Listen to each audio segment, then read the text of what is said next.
Hello, podcast world. Welcome to my channel. It's 1:15, 2021, 10:36 p.m. And I'm here to talk more about that Zodiac freak. Yeah. Valentine's Day creeping up on us. Like, it's basically a month away. What more can I say? Today, I'm gonna shoot more at the Leo.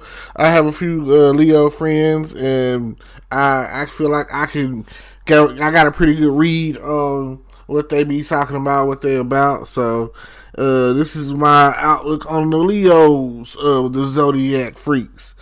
Now, the Leos, you know what I'm saying, the lions, they are the leaders, the wannabe leaders, the dominant ones, you know what I'm saying. They don't really like following, they like to lead, they're more assertive and aggressive. At the end of the day, like they say, lions like to hunt, so they're always on the prowl. And when it comes down to it, they just, I don't know, it's like they kind of controlling.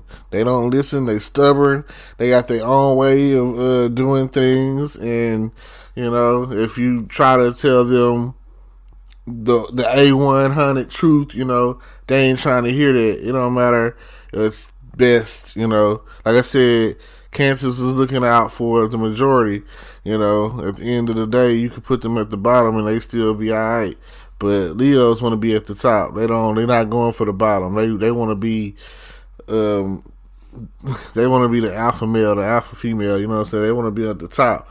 They want to dominate, lead, manipulate. They want to control. That's what a Leo does.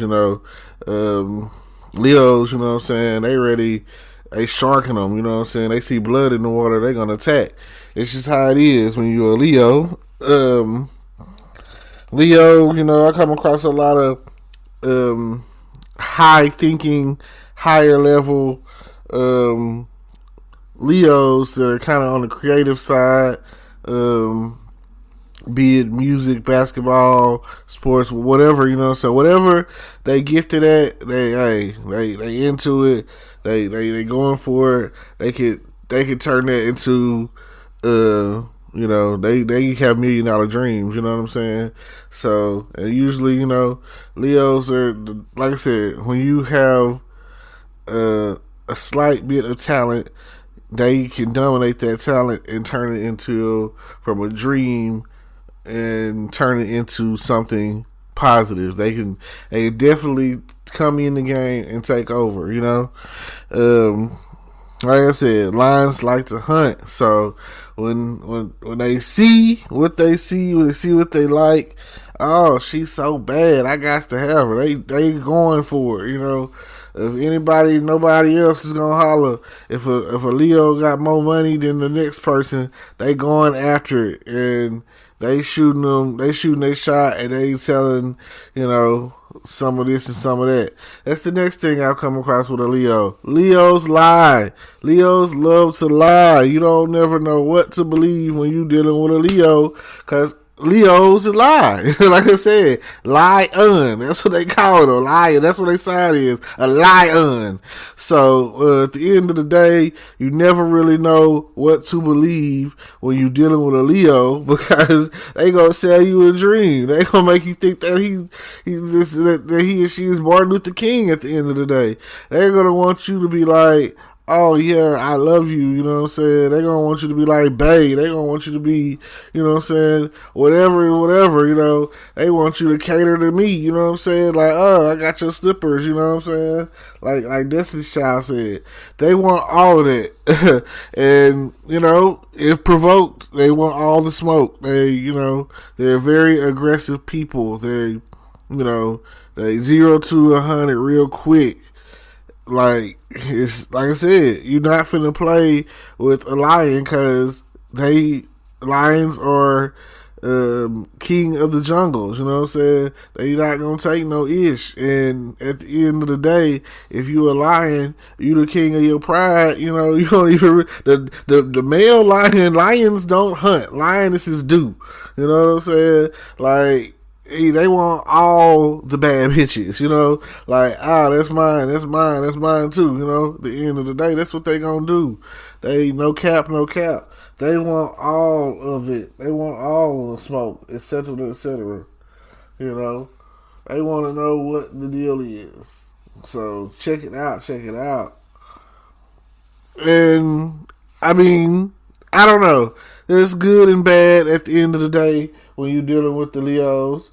So just be careful. I mean, if you're the type that feels like you want to be the leader, you don't want to be led, if you the sheepdog, you know what I'm saying, then that's you can't, there cannot be two chiefs. So I don't feel like two Leos are going to go well together, I don't really know what matches go with Leos, but I feel like it would have to be some of the more submissive signs, whatever that is, because again, Leos are very, very dominant. They want to be at the top. They want to know what is up with whatever is up. They're not gonna sit around and they finna hit the ground running when it comes down to it. That's just how it is for the Leos. It's whatever it takes to get to the top. That's what they're gonna do. Like I said, lions lie, lions hunt, lions are the king of the pride, lions lead. So if threatened, they gonna fight back. There's no holding them back. They gonna get, their temperament is high. So when it's time to let's get dangerous, like Darkwing Duck, they are definitely going to make it happen. So beware, of the lion. But if that's what some people want, that's what people want. I can't, like I say, it just all depends on what you want. Can't be two chiefs, can't be two leaders. Somebody has got to follow. Now, just don't forget about, what it is and what it ain't. So, just check me out. Don't forget to like, comment, subscribe, hit the notification bell, follow me. All platforms, straight up, load up, and take it there, So, I'll talk to y'all later today probably. So, thank you for tuning in. Peace. Hello, podcast world. Welcome to my channel. It is 1/14/2021 at 12:55 a.m. And I'm here to talk about love. If anything, the signs of love. And with that, if you want to know the signs of love, you need to know the zodiac signs. So I'm here to talk about just a quick rundown, somewhere to start at. Because like I say, Love 365, Valentine's Day is on its way. Check me out. Now listen, I have been thinking about this for a long time. There are 12 signs.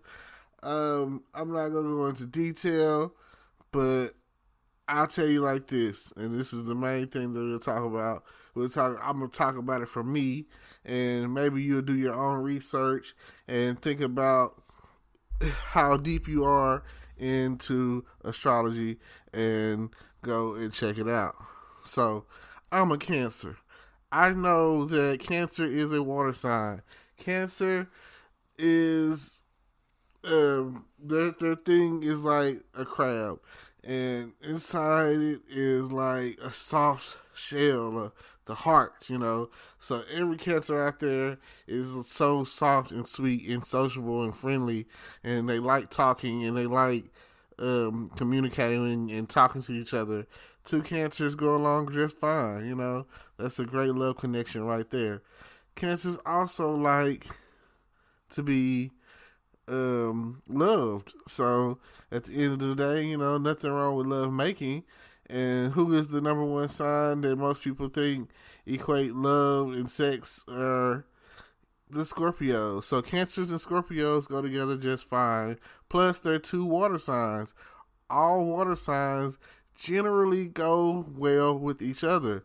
So my first pick between, like I say, um, so I would say that I'm definitely looking for someone similar to me, my own dealings as far as being a Cancer. So Cancers go well together, and then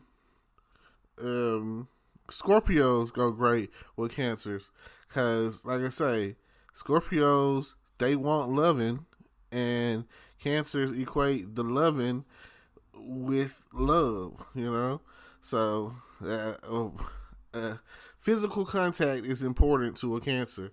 Um, like conversation, communication, hugs, kisses, all of that. So those things are very important when it comes to being a Cancer.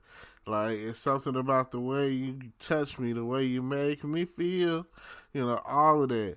So these are the things that a Cancer is into. Now, I've also had good dealings with some Pisces, and Pisces, another water sign. So, but they're not as well. Every zodiac sign, I guess, at some point in time, is freaky, but they have, every sign has a different like strength to it, and like I say, me and my fellow Cancers, and then it's also depending on when you are born in the Cancer or whatever zodiac sign you are. It also depends on when you're in there because they give off I've done some, been on some sites, done a little research, and there's a few good websites out there, and look them up and everything. But they give you different breakdowns. Some of them give you like a 1-2 breakdown. Some of them give you like a 1-2-3 or ABC or whatever. And when I did my research, I think it was a Cancer Class C. And that being the case or whatever, it's like my strength is like I have like a strong pull towards being an entrepreneur or just checking out things that most people would never, or thinking in ways that most people would never think about.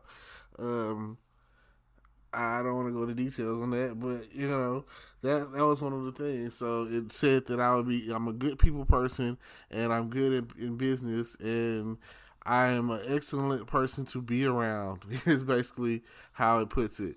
I mean, like as a Cancer, it pushes me into a very easy to talk to. Like if you need someone to talk to or whatever, Cancers are always good. Cancers are always, they have heartfelt advice, as if they would put themselves in your shoes when it comes down to it.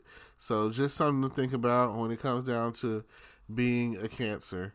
And now, when it comes to love and being a Cancer, man, there's no better feeling. Like there's such a passion. There's like they will do whatever it takes at the end of the day if they care for you.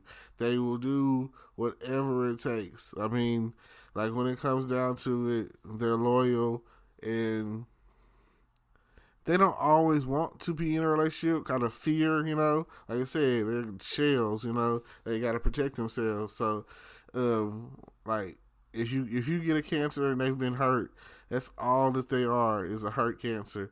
And they're gonna try to not hurt you. That's the thing. Like they're not here to hurt you. They're here to help you. They're here to serve. They're here to. If you ask a Cancer the truth, they're gonna give you pretty much the truth. Now, like I say, they're nonstop. If you want someone to talk to be a friend, you got a friend in me. You got a friend in me. I just want you to know a Cancer is that you got a friend in me person.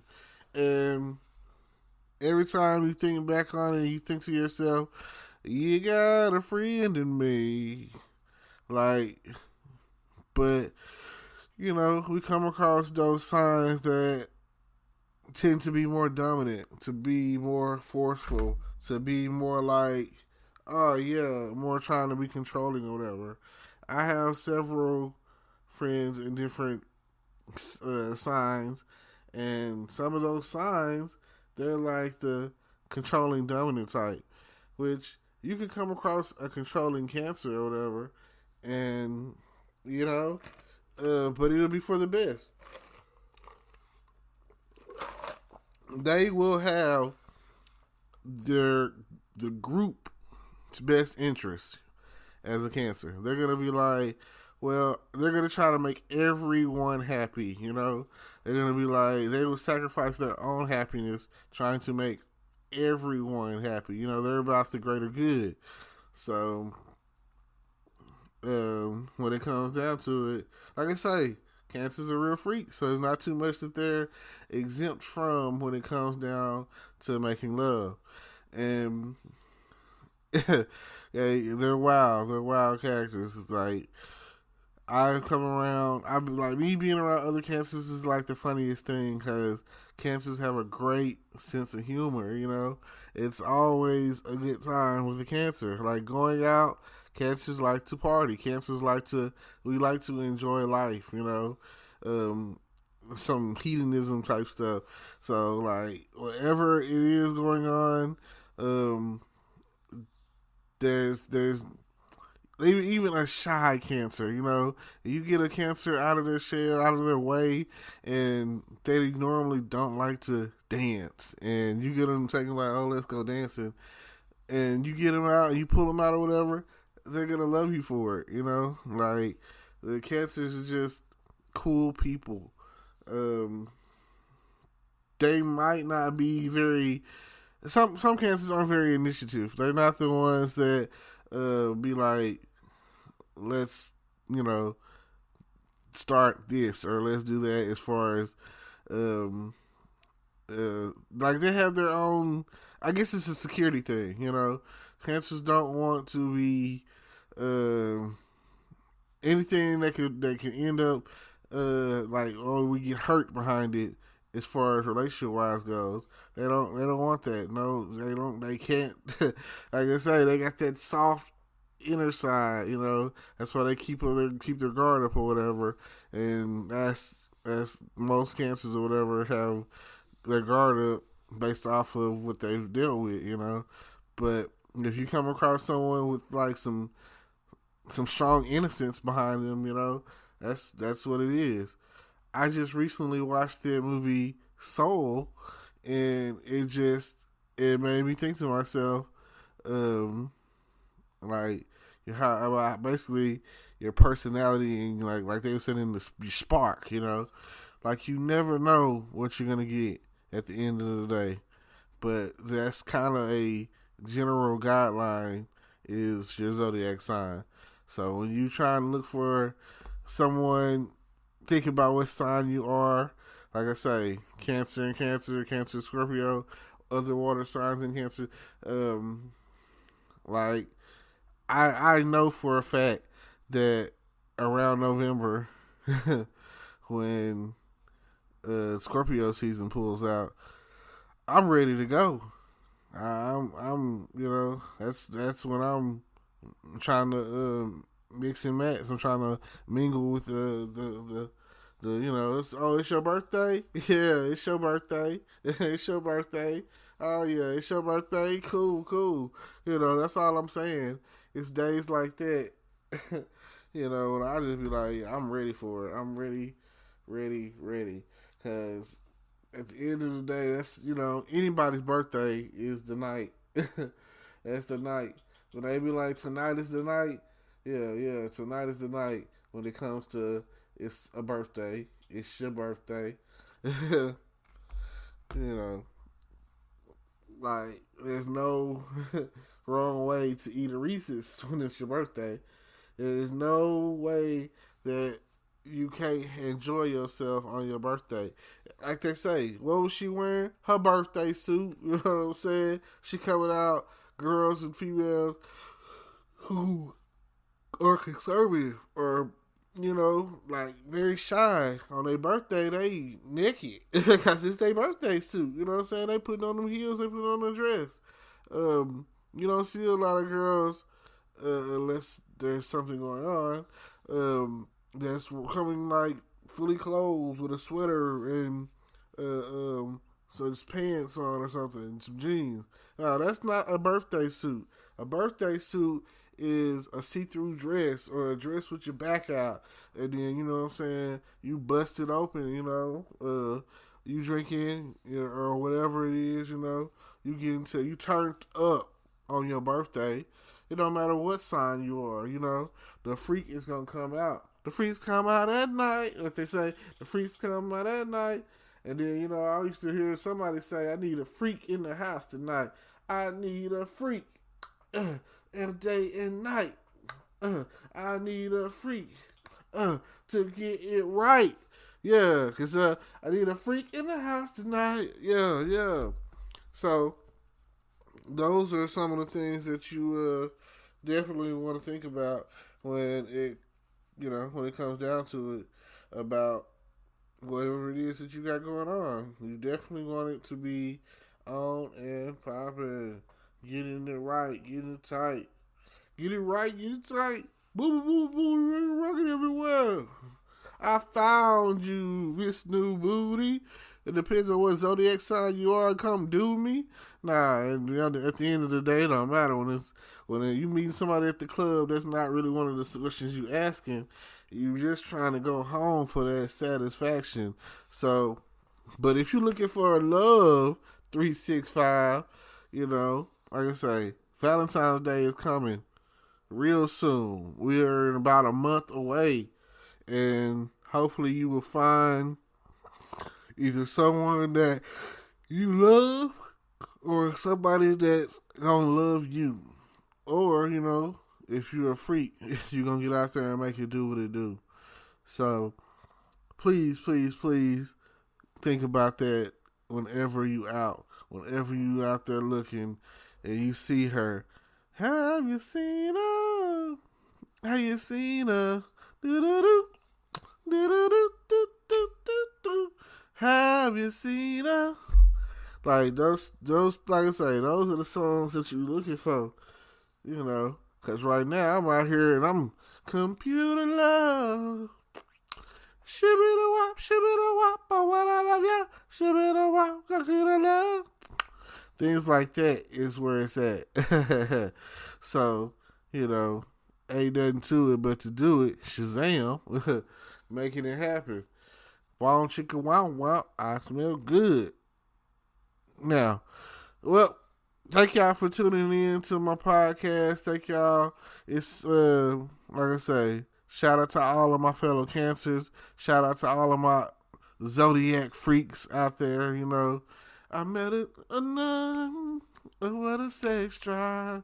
I always like that Tyrese, the Zodiac Freak song. Zodiac, It's a way of life for some people. Some people believe in it so strongly to where they will only talk to certain signs because of the compatibility. I be trying to let's say like those sites that's like Match or eHarmony or Chemistry or JDates or whatever, all of them stuff. That's part of something they ask. Oh, what's your sign? I've even come across some more risque sites like Black Crush Fling, and I think they have that question in there too about what's your zodiac sign. So that's very important, like I said, in some places or whatever, they take the zodiac sign stuff really seriously. So thank y'all for tuning in. Thank y'all for coming through. So much love. Peace. Hello, podcast world. Welcome to my channel. It's 1/12/2021 at 11:21 a.m. And I just want to say that, it's never too early, never too soon to start thinking about the ones you love. The next big holiday coming up is Valentine's Day. Like, it's about a month away now, so you definitely have time. So definitely start thinking about um the things that you have going on and what you would like to do on Valentine's Day. Are you in love with someone right now? Are you looking for love? Do you want to be loved? Do you have love to give? Are you looking to share that care? Be a care bear. Give out those chocolates and those flowers and tell somebody I love you. Maybe you're already in a relationship and you're thinking about proposing. You're thinking about, hey, what do I say to the one that I love? How do I love you? Let me count the ways. Every single day is a day of love. I mean, it's at that time of the year where I start to talk about love 365. And I'm going to start doing that soon, getting y'all prepared for the whole Love 365. I like to be on top of that because, hey, it's about a month away, so you should definitely already have it in your mind. You don't want to be alone, and you want to make someone, we feel good, You want someone to love you just as much as you love them. You want to know, what is love? Is love there for you? Do you have something for love? What do you have to offer? What it is that you want to do at the end of the day when it comes down? Do you want to, be alone? Or do you want to hold it up and be strong? Of course you do. We'll be back after a quick break. Hey there. Welcome to Good Advice Giver. First, we want to start by saying a massive thank you for tuning in today. Whether you're a long-time listener or you're joining us for the first time, we're truly grateful to have you here. We know you've got a lot of options when it comes to podcasts, so the fact that you're spending your time with us means the world. So thank you. That's right. We're excited to have you with us because here on Good Advice Giver, we cover just about everything. Whether you're interested in sports, relationships, sex, money, finances, business, digital marketing, music, education, movies, comedy, or something else entirely, we've got it all. No topic is off limits here, and we dive deep into real, meaningful conversations that matter. We've also got a mix of male and female hosts, so you're always getting a well-rounded perspective on every topic we cover, from business strategies to personal development, from car shopping to digital products like affiliate marketing. We bring a little bit of everything to the table. Our goal is to offer advice, insights, and some laughs along the way to make sure you feel welcome and engaged, no matter what brought you here. And it doesn't stop there. We're not just about giving great advice, we're about action. On this podcast, we even sell products and services we believe in, from affiliate marketing opportunities to cars and more. So whether you're looking to boost your business or find practical ways to improve your everyday life, you're in the right place. As always, we want you to stay connected with us. Be sure to download this episode so you can listen anytime, anywhere, whether you're commuting, working out, or just relaxing. And while you're at it, follow us on social media. We're on Instagram, Facebook, Twitter, you name it. That's the best way to stay in the loop for upcoming episodes, behind-the-scenes content, and even giveaways. And don't forget to subscribe to our YouTube channel.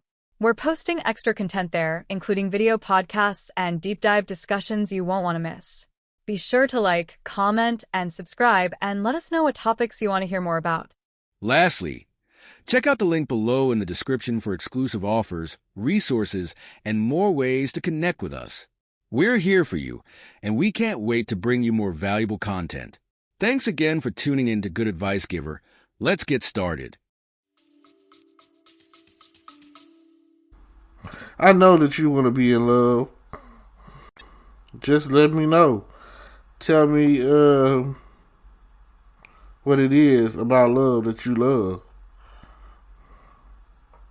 I love love. just as much as the next.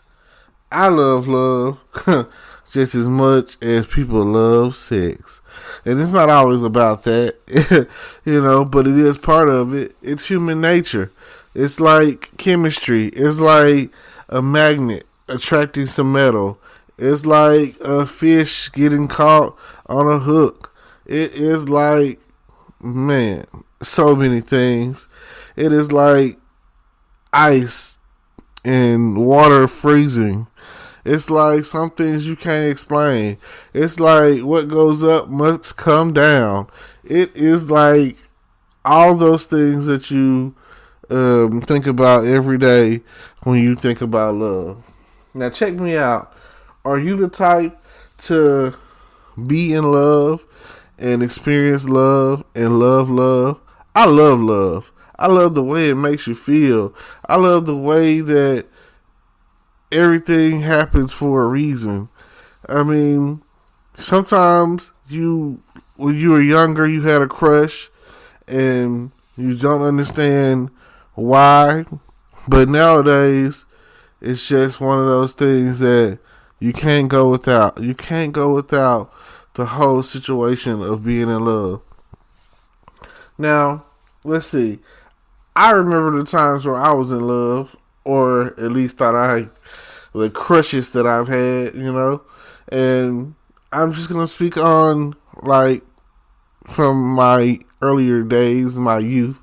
I didn't know what to say. I didn't know what to do.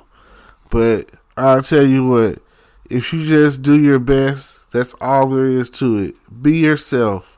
That's what women want, guys. Ladies, I don't know what to tell you. Do your best to look good. I feel that Victoria has a secret. And Victoria's secret is everything in Victoria's Secret is sexual. So it's designed to make a man want to have sex with you. That's Victoria's Secret right there. If you never knew it, now you know. Sorry, the cat's out of the bag. I mean, they have my favorite love spell. So it's saying that at the end of the day, it's putting a spell on you to make you love the way that they smell. To the point where you want to, ooh wee, bone chicka wow wow, I smell good. I know that's what it's all about. And then they have the Victoria's Secret bra and panties and all of that. It's the same thing. You put that on, you're going to feel a boost in confidence. It's a difference between wearing Walmart brand panties in a pack compared to spending the money on Victoria's Secret's bra and panties or whatever. I'm telling you, it's a major difference. It's just the confidence that it provides you when you're out there trying to get your loved one, your mate, your friend, your whoever you are with. You're someone special and you want to take it to that next level. You might want to be the one to start a family. So all of these things are something you should consider. Kind of early, sorry about that. But y'all know what it is. I mean, the best thing at the end of the day is to sip that tea. That's what we're here for. Sip the tea and let it go from there. Be safe. Wrap it up. And if you haven't found the right one, don't just be with anyone. Sometimes, like they say, if you can't be with the one that you love the one that you're with. That's what they say. Love the one that you're with. And, or you can do it Temptation style. I got to have all your loving. Got to have all your loving. Need all your loving. Like, you really know that you really like someone when you'll sing to them.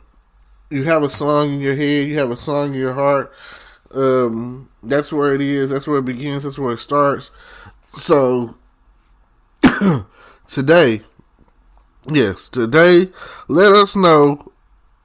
Give us a clue who your Valentine's is supposed to be, who you want it to be, who do you want to spend time with.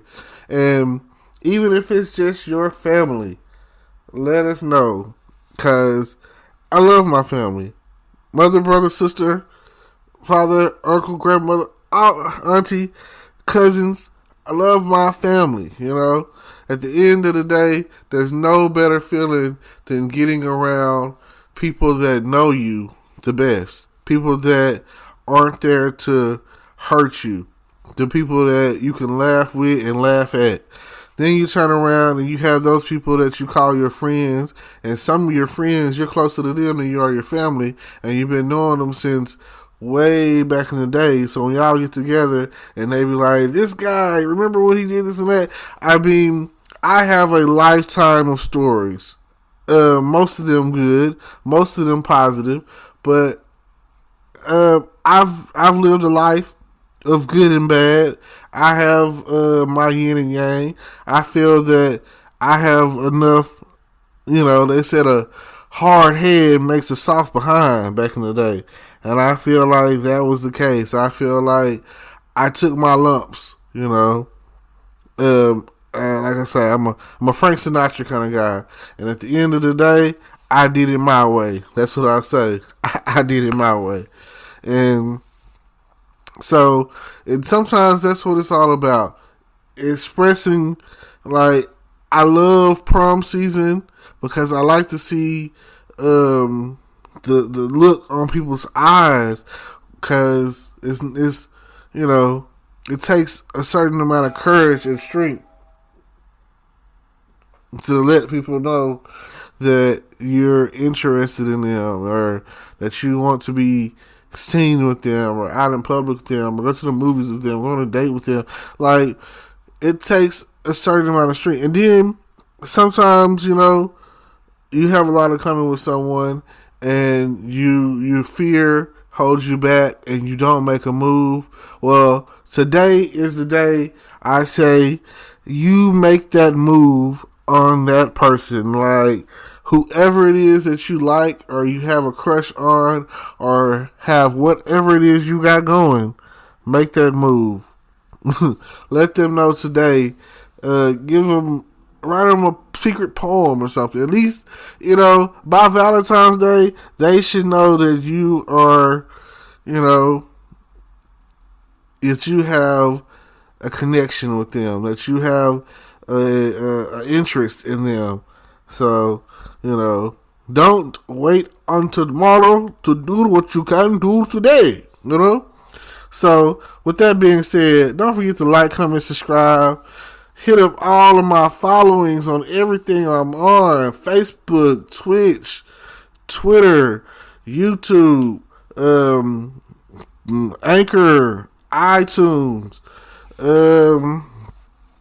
Instagram, LinkedIn. Like I say, there's so many ways to follow me, to get at me. And if you're not, you really should. You definitely should be following me on something. And hopefully you will listen and tune in, and continue to listen and tune in, and receive this knowledge that I have to give. Thank you so much. Peace.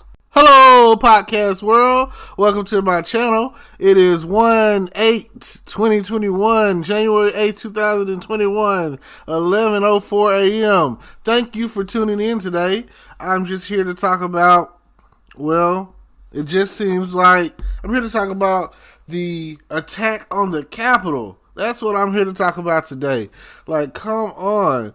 Are you serious? Like, did you not see what they were doing? People were just letting them in. And back in, I say, June, I think, when the Black Lives Matter movement was going on, nobody was talking about this. Nobody was talking about what was going on then. But now that they have, I don't even know what to call it, Bye Trump rally, they really don't care. They were letting them in with guns, assault rifles, you know, masks, just like the whole 9 yards. Like they didn't care. There was no, National Guard wasn't called. They wasn't smoke bombing them. They wasn't flash banging them. They wasn't shooting at them. They wasn't doing nothing. These people are, again, when Black Lives Matter happened, of course, you had some individuals, opportunists as they call them, who were going and looting and everything. You had these looters and stuff. But these people are attacking an institution that's been around for like 400 years. Come on. Are you not going to do anything about that?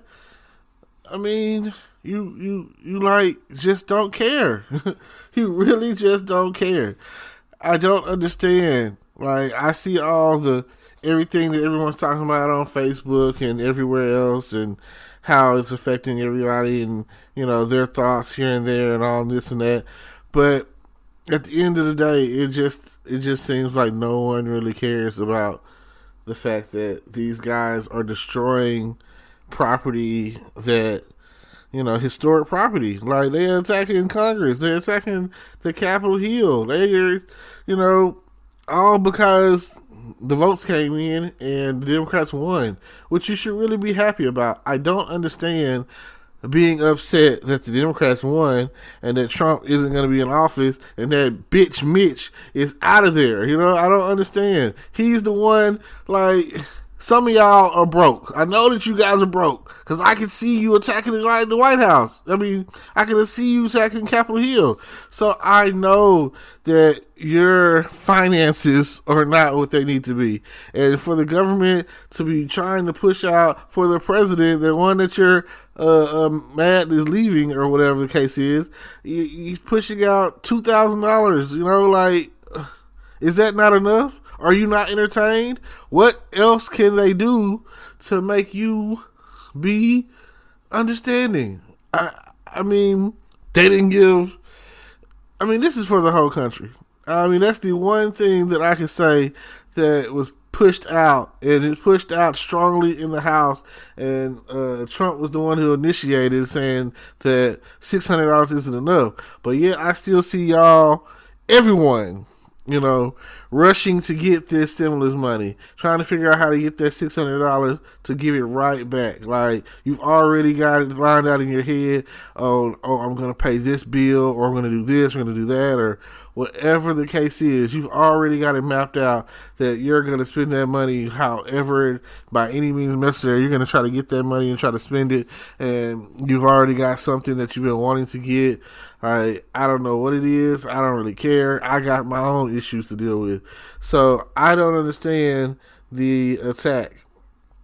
And I don't understand why it's so conveniently relaxed. I mean, Trump was like, well, you arrest these guys, don't be too gentle with them when you put them in the car.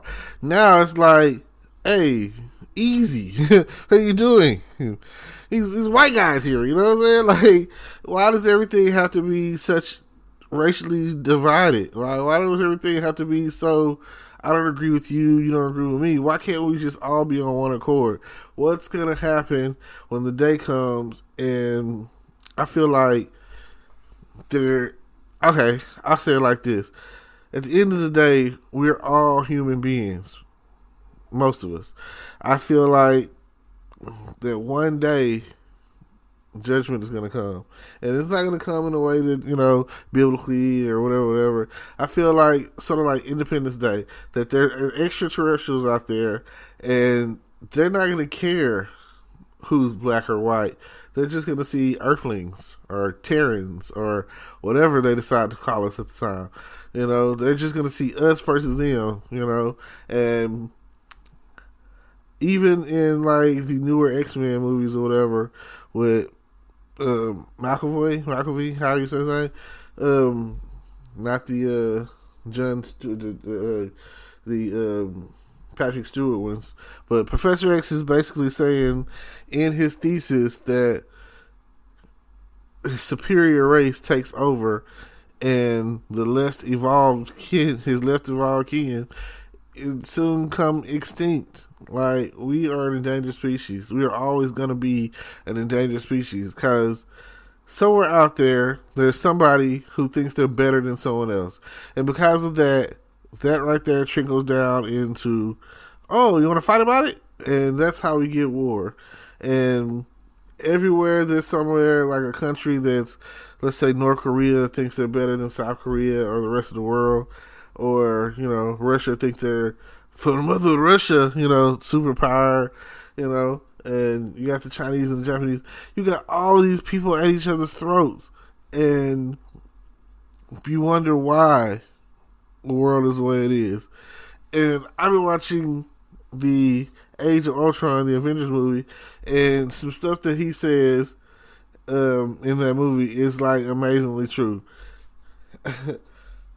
Sometimes, I mean, between I guess it's Android, between Ultron and Thanos, they feel like, because I mean, in the end game, he was going to snap his fingers and everyone was going to disappear. And he said he's going to build the universe from the ground up. Like, that is such a God complex. And some people were like, maybe he's right, because he was like, the universe is finite, its resources are finite. So he was going around from world to world, killing half of the people on the planet. Genocide. That's but his method was get these 6 stones, snap his fingers, and at a random, half of the universe just disappears. Trillions gone in a blink of an eye. Dusted. Well, even if you cross over to, let's say, Superman's backstory, the last son of Krypton is what they call him. He escapes just as his planet is being blown up, exploding, him and his cousin, apparently. So, only to find that Brainiac took a section of their planet, and had it like in a little jar, and couldn't really. Well, I'm not okay. Brainiac is a different story, but overall, the point is, the story with Superman, it goes to show that the reason why it was written the way it was because someone believes that one day we're gonna go too far, we're gonna dig too deep, we're gonna hit the core, or we're gonna run out of oil or whatever. That's why they're coming up with all these natural solar power, wind mill, clean energy solutions or whatever, stuff that, like, instead of taking from the earth, giving back to it, and but somewhere out there, someone doesn't agree with that, so there's wars, and other things about wars is like religious wars, the holy wars, or whatever. Oh, I believe this, but you don't believe that, and blah, blah, blah. It's time to fight. Kill each other is the solution that everyone always seems to have. Death is not always the answer. If we're all dead, then where would we be? We would be nowhere. We would have nothing. We wouldn't exist anymore because you didn't kill us all out. And I feel like this, I'm almost 1,000% sure the coronavirus is man-made, and it was made for the purpose of genocide, to kill off people. You know how they have like a early retirement or forced retirement or whatever? That's what I felt like this was. I feel like they were kind of at a point where they want to start over. And I don't know if it's like a fear tactic or what it is. But it's like, at the end of the day, it's almost like punishing any form of disobedience, because if they tell you to wear a mask and you don't, then you get sick, boom, disobedience. Compared to, let's see, well, you get the picture. Now, what I'm going to ask for you today, check out the description, check out the links, see what else I got going on, and, add my channel, and then like, comment, subscribe, and I'll see you later.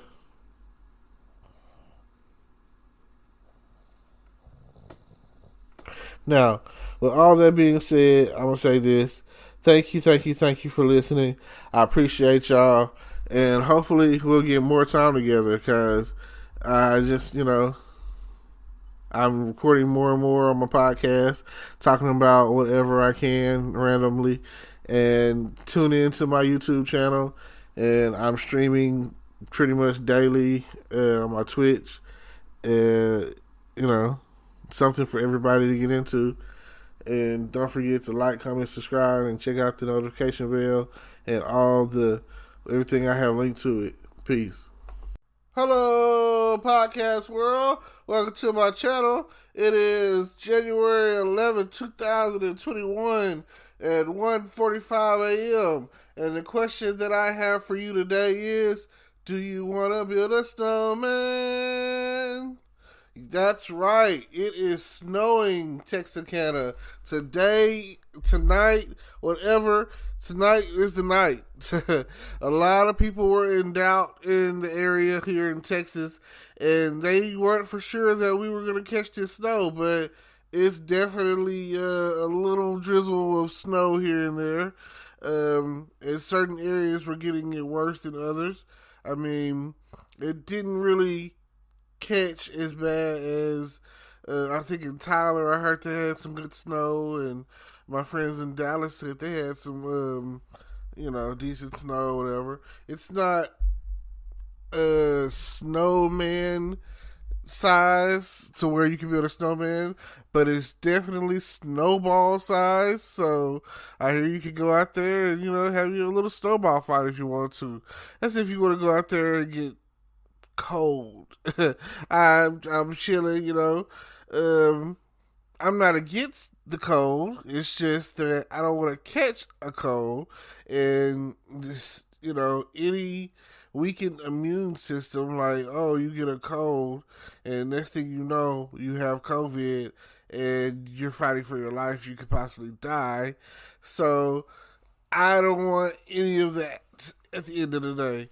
I want to be safe. I'm just, don't really want to leave the house at this point because this cold weather is definitely one of the ways of getting sick.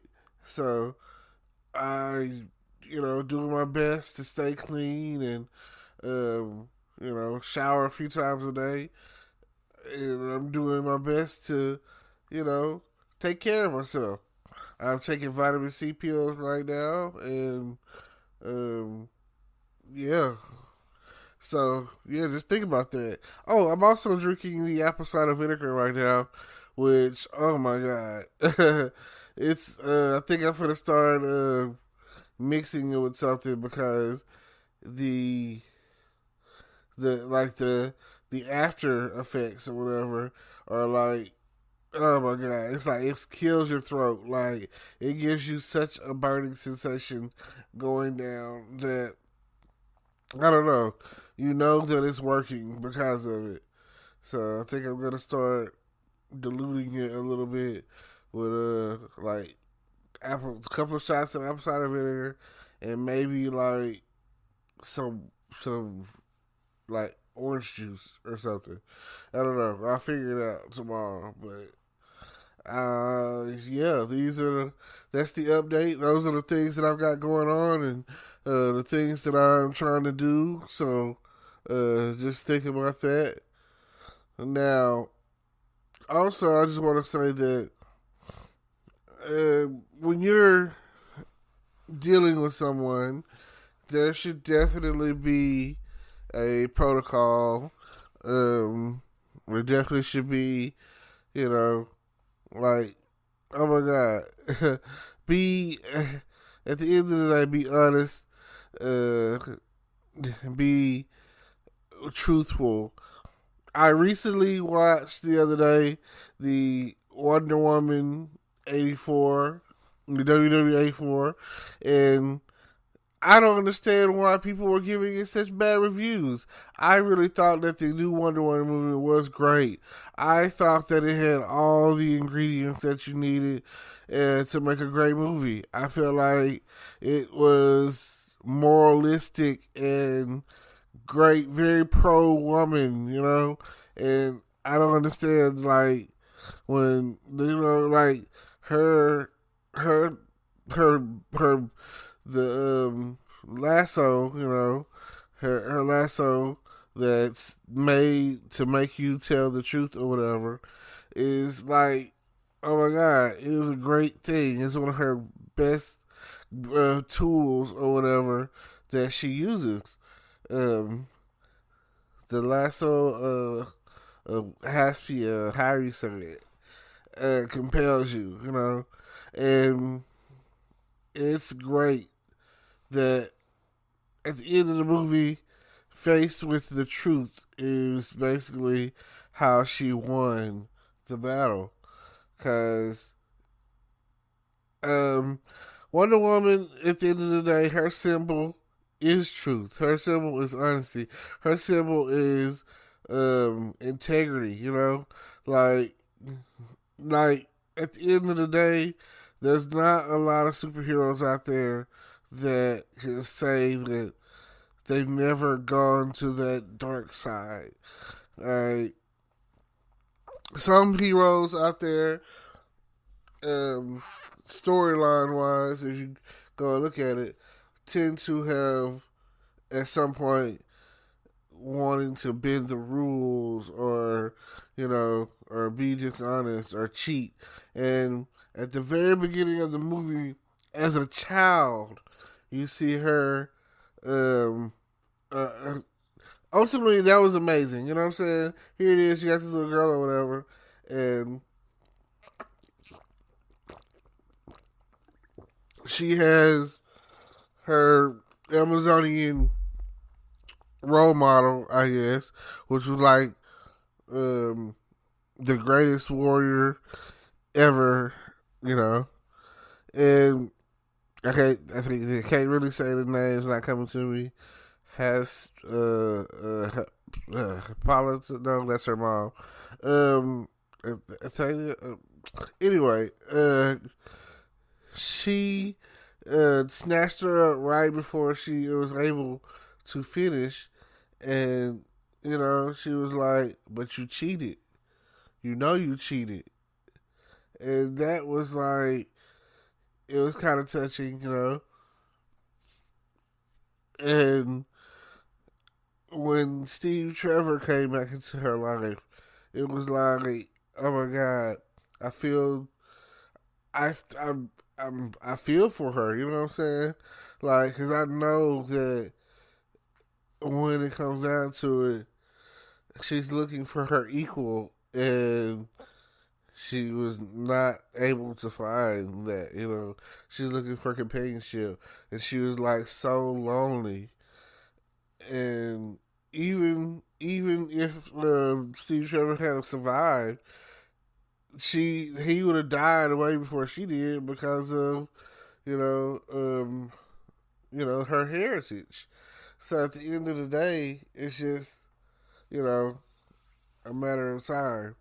Now the also thing that another awesome thing that came out of the movie was um the end, the cameo at the end, the original Wonder Woman, and oh my God, to be I don't know how she is, but to be seasoned, I guess you could say. She looked great. She was so beautiful. I was like, oh my God. And I don't know if that was a setup for something that they're going to do in the next movie. I don't know, but oh my God, she was so fine. I I don't know. That's all. That's the only thing I can say because it's way before my time. Like the original Wonder Woman TV show was out in the '70s, and I was born in the '80s. So, but of course, just because it came out in the '70s or whatever, by the time I was born, it was canceled, but they were still showing it. You know, that's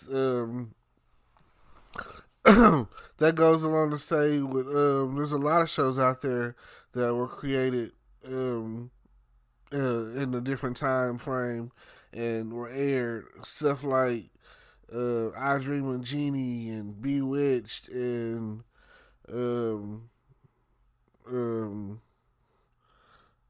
the A Team and um, what else can I think of? The original Spider Man and even the OG of OG's Batman with Adam West. Oh my god, I don't. So I remember growing up on stuff like that, and here they are. A lot of these characters or whatever, actor wise or whatever, some of them aren't even alive anymore. So just think about, you know, what that is. Charlie's Angels. Um, I remember all of that, kind of stuff or whatever growing up, and I remember watching it on the old school TV. There was a big box with the pliers, so you had to turn the channel. I remember all of that. So I don't know. Just that's very powerful to me. That was a part where I was like, oh my god. Hopefully, I watched it by myself. Hopefully, I'll get to turn around and somebody would like to watch it with me, and that's what it'll be. Just like I say, do you want to build a snowman? It doesn't have to be a snowman. So yeah, try to throw the vocals in every now and again, because you never know. You never get the chance. I also watched the movie Soul. It was very touching. Um, it was touching, and it kind of made you think about why you are here, and like the things that you're passionate about, and is one thing, but the thing that changes your life is a whole nother thing. Right? Okay.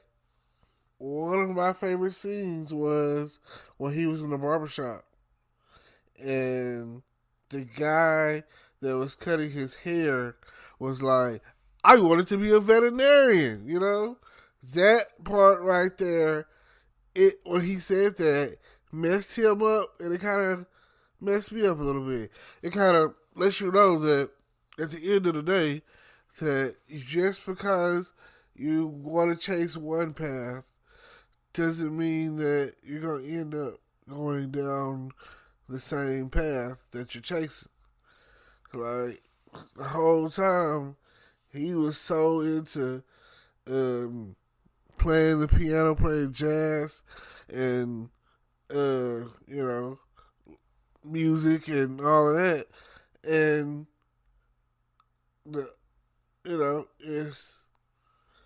it's crazy. Now, the other thing that um that was a fact, whatever, and when he was like he became a barber because barbershop was barber college was cheaper than veterinary school, and that's what happened. And he was like, oh, I'm sorry, He was like, don't be, you know what I'm saying? He was like, I'm changing people's lives, When I cut their hair, I get to make them look good. I get to hear a good story, you know what I'm saying? And then he was like, I've never really opened up this much or whatever, yada yada. And he was like, it's the power of the chair, When you sitting in the chair, it's like you're the king or whatever. So that was empowering. And then the little girl who played the trombone and was like, didn't have no direction, didn't know what she wanted to do or whatever. Here he is in seventh grade. Well, yeah, a middle school band director or whatever.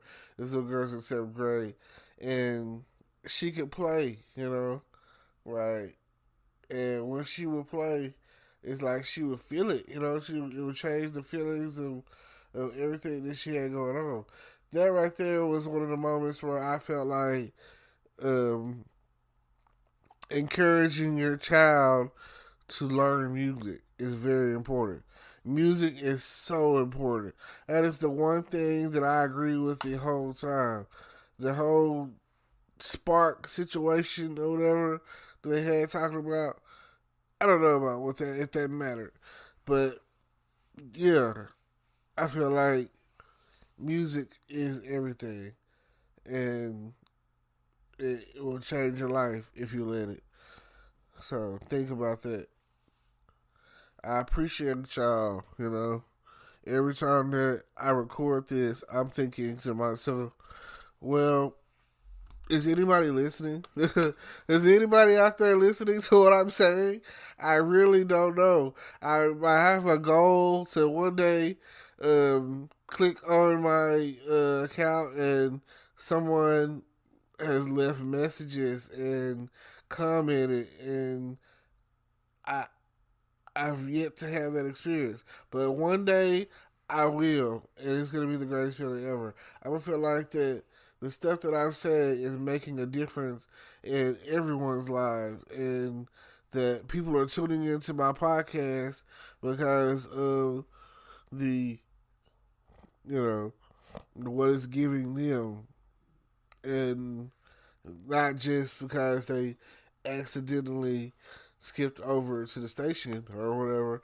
Not really sure how the whole podcasting thing works, but or even if you're listening on like YouTube or whatever, I feel like it's worth it. It's worth everything that I'm giving. It's worth all of that. So just something to think about. Now, if y'all would check out the links down below in the description. Don't forget to like, comment, subscribe, hit the notification bell, and all of that. I feel like that everything that I'm doing is starting to compound and add up to something. So I really do thank you. It means so much that you guys tune in to listen to me every time that you do, and whenever I'm on the air, and you take the time to think to yourself, oh yeah, this is great.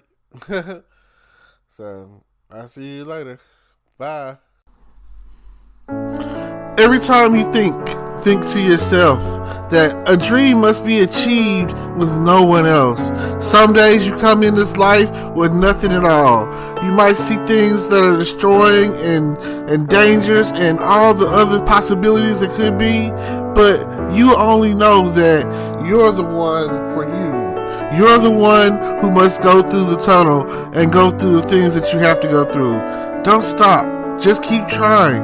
Keep making everything that you have to do work for you, because it's there. You have the same opportunity as anyone else.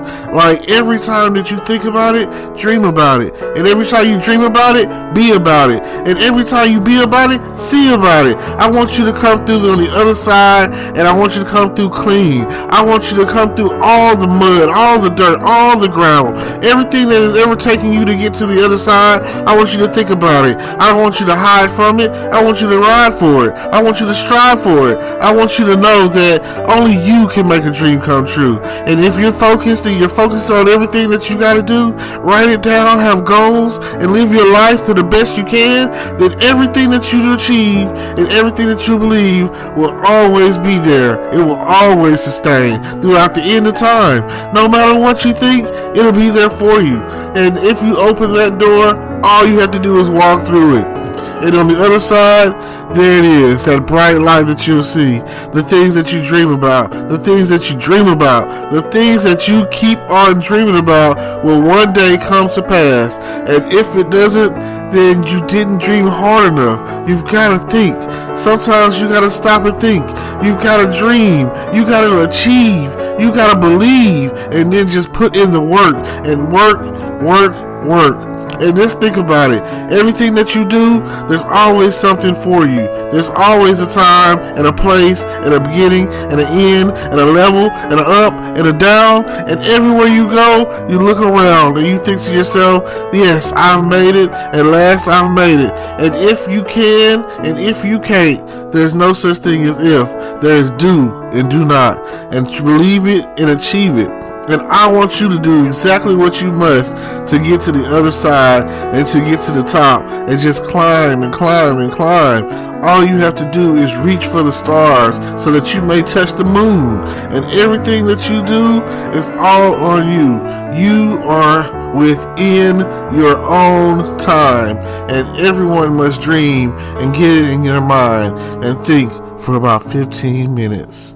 It's all on you. Thank you. Please like, comment, subscribe, and hit the notification bell. Hello, world.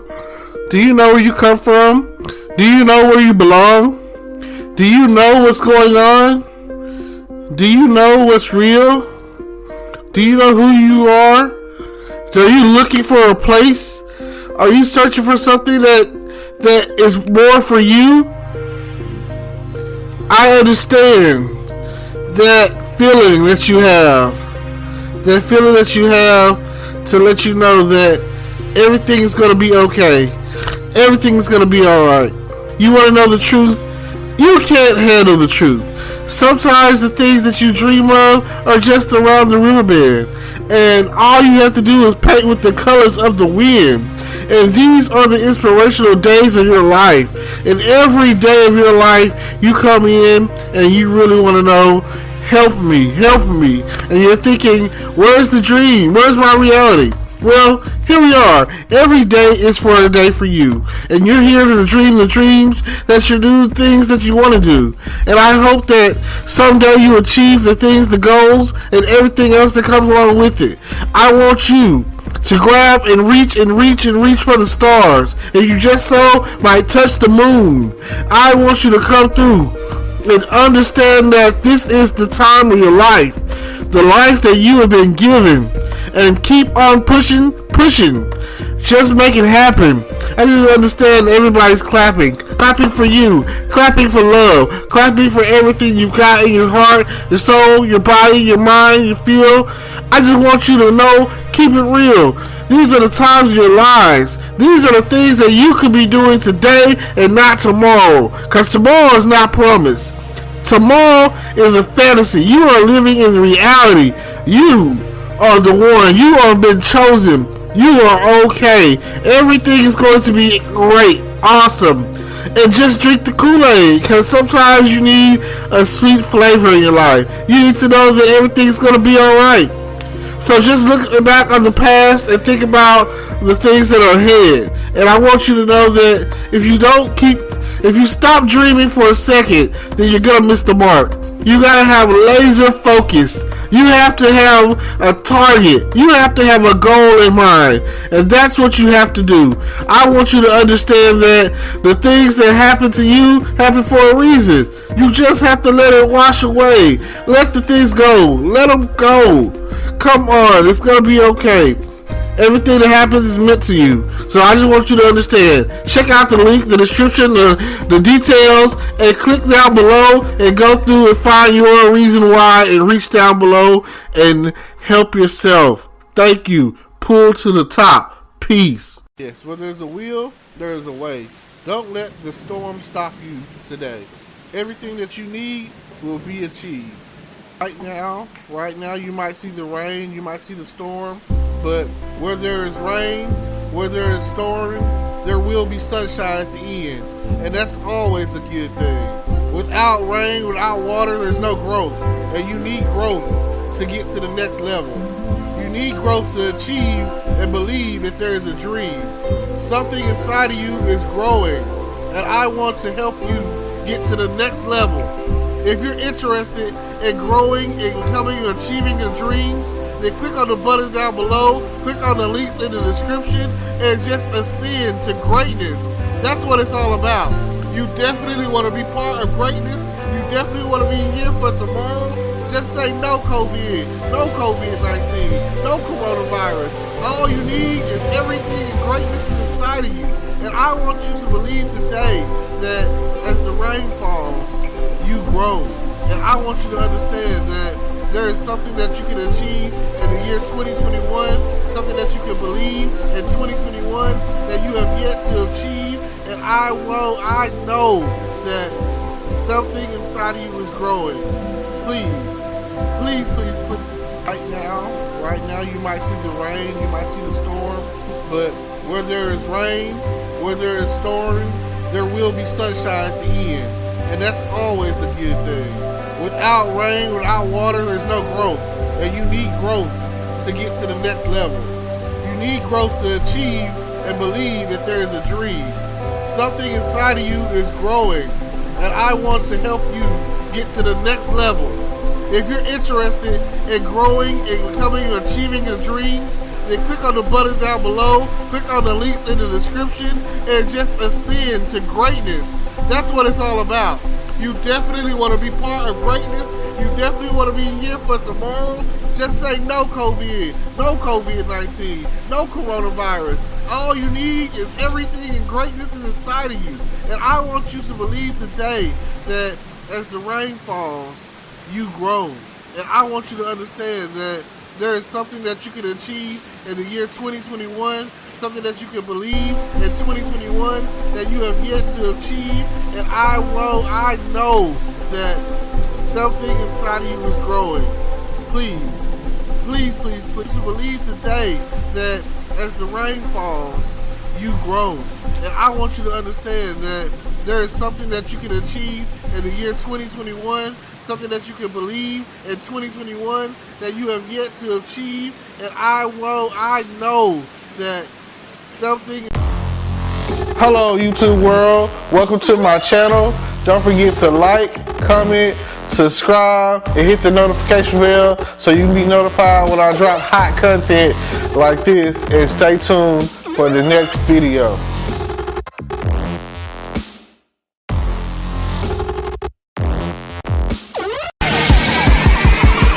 Feel just like a rock star.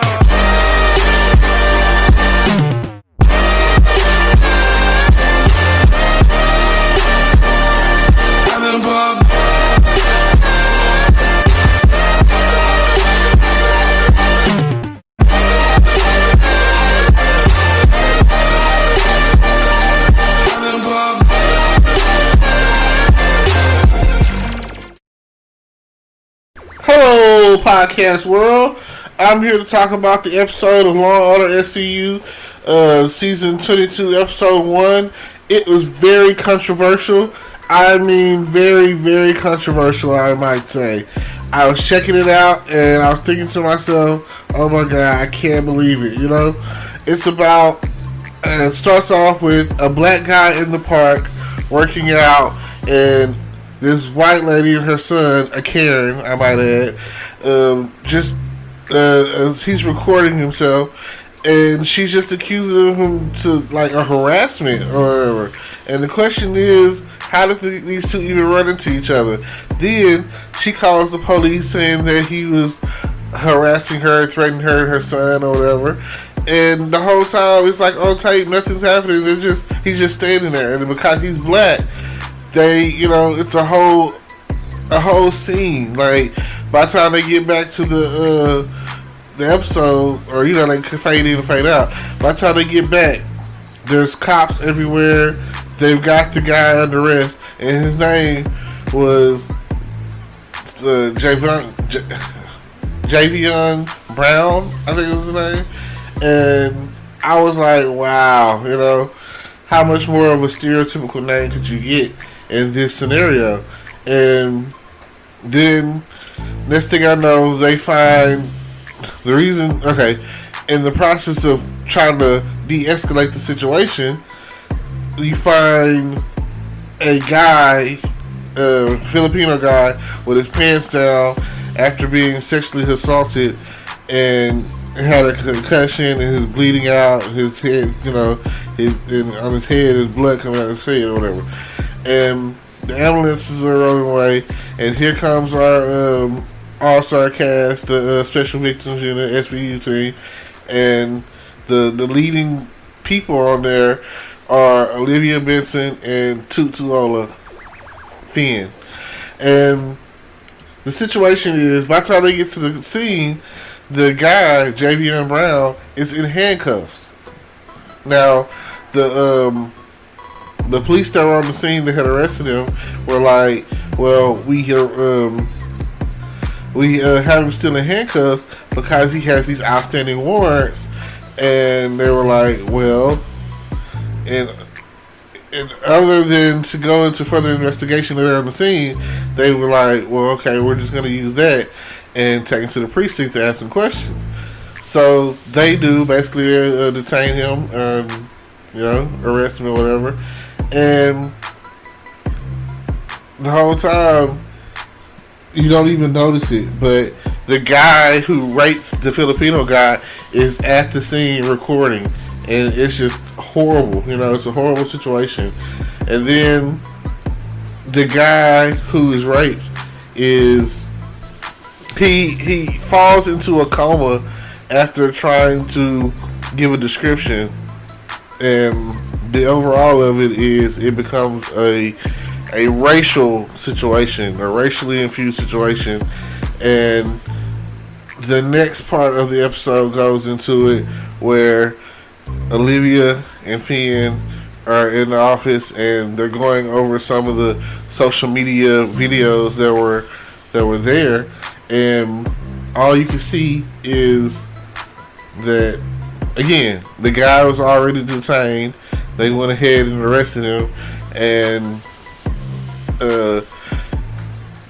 he's in, and the thing about it is he's in NA.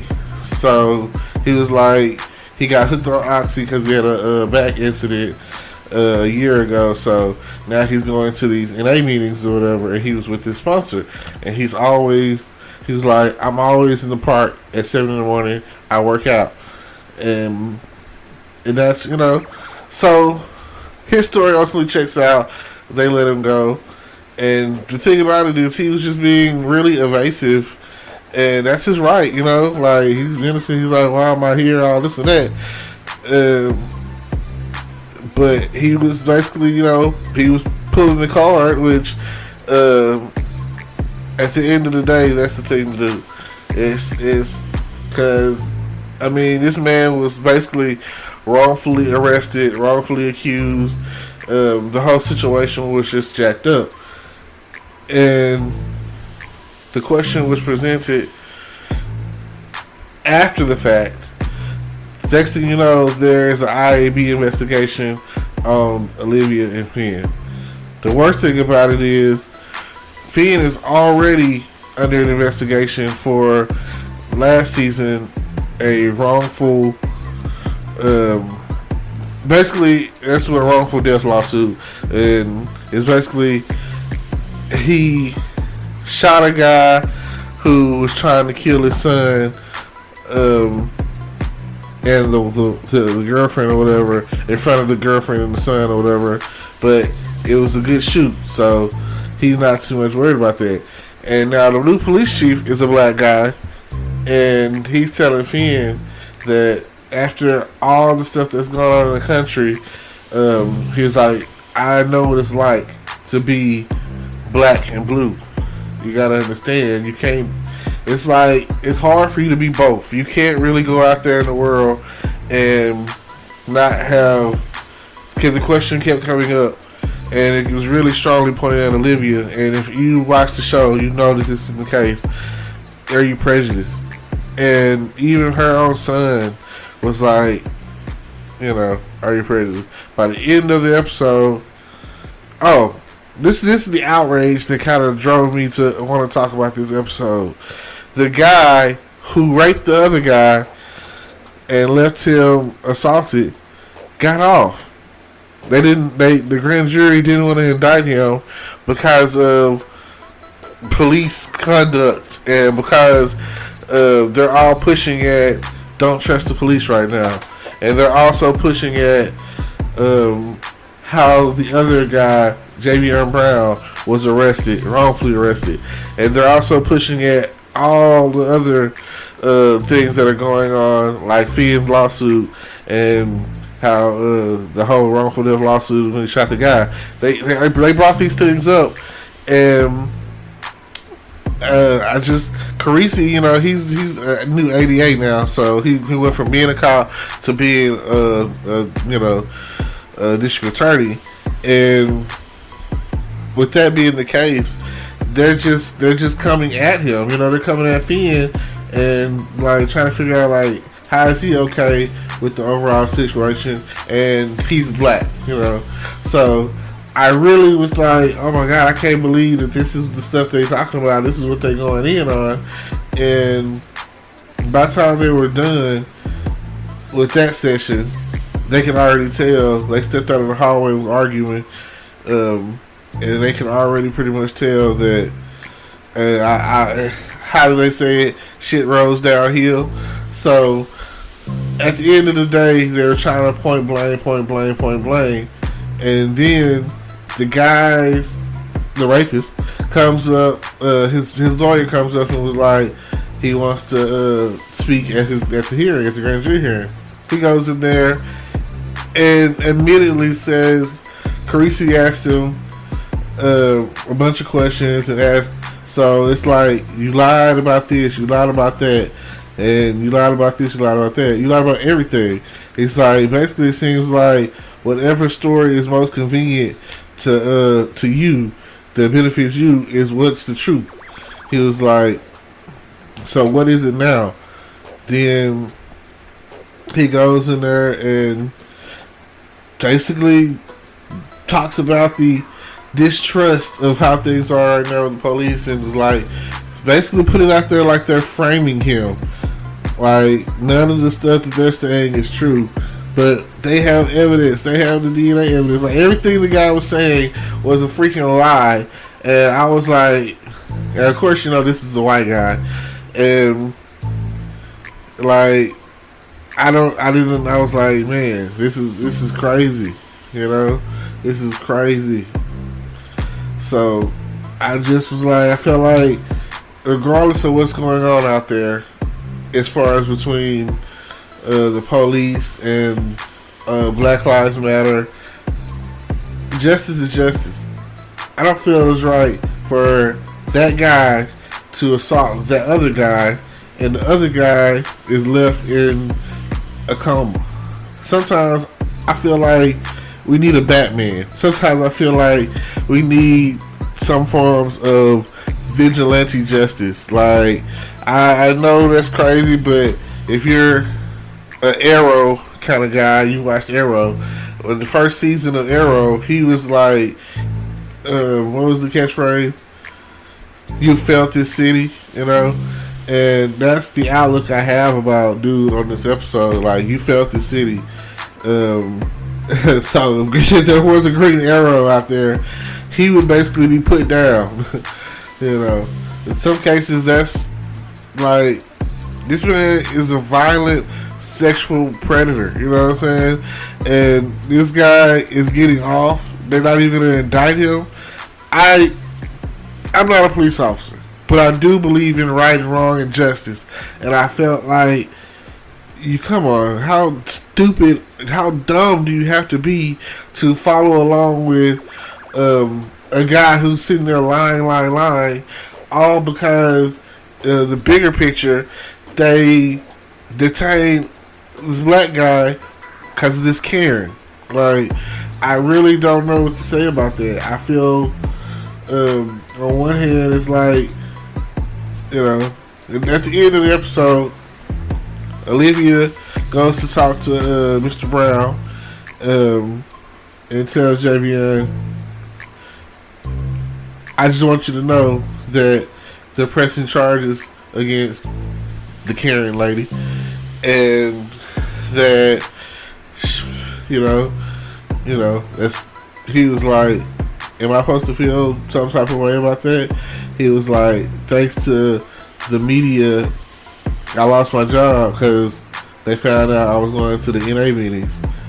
And, you know, of course, all she could do was apologize, and she was like, at the end of the day, she realized she knew, and she said it. She was like, the NYPD. She was like, no, not just the NYPD. She was like, me. I have a long road ahead of myself in helping the situation. So I just felt like this episode was a good way to start the season. Every show that I'm coming across is still dealing with COVID, and they're putting in the show, and they're wearing masks, and I just, it's almost like this is our reality right now. Like, even in television, when we go back and look, and be like the year 2020 and what all happened and how did it all go down, it'll be televised, it'll be shown, it'll be like, in my lifetime, this is probably the worst national, no, it's worldwide, the worst worldwide thing that I've ever come across. And yes, it has hit close to home. I've watched some of my neighbors die. I watched people who have family members die from coronavirus, the underlying cause. And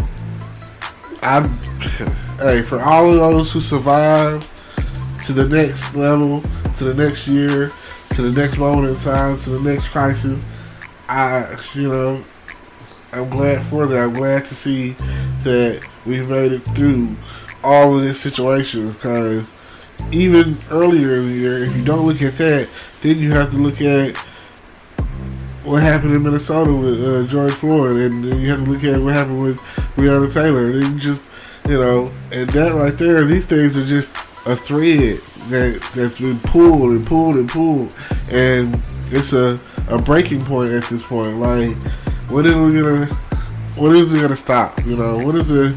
Like, we speak of change and change coming and all of that, and that's not what we need. It's horrible, but I'm always optimistic every year around December, going into January, going into the new year, that everyone usually makes New Year's resolutions, and by February they usually enacted on it, because, hey, no matter what, financially, there's money coming in February, income tax money, the money that we gave the government that they're giving back to us. And some people are still like, are y'all gonna help us, Nancy, Mitch? Well, what's going on? Come on, Congress. Come on, Senate. Come on, Trump. Like, Joe, what's up? Like, I don't care where it's coming from. It's like, God's got us either way. But it would be nice to know that if I have this spider bite and the poison is still in that spider bite, and I got this big bump, this blister or whatever, and all you have to do is cut it and let some of that poison ooze out. Like, just help, in whatever shape, form, or fashion we can get that. And then pretty much the main thing will be a financial form of help. So, can we get that? Just let us know. The sooner the better. Well, thank y'all for listening to me rant about Law and Order SVU and the things that I have seen that I can't unsee. I found it to be a really good episode as far as the first episode of the season. Like, it really woke me up this morning to watch it, and I guess I'm going to be on to the next one. Like I say, that was episode 22, season 22, episode 1, and now I'm going to move in to watch the newest episode that came out, and that's season 22, episode 2. And I've been a long time, watcher of Law and Order SVU, and that's why like I say, Olivia is my favorite character on and off the cameras, and you know, her and Ice-T, Finn, have been, you know, the driving force of the show. Maybe one day they'll bring Stabler in for, you know, for some. I don't know. Just they don't have to bring him back, but maybe they can cameo him in, or you know, I know his between his actual life and his career, you know, that things were kind of shaky and flaky. So I understand why, you know, his character probably washed out. I don't really know. Maybe he pursued more, because I know after he stopped being on the show, he was on the Man of Steel movie, and I thought that was great. I even thought his whole character on the show, on the movie of Man of Steel was great. So I was like, he even died in that movie, and he died pretty honorably. So what else can I say? So yeah, shout out to the whole team from my day ones to the new season. Law and Order SVU. It's really taught us a lot. I've learned a lot. I've learned that no means no, and that anything sexual can really make you wind up in trouble. So, but yes, I'll leave you to say that don't forget to like, comment, subscribe, and hit the notification bell. Check out my YouTube channel. Keep listening to my podcast for those who do. And I thank you so much. Maybe one day we can get this all together, and maybe we can get it right. Thank you. Hello, podcast world. Welcome to my channel. This is your boy Terrence, and I just want to say it's another great day, a happy New Year's, and everything else is going on. And look at you now. Everything that we do is for you. I appreciate it. Alright, come and check us out anytime you want. Here we are. Soon, soon, soon. It'll be like zoom, zoom, zoom. Already. It is official. It is 1/3/2021, and it is 9:16 a.m. And I'm just here to spread a little love and a little joy and a little cheer. And I just want you to understand that everyone here is looking forward to the stimulus money. If you're not, then I don't know what to tell you. Everyone is looking for that. They're looking for the first check, and then they're hoping for the next check, which is the $2,000. So first you get the $600, and then you get the $2,000. And once you do, you know that you're gonna be boiling. Like, thanks for calling. I mean, what else is there gonna need to do? Maybe you invest in something like, you know, your own podcast, or some YouTube channel, or TikToking, or whatever. Social media is where it's at. Get you some electronics, some gadgets. I mean, where would the world be without some of this technology? I definitely need y'all to come into 2021 thinking about what it is you want, what it is you want to do, and think about all the trends that you are interested in. So come together, and hopefully that's all it's going to take. Like, we love you guys. We just really want to have, you know, success on the mind. And a lot of people don't. A lot of people don't have success on the mind. They don't know what to do. They don't know what they're going to do. So, you know, come right on in and just come with a clear mind and a clear conscience. They say there's no secret to success, but there are success secrets. There are things out there that you could do that will probably help you out a lot, you know? So, just try. Trying isn't failing. Trying is trying. And you gotta learn to do the best and be the best you that you can be. Because without that, you have nothing. I mean, I guess you have something, but you don't have what you need to succeed. And that's basically what you're looking for, right? Looking for the tools that you need to succeed. I appreciate y'all for tuning in every time y'all do. Some of y'all just think I like to hear my voice, and that's great too. Like, thank you for tuning in. Shout out to everybody who's made it into the year 2021. Shout out to everyone who's out there working it. You gotta make it work. You gotta put in the extra work. So, I appreciate that. Yeah. A lot of new movies coming. A lot of everything coming. So, I'ma just let y'all go. This just was a little quick song. Put something on your mind. Something that's, quick thoughts. They are here, we are there. And soon enough we'll be everywhere. And I thank you. Thank you so much. It's better to live and lost, they say. But you never know. Depends on what you lost. Or who you love.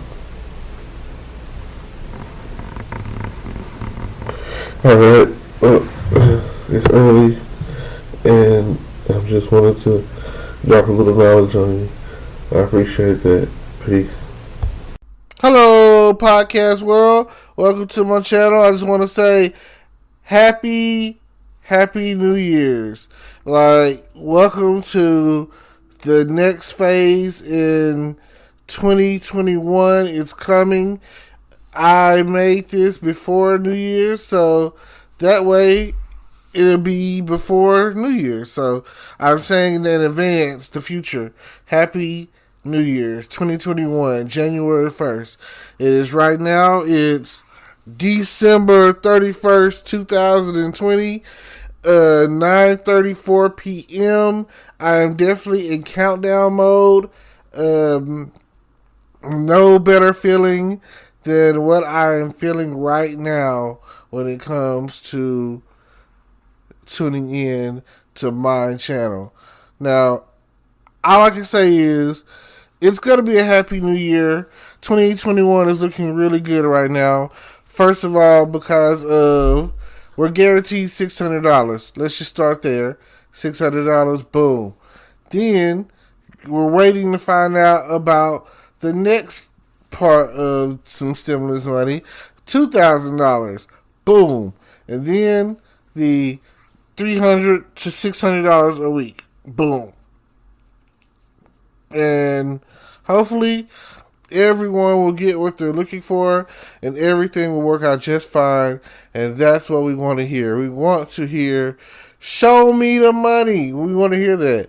So if you're in it to win it, and you know that you're getting paid, and you know that you're just waiting for that check or that direct deposit, and, comment down below exactly what you plan on doing once you get your stimulus money. Because some people have no clue what they're going to do, while others do. And, I'm just curious to know, which way did you go? Did you zig? Did you zag? Are you opening an account or paying some bills or buying some, something useful? Or are you just splurging away on crap? So, like I said, let me know what you're going to do. It's New Year's. Are you out popping fireworks, shooting them guns? Are you popping and blopping and flopping, blowing out the old, in with the new? Out with the old, in with the new. It's 2021, and I'm really looking forward to what we have got going on this year. Oh my God, it's been a long year dealing with this coronavirus, or as Donald Trump calls it, the China virus. So, yeah, feel free to like, comment, subscribe, hit the notification bell, and we'll go from there. Thank you so much for tuning in to my channel. Happy New Year's, January 1st, 2021. Hello, Hello, podcast world. Welcome to my channel. It is 12/21/2020 at 2:17 a.m. and I'm just here to talk about that smell, that musty pussy smell. Like, oh my gosh, ladies, what's up? What's up? We talking about hygiene. We talking about hygiene. We talking about washing that ass, you know. And fellas, you not exempt. We talking about you too. We want you to wash that ass. Like, man, keep your nuts clean, my nigga. So listen, just the other day, you know, I'm here helping out a friend. I don't understand the issue, but they come over and use my computer, and all I can say is they use my bathroom. And well, when they first get here, you know, I have a sensitive nose. I have a sense of smell. I keep my apartment clean, and I burn candles and stuff, you know. And I got the Glade plug-in plugged up and whatnot. And I'm already frowning upon those who smoke because of the smell. You know, weed don't smell good. Weed stink. But you know, smokers don't understand that because if you smoke, you don't have a sense of smell. It's like you okay with the fact that the smell of whatever is horrible. Like, oh my God. And then if you come over and you smell like you ain't bathed in like 3 days, you know, like, oh my God, I can't believe it. So then when she goes to the bathroom and she leaves, and when I go in there to check my bathroom, it almost killed me. That musty pussy smell. Like, oh my God. I don't understand. Like, this is a PSA today to tell you, all of you who are out there, you need to figure something out. You can't be going around with that musty pussy smell. You can't be going around unclean, unbathed. You know, like you going around somebody in public or whatever the case is. You need to figure out a way to wash your ass, you know. I mean, if you live in a house and you happen to not have water, like, they sell water now, you know what I'm saying? Like, you could go get a jug of water for like less than $1 and make that work, you know. Get you some soap and water and washy, you know what I'm saying? Wishy-washy with it, you know. And that right there in itself is like worst case scenario, you know what I'm saying? Like, I don't care how you gotta do it, even if you gotta go to a friend's house and wash your ass, you know what I'm saying? Like, that's what you gotta do, you know what I'm saying? Or like whatever the case is. I done had too many incidents in my lifetime to where a female didn't wash her ass, or you know, like they were living on the edge and they was like, you know, broke and couldn't pay their water bill, which is, I'll never understand that, you know. I'll never understand that somebody not being able to pay certain essential bills like fucking water. Like, are you fucking serious? Like, are you kidding me? Water? I mean, water be like one of the cheapest bills, you know? Like, if your water bill over $40, like, what is you doing, you know? I mean, fortunately, the apartments I stay in, water is free, and that's the case in a lot of apartments, water being free, which it should be, you know? And I feel that should be like a universal free thing. It's not every day that you come across to where, you know, like water, you know what I'm saying? Yes, water. Got to take a drink on that one, you know. There's one thing about this talking on a podcast or whatever. The more you talk, the thirstier you get. It always seems like it feels like something is in your throat or getting caught in your throat or whatever the situation is, you know? Like having something to drink like water or tea or wine or whatever is one of the things that I've seen suggested how to create a podcast, having something to drink around you. And I try to keep a bottle of water around me at all times, within arm's reach. So, um, you know, I mean, before I started this podcast, I started had made like it was grape Kool-Aid, and oh man, I had made my own little personal cup, and sugar and everything in it. It's nice and sweet. Put some ice in it. Oh man, it was good. I was sipping on it. Then it had by the time I was finished or whatever, the ice is still in there. So I just poured a little bottle of water in there and kept it going. It still has the essence and flavor behind it. So cool. Now, ladies, one of the things that I had come across is I've come across chicks who didn't have water or didn't know they able to shower, and they put powder down there. You know what I'm saying? I was like, ew. When I had learned of what was going on. Cause we did it, it's somebody I had met and we ended up doing it in the back seat. So they like, oh, I got powder on, and like, I would think that out of respect for yourself, this is how you know a person ain't got respect for themselves, that you would be like, man, let me find a way to take a shower. You know what I'm saying? So I feel like with her knowing that they couldn't take a shower, because we couldn't go back to my place. Like at that point in time, I still stayed at my mom's.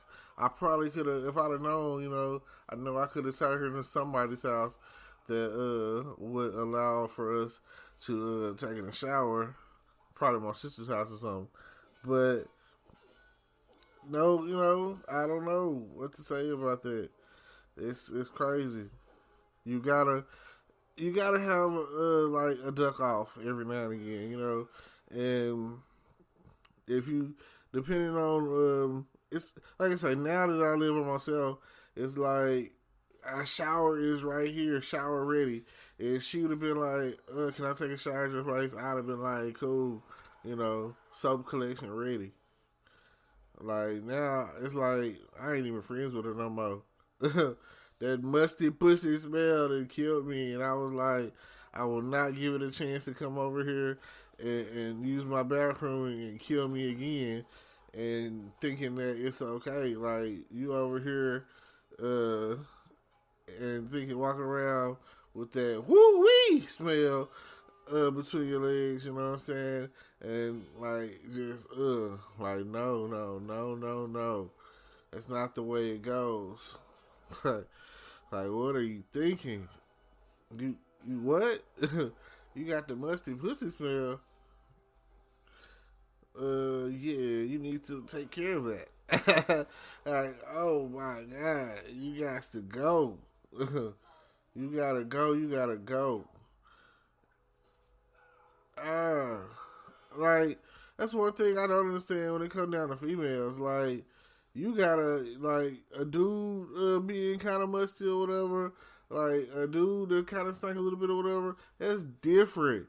But as a female or whatever, when that thing get to stinking and you get that musty pussy smell, get to riling up or whatever, like, you gotta do something about that. Like, oh my God, I swear, like, a musty pussy will kill you. And then, there's people out there that think they should get some head, knowing they got that musty pussy smell, you know what I'm saying? Oh yeah, it's horrible. It's like, what are you gonna do at the end of the day when you stink, Are you gonna go somewhere and take care of that bad hygiene, that pee poor pooty, that monster you got down there, that wolf pussy, you know what I'm saying? Like, what the heck are you excuse me. Like, what are you thinking? Sometimes you just gotta deal with it. ratchet hygiene,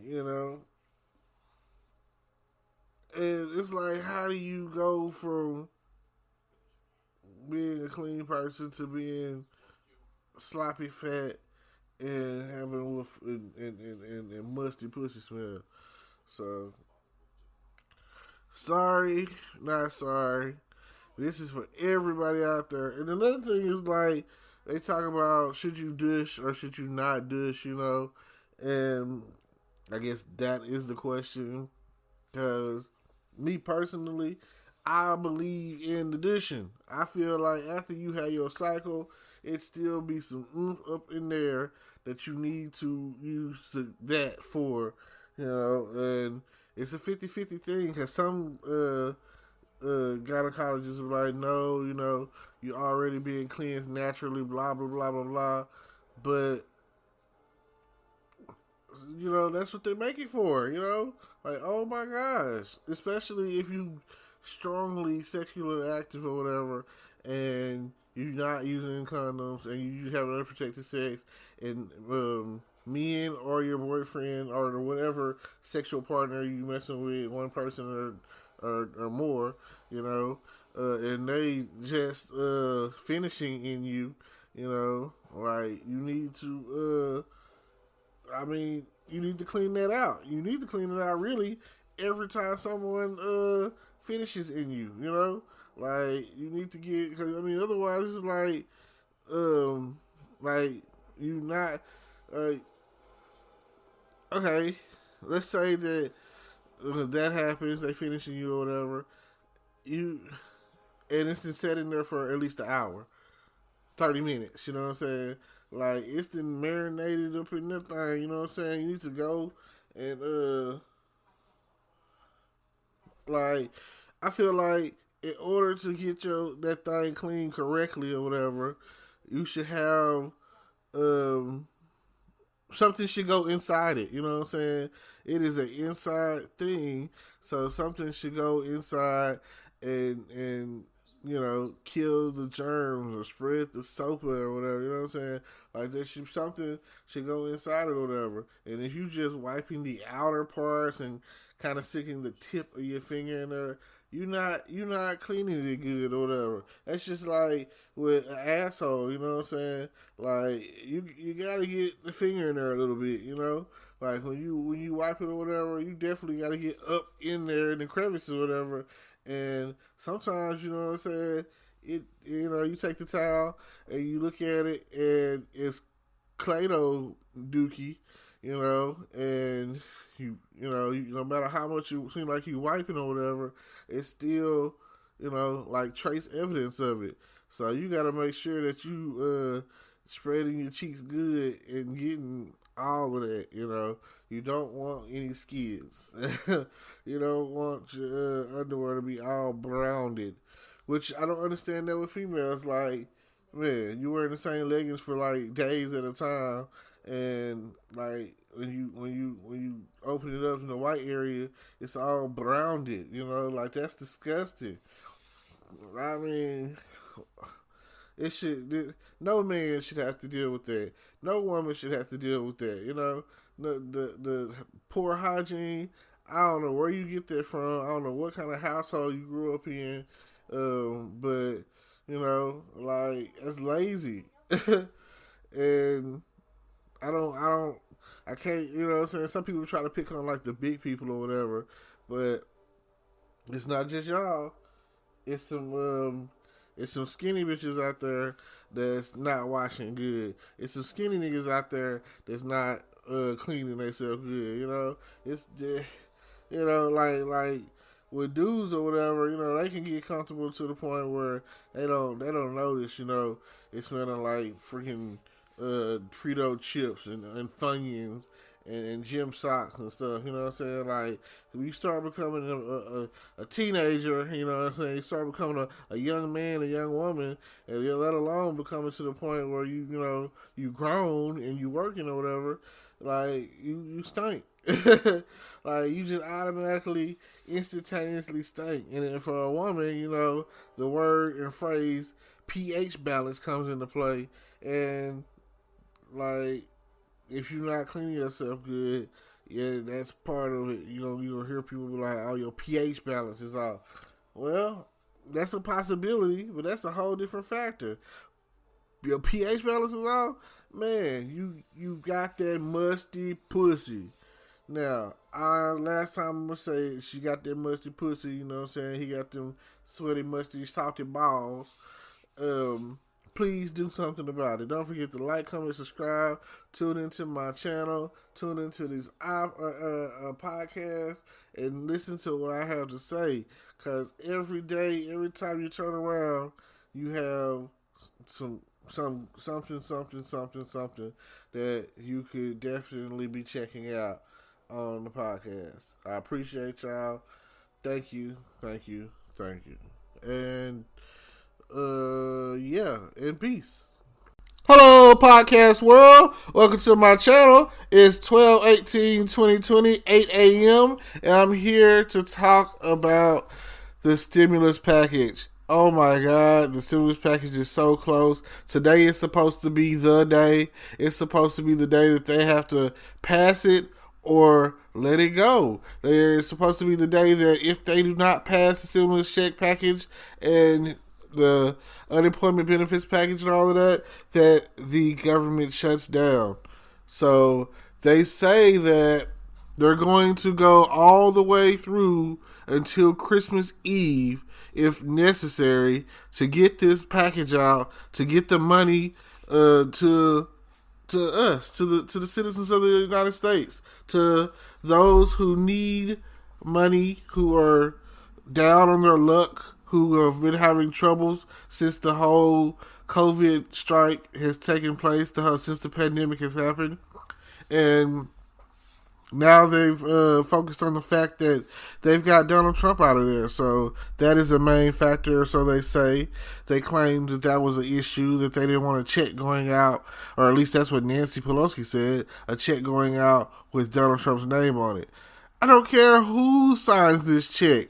All I know is, like anybody else, like he said, like he said on How High, I need money. Or Jerry Maguire, show me the money. Like, come on. What are we really going to do?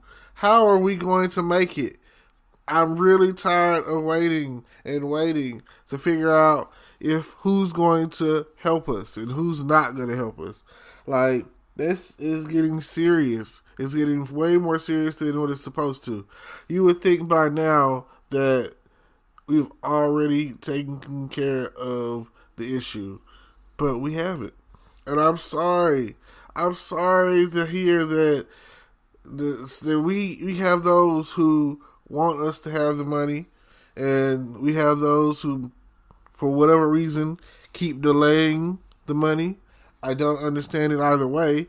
It'll be great for this money to come before Christmas, but if they don't do something today, I don't see how it could.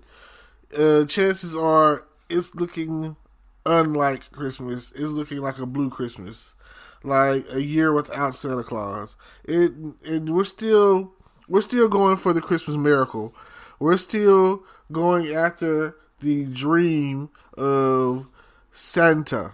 We're still, right now we're looking like a bunch of ho-ho-hos.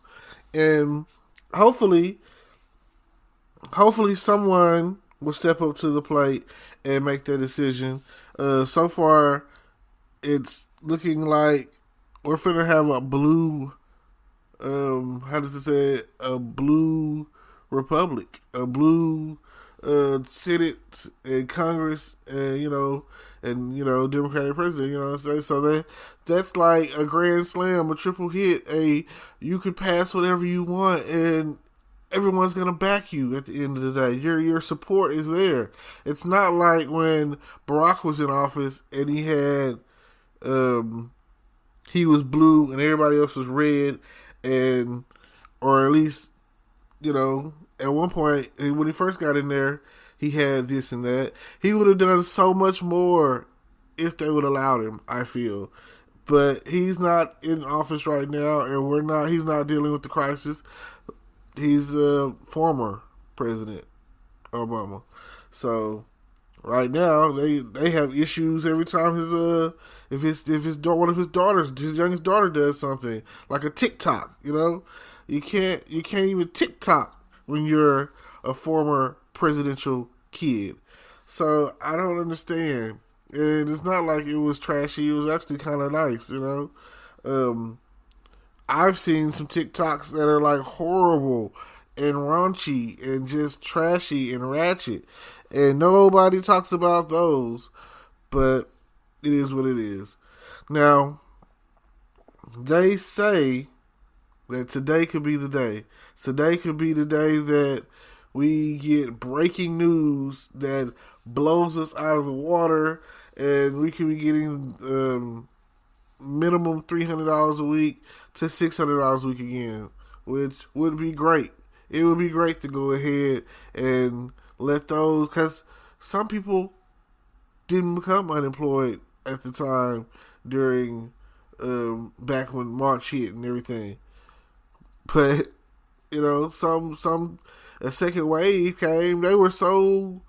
They just knew that the heat of the sun from the summer was going to get rid of the coronavirus. Now they're at a point where they have this phony baloney fake, possibly cause more problems than it solves a vaccine, or it could just be freaking sugar water for all we know. It's like, it could be unreal. And I look at it like this. They curing coronavirus, supposedly, but they still haven't cured HIV and AIDS. So if HIV and AIDS, back when they gave it to us, had gotten out of hand, what would they have done back then?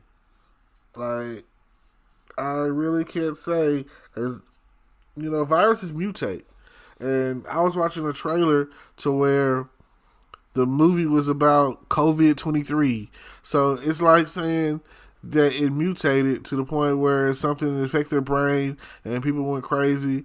And yeah, I don't remember the name of the movie, but it's coming out next year, I believe, 2021. Oh man, for those of you who have been missing out on going to the movies, coming into 2021, we have some heavy hitters. Wonder Woman 1984 is coming out Christmas night. Oh man, I might not be able to see that on Christmas night, but I will be watching that. That is definitely a movie that I'm trying to see. You have to think about it. A lot of good movies coming out. Go on YouTube and look up movie trailers, because that's what I did yesterday. I went and I watched a whole lot of upcoming movies. I just, they got a new Suicide Squad. Suicide Squad 2 is coming out.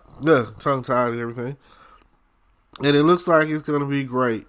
It's got some great actors in it. I think Harley Quinn is the girl that plays Harley Quinn is like leading the Suicide Squad this go around. Idris Elba, John Cena, I think, was in there. Yeah, Viola Davis is in there again. As Waller. I mean, Amanda Waller.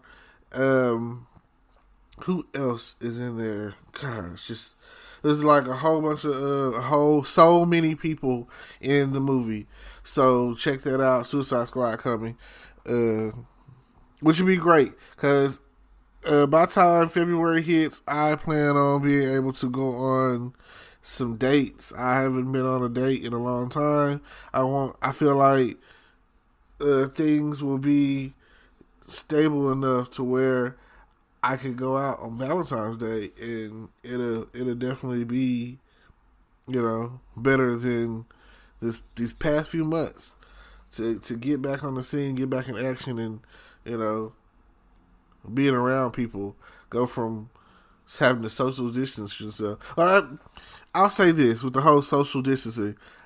I already was like, if you're not a female, I didn't really want you around me.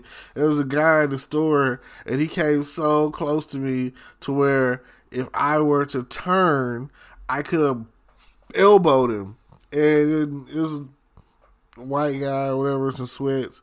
I don't know if he was mental or what the case was, but it was like, I was like, man, is he trying to get my booty or something?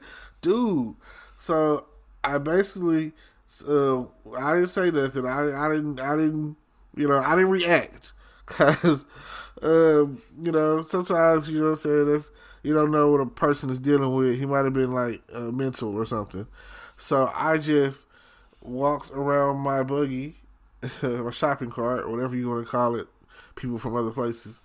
And I kind of like pushed it back to push him away from me. Like, dude, this cart is a good 6 feet.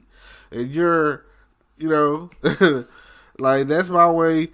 Every time I go to Walmart, I get a shopping cart because they give me an old buggy and I'm pushing it around because that right there is a good 6 feet. That you shouldn't be no closer than the distance between me and this shopping cart. That's the way I feel. So, let's see. We got stimulus check could be coming. That would be breaking news. Movies coming out 2021. And let's see. For me to close this out, what's the last thing I'm going to talk about? Oh, yeah, New Year's. Get ready for the rest of the year holiday or whatever. Like they say, when it rains it pours, it can't get no worse. So I feel like I'll be somewhere celebrating in some shape, form, or fashion, even if it's in-house. I'm going to be jamming some music and maybe having some people over or go be around some people, play some cards, dominoes, and drinking or whatever, whatever is clever. Because I'm ready. I'm ready for what's coming up in 2021. And I'm just so happy to be here. And it's been a struggle. 2020 has been a real struggle. I've been building and expanding on everything I do. YouTube, podcasting, online gaming. Let's see. What else? I've shot in some recorded some videos with some people. I've been throwing darts. That's what I look at it as. I've been throwing darts. So if you're interested in working with me in any shape, form, or fashion, collabing, getting online, doing some we can record. There's plenty of ways to do. Like, that's the best thing about it these days. We don't even have to be in the same room the way they have it set up. If you have Skype or you got OBS and whatever, we can make it happen. We can definitely record and make some things happen. So it don't matter where you are, where you're from, or what you want to talk about. We can make some things happen. And I appreciate y'all. Thank y'all for tuning in. Like, comment, subscribe. Check out all the links in the description to see what we've got going on. And I appreciate you. Thank you so much. Holler at your podcast world. Out. Hello, podcast world. Welcome to my channel. It's 12/15/2020, 3:43 p.m. And I'm here today to talk about fat versus big.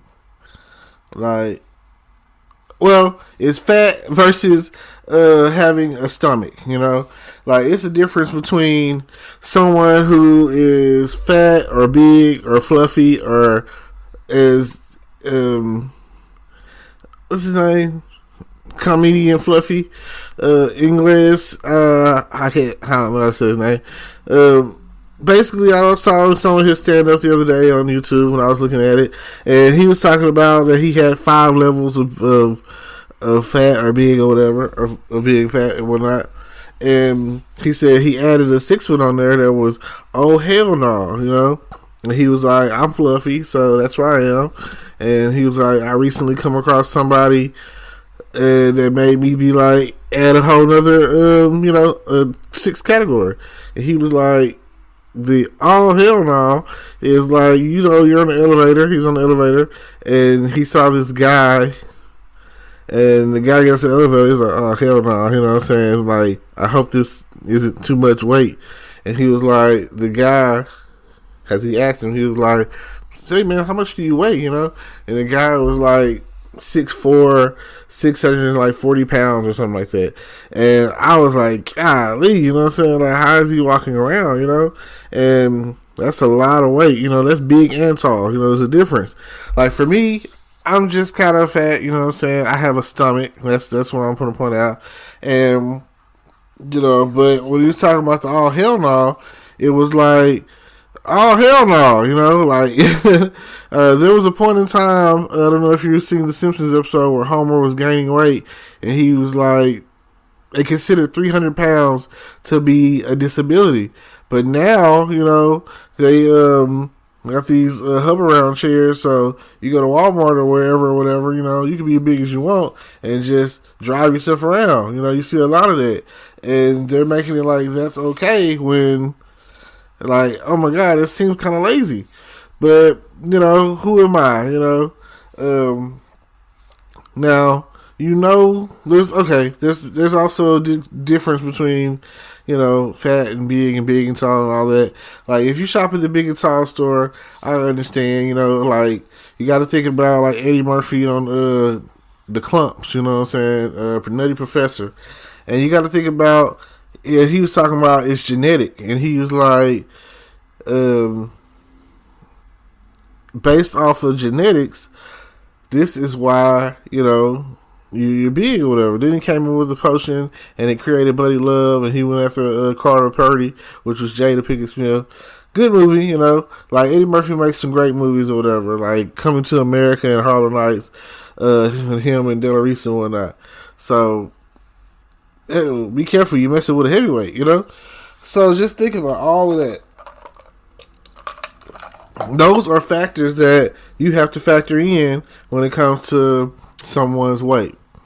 Like, and I'm not here to body shame or any of that, Like, I remember back in the day, we had the dozens, like, or Yo Mamas or whatever, There used to be jokes like, your mama's so dumb that they say it's chilly outside and she went and got a bowl.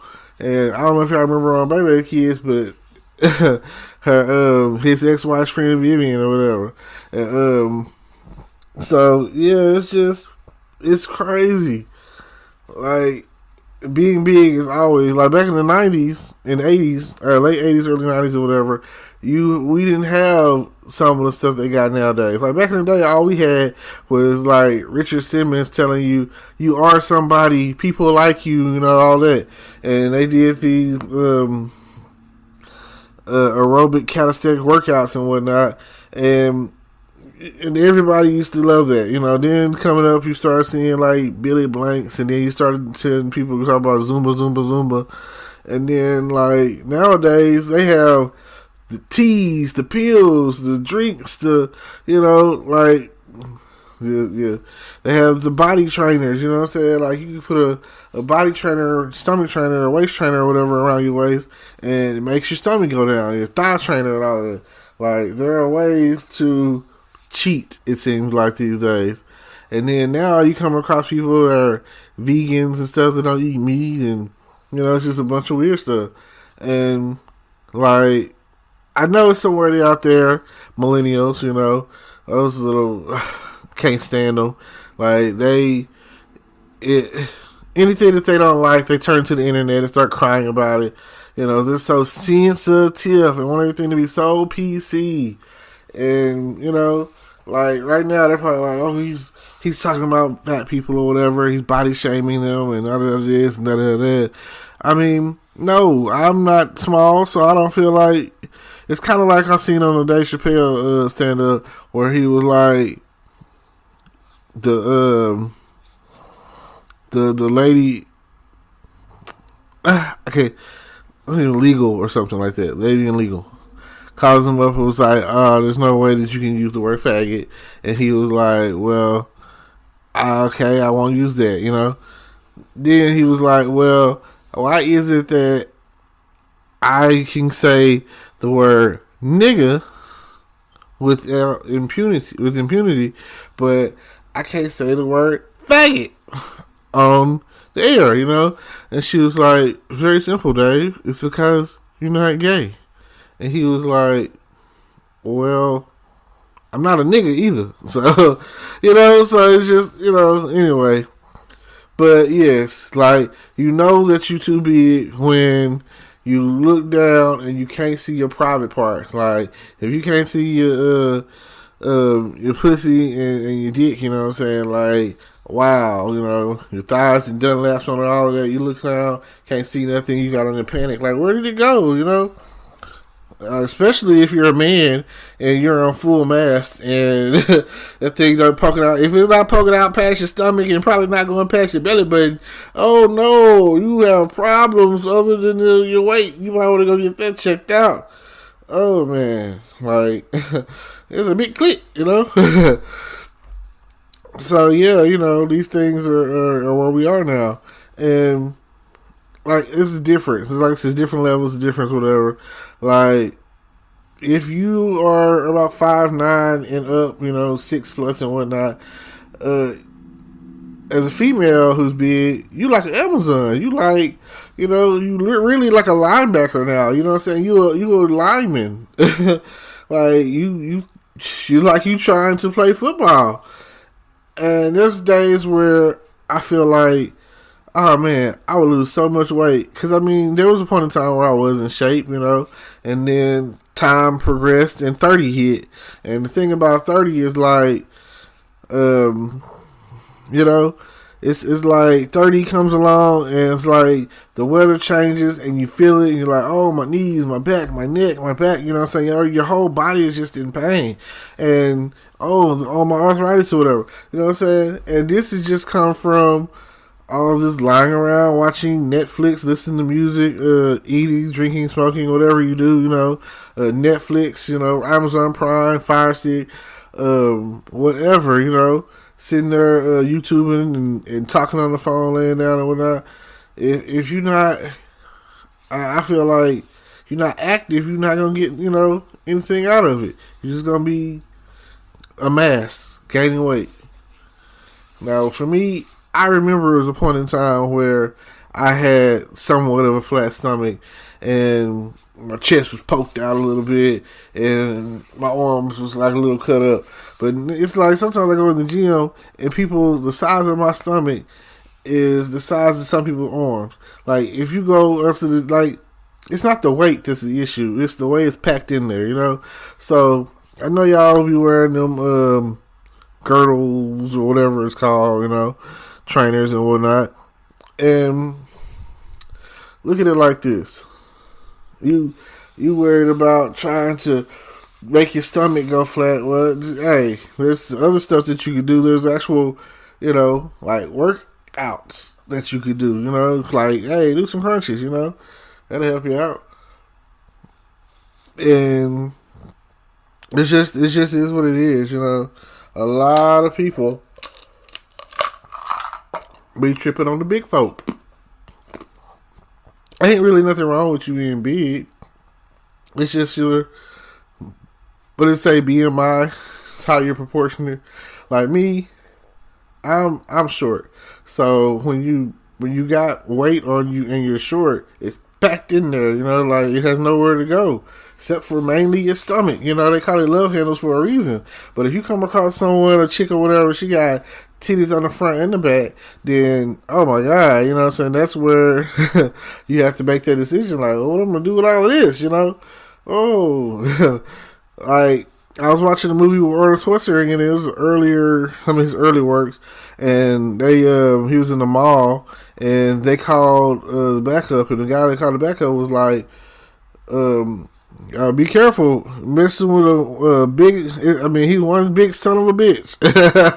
Oh man, it's pretty funny when he said that, especially since it's like an older '90s movie. So I was like, wow. And then, but yeah, that's a different type of big. Like if you're professional athlete big, it's like, oh my god, you can't be like, oh, you see some people like, oh, they're like Samoan big or like Yokozuna big, like, oh, E Honda big, So you got that out there, you got you like a sumo wrestler, like, man, that's not what you want. So and then you got I mean, for me, my thing is to be able to pick her up. If she is like, even like some people are just weak. So if if your chick 200 pounds and you can't lift her up, it's not that she's fat, she's thick. You know what I'm saying? She's thick. So like that. It was a difference. It's all like all types of bodies or whatever, and like I say, it just depends on if you're fat. You'll know, or do you just have a stomach? Like all your key weight is in your stomach, like especially after this whole coronavirus and pandemic or whatever, and you just you had a stomach before, now it's like somebody look at you and they can't tell if you pregnant or just had a baby, and like even after. Like I said, kids will mess your body up, and then you get out there and you like, oh my god, I done gained like 50 pounds, 40, 50, 30, 40, 50 pounds, and you're like, well, what I'm saying, I gotta get active or whatever, get in the gym or whatnot, whatever the case is, so I can lose some of this weight, get back to my size, help my body snap back. And then, that's just the difference between fat and a stomach. But you gotta also look at it like this: you got some people that are they have weight on them, but it's good weight. Like you see The Rock or whatever, tall, muscular. You know what I'm saying? That's one big son of a bitch. And you see the Arnold Schwarzenegger or whatever, tall or whatnot. Muscular. That's one big son of a bitch.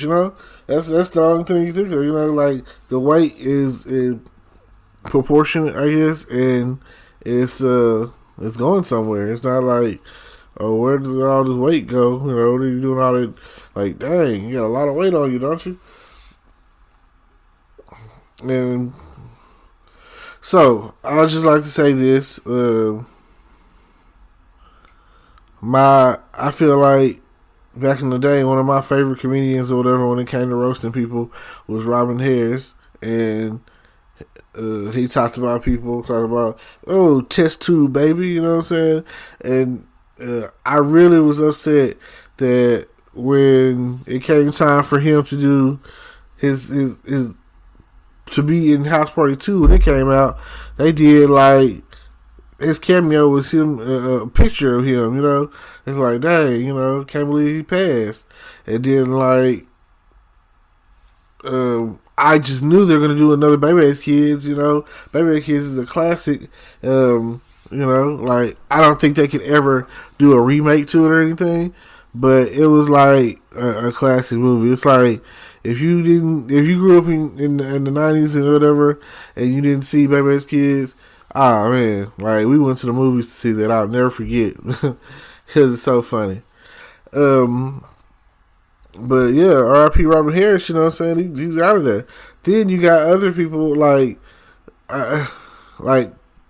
Chris Farley, he was one of the great big people or whatever on Saturday Night Live, and he did several different movies or whatever where he was great in, and between him and like his sidekick was always like David Spade, so you had Tommy Boy and Black Sheep, and he played in some of Adam Sandler's movies, or whatever, like Billy Madison, and you know, R.I.P. John Candy or whatever.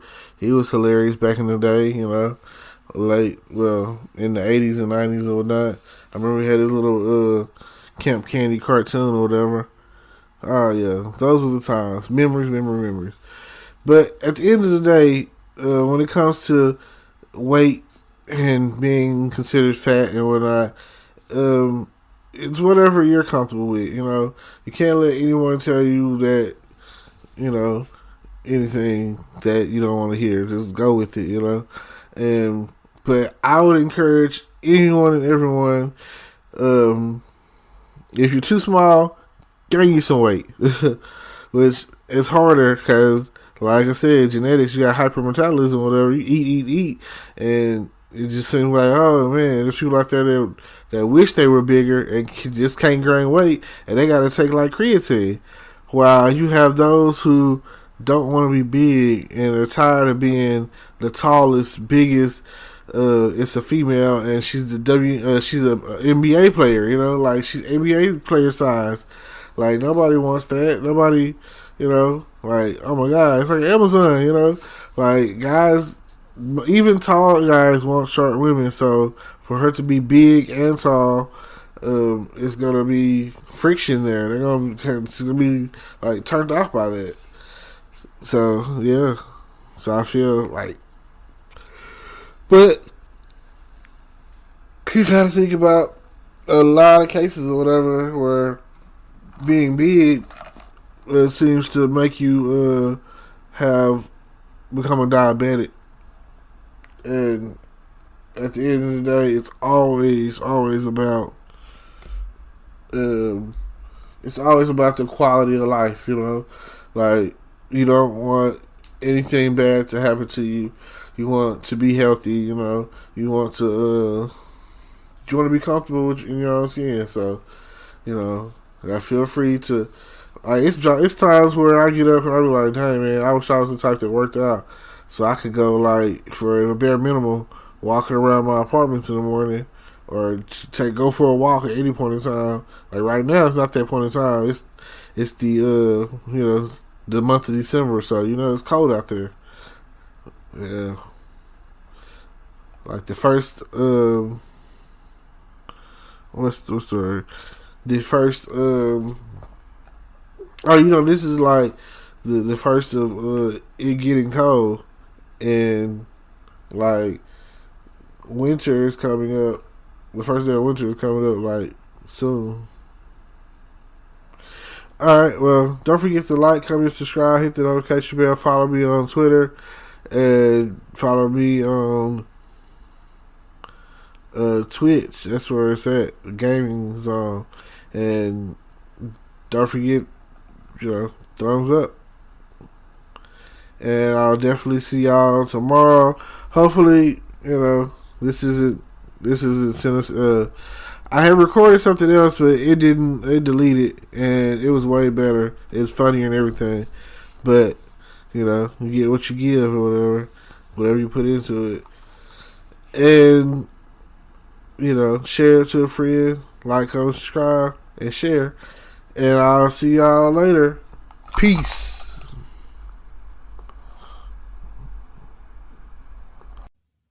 Hello, podcast world. Welcome to my channel. It is 12/13/2020, 4:03 p.m. And it's a heck of a storm going on today. I don't know if you looked outside your window or had to go somewhere, but for me, today is just not the day. I keep trying to figure out how I want my temperature set on the thermostat. And heat keeps coming on. I keep getting hot. So I'm just like, screw it. I'm just going to use a blanket. So let's see. What's been going on this weekend? Tiny Zeus Lester, a.k.a. Debo, has passed. I'm so sorry to hear that. Mr. Come on, Punk himself, Mr. You got knocked back out, is gone. Oh no, I am really, really sad to hear that. He was like the true definition of a bully from the hood. He was that guy. He was in a lot of other movies, but when you seen him in that one cocked eye, you would be like, he is not the one to be messed with. He was the guy that you definitely didn't want to see coming around your way because you just knew that he was going to hit you with one of them Mike Tyson uppercuts or something. So that is what happened. I don't really know what happened to him, but this is the year of coronavirus. So um, that's pretty much what you can probably blame it on without even saying, because there's been a lot of death this year. And here they are still fighting over the Republican and Democrat when it comes to trying to figure out something about the relief help or stimulus check or anything that we need. We still haven't got anything. Like all we have is a new president, and that won't really make a difference until like January 20th. Inauguration day. So, but Nancy Pelosi keeps saying, and Joe Biden keeps saying that the Democrats are going to conjure up this big, beautiful package, this big, beautiful stimulus check.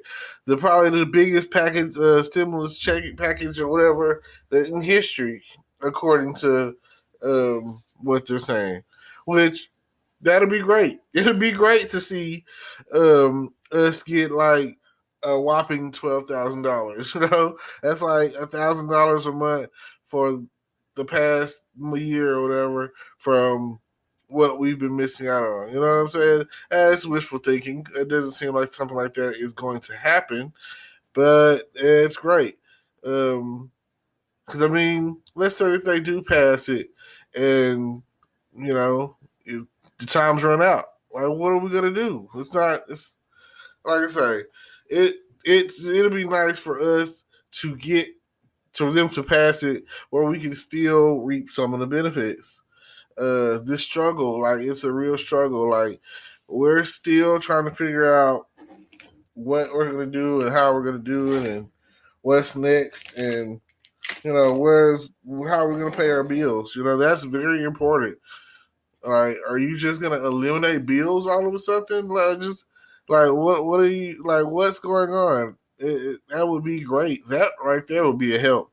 Just pay our bills. Like, stimulate the economy that way. Like, oh man, be like, here, this is what you need to pay your bills. Here you go. Here's the money to pay all your freaking bills. I don't know.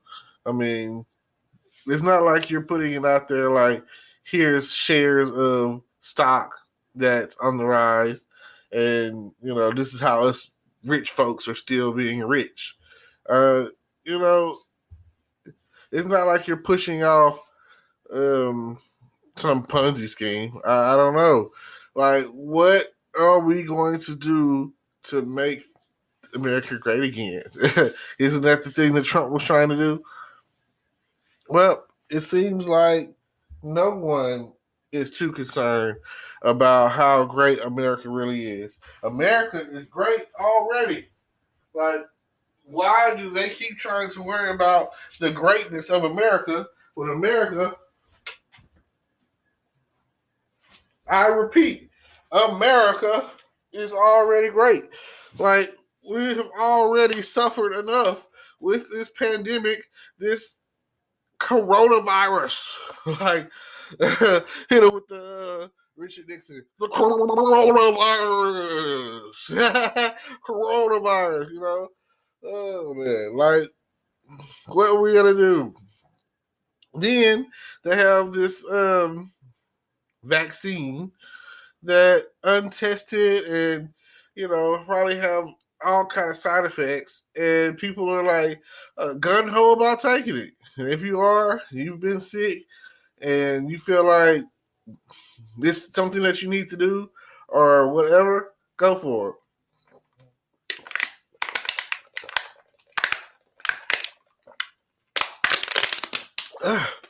Talking makes you thirsty. Whew. You'd be surprised how fast you can drink a bottle of water when you're really, really thirsty. And then the heat makes you even thirstier. So you'd be even more surprised how thirsty you get from drinking water. Like, what are we going to do? So that just right there in itself seems like a never-ending cycle. I mean, I don't think I've gotten sick. I don't think that I've gotten the coronavirus this whole time. I've never experienced any other symptoms or whatever. But I also mainly stayed at home. So I social distance myself. Is that what the thing they're saying? Social distancing. I did that. I made sure that I kept my distance from everyone except for a few people. You know, you got no choice when you go into Walmart, and I mean, you could be asymptomatic. So, you know, I remember when D.L. Hughley was talking about it and how he passed out on stage, but I don't fully understand the concept because you should know something, right? And then after you get tested, you find out like a few days later, and then it takes like 14 days of 2 weeks of quarantining. So you never know what's gonna happen at the end of the day. I mean, you don't even know if this vaccine is gonna work. You don't know. Only thing you do know is the high, strong possibility of of of getting sick is still be there. Like airborne disease. And I know you've probably seen a lot of films that were apocalyptic in nature, some sort of zombie film. A lot of this is one movie where there's a couple of movies. You know, they have you know Resident Evil and all these other zombie-ish movies, but Resident Evil is a good one. I'll use it as a perfect example. Had the T virus, so it was airborne, and I feel like if you haven't seen Resident Evil, played the game, know the storyline, what have you been doing? Have you been living under a rock? Matter of fact, after I get off this podcast, I think I'm going to watch Resident Evil. I feel like it is perfect example of what's going on today. Manufactured virus. And that's what I feel coronavirus is, a super manufactured virus that got out of control and they were using it primarily to give Trump the push to get elected his second term. You see, it didn't come up until like the end of 2019 and, you know, populated itself throughout 2020. And they quickly responded back in March with the stimulus package that I didn't get really any of, you know. It didn't really benefit me in any kind of way. Which, hey, it would have been nice if it would have continued throughout the year. They would have just extended it and been done with it, and we would be good to go right now. Because some of the people that were on unemployment then are not on unemployment now, and some people that are on unemployment now were not on unemployment then. So it's like, man, the people that are on unemployment now, because they were saying that, oh, the heat, the summer is supposed to, supposed to die out and yada yada yada, you know. So I feel like you take this shot, it's going to give you some sort of hyperactive fever, and it's going to give you like a brain aneurysm or something worse. You know, I just feel like it's not for me. I don't trust the government as far as when it comes to medication, and I'm already not too happy with the situation things are going right now. It seems like a lot of back and forth that they could have probably already done something like the week before the election or whatever. So now they keep saying, this next week is the week, or this coming up week is the week. Now it's at the point of if they don't pass it and give out this money, they're just going to lose the money. So it's like saying a big F you to us, to the people who need it. And they don't really care. Oh, man. I feel like this is the time, to act. This is the time to react. So, thank you. Thank you. Thank you.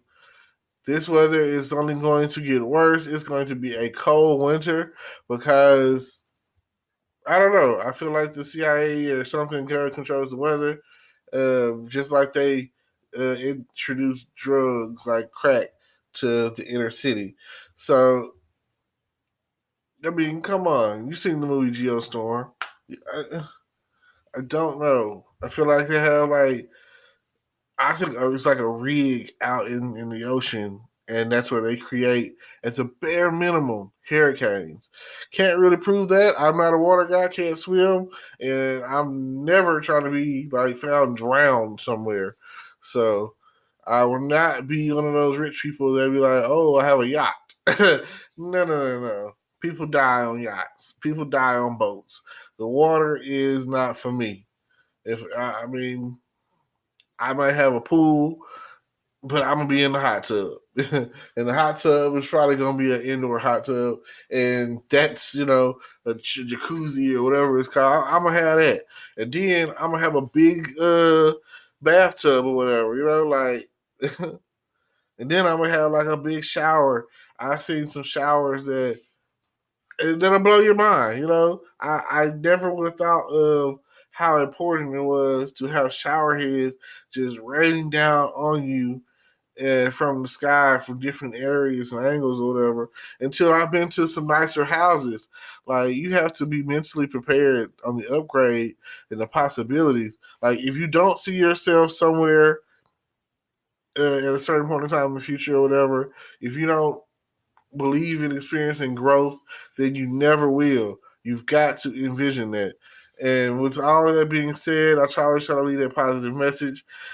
Thank you for tuning in. Don't forget to like, comment, subscribe. Check out everything I got going. Facebook, YouTube, Twitch, all of that. Subscribe and follow and all of that stuff. Podcast. Please feel free to comment, hit me up, leave a message, whatever the case is, and I will get back with you. And I appreciate you. Thank you. Peace. Hello, podcast world. It is 12/10/2020 at 1:16 p.m. And here I am. I'm here to talk about, I don't know if you remember it's on Transformers or not, but the phrase was on Transformers. It was the Wiki model. No sacrifice, no victory. No sacrifice, no victory. I feel like the term no sacrifice, no victory is like saying, if you're not giving, you're not getting. You got to go through something to understand what it's like to make it through once you get through the situation that you're in. And I feel that was a great motto to have, a great family slogan to go by. Because sometimes people don't understand the sacrifices that have been made for the living that they have achieved right now. I feel like these new millennials are just getting handouts. I feel like everything, because this is the thing, every generation from way back then to way up now to whenever, it's just a process. It's part of the way things are. You always be like, oh, I want better for my child. I want my grandchildren to live better. And better. And you want things easier, better. And now look at what they have. Nothing. They have everything that you ever wanted because you've given it to them. There are a lot of nowadays you don't even gotta be rich to be spoiled. You can live in the hood and someone in your family has made it out the hood, and even now, when we were growing up, minimum wage was crap. I remember. I'll give you a perfect example. My sister started working in I don't remember what year, um, the early '90s. You know what I'm saying? I want to say like '95, maybe somewhere around then. And when I sister first started working, I want to say the minimum wage was like $4.25 an hour. Nowadays, people starting out making like $10 an hour, and even with inflation, we still have dollar menus, we still have dollar stores, we still have stuff that's still baseline priced. So back in the day, even like without any money, because we were so poor, we couldn't afford the cheapest thing. The you know, like it didn't really matter what you had. But nowadays, it seems like everyone has some kind of money. Things are just I don't know, and society has grown accustomed to having some kind of money, and now that people are the pandemic is going on, people are losing their jobs and they don't know how to survive for nothing. So when people are out there whining and crying, plus inflation again, because some of the prices for houses or whatever have gone up, and that's one thing. Real estate is always a growing market, so you never know. Your house started out being worth like 40,000, and you can turn around and sell it for 100,000. It's just the way the economy thing, appreciation. So appreciate what you have all overall. And now it seems like if a kid cries for a second, what? Or give him whatever he wants, Make him start crying. Back in the day, kid starts crying, give him a whooping. Beat that child. It just, I don't know. Even because nowadays you got a lot of, I don't know, what, tree huggers, I guess. I don't know what you want to call them. Sympathizers or whatever. And they feel like you shouldn't touch a child. You shouldn't whip them. You shouldn't beat them. You shouldn't chastise them. You shouldn't, whatever. And kids that grew up in, I'm gonna say like in the '90s, and especially once well, if you were born in 2000 and above, oh yeah, it's over. It is a wrap. I don't know what to tell you. Like some of the kids that are coming out of school nowadays, they grew up with Facebook and social media and all of that. So they don't know any difference. They don't know what the hell a payphone is. If they were to lose their phone and be like, "Oh, I can't find someone with a phone," like we still payphones are rare. You're not gonna really find that because, like I said, couldn't find someone with a phone. Like, how does that not happen? There are people who are homeless on the street with cell phones. So I don't know what to say or whatever. Like they're smartphones. They're not just regular freaking phones. Like you can become a millionaire with a freaking smartphone. You can go somewhere, McDonald's, library, whatever, and use your phone to make money. There are so many freaking ways to make money from your phone that it's ridiculous. That's the society that we live in today. Um, Again, I'm doing this podcast. I could do it. I don't know how the quality of sound because I've never done it, but I could do it directly from my phone using the Anchor app. It's free. Download it. Check it out. You probably heard the advertisement at the beginning. So, with that being said, think about that. Um, it could over time. It could, you become a successful podcaster like Joe Rogan or someone. But either way, I be seeing these movies or whatever, and I grew up in the time frame of Home Alone, and Macaulay Culkin basically he does his thing. Like he's home alone. He's like, look at him. I'm 19 years old, and I'm taking on these bad guys. I'm rigged up my house, and they getting their hand burnt. They getting sliding down icicle steps. They're walking on nails. They're getting their head torched. Um, Feathers in their face. Uh, Paint cans smashing their face on the stairs. All of this stuff happening. BB guns shot in the balls, in the face and all that. These are things that the 9-year-old, 10-year-old boy is doing, And then he gets lost in New York and he goes to his relative's uncle's house or whatever, and he rings it up and he's smashing them even worse. So I mean, what are the odds of coming across the same criminals more than once in a lifetime? Like, dang, did they not do their job? How do you escape? So, but when there's a will, there's a way, I guess. And I feel like this day and age, kids wouldn't know how to do that. What are they gonna do? Look it up on YouTube? Oh no, you know. I also don't understand.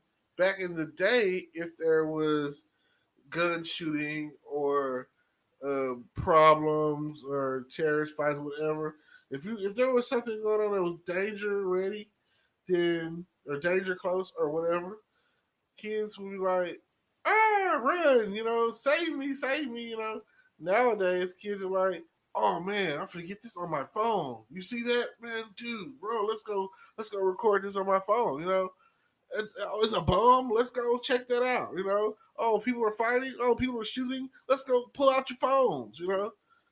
But then the worst thing about it is the police get there and they're like, "Boo the police," which that's neither here nor there in some cases or whatever. Some cases that's a necessity.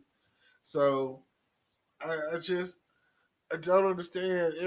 Like Kevin Hart said, if it didn't get on camera these days, it didn't happen. It don't exist. So now that's what the world is.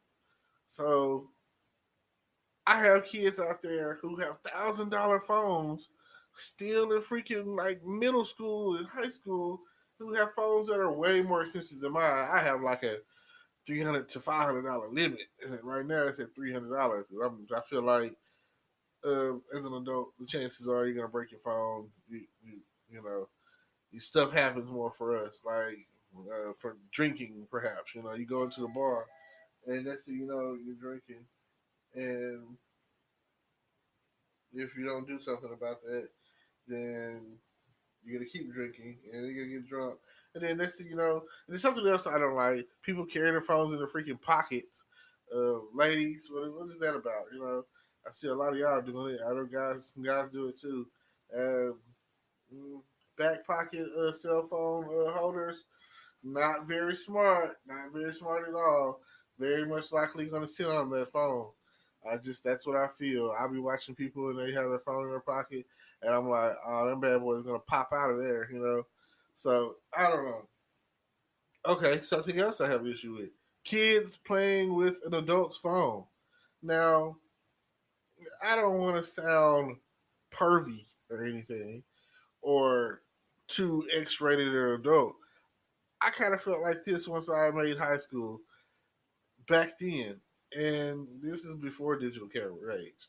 Now everyone has a camera on their phone, so I feel like everyone has an adult picture in their phone. I feel like everyone has videos in their phone. I feel like everyone has, even if it's not your fault. I feel like everyone has some spammed Pornhub adult stuff going on in their phone, and you get hell. I say it like this: if you have Snapchat on your phone, then it's a wrap. Like, and they're gonna spam the crap out of you with their trying to sell their premium content or secret snap or whatever.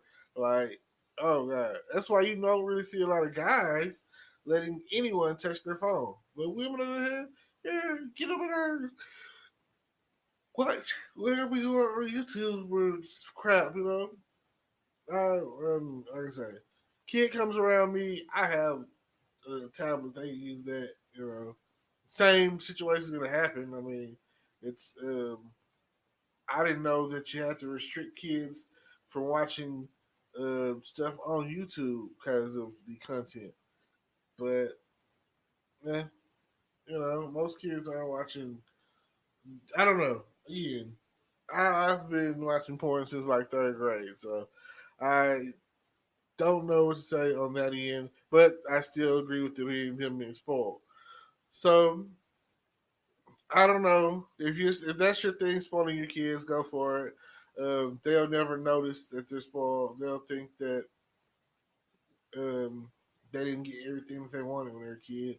It's gonna be the same again, same cycle. Because my parents was probably giving me way more than they ever had, and um, there were a lot of times where I was ungrateful, which I don't feel that way. Of course, don't feel like I was spoiled at all because I feel like I grew up in like some of the poorest situations I've ever you can ever think of.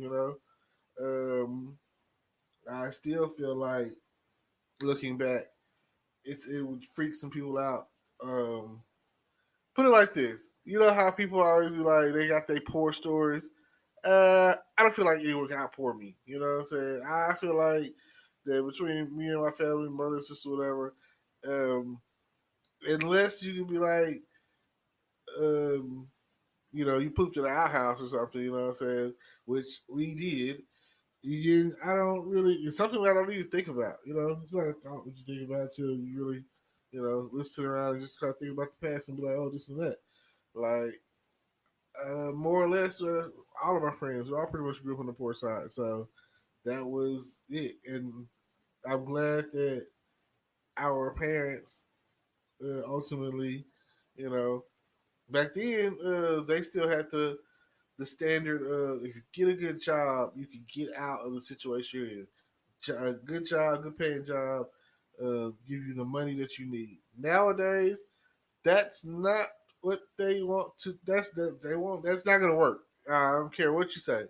Nowadays, you need a two parent household making at least six figures between the two of them, and this is what you need. And it would help if they had some sort of business, online presence, or whatever, and they had some sort of secondary income that's whatever. That would help subsidize some of the crap that you got going on that your job can't pay for. And that is the only way at the end of the day. It doesn't matter what you're doing, it doesn't matter what, because I know that I personally feel like if you don't have a computer at home, which surprisingly you come across, I'm not talking about a tablet or I'm talking about a real um, Windows or Mac computer. Like there are certain things that you just can't do and be successful in life without. And I come across those, especially females. I come across females that don't know how to use a computer and don't know what Control X and Control V do as a function on a computer, and that really sucks. And I just be thinking to myself like, oh my god, where did you go to school at? That is horrible. Like ignorance is bliss, though. So whatever it is that you don't want to know, you happy with not knowing it or whatever. You happy with your situation, cool. But at the end of the day, like I say, no sacrifice, no victory. So it's kind of like this: you can be happy. Ignorance is bliss is kind of like Pleasantville. Like you could be happy in your situation, everything all working or whatever, but you live in a world of black and white, and that's not the case. Nowadays, everything is in full HD color, and if you don't see it, if you don't have the vision for it, then you are just not going to make it. I'm sorry. You have got to see things head on for what they are, and you got to understand that people are having sex. People are touching themselves. People are, that's the thing that would happen on Pleasantville. I freaking love that movie. When it first popped off or whatever, um, the girl in the movie, the dude was still trying to keep things black and white. The girl went through was like, well, why don't we? And they would go to the library, and there were no words in the books. And the girl, she just could remember some of the stuff in the books. And she was just like telling him, like, yeah, I remember this book, and it only filled up to the point of what she could remember. Eventually, it got to the point where kids were going to the library, and that kind of became a thing, like, like Lover's Lane, going to the library. So then, when she started falling in love with um, the guy, I can't even remember the character's name. I don't want to say Chet, but I don't remember. When she started falling in love with the guy or whatever, and they messed around, full color, and then you start seeing people popping up with color or whatever, and then like the more old fashioned people, like the father and everything, like the wife, she wanted to, you know, she wanted to nail her husband. You know what I'm saying? Like, what's wrong with that? Um, if any, if anything, hey, I would think that you would be happy that your wife was trying to give you some. I don't know. I'm not married, so I don't understand. But I do have those on both sides who are complaining. Like, I have wives that complain about not having enough sex or something, and I have husbands that complain about not having enough sex or something. So sex is, hey, it's a deal maker, deal breaker. I know for a fact I couldn't be in a sexless marriage. Like, I'm marrying you to not have to worry about chasing after the females out here. Like, I chose you. I chose you, so you know what I'm saying? You need to be every little bit of freak that I need in my life. I need you to be my everything because at the end of the day, I chose you, and you, you chose me for whatever reason you chose me. But at the end of the day, for me, for me, I don't know about some of these other guys out here, but that's one of the main reasons I'm choosing. You can cook and you can fuck. Like, come on. Like, you can screw me 6 ways from Sunday. What they say? Oh, yeah, I ain't going nowhere. Go, baby. Yeah, go, baby. You know? Shoot. Yeah. So just check me out. Feel me. No sacrifice, no victory. Like, comment, subscribe. I enjoy this time with y'all every time that I get in front of a mic and I give y'all a piece of my mind. So let's talk. It's me, your boy Terrence, signing off. Peace. Hello, podcast world. It is 12/9/2020 at 1:07 a.m. I don't know why I'm up. I don't know why I'm up doing this podcast. It is so past people's bedtime. I just felt like today was the day. I felt like I haven't done a podcast in a couple of days, and today was a good day, or the middle of the night was a good time to do it, and why not, right? I'm just looking at it like it's beginning to look a lot like Christmas.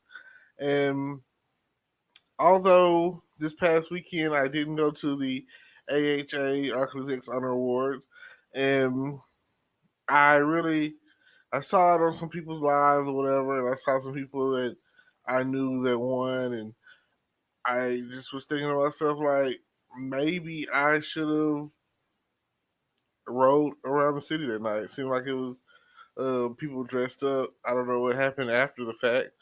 So I don't know. It was a Sunday. The real party was that Saturday night at the Wyndham Hotel. Didn't go to that either, and it made me feel like Saturday night maybe I should have went out then. I haven't been going out because, unlike some people, I think the coronavirus is real. I don't want to get sick. Some people out there, I guess they're immune to the coronavirus or whatever. So they just, hey, they out there no mask, all willy nilly, all free. But there's people who are dying. So I just can't, I don't know. I don't want to be on that list. I'm okay with being at home, but sometimes, like the song say, God send me an angel, just a quarantine bay. It just gets boring by yourself. You want somebody to come and watch a movie with you, talk to you. I don't even have any numbers to where If I call, they'll answer. So I don't know. The conversation in itself is a peace of mind, makes you feel better about yourself. What can we do? What can we do? Well, I know that you guys are hearing about all the stimulus stuff that's going on and the ups and downs and what could be and the trillions of dollars, the billions of dollars that they claim they're going to put out before 2021.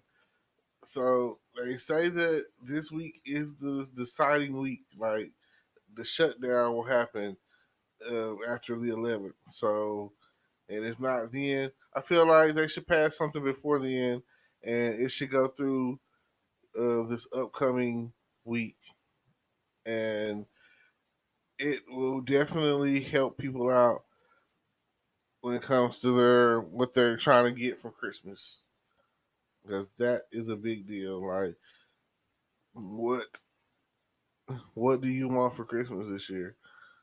Like, I seen a commercial and it was just, I don't know. Of course, everything is Christmas magic in this season and everything, and it was just so touching, and it made me feel like tis the season, and my heart skipped a beat a little bit. Tears fell, all of that. Emotions happen, and it was a black family, and there was a teenage girl, and then there was a younger daughter, and then there's a mom and dad. They're over there doing something with the Christmas tree and the other decorations. And the teenage daughter was like, they might as well cancel Christmas. It's like we canceled everything else this year. And that is a tough pill to swallow. And especially if you were um, a student of or someone who graduated some shape, form, or fashion in the year 2020, and you knew that you were going to celebrate. Then you missed like a portion of school. I don't even think they did prom in a lot of places or whatever, and because that's when we were still in the thick of coronavirus and quarantining, and things are just the way things are going. I don't know. It's just horrible right now. So, with that being the case, I don't know what to say. Like, help us, help us, help us. Lord, help us.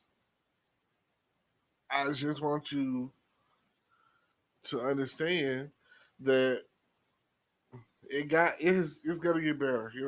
I don't know what to say.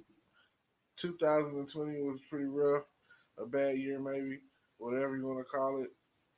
But the 2021 is definitely going to be a lot better. I can feel it.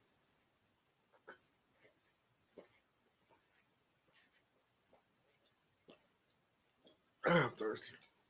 Ooh, thirsty, boy. I don't know what it is, but lately I just been drinking so much fluids, and then when I start drinking this water, I just, oh my god, thank you for the hydration, thank you for the fluid that fuels my body, thank you for all of that,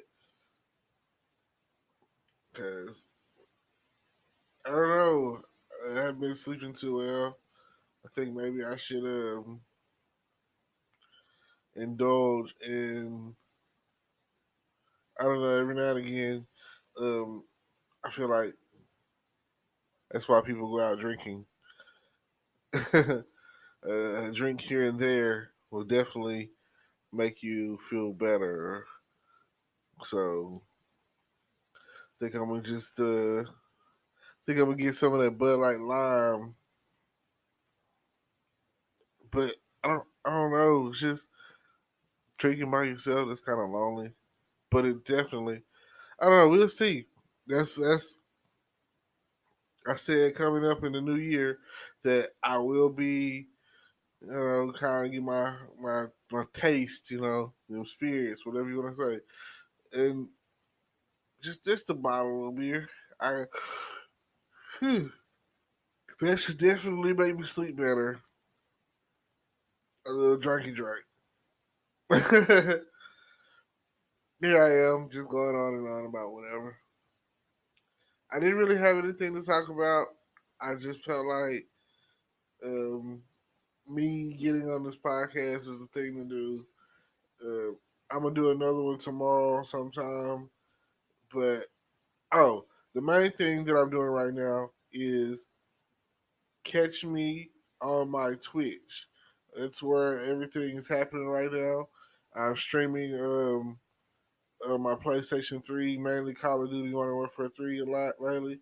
So please, please, please tune in to my Twitch account and follow me on there. And I'm definitely still on YouTube, still trying to chase down my 1,000 subscribers. So anytime that you want to get on there and comment, let me know. It'll pop up. Um, I got everything pretty much all set up right now, and then hopefully I could do more coming soon. I appreciate y'all for tuning in. Don't forget to like, comment, subscribe, follow on Twitch, and I'll see y'all next time. Thank you. Peace. Hello, podcast world. It's your boy Terrence. It's December 5th, 2020, 10:46 a.m. And yes, it's still cold. December is shaping up to be a really cold month. And I tell you what, it is definitely that time of the year where you want to be at home and in under the blankets and trying to stay warm. You don't want to go outside unless you really got to. Unless you're that kind of person where you're cool being cool. I'm cool. I'm okay with being cool, but there's a limit. And when there's ice on the car, hey, they're going too far. I'm just letting you know that today is a good day. It's a good Saturday. We got a few events coming up in Texarkana this weekend. We got the Arclitex Honor Awards coming up this weekend. I don't know. I haven't decided if I'm gonna make a appearance. I don't know if I'm gonna be a guest on the scene or not. Tonight they have what's it called? The pre-party or whatever. So definitely check that out. I know my girl Jandria is gonna be there. She's hosting. So already, I don't know. It's gonna be at the Wyndham Hotel State Line. If you're from the area, you know exactly what I'm talking about. I have a few people that I would definitely like to see win for the category that they're in. I'm mainly interested in about two or three categories. My main interest is female rap artist of the year. I've seen, females been doing some of that thing lately, and I'm definitely interested in seeing the clout that's coming out. Those who are gonna make something of themselves, or those who've been shining and recording. And is it lyrics or is it looks? Is it going to be somebody who? Because they all look good, you know what I'm saying? Beautiful, beautiful women. That's part of the game, right? And I'm just trying to see: are they going to be going for her look, or are they going to go for her lyrics? Are they going to go for her lyrical style, her content, what she's been putting out there? Because I mean, if they wanted to talk about somebody who's hot topic and who's photogenic, then that's what it's going to be about. So I'm really, really, really looking forward to seeing it's anybody. When it comes down to who has voted, I don't know. Y'all cast y'all votes yet, but I think that's already taken care of. But the question that I have in the back of my mind is it going to be, oh, she looks good, or she can rap, she can make a song, she can make a hit, she can produce, she can when she spits, like she do that, or is it gonna be even though she can't really rap, she looks good, she has the sex appeal, or whatever the case might be. So I'm really curious to know which status is going to out is going to conquer the other. Which one? Who's going to win? And I seen on there they have his videographer of the year, and I'm thinking, I'm not out there enough yet in my city, but hopefully next year maybe I could be competing for a spot in the videography realm of here in Texarkana. So upcoming next year, I'm going to have plenty of content for everyone to witness the the video side of things that I do. Like the check out my YouTube channel, and it's gonna be on and popping. You're gonna see what I got going on. I just need to collab with some more people, maybe. I don't know. And every day is a grind, is a hustle. So when you get on yours, it'll take you wherever you need to go. So I just wanted to get on here and talk about what's going on in the city. It's never shit. It's never too late, They say you don't get tired, but hey, I do. I don't know what you mean. I just got through last night.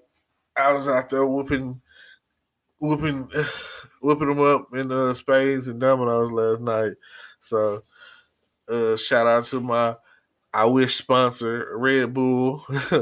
If it were anybody out there that I would like to sponsor me and put me out there, is Red Bull. Red Bull give you wings. It don't have to be extreme sports and bike riders and race car drivers and athletes. It could be a regular person like you and me, but you need that energy to focus and stay awake, and that's what it does for me. It gives me the lift that I need to continue going on and to think, because to talk is you gotta focus. You never know. You don't want to say the wrong thing about the wrong person at the wrong time and be here yawning and tired and exhausted.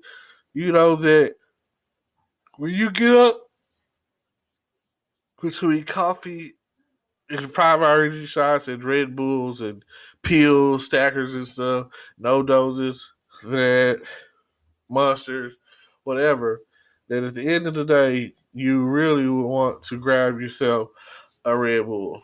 Like for me, that's where it all started for me when I first started getting into the energy realm of things, or energy side of things. Like I know when I went to college and Red Bull popped out and they was coming to Prairie View giving them away free, the wing team, every event. Shout out to the wing team. And they were giving away free Red Bulls. I know that I had to get 1 or 2 or 3 or 4, I get as many as I could get. And then I would send people their way and be like, boom. And I would sit there and hold conversations with them because I was like, man, nothing like giving away free stuff. Nothing like, and then in most cases or whatever, it's usually females. They only had like, I talked to the dude. He said he was the only guy in that whole southeast region or whatever, of all of Houston or northwestern part of Houston or whatever the part, however you put it. He was the only guy on the wing team. So just that is something to think about. Now, check out the description down below. Like, comment, subscribe, all of that good stuff. And, keep your ear to the ground about the actual AHA, Architect Honor Awards. And like I say, the main thing that I'm focusing on finding out is who won Female Rap Artist of the Year. And that's because, again, I'm curious to know. I'm more curious to know who's winning on the female stuff, because there's some people that's on like in different categories. So maybe they'll win. Maybe they'll win several awards that night. And like I said, I've been checking them out. So hopefully, if you're not in attendance, like I don't know if I'm gonna be there yet, but I just wanted to talk about it real quick. So yeah, y'all check it out. I'm pretty sure they're not doing any more pre-sale tickets. I'm pretty sure you have to pay at the door. I think the pre-sale was 10 and at the door was 15, or pre-sale was 15 and at the door was 20, or 10 and 20. You know, no, matter of fact, I think it might be 25 now. This is something that's somewhat um, you know almost black and tie. Maybe I don't know. People tend to dress how they want to dress this day and age. I thought it was kind of more of a formal thing, but it might just be you know dressed to impress. In this day and age, back in the day, dress to impress was like uh, my suit and tie, like Justin Timberlake and Jay Z used to talk about. So it's not the same anymore. But I know I I probably wouldn't wear a suit and tie at this point in the game. It's been a minute. If it was on a bigger platform, then maybe. But right now, it's just whatever I come across that I feel like at that moment in time makes me look good for the picture. So thank y'all for listening to my show. But I gotta go. Hello, podcast world. It's December 4th, 2020 at 10:56 p.m. Morning time. Oh yeah. I love to try to do it in the morning time so that way you'll get a chance to hear it. Um, like I say, eventually it'll get to the point as I'm building that I will be doing it at least 3 times a day. I'm telling you, like right now, this is where I'm at. This is where I am. My goal is to do a daily podcast. That's where I'm at. And I'm here to talk about today, 'tis the season and sacrifice. It's Christmas season. Deck the halls, jingle bells, Santa, sleighs, deer reindeers, all of that, you know. So 'tis the season for giving. 'Tis the season for giving. Like, what are you out there giving? And in the process of that giving, what are you sacrificing in order to give it? Like, some cases when you give, that's great. There's nothing like giving anything, everything, whatever it takes, whatever you want to give. And like they say in the Bible, God loves a cheerful giver. And that is real, that is true. Nothing like giving from the heart, knowing that what you giving maybe somebody else is something that somebody else didn't have or wouldn't have had. Um, and if you are receiving, it's an appreciation. Don't not appreciate what you have. Don't undermine what you have. Like, it's plenty of times where I look in my closet and I have plenty of clothes, and I say to myself, "Man, I have nothing to wear." I'm pretty sure that you do that. I'm pretty sure you've done that before. Well, just think about it.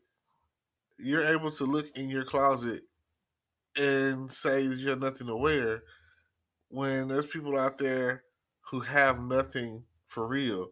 They don't even have a closet to look in to say they have nothing. 'Tis the season. So maybe it's time to, as they say, clean out your closet. Maybe it's time to take a lot of that stuff that you're never gonna wear again. And for me, that's I'll find stuff in my closet and be like, man, I don't remember the last time I wore this. I still have things from probably high school and college, and I still say, oh, I'll be able to fit this one day. And really, I could probably just give it to someone who needs it. I'm pretty sure they're out there. So never know when that person may come your way, but when they do, or if they do, all I'm saying is be ready because it's that season. That's the magic. It's something magical about seeing the joy in someone else's heart in their eyes and from the giving that you've done.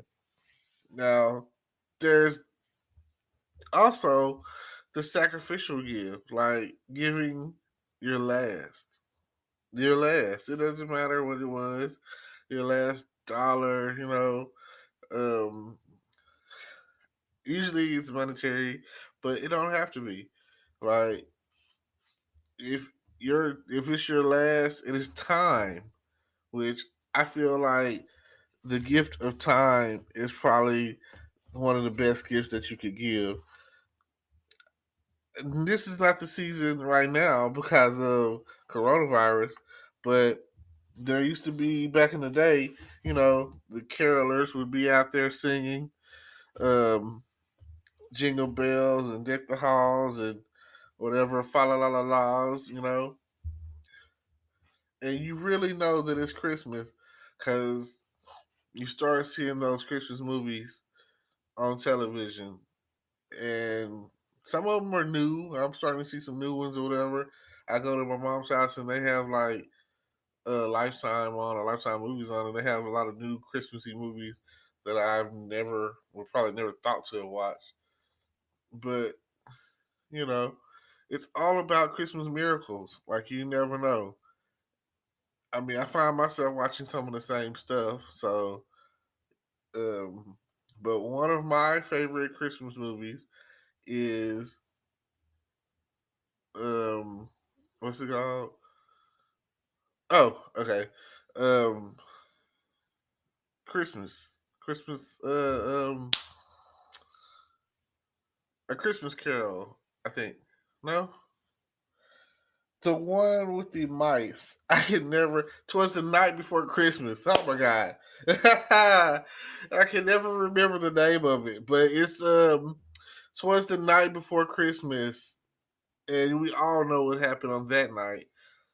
That was the night that Santa almost didn't come because the little smart geniusy mouse, um, which is the mouse of the his father was okay. The human that lived in the house that they lived in was the clockmaker or whatever.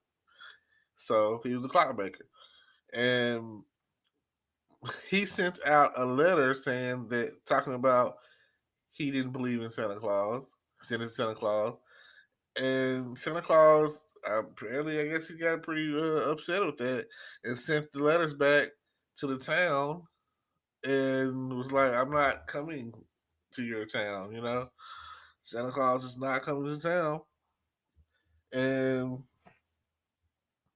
that's when everybody was like, "Oh no, what are we gonna do?" And the clockmaker was like, "Well, how about we build this big clock tower, and it sings, and then maybe Santa will come, and it sings a song that goes like, Christmas, Christmas, Christmas is holly, holly, holly, da, da, da, da, da, da, Christmas, da, da, da, da." Again, look it up. Now, it got to the point where the little smart mouse was curious on how the clock worked, He was, he wanted to be a scientist. He called himself to be a scientist. Read a lot of books, and a lot of people that are into science, they don't believe in the supernatural or things that they don't believe in science fiction. They don't believe in something that can't be proven or seen. If you can't see it, you can't touch it, it doesn't exist. It's how they operate. They got to go through the scientific order of a hypothesis and, testing and the theory and all that. And that's that's what he believed in, which I can't knock him for his beliefs. That's what the little mouse believed. And eventually, he had to change her heart after he had broke the clock. And so his dad talked to him. He's there, crying and everything. And they sing one of the songs of Christmas songs, or whatever, that I really like.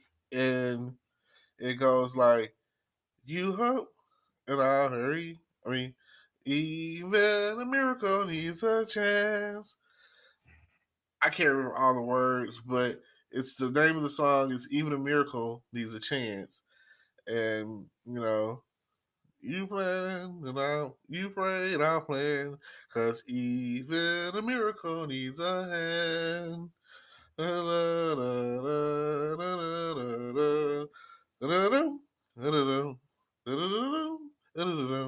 Cause even a miracle needs a hand.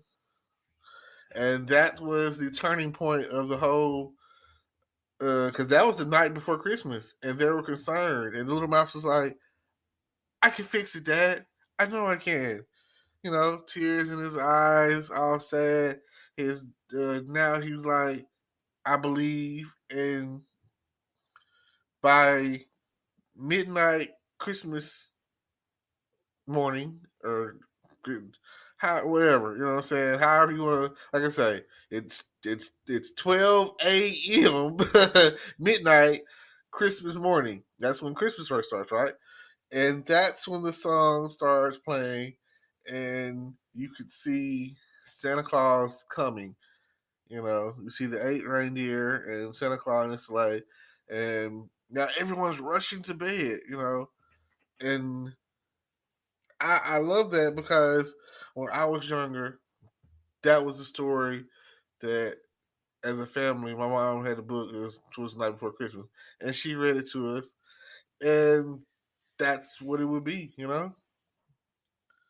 No better feeling than thinking about Christmas, because I mean, one, as a kid, you can't go to sleep before the night before Christmas. It is hard to do. It is the hardest. It's like one of the worst nights of getting some sleep that you're ever gonna get. Like, that's probably why we drink eggnog, right? Oh yeah, spice it up with a little rum. And as a kid, you get a lot of cases or whatever. You get that the day before Christmas gift to open, that night or whatever, that first gift, and that's how you know, like, it's real. But you never know the sacrifice that it took for your parents, and maybe even Santa Claus, because there's sometimes I've gotten gifts that I don't know where they came from.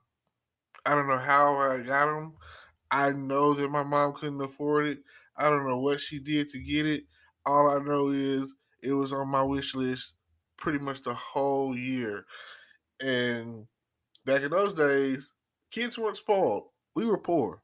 So it's easy to push off Santa Claus and then believe in Santa Claus when you have nothing. But when you have everything and you're getting everything, like every day nowadays is Christmas, somebody in your family somewhere has some kind of money from something.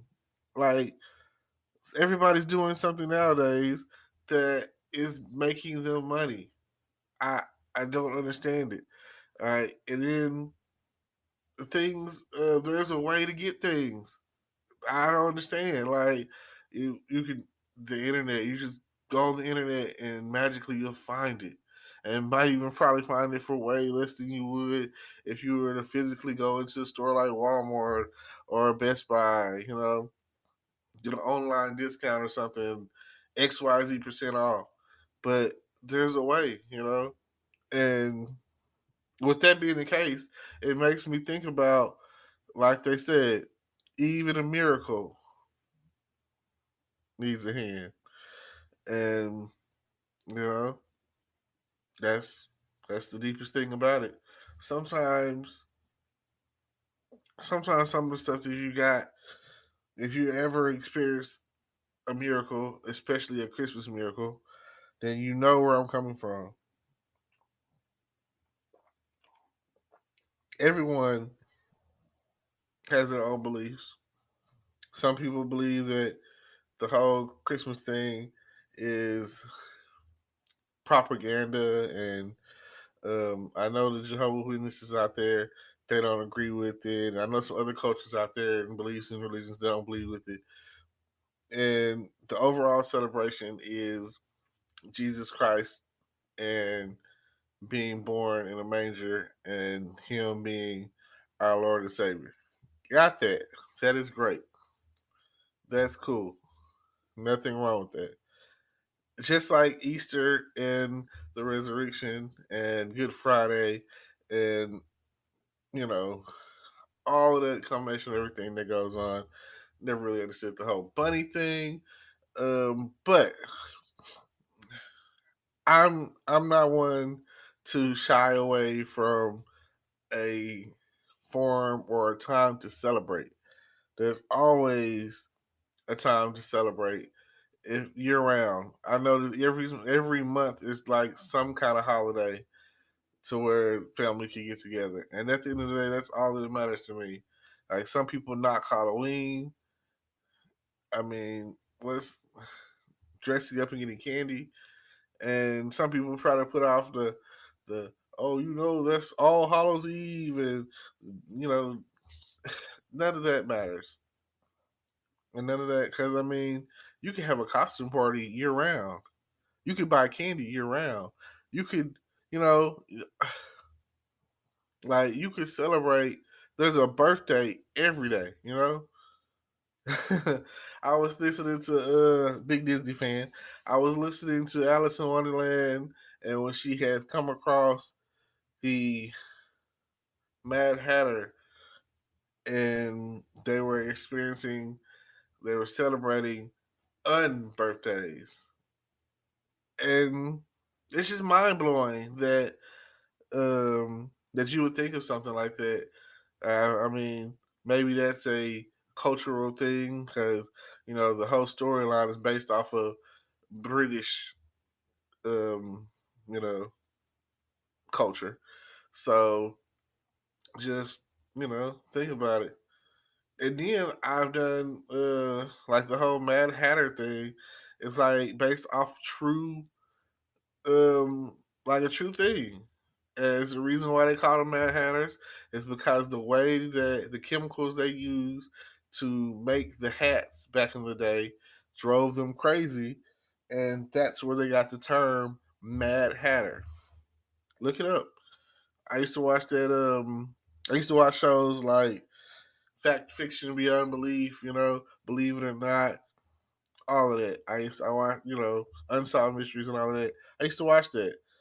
In one of whatever I was looking at the time, explained how the chemicals from which the hatter made his hats drove them crazy, and that's how they got the terminology Mad Hatter. Something learned, you know. It's always an educational day for me. Hopefully, same for you. I appreciate it. Now, with all that being said, I want you to like, comment, subscribe. Check out the links in my description. Let's see what else. I'm here every day, and if there is something that you want me to talk about, or I hope you like the sound of my voice. Someone told me that I have a really nice speaking voice, and that's the reason why they listen to my podcast. I was like, thank you so much. I don't know. I don't really have any ongoing topics. I'm here to talk about, express my opinion about whatever that is out there going on. So if you got something that you want to hear my advice on, like today, it's about, the season of giving, 'tis the season, and sacrifice, and, even a miracle needs a hand. And I appreciate y'all. Thank y'all for tuning in. Peace. Hello, podcast world. It is 12/13/2020 at 6:51 a.m. And I'm just here to talk about today gravity. Like, what do you know about gravity? Like, the reason why I'm talking about gravity is because I'm here to help you understand and probably think outside the box maybe a little bit or whatever. And think about how did waves, how things in your life weigh upon you, and how gravity is the cause and the effect of that. Like, okay, if you're into science, you understand that every planet has its own gravity. So you understand that the moon has less gravity than the Earth. And if you go further from the sun, you have less gravity. So that means that Mars has less gravity than the Earth, and so on and so forth, or whatever, however it all works, you know. But you do understand the concept of gravity. And that is how you get your weight, your mass, your what you are today. Because you're not going to weigh the same on the moon that you are on the Earth. I'm trying to get you to understand something here.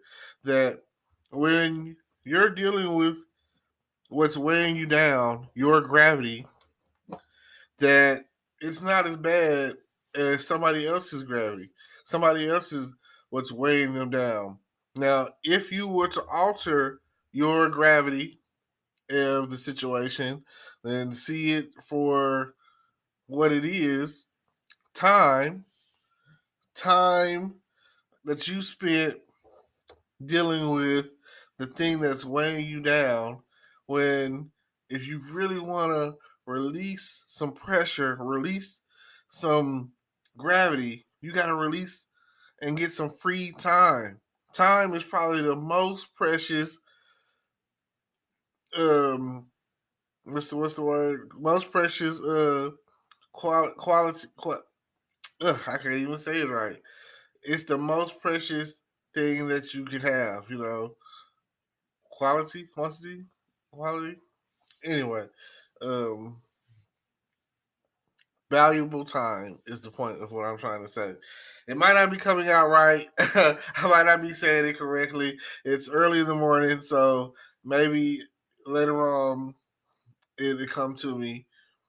But you don't want to waste time. You don't want to build up and over compound your gravity. You want to be on the move. Man, you want to be on the move. You want your mass to move. You want to go from, you want to transcend. You want to go to the next level. You want to go from point A to point B to point C and back to point A. You want to do that. Like, I want you to understand that that's what you need.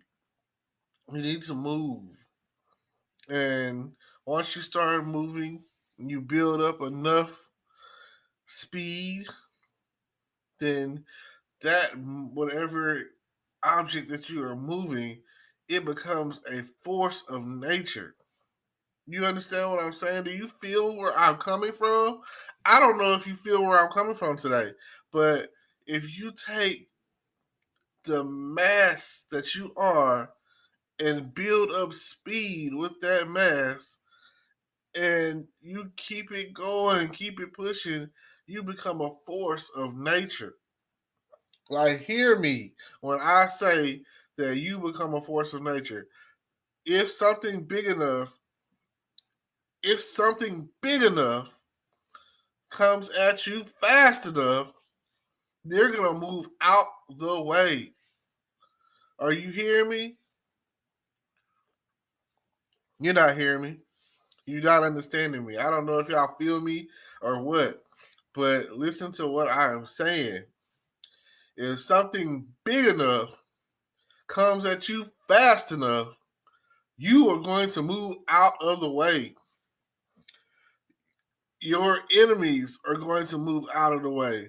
Because if something big enough, if something fast enough becomes a force, that whatever is in front of that force that is moving, then the thing in front of you, or that force, is going to move out of the way.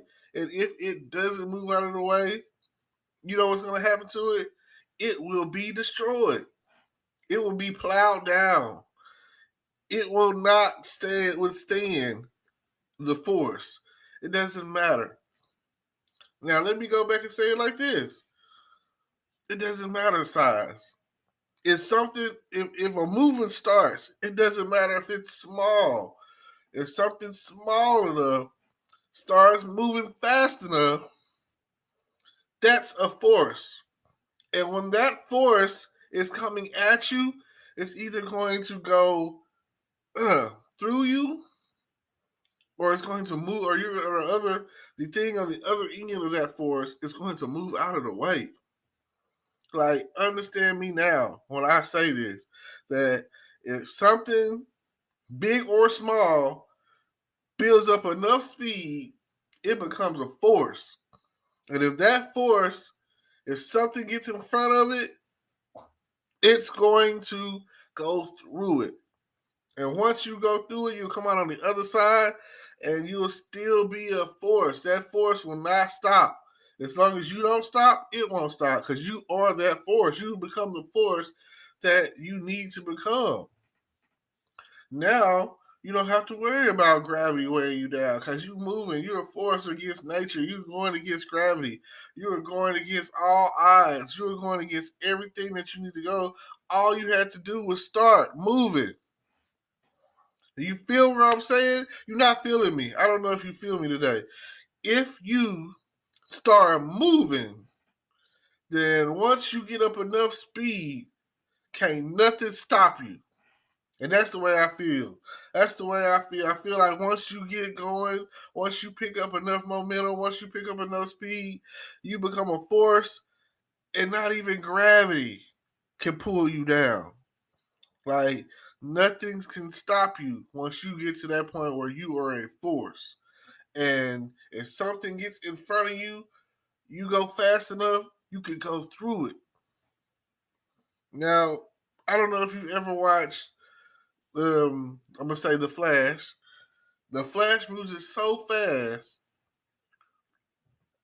Hear me. The Flash moves so fast that he can go through a solid matter, a brick wall, or a person, or whatever. So once you get the movement going, and you get to the point where you go faster and faster and faster and faster, then you can go through anything. You can make it through anything. You can withstand anything. I'm just letting you know that there's no obstacle that you can't go through once you get to the point where you become a force. And then you don't have to worry about the things that weigh you down, like gravity, and you don't have to worry about the other forces of nature that are trying to come up against you because you are a force yourself. So I'm telling you today, you got to start moving. You got to start moving. You can't just sit still. You can't just do nothing. Because like they say, faith without works is dead. It's not gonna work out. It's not gonna happen. You keep believing it. You keep believing it. And you keep working it. That's where you pick up speed. Oh yeah, choo choo. You feel it. You know what I'm saying? More powerful than a locomotive. You feel it. You feel that force coming. You feel it. Just like if you were trying to punch someone, you pull your head way back and then you swing with all your might. You got that force. And sometimes that's what it takes. It takes you to have that force and to be forceful and to stand and to go and to run and to try pick up speed and go against gravity. Gravity is what's holding you down. Gravity is what's making you heavier and sit in one spot and you know. But once you get to going, hey, just keep going. Don't stop. Don't look back. I promise you. Sometimes that's what it takes. It takes you to start moving. You've got to start somewhere. You've got to start. Let today be that day. Today is the day. And I don't know what you think or what you believe, but I'm giving it to you in science as best I can. You know, I'm telling you now that from a science standpoint, and you can do, even if it's theory, which is hope, faith. I feel like you take it in theory, and they say theory. Anytime someone say theory, you think of faith. You take it on faith, and until you actually try it, and then when you go from there, you just keep moving. You got to start somewhere, like the starting point to the finish point. You got a starting line, you got a finish line, and it don't matter because life is a marathon. It's not a race. It's not trying to get there the fastest. It's not that. There's times where you got to run faster than others. There's times where you got to walk it out. I've never ran a marathon, but I hope to God that before I pass, that I'm able to say that I've run some kind of marathon. It doesn't matter if it's a 5K, a 10K, or whatever K, or you know, I read books and I've read them talking about the feeling that they've gotten from training and running in a marathon, and things that I wish that I did more of are like reading books, running, things that most people aren't doing on a regular. And then once you get older, you may have done it in high school. You could have been um, a mile runner. And now, you get older, you don't run anymore. Running ain't something that you just say, oh, I want to do this as a leisure activity. You want to get home and watch some TV. You want to get home and play the game. You want to get home and watch some Netflix or something. And the older we get, the bigger that spare tire that we have around our waist is getting. I see people and they got the waist trainers and stuff, and figuring out ways to make it happen, make it work. But I just want to be able to move. At the end of the day, I want to be able to move. Like the song say, I like to move it, move it. I like to move it, move it. Physically fit, physically fit. That's when I hear that song, I'll be thinking about, oh man, that Madagascar. That's what it's on, and I'll be like, that's one, like, listen to that song every now and again as you start your day. I always recommend positive energy songs. I used to listen to before I went to work or on my way to work or when I got to work, the I Gotta Go to Ticket song. I listen to Somewhere Over the Rainbow. I listen to songs that, give me positive energy. And whatever that may be for you, these are songs to me that give me uh positive energy. Just think about it with the words. Like you take the words and be like, oh yeah, this is great. You know, um, I mean, a lot of Disney songs will do it for you. I'm not gonna lie. I listen to some Disney songs all day long and be like, oh yeah, this is great. I feel like some of those Disney songs are just so, low key spiritual breakthrough songs, and you just gotta feel it. Now, I thank y'all for tuning in. Appreciate y'all. Um, I drop podcasts whenever, what I'm saying. I don't really have a designated time. I don't have a set schedule, but I also stream on YouTube. I stream on Twitch. I even have Facebook that I'm gonna start posting, in my on my page more often. I'm trying to be more, trying to organize and be more consistent to where I podcast twice a day. I wake up in the morning and do it. Then later on, and maybe even three times a day if I can get it down. If I can get to the point where I'm on here talking three times a day, that'll be great. And I'll just go from there because some of the stuff that I say, like today, I felt what I was saying. I didn't really know what I was going to talk about, but I had watched this episode of Superman this morning, the cartoon movie, and just I don't know, just some of the stuff that I get that I be talking about just comes from you know just sitting there thinking, and you never know what you're going to talk about. You never know what it's going to be about. You never know what's going to happen. So I thank y'all. I appreciate you. And don't forget to like, comment, subscribe. Check out all the links in my description. Um, yeah, if you're interested in making money, I got affiliate links down there that, that. And I'm starting a movie list. You got book list or whatever, which, again, I'm very into movies, and I feel like some movies have been way more influential than others, especially like scenes in the movie. There are probably like scenes in the movie that you be like, yeah, that's way more influential than anything else that I've ever done. Like take the Matrix with the red or blue pill. You know, what would you do, right? Some cases. Um, I like the movie The Invention of Lying. I like I say, because just to think about people telling the truth. The reason why I thought about that movie was I was watching Wonder Woman earlier. I'm a big superhero fan, DC, Marvel, because I was watching Marvel yesterday and I started watching DC this morning, and Wonder Woman's whole lasso of truth.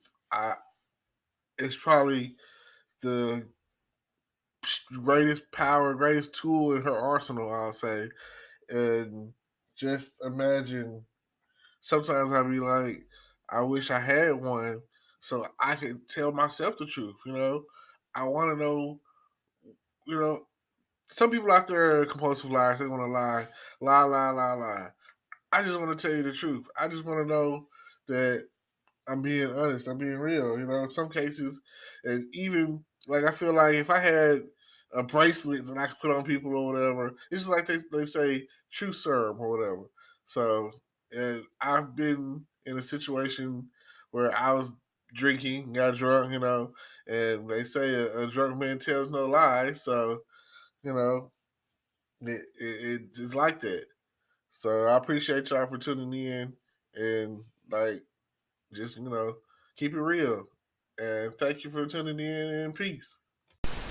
Hello, podcast world. Welcome to my channel. Today is the last day of leftovers and the first day of Christmas. If you still got some leftovers in your refrigerator, then I don't know what to tell you. You wasn't hitting it hard enough on Thanksgiving. Like today, you should not have anything left. Maybe some sweets, because I think they'll keep. But if you got any ham, turkey, stuffing, dressing, whatever in your refrigerator, yeah, it might be time to give that away and throw that away. Because hey, it's almost exactly a week later from when you first started probably cooking it. So definitely get rid of whatever you have that if it's Thanksgiving based. Because like I say, it is definitely the last day of leftovers. Really yesterday kind of was. And it's probably time for you to start decorating that tree. Pull that tree out. Some people say after Thanksgiving it's best to do it on Black Friday. That's cool. And then some people be like, no, that's not the best day to do it. The best day to do it is the first day of Christmas. My true love sent to me.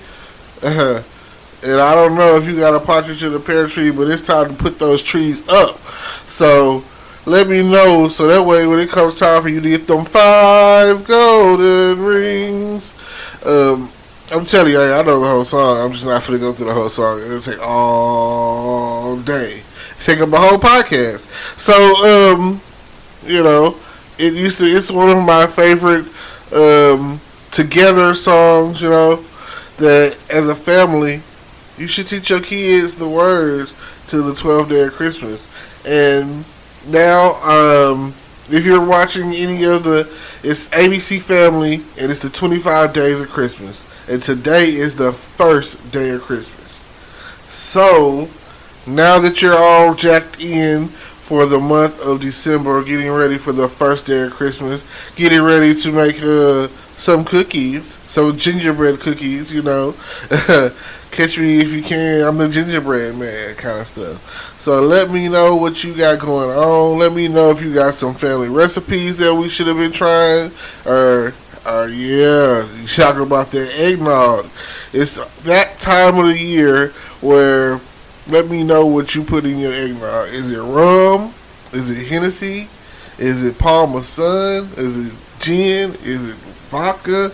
You know, let me know how you spice up your eggnog. Cause that's what time of the year it is. If you are like some people out there like, ew, eggnog. No, you just don't know. It is great. Eggnog is the way to go around this time of the year. It's a seasonal thing, so you know, 'tis the season, as they say. Deck the halls with boughs of olive, la la la la la la la la. 'Tis the season to be jolly, la la la la la la la la. Now we get our dig of petals, la la la la la la la la. I'm just letting you know that at the end of the day, it is that time. It is definitely time for you to start thinking about your loved ones and all the love that you're having and all the love that you're going to give, all the love that you're going to get. Like, let me know at the end of the day what you gonna do. Cause who doesn't love Christmas? Like the Grinch? Like who pissed in your coffee this morning? Who pissed in your oatmeal? I wanna know what was your favorite Christmas gift.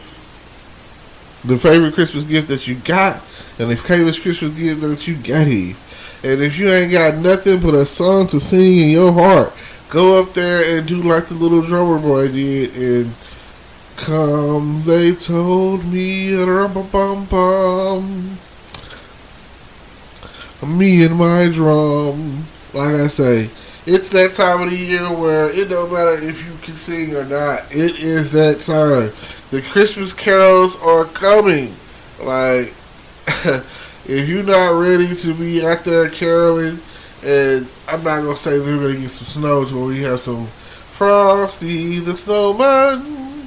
You know, I'm not going to say that's going to be the case, but it's cold. It's getting colder. It is at the coldest point it's been all year. Like, usually, you know what I'm saying? Again, we don't want a repeat of the ice storm here in Texarkana. So we are content with it being a certain kind of cold outside. Like, controllable cold. You don't want to go out there and it's a blizzard and then there's snow everywhere. I predict before the end of this year, by Christmas Day or so, we'll probably have some snow. We are on track to this year to having snow for Christmas. I predict that it might be around, it might not be on the day of Christmas Day, but I feel like before New Year's, before 2021, I'm feeling like we're going to get us a little touch of snow. It's just the way the weather is going. It's raining and it's cold, and you know, rain turns into snow. So, I don't know if it's because we've been shut in so long that we can't really tell, and that maybe it's only like 50 degrees outside, and we need it to be like 32 or below. But I can't tell because I'm in here. You know, I've already started cutting my heat on. And, you know, I'm probably going to have to get me a little space heater because I don't want to be running my whole, you know, I don't want to be burning up my whole apartment trying to, you know, run out the electricity. This is that time of the year where between the summertime and the wintertime where you start thinking, oh, my electricity, or gas, or whatever, however you got it going, you know. I've learned that ever since the snowstorm, the ice or whatever, we have several, like kerosene. We have like a whole space portable fireplace in the corner now. Ever since the snowstorm, we also have like you need something that's non-electric that produces heat. That's all I'm saying. I'm Hank Hill and I sell propane and propane accessories. The time will come. It's at the point in time in life where you dang near need a generator to power up your house. Get you some gas.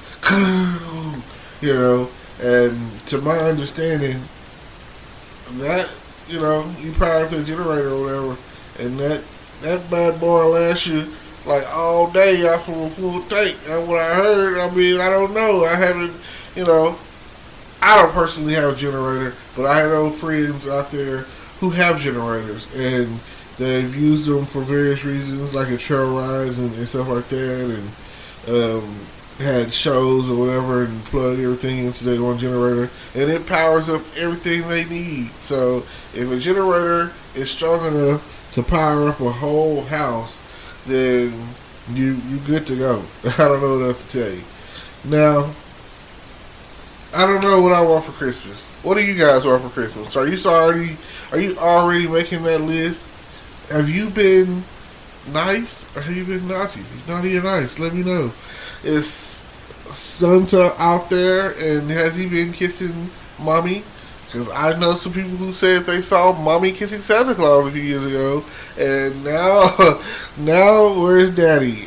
I don't know. Divorced. I'm sorry, that's just the way it happened.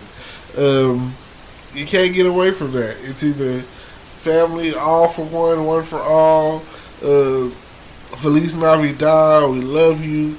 It don't matter what you do. But what are some of your favorite Christmas movies? Are you a Rudolph the Red-Nosed Reindeer kind of guy? Had a very shiny nose? Or are you a Year Without Santa Claus kind of guy? I like that. Because that was the Year Without Santa Claus is the one where it has the Miser brothers on there. And, they have they call me, Miser. Because whatever I touch starts to freeze in my clutch. And then they call me Heat Miser. Because whatever I touch starts to melt in my clutch. And he's too much. So, like I say, one of my favorites is A Year Without Santa Claus. As I grew up on, Rudolph and Frosty. But then as I got older, I came across some characters who I never heard of before, like Nestor the Long-Eared Donkey. Very sad, very emotional movie. If you've never seen it, it's very touching. Also, there is who else? I don't know. I could go on. The Little Drummer Boy and the Three Wise Men, and the Away in the Manger, and Follow the Star, and, Jesus Christ is born, and all of the whole scenario. Just think about all of that was happening all at one time. And I've seen them make movies about each one of them, and they kind of all just tie together because, there he is, birth of Christ. There he is. Then a movie, more modern day, long term movies that probably, might touch home for some. I don't know, but Home Alone. Like how you leave your child at home like that twice, how you lose your kid. And the best thing about it is my very own, my son, his name is Kevin. Kevin! Kevin! It's fun to yell. Trust me. Very powerful name, I feel, So,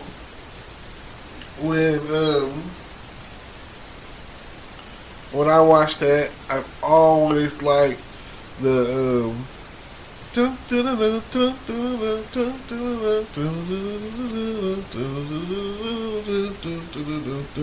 it's time to protect my house. He sets everything up, and they're playing that music, and But my thing is, especially with At the House of the first one, how does he clean up that mess so fast? Like, that stuff just happened on Christmas Eve.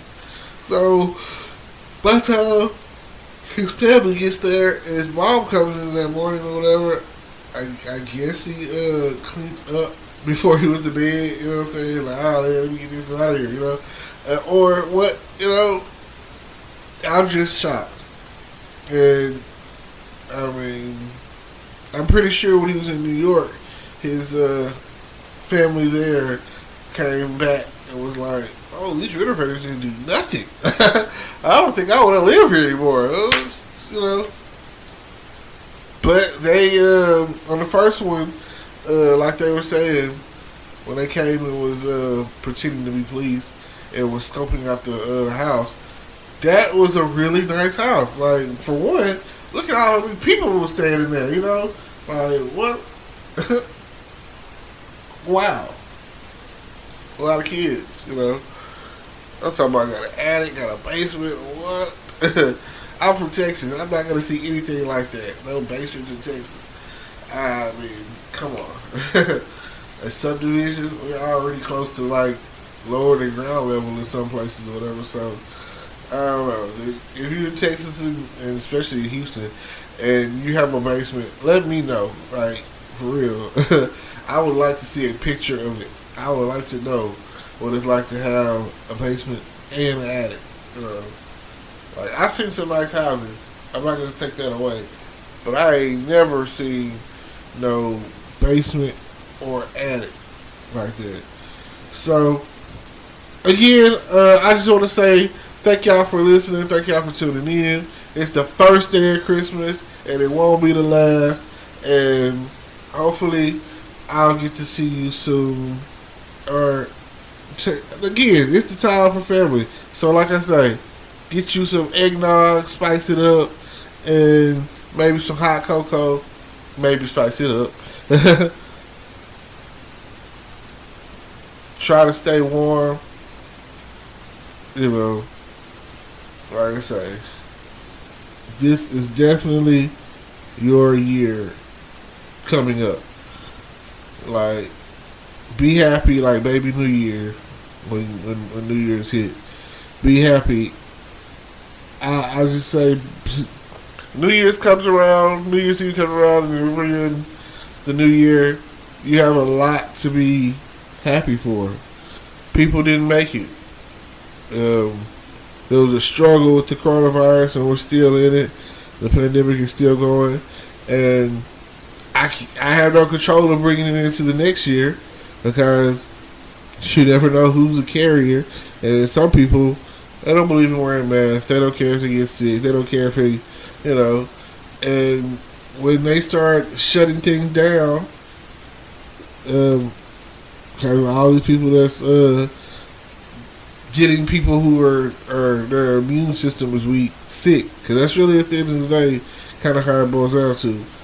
And also, it's like someone told me, they're labeling things that aren't even close. Like, someone gets shot, boom, he died because of coronavirus, for the money.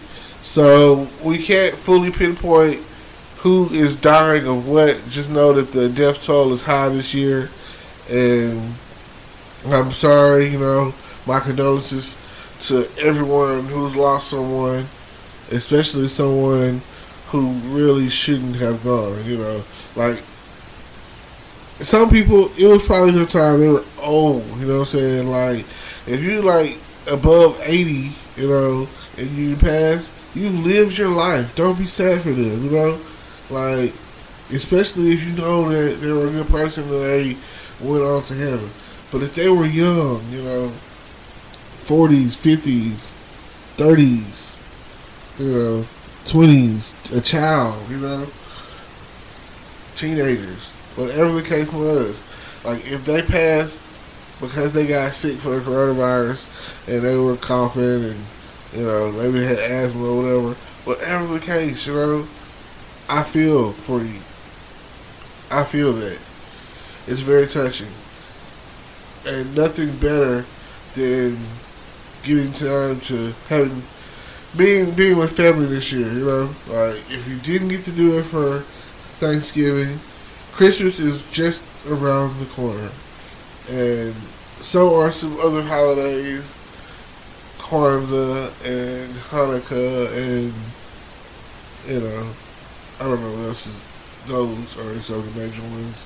Some of the major ones in July. I mean, oh man, I'm talking about December, July, December. I remember the old commercials they had where it's like Santa in the summer. And something else that I like this time of year that they don't have year round. Those Christmas trees, oh my God, they're some of the best little Debbies that you're going to get. Some of the best pastries that you're going to get. And I'm not going to challenge you. I'm just going to say, if you don't think that, that's your opinion.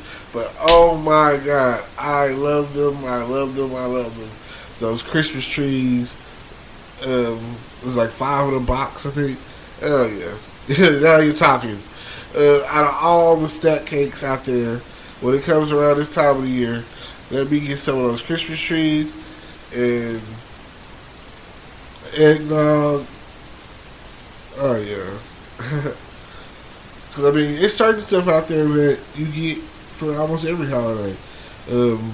Thanksgiving, your auntie, your mommy, your cousin, someone in your family is bringing that banana pudding, 4th of July, they bring that banana pudding. They baking them cakes. They baking them pies, But nobody is selling those Christmas trees. Sometimes you got those for selling around because I've seen one where it said something about the taste of Christmas in the summer or something like that. But when I see them, if I see them in the gas station or whatever, nah, it's not the same. Because I'm going to want the whole box. Like, pay the $2 for the box instead of like $1 or 50 cents or whatever for one at the store. I promise you'll be much happier because then you can share one. You can give me one. That's why. I promise you, you give somebody one of those and they'll be like, thank you. Because manners these days is in a short supply. And there was a point in time where all people wanted for Christmas was a tooth for my teeth, and all I need is a hula hoop. So, if that's not the case, I don't know what to tell you. But like I say, thank you for tuning in. I just wanted to keep it real with you. No big deal. Don't forget to like, comment, subscribe. Check out everything I got going on in the description down below. And we will definitely see you soon. Merry Christmas and a Happy New Year. And don't forget those leftovers because it's the first day of Christmas. And the tree. Star on the tree. Or an angel if that's what you're thinking about me. So, peace. Hello, podcast world. Welcome to my channel. It's November 25th, 2020, 8:50 a.m. I will call it Black Wednesday since it's the day before Thanksgiving and Black Friday is the day after Thanksgiving. So, check it out.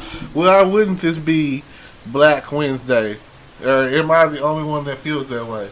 Now, thank y'all for tuning in. I'm just here. I'm testing out a new mic that I got. Hopefully it's coming through loud and clear. Hopefully I don't have to make too many adjustments overall. So, here I am. Thank y'all for listening. And last night, I don't know if y'all heard about Kevin Hart's new stand-up special, comedy special, called, what is it called? Kevin Hart, No Fucks Given. You know what I'm saying? That in itself just tells you, this dude doesn't care in this one. He's cussing more. And like he said, he only has his family to talk about. So, most of his jokes and stuff dealing with his family and, things and experiences, whatever, that they've had while being, with their dad or whatever, compared to with their mom, and how he feels about his daughter, how he feels about his son, and how he feels about his wife, and bopping, just having a good old time. And I felt like I like this. Talked about how he had a COVID-19 coronavirus. He talked about that a little bit, enough. So that's what's going on right now. He did a full stand up that he filmed a full stand up in his house on a stage with a big fireplace behind it.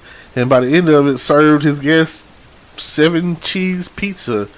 Bop, bop, bop, bop, bop. He said that's if you check it out, you'll understand where I'm coming from. Now, I really enjoyed it.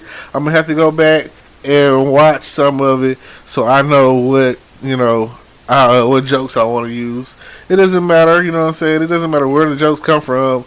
Other YouTubers or Family Guy or Dave Chappelle or Kevin Hart, or if I even have to go back and watch some old Red Fox and Richard Pryor and Robin Harris and Bernie Mac and whoever, some Steve Harveys and D.L. Hughley's and Cedric Entertainers and Gary Owens or Sinbad or anybody who's ever Martin Lawrence and Eddie Murphy and anybody who's ever graced the stage to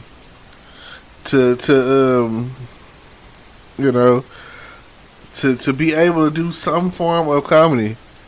So I love it. Cheryl Underwood. Not gonna go into a lot of female comedians because I just don't know a lot of them, right? There's only like select few that I've ever really tuned into. So sorry, ladies, y'all just don't get the credit that you should get. Shout out whoever, but I can't. Simone. Let's see who else out there. I'm really thinking. I don't think I'm not thinking or whatever. I mean, there are some actresses that are funny. Shout out Tiffany Haddish. She's doing her thing. I've seen some of her stand up. Cat Williams stand up. I really don't want to miss anybody's name in this little naming process because I feel like everybody, if I've watched you and you got my attention and I use some of your jokes in real life, or I've been around people who've used your jokes in real life, South Park, I need you to understand, like, you have been a great influence in my life as far as comedy goes and being a non-comedian. See, now this is what I want to start off by. I want you to understand that I'm a non-comedian. People say I'm funny, but I've never thought I was funny. I mean, I guess I do funny stuff. I do funny shit, I guess I'm funny, I guess that some of the things, I want to say I'm funny, not funny looking. I feel like that was somebody told me, like, if they don't laugh at your jokes, they can laugh at you, that's not a good feeling, because the thing is, you don't want people laughing at you, you want them laughing with you, but if you can take what you get. So at the end of the day, it don't matter if it's Three Stooges chopstick humor or whatever, I want it all, I remember on TBS, they used to have a little thing talking about, we know what funny is, and let us, tell you what's funny, or however it went. And I used to, chime in every now and again and be like, if something was funny or not. Futurama. It was like, I watch a lot of TV at the end of the day, so I'm pretty good at telling you what's the twist, or Jack Black, or what's like funny, and I feel like these is one of those times. I feel like every time that I put something on this podcast or on YouTube or anywhere, that it works for me. It's like, oh, I'm cool with that. That'll work, let that be the case. And I'm still learning how to work all this technology. I'm still learning on how to, come out on top. I feel like I've invested a lot of time in myself, and one day it's gonna pay off, and I'm gonna be like, I wake up in the morning and I do this. I wake up in the morning and I do that. I wake up in the morning and like there are people out there that's getting paid thousands of dollars just to sit at home and play video games and stream and play videos or whatever. Like there's no way in hell that if you're trying to do something that you know, there's so many ways to think out of the box to make money. The internet is the way, you know what I'm saying? It's the vehicle in which to get paid. So I feel sorry for anybody out there who does not own a laptop or two. I feel like you should have a whole setup at your house. If you consider yourself to be a business person or entrepreneur or anything, you should have all of that. You should be able to, like, dang near have your own talk show like Oprah. You should be able to come in there running things. And that's just my opinion, but I also feel like it don't matter. You shouldn't be using solely your whole soul access to the internet should not be your iPhone or your cell phone or your smartphone or Android or whatever, you know. There are things that like back in the day, a secretary had to type like 60 words a minute. That was like a thing. Like if you go into a place, and most cases secretaries were considered like women or whatever, and you were applying to get that job, in some cases or whatever, I know some other jobs that require you to have a decent 30, 45 words per minute, decent accuracy or whatever in typing. These skills, like, I'm not the person to come to when it comes time to build a house. I'm not the person to come to when it comes time to I don't know, just say build a house. There's people out there who don't know how to drive a standard car, which is not that hard. It's pretty easy to learn. I feel like knowledge is power, and you empower yourself every time you learn. Every time you learn something that is going to make you money. I still don't know how to speak another language. I should know how right now to speak Spanish at the bare minimum. If I speak English, I should be able to speak Spanish because of what's going on in America and society today. And then I should go from English to Spanish to like Chinese, and then from Chinese to Japanese, and then from that to like German, and then Italian. You know, I should be able to. I shouldn't be able to. It's not, you know. I should be able to go around the world and be able to communicate. I shouldn't have to use some sort of form of translator or whatever, because you know why? That's what successful people do. Successful people put in the work in their spare time, and it might not happen overnight. So successful people are patient. They play in the long game, you know. Some people want like microwave results. They want instant oatmeal. When I'm scrambling eggs, you know, I got eggs and steak for breakfast, and that's a slow cook process. So if you don't understand and you're not ready for the steak and eggs, then go for the oatmeal. Oatmeal is fulfilling. Oatmeal is good. I like oatmeal, you know, but it's not going to take you where you really want to go. If you're sitting out there and you have a Forbes mindset and you're thinking, I want to become for the Forbes list, I want to be a billionaire, you know, I want to be a trillionaire, you know, I want to be the first trillionaire recorded on the Forbes list. A matter of fact, I want to overthrow Forbes and have my own list, you know. When I become the first trillionaire, it'll be like mind blowing. But it's not something that's gonna happen overnight. If you sit there and look at those who are some of the richest people or whatever, you gotta identify with where your bread and butter is. Like for me, I'm throwing darts. I'm in the early stages or whatever.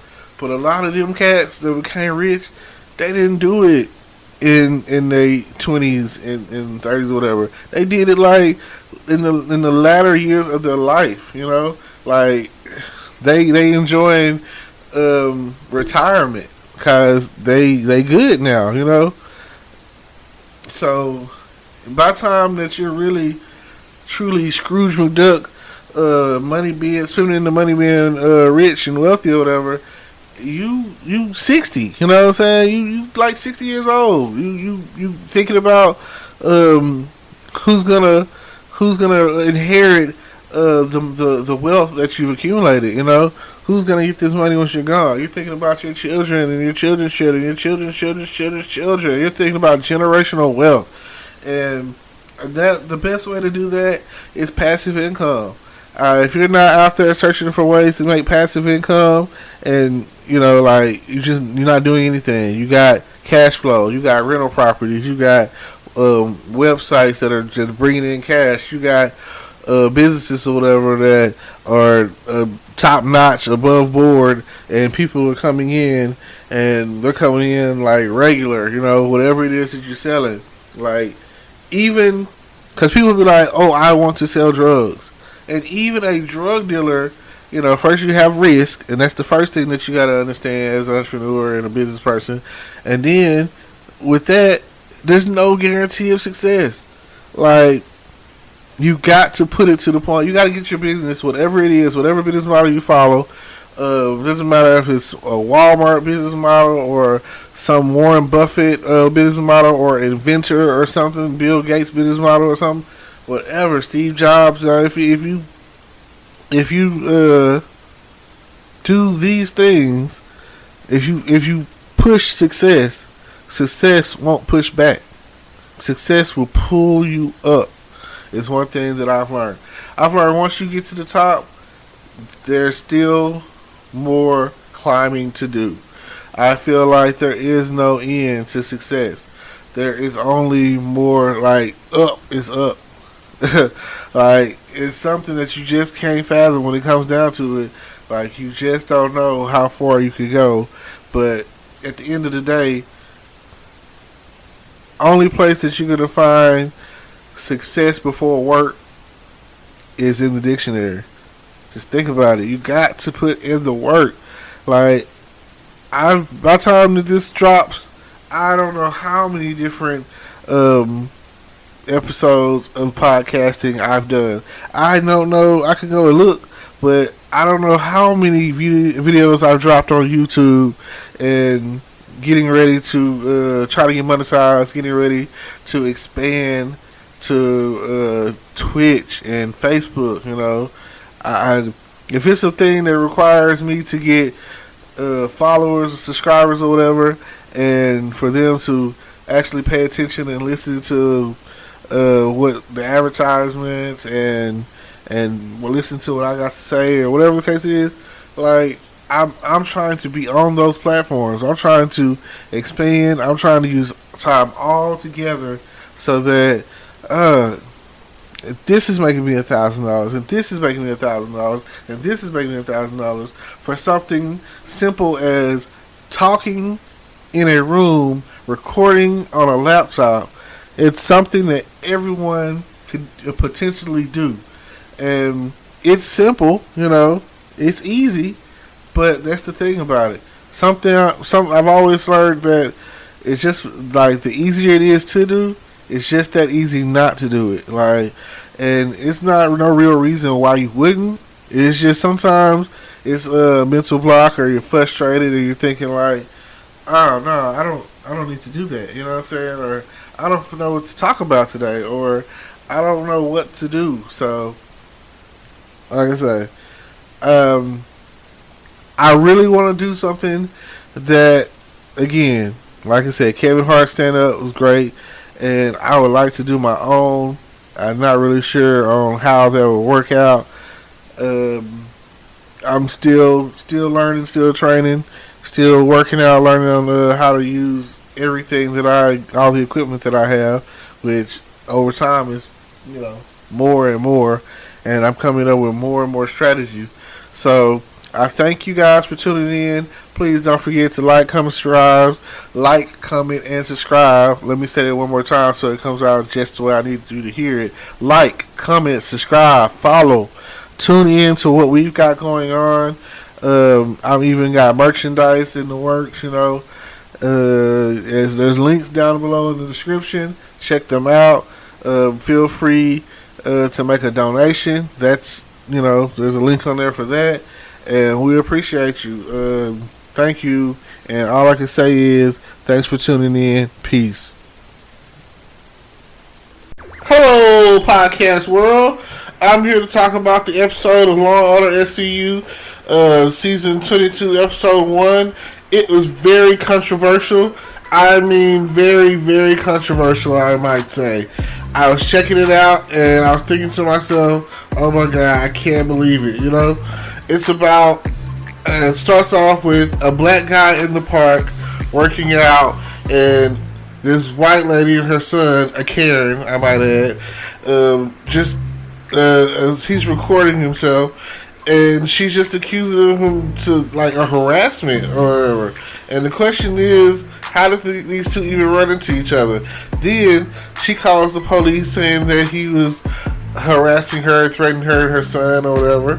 And the whole time it's like on tape, nothing's happening. He's just standing there, and because he's black, it's a whole scene. Like by the time they get back to the episode, or they fade in and fade out. By the time they get back, there's cops everywhere. They've got the guy under arrest, and his name was Javion Brown, I think it was his name. And I was like, wow, how much more of a stereotypical name could you get in this scenario? And then next thing I know, they find the reason. Okay, in the process of trying to de-escalate the situation, you find a guy, a Filipino guy, with his pants down after being sexually assaulted, and had a concussion and is bleeding out. His head, on his head, his blood coming out of his head or whatever. And the ambulances are rolling away, and here comes our all-star cast, the Special Victims Unit, SVU team, and the leading people on there are Olivia Benson and Tutuola Finn. And the situation is, by the time they get to the scene, the guy, Javion Brown, is in handcuffs. Now, the police that were on the scene that had arrested him were like, well, we have him still in handcuffs because he has these outstanding warrants. And they were like, well, and other than to go into further investigation there on the scene, they were like, well, okay, we're just going to use that and take him to the precinct to ask some questions. So they do, basically detain him, arrest him or whatever. And the whole time, you don't even notice it, but the guy who raped the Filipino guy is at the scene recording, and it's just horrible. It's a horrible situation. And then the guy who is raped he falls into a coma after trying to give a description, and the overall of it is it becomes a racial situation, a racially infused situation. And the next part of the episode goes into it where Olivia and Finn are in the office, and they're going over some of the social media videos that were there, and all you can see is that, again, the guy was already detained. They went ahead and arrested him, and he's in, and the thing about it is he's in NA. So he was like, he got hooked on Oxy because he had a back incident a year ago. So now he's going to these NA meetings or whatever, and he was with his sponsor, and he was like, I'm always in the park at 7 in the morning. I work out, and that's, so his story ultimately checks out. They let him go. And the thing about it is he was just being really evasive, and that's his right, like, he's innocent. He's like, why am I here, all this and that. But he was basically, he was pulling the card, which at the end of the day, that's the thing to do. It's because, this man was basically wrongfully arrested, wrongfully accused. The whole situation was just jacked up. And the question was presented after the fact. Next thing you know, there is an IAB investigation on Olivia and Finn. The worst thing about it is Finn is already under an investigation for last season, a wrongful, basically that's what a wrongful death lawsuit, and it's basically he shot a guy who was trying to kill his son, and the girlfriend or whatever, in front of the girlfriend and the son or whatever, but it was a good shoot, so he's not too much worried about that. And now the new police chief is a black guy, and he's telling Finn that after all the stuff that's going on in the country, he was like, I know what it's like to be black and blue. You gotta understand, you can't, it's like, it's hard for you to be both. You can't really go out there in the world and not have, because the question kept coming up, and it was really strongly pointed at Olivia, and if you watch the show, you know that this is the case. Are you prejudiced? And even her own son was like, you know, are you prejudiced? By the end of the episode, this is the outrage that kind of drove me to want to talk about this episode. The guy who raped the other guy and left him assaulted got off. The grand jury didn't want to indict him because of police conduct, and because they're all pushing at don't trust the police right now, and they're also pushing at how the other guy, Javion Brown, was wrongfully arrested, and they're also pushing at all the other things that are going on, like Finn's lawsuit and how the whole wrongful death lawsuit when he shot the guy. They brought these things up, and Carisi, you know, he's a new 88 now, so he went from being a cop to being a district attorney, and with that being the case, they're just coming at him. You know, they're coming at Finn and like trying to figure out like how is he okay with the overall situation, and he's black, you know.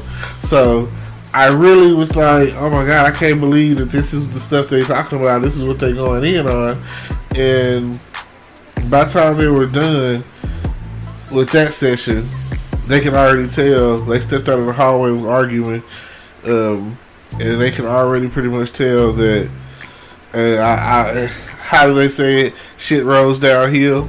So at the end of the day, they were trying to point blame, and then the guys, the rapist, comes up. His lawyer comes up and was like, he wants to speak at the hearing, at the grand jury hearing. He goes in there and immediately says, Carisi asked him a bunch of questions and asked, so it's like, you lied about this, you lied about that, and you lied about this, you lied about that, you lied about everything. It's like, basically it seems like whatever story is most convenient to you, that benefits you, is what's the truth. He was like, so what is it now? Then he goes in there and basically talks about the distrust of how things are right now with the police, and is like, basically put it out there like they're framing him.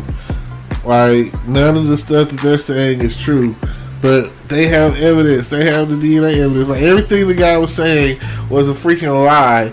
And I was like, and of course, you know, this is a white guy, and like, I was like, man, this is crazy, you know, this is crazy.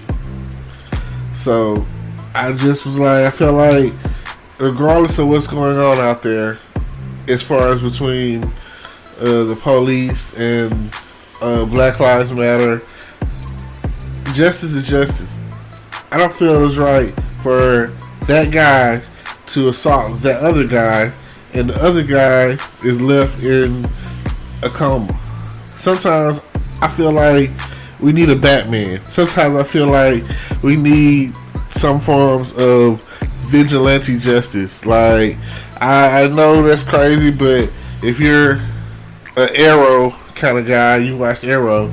In the first season of Arrow, he was like, what was the catchphrase? You felt this city, you know? And that's the outlook I have about dude on this episode. Like, you felt the city. So if there was a Green Arrow out there, he would basically be put down. You know, in some cases, that's like, this man is a violent sexual predator. You know what I'm saying? And this guy is getting off. They're not even going to indict him. I'm not a police officer, but I do believe in right and wrong and justice. And I felt like, you come on, how stupid, how dumb do you have to be to follow along with a guy who's sitting there lying, all because the bigger picture, they detain this black guy because of this Karen. Like, I really don't know what to say about that. I feel, on one hand, it's like, you know, at the end of the episode, Olivia goes to talk to Mr. Brown and tells Javion, I just want you to know that they're pressing charges against the Karen lady, and that, you know, that's, he was like, am I supposed to feel some type of way about that? He was like, thanks to the media, I lost my job because they found out I was going to the NA meetings. And, you know, of course, all she could do was apologize. And she was like, at the end of the day, she realized, she knew, and she said it, she was like, the NYPD, she was like, no, not just the NYPD, she was like, me, I have a long road ahead of myself in helping the situation. So, I just felt like this episode was a good way to start the season. Every show that I'm coming across is still dealing with COVID, and they're putting in the show, and they're wearing masks, and I just, you know, it's almost like this is our reality right now. Like, even in television, when we go back and look, and be like the year 2020 and what all happened and how did it all go down, it'll be televised, it'll be shown, it'll be like, in my lifetime, this is probably the worst national, no, it's worldwide, the worst worldwide thing that I've ever come across. And yes, it has hit close to home. I've watched some of my neighbors die. I watched people who have family members die from coronavirus, the underlying cause. And hey, for all of those who survive to the next level, to the next year, to the next moment in time, to the next crisis, I'm glad for that. I'm glad to see that we've made it through all of this situation, because even earlier in the year, if you don't look at that, then you have to look at what happened in Minnesota with George Floyd, and then you have to look at what happened with Breonna Taylor. And then just, you know, and that right there, these things are just a thread that's been pulled and pulled and pulled, and it's a breaking point at this point. Like, when is it gonna stop? You know, when is it? Like, we speak of change and change coming and all of that, and that's not what we need. It's horrible, you know. But I'm always optimistic every year around December, going into January, going into the new year, that everyone usually makes New Year's resolutions, and by February they usually enacted on it, because, hey, no matter what, financially, there's money coming in February, income tax money, the money that we gave the government that they're giving back to us. And some people are still like, are y'all going to help us? Nancy? Mitch? Well, what's going on? Come on, Congress. Come on, Senate. Come on, Trump. Like, Joe, what's up? Like, I don't care where it's coming from. It's like God's got us either way. But it would be nice to know that if I have this spider bite and the poison is still in that spider bite, and I got this big bump, this blister or whatever, and all you have to do is cut it and let some of that poison ooze out. Like, just help, in whatever shape, form, or fashion you can get that. And then pretty much the main thing will be a financial form of help. So, can we get that? Just let us know. The sooner the better. Well, thank y'all for listening to me rant about Law and Order SVU and the things that I have seen that I can't unsee. I found it to be a really good episode as far as the first episode of the season. Like, it really woke me up this morning to watch it, and I guess I'm going to be on to the next one. Like I say, that was season 22, episode 1, and now I'm going to move in to watch the newest episode that came out, and that's season 22, episode 2. And I've been a long time, watcher of Law and Order SVU, and that's why, like I say, Olivia is my favorite character on and off the cameras, and her and Ice-T, Finn, have been, the driving force of the show. Maybe one day they'll bring Stabler in for some, I don't know, just, they don't have to bring him back, but maybe they can cameo him in, or, I know his, between his actual life and his career, that things were kind of shaky and flaky. So I understand why, his character probably washed out. I don't really know. Maybe he pursued more, because I know after he stopped being on the show, he was on the Man of Steel movie, and I thought that was great. I even thought his whole character on the show, on the movie of Man of Steel, was great.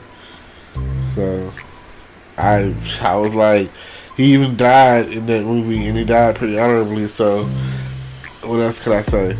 So yeah, shout out to the whole team from my day ones to the new season. Law and Order SVU. It's really taught us a lot. I've learned a lot. I've learned that no means no, and that anything sexual can really make you wind up in trouble. So, but yes, I'll leave you to say that don't forget to like, comment, subscribe, and hit the notification bell. Check out my YouTube channel.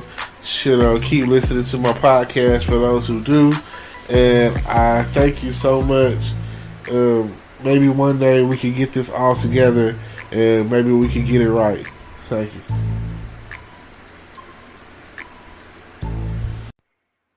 Hello, podcast world. It's 11/18/2020, 11:44 p.m. And I'm just here to talk about the coronavirus, and it seems like they're coming closer and closer to a cure to the coronavirus. I was checking it out online earlier today, and it's being said that there will be a cure, or at least some 94% close enough vaccination coming out here before the year's out, sometime in December. And they said they're going to try testing it out or distributing it to essential workers, people that are like in the medical field or whatever. And, you know, my friend is in the military, and I told him, I was like, when it comes down to it, you guys are usually the first ones to get stuff like that. Y'all are really the guinea pigs.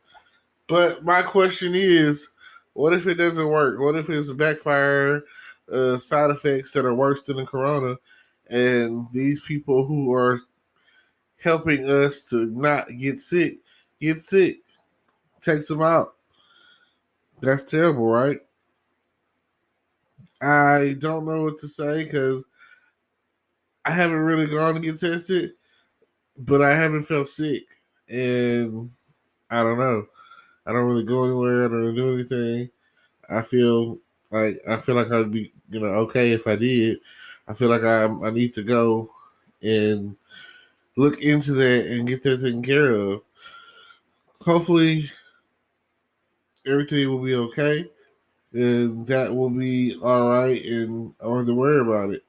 But I am worried about what's going on with the stimulus money, and I know just like everyone else, the stimulus check, stimulus money, and I'm worried about that, and I'm looking for them to do something, but it doesn't really seem like they're going to do anything, and it just seems like it's one of those situations that keep coming up, and it's gonna last forever. We need a little bit of relief, just the slight, smallest little sign of relief or whatever. Anything that we can get, like, we'll take it. I'm tired of the politicians. I'm tired of all the politics. I'm tired of all the um, sway with the presidential election. It's over. Like, come on. Um, but Trump is doing what he knows how to do best, and that's fire people. That used to be one of my funniest, coolest catchphrases when I would be like, "You're fired," And then I used to quote, "I Donald Trump you." So, I mean, Trump is a comedian to me. He's like the guy that you listen to when it comes down to it, and you want to laugh. Like, some of the stuff he does is just funny. It's hilarious. If you listen to what he's tweeting and texting and talking about, it's hilarious. But it's not becoming of a president. It's not something that you feel that your president should be doing. So him getting out of there come January 2021 is great. That's probably what this country needs. So thank y'all for listening. I'm gonna keep it short and simple. It is kind of late. I probably should have did more earlier. Um, it's not hard to talk and record, but it is hard to talk and record when you don't really have nothing to talk about. So, thank y'all. Keep it short and sweet. Don't forget to like, comment, subscribe, hit the notification bell. Check out all links in my description and see what we got going on. And I appreciate y'all for tuning in. Peace. Hello, podcast world. I just want to come at you one more time and let you know I appreciate you for tuning into my show. I appreciate you for listening. RIP from '03 and Boosie getting shot, COVID happening. These are some of the things that you should try to avoid. You never know what's going to happen. You never know what's going to be out there. So please, please, please be safe. Don't get too drunk. If you're going to drink, don't drive. And if you're going to drive, don't drink. So keep that in mind. If it's something that's harmful to your body, don't put it in there. Be safe. If you're out making love, let it be love and not lust. I tell you like that. Please, please, please. Cheaters never prosper. The best way to get to point A to point B is a straight line. I appreciate you every time that you tune in to my channel. Like, you never know what's gonna happen. Tomorrow is not promised. Keep God first at all times. Like, and don't call on him. Don't let it be too late. Don't call him when it's too late. Call on him. Let him know that you need him now. Like, give him the praise and the worship and the glory of God at all times. Let him know that with the strength of him is the reason why you are here. Keep focused on what you need to do. If you're not working these days, then find some other way to make it. I'm telling you, there is a way. There is always a way. So I appreciate you for tuning in and listening. I really do. I can't say that enough.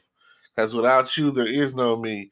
And I'm just here to get, to enlighten you, to let you know what's happening in the world. I hope that something that I said touched your heart and helps you to become a better person. Something that I did today helps you sustain until to hold on until tomorrow. I know how it is. Like right now, it's a trying times, and I just want you to understand that you too will be okay. 2021 is coming, and I'm just praying that it's better. It's got to be better than this year right here. Like, we've lost so much. So now it's time to rebuild and, grow from what we've lost and learn from what we lost. Because in some cases, some of the stuff that we lost, it wasn't our fault. Like, some of you had came in like I did with big plans and thinking that 2020 was going to be a great year when you had to overcome pandemics and deaths and riots and just like everything. So I just want to say I appreciate you for all the stuff that y'all done and just every moment that you spent with me that you let me spend with you. And I thank you. Appreciate it. And don't forget to like, comment, subscribe, hit the notification bell, check out everything that I got going on in my description down below. And I'm on other platforms: Twitch, YouTube, Facebook, Instagram Live, Instagram TV, Twitter. I'm all of the above at the end of the day. So if you're on social media, I'm pretty sure you can find me.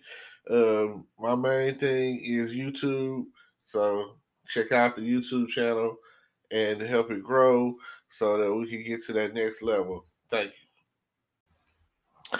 All right, podcast world, we're definitely here to talk about some of the things that's going on. Next year is a new year. Hopefully, the COVID will clear up and we can get back on the road.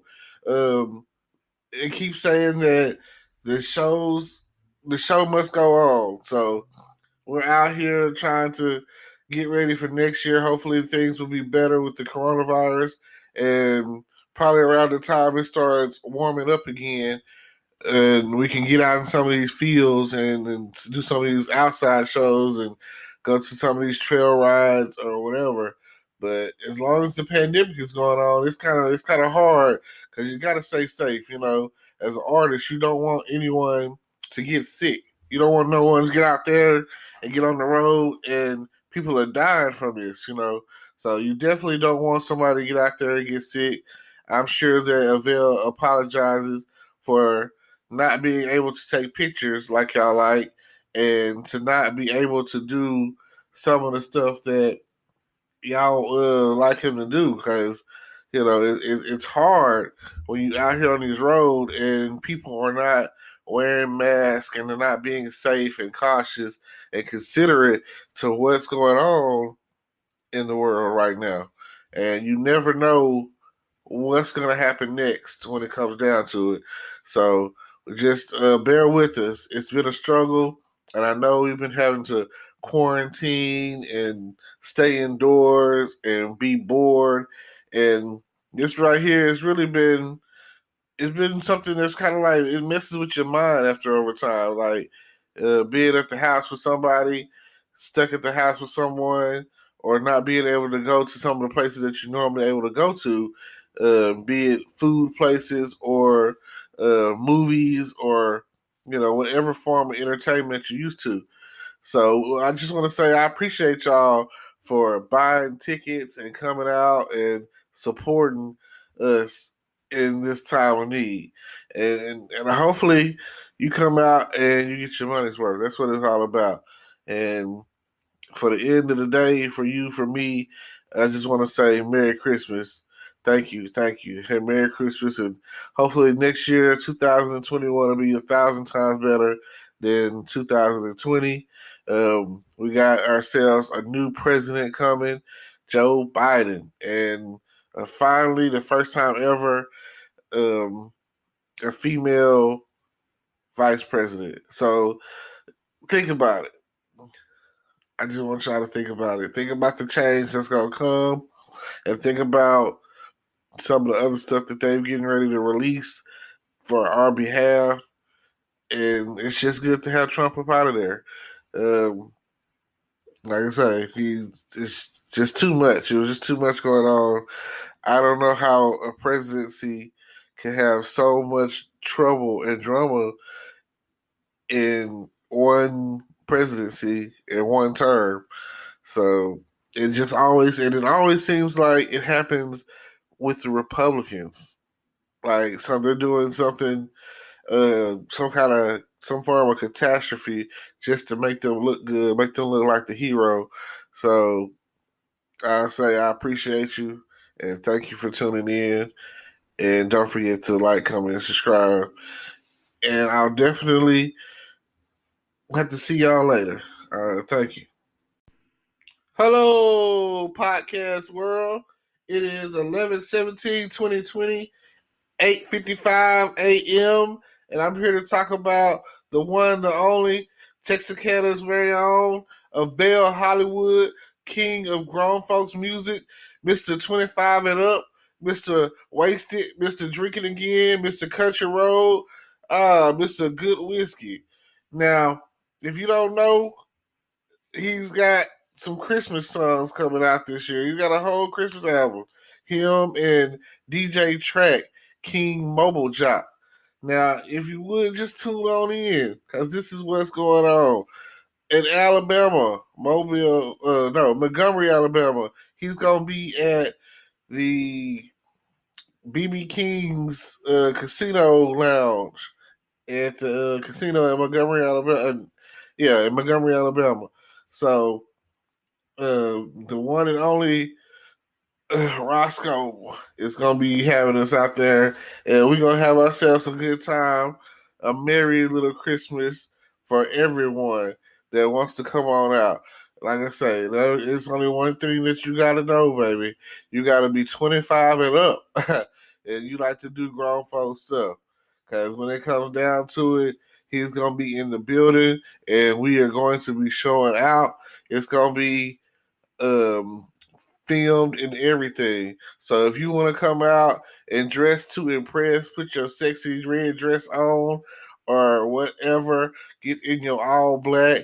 If you want to come out with the thongs and the boy shorts or no panties, if you're really nasty like that, come on out and do some grown folk stuff with your boy, Avell Hollywood, the one and only king of grown folk music, and DJ Track, King Mobile Chop. So come on out and check it out. It's going to be the concert of the year. It is the best time that you'll have. Put the kids to bed and come on out and enjoy yourself. And make sure you bring you a nice jacket, because I'm pretty sure by Christmas time, it might be a white Christmas. You never know these days. The weather is so unpredictable. But like I say, come on out and show off your sexy. Thank y'all. I appreciate you. And don't forget to like, comment, subscribe.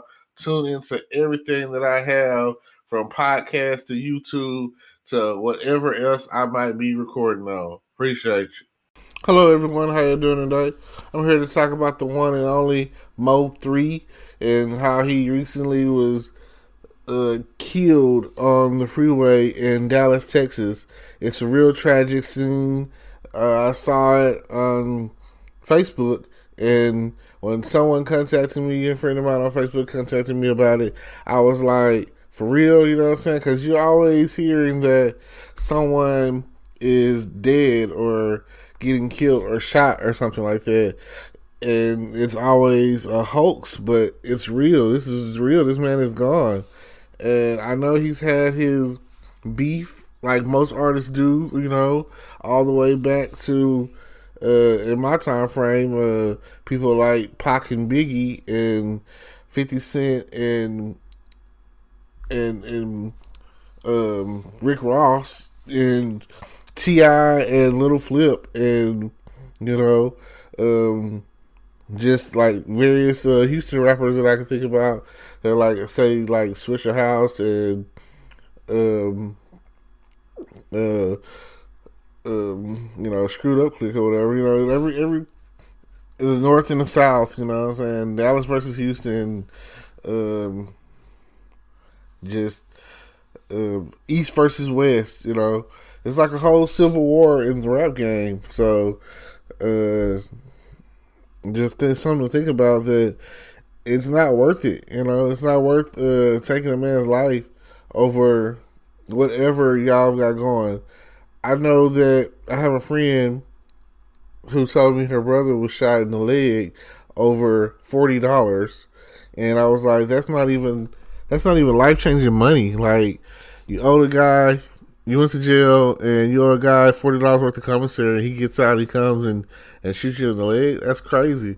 So whatever the beef may be, you know, there's some people out there that have ongoing family feuds that stay in the same town. Or I know here in my city is we have a twin city. It's Texas versus Arkansas, and it's not worth it. It's not worth taking anyone's life over, you know, them having success or them having money or who has the most money. And it's just crazy. You never know what's going to happen. You never know whose time it is or who's coming after you or any of that sort of stuff. So I just, man, he used to, like, I liked his style when I first heard it. One of the first songs that I heard that I really picked up on was the Gangsta Love song, you know. I like the video. It's very funny at the end. And then there's one thing I can say about Mo3. He also did the for the pussy thing challenge, and I thought it was funny.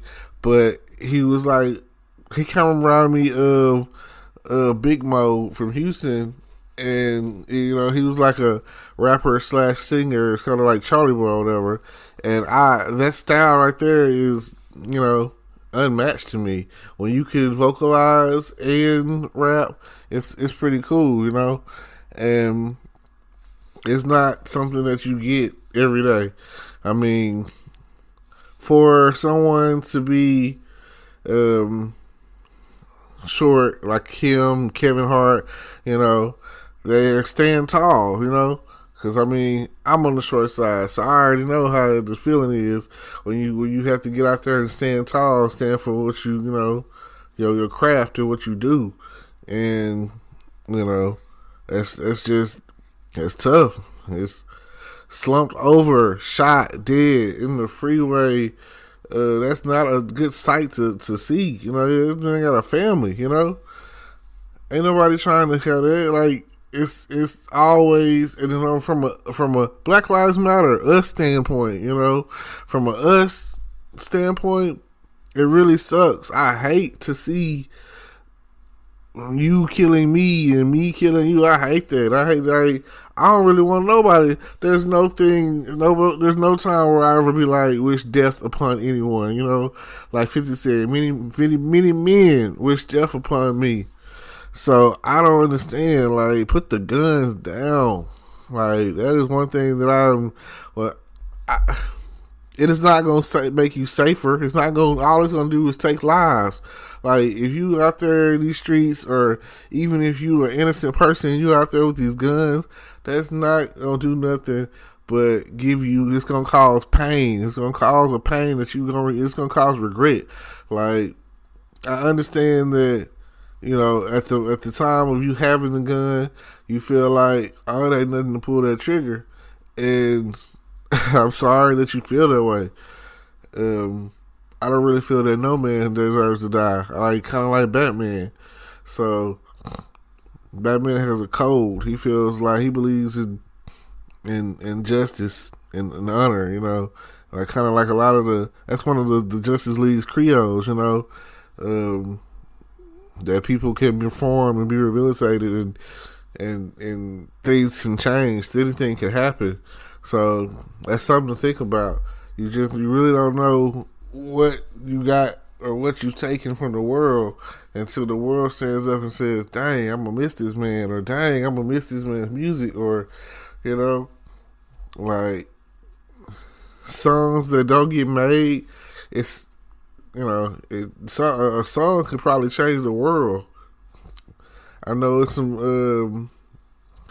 there are some artists out there in the world who didn't fulfill all the music they could have or should have because they died for whatever reason. Like, people are still out there talking about how Pimp C died and how he should still be here, and anybody else who died of mysterious circumstances or whatever, especially someone who was died by the gun, But they also say live by the gun, die by the gun, because in this man's lyrics, there's a lot of times where he was like, I keep a gun on me, and that, like you said, they say you live by the gun, you die by the gun. And though he may have had issues with various other artists, I'll just leave them out of this because I don't want any fingers pointed anywhere. But it's happening everywhere. So just stop the violence. That's all I'm saying right now. Stop the violence. It shouldn't be a thing. It shouldn't be an issue. It shouldn't be anything like that going on to the point where you have to go out and take a man's life or take a woman's life or whatever. Like, please, please, please, y'all, just stop beefing. That's all I can say about it. Just, leave it alone. Give it up. I mean, show love, not hate. If I listen to you, I ain't never been. I ain't really just one of those people that go out because it's for Corona thing and everything, and I don't know. I just ain't. I'm older now, so I don't really go to the club like I used to, or I don't go to concerts or anything. Because, man, these days getting out in public is dangerous. Oh man, it's dangerous to the point where you can barely just go to Walmart and breathe in fresh air without possibly ending up sick or dead or whatever. So these are trying times right now. So like I say, chill out. Like, seriously, that's the number one thing. If you don't get anything else from this message, chill out, man. Chill out. Like, we as a people, we gotta stop killing each other. Just some things you gotta let it go. Be the bigger person, and I swear, people will probably respect you more by letting some stuff slide than actually getting out there and murdering somebody. Like, because that's all it is. We out here killing each other for no real reason. Nothing major other than a life taking. And I appreciate y'all for tuning in. I mean, I don't know what else to say other than stop the violence and chill out. Hello, podcast world. It is 11/7/2020 and 6:53 a.m. And the election was Tuesday. Here it is, Saturday morning, and we still don't have a president. Like, how long does it really take to count these ballots? How long does it really take to win this election? Like, based off of the math,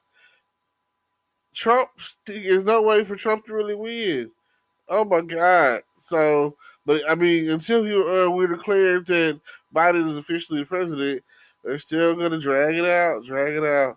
But we all know pretty much what it is. There's people out there that have lost hope sight, and they've decided to leave America alone because it's already great, and they rolled up their they're taking off their hats and they're taking off their shirts and they're rolling up their flags and they've called it a day. They pretty much know that it's over with for Donald Trump. Like, I don't understand.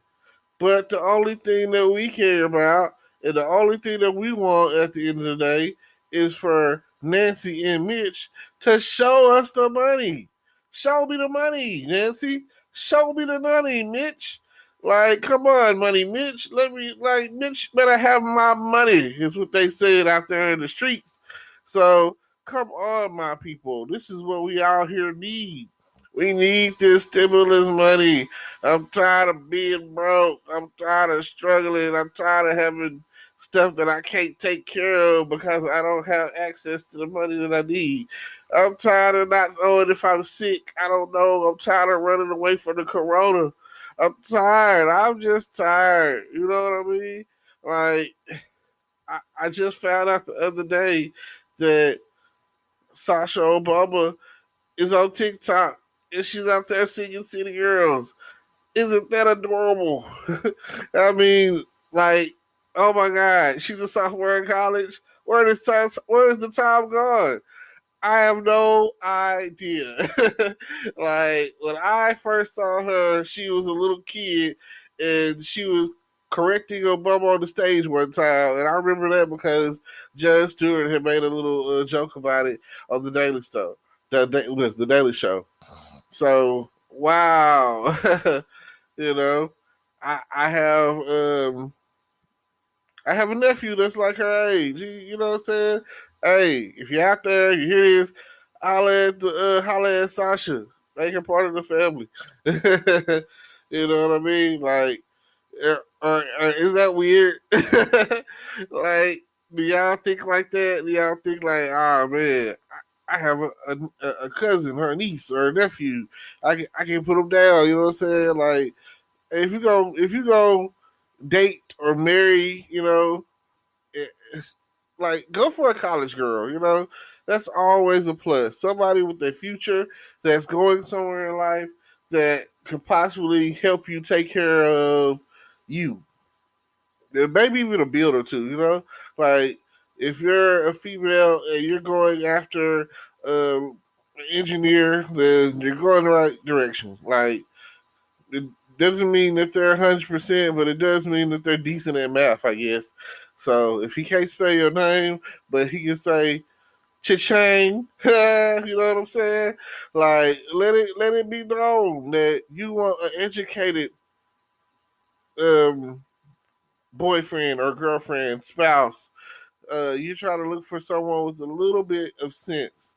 Sometimes it's nice to have a thuggish bone, but any other time, it feels like you got to do what you got to do. Get out there and get that money. So maybe this coming up week, things are about to turn around. I keep hearing this and I keep seeing the proposals and, you know, what it's like because of who's in the office and who's in the Senate and who's in the house, you know? Like, all of these things are important to me. And it'll be even more important once they say the next president of the United States is. That'd be great. Because right now, people are still juggling indecisively of what they're going to do. And I don't think that we have to wait till January 20th to get what we're trying to get. Christmas is coming. Thanksgiving is coming. Black Friday is coming. Like, some stuff you can't get unless you get it online. And come on, man. I know y'all tired of the real money going to the drug dealers and real estate owners, you know, at the end of the day. I know y'all are tired of that. I need a business model for me. Maybe even just online people or whatever, which is what I'm trying to be. I'm trying to be a .com millionaire. I'm trying to get it in. So At the end of the day, that's what it's all about. It's about being prepared for whatever. I definitely enjoy talking to my fans. I definitely like letting them hear the sound of my voice. I definitely like that. I know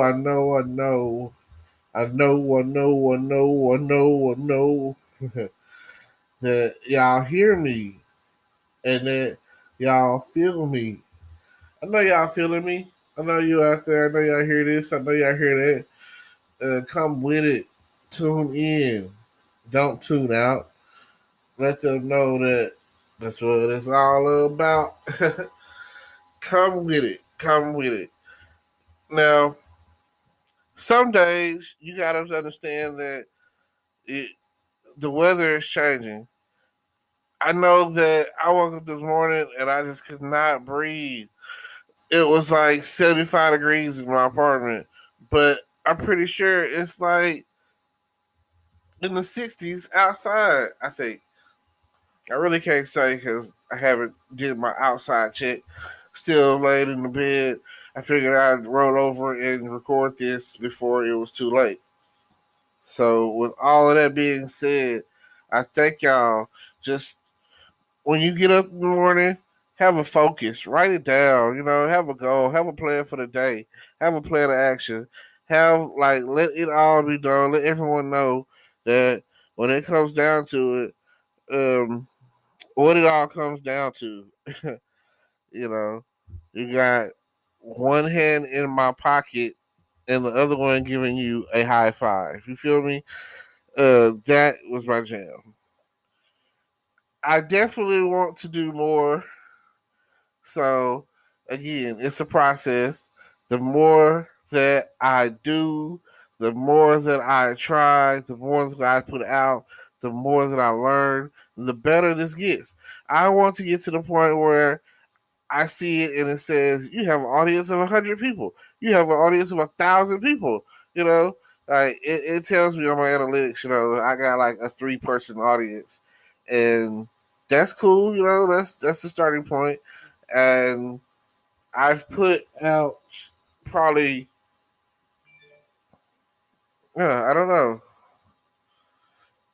I probably put out over 100 episodes. I really need to go check that. I haven't. Man, that's a good question. I need to keep up with how many episodes I've actually put out, so I know where I stand right now. But eventually, I'll be to put out like 1,000 recordings. Like, isn't that crazy? Like 1,000 of this, me talking about whatever, and you guys just tuning in and listening. And eventually, one day, I'll have more equipment and better equipment, and I'll have it all like planned out to the point where I have like music on my podcast, not like the background music that comes along. And I think that's really cool that it does that, where I'm talking and it syncs up with my voice, and whatever I'm talking about. I think that's pretty cool considering, and it keeps my I go back and listen to it sometimes. It keeps my podcast like a pulse, It kind of keep it going, And, I just like that. Although my main focus is YouTube, and my main focus is definitely on making money online and driving traffic and expanding my audience and getting noticed online or whatever. These are all the things that I'm down for. So sometimes you gotta get it. You gotta get it. You've got to get it. Well, thank y'all for tuning in. This is my early learning um, rant. I guess this is all I really do is rant.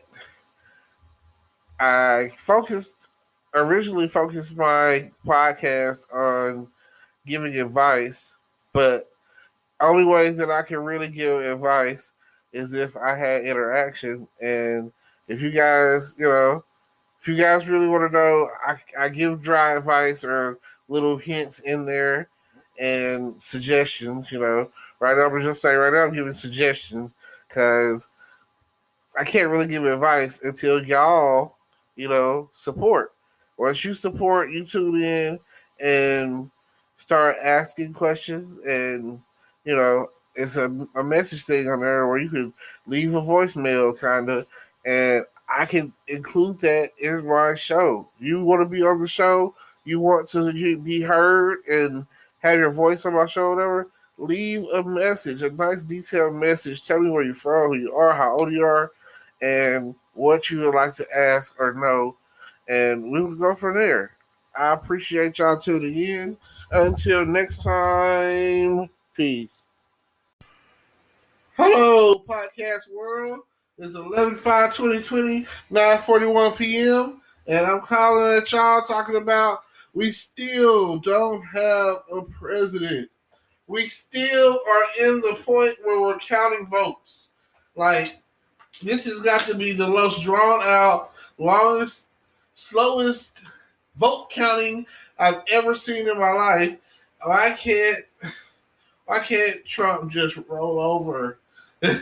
Why can't he just concede? He's lost. The margin is so close, they're saying, that he's not going to do that. He's going to contest the votes and, have this thing tied up in court until January 20th.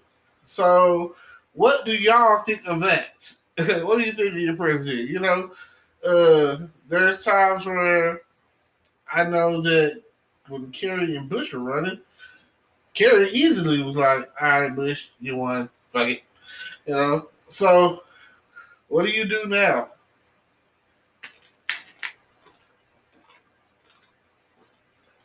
Do you wait or do you declare a winner? Who are you hoping will come out on top?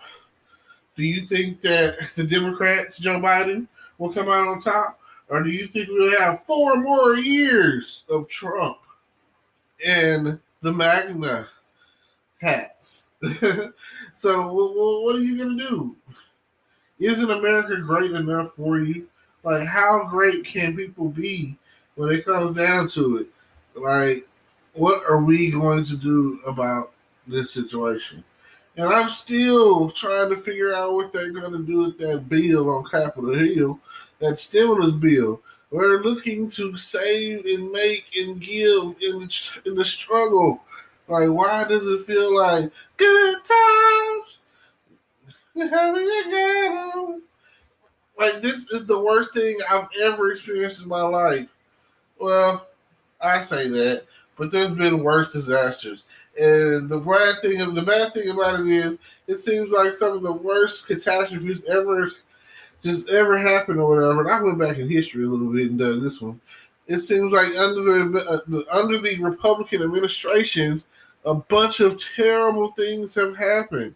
Why is that? Are they the ones making it happen? That is just the thought that I have to say for one conspiracy theorist to the next. Like, why? Is anybody else not paying attention? Does it not seem like the people, and this is the most important part, the Democrats, the people, it's like, doesn't it seem like we're concerned and taken care of more, and things are better, and healthcare is better, and everything's just better when the Democrats are in office? Like, the Democrats are the ones who came up with Social Security. Roosevelt came up with that. So, a chicken in every pot. Roosevelt came up with that. So, at the end of the day, you know what the Republicans came up with? No new taxes. A lie, because they taxed it out of us after it happened. And then, increased gas prices, hurricanes, which seem to be targeted, like Hurricane Katrina. Then you have, what else has the Republicans done? Let's see. Oh, the Tax Act of 1986, Reagan. Only thing that I can say, let's see. Nixon, he gets a lot of heat for being a tricky dick. But some of the stuff he did in his administration was actually not that bad.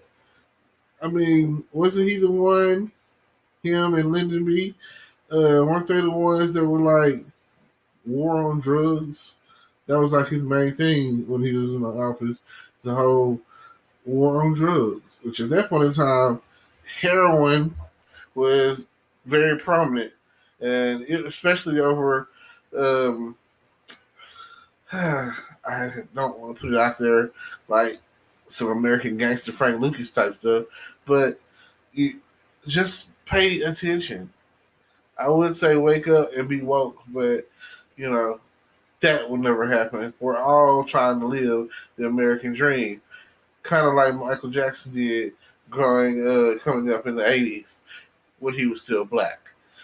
I just want you to understand that it doesn't matter at the end of the day, but this will matter if we don't.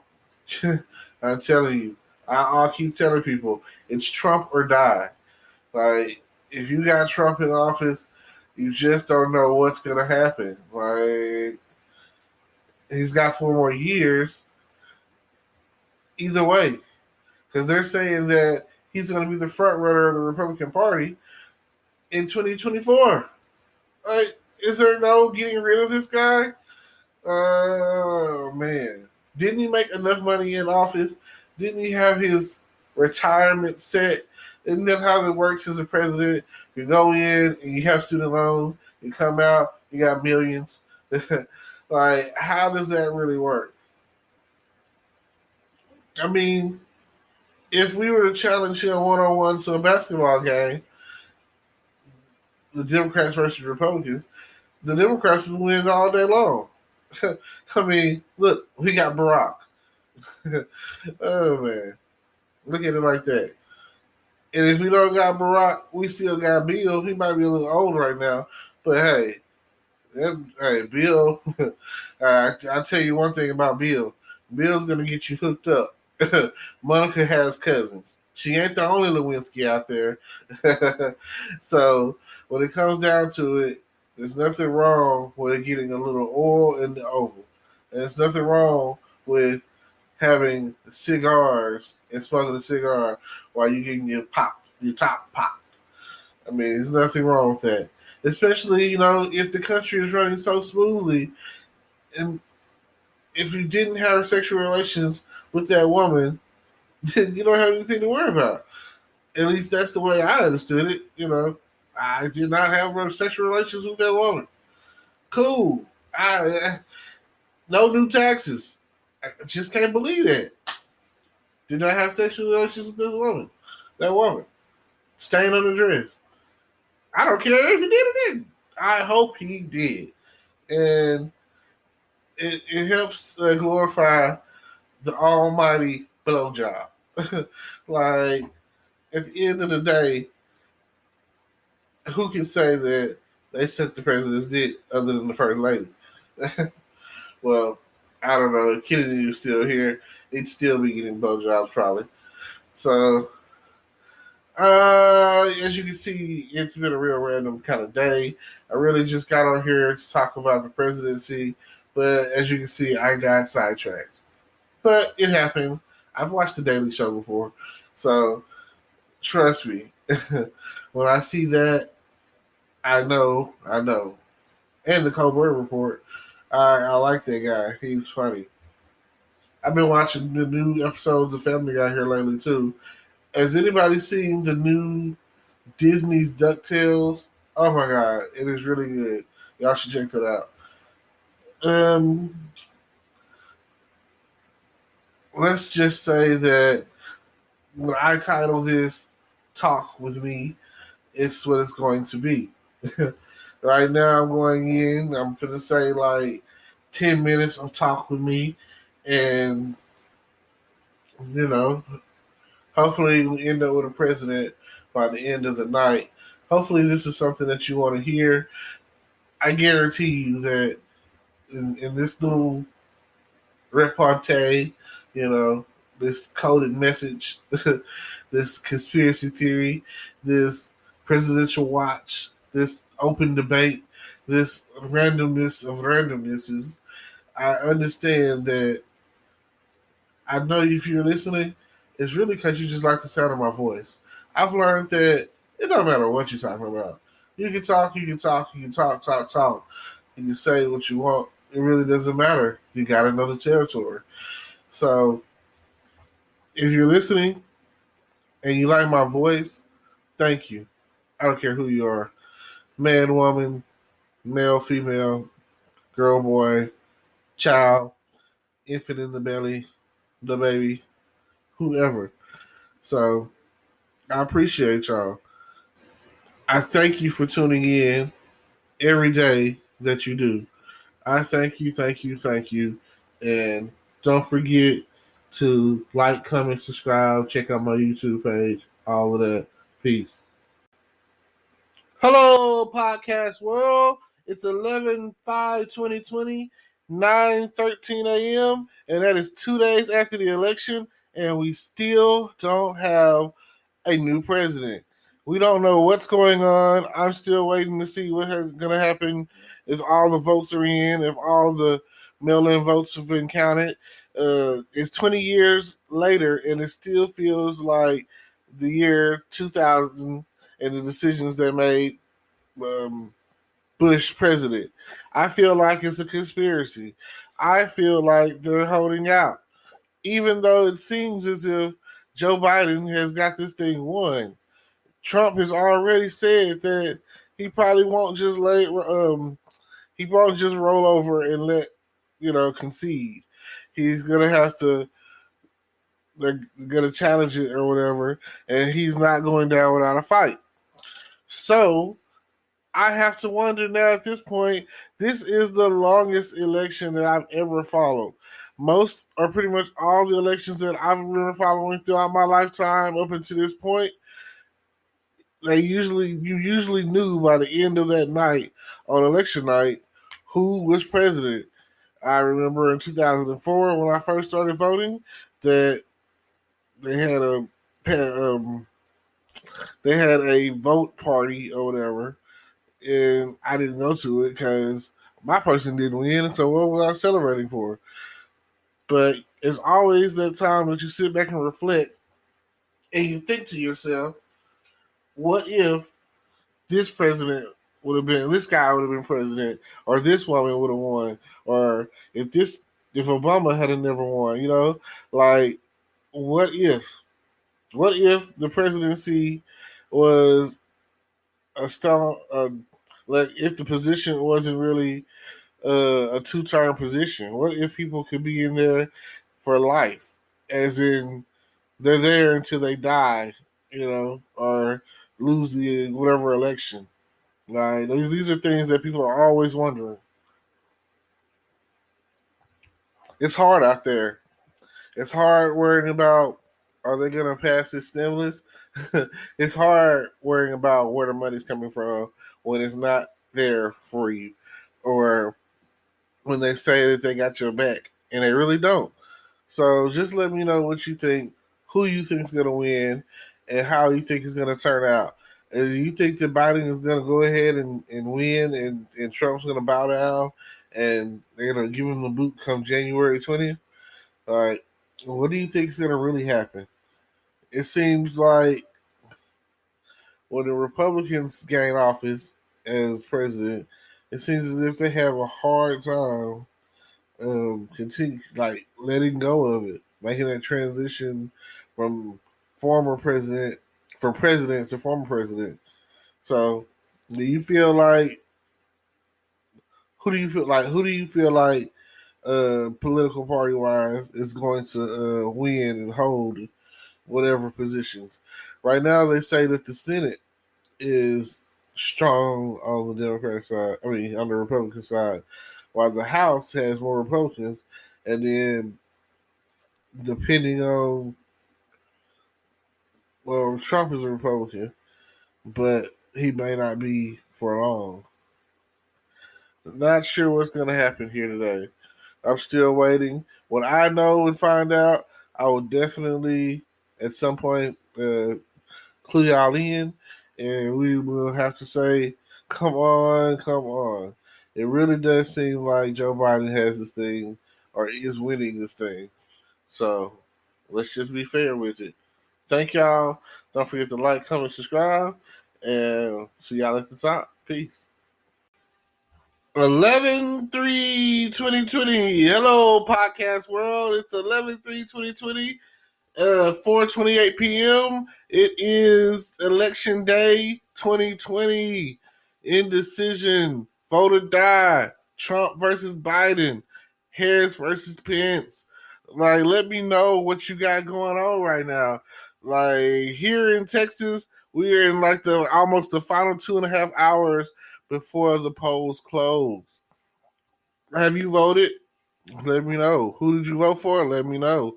If you're going for the Democrats, if you're going for the Republicans, it always sounds like a sporting event. It sounds like, let's get ready to rumble. Woo! Ric Flair. You know what I'm saying? Like, let me know what you got going on, who you got going for, why you're going after, who you're going after, big business, small business, taxes, no new taxes, health care, government assistance, um, whatever the reason that you have for voting for you or whoever you're voting for. If you're older and you're going after some free health care, or if you're whatever, you got a lot of money and you want to keep it, you're going after the Republicans. If you're Democratic and you're poor and you want some help, you want a little food stamp action or something, or maybe you want a little extra SSI disability action going, let me know what you got going on. Why are you voting for who you voting for?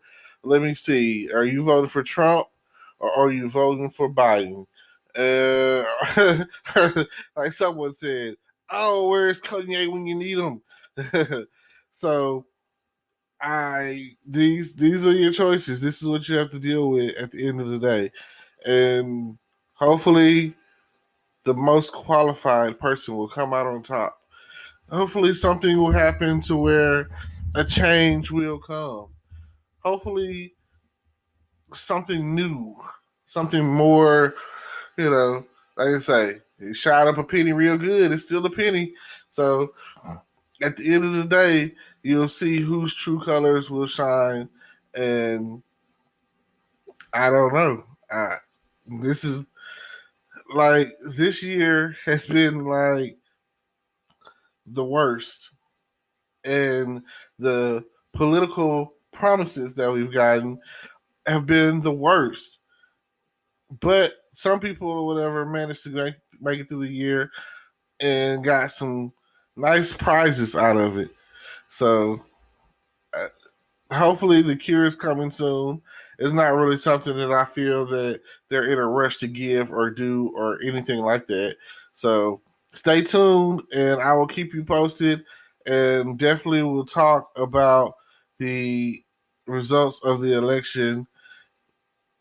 Probably go live later on my YouTube channel. So definitely tune into that, and we'll keep it going from there. I don't know who you're voting for, and that's kind of interesting at the end of the day for me. That's at the end of the day, that's the only topic that matters for today. Who will win? Who did you vote for? Do you feel that your vote is counting? And if you don't, are you not going to vote? I know those who aren't voting this year. I feel that no vote, no voice. That's what they say. So, if your vote goes out in spirit, then I understand. I was always taught to vote, but we'll see how things play out in the next few hours. And thank you for tuning into my podcast. Thank you for subscribing to my YouTube channel. Thank you, thank you, thank you. And we'll see what's good on the other side. Hello, podcast world. It's 11/3/2020. That's 11/3/2020 at 2:19 a.m. And basically, I'm here to talk about who you voting for. Today is election day. I figured I'd get an early start and pop one out before everybody got to the polls. If you already did your early voting, I appreciate that. We're glad to hear that, and we're just here to see who did you vote for. Feel free to tune in and comment down below who did you vote for and why. Let us know if it's you know your ongoing voting for Democrats or Republicans, or if you're voting for Trump or against Trump, or for Biden or against Biden, or for voting for Camilla or whatever the case is. Like, let me know. Everyone out there, hopefully you get what you ask for out of whoever you vote for. This is voting is, no vote, no voice. That's what they say. And I definitely appreciate everyone who's already voted. Appreciate everyone who is about change. And it seems like 2021, there will be a lot of change based on what's going on. We're still trying to figure out what's going to happen with the stimulus package and the pandemic and the COVID and the corona and all of these things. So definitely tune in the future to see if your vote was worth what you voted for. If your vote counted. I don't really feel like my vote is worth anything, but that doesn't stop me from voting. I feel like you got to do what you got to do. Man up. What they say, it's time to nut up or shut up. So get out there and get to these polls and get to voting. And I'll definitely have to come at you again later and see who wins tonight. The next portion of my podcast. I thank you. Don't forget to like, comment, subscribe on my YouTube channel, and let me know what it is that you want to do or why you voted for who you voted for. That's all we're curious to know. I'm gonna keep it short and sweet, short and simple. So let us know the why of who you voted for, and we'll just go from there. Thank you. Hello, podcast world. Welcome to today is 11/1/2020. That's the November 1st, 2020 at 6:42 a.m. And I'm coming to you today to talk about how was your Halloween? Did you trick or treat, or did you not celebrate it at all due to the corona? Or is it just something that you don't do because of your beliefs? Or are things just changing? Are kids not getting the same interaction that we got when we were children? Like, is it because we've come into a more PC world and now people are like, oh, trick or treating is like devil worship or something? What is it for you that made you not go out and celebrate Happy Halloween? All of that action, all of that tricking and treating. I mean, did you just say forget about it and go out and buy candy this year? Was that your MO? Like, what are we really teaching our kids? I feel like things are not the same. And I don't want to say it's because of the coronavirus, but hey, maybe it's because people are without jobs right now. That's a lot of that going on right now because of the coronavirus. But I just really want to know, what's your take on the Halloween situation? Did you go out last night? And if I'm not mistaken, yeah, it just seems like there was more to do than what could ever be done.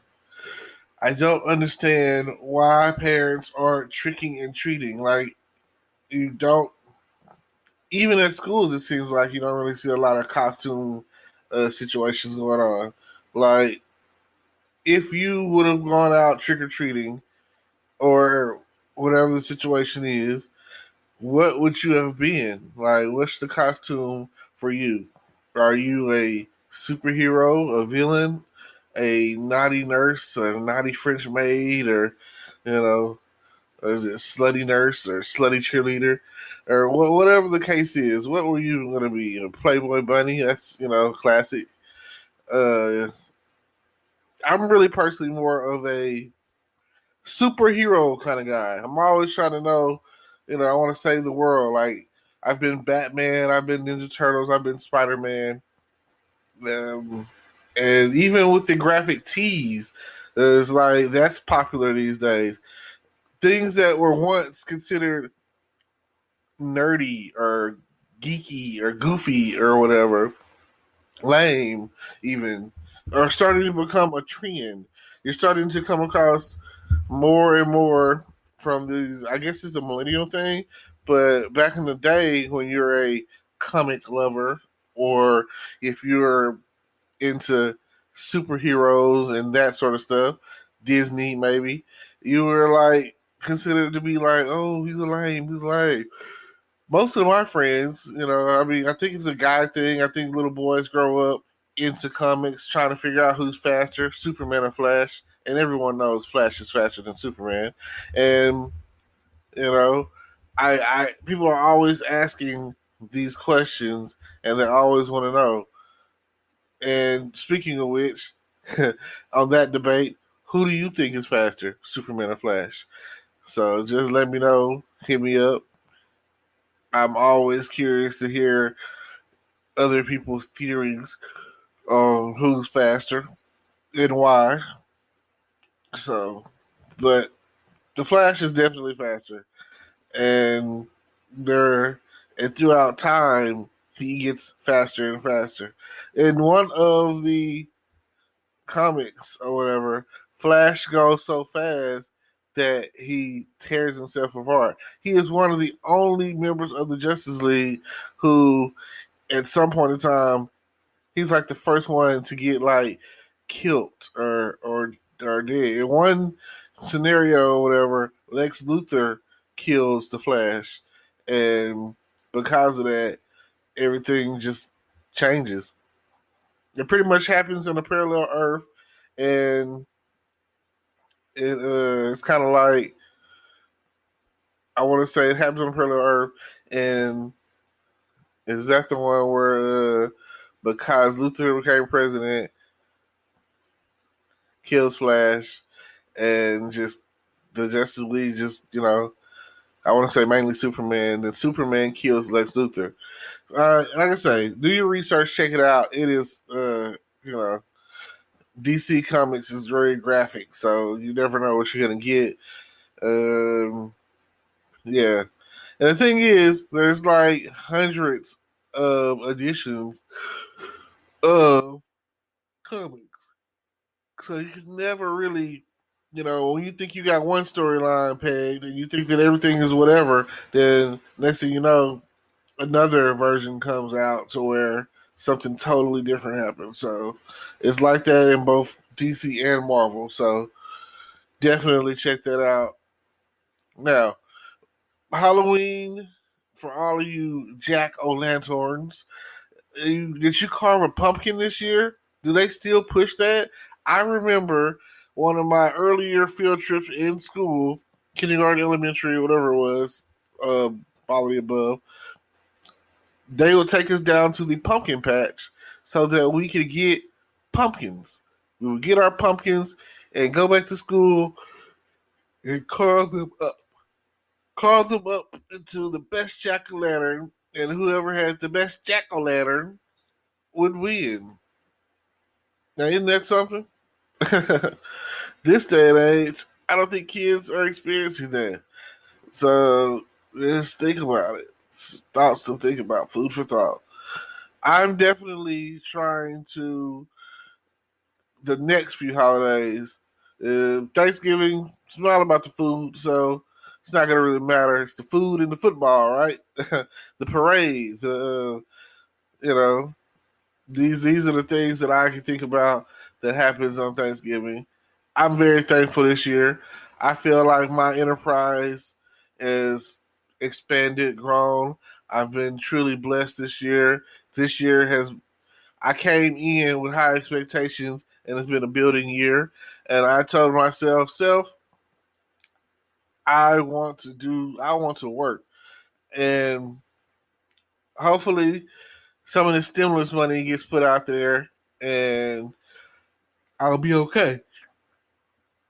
I can get some more things accomplished. I appreciate everyone listening. I appreciate everyone tuning in. I really just wanted to say trick or treat and happy Halloween.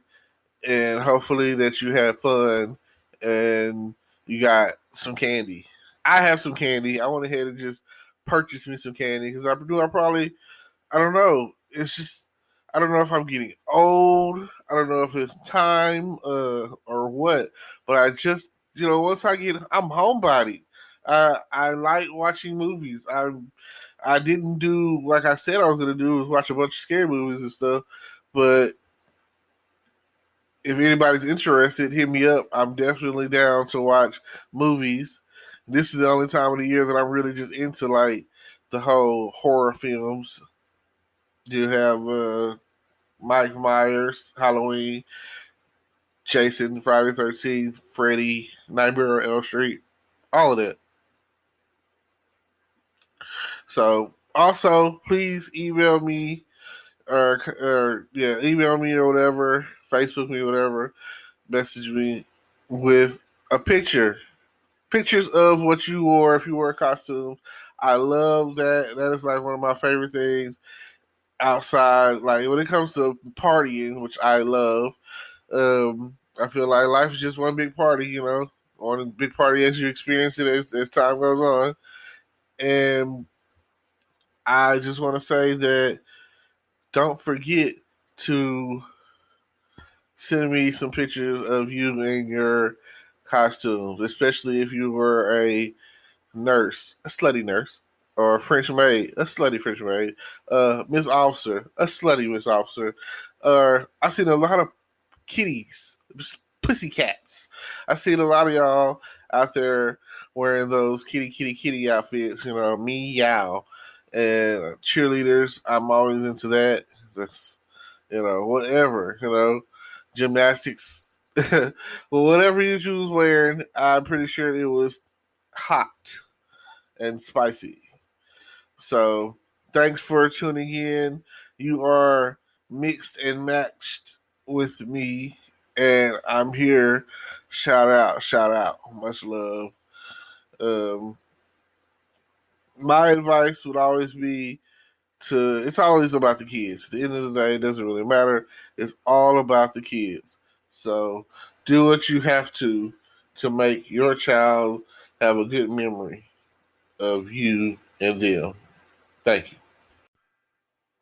Hello, podcast world. It's your boy Terrence Grundy, and it is October 30th, 2020 at 11:28 p.m. And I'm here to talk about it's basically the day before Halloween, right? It's like 30 minutes till really. And I'm here to talk about, yes, right, Halloween. Not just any Halloween. We're talking about Halloween and we're talking about adult Halloween. There is definitely a difference. Like, Halloween is trick or treating with your kids. Halloween is family time. Halloween is the time that you're spending going out door to door. Oh, trick or treat, smell our feet, give me something good to eat. It's the fun time with your family. And everything is all superheroes and what do they got out there these days? All of that. Those the children's costumes, mainly like heroes and whatever it is they want to be, I guess, fantasy. That's what it's about. Family time. Going to the mall, going door to door, go to school dressed up in your Halloween outfit, all of that.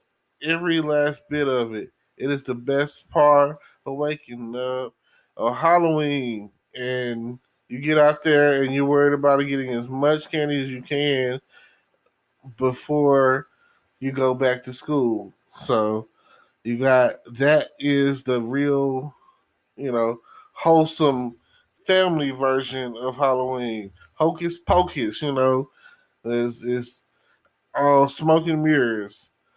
But when the lights go down and it gets really late and it starts getting to that time, I'm gonna say around booty call hours, like after 10, because if you're trick or treating with your kids, you're doing it like right after you get off work, probably like from 6 to 9 or something.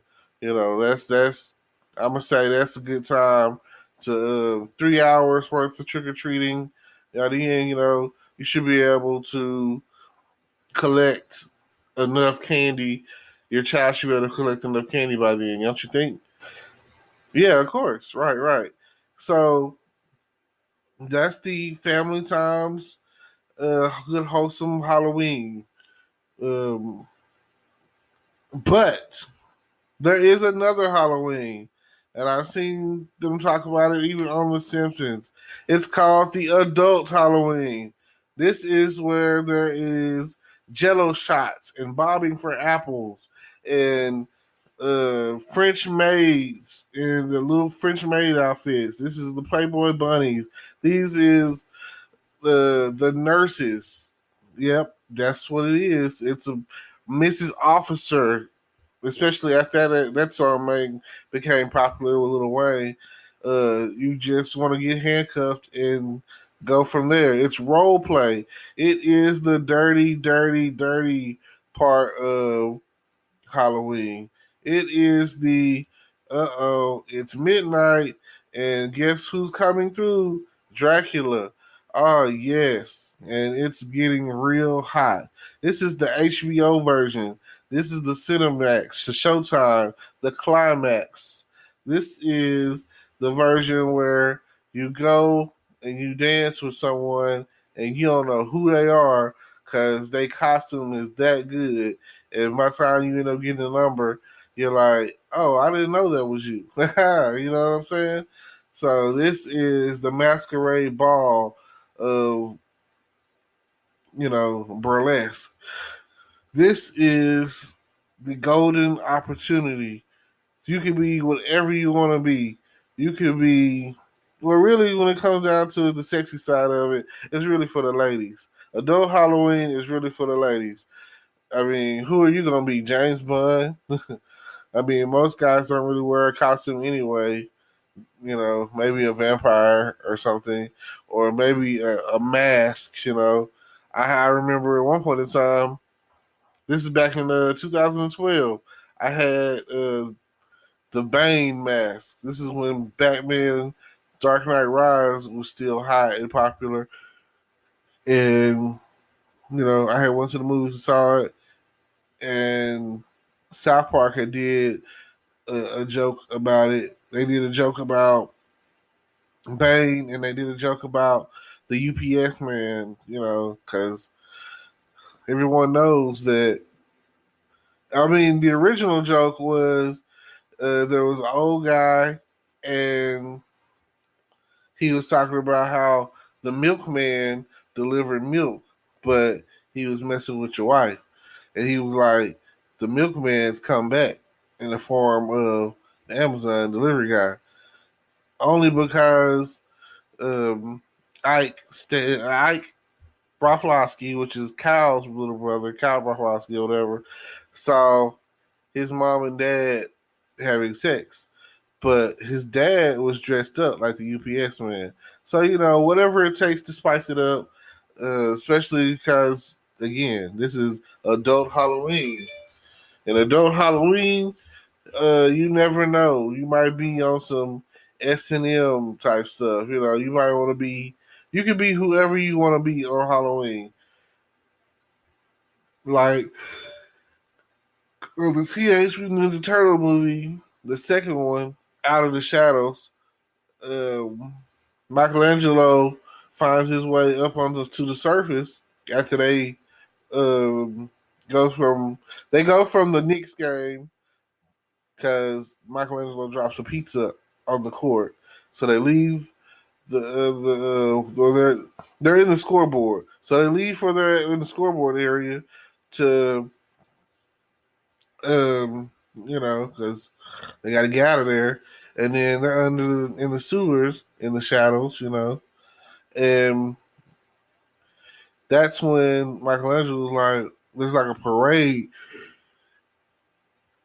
Michelangelo was like, "That's my people, they're calling for me." So he steps out, and he was like up there for a good little minute, and everyone thinks he's in a costume, and that's when they're like, "Oh yeah, cool costume," but it's not a costume. He's a turtle. You know what I mean? So, and then the rest of the guys snatch him back into the sewers, and he's thinking, that's my people. You know what I'm saying? It's New York, and he gets to enjoy that moment. And like I say, you could be whoever you want to be. I mentioned the turtles because probably 3 years in a row, I know for a fact in second grade, I was a Teenage Mutant Ninja Turtle, think Donatello, and I just the turtles back there were like a very very popular outfit. Like that was the costume to go to. You had the turtles, you had Batman, and you had Spider Man, and even to this day, those are some of the still great costumes. Spider Man is always a classic, and I'm pretty sure that I was each one of those at some point in time in my life. Like anyone can be Batman. Put on a homemade black cape and a little black mask and keep it pushing. One of the cheapest costumes you ever made, Batman. Because there's so many different versions of Batman to the point where you know everybody needs a Gotham City every now and again, right? I've experienced adult Halloween, and I really didn't realize that adult Halloween was a thing until I got to college, and I started noticing um, everything goes from regular to slutty. Like I don't know. You really not as a child. You're not really paying attention to like everybody's like a princess or something. And as you get older, they go from being daddy's little girl princess to a cheerleader. And they go from a cheerleader to being a slutty cheerleader. And they go from being a slutty cheerleader to being a Playboy bunny, French maid, nurse. Like, oh man, like I say, the hot costume last year, I think it was when Suicide Squad came out. Harley Quinn, her outfit was a hot item, and she's hot. It was hot. I appreciate it. I don't know what you're going to be this year, but feel free to comment down below, like, comment, subscribe, hit. Um, go through all the links down below, and like I say, let us know what you're going to be this year for Halloween, or if you're going to the club, let us know what you're going to be for adult Halloween. Let us know if you're going to be out there bobbing for apples. Let me know what you're going to be. Yeah, feel free to send us some photos so that we can say yay or nay if we want to know if you was tricking or treating. That's right. We want to know if you're tricking or treating. We definitely want to know what you was doing last night in the backseat of the caddy. We want to know what you was drinking. We want to know what you was smoking. We definitely want to know who was poking. Now, feel free to let us know. One of my favorite. This is the last thing I'm gonna say. This is the last thing I'm talking about. Is my favorite Halloween. Like two of my favorite Halloween things I can talk about is you have Charlie Brown and the Great Pumpkin Charlie Brown. that's when you know, oh, it's Halloween. It's the season. The seasons are here. When you start talking about some Charlie Brown, Charlie Brown was always you know, up for every season. There's like a Charlie Brown special, and the best one, of course, is the Christmas one. It kind of gives you like a little emotional feeling. Usually brings on those emotions, as I say, and the next thing for Halloween is Thriller, one of the greatest of all time videos ever made, songs ever made, and it is like the first and the best like movie video. Right when Michael Jackson did that, he did his thing, and the beat, you know, it's just there's nothing like it. It's one of the best videos of all time. And when you start thinking about Thriller and Halloween, they kind of go hand in hand, right along with Michael Myers' Halloween music, and that's like the best thing ever. I would put that in here, but you know how I do.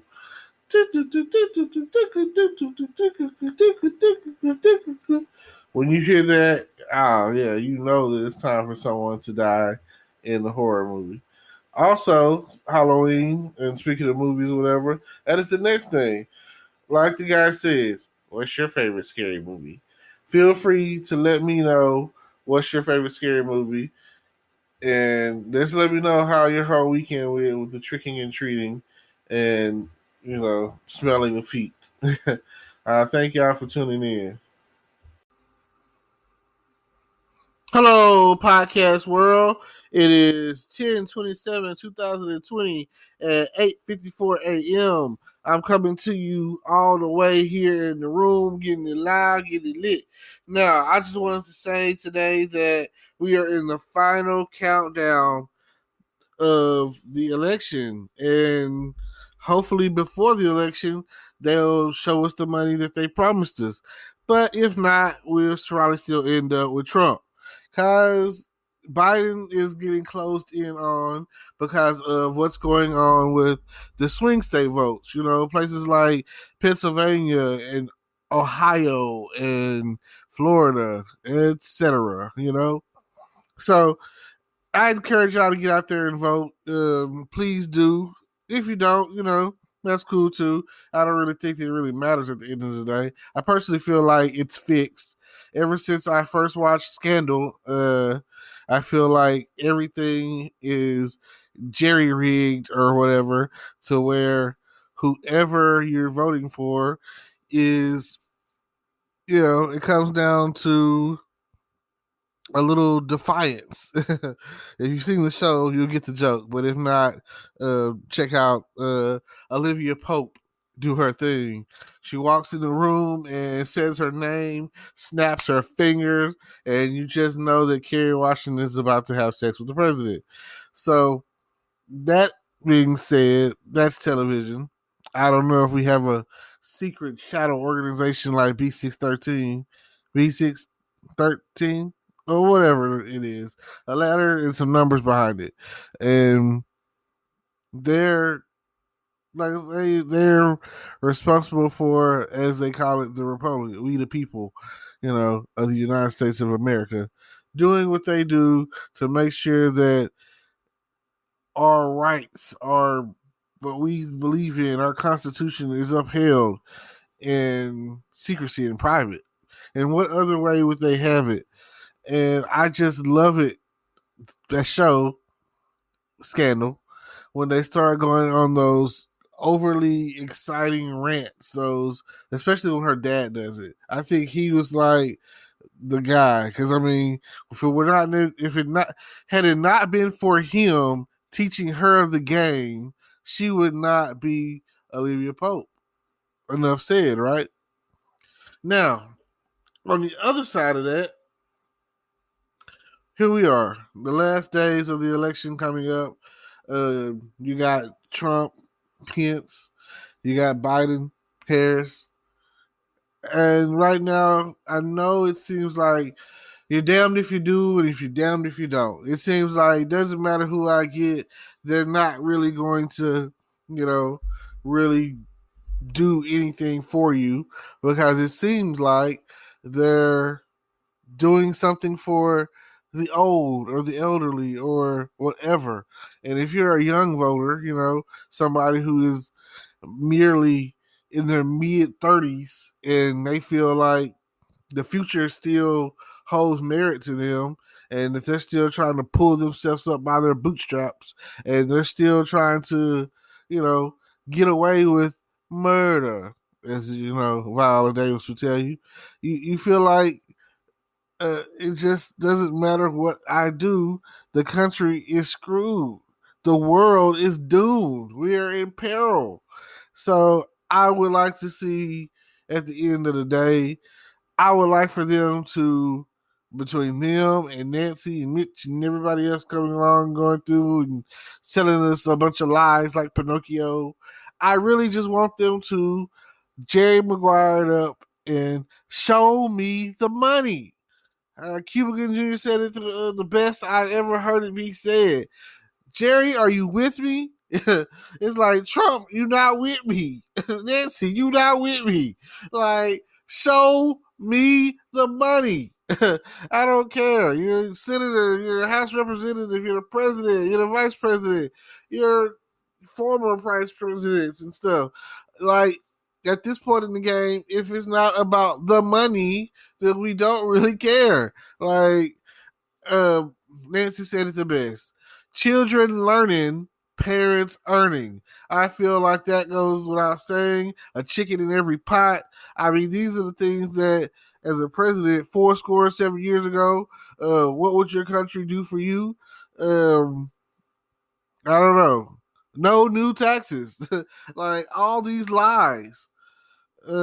Yes, we can. No, we can't. It just seems like, what are we gonna do every time that the election comes along, and you really feel like, oh man, we need the Democrats. That's the ones who's gonna help us out, give us some unemployment, give us money, give us, show me the money, But that still doesn't really matter. Like, you not the same person once you get $1 million. You're not the same. Like, come on, Tony Stark. Like I say, you are not the same. Come on, Bruce Wayne. You are not the same. Come on, Scrooge McDuck. You are not the same. I'm just saying, like, once you get to the point where you have $1 million, and let's say you have $1 million residual, that means that you getting cut a check all the time. Like, you don't work no more. You put in the work, and now you are Elvis kind of guy or Michael Jackson kind of guy. Like, you getting these royalties, and everybody will tell you, like, oh, I just can't wait to be king. Like, think about it. $2 million, that would have been cool, but the royalties, whoo, man, it pays for itself. And that is why I am here. Listen, tune in to my podcast. Tune in and subscribe to my YouTube. Check out the links below. These are the things that you have control of. Feel free to donate, subscribe. All of these things are things that you can do today. If you have something that you want to say, or want to be on my show, or want to be heard, or have a topic, let me know. Because right now it's all about that vote or die. It's like we're in the final countdowns of that, and there's nothing I can do about that right now. Just please tune in to my daily rants about the political parties that we have, the voting options that we have, and just, hopefully change gonna come, Hopefully everything's gonna be okay. Now, with that being said, thank you for tuning in. Thank you for listening. I just had to wake up and speak into the mic, because that's what I like to do. I like to speak into the mic, make sure that everything is all right, And I thank you. Peace. Good morning, podcast world. It is 10/25/2020. That's October 25th, 2020. And it's 8 a.m. I'm looking forward to some morning motivation. And today I'm going to talk about the presidential election that just took place, the last one before the upcoming election of 2020. All I can tell you is get out there and vote. Trump or Biden, Republican, Democrat, red or blue, all of that. Whatever you're looking towards getting out of this, hopefully you get it. Now,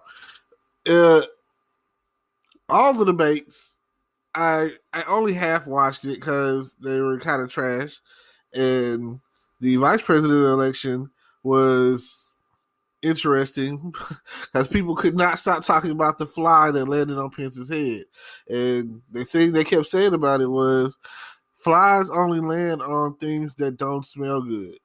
Just think about it like that. So they were saying like he must have really stunk up a storm for that fly to continuously want to buzz and land on his head that way. And then in the presidential election, the presidential debate, you have they're saying that they're going to cut the mics off. They did not. Boy. So even these people that's controlling the debate are lying to you. Why is there ever a point in time do you feel like they are so lying to me? Like, they know that they're not going to have a cure. They know that they're not going to have a cure in time for the election. They know that they're probably not trying to pass this money, the stimulus money out until right before the election to gain votes. Like, they know. They have ace in the hole is how they feel. They feel like the stuff that they're doing is a strategy to win this election. And for them to win the election, it's like more money in the bank. No matter what you think, it's always about the green. It's always about the money. It's always about how is this going to benefit me? You know, I don't ever feel like in politics that they are just honestly God trying to help us bottom feeders, us poor folk, us folks who are in the recession, in the front line of the recession, that don't have a job or who aren't able to work because of the pandemic or for whatever reason is going on, you know, that then at this point, you never know what's going to happen tomorrow because there's a COVID-19. Next year, you have COVID-20. All right, what's going on? It seems like every census year, every 10 years, it's every decade, it seems like every year that there's an election, especially, there's always a bunch of misdirection going on. And you never really know what's going to happen until January 21st, because that's when the powers trade over. So until then, until the inauguration, you're still stuck with the guy that's doing you wrong, you know. So if things don't go Trump's way, I feel like he's going to be one of those kids that say, "Give me my ball, I'm going home." And everybody knowing that everyone at the playground is playing with this basketball, but it's his basketball. He's going to take up his ball and leave. You know, he's not going to give a crap about us. He's not going to care about who's still playing the game. He's only going to be concerned about what's his and what he's supposed to get out of it. And hey, tough titty is how they're going to do it. So I feel that that's what's going to happen. I feel like if Trump, and even if Trump does get his way, he's going to be like, well, you didn't believe in me. You didn't say that think that I could win this. And I told you what I was going to do, or I told you in my tweets what I was going to have, or what's going to happen. You know, you know, I barely won. Just like when he went to Erie, Pennsylvania, and was saying I was so far up in the polls earlier this year before the pandemic that I had no plans of coming to Pennsylvania. I had this thing won, but now I'm not so sure. So you can see that right there. I mean, that's honesty. I'll give it that, but it's not the right kind of honesty. It's like saying, I only care about your vote. Vote me, F you. That's how it seems. So I will feel better once the stimulus package is released and passed, and people are, they put a Band-Aid on a gaping artery or wound and thinking that's going to be doing something when it's really not.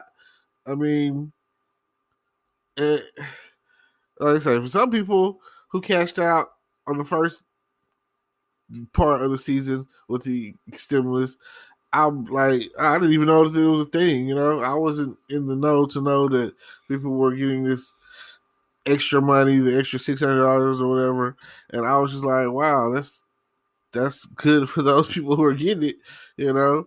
So I just feel like right now, due to the season, I can put it out there, weather, holiday season coming up. This coming up season is considered depression season. Like holiday season is always depressing for everyone. Everyone, especially if you don't have family, maybe you're homeless, maybe you're a war veteran who that slipped through the system, ended on the streets, or whatever the case is. Maybe you have an addiction, alcohol, drugs, gambling, sex, whatever the case may be. Like, whatever reason that you slipped through the cracks and you ended up on the streets and the things going, your life is going the way it's going. I'm sorry. I don't understand it. I have family, and if I didn't have family, I don't know where I would be to this day if it wasn't for the family that's held me strong. Like when people be like, "Oh, I lost my mother," I don't know that feeling right now. So thank God. So I'm sorry to all those who have gone through whatever they're going through, and just hopefully that the choices that the government makes supports and helps you to get back on your feet. If you've been dealing with your high rent somewhere in California or somewhere in Chicago or somewhere in New York or somewhere in Florida, anywhere in Florida for that matter, or California. So I mean, I'm in Texas, and it's a struggle here, and we have some of the best real estate in the country. Like when I have friends that are in college that used to come to Texas or whatever and see how the prices were different. Like in California, gas prices for a regular unleaded could go up to $5 a gallon. I've seen it with my own eyes. I've taken pictures of it. That's why a lot of people don't drive cars. That's why it's cheaper to take the bus. Why would I not take the bus if I have to pay $5 a gallon and my car is only giving me about 13, 14 miles a gallon? Hey, if you got a hybrid or something, it might be giving you 20 something miles a gallon. But either way, that's still like, think about that. That is like a lot. And then if you don't have a good paying career or job or anything, like you stuck. Like I don't. I couldn't live in California unless I was rich. I always had this thing thinking, if you stayed in California, oh, you must got money because that's Hollywood. That's the first thing you think of when you hear Hollywood. Or if you're really historical, you think of the Gold Rush, or you think of the Golden Gate Bridge. You feel like if someone said they're from San Francisco, you're thinking like, oh man, these people got to be rich. Or if you think of someone from Hollywood or whatever, you thinking like, oh, these people are rich. And nobody ever really talks about San Diego, and I hear it's like one of the better cities to live in. I hear good things about San Diego. It's got some of the same amenities that you get from the other cities, but it's just, I hear they're like nicer there or something. I don't know. And I've never been to San Diego. I have been to the Bay Area and the Los Angeles area, so they're different from what I'm used to. I'm, like I said, here in Texas, you get a lot of people waving at you for no reason, and for people from California, like it's a a mug reflex to be like, what they waving at? It's not, they're not used to the Southern culture, Southern hospitality thing. So either way, I'm not really sure how this thing is going to swing out, but I tell people all the time, I'm 1,000% sure that the Republicans are going to win, that Trump is going to win, and you know, even though you sit there and you talk about a time for change, it's always harder to fight to get on top when you're the bottom guy. You know, it's always harder to get a person out of office than to stay in office. Like once you win your first term, it's usually just like, oh, you've seen what I can do, boom, roll over and to the next term. You know, like it'd be different if someone else was in place and then Trump came along, then you'd be like, I don't know, we'll probably just keep the same guy that we got, or if it was Hillary, they still would probably vote her out because she's a woman. I don't feel like, and that's the main reason that I feel like that they messed up, because most countries don't even want women in power. All right, it's still radicalists out there in the U.S. that feel like women should not be in authority. Women should not be head of churches, or like we are the men. You know what I'm saying?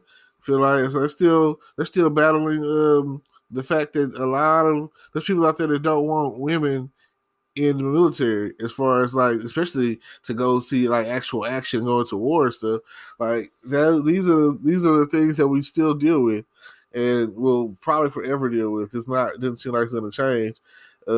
You've had the woman suffrage, and then you've had the whole liberation of women, burn our bras, like back in like the 70s or whatever. So, every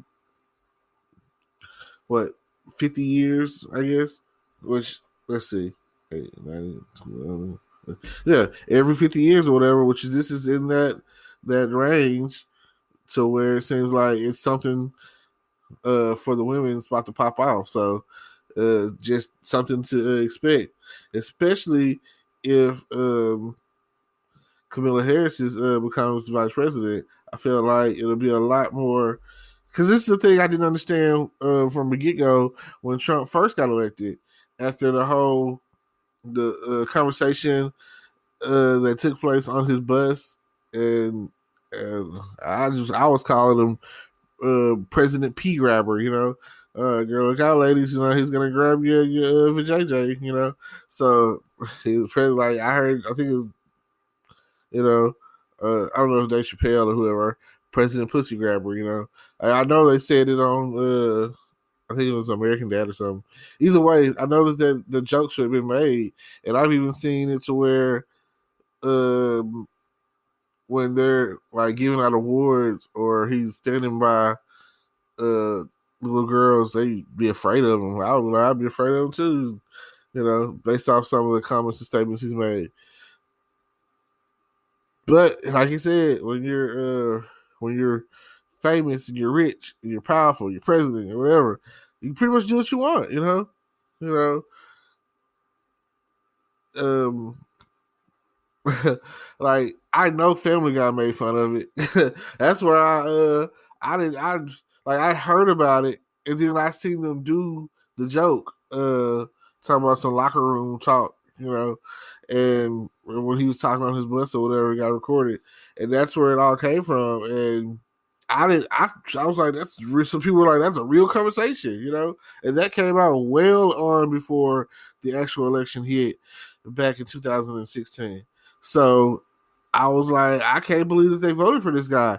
It's like saying that no one that voted for him has any respect for women, and I have nothing to say either for or against that, because if that's the way you feel, that's just the way you feel, Like, you literally have no respect for women, especially coming out of Barack's term and his 2 terms, and having 2 daughters growing up in the White House. And now look at them, as beautiful as ever. Having a beautiful wife like Michelle, strong, beautiful wife. I feel like Michelle could do anything, and like if they start talking about it right now, Michelle 2024, she's already won because of who she is. Like her character, her integrity, her just her strength, everything about her is like you are winning if you find a woman like that. You is she is like when people be like, oh man, they talk about at one point they was talking about back in the day, they was like Oprah and they talk about Beyonce and all of this. They all these key factors or whatever are powerful, beautiful women who people have supported throughout the years.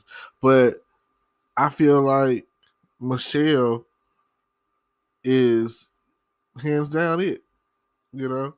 I feel like over time, uh, like again, her daughters basically grew up in the White House, and over the next so many years, they'll be, um, you know, sought after. I guess is the word I'll use, and whoever is lucky to I'm say marry them, date them, marry them, or whatever.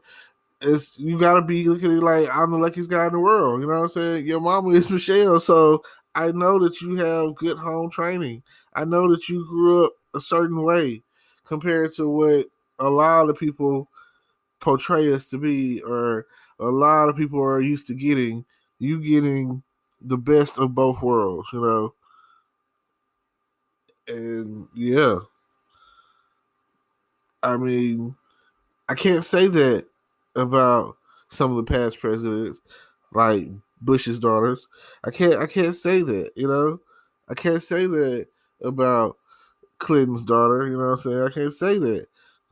I can't say that about um well, I'm gonna just go that far back because that's when I kind of first started following politics. Clinton and I.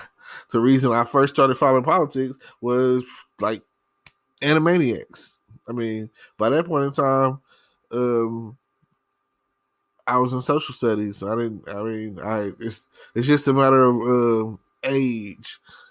It's a matter of what you're being taught at a certain age. So, like my sixth grade year, they had like a mock election, and they were asking. And my social studies teacher at the time was wanting to know who people would vote for, and you know, there's another. It was a black guy, Republican, Alan Keyes. He's probably still in politics. He's probably still out there somewhere, and people were voting for him.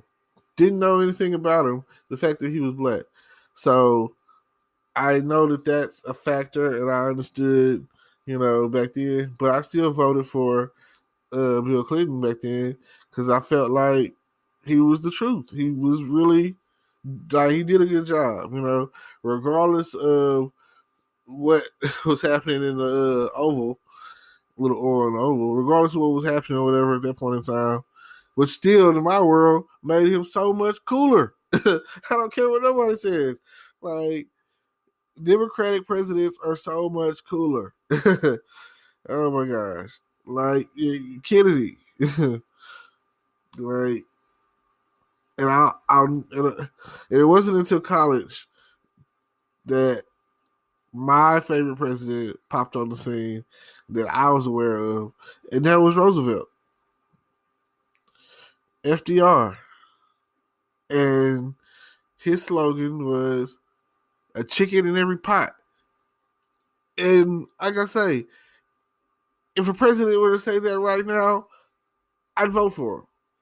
That is like the coolest thing. Especially you got to look at what was happening at the time. That was a time of during the Great Depression where that nobody was getting food, nobody was eating. They had like soup lines and chow lines, and and like war was going on, and all of this stuff was happening. Like it was at that time or whatever, the Holocaust was taking place at the time. So you have to think about what was going on in the world to where the phrase "a chicken in every pot" was so empowered, like had such an impact. And I'll say it like this: the last thing is he was a cripple. He was in a wheelchair, and that right there lets you know, like, that's a powerful thing to think about. If this guy who couldn't really walk could run the country so well, what can you do if it's in your hands? And some years later, that's exactly what we got called for. What can you do for our country, JFK? And don't think about what your country can do for you. What can you do for your country? Powerful words, democratic words, something to think about. All right. Well, it's getting a little late, so early, whatever. Time's running. I'm gonna leave y'all with this. Just check out the links down below. Subscribe to all the things that I have, like my YouTube channel, and don't forget to like, comment, subscribe, all of that. And don't forget to get out and vote. I mean, it doesn't really matter who you vote for. I personally don't feel like, our vote really counts, but it's your right at the end of the day. And they say that if you voice your opinion, then you have nothing to say when your person doesn't win or change isn't made. So I appreciate y'all for tuning in. Thank y'all for listening to my podcast, and see y'all on the next one. Hello, podcast world. It is 10/24/2020, 4:50 p.m., and I am hitting y'all up today to talk about Nancy Pelosi and what she said, and what I think is it's funny and it's the truth, and I agree with it. It's a great something to stand on. And I heard them talking about earlier this week. It was children learning, parents earning. She's talking about, they're going through negotiations for the stimulus package, and they're going back and forth. And at this point, they're talking about Trump doing a presidential executive order and just, getting us our money, basically. You know what I mean? So, but I really respected that statement. It really makes sense. I feel like it's something that we can hold on to the end of time. Like she said, parents earning, children learning. And I can get behind that, just 100%. But please don't let that statement be the only thing that you have to say that the people can agree with, because at the end of the day, we want you to show me the money. Like, seriously, we want to get paid. We're tired of being broke. Like, you don't understand. There's places out here, like some of the, let's say that you work at McDonald's or Taco Bell or whatever places that you might consider essential, and there just happens to be some sort of COVID outbreak. You know what happens to that place? They shut down for a couple of weeks. Like, it's ridiculous. Y'all can't sit up there and expect people to work and want jobs and to get out there and try to get a job or whatever, when every time you turn around, people are getting temporary layoffs, like the song say, and standing in the child line. Good times. That's what it seems like right now. It seems like that we are in the biggest recession ever, and it's been going on since the early 2000s, and it just seems to be like it's going on, and there's no end in sight. And right now, with this whole pandemic, like, boredom strikes. And when boredom strikes and poverty strikes and everything else, it's like after a while, you're probably just going to start seeing like mass suicides or something, because people are tired. They're really trying to hold on by a thread. It's like businesses are closing down, stores are closing down, because people are not. I feel like this whole, like, that's the point of the stimulus package, right? To put money into the economy. It's like you give this proven fact that if you give the economy or if you give people money, they're gonna spend it. It's gonna get spent. People are going to get out there and they're gonna buy things that they need for their household.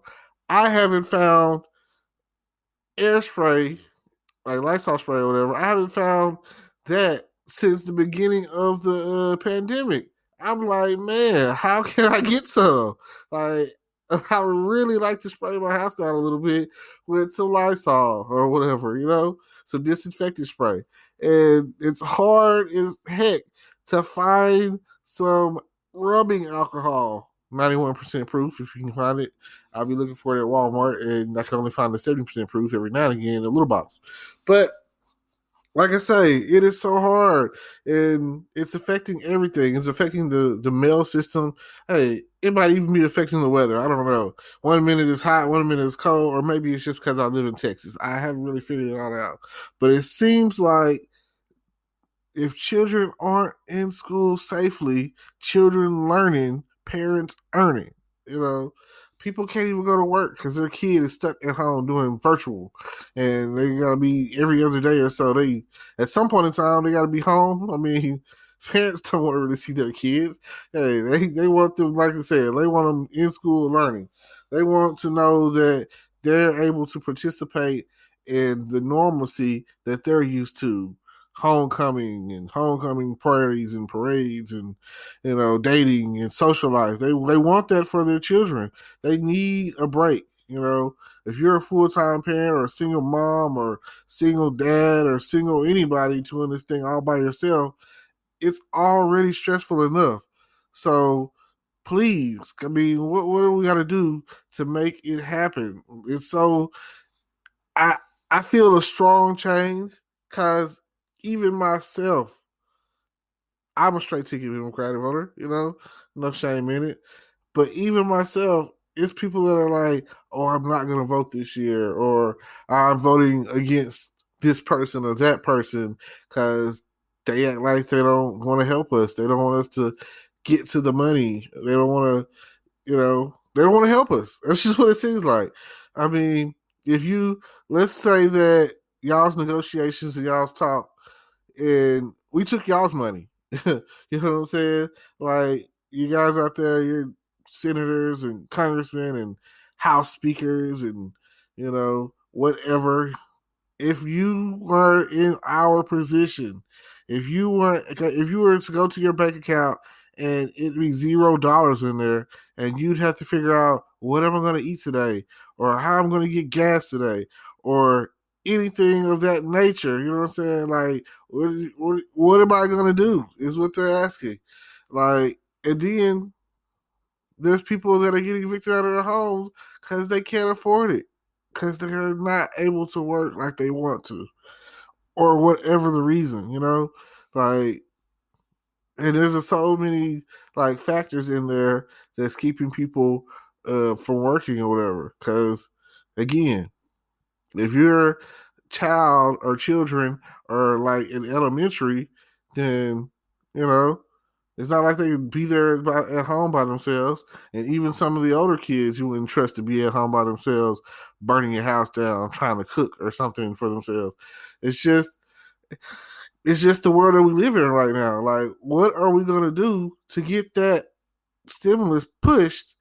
And the slogan that you got going with the whole children learning and parents earning. I do like it, but it just seems like a dream deferred.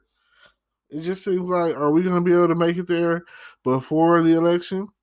Like, now you're trying to argue if, and like I say, here it is. It's Saturday, October 24th, 2020.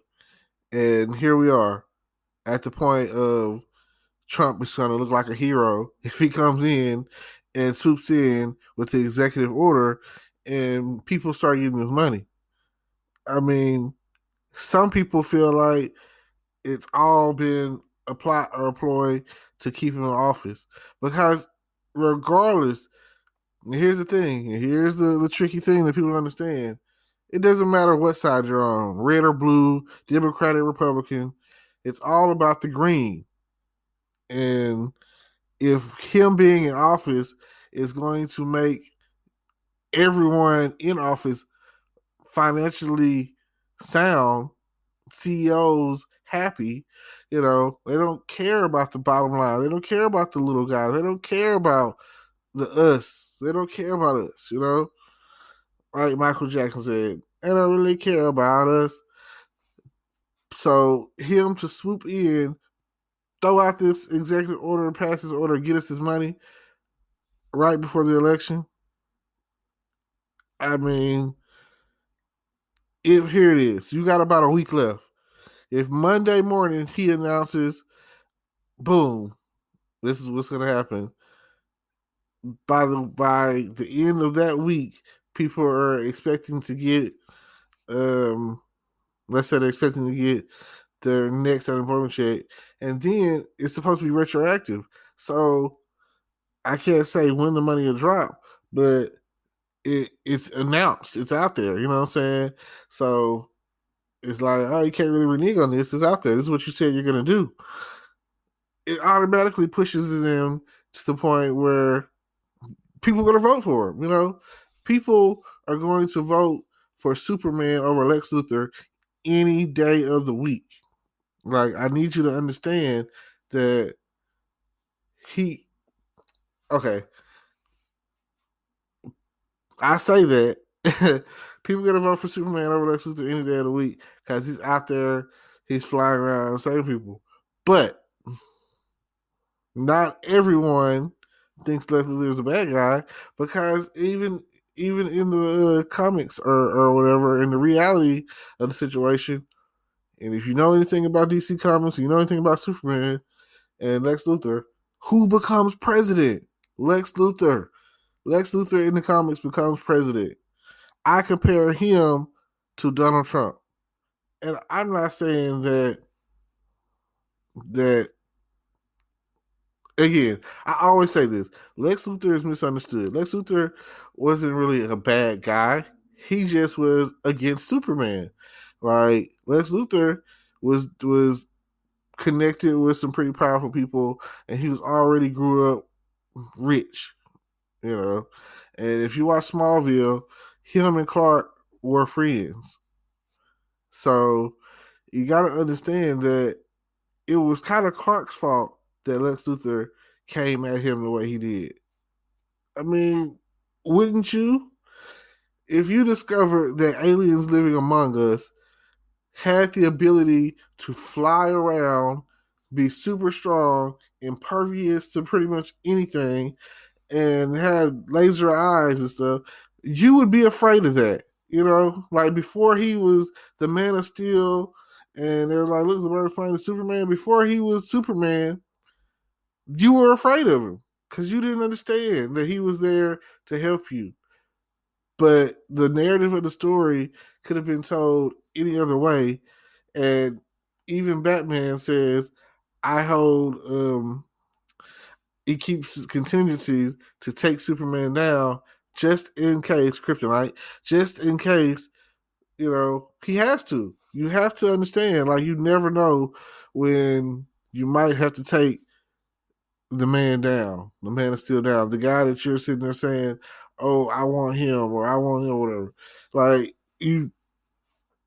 I personally don't like either one of these guys. I don't know why. Just because and here's my voting strategy. I'm just gonna be honest.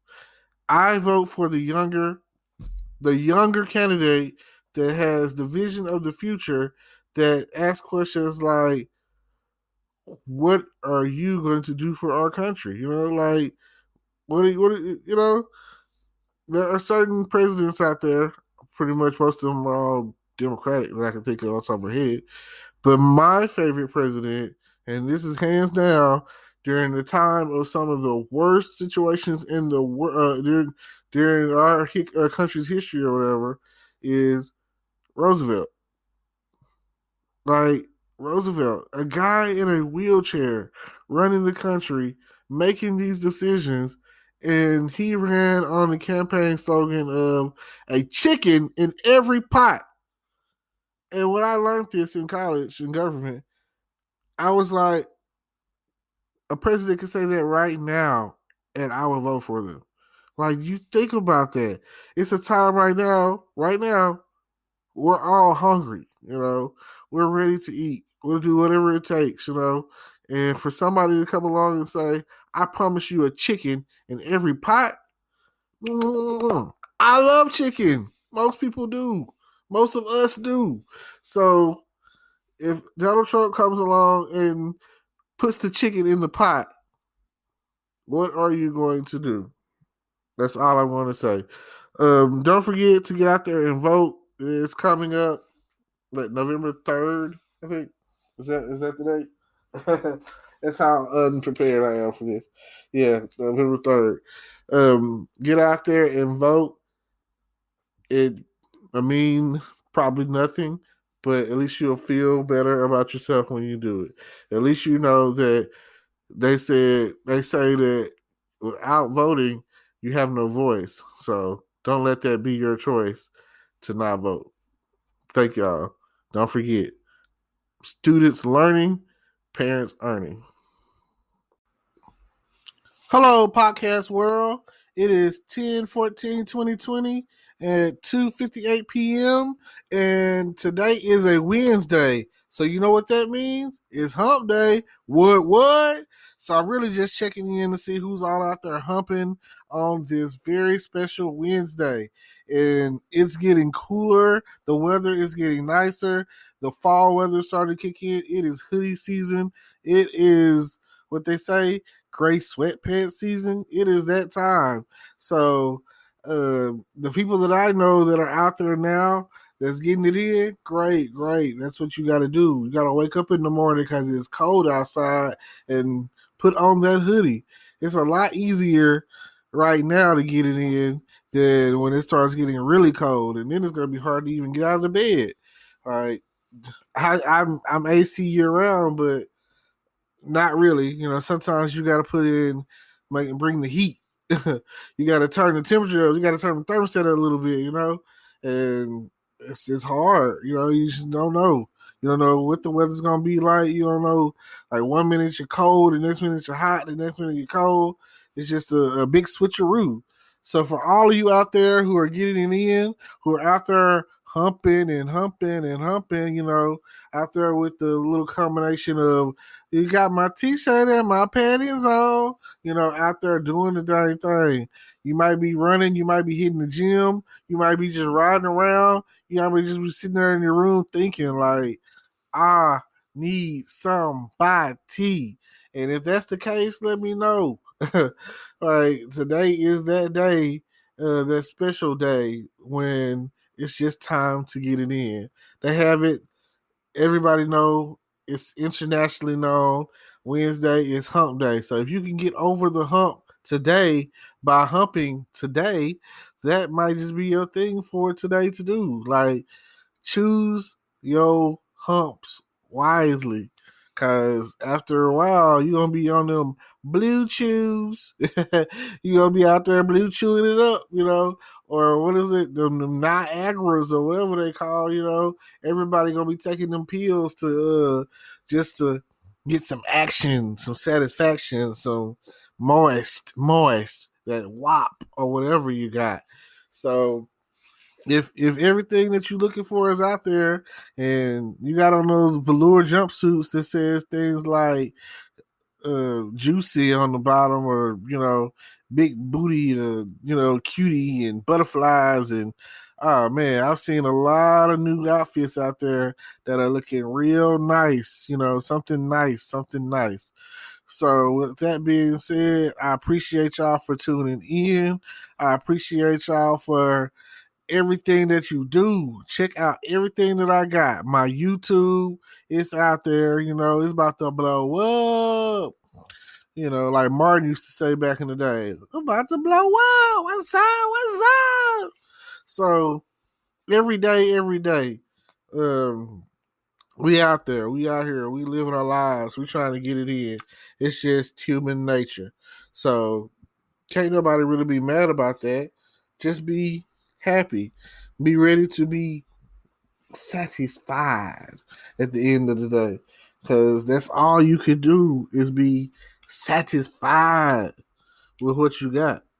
I hope so anyway. I hope that's the case.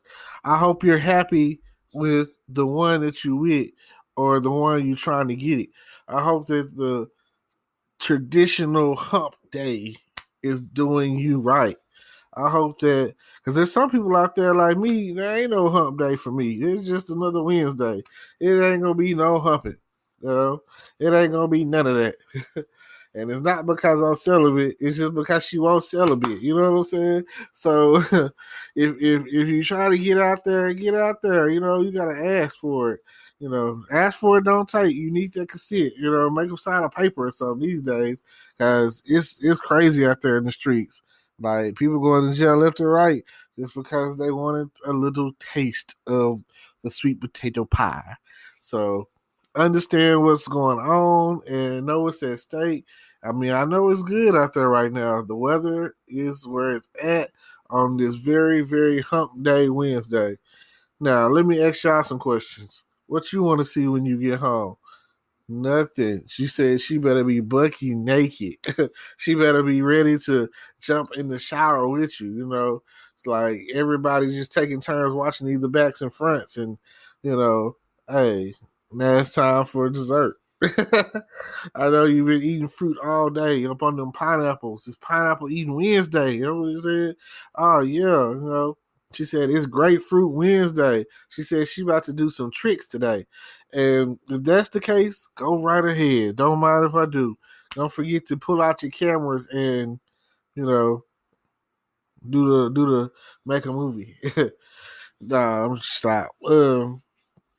But yeah, last but not least, I'm gonna say this: get out and vote. Early voting has started, so if you want to get out there and vote for whoever it is that you might vote for, Texarkana, get out there and vote.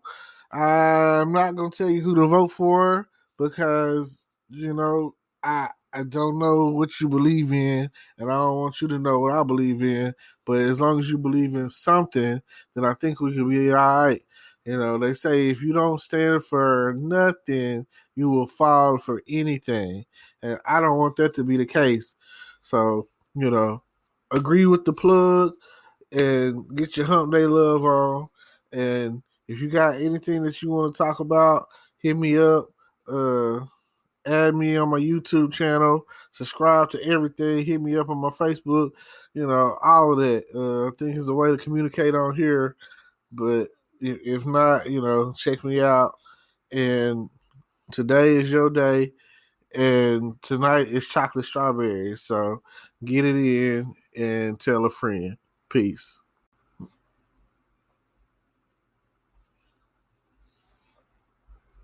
Hello, podcast world. It is 10/12/2020 and 10:26 a.m.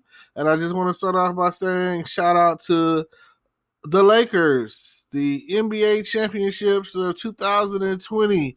And it took a lot for this season to happen, and due to the coronavirus. And because of everything that's going on right now, they had to quarantine, and now they're in what they call the bubble. And they've been playing in the bubble, and it came down to the Lakers and the Heat, and game game 6, I think. Game 6, and the Lakers won, you know. Now, the conspiracy behind this. A lot of people are talking about it. I've seen a few people talking about it here and there on Facebook about they won because Kobe died. They're talking about it from a standpoint of Illuminati. They're saying that Kobe Bryant is LeBron James's blood sacrifice. I mean, I don't know if it's true or not, but it's a conspiracy. So you take it whichever direction you want to run with it, either for it or against it. That's all I can say. But at the end of the day, that is what's going on. They're talking about it. It's out there. So if you're interested in knowing more, definitely check out my YouTube channel. It's going to be on there. I'm going to talk about it a little more on there than on here. I'm just putting it out there on this podcast because I feel like I have a lot less going on this podcast than I do on than my YouTube channel is kind of growing a little bit right now. So, and that's great. I'm pushing out more videos, doing more content. So thank you for tuning in. But shout out to LeBron James for his, you know, how many is this? He uh, and like his fourth, fifth, sixth trophy. I don't know. I'm not really keeping up with sports that much these days. It's been a long time coming since I really just watched a lot of sports and whatnot. So again, I'm more of a movie guy. I do try to watch the playoffs and the championships or whatever, which I didn't really tune in last night because I knew they were going to win. You know what I'm saying? It's just is what it is. People were saying that how's Kobe's death, the Lakers won. Some people were saying that it was LeBron James's blood sacrifice, and maybe I don't. That's those Illuminatists out there that believe that sort of thing. So easy to say when you don't really know. Now, feel free to check out the other dialogue that I have going on in my podcast.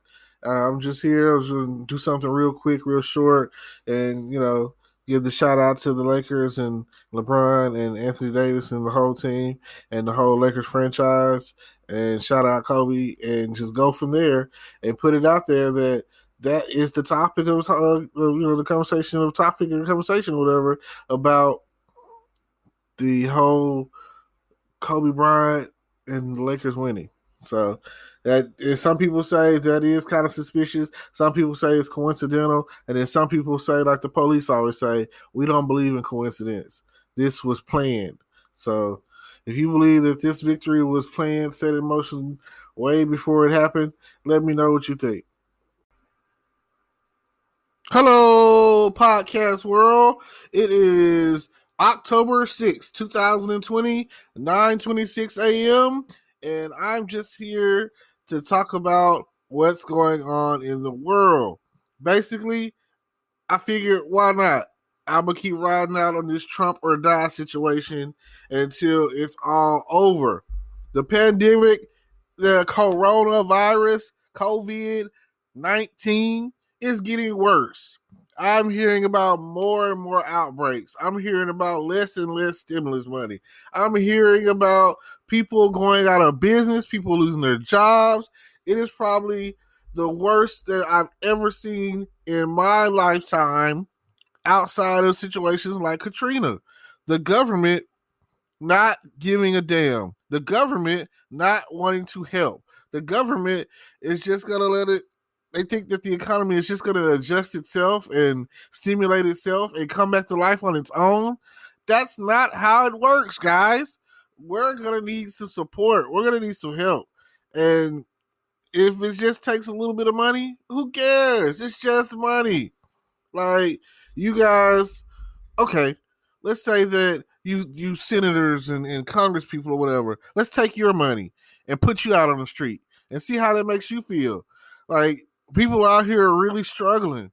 Like, you're out there at your nice mansions and big houses, and you're there, and people are out here starving and sick and hurt and can't find jobs. And one, it was already hard enough to find a job when they existed. Now a lot of companies are closing down because of the coronavirus. They don't want to be responsible for people getting sick. And I don't blame them. I really don't. Not in these times, in these trying times that we're having right now. I mean, unlike some people, I'm quarantined off. I gotta do what I gotta do. I'm struggling. The struggle is real. coronavirus. It's real. As you can see, President Trump has now got the virus. Him and his wife. So if that isn't like a big sign, I feel like you guys would be a lot more woke about the situation if all of you were to get sick. Just think about that. You would be quickly passing out stimulus money and unemployment monies and pandemic money if that were the case. Like, don't you feel the needs of the many outweigh the bullshit that y'all have going on in Congress? Like, come on. Like, seriously. We are here. We are the people. The people of the United States. Back in the day, it used to be about everyone. Not really. Back in the day, I would probably be in chains because of the skin color that I have. It doesn't make any sense. So, look, Nancy, come on. Help us out. Can't we get a pass? Like, what is going on? Like, you guys need to get it together and quit giving us false hope. I mean, it's not like we're asking for Superman to come flying through the sky and save us. We are asking for support. We're asking for help. We're asking for a cure. But no. I watched the South Park special last night, and the jokes that they had in there were some of the funniest I've seen all year long. It was some of the funniest jokes I've seen all year long, and it was like on point. And I'm freaking love South Park because they're always on point. The generalizations that they have with their jokes and the connecting of what is really going on is always on point. And I was listening to the part where Mr. Garrison, who's supposed to be like Donald Trump, was saying this. Before the pandemic, I was doing a crap job as a president. Sound familiar? Before the pandemic, I had promised I'm going to get rid of all the Mexicans. That was his status. I'm just saying. That was the cartoon. That's what he was talking about. That's what he was. So, he was also telling Stan, he was like, Stan Marsh, one of the boys on the show, if you're not familiar with the show, which, like I say, it's not for kids, but if you you're my age and up, you've been watching it since it came out back in '99. A lot of stuff happened in '99, and that's why they were partying like it was 1999. You hear me, Prince? All right, R.I.P. So, yeah, check this out. He said before the pandemic, which again is a true statement. And in the side of the pandemic, we had the whole 846 situation, the I cannot breathe situation, the Black Lives Matters and looting and everything. So far, this has been one of the worst years ever. And the worst thing about it is, it seems like it's been orchestrated. I'm not I'm a conspiracy theorist somewhat, but I'm not one of those string here, pinpointed there kind of people, whatever. But if the shoe fits, sometimes you just got to wear it. You know what I mean? So check this out. For everybody that else wants to hear this, that's listening. The chain of events that have taken place, and it's going on about, I'll say it started from a year ago, around this time last year, from basically all this stuff that's going on now, or that we've been through, started about a year ago. So, do I feel like some of it could have been prevented? Yes. Do I feel like it still could be prevented? Yes. Do I feel like they could have done something a long time ago? Yes. Like, they knew. Just like on Independence Day, the movie, when the dad was like, you knew then and you did nothing. You knew then and you did nothing.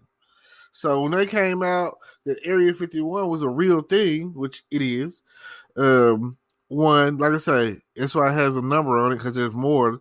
It means there's at least 51 of them, which, it's a matter of national security. So if if the conspiracies that people talk about is real, it's not like you'll be able to prove it, unless you're committing something like treason or something.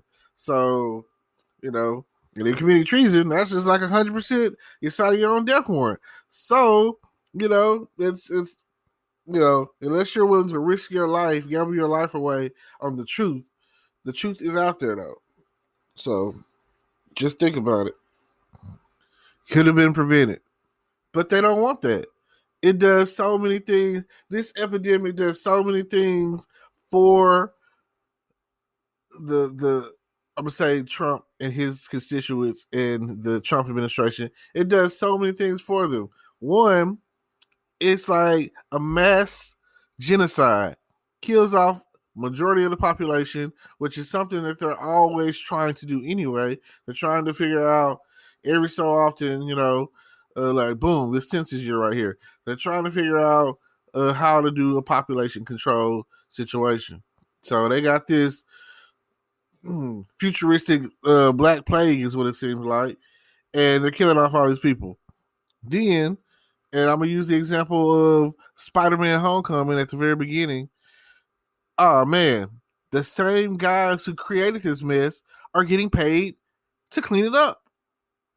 I mean, like, isn't that crazy? Like in the long run, like they're gonna come out with something. Let's say that this virus has side effects, cancer or whatever, some new form of disease or whatever. The manufacturers in the pharmaceutical market are going to get paid. They're going to get paid, and they're going to bank.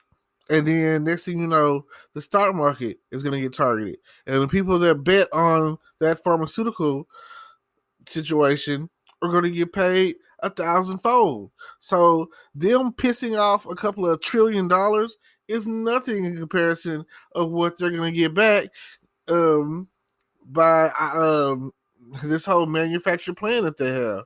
So I'm not upset.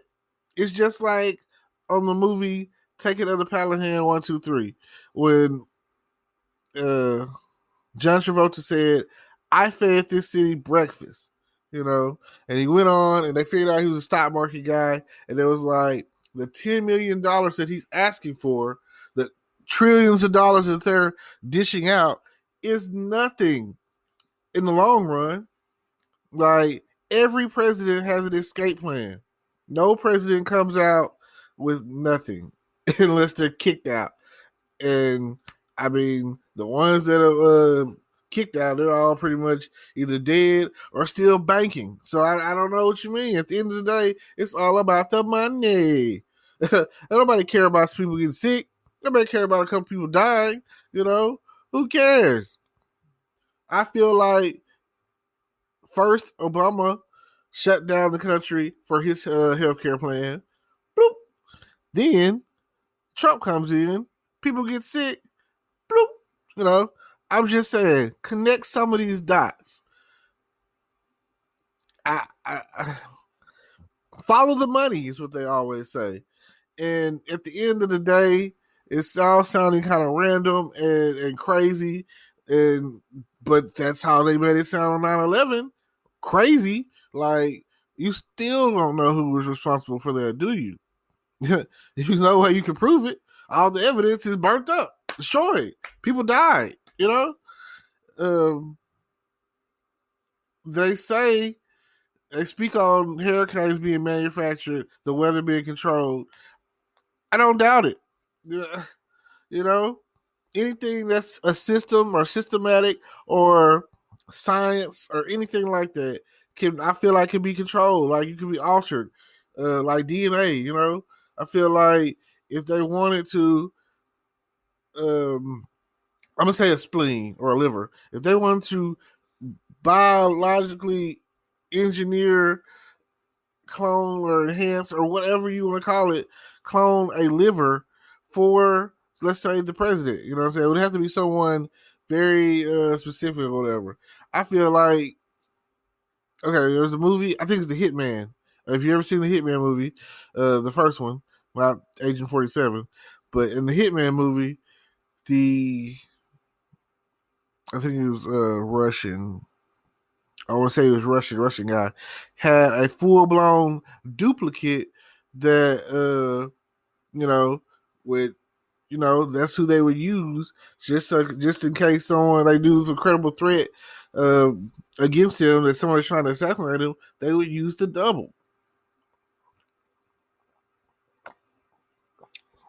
Yep. Another example of conspiracy. So, murder in 1600. The president, when his wife, with the president and his family, or whatever, were there, would in return make him a suspect. But you can't have that. So they snuck them out through the tunnels, and it was never reported that they were ever there. Cover-ups happen all the time. And Mel Gibson in the movie, the best conspiracy theory movie I've ever seen, and it was on point, and probably some of it was true, and it probably does happen this way, and it probably is still happening this way. Along with because like I say, that movie came out, I think in the 90s or something like that, and it was talking about how the CIA creates assassins that kill people like JFK and Martin Luther King and whoever is needed to be killed, whoever is not going along with the political agenda, I guess is what you call it. So at the end of the day, I personally don't really think that Trump was ever sick.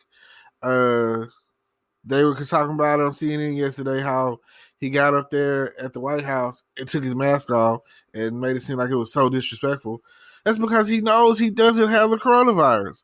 It's really like a dodge tactic or a sympathy tactic or a pity tactic or whatever, a way to increase votes, like, oh my gosh, like I watch some of these advertisements where like giving praise to Trump, talking about, oh, he's doing a good job.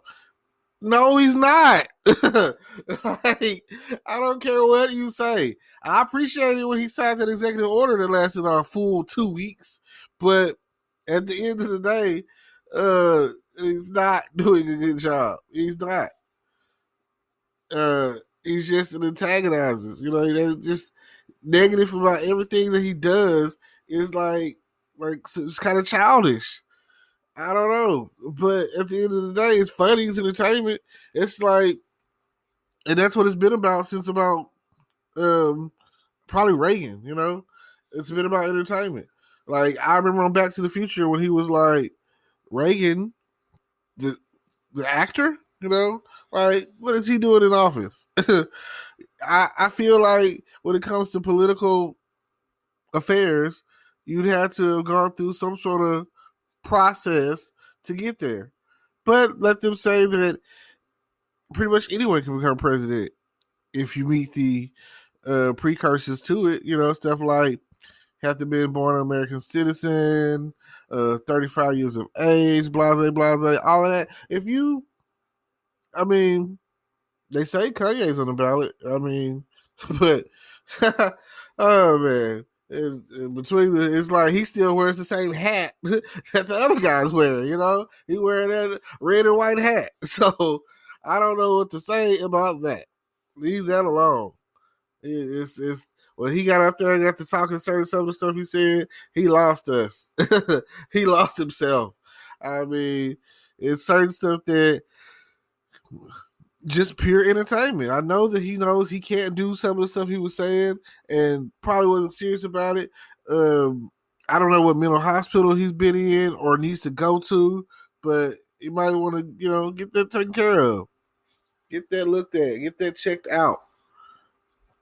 Because I really don't know what to say at this point other than the fact that we might be screwed. We might be doomed. We might not have...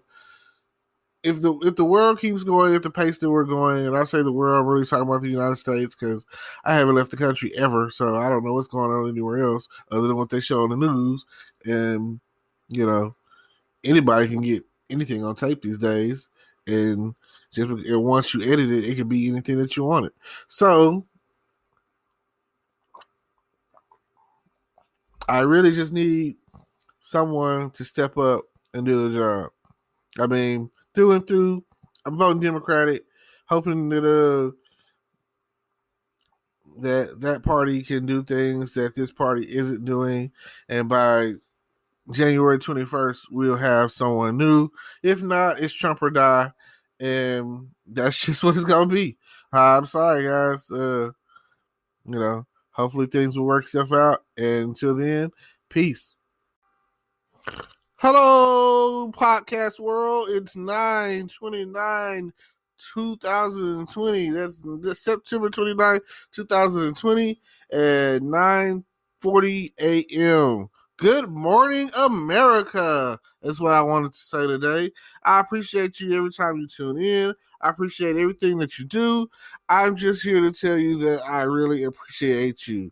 And thank you so much. And thank you for everyone who's tuning in and expecting new content and everything that I do.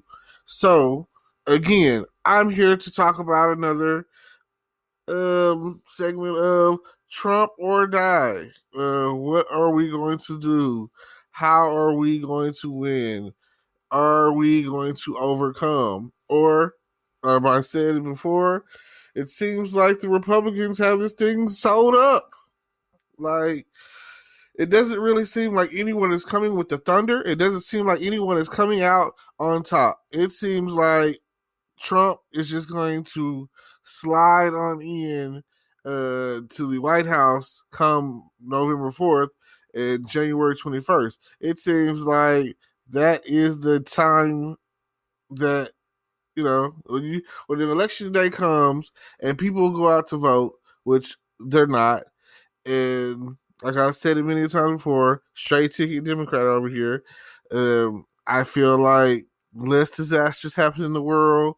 I feel like no hurricanes happen. I feel like we have focused on so many other things. I feel like pandemics don't happen. I feel like everything is just better. And I feel like jobs are aplenty. I feel like when Bill Clinton was in office, the gas prices were down. I feel like when Obama was in office, well, everybody was just commonly happy because we had our first black president. And that wave is over. We rode that wave for about 16 years. I mean, long enough to watch both of his daughters become young adults. You know what I mean? So at this point, it's all over with. It's all said and done. Only way that we could get that feel back is if Michelle Obama herself were to run for president. I've been listening to her podcast every blue moon here, and I think it's great. I think she's wonderful. I think she's beautiful. I think she's the most amazing first lady ever, and some people even like it's because when you have a young, beautiful family in there with beautiful children, beautiful daughters, and they're striving to do the most for you, and you're wanting to do something for them, you want to give back, you want to meet the president, you want to do something to where you can shake his hand, and you want to join her book club, and you want to exercise and lose weight and eat healthy. These are the things that were contributed to us through them. Some of the moral character, moral fiber that we were getting when the Obamas were in office. Now we have Trump. And Trump don't care. Trump don't care about nothing except for the money. And here it is. That's one thing I can appreciate is when he did sign off on the executive orders to push out the money. Like, he at the end of the day, for him, he don't care what it costs to get favoritism or looked upon highly. Now you have to sit there and wonder, what is the Senate going to do? What are these two cats from each state going to do? What is Congress going to do? Like, here in Texas, things just seem to be different. Things seem to be like we are like our own country that if we ever wanted to, we could always, how they say, give Like, we for the streets. That's how I feel sometimes.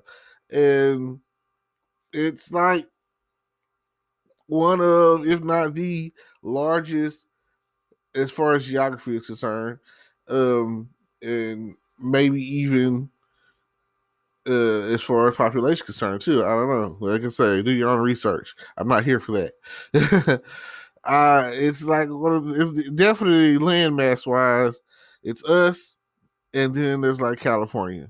So, and they're a different breed themselves. So all I can say is the whole time you're sitting here wondering what's going to happen, everyone seems like you already know that you're going to go where the majority is going to go.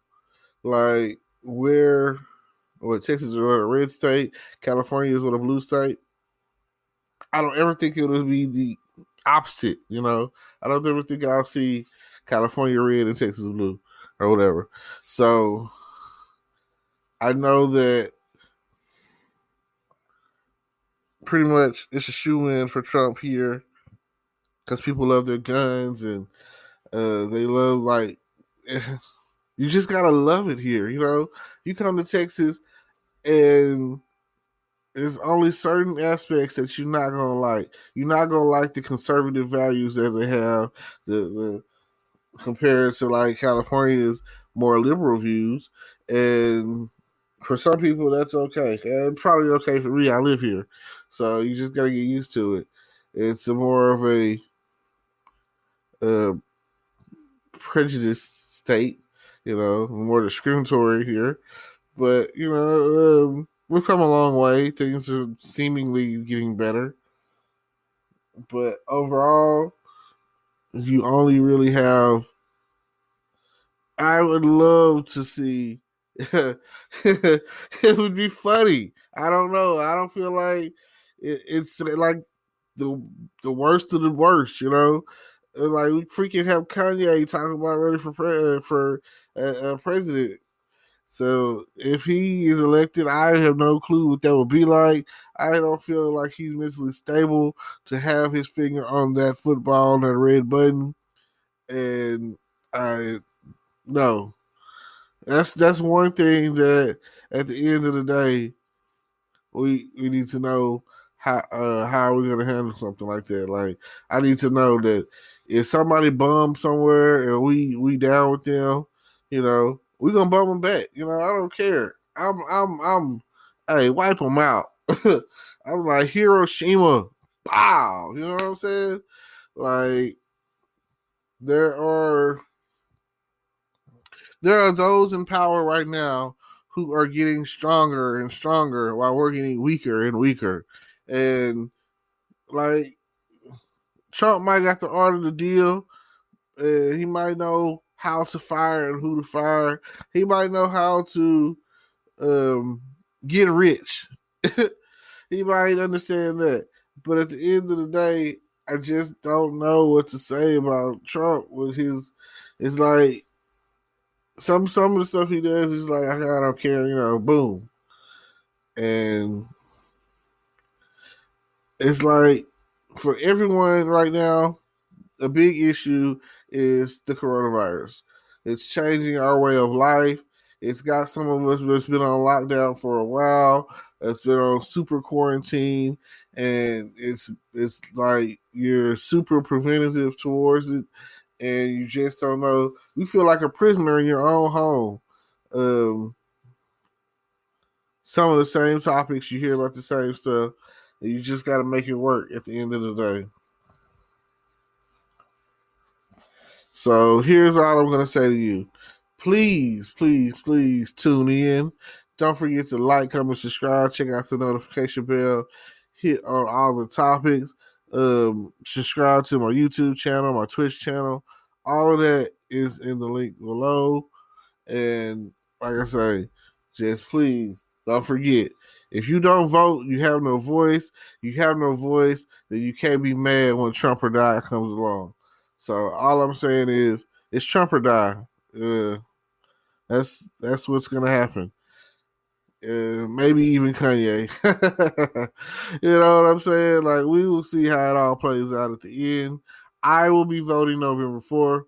I will be voting, and hopefully my vote will count, even though we all know it doesn't count, and it never will. This is just a sham.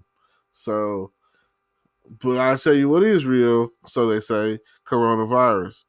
There's people out there dying from it, apparently. I I don't know. I guess I'm immune to it. Thank God. I'm not getting sick. I don't really get sick anymore. I used to be sick as a child, and now it's like they're super soldier formulas that they injected us with. People that have gotten their shots, for crying out loud. There's still people out there who don't believe in vaccinating their child. I do. And for you, if you never had chicken pox and you're not vaccinated, don't get chicken pox. That's all I'm gonna tell you. It's gonna be like the worst week or two of your life. You got gonna be uncontrollable scratching. If you ain't never had measles, I ain't never had it either, but it seems like it's pretty bad. But it's also preventative. So again, it's just like it is preventative for your vote to do what you needed to do. Just go out there and vote and leave the rest to the higher authorities, I guess, higher power hands of thee, however you want to, the powers of thee or whatever. So yeah, don't forget Trump or die, and I'll see y'all next time. Thanks for tuning in. Peace. Hello, podcast world. It is September 28th, 2020. That's 9/28/2020. It's 8:52 a.m. And I'm definitely here for you to talk about what's going on in the world. And today I'm going to talk about it's another podcast about Trump or die. You know, it seems like if you haven't been paying attention, that's what's going to happen. Somehow magically they're going to cure the coronavirus and he's going to win the 2020 election. It doesn't really seem like any of the Joe Biden advertisements or campaigning is really getting any traction. The Democratic Party may have, they may have sunk their own ship. It might be that they started a little too late with their candidate. And the next thing is the world just hates women. No one out there culturally likes a vagina to be in power.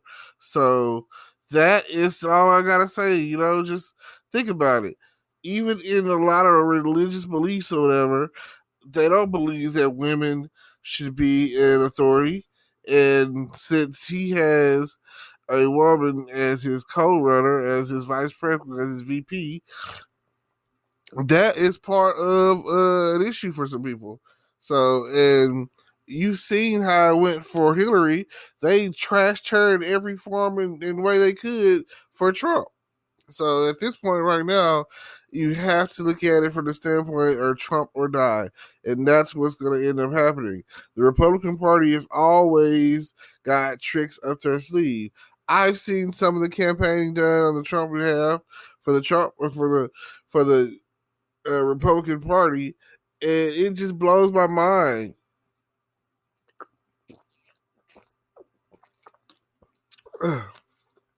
It's really just unbelievable. Like, I say to myself, vote young. Vote for the youngest candidate. And that's never the Republican. Republicans usually pick the oldest fart they can find and stick them out there and parade them around and be like, "Oh, make America great again," and bring back low key slavery and things like that, and bring back they want things to be like 1955. That's what they want, and for some reason, that's a very pivotal year that even Back to the Future kept going back to it for some reason.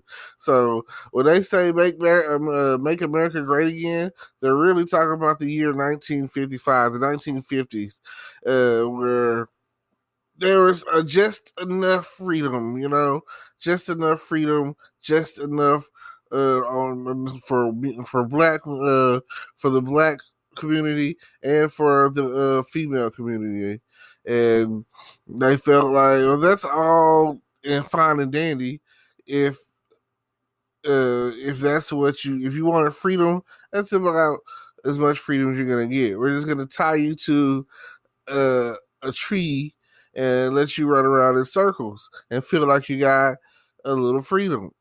But the actuality of the situation is you're not free then and you're not free now.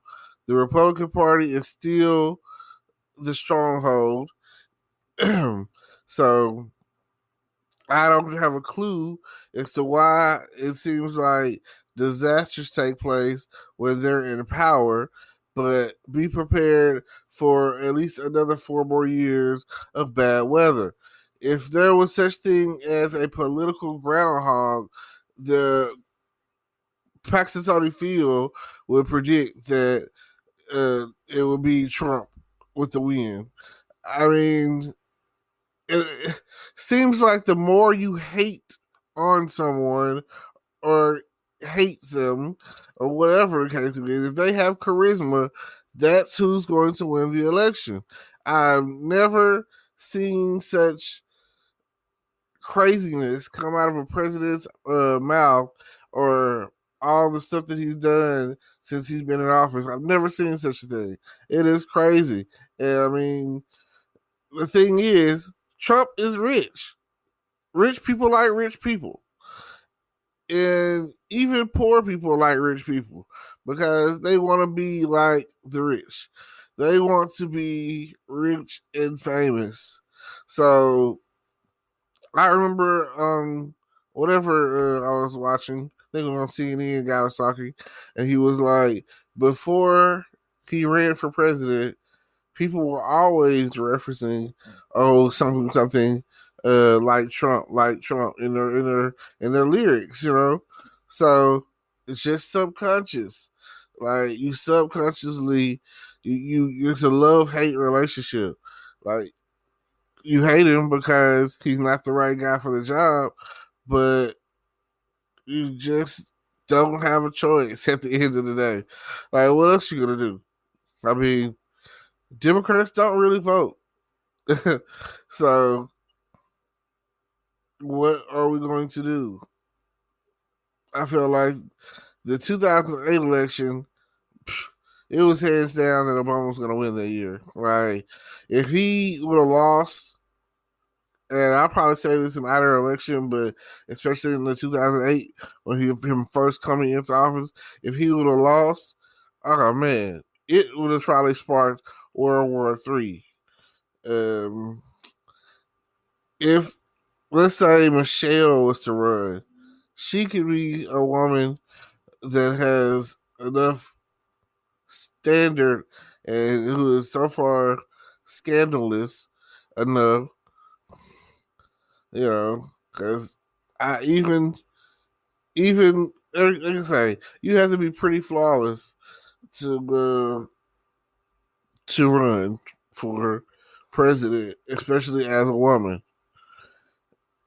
I don't get it. So all I can say is, you know, just be careful because you never know what you're gonna get.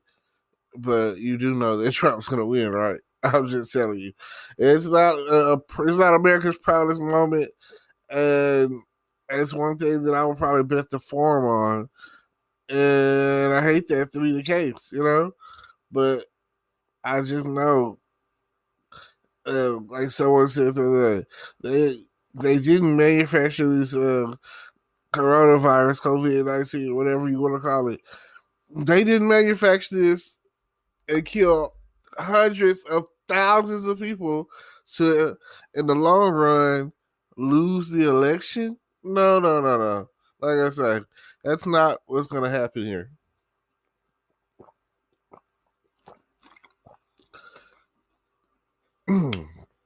Like, people have died for this. So, it's gotten kind of out of hand, probably. But magically, here it is.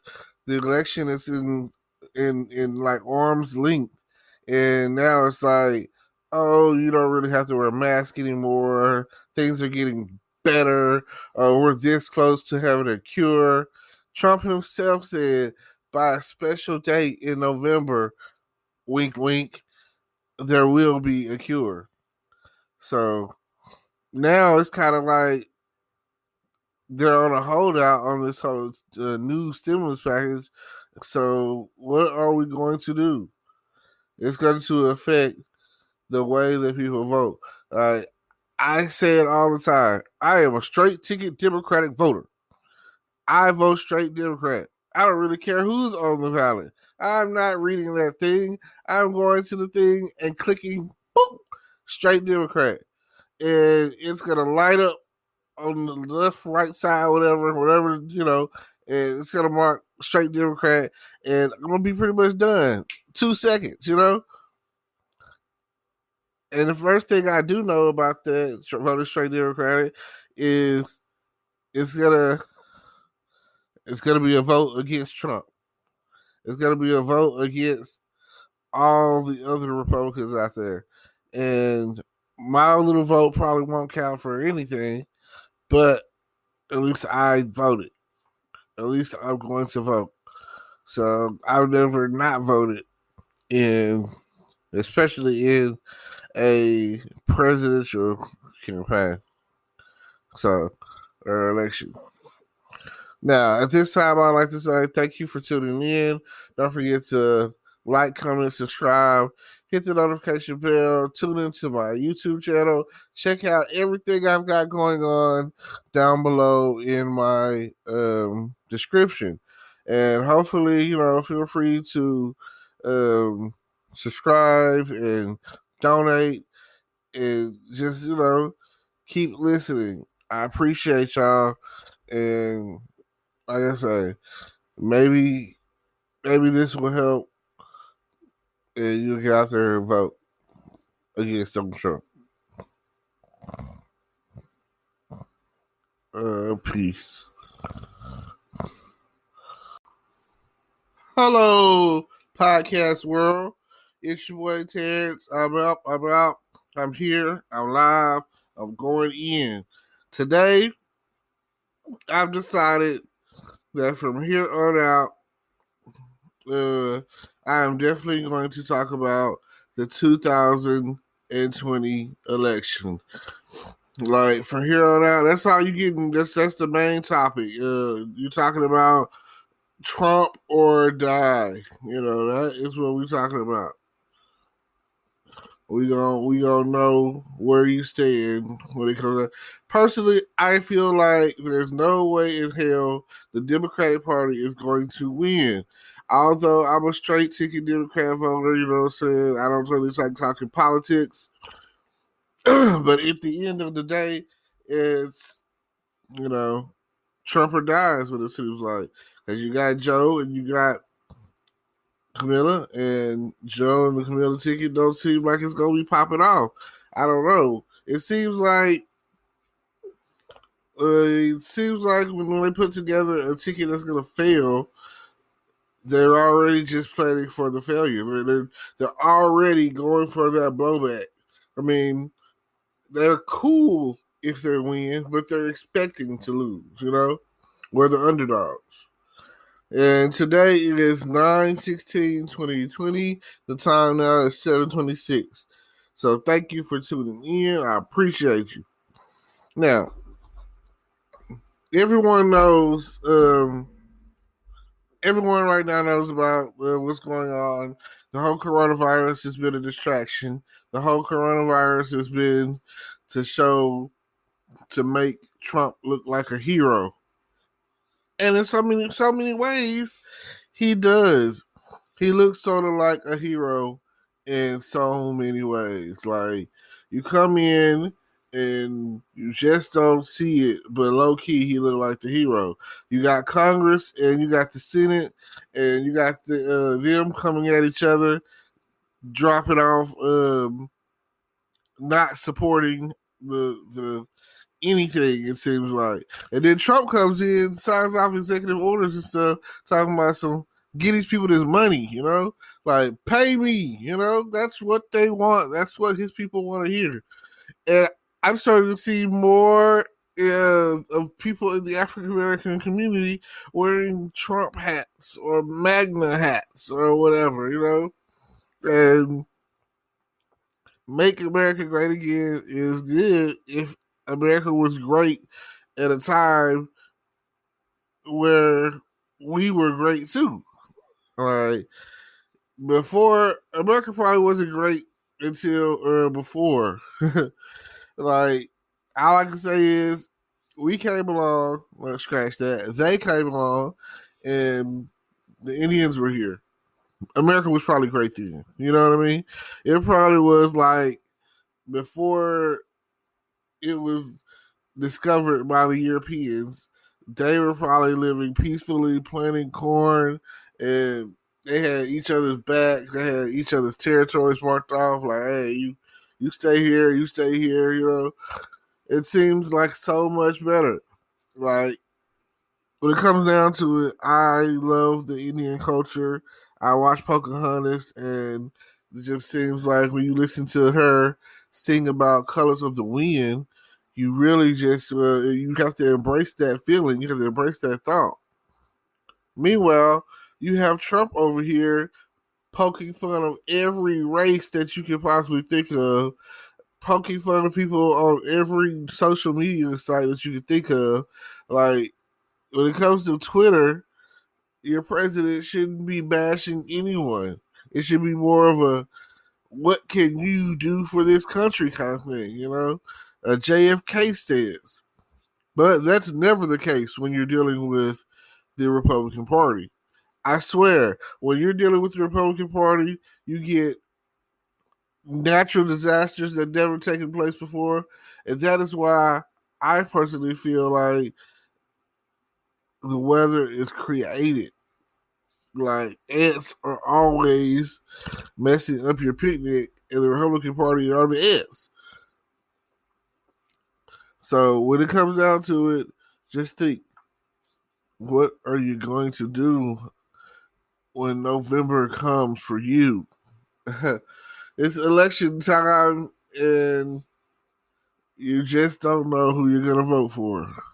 Some people say they want change. They want to get Trump up out of office, and they want to vote, and they want to feel like their vote counts. But let's face it, certain states, I live in Texas. My vote is pretty much 100 shoe-in. It's the red state. It's going to the Republican Party. It's not likely that it's going to be blue.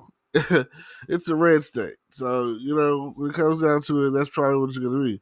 Now, states like California and Illinois, those are states that are kind of swung on, you never know what you're going to get because they're more liberal states. And, but at the end of the day, it seems like the only option that they're giving you is Trump or die. And if you feel that way, let me know. Because definitely feel that way. Like, Trump or die. That's what it seems like. And I don't know what's going to happen. Because I remember a point in time when Al Gore was running for president, and the Republicans, they didn't want to see that at all.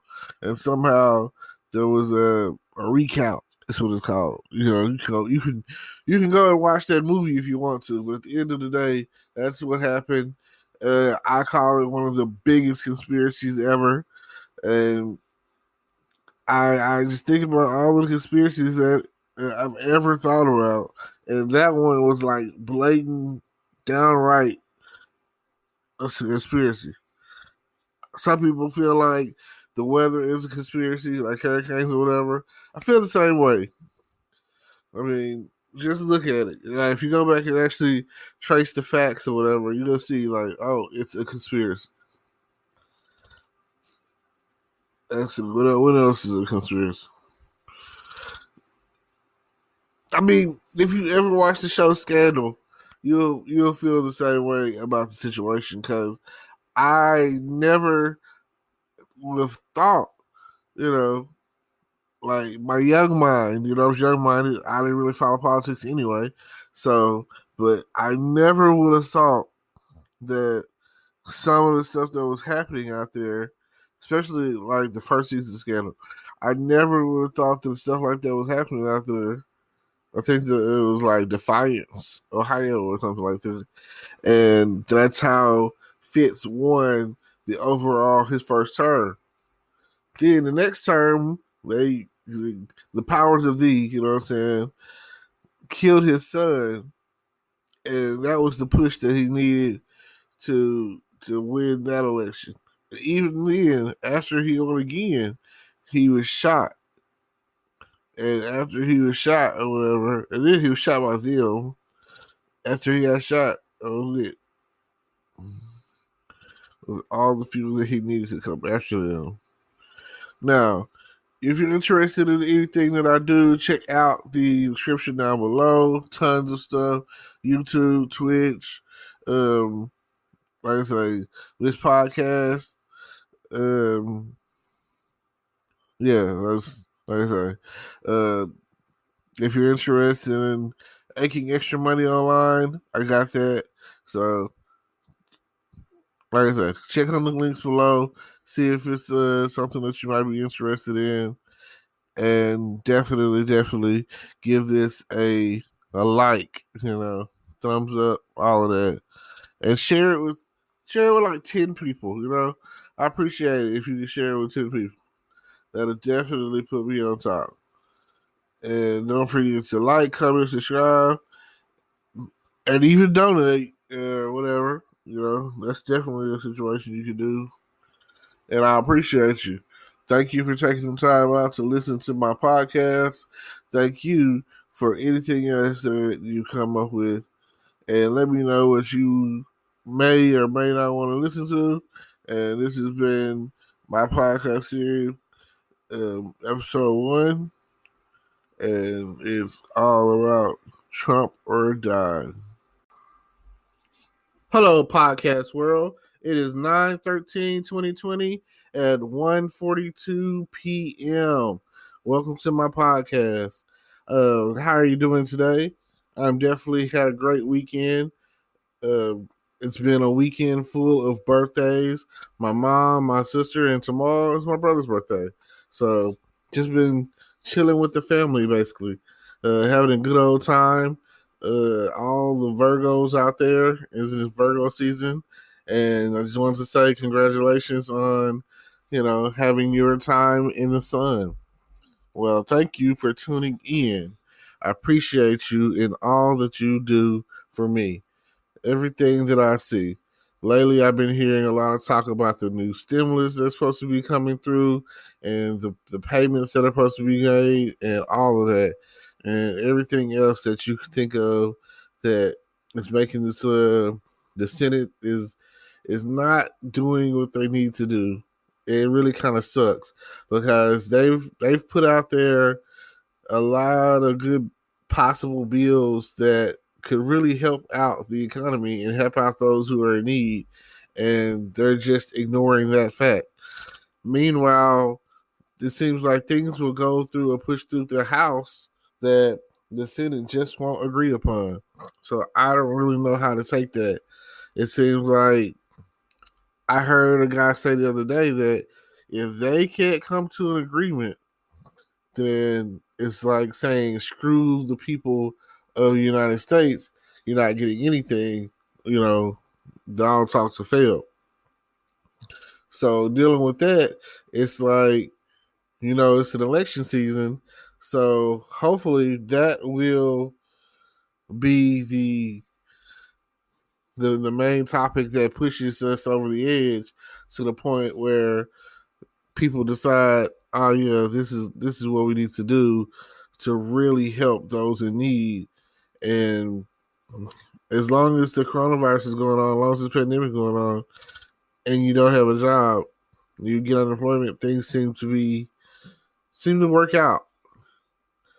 Hopefully, you're taking the time to utilize this money and invest or reinvest or get things out of the way that that you needed, like fixing or work on your car or whatever the case is, stuff that was being prevented from the fact that, like, even if you were never working and you're getting this money now, hopefully you're able to save some of it.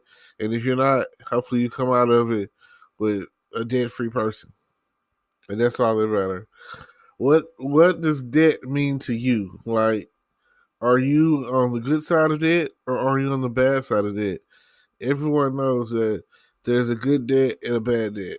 Everyone knows that if you're going around the city and killing people, that's providing us with uh, more potential debt. Like, the more debt we have accumulatively, collectively, the more stuff that we have to worry about in the long run. Um, how I seen, where was that? I think Alabama. I think it was in Alabama, and I had seen this one fitness center, and it looked like um, it seemed like everything was shut down. So you never really know what's going to be the case when it comes to trying to make an income.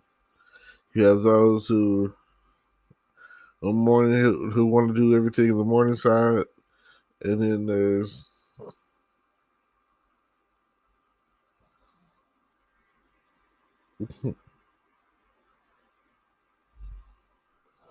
so if you're interested in making America great again, that's what we got going. Then you have Joe Biden and Camilla.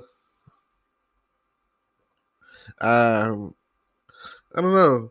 It just seems like this isn't a great year for voting. It doesn't seem like they're going to have a strong voter turnout.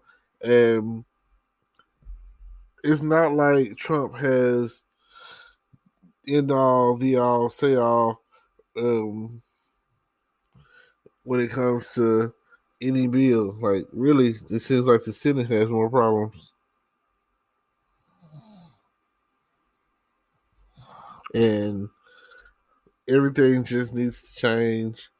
I don't know. This will be maybe first time in years that I haven't voted.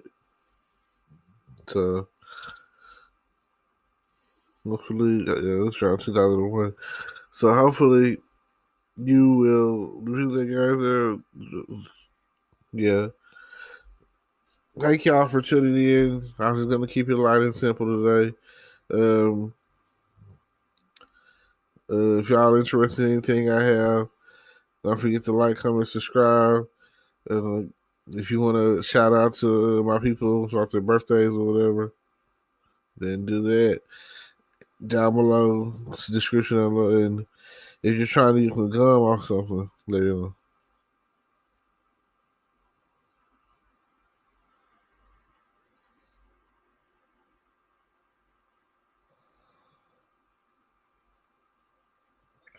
And I just want to say, don't forget to like, comment, subscribe, hit the notification bell, and thank you for tuning in today. Hopefully, y'all had a smooth transition, considering that this weekend was dealing with the memory of 9/11, and voila, is all I can say. Thanks for listening. Peace, love, and happiness. And I'll see y'all later. Hello, podcast world. It is 9/11/2020, September 11, 2020, at 1:10 a.m. And first, I'm going to start off by talking about Labor Day. and what it entails. Like, hopefully you had a good Labor Day weekend. Hopefully you had a good Labor Day. Hopefully you had no labor. Hopefully you didn't go into labor. And hopefully you didn't create any babies. That's all I'm saying. So with all that being said, here it is. Another national monument of a day, 9/11.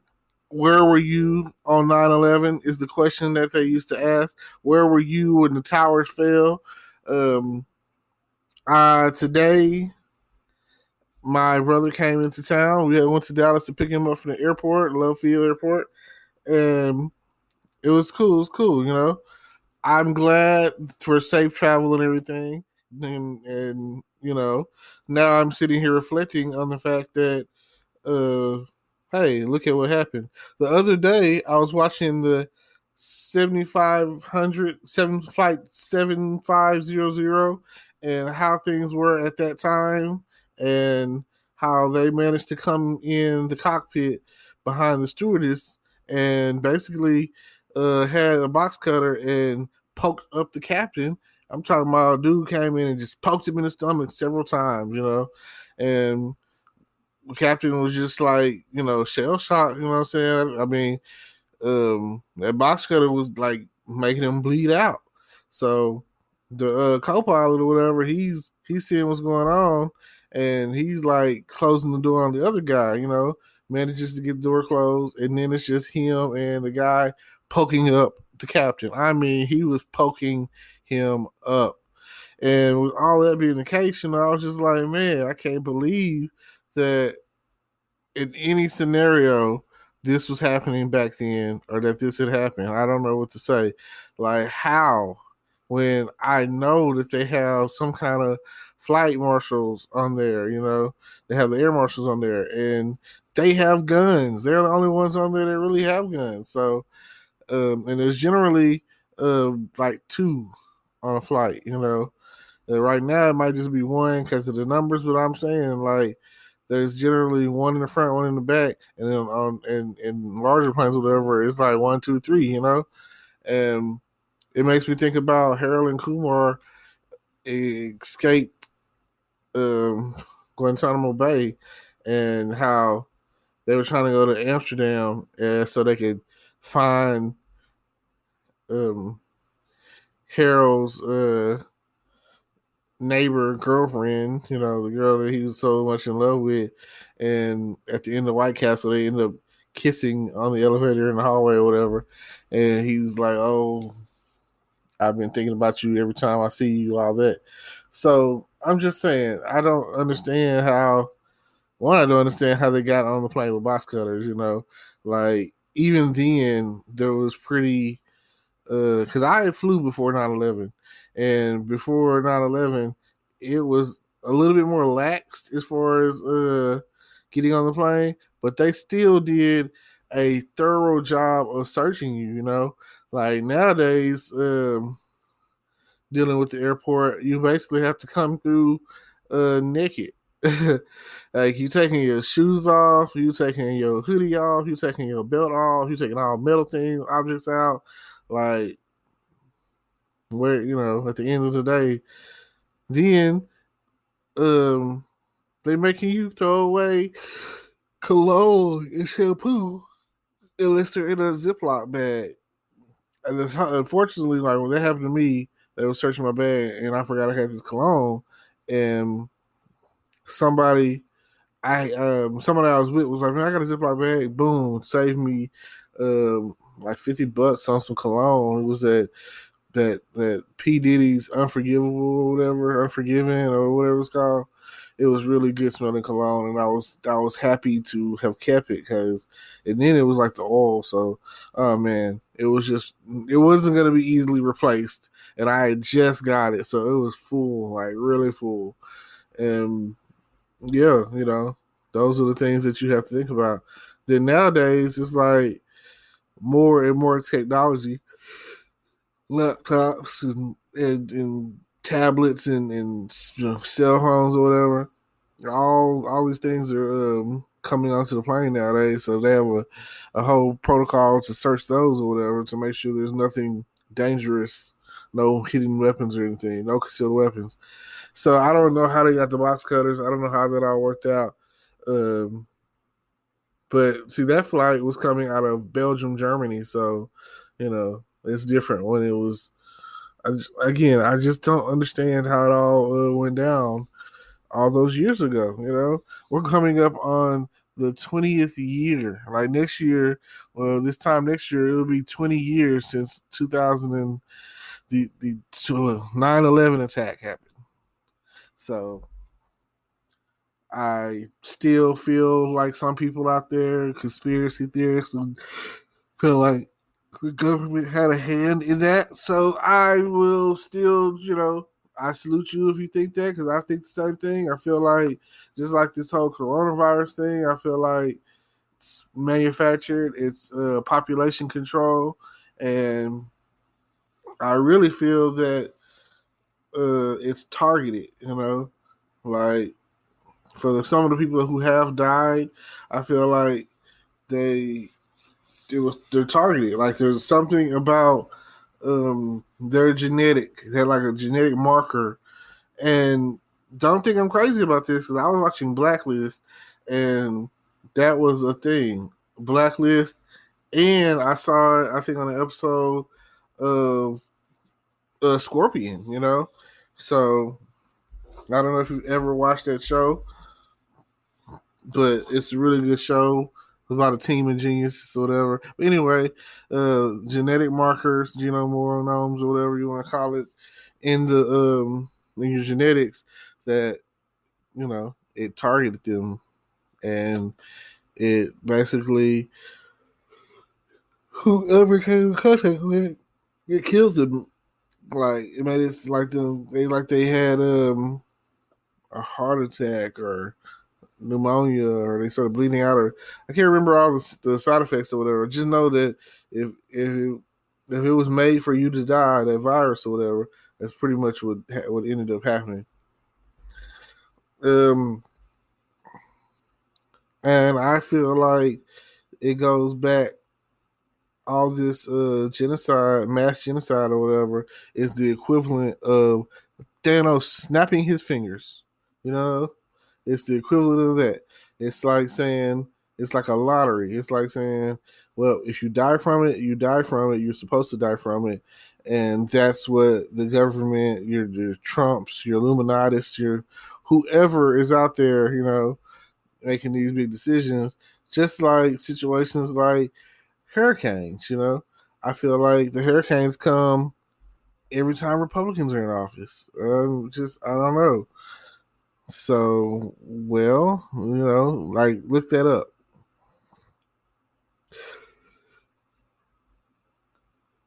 I can't say that hurricanes didn't happen during the Democratic offices or whatever, but it just seems like natural disasters or pandemics or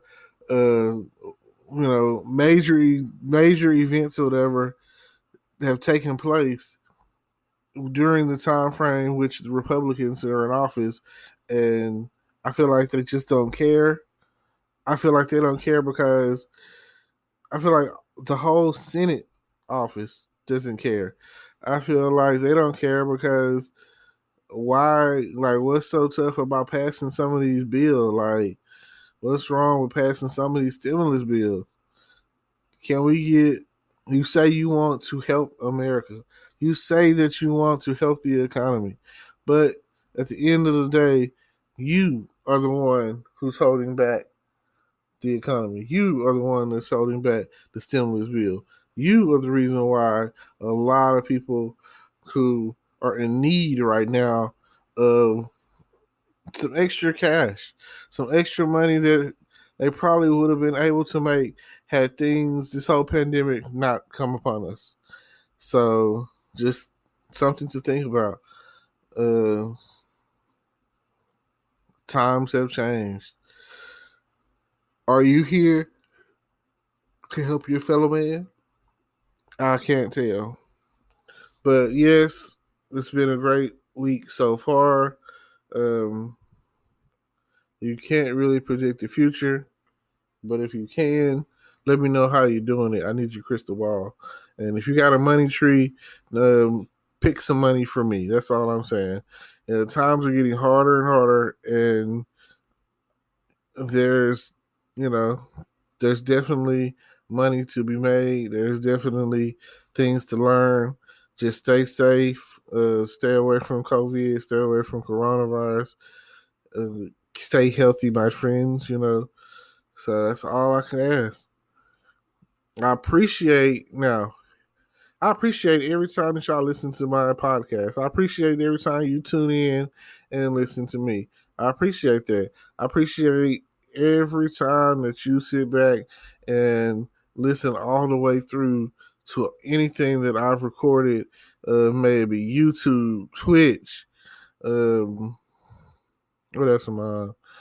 TikTok. If you go and check out my TikTok, and all of that information will be in the description down below. And if you're going to my YouTube page or any page, Facebook, whatever, don't forget to like, comment, subscribe, hit the notification bell, send me a message, comment, all of that. Like, I will talk about whatever it is that you want to hear about at the end of the day. We're talking about the Senate, talking about COVID, talking about 9/11, talking about conspiracies, talking about anything that you want to hear. Because every day is a new day. And I hope that you feel the same way. So appreciate y'all for tuning in. And thank you again for everything that you have going on and everything that you have to do. And like I say, if you play Call of Duty or Tekken 6 on PlayStation 3, let me know. Like I say, I'm trying to do the gamer streaming thing too. So let me know. Appreciate it. Hello, podcast world. It's your boy Terrence Grundy. I'm here. It's 9/2/2020. That's September 2nd, 2020. It is 7:24 p.m. And I appreciate y'all tuning in today. And I'm going to talk about the new show on television. I think it's Star's original television show called P Valley. Now, definitely tune in. Apparently, the storyline takes place after what it seems to be a hurricane, maybe Katrina perhaps, and the young lady has lost everything. And before she left New Orleans, she gathered up some fake, some real IDs of people who are probably dead, and due to the fact that they can't figure out who's still alive, who's dead, or whatever, she's using their IDs to pose as, just basically stealing their identity.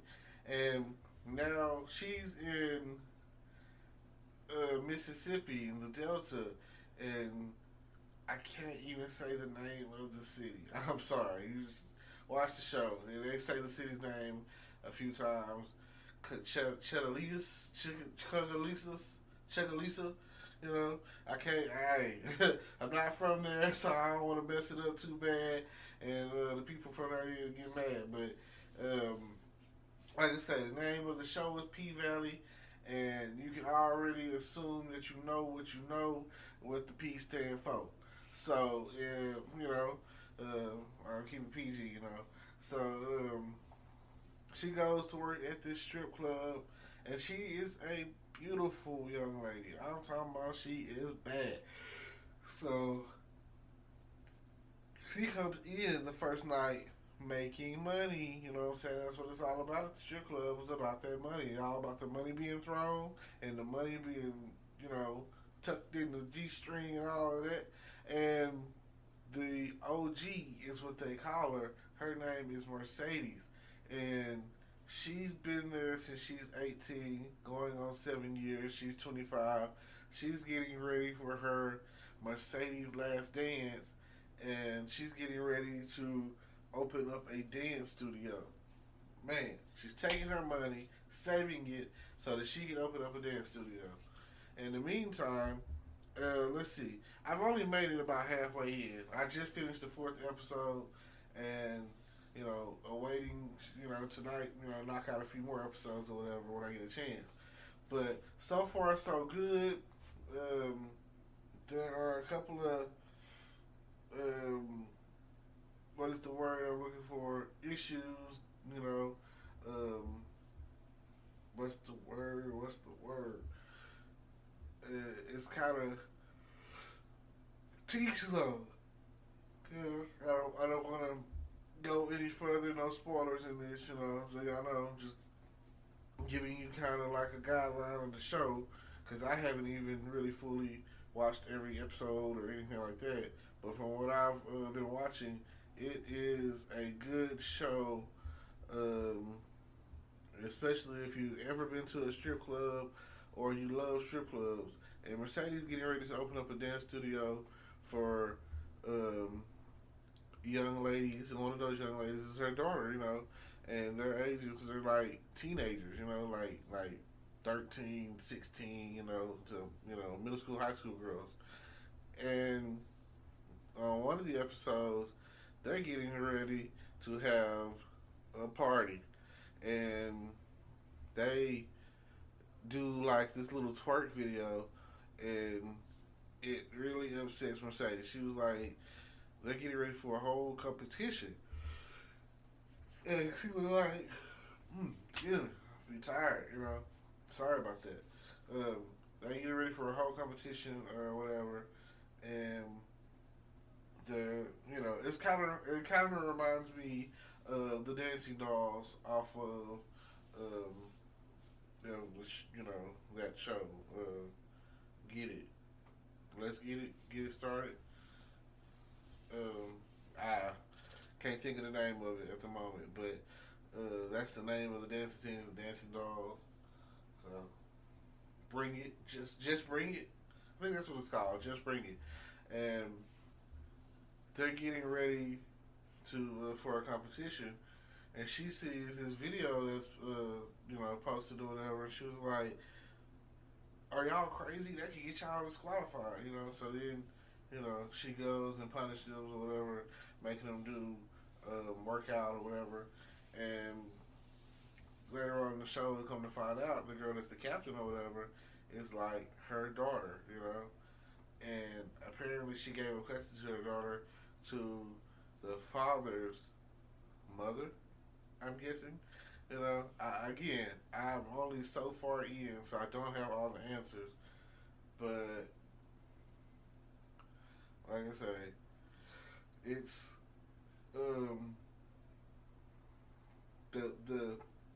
the owner of the P Valley Club, the Pink is what it's called. The strip club is called the Pink, and the owner of this club is a man who dresses like a woman. So that's the kind of the issue that I have with the show or whatever. It's not something that I'm into, so I don't want to, again, not talking down on it or whatever. Although it's really intense, So yeah, you were warned before you watch it. It's graphic. It is very graphic. I just finished the 4th episode, and it was so by far the most graphic thing I've seen since I've been watching the show. And there's the ending of the show, and that's when the graphicness happens. So if you hear this and you decide you want to start watching the show, and you're watching the 4th episode of season 1, then you will know when you want to stop watching the episode or do whatever you want to do with the turning your heads or closing your eyes or however you want to watch it. To each his own.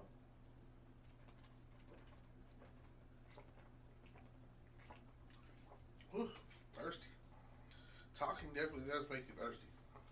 So, like I say, then another part of the storyline is the mayor is trying to bring in this casino and get money, and another part of the story is Mercedes' mom is she's an evangelist and she wants to preach. She wants her own church.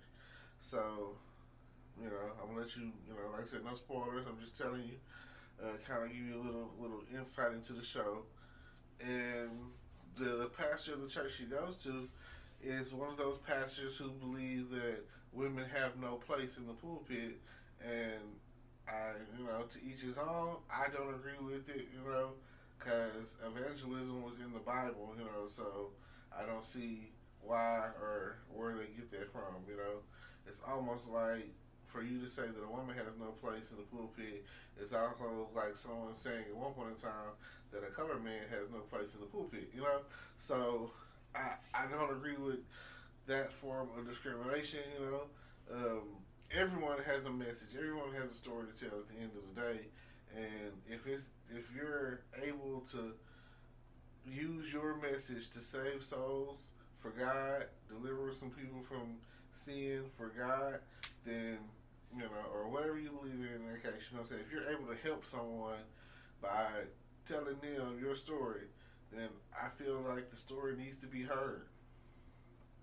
And it doesn't matter if you're doing it in a church or a soapbox, whatever the calling says, whatever direction the wind takes you, or whatever the spirit takes you, or whatever, and that's just how I feel about it.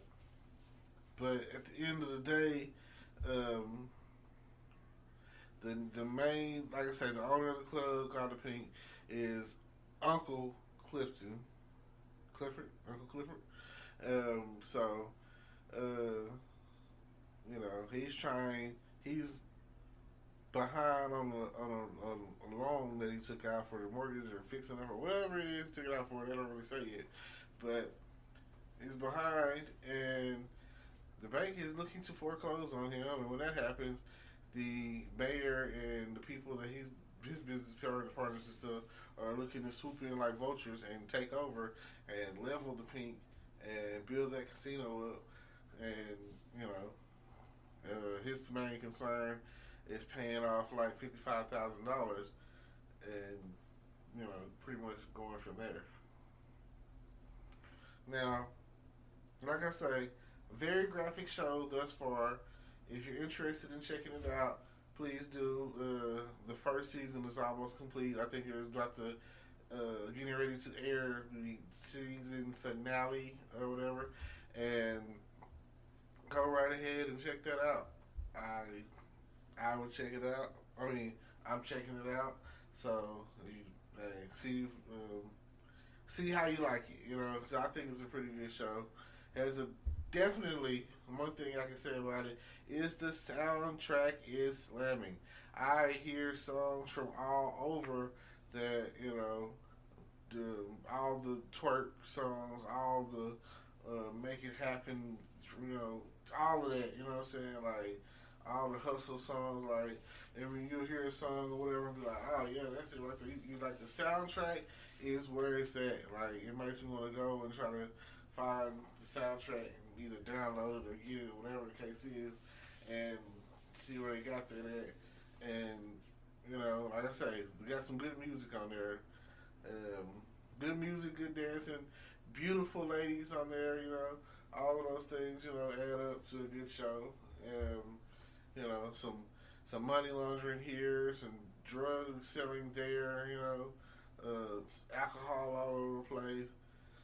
I say it has some beautiful women on there. Like I say, that right there itself just draws you right on in. So, thank y'all for listening.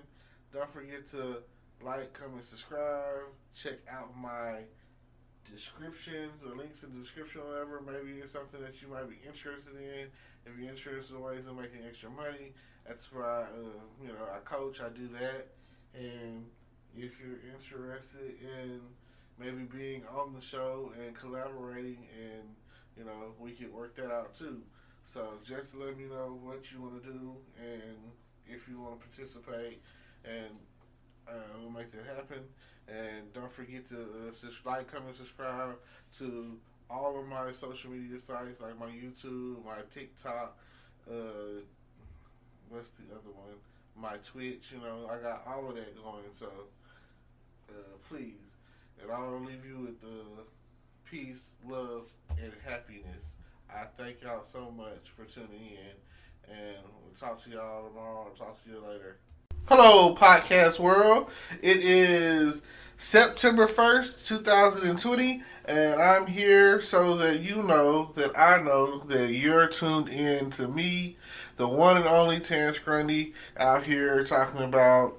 Today, we're going to talk about comfortable, being comfortable, comfortability, being complacent, being in the state of, like, how can I say it? And at some point in time, you will get like so comfortable with your job, comfortable with your friends, comfortable with whatever it is you have going on. You're just too comfortable with it, and that's not what you want. If it's not pulling you out of your comfort zone and making you better and help you become a better person, then I don't know what to tell you. You really should want to be in a place of discomfort. Because when you're too comfortable, you get there and you sit on the couch. You know who's comfortable? Couch potatoes are comfortable. Who's comfortable? People that are sitting around and not making money are comfortable. People who are stressed are too comfortable. Like, when you sit there and you get to the point of complacency, you don't go forward. You're actually going backwards. Let me help you understand this. Like, if you're out there and you're not in a routine of habit or creating a new habit that's a positive habit, and you're just out there, I have a friend who they ended up going to the hospital because of how they ate, their eating habits, bad eating habits, whatever. And I'm always on top of that. I'm not the most healthiest person or whatever, but I make strides towards being healthy. Like, if you know, for example, that cigarettes are unhealthy and it's going to kill you, why risk it? Some things are not worth, you know, like destroying your lungs and all of that. Why would you want to do that? I used to be more so, into drinking or whatever. Now I don't really drink as much, and I feel like the, you know, you could be perfectly sound, perfectly functional drinking or whatever, but at the end of the day, it's always a give and take. There's always a risk. There's always, if you get too comfortable with that, and let's say that your family has a history of alcoholism or whatever, and then boom, you're now alcoholic, and let's say you're a drunk, and you're not a good drunk. You're not the kind that's like, oh, let's party, let's party, let's party. Let's say that you're the kind of drunk that, you know, is the rowdy kind, the kind that are like, oh, let's fight, let's fight, let's fight. And that's all you know is you're fighting these demons when you're drunk. Like, every time that you get to drinking, you have to ward off these demons, or you gotta fight for whatever. That's not really what you want. You want to try to pull yourself out of that zone that you're in. Um, every time you turn around and you get too comfortable and you get too complacent, and it's not, you're not moving forward. You want to progress. You want to grow. You want to expand. People all the time talk about how they want to travel and tour the world and do all of this stuff. But understand that people who are considered professionals and get paid, and let's say athletes, you know how many times they shoot that basketball to go out there to miss that shot? You know what I'm saying? Like, you know how many times they have to shoot the basketball over and over again to make the shot? You know what I'm saying? So think about that. I mean, I read somewhere where Tiger Woods was talking about it's like he hits the ball, practice wise, like 1,000 times, 10,000 times a day. You know how much, what I'm saying?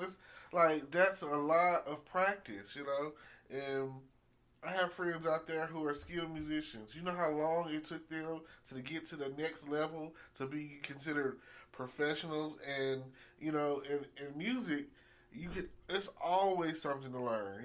There's always a new rhythm or technique or note or chord or whatever. But if you get complacent, if you get comfortable, and you're playing the same old chords, it's that's what you will get.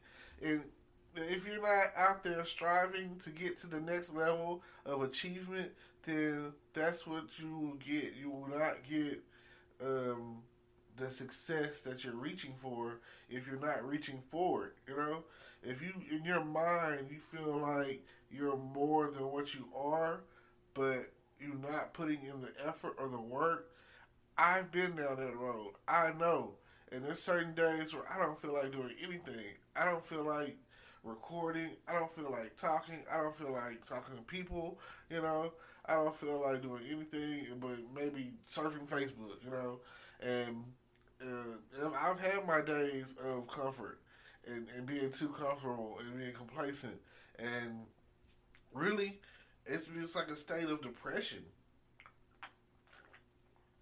I'm sorry to tell you, but it is depressing to be too comfortable, to be out there in your own mind, in your own world, thinking that everything is going to be okay, and when it's not. Thinking that everything is going to work out when it isn't. So, I'm sorry to say it, but some days you don't want to end up in that place of being too comfortable. You want to get to the next level. You want everyone to know that this is it. This is me. I can. Yes, I can. Like Obama said. Yes, you can. And I mean, even Martin Luther King was preaching, yes, you can. You know what I'm saying? Yes, I can. I have a dream. All of that. So, I'm pretty sure that a lot of you have a dream and that you want to achieve next level success and that you want to be more and more and more. Like, when the point where in time where you get comfortable and you get to the top of whatever mountain that you climb and you're like, oh, that's it, then that just means it's time to climb another mountain.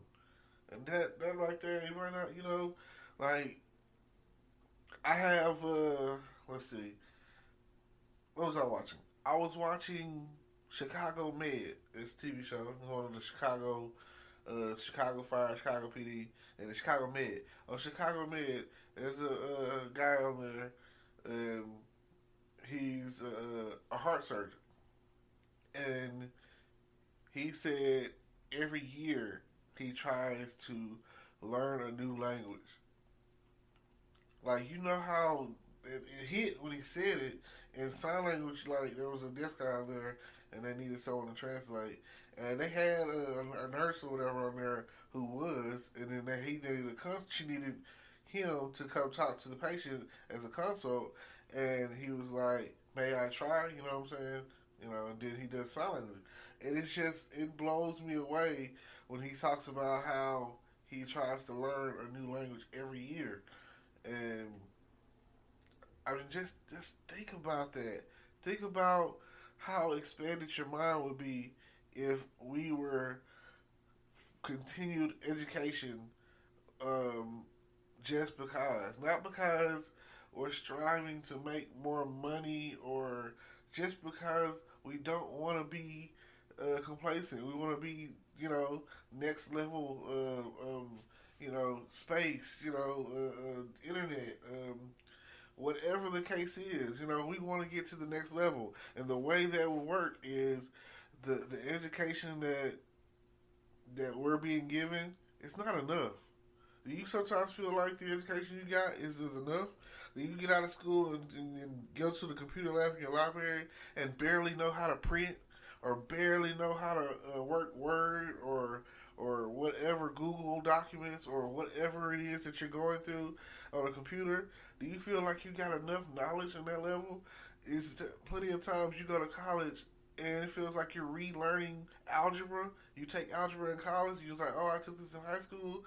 You should already have learned it. Like, why am I going to college to get a better teacher than what I had in high school, and to fail all over again? Like, Is the education system broken? Like, I hear things about different types of reform, and I feel like education reform is up there on the list.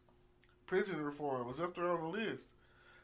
Like, we have these men and women and even children, juveniles, who are trapped in a cell every day, who could be utilized and could be doing something positive in this world. We have doctors who thought that they were doing the right thing, and because they went to the prison for performing some sort of performing without a license or something like that. But their calling is to save sick people, you know? Or, now I understand there's some people out there who are sick, who are mentally ill. And those are the ones who, you know, they need a different type of help. But if someone is in prison on a technicality, then why are we, like, we are really backwards in that. If someone is in prison on technicality and, wasting away, wasting our resources, wasting our time, we really need to figure out how to get them out so that they can become a positive influence on our economy, our society. I mean, someone who's, like I say, rape is probably the most heinous crime out there. Some form of molestation, all of that, I watch a lot of Law and Order SVU and the sex crimes. So with that being the case, I, you know, I don't really feel as bad on their behalf, but someone who may have stood their ground, someone who may have shot someone self defense, like maybe we could get these guys out of there, maybe we could try something else, maybe we could try something new. I don't know, like we need to talk about this. We need ideas. We need something new. We need to do something that's not comfortable. We need to stop being comfortable and start talking about the uncomfortable.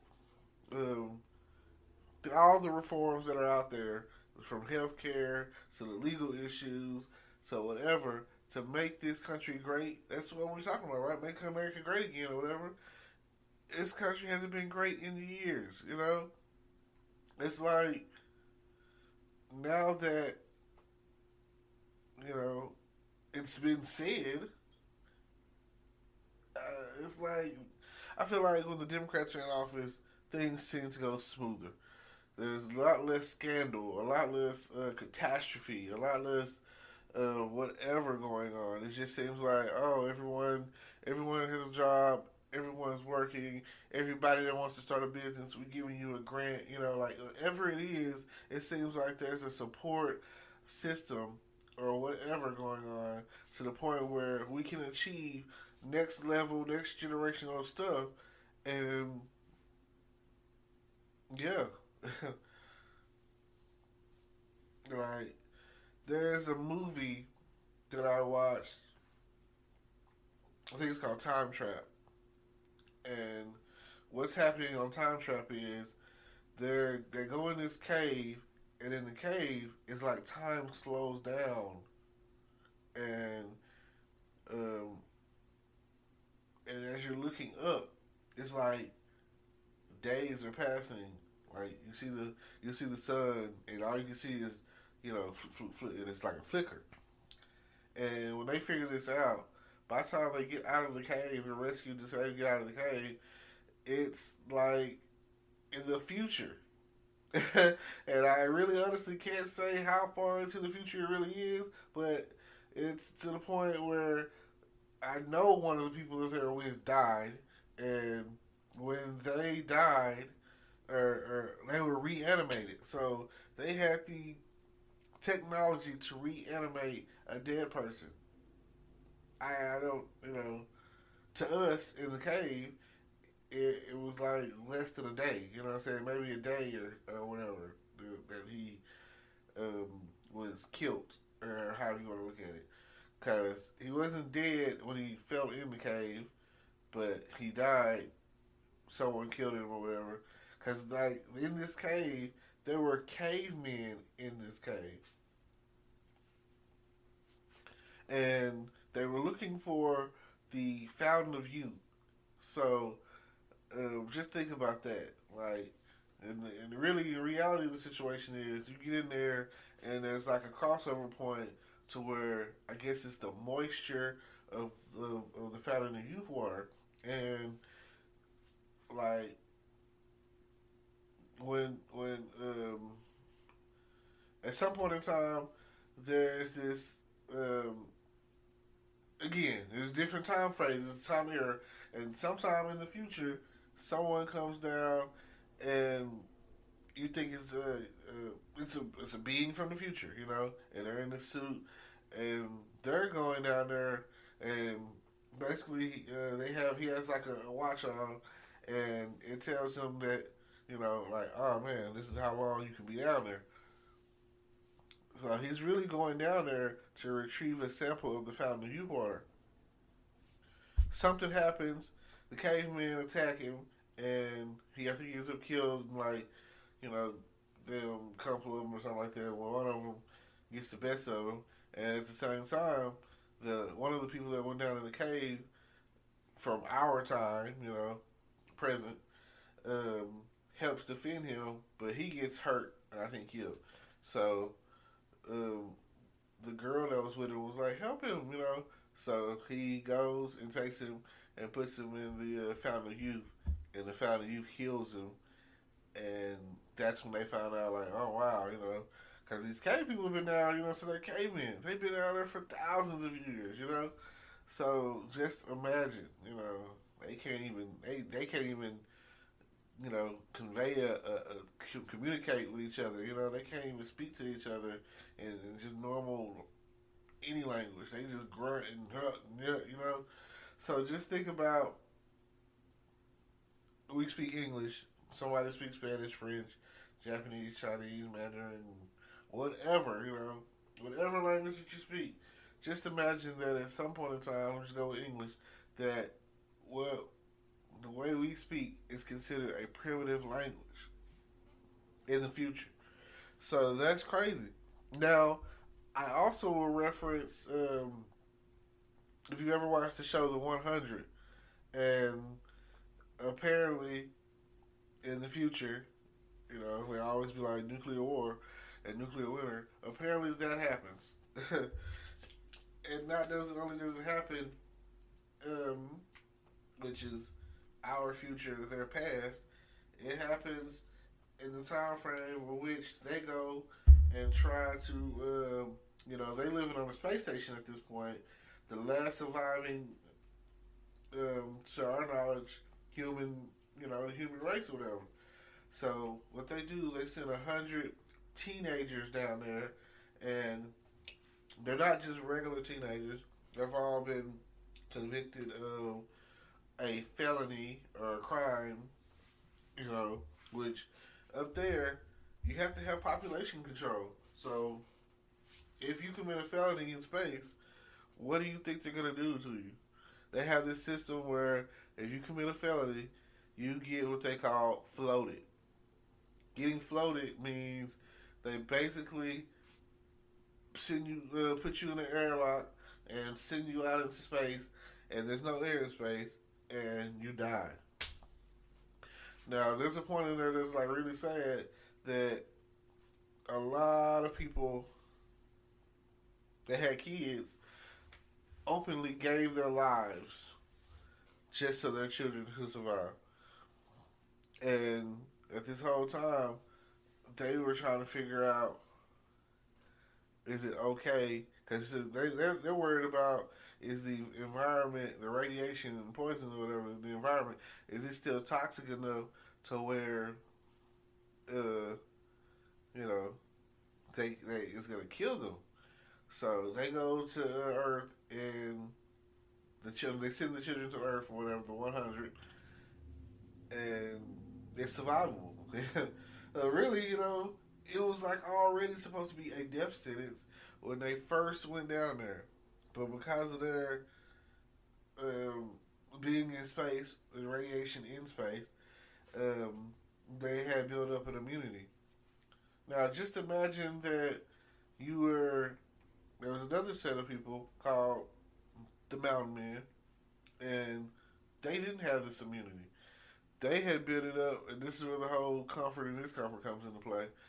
And they lived in a military bunker, to where everyone had never been outside, and if they do go outside, they got to have these protective radiation suits, and ultimately, you know, the bunker gets contaminated, and they all die. But they had everything they needed, all the food to last them forever. Um, they just could never leave that bunker without the suit. They were also jealous of the ones who could, and tried to, I guess you could say, harvest their bone marrow, and use that as an injection, as a cure to, allow them to be able to walk right outside. Now, I'm going to leave y'all with this. Thank you for tuning in. Thank y'all for listening to me talk and whatnot. And I appreciate that. Every time you tune into my podcast, please check out the description down below and see what information I got going. I also have a YouTube channel. I also have, all of that, Twitch channel or game streaming and all that. And I appreciate you every time that you tune into me and listen to what I have to say, my many ramblings. But yeah, hopefully you get enough, and it's most likely you're probably walking, running, riding in a car and listening, and I hope this is getting you through your day, and I appreciate you. Thank you for tuning in. Feel free to forward it to a friend and let them hear about how comfortable or being comfortable is not a good thing, and that's not what they want to be. Especially if they're striving towards being on another level of success, education, knowledge, whatever. I know a lot of people. I don't really read as much as I wish I did. I'd be, man. If I was a reader, that would be great. And maybe one day I will become one. But right now, I don't know. But thank you. Love, peace, and happiness. And yes, please subscribe, follow, whatever the case is. Thank you. Thank y'all for tuning in. Welcome to my podcast. Hello, podcast world. It is August 31st, 2020. It is 6:23 p.m. and I'm here to talk about help today. Like, what does help mean to you? What is help? What kind of form of help are you looking for? And at the end of the day, is help really help?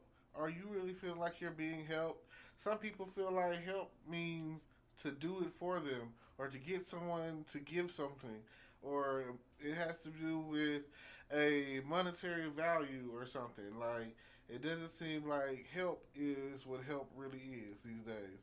And it's like someone might give you advice, and that's their way of helping you. Like, when they tell you don't do it, they're telling you don't do it for a reason. They're telling you not to do it because they're trying to help you. And here you are, you're not listening. You might be with a guy or a girl who's toxic, and here it is, your friend or whoever is telling you, don't be with that person. Don't mess with that person. Stay away from them. And there you are. You're always with them, and they're toxic. And then the other forms of help. I remember back in the day, there are two different forms of help, in my opinion. And let's say that someone who sucks at math, and you go and let's say they want you to help them with their math. What they're really trying to say is they want you to do their homework for them. And that's not going to help them in the long run when they fail that test. And the same thing with any subject or matter. Who wants real help these days? Helping is really like I teach you how to do it. I teach you how to solve a problem, or I open your eyes to a situation. That's help, not to get someone coming along and saving you like Superman does Lois Lane. Like, why is that the case? Why does it always seem like the only form of help that people tend to want or seek after is the form of help of someone helping them, um, like, as far as giving it to them. Someone wants a way out, they want the key. They don't want to know how to pick the lock. When it comes down to it, no one really wants to get the kind of help that they need.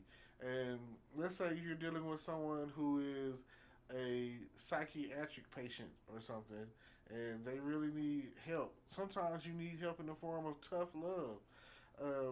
Kids these days, they think they know it all, especially teenagers. That's the ones that are like, maybe they started 11, but 13 and up, and that whole time frame is like the hardest part of life. They're developing into young adults, and all these hormones are going on, and some of them are going through puberty, and ladies are becoming ladies, and women or whatever. We're going through all these changes. Hair growing in places that they weren't there before, as they used to say in the old health classes and stuff. And you just don't know what's going on because you've never dealt with this stuff before. So you just don't know what help really is until you get the help that you need and not the help that you want. A lot of cases, the help that most people want is a handout. They want someone to come along and do it for them.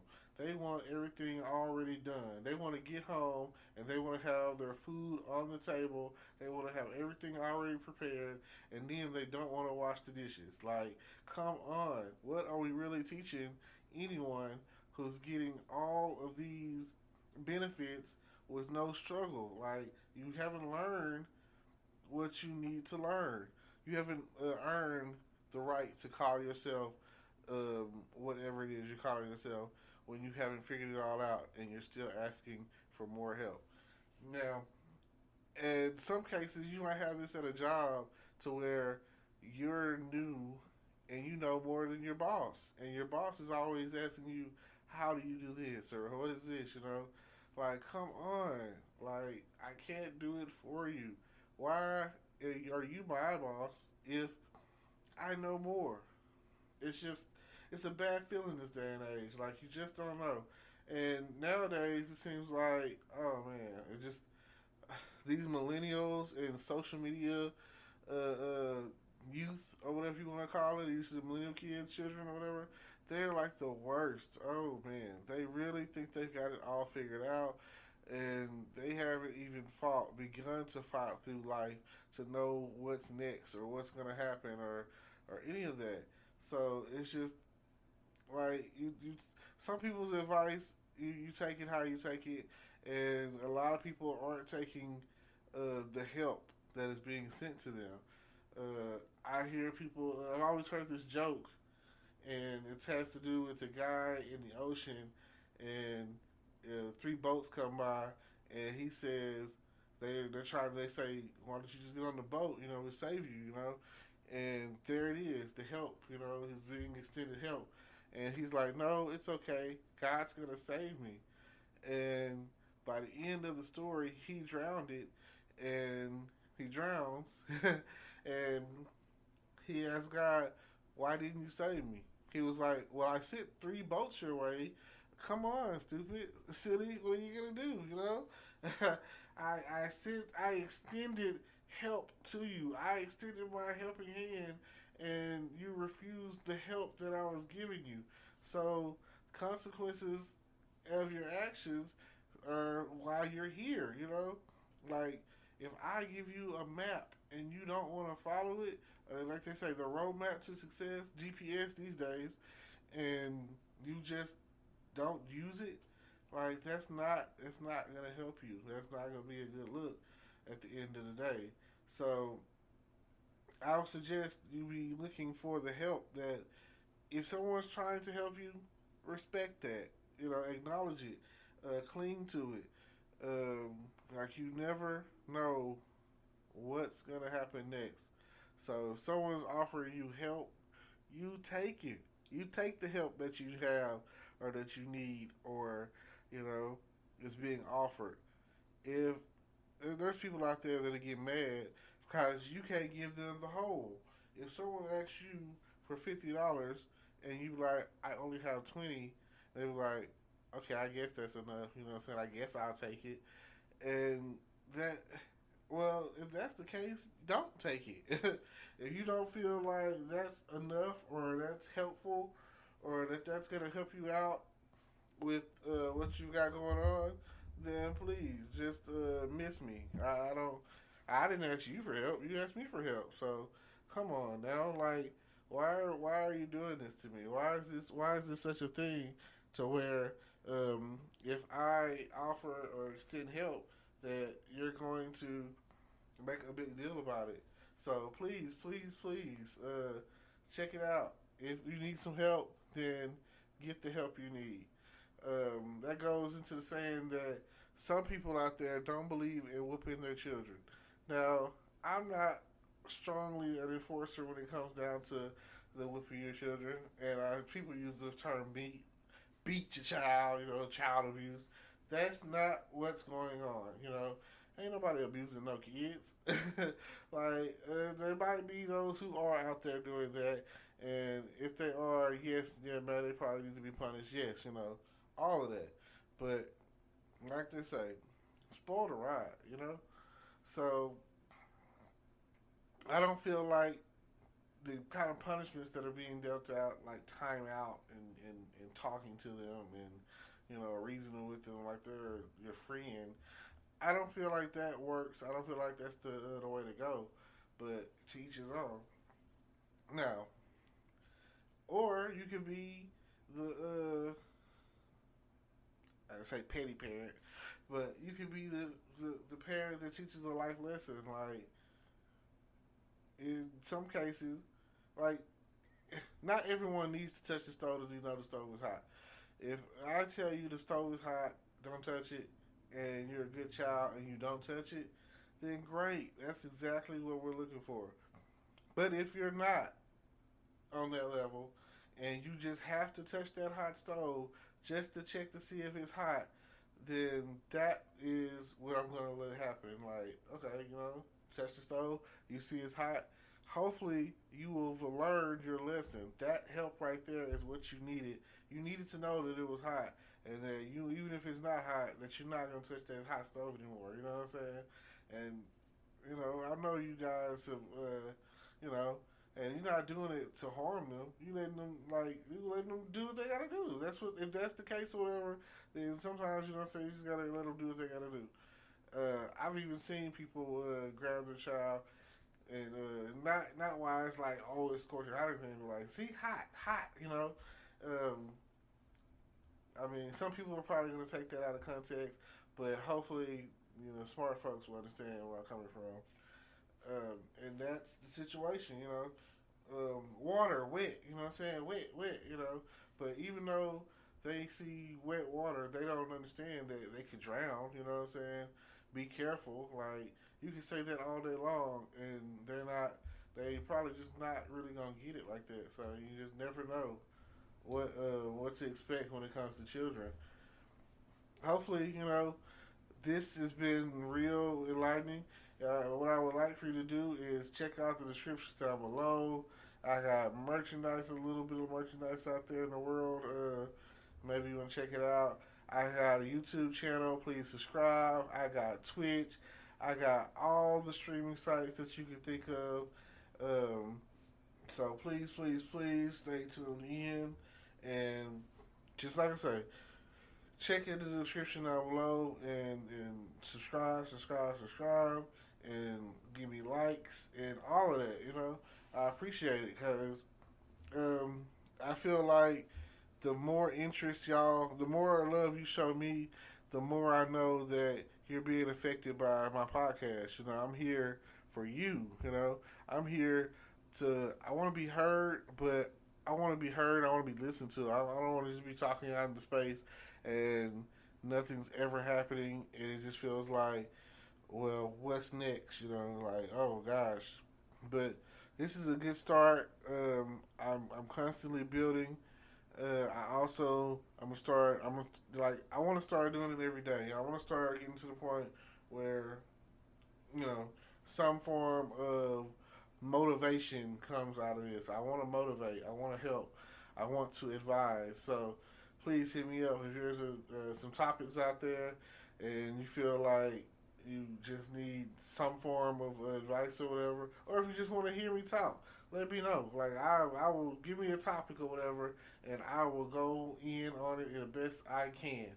And any day, anytime, I just say thank you for tuning in. I appreciate you.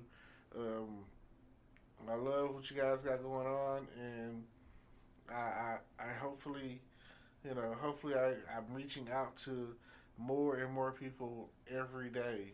So thank you, like I said. And with that, peace, love, and happiness. Yes. Hello, everybody. It's August 25th, 2020, 8/25, 2020, and it is 12 p.m. It is noon. So I'm here to give you a nooner. How about that? Lately, I've been watching the show Chicago Med, and I'm on season 5. I've just been going through it, watching it and whatnot, and it's a really good show. I've learned so many medical terms watching this show. Like, I've watched every one of the Chicago shows from Chicago PD, Chicago Fire, Chicago Med. They even have a Chicago Law, but I didn't make it past one season.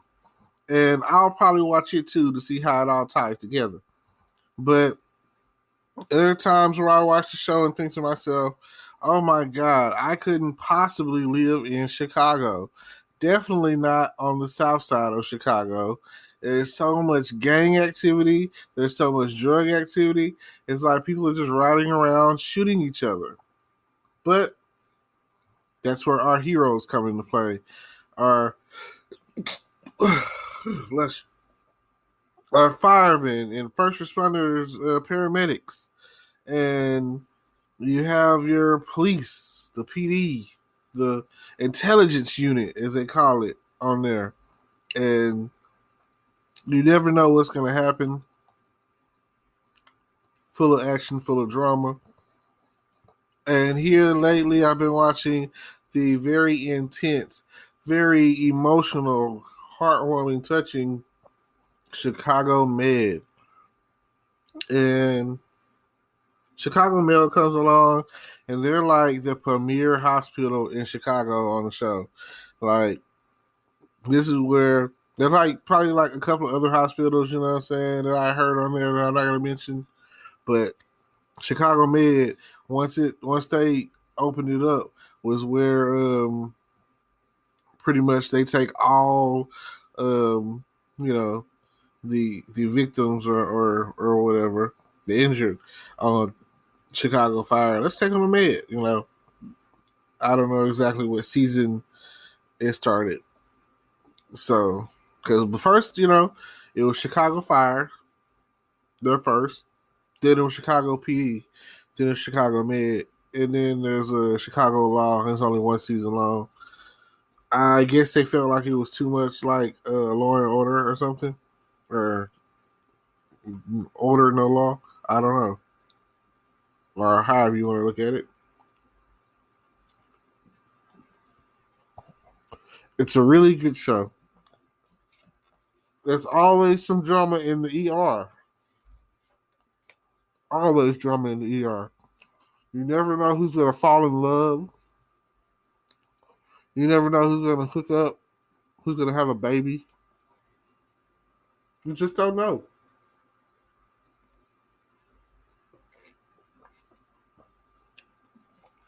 You don't know who's going to come in with a gunshot wound, or who's going to come in and because they had a seizure, or a pregnant woman comes in and they have to do an emergency C-section. These are the things you have to worry about every day on the show. Like, I don't really go to the hospital, and watching the show makes me not want to go even more. I've seen them do heart surgery.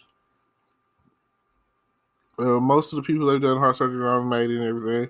But I've seen situations where people come in and they find out they had cancer. And they're like, oh, we don't do this surgery. I mean, I don't know. Nobody wants to get surgery. Nobody wants to go under the knife. Everybody has their times, but to me, they're funny. Everybody, like, should never really bring your personal life into your work life. But, you know, we're all human, so that's to be expected. It's hard to prevent.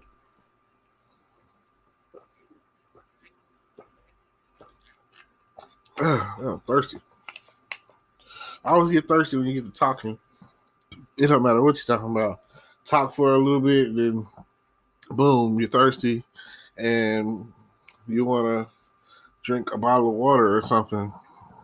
Which, it's okay, you know what I'm saying? I'm sure y'all understand. We out here, you know, holding it down, talking to each other, keeping it cool. You cool, I'm cool. We all cool. Now, what I really would like is, you know, you scream, I scream, we all scream for ice cream. Now, this last season was pretty harsh. One of the main characters on the show, his dad is like a millionaire, owns like a retail store or whatever. That's kind of, I would compare it to like a, I guess like a Neiman Marcus or something like that. So it has like a chain of retail stores or whatever, and he's made significant amounts of donations, amount of money to the hospital, you know. But one thing that I learned for watching the show is mental health is important. The guy, his name is Dr. Charles, and he's the head of the psychiatry department. And there's a lot of times where they call him in for a consultation. And this last episode I watched, there were these senior girls graduating high school, senior girls, whatever. They all play soccer. And they were like, oh my God, the soccer championship is tomorrow. And they were spazzing out, body twitching, whatever. He comes in and gives them orange Tic Tacs and tells them it's going to help them. Basically, a placebo. That's what it's called. It's really just like tricking your mind. And I say that, and I lead into that, because it's a lot of times that's what's happening. There's nothing wrong, but your mind is playing tricks on you. And there are some serious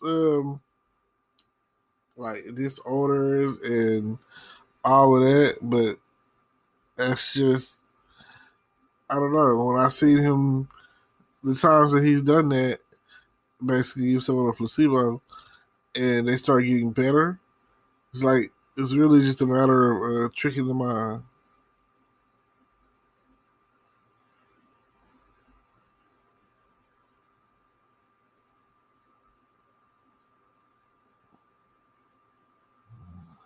Yeah, so every time you come across something like that, you just got to ask yourself, is it worth it? Something that I see a lot of in TV shows is certain disorders. It's like bipolar disorder.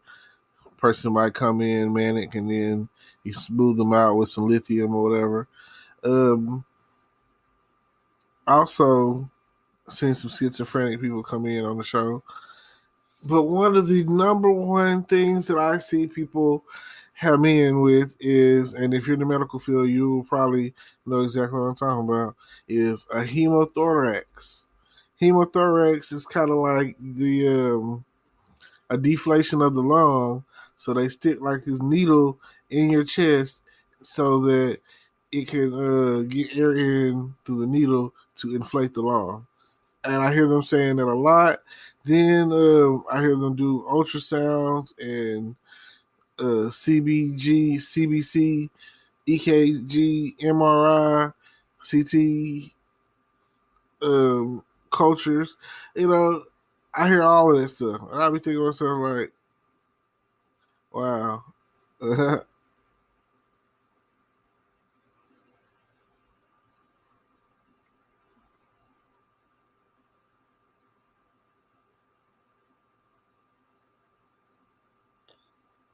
Yep.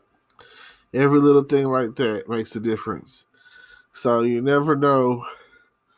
You might have to cut open into their side and stick a chest tube in there to let the air in and the blood drain out. You know, I think it's called cranking them, where they cut like a hole in your throat and sticks. They stick like something in there so you can breathe. That's how bad it gets sometimes. So you never know. You never know. And then, like I say, the romance. 1 minute this person's in love, the next person they're not. So it just hold on. Everything will be okay, I guess. It's how they try to make it seem.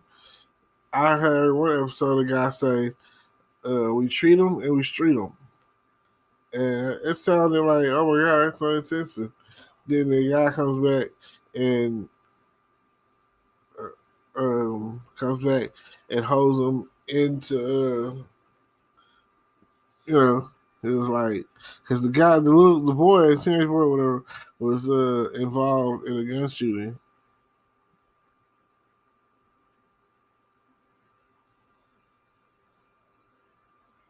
Every time. So feel free to check out Chicago Med, Chicago Fire, Chicago PD, Chicago Law. And I'll even say check out what's the name of that show? That has other stuff, So don't forget to like, comment, subscribe, hit the notification bell, and tune in to know when we're going to just randomly drop some content and talk about whatever. I thank you. Peace. Hello, ladies. How y'all doing today? It's August 19th, 2020. That's 8/19/2020. And it's 10:06 a.m. All right. And I'm just coming here to talk about the new Netflix original movie with Jamie Foxx and Joseph Gordon-Levitt. And I don't know if you've seen it or not, but to me, it's a great action comedy film. Let me know your opinion. Chime in. Let me know. I've had people talking about it. I had some people say that it wasn't a 10 out of 10, but I feel like when it comes to action comedies or whatever, it hit all the marks, all the theatrical marks that needed to be hit. I mean, look at it like this. Hello.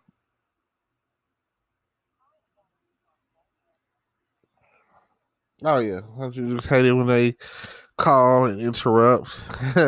Anyway, sorry about that, y'all. You never know who's gonna call your phone, and sometimes it's important. You just gotta answer. And it seems like all the times I would have been recording, that would have been the time for them to call. But anyway, so yeah, Jamie Foxx and Joseph Gordon-Levitt. Now, these are two top-notch A-lister actors. So when Netflix came up with this film and put it out there or whatever, even the concept was brilliant. You know what I mean? Even the concept was brilliant. Like, just think about it. The concept of the movie is that you take a pill, and for 5 minutes, you get powers. But you don't know what the power is. You don't know what your power is going to be. Now, on the other hand, sometimes there's defects and you might die, or the pill might make you explode, or the power that you have is so unbearable, so uncontrollable that you die, you kill yourself, whatever. You know what I'm saying? There is a risk. So just think about it. There is a risk behind taking this pill, but is it worth it?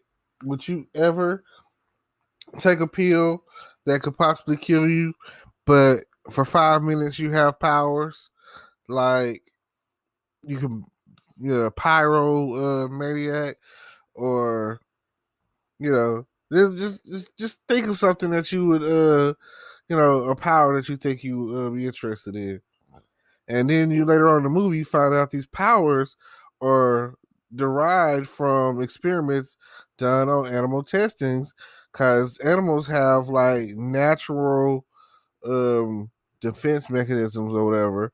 And yeah, now Jamie Foxx, his role in the movie is he's going after his daughter. um Jamie Foxx, he's an army ranger that they did experiments on. They call him Major in the movie.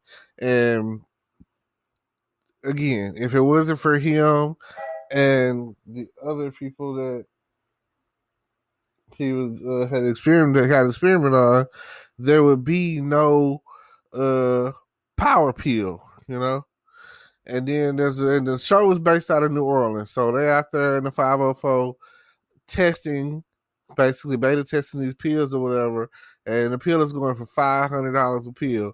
Would you try that? Is it worth it? 5 minutes, $500, man.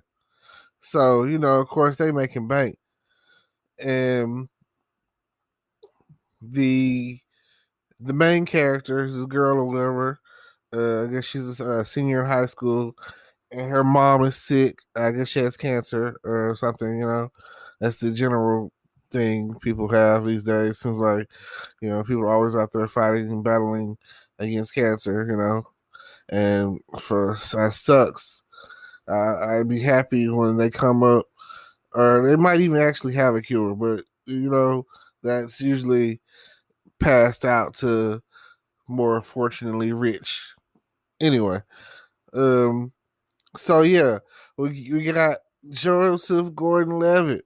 His role in the movie is he is a cop. Shoo! A cop. Shoo! So think about it. He's a cop. The pill is giving people powers that are overtaking the the police or whatever. So he feels that he needs pills to level the playing field. And in the process of doing that, he gets shot. He's kind of like invulnerable or something like that.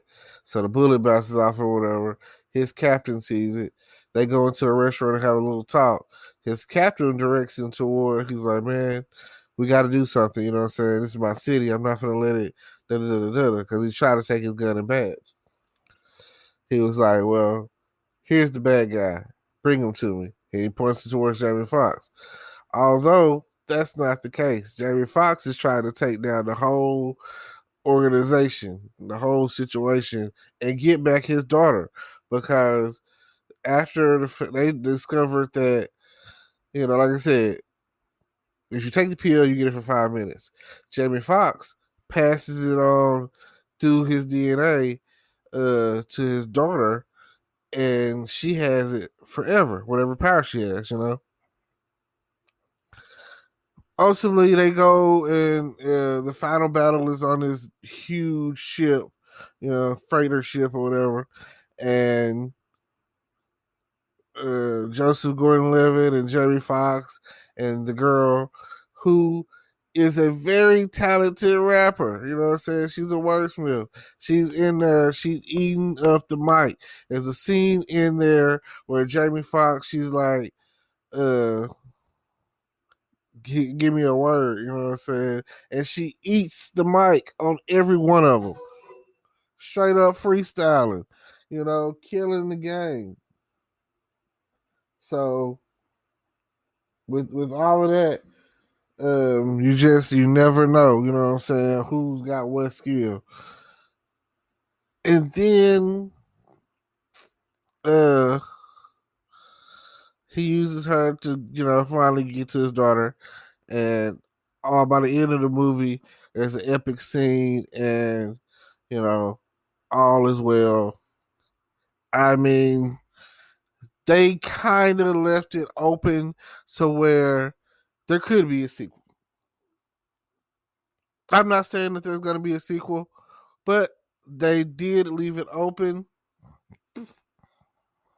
Like, although he got closure, he got what he was looking for. They left it open to where you could turn around and, you know, the company that's making these pills or whatever could still come after Jamie Foxx and his daughter.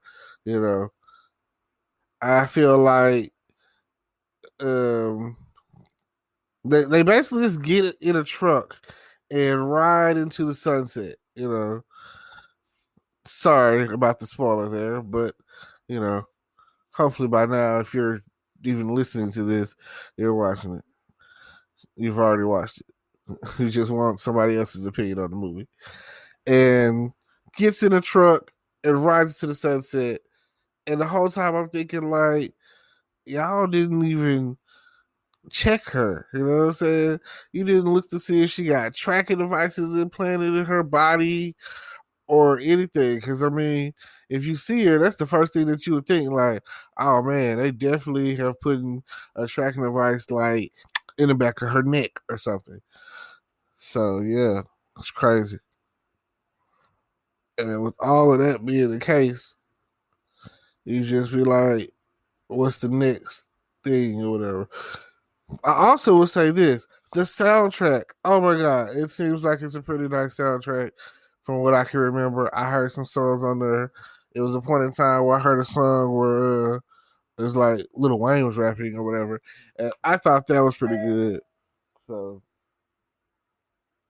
you know, just thought, food for thought, I guess. Now, I appreciate everyone who tunes in. I haven't really posted on here or done anything lately, you know, just been chilling. But I gotta keep going, I gotta keep building. So if you would, please, please, please don't forget to like, comment, subscribe, um, tune in to my YouTube channel, all of those things or whatever. Cause I'm getting a 2021 next year. Also, yeah, that's something else I can say. Don't forget to get out there and vote. November's coming up soon. Um, and I'll say it just like um I'll say it just like Michelle Obama said it. I know Joe.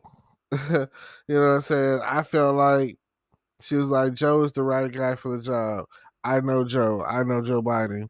And he is what this country needs in the upcoming year from the upcoming election. So please, please go vote for Joe Biden. Um, a lot of cases or whatever, and this is what I've noticed, it never works. Like, I'm just gonna be real with you. Um, every time I've seen it's rare, you know what I'm saying? I can go back and look into it, but a vice president running for presidency after being in office for as vice president to go on and try to be the president. It never works out that way. Like it's you know what I'm saying. What is this? The '80s, you know? Like no, you know, like it never really works out that way. Maybe for the Republicans, but not for the Democrats. And I'm sorry, but I I don't know what to tell y'all.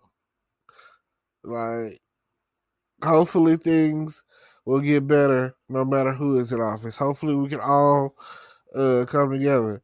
I mean, either way, it's 4 more years of someone, right? 4 more years of someone. And, you know, I just hope that this whole coronavirus situation slows down and stops and we can go back to business as usual. And I thank y'all and I appreciate you. And with all that being said, just tune in and keep supporting this podcast and every other thing I've got going. Oh, TikTok. Please go follow me on there too. I'm posting more videos. Thank you. Hello, welcome to my channel. Thank y'all for tuning in. I appreciate it. I know that I haven't put up a video in like a week or so. So I just want to talk to y'all today about what's going on. Shout out to the executive order that was signed by the one and only Donald Trump, if you want to say president, put it in there.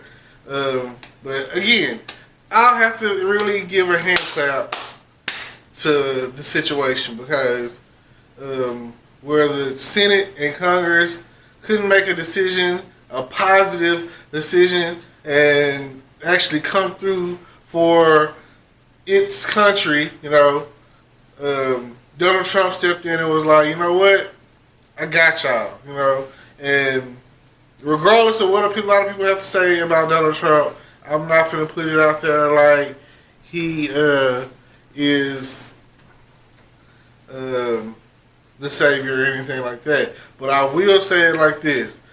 Regardless of all the negative, whatever that we have put out there, you can really judge a person by how they come through in a time of crisis.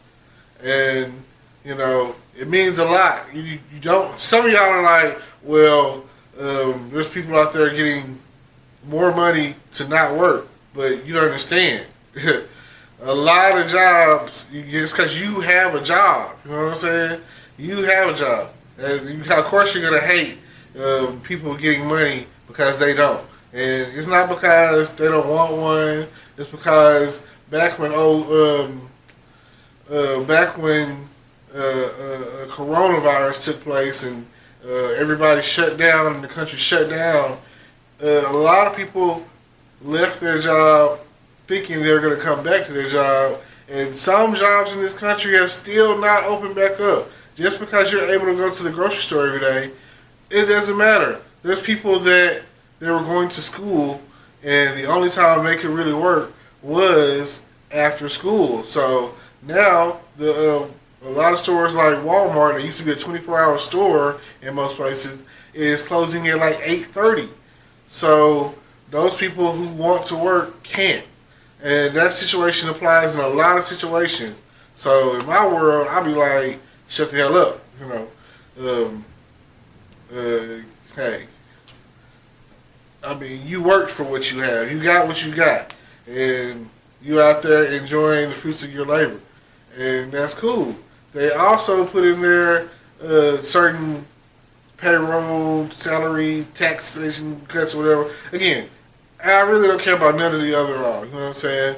The next step is for them to smash out this variation of the CARES package, HEROES package, whatever form of the stimulus check goes.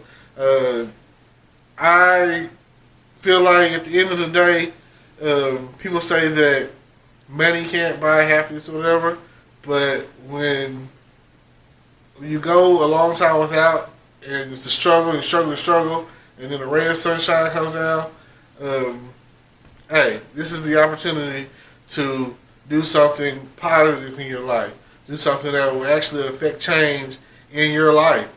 So, for those who have gotten whatever money they got, stimulus money, for those of you, like a lot of guys, I feel y'all because if you like me, you got the raw end of the deal. And when the first went out, the first 1,200 went out, and you had any kind of child support back pay, oh yeah, they took that. Best believe they took that. And the worst part about it is, just because you owe child support doesn't mean that the person that you're giving child support to is getting the money. The government is still taking a certain amount of that, which is like the primary care health coverage stuff. So yeah, it sucks. I'm here that the next stimulus or whatever, it won't go towards that you will get it. So I can't say for sure, but we will see. That's all I can say. I don't know. Hopefully that's the case. I appreciate it if it is, because extra $1,200 in some people's case, that's a car. That's a used car. You know what I'm saying? Like you can go out a cash car for that. And man, I look at it like this: if you get a $1,200 car and you manage to make it last for a year by just using it to go back and forth to work, you're good. You know, just put some new tires on it, do the basic upkeep to it or whatever, then cool. But if you're just getting a car and riding around and it's not benefiting you, then it's not the same. So just understand that whatever you're out there doing, with whatever in this crisis or whatever, just think about, you don't know when it's going to end. You know, they say that they said that it was going to end when the summer hit and everything, the weather changed. They were wrong. The pandemic is still going on. And the worst thing about it is, it's not one of those, like, you could just be like, oh, that person's sick. You don't know who has it. So, cheers to all of those people who are out there still living it up, partying, going to the club, no mask or whatever. Like, y'all are about to make the country go back into another lockdown. Like, I don't understand. Like, is partying that serious? Is it that much of a necessity in your life? Like, chill out and watch some TV. Like, come on. Four walls does not make, is not a cage. A guilty cage? Well, you know what I'm trying to say. I mean, I can't remember. You know the phrase. You know what I'm saying? I misquoted it, but you get the point. So, overall, yeah, feel free to do something positive, I guess. You know? Like, me, here I am on my YouTube channel, and I'm trying to make that work. So please, please, please don't forget to like, comment, subscribe, hit the notification bell, and also before we go, don't forget that I also have podcast. So tune into my podcast or whatever. That I pretty much go up almost daily talking on my podcast. It's way easier to talk and you know, launch a podcast and then it is to get in front of the camera and have to do any kind of editing. There's more to it on this whole YouTube thing.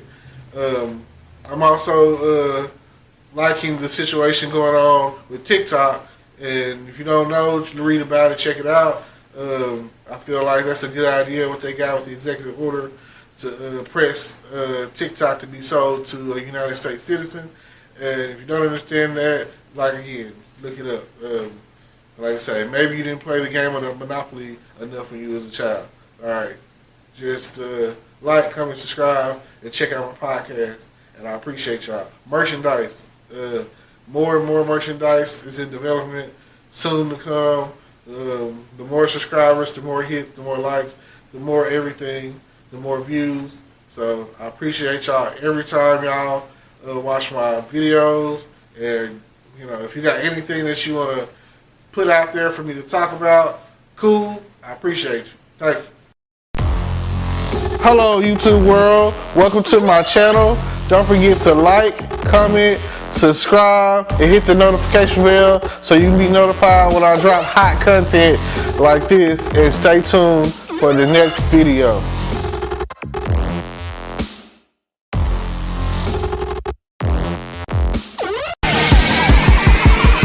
Feel just like a rock star.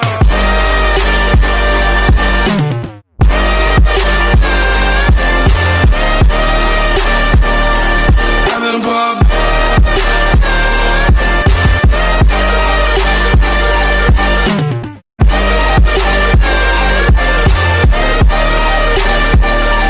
I'm in a pub.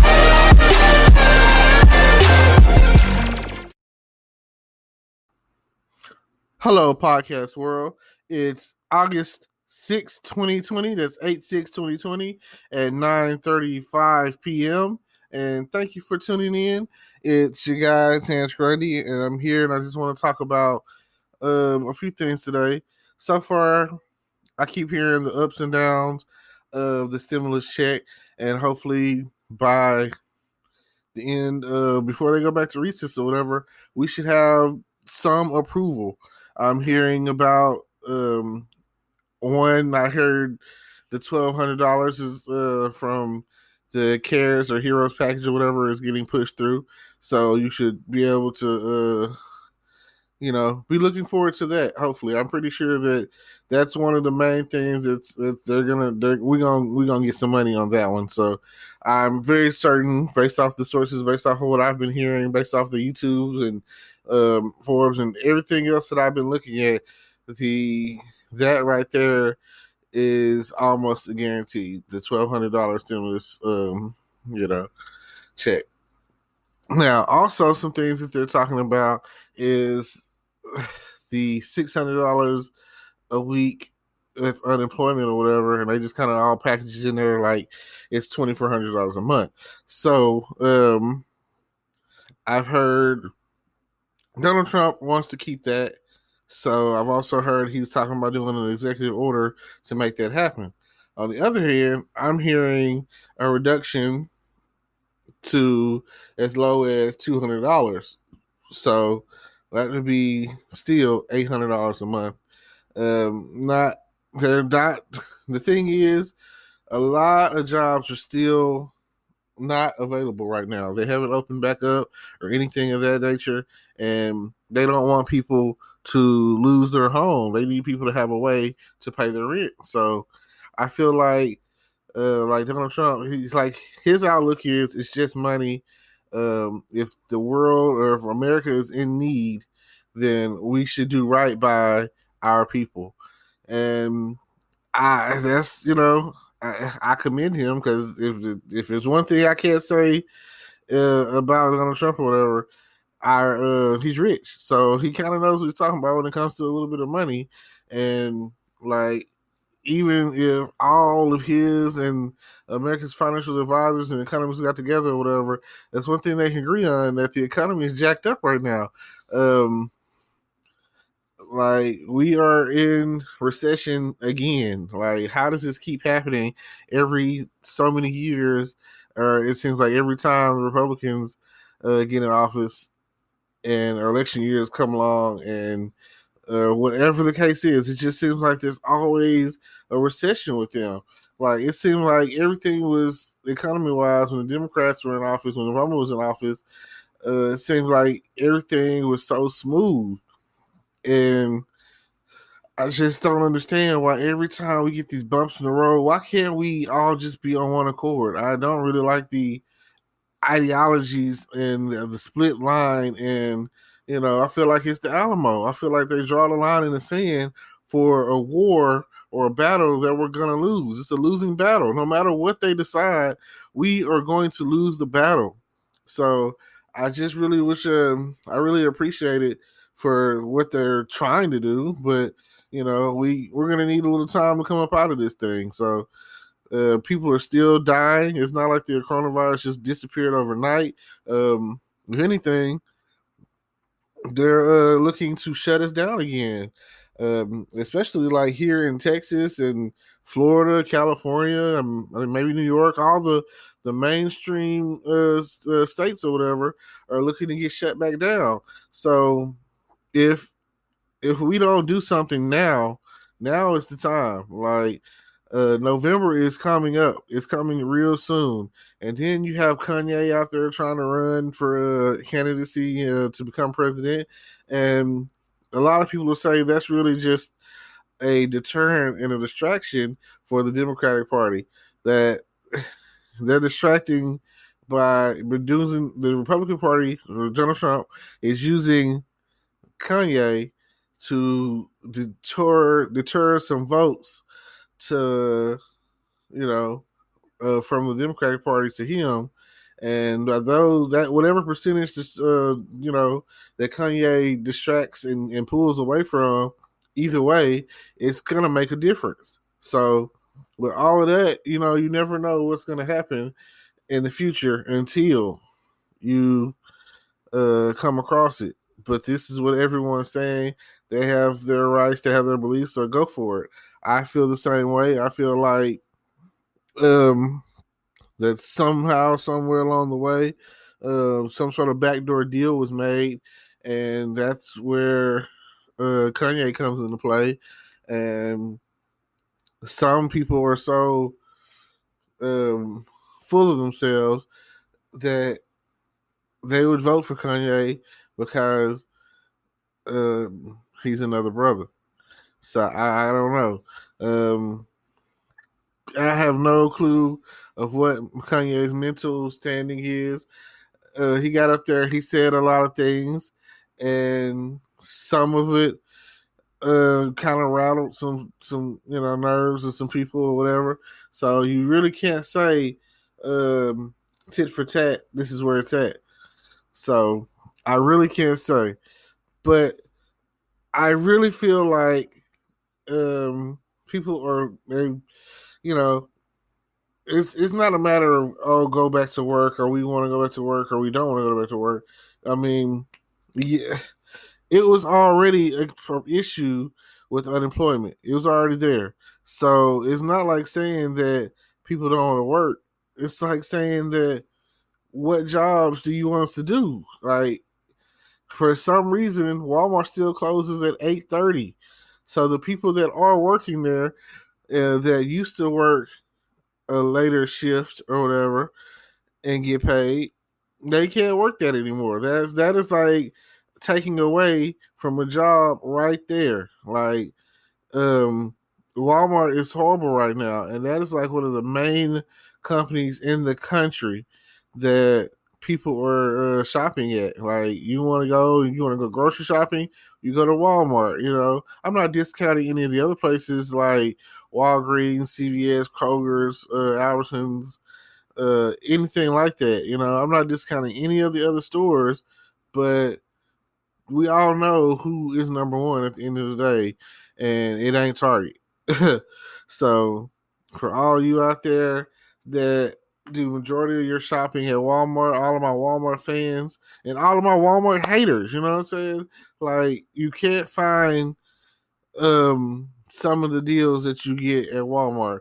Like, you might can go to a Kroger's, Albertsons, or whatever, and they be like, "Oh, if you get 10 of these, then we'll give you $1 off or something." Like, I don't need 10 of those. Like, I've never understood that. Why can't I just get the one at the price that you're trying to give it to me for, and I'll decide how many of them I want to personally get? Oh man, because I don't want to get 10, maybe 3. I don't know. So that's always irritated me when I go to a store and they'll give me a huge discount if I buy 1,000,000 Pepsis. Oh yeah, you buy 1,000,000 Pepsis or whatever, they'll give you like 50% off. I mean, oh my god, why can't I just get the one for 50% off? Now I'm gonna be drinking Pepsi forever, and I only really needed it for tonight. I only really need it for like a dinner I'm going to, or a barbecue, or whatever the case is. I need it for this one moment in time. But now that I have 10 of them, I'm gonna be drinking Pepsi for 10 months. So I just don't understand. And then I go into Walmart and it's getting so bad that there's delays in the postage service.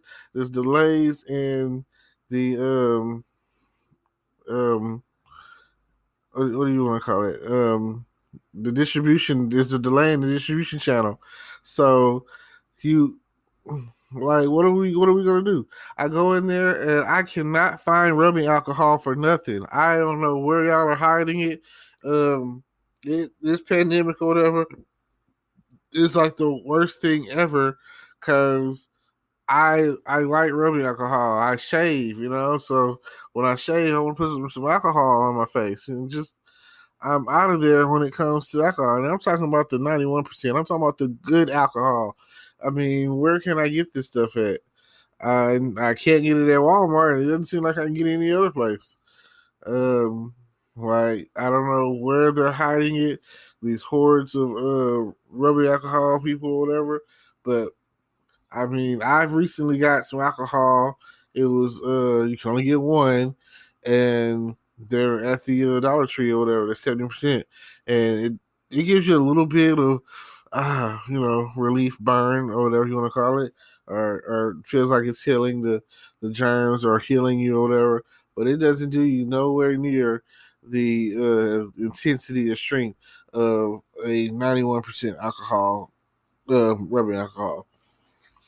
So yeah, these are things that people are thinking about. It's just out there, and I just hope that for everyone's sake that things get better and they take this, things in consideration about how things are going, how bad things. I'm still coming across people who I know they're infected. You come around me and you see you in the distance and you walking around and you coughing and stuff.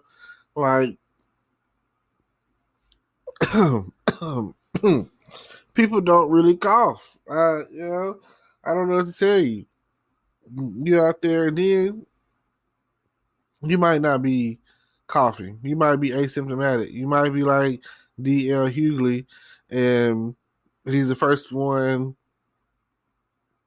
who had strong ties to the first one who had again, he passed out on stage or whatever, and he was asymptomatic, so he didn't know, and people are walking around and they don't know, and I would say, get tested, know your status or whatever, and I'm gonna preach that, and I'm gonna say that towards like everything. Just go get tested the whole 9 yards. Go to a clinic and a free clinic or whatever, and get them to, test you for the coronavirus, HIV test, all of that, all STDs or whatever, because you want to be healthy. You want to be as healthy as you can be at the end of the day, and I appreciate that. Now, you see that coughing? It might be sick. Anyway, just joking. Now, this is what I want you guys to do. Don't forget to tune into my YouTube channel. Subscribe to that. Don't forget to like, comment, subscribe, and check out all of the links I have in my description down below, and get connected with what we have going on here, the team and everything. And I appreciate that. I appreciate everybody that's out there listening to me. That's all of my fans. And I'm starting to be more serious about everything that I do. I'm not at the point to where, well, YouTube, they say you could do like a video a week and still come out on top, be good. As far as podcasting goes, I'm at the point where I want to try to drop something every day. I want to do some kind of advice. I want to do some kind of put a message out there, put a bug in your ear. I want to do this every day. I want everyday correspondence with you guys. I want you guys to be tuned in and listening and letting me know what it is that you want to talk about, what it is that you want to hear, and I will definitely record it and put it out there into the world. Put this in your ear, and hopefully you will be there, right there beside me, listening to what we have to say. Because I'm getting ready to invite some people in and have them talk on, whatever it is we end up talking about.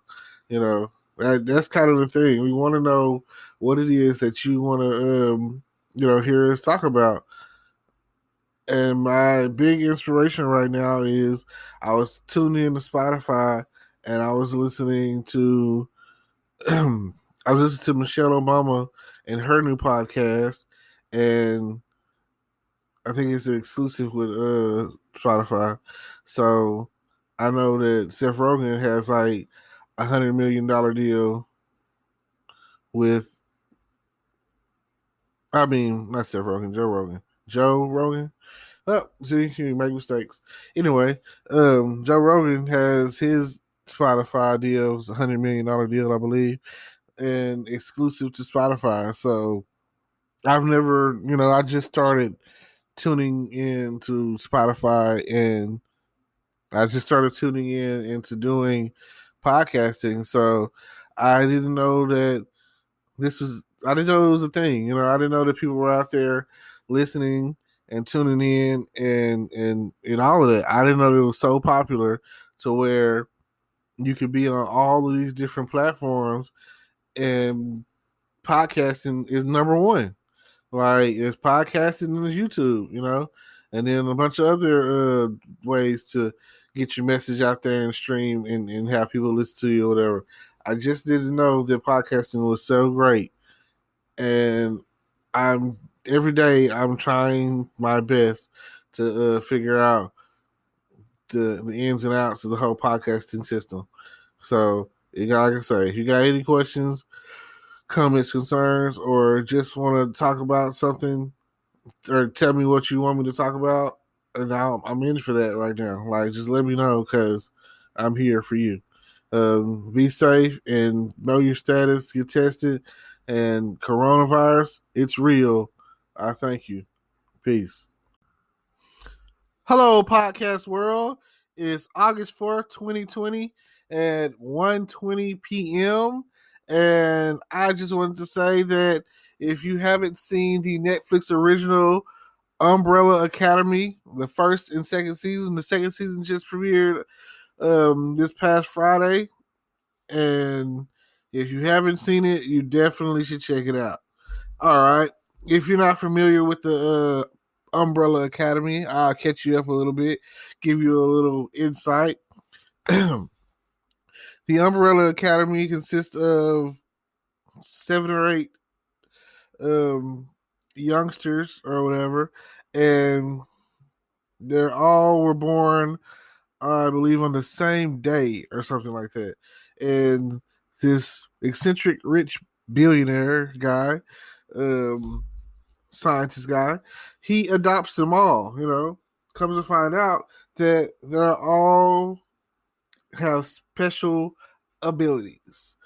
And, so he takes them, he trains them, and they're like superheroes. It's kind of like the X-Men, I guess, or Avengers, more or less X-Men. But, Justice League, whatever. And Umbrella Academy. The Umbrella thing, I guess, is because I think they're based out of London or something like that. It rains a lot, so they have to have umbrellas and stuff. So at least I guess that's why they came up with the name. I don't really, get it fully, but it is the most. How Netflix originals and shows or whatever are generally about 10 to 13 episodes. This is a 10 piece, and it is the best. I'm gonna say hour, even though shows are generally about 42 minutes running time without commercials, and so about 45 minutes, hour, whatever. Just say hour. Best 10 hours of watch time that you could probably put in. Not to discount anything, but if you don't know anything about the show,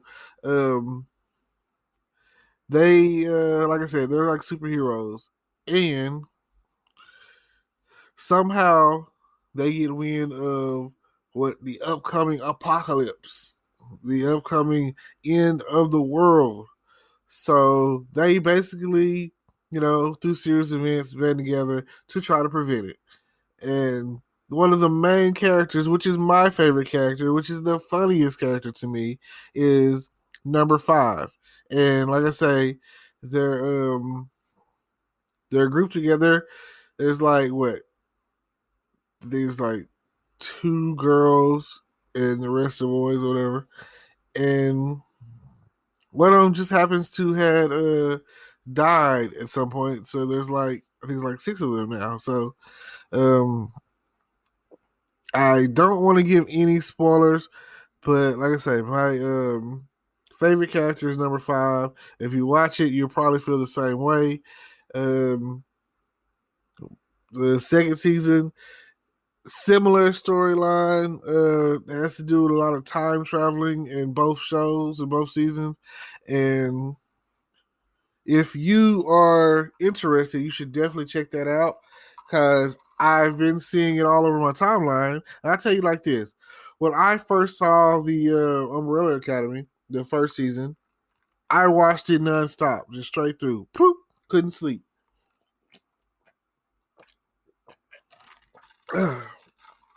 So that's how good it is. And if you're interested in checking that out, you should definitely check it out. Like time travel, superpowers, guy living on the moon. Um, yeah, And in the second season, which I just watched, so I can give you more on it. Time travel. During the Kennedy years, so Kennedy and the whole assassination in Dallas and all of that, and time travel. And, it's not a good era at that time. It's the civil rights movement is going on. So you got that. And it makes me think about what would have happened had Kennedy not got killed that day and what would have unraveled and unfolded. And also during the 60s or whatever, it's also the same time where we were having complications, I guess, with like Russia. So, the world is so topsy turvy that at the flip of a switch, you never know we're at war. We might be having to fight. Like, there's people that throughout history have become our rivals only to become our allies. So, like First World War One, you'd have Germany we were fighting them, and now they're, we have a base out there, and a lot of people get stationed there every now and again. I've heard good things about it. But it's, like I say, at different times, I like to think about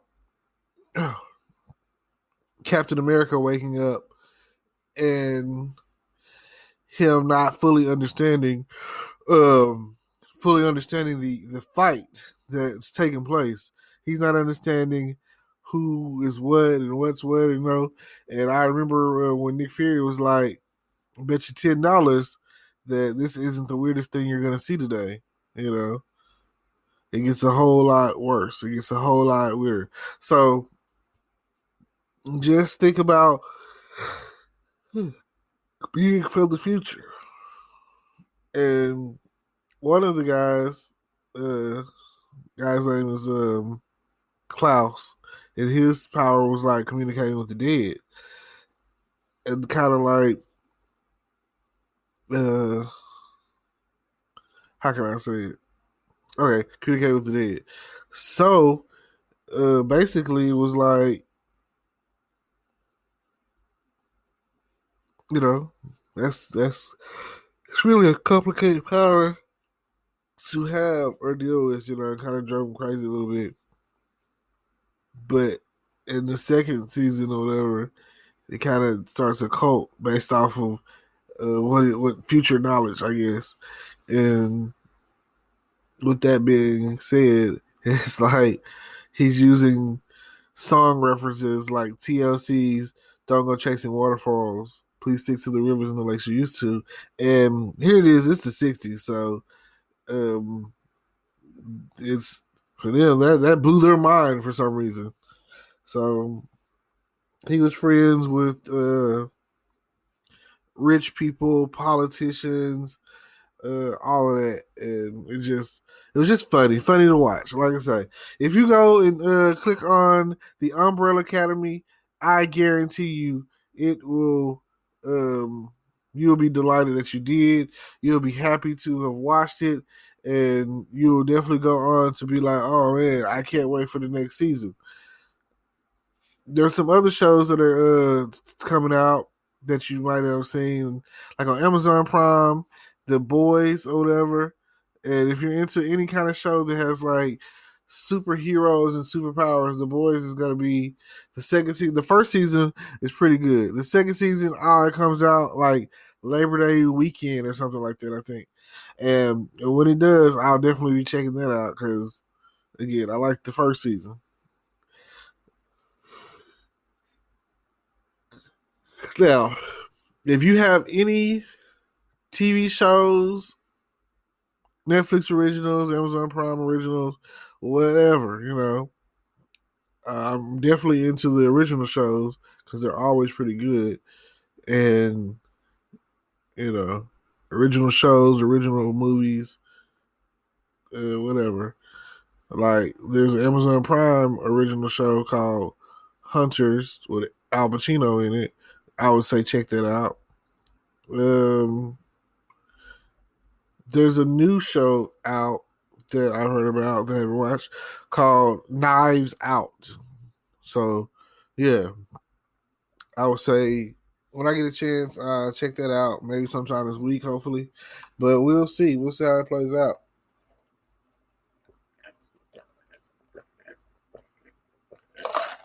Oh, man, all this talking makes you really thirsty. It's hot, and you get dehydrated, and you gotta stay hydrated. So, I've seen the Powerades on sale as low as I guess they're always pretty less than $1, I guess. So, Gatorade, Powerade, summertime. Try to stay away from the sodas. Me, it doesn't really matter. I balance it out with a healthy burst of water, and I stay hydrated that way. So I'm constantly drinking, and the more that I talk, the more that I have to drink something. And just think about it. Now, if you're listening to me and you like what I talk about, you like my content, please, I would like to know that I have those of you out there who are listening to me, and it makes me feel some kind of way. So please, like, comment, subscribe, check out my YouTube channel, soon to be coming my gaming channel. Check that out.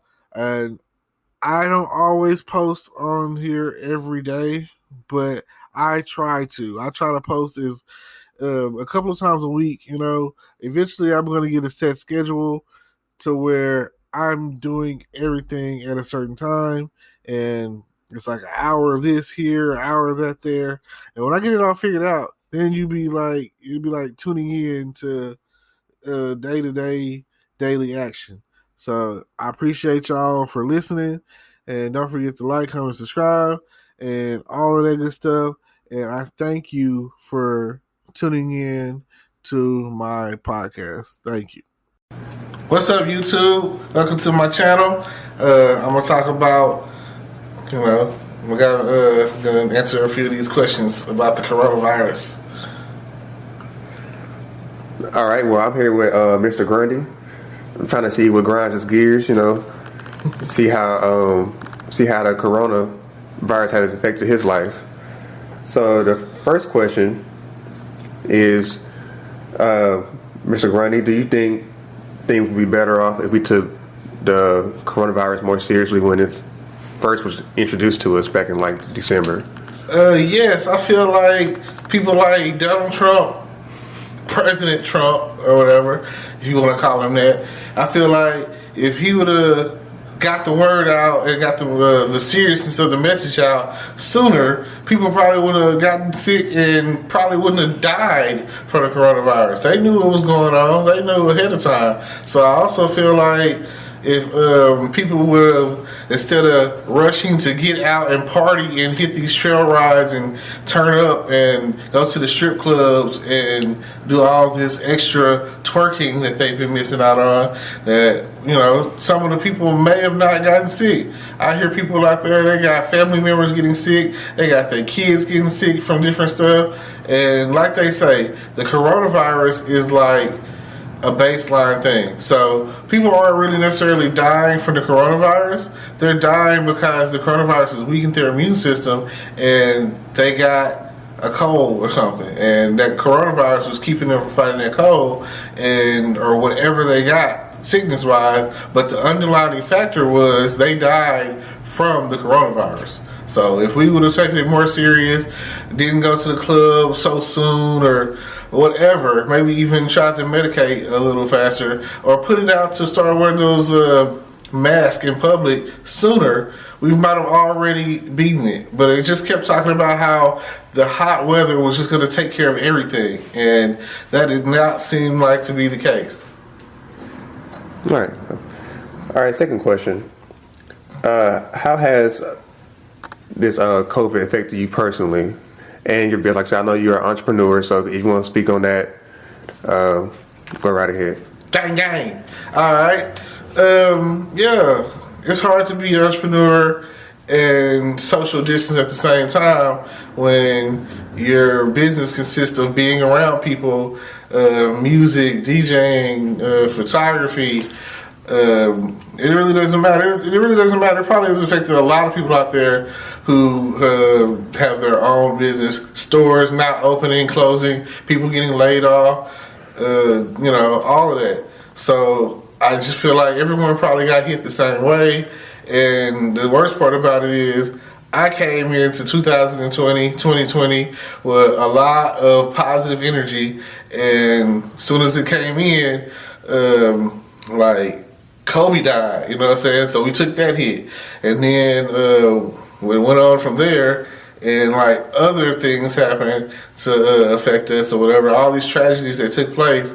And it's just been like a tragic year that's just been compounding and snowballing affected or whatever. So I wouldn't be surprised if couples and relationships, people out there getting divorced because, of this whole coronavirus, not being able to work or whatever they got going on. So I feel bad. Then, they had put that curfew in effect. That didn't help at all, a lot of things going on with that whole coronavirus, especially when, a lot of people say it's manufactured. So I have to believe that. And, I'm single then, I'm single now, so I can't really speak on the dating situation, so get at me. All right, well, one more question, Mr. Grundy. So how have you been spending all your time since all this happened? Man, have I been spending my time inside, away from people? My only out is really going to Walmart every now and again. I see people going out there shopping, like going to City Trends and everywhere else. Like, that's an essential thing. Like, buying clothes isn't essential. You should already have clothes. So I don't understand that. I haven't been in any other real store outside of Walmart, and mainly just for food and other essential stuff. So I've been spending my time basically indoors in the air because it's hot as hell outside. And if you go out there at the wrong time of the day, you might die. And then I've mostly been watching a lot of television, Fire Stick, And if you're not a Fire Stick watcher, maybe you got Netflix or whatever, it's kind of hard to get someone to come chill because, hey, social distancing, that really sucks. And for me, I don't care, you know what I'm saying? I get bored, turn on some TV. Mainly, I done watched so many TV shows.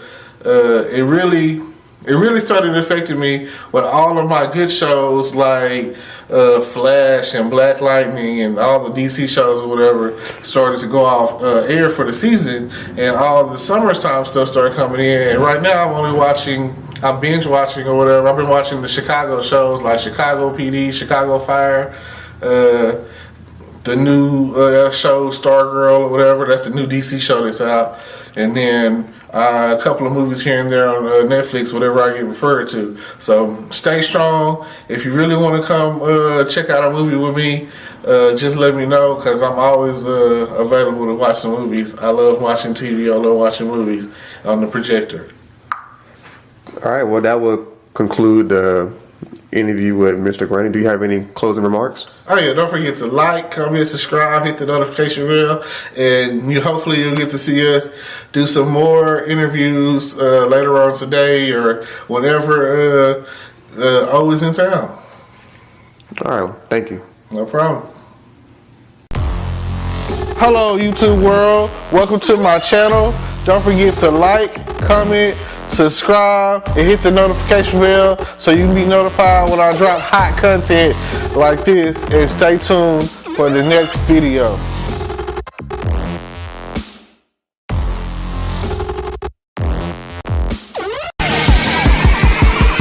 Feel just like a rock star.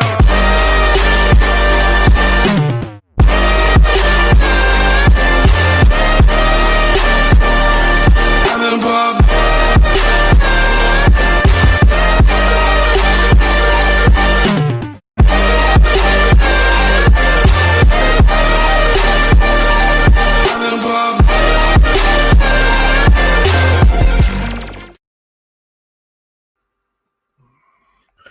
Hello podcast world, it's 7/26/2020. It's July 26, 2020, 3:57 p.m.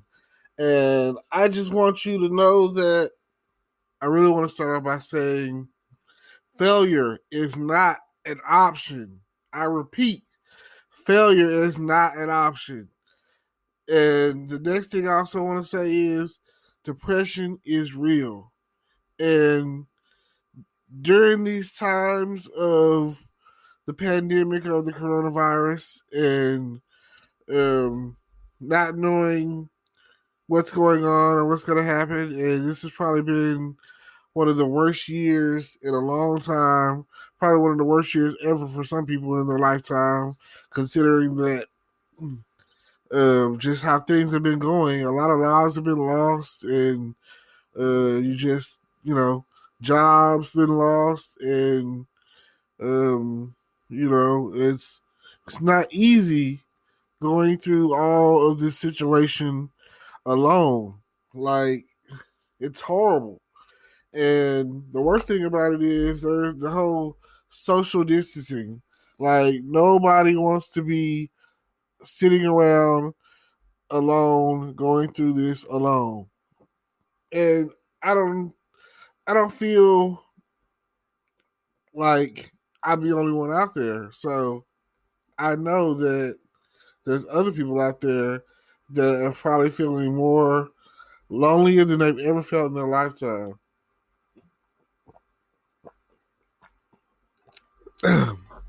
Like, I just want you to know that you are not alone. That there are others out there dealing with the same issues, the same anxieties, the same depression or whatever. And I just want you to feel that it's going to be okay. Like, I know it's summertime, and I feel like the government has lied to us the whole every step of the way. That they were like, oh, by the time the summer hits and the weather changes, it would all be gone and things would be better by now. And now you just don't know what to believe, and you don't know if the coronavirus is ever going to go away, it seems like. Well, I just want you to know that it's always darkest before the dawn. It's worth holding on to see tomorrow, because they say that the sun will come out tomorrow. So sunny days ahead. Like, we might be in the midst of a storm right now, but I promise you, things are going to get better. And you can't give up. You just can't. And I don't know. Been watching a lot of television. Um, you can probably call it soap opera drama, action drama, soap opera. It's all the same situation. Right now I'm kind of going through. I'm binge watching the Chicago shows, which I started off. Um, well, I guess it was like back in June, I think, watching Chicago PD, and now I'm running through Chicago Fire. I'm on season 7 at the moment, and in the next couple of days, I'll be over done with season 7 for sure, and on to season 8, and and just it's so much that happens. Like, these shows can see you on see you on a emotional roller coaster ride. Like, you never know what's gonna happen next. You never know who's gonna die or who's gonna survive or who's gonna fall in love. And these are some pretty intense feelings.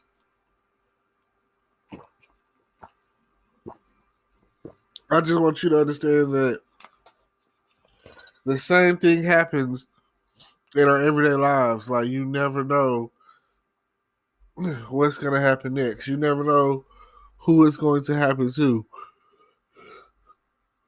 Hopefully, you understand that failure is not an option.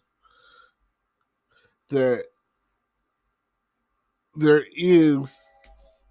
you do have support. So, if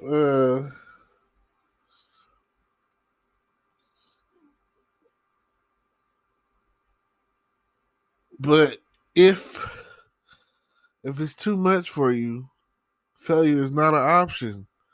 You need to reach out. You need to call someone. You need to talk to someone. Don't let go. You need to make a decision.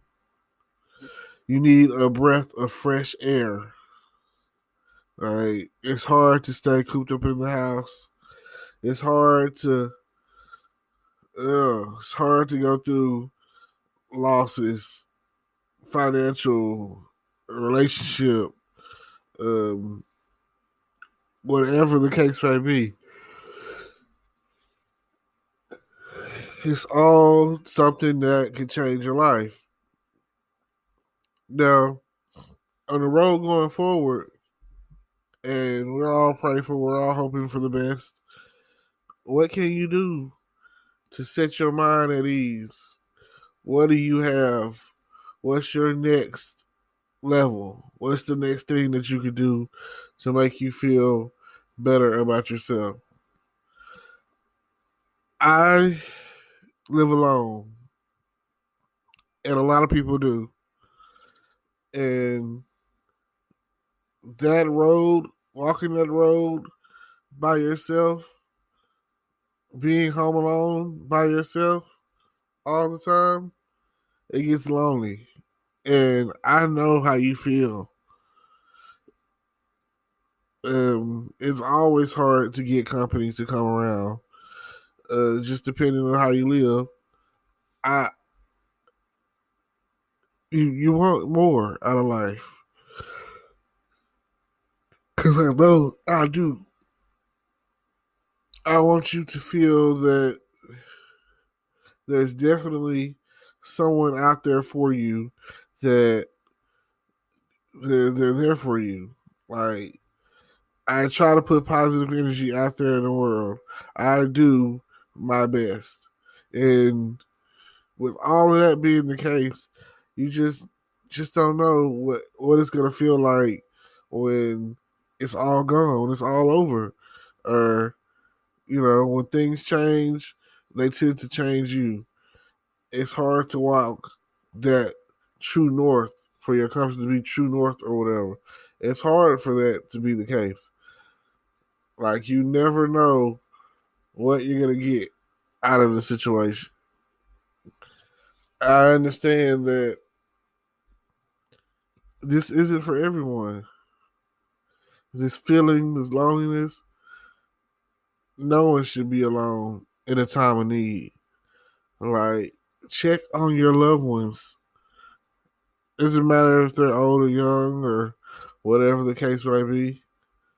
Like, let them know that you care about them, you love them, that you have feelings, that you're there for them anytime they need you. That is what they want. That's what they need. And failure is not an option. You come into this, you stay on task. You know that the mission at hand is all you have to worry about. Um, being the best you, being a better you, that's all you can do these days. Nobody wants to see you fall through the gaps of reality. Nobody wants to deal with anything that is a slippery slope. They want you to come out to be elite, to be the best you. They want you to do whatever it takes. Now, if you can't, there's no such thing as can't. So all you have to do is make it happen. Make it happen, Captain. You know what I'm saying? I appreciate everyone out there who's ever listened to my podcast. I appreciate everyone out there who tunes in and is, decided that every time that they see my podcast pop up, that they want to check me out. I appreciate that. I appreciate the guys here at Anchor for ultimately helping me. And then who else? Poison Ivy. I don't know. It's just so much. So much that you can be doing or dealing with. Shout out to all of my friends who are gamers, and that might be the way that you're dealing with it right now. I understand that too. Shout out to everyone right now. Everybody that's maintaining a good social distance. Everybody that's going through social distancing. Everybody. You know what I'm saying? So you just never know where you're gonna end up. It's not easy to talk about failure not being an option and depression being real and holding on and the bad thoughts that come along with depression and like I say, it's not the easiest thing to do. Normally I feel like you just don't know.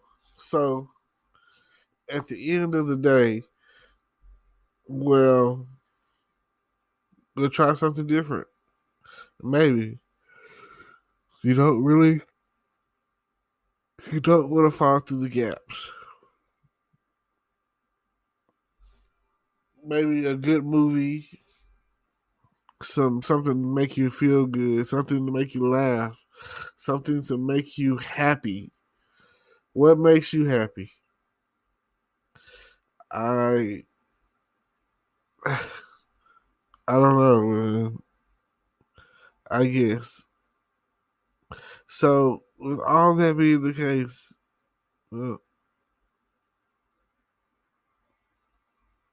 I just want you to know that you're not alone. Failure is not an option. Depression is real, and we're gonna make it through to the next time. Don't forget to like, comment, subscribe, hit the notification bell. Check out Anchor if you're interested in doing a podcast. They got everything for you. If you are interested in anything else, check out my description down below.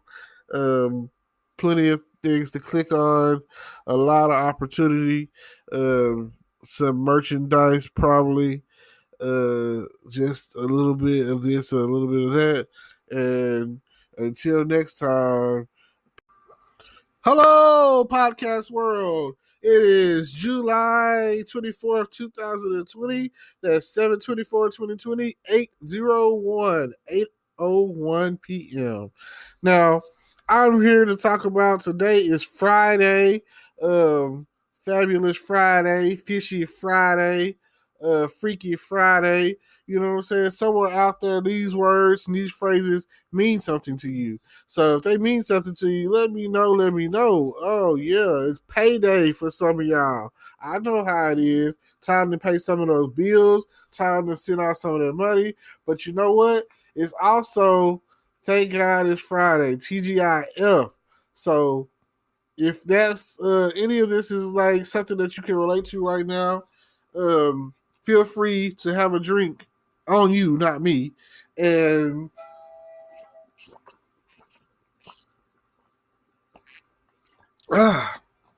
yeah, refreshing. Me, I'm on water, so gotta keep drinking it. And staying hydrated, you know. Today was a scorcher, you know. It's been a scorcher for the past few days. Feeling myself a little bit, feeling good. Had a pretty good day. Look out, look out. This is what it's all about. Get out there and get your dance on. It's your chance. It's your chance. Do your dance. Do your dance. I woke up and ate some pineapples. Oh, yes. I love pineapples. And finished off the rest of the watermelon that I had left. And like, what else is there to it? Watch some Disney cartoons. You know, that's pretty much it. Laid around in the air because it was so hot. I appreciate that. For every time that you know it's hot and I know it's hot, we got to do something. We have to do something to beat the heat. Definitely. Because you never know. You might get out there in that heat and pass the freak out. You just never know. So you walking in the sun, and next thing you know, you done. You cooked. You roasted. You 100,000 degrees Fahrenheit, like and 1,000,000 degrees Celsius. You never know. So take every day as if it's your last. You know. So hold your drinks up. I don't care if it's water or Kool-Aid. I don't care if it's spiked. I don't care if you got the rum. I don't care if you got the gin, vodka, whiskey, whatever. A little tequila shots. Do what you gotta do. Bring it home with the can of beer or a bottle or a nice glass of wine. Oh man. And if you like me, you gotta keep it pushing. You might use you a Red Bull in your life. So don't forget about shout out to Red Bull. That's one of my go-to drinks at the end of the day. I definitely need a Red Bull before I do a lot of things. Fellas, if you never drunk a Red Bull before before you went to bed and tried to get it in, smash intercourse sex, whatever, then that is definitely a good place to start. You know, it used to be the 12-ounce cans was enough. I had to up it up to like the or wait, no, I think it's like 8 ounces is where it starts, 8.4 ounces or whatever. Then move it up to the 12 ounce, and then move it up to the 16 ounce. And if you gotta go from there, shoot, get you a Red Bull and maybe even a Monster 5 hour energy shot too. Like the older you get, the less energy you have. I remember when I was a kid, and it just seemed like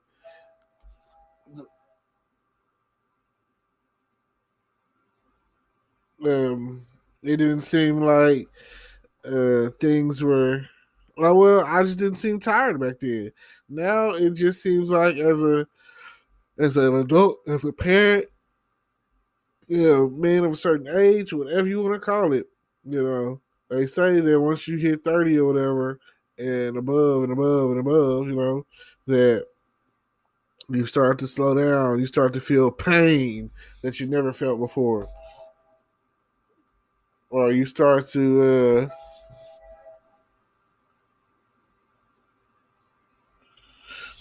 um you know things are just not what they seem.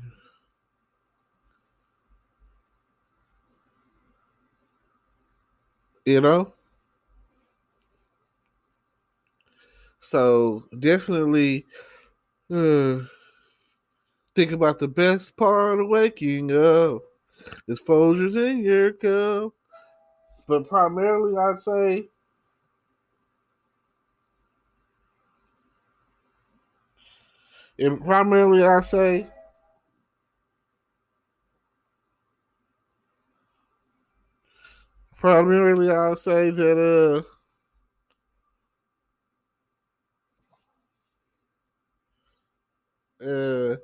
that that energy, and like they always say, what does your 2:30 feel like? And for me, that's basically nap time. It's like the hottest time of the day. I do not want to be out at that time of the day. I'm not trying to make no appointments. I'm not trying to have any phone calls. I'm not trying to talk to anyone really. Um, Maybe talk on the phone or whatever. But if I'm inside, I'm on the phone. Cool, I can deal with that. But for the most part, from like probably like 2 to 4, 3 to 5, whatever, you know what I'm saying, all the way up until maybe like 6 o'clock when the sun is kind of going down, then I'm good to go. Like if I get out in the morning side, oh yeah, best believe if I'm out, I'm out. If I can take a nap, I will. I'm falling asleep anywhere, and hopefully not behind the wheel. So, you know, and everybody has to understand that there is a time and a place, and Friday seems to be that time, and now seems to be that place. Here now is what, oh man, I swear, it seems like the more I do these podcasts alone, solo, I feel like I be I don't know. I be yawning and sleepy-ish, and I apologize for you because most people say that people are listening to podcasts while they're jogging or riding in the car. So I want you people who are riding in a car and listening to my podcast to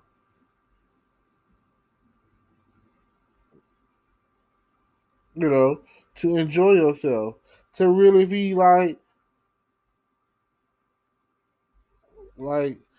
you know this is how we do it.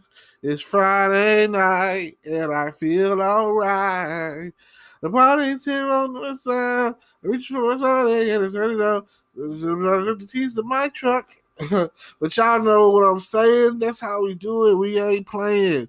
Um, you gotta get the big cooler. You know what I'm saying? And you gotta fill it with the right stuff. You know what I'm saying? The right stuff being like Sprite over here, Pepsi over there, you know what I'm saying? Because like that boy Gina Jones say, she looking for a cold Pepsi and a hot man. Like you've got to try and understand. And then, you know what I'm saying? Especially if she 25 and up, she got you drinking again. And you're going to get out there and get wasted. So, that's how you do if you're, that's my boo. Aha. You know. And then if they say if she's a daddy's girl, you gotta ask her, you know, what's her favorite position, and then you know what I'm saying. Got them if they older, you know what I'm saying. Like some of them cougar type chicks, you tell them I make you feel 21 again, and you got them looking for 24/7. But you know, it's all about let them know. You gotta let them know that you're looking for a lady. You know what I'm saying? You're looking for a lady, and you ready to be um um her candy man, you know what I'm saying? All the way from Candyland. You feel me? And if you busy, you know, you might have a little one or two or three, and you just gotta you gotta step out sometimes with your side piece. And, you know, but hey, again, Friday is my favorite day. Friday is like it's 52 Fridays in a year. And some people favorite time is the holidays, but my holiday is Friday, and I have 52 a year. Friday is my day to play, so you just never know what's gonna happen and who it's gonna happen with. You gotta understand what it's like when you having your rendezvous, you having your little ooh wee. So I appreciate that. I appreciate the love. I be thinking about you all the time. I think about you all the time. So I know people try to wonder who out there getting paid, who got the money, you know what I'm saying? Them big head hundreds to go along with these ones and twos. You got them big head hundreds now. And it's Sexy Avenue. Hey. So if you really out there to check me out, then here I am. And this is what it's all about. I need you to know that once you get plugged in, this is what you love, man. And I want you to understand that everything that I do it for you. I do it for love. I do it for each of us, you know? So when you come back and you think that you're doing your thing, you got to make sure you flip it and reverse it. Put that thing down, flip it and reverse it. You know what I'm saying? Um, like I told my homeboy earlier, it's cool like the breeze. I choose sneeze. Me and Timberland two masterpiece. So yeah, you just gotta understand it goes down around town. Here out there and we out here in Texas, you know, driving a Lexus, you know, as they say, going reckless, swerving and swinging, staying in the lane. You never know what's gonna happen. When it comes down to it, the boys in H Town chopped and screw it. So and then the dudes in Dallas, they boogie through the dome. Boogie, boogie, boogie. Dallas boogie, you know what I'm saying? South Dallas swag, you know what I mean? And then shout out to that girl, little Quita. Man, hold up. It's your girl Quita, known for rocking Jordans, but she also rock feelers. Hold up, big baby. That's what I said. Setting grade gripping busting hole in the head. You know what I'm saying? So y'all, you know, that's how it goes down. I don't know about the rest of Texas because that's the main two that I mess with. Um, San Antonio is I don't speak no Spanish, so I ain't got too many partners down there. I'm afraid of the cartel.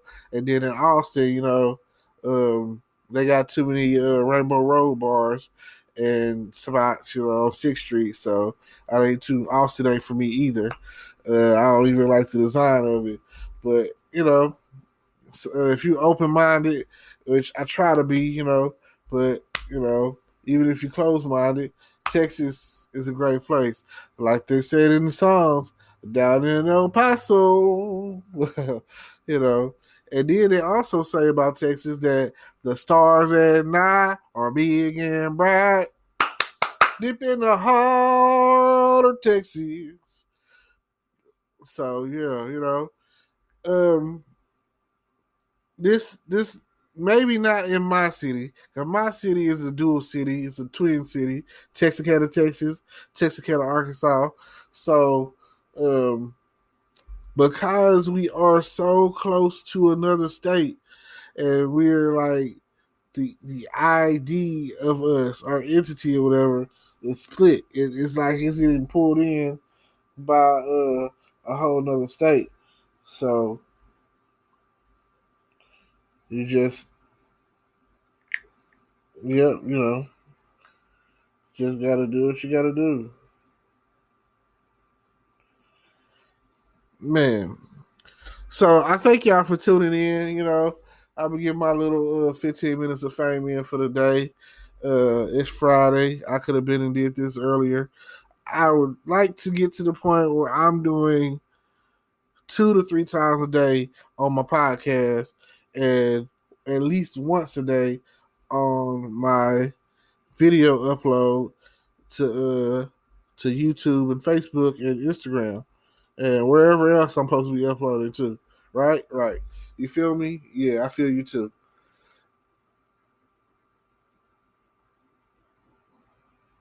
Now, with all that being said, appreciate the love. Don't forget to like, comment, subscribe, hit the notification bell, subscribe to my YouTube channel, and if there's a way to subscribe to my podcast. Also, don't forget you can make a um, monthly donation of as low as like 99 cents. But we ain't there yet. Maybe I am. If I said something that pleases you, let me know. If you really want to hear me talk about something, or if you want to call and get some real advice, then let me know. I appreciate every time somebody listens to my podcast or watches one of my videos or whatever. I appreciate it. I really, really appreciate it. Thank you, peace, and don't forget to come back and check out everything in the description to see exactly what we got going on. Thank you. Hello, podcast world. It is 7:23. It's July 23rd, 2020, and it is 2:50 p.m. I'm just trying to see what you guys had going on for today, and trust me, um, I really just wanted to say thanks for tuning in. Thanks for being here. Thanks for the support.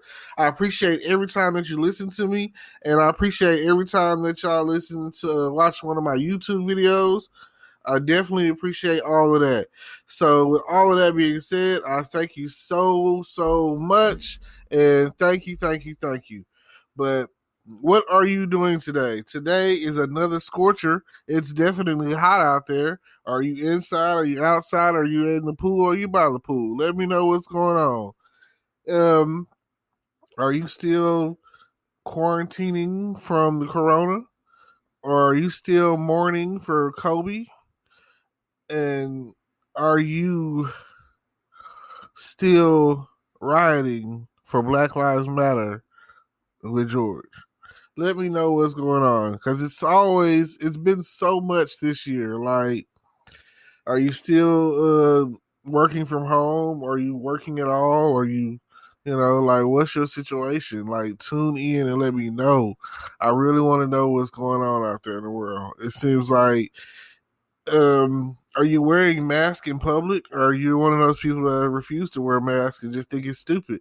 Like, I saw a video earlier where the guy just barges into Walmart, no mask, and the worker, fortunately enough, he was a big fella, quite a big fella, the worker, and he just stood there, didn't put his hands on anything, he just blocked the path of the guy, the customer coming in, and there was a guy with his phone out recording the whole time and was like, "Come on, man, we're all wearing masks."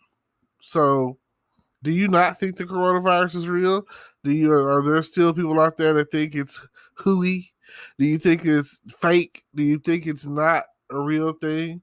Do you think that these people out here are dying from nothing? Like, let me know what's up. I have come across people on my Facebook who said they had it and they were sick, and it felt like a real bad flu, kind of like the pneumonia. Probably is what I would guess I compare it to, and it's really like a sick is sick at the end of the day. You know, if they told you there was a pandemic and people were turning into zombies and there's the Walking Dead going on, would that help? You know, like back when the AIDS pandemic first popped on the scene, people were afraid of people that had AIDS or whatever. Um, so I don't understand. I don't know if it's racial or, you know, but I do know that there's some people close to my age, maybe even younger. I think younger than me. Maybe I didn't really know them that recently passed here in my city, here in Texarkana, and I mean, my heart goes out to those people, or whatever. And I have a friend. She does YouTube, and I had been, reaching out to her. I didn't know what was going on in her life. Hadn't seen her make many videos or post or talk or anything like that. And come to find out, her son passed, and I'm not confirmed it, but I think it was due to coronavirus. So I don't know if you really understand how serious it is when they tell you to wear a mask and stay at home. And this point in time, I heard the other day that I think Whataburger is getting ready to close its doors because a lot of their employees have come up with the coronavirus, or at least more than one. So that's all it takes is one, and you know, and even if they're a cashier, and I don't know who it is or nothing like that, but just hearsay for me. But I heard that these restaurants are harboring people who have coronavirus and don't even know it. So a lot of people are going to these restaurants, eating and all of that. And then some restaurants or whatever where you could eat eating inside, they put you on the patio. I don't really know what to do at this point to get y'all on board with the risks, the health risk that is really taking place here. But I'd like to think that you have your own mind, and you know, I've like the thing that I've been doing is, well, I was already doing before the coronavirus hit, so uh, it's not really a big deal. But I drink, I alternate between tea and coffee, and on the days that I drink my, it's a combination of tea. I have green tea and like some other tea bags mixed together, whatever, and I put it in the coffee pot, make me a pot of tea, and then sugar and lemon, boom, boom, boom, drink it while still on the warm side, and it comes out pretty good.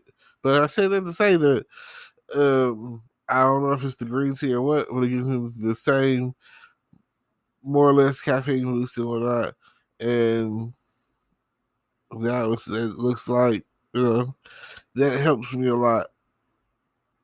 Really, I just do it for mostly for the energy when it comes to the tea. So you just never know at this point what you're gonna get out of the situation. So all I can say is buckle down and do the right thing.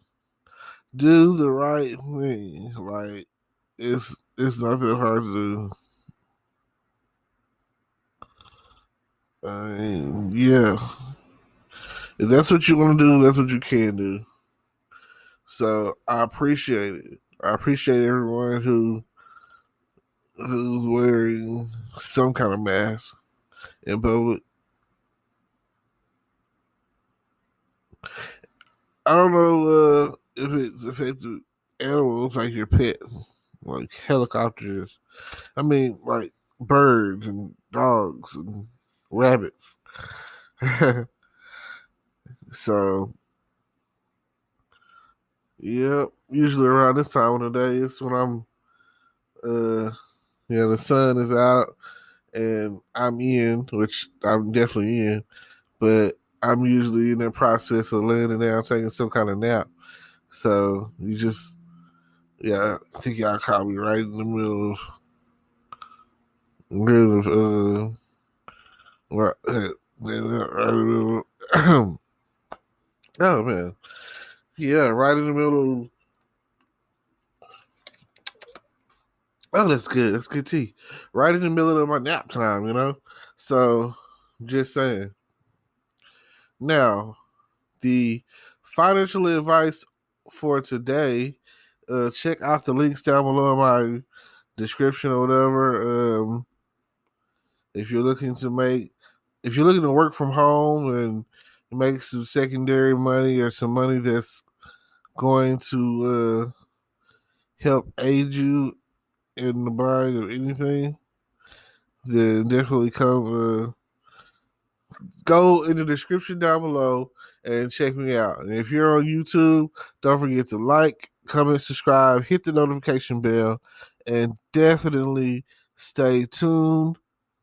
And to all the podcasters out there, stay tuned and let me know what's up. Because I'm definitely trying to get y'all to not go down the wrong road. I definitely appreciate you. I've been watching Chicago Fire pretty much nonstop. I'm getting ready to finish off season 6.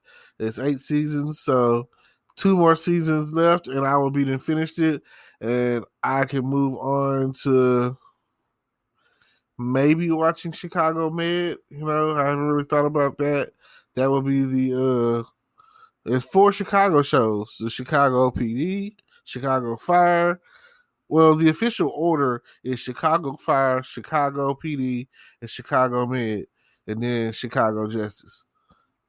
I don't even think Chicago Justice really made it off the ground because it's basically a Chicago spinoff of Law and Order SVU. So I don't think they feel like keeping it around because at some point in time, the guy, 88 Stone, is sent to work in Special Victims in New York with Olivia Benson and Ice T Tuola. So how we break it down. I just want to say thank you. Well, don't forget to like, comment, subscribe, hit the notification bell, and if you're on Anchor, thank you for downloading the app. And if you're not on Anchor, don't forget to download the app today, right? So feel free to become an Anchor sponsored podcast developer. Yeah. I like it here. Thank you. Yeah, well, I'd like to thank y'all for listening. I don't really have anything else to say right now, but maybe later. And don't forget to like, comment, subscribe, and definitely check out the if you want to become a supporter, you can do that. If you want to give a donation, we have a link in the channel, a link in the description for that. So yeah, I'll definitely talk to y'all. I might come back later on, sometime later, and definitely do a podcast then, because I really kind of been slipping on my podcasting when I should be doing one like every day. Yep, definitely been slipping on my podcasting, so I was consistently going once, maybe twice a day. That said, I'll see y'all later. Hello, YouTube world. Welcome to my channel. Don't forget to like, comment, subscribe, and hit the notification bell so you can be notified when I drop hot content like this. And stay tuned for the next video.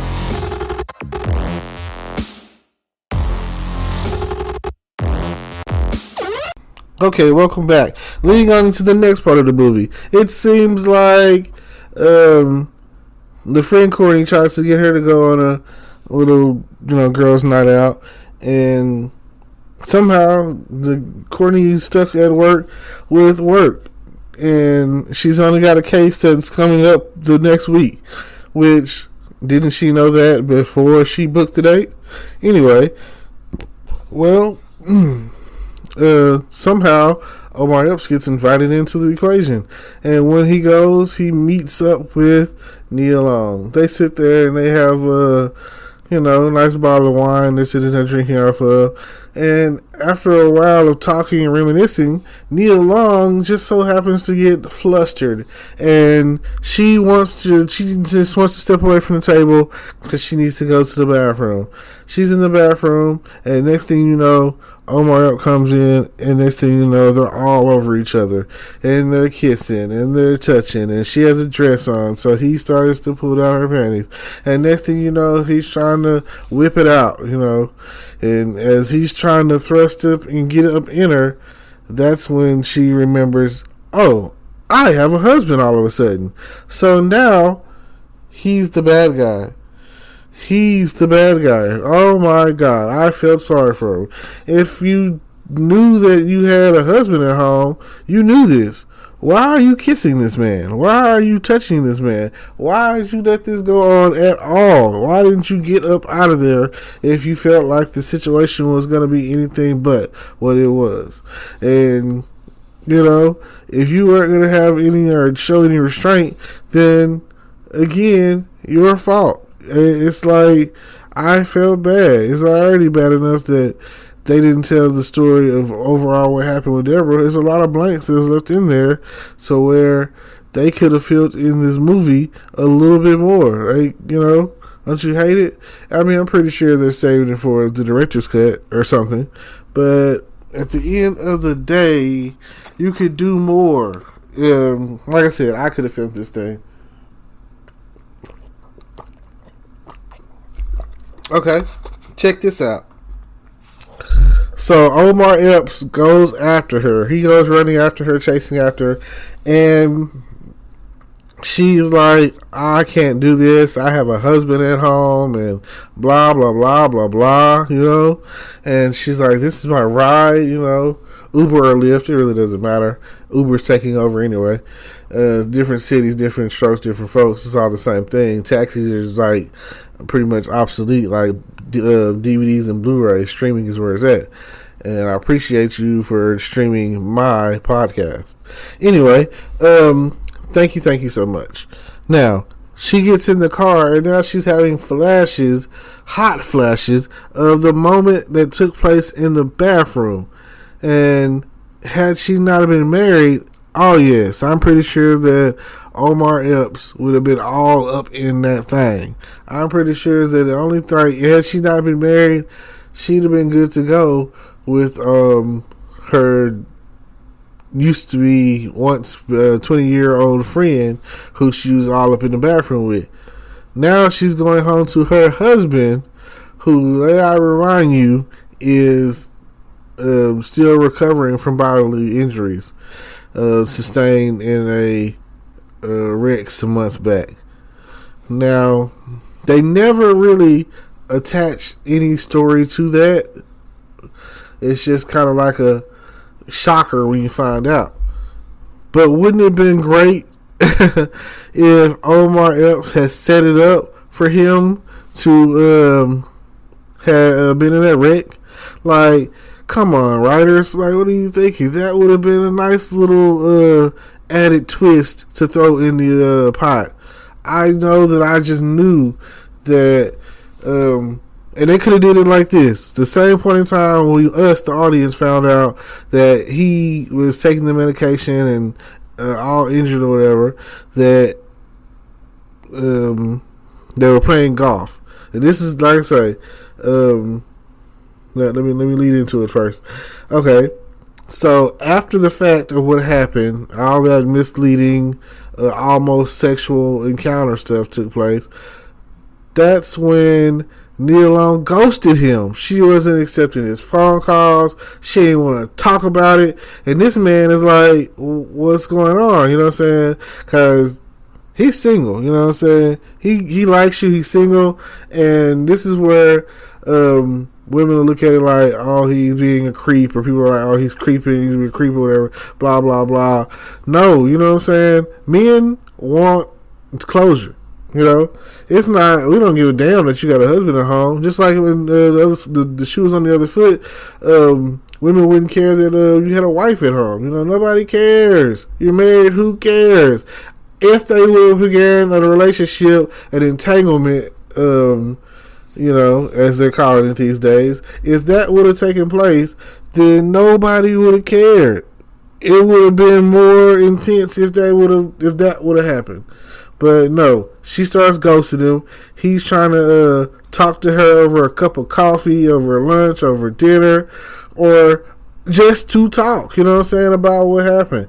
He wants to clear the air. He doesn't want any of this awkwardness to go on any longer. He wants everything to be all hunky-dory, and he wants her, you know, to be friends still, and, you know, try to forget that night happened, or possibly even pursue something, because she's the one that brought her marriage into the equation, talking about, here's the misleading part, talking about she's not happy at home, she's sleeping with a stranger, saying all these things that for a person that, a guy that likes you, that's been liking you since college, wants to hear. You telling him what you like, you feeding into his ego. You're like, these again, ladies, these are very misleading things that you tell someone that if they like you, you know, it's like they say, a shoulder to cry on always turns into a dick to ride on. Just remember that.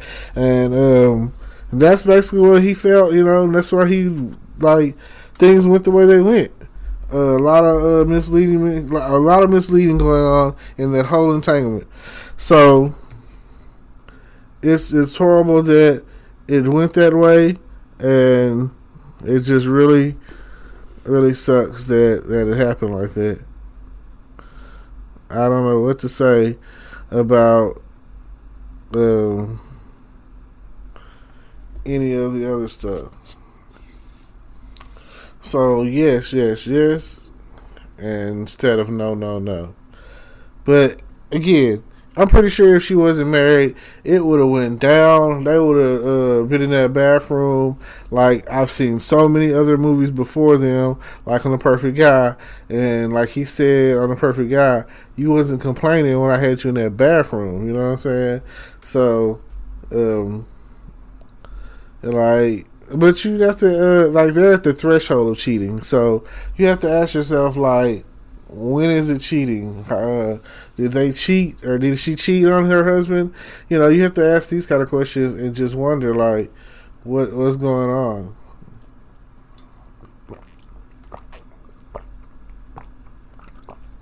So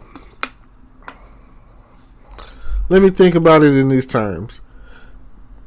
Goes home that night, lays in the bed as if nothing happened, and then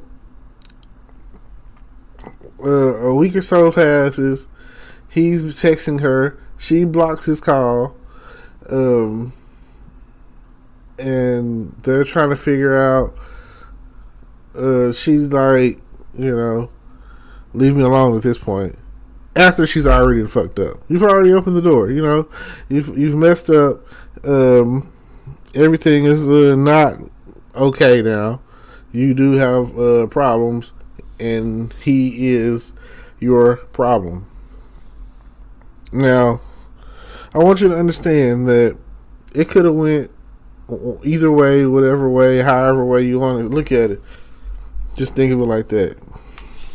Now, with all that being said, what would you have done? Would it have been okay? Would you have just said, oh, forget about it, let's just have sex, would that been an option for you? I mean, you're already at the threshold of cheating in this entanglement. So, what else? Now, with all that being said, the next thing happens pretty fast. Typical crazy guy stuff, which they said in the movie he has textbook narcissistic personality disorder. And, you look that up if you want to. It's crazy to me. So,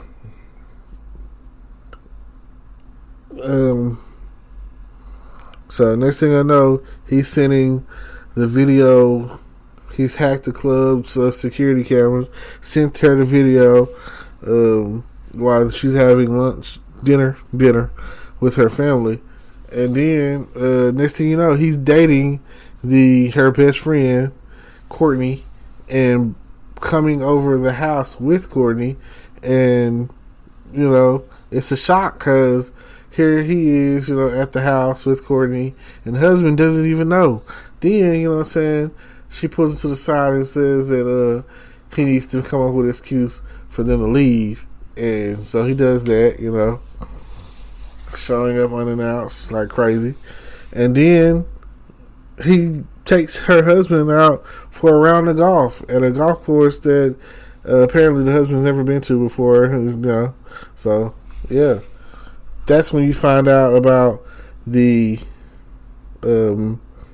he's been in an accident, he's in the full body cast, and that's when you find out like things are not what they seem. But that's also a perfect time frame for them to have introduced the possibility of it being Omar Epps had caused the wreck and caused him to be in the body cast. So things get worse. They go to she finally meets up with him and was like, leave Courtney alone, all this and that, leave her out of this. He was like, you can't say that you didn't feel something that night. Then she starts talking to him, saying it's like, no, I want you to leave me, my husband, my daughter alone, leave my family alone. And he was like, don't talk to me like this. And then he outcries and outbursts, Deborah. And that's when she was like, who is Deborah? And he is stuck. And he has sent her this CD with that old Send Me Forget Me Not song. It's a really good song. And when it first came, she first sent the record to the house, the daughter was like, oh God, Mom, that's worth a little some money, you know what I'm saying? She's like, you don't want to give it to me, And it's classic, Send me, forget me not. I want you to remember. Which is also the Men in Blacks, where they get their here come the Men in Black. I don't want you to remember. Either way, the song is great. I like either version of it, but like I said, it's a classic. So then they go on to the next phase. And the next phase of this whole story is she's following him now. That's where she sees that he's taking her husband golfing and that he's like with her friend, and he's even had the friend confront her at work, talking about stay away from him. I can't believe you did that. They're talking about can't believe you cheated, trying to cheat on your husband. I was like, and she's like, what do you mean? She was like, he showed me the text messages. Now she goes on to say, he sent that to me. He just switched it around some kind of way. And she was like, but you're not gonna believe me. And he's already a certified hacker. He's doing work hacking computer systems or whatever for our company, and you're not gonna believe me, your friend. So, it kind of goes on like that. Then, and I was just like, the logic is there. So I said, like I said, I put it on Facebook. I was like, oh yeah, when it comes to sex, all logic is out the window. We're females. Like, don't nobody want to hear that. Hey, they just want to have, they just shoot on to get the dick. So, next thing you know, they show them together, and it was some intense sex. It looked kind of rapey to me, but maybe it was just intense sex, and that's the type of stuff that some people like. You know what I'm saying? Like, got his hand around her throat and around her neck or whatever, and he's pushing her hands to the top, like they're already on like a dresser, and he's pushing her hands onto the dresser, like almost, don't move your hands, don't touch me, don't do nothing, you know what I'm saying? I control you, So it's real controlling, seeming, and aggressive, and I'm pretty sure that some people watched it, they probably got turned on by it and thought it was whatever. So by the time it was done, I think she was ready to cook him breakfast, fix his coffee, all of that. Because the next morning, Neil Long is still sitting outside, and she escorts him out, whatever. And then eventually, Neil Long finesses her way into her apartment. No, his apartment, into his apartment, and finds his laptop and finds like pictures, old recent pictures, and pictures of his old ex-wife who was murdered, but he was acquitted as a suspect because they did question him or whatever, and he was a suspect, but he got out of that. However, whatever, I don't know. So then,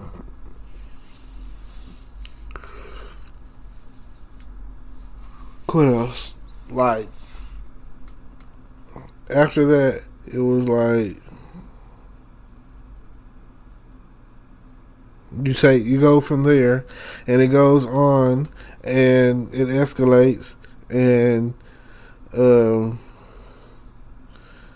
first thing that she does is call the best friend. And I just thought that was the craziest thing. Like, oh my God, call the police. Call the police, tell them to go to the friend's house, and you don't want to alert the friend so that she can panic, and what she does, then she goes to his phone, then he basically slams her head on the counter, and then when she gets there, boom, there she is. Okay. The next crazy thing is, after he knows everybody knows, he finds a homeless man and sets him on fire and leaves a suicide note behind. I was like, wow, crazy. So at first, police were like, oh, the investigation is over, he's dead, but it's not. And that's it, she's at home with her family, and then she gets a call from him, and then when she gets to the office,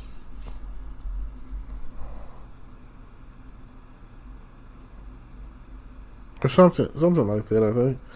Yeah, I think he gets a call. She gets a call from him, and then she gets to the office, and then the other person in the movie who I thought was just so fine, the Neil Long secretary, black lady, the beautiful black chick. She's out. She didn't get to make it. She dead. He spared the white girl, I guess, because she gave him some, but he killed this black chick. Ain't that something? this Wakanda Nubian princess. You know what I'm saying? So next thing I know, she's Nia Long is racing home, but he done already got them. So she calls him and was like, "Don't touch my family," and then like her. Then she called the detective lady and told her that he's still alive. And she was like, "Oh, it'll take us a minute to get over there." So then she gets there. It's a police car in front. No, that's not what happens. The police wasn't there yet. So she gets there. They're all tied up. And next thing you know, they end up fighting. She gets the knife from him, and then unties their family. Then the police pull up, and they run out of the house. Oh, and I think the daughter, like her best friend, I guess boyfriend or whatever, was there tied up, and then the husband was like, "No, let's go." Almost on some forget that nigga, fuck that nigga. Let's go. Save ourselves. So then they go on to get outside. The police officer's neck is cut. Like, duh. The daughter gets out of there. And dad makes sure of that. And then he comes back to help Nia Long. And then Nia Long is on the police car. In the police car, radioing for help. So then she pushed the button to where the lights came on, and you would think that she would have thought to grab the policeman's gun when she was off in the car. She didn't think about that. Oh, but my boy Omar Epps did. Mr. Crazy himself was like, "Oh, let me get that." So he does, and. Okay, the husband comes along and they fight. Next thing you know, the husband's thrown outside of the house. His bones are weak from that wreck. So I want to say his left clavicle or shoulder clavicle, right? That's the bone, collarbone, or whatever it's called. Anyway, his left collarbone is broken at this point, from what I could tell, and. He's in pain. He's out of there, basically. So then next time I know, Nia Long runs, and somehow they end up on a cliff, and somehow after all the fighting and whatnot, after all the fighting, that's when he falls off the cliff. And now at this point, it's a little question of morality. If somebody were trying to kill me, if somebody were trying to kill you, would you grab them by the arms and try to save them? Or would you just let them fall to their death?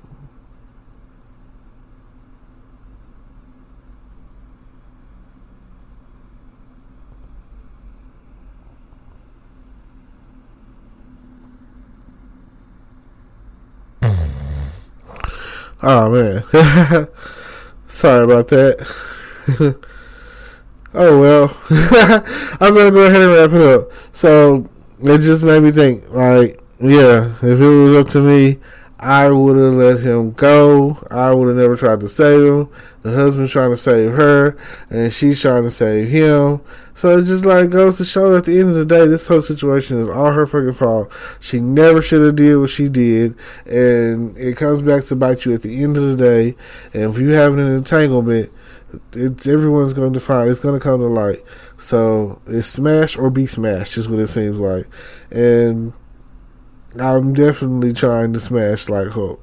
So with all that said, thank you for tuning in. Hopefully I haven't spoiled this movie for you. Just let me know, and we'll probably go from there. Don't forget to like, comment, subscribe, hit the notification bell, tune in, support. read the whatever is going on in the description with the affiliate links and other links that I might have to other whatever. You know what I'm saying? Check me out. You know, look on the description or whatever and just go click it and see what all's going on. Feel free to give a donation. Hopefully, preferably $5, $10, $1. It all adds up at the end of the day. And thank you so very much. And it's been our time. And what else can I say other than peace? Hello, podcast world. Welcome to my channel. It is 7/19/2020. That's July 19, 2020. And it is 12:34 p.m. I'm here to talk to you today about the Netflix movie, or Netflix original movie, I guess, Fatal Affair.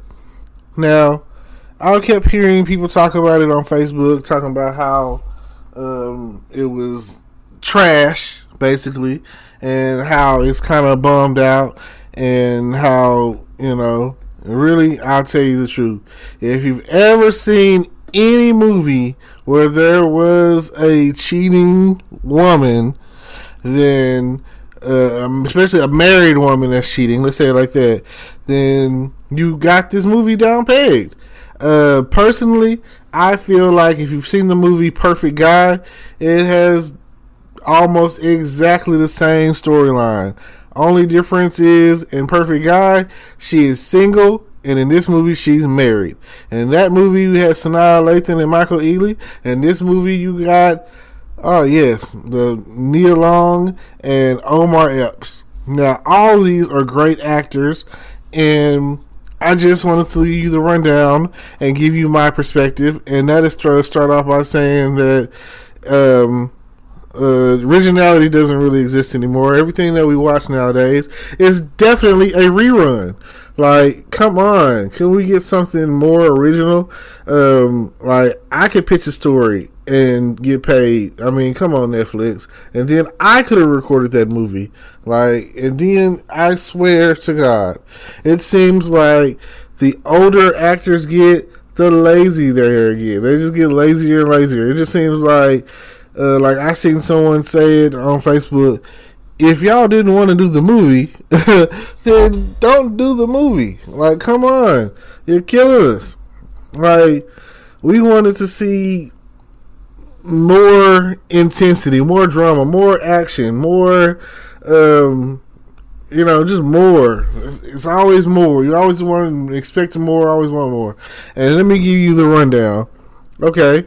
Starts off with the movie, husband recently divorced, ex-wife is alone with her boyfriend or whatever, and next thing you know, you have they're having hot, passionate, steamy sex on the couch in front of the fireplace. Oh my God, I couldn't have done it better myself. And whoever the girl was, that was her name was supposed to be Deborah. Whoever she was, oh, she was fabulous. She was a hot and spicy piece, a nice number. And I would have loved to have done that scene myself. That'd have been great. So next thing I know, she's apparently dehydrated and wants to go to the kitchen for some water.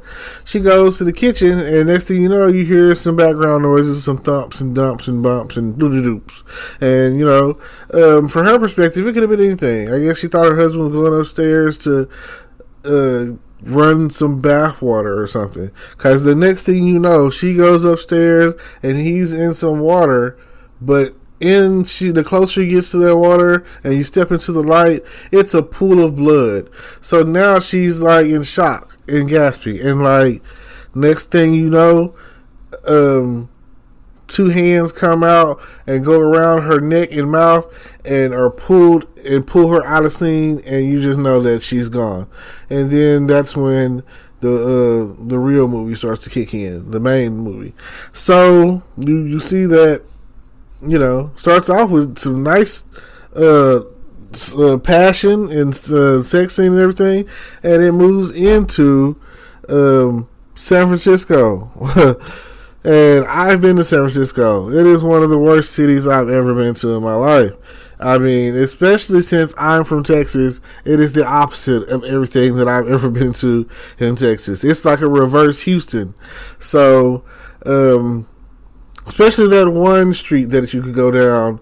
It's a mystery street. I'm not going to say the name of it, but we all know, I'm pretty sure that you could find that district, and it would be something, a culture shock for someone like me who is, again, I'm from Texas. It's frowned upon what I saw on this street. So, you make it down what I'm going to say the Rainbow Road, and that's San Francisco, or at least that's what a lot of people stereotype and believe. I just want to say that, like Dave Chappelle once told me, you don't want to get the people on the Rainbow Road upset. So I'm just going to overlook the fact that San Francisco and LA and maybe Chicago are all well known for the Rainbow Road. So now we're back to the movie. So Nia Long is driving to the outskirts of San Francisco, which I would, she's getting ready to stop. She's a lawyer, of course, and her husband is a lawyer, of course. Two successful black people or whatever. Nice successful black couple, and they're moving out to the sticks, I guess, and a nice house to where, in order to get in it, you have to push buttons. You don't need a key. You just push some buttons. And that's the kind of house that I wish I could live in. Or I don't need a key. You don't have to be like, oh, I forgot my key. No, I just boop boop boop, push some buttons in, and the door opens. And my thing is, it seems like the nicer the house, the more windows you have, most of the people I knew, we all pretty much grew up in like manufactured homes, trailer homes, or whatever, or basic 3-bedroom homes or whatever. You know what I'm saying? A few brick homes or whatever. And when I was younger, I thought that if you lived in a brick home, you were rich. Like I just felt like if you grew up in a brick house, your parents were very successful and you were very rich. And when I was younger, I did not understand the concept of money. Until this day, I am still grasping at how the value of a dollar and the worth of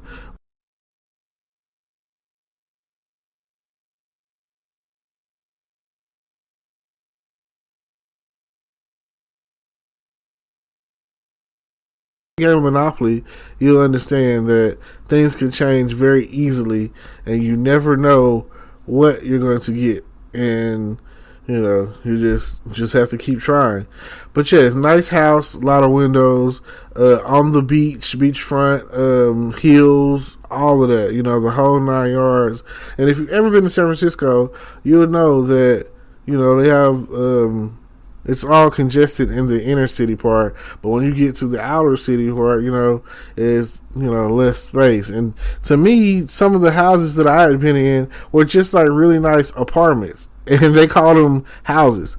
Like, there's no grass out there. Like, they build up. So, and then they have every bit of culture out there, so feel free to experiment, explore. It's one of those kind of cities. You never know what district you're in when you're in San Francisco. Now, let's see. Okay, with this movie and Perfect Guy, the only major differences is in the Perfect Guy, she is single. So what she has going on is legit. She was with her boyfriend, who she felt like was afraid to commit and have kids. That's like a typical woman thing. So you just never know, It could end any moment now. When it comes down to it, you never know what you're gonna get. I feel like life is like a box of chocolates, right? So when it comes down to it, you get more and more and more. And then, like, next thing you know, she's going to the office, and this is like some of her final days. And it seems like at her office, everyone looks good because she has a beautiful assistant and a best friend. It's a white girl, and so clear that up real quick. And Courtney, I think her name was Courtney. Courtney, oh my God, she was nice. It seems like she would have been nice to date in real life. Now, what happens is, she also has a daughter. Nia Long has a daughter in her movie. So, they're a family, a full-blown family over here in the Fatal Affair movie, dating in The Perfect Guy. Now, from this point, I'm going to just go straight with what's happening on the Fatal Affair movie. In the Fatal Affair movie, you basically get an old boyfriend. No, matter of fact, that's not even the case. They were just friends in college. They never dated. But Omar Epps, and this is like 20 years ago, Omar Epps had a thing for her in college. He admits it in the movie. He says, I wish we would have in college. What kind of guy you have, whoever he is a lucky man. So then you go on to the best friend is trying to get her to go out for drinks on a Friday, right? Okay, nothing wrong with that. But the only problem is it's right after these messages. We're going to continue with the review. Stay tuned. Hello, YouTube world. I'm still at it. I'm still doing my thing. I'm still trying to see if y'all are ready for the next level. I hope y'all are out there understanding that everything that we do is for you. And everything that you hear, it's for you too. So keep coming. Keep pushing. It really doesn't matter what you think, how you feel. Just keep being strong. Keep being real. In the streets today, you never know what's going to happen. You see all the lights flashing behind you, you gotta hold your breath. And sometimes you gotta let it shine. Let the truth be told. It's all in your mind. You can go as far as you want to. Do things that you never thought was possible.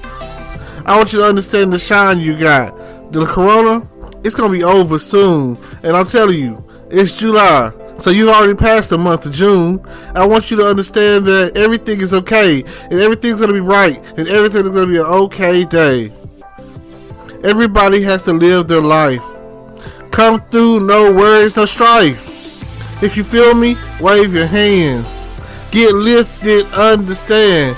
Read a book, get educated. Understand it's not too late.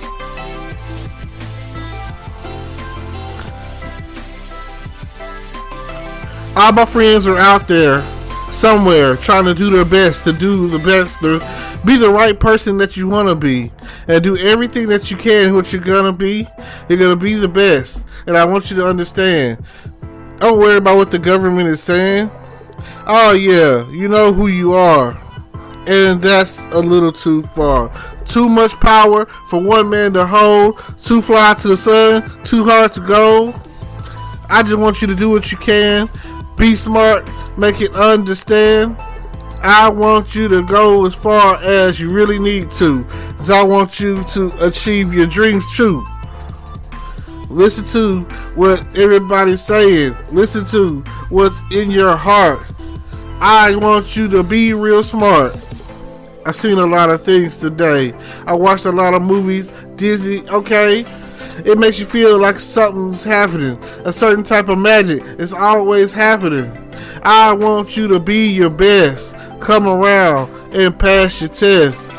Every time there's a struggle in life, overcome, achieve, and do what's right. Yeah. I've seen enough things in my lifetime to understand that things are going to happen no matter what you do.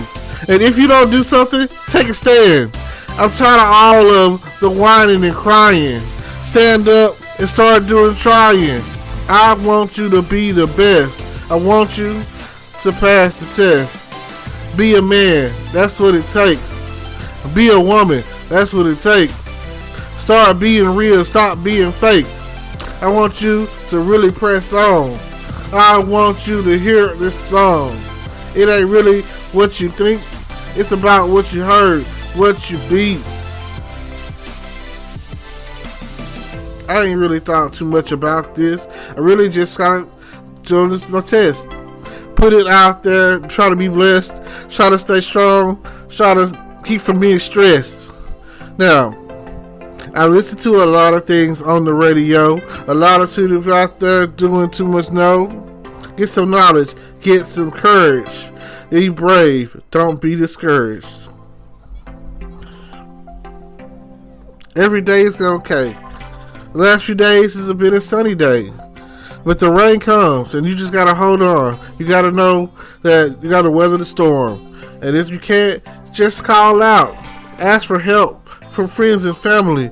Try to make love whenever you can be. Just lock into the tone. Just try to sing the song. Hey, I'm gonna make a man out of you. I don't really care if it's happy or it's true, because I want to be the best I can. Doing my podcast, I understand. Like, just hit me up.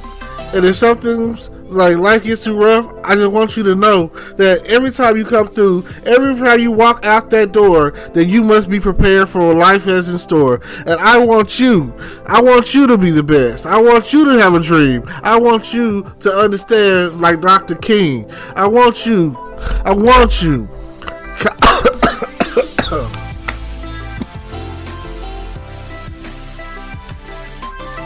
Yeah, I'm sorry about that. But hey, that's what happens in the era of the corona, the season of the corona. And I know how the corona, so I don't want to hear it.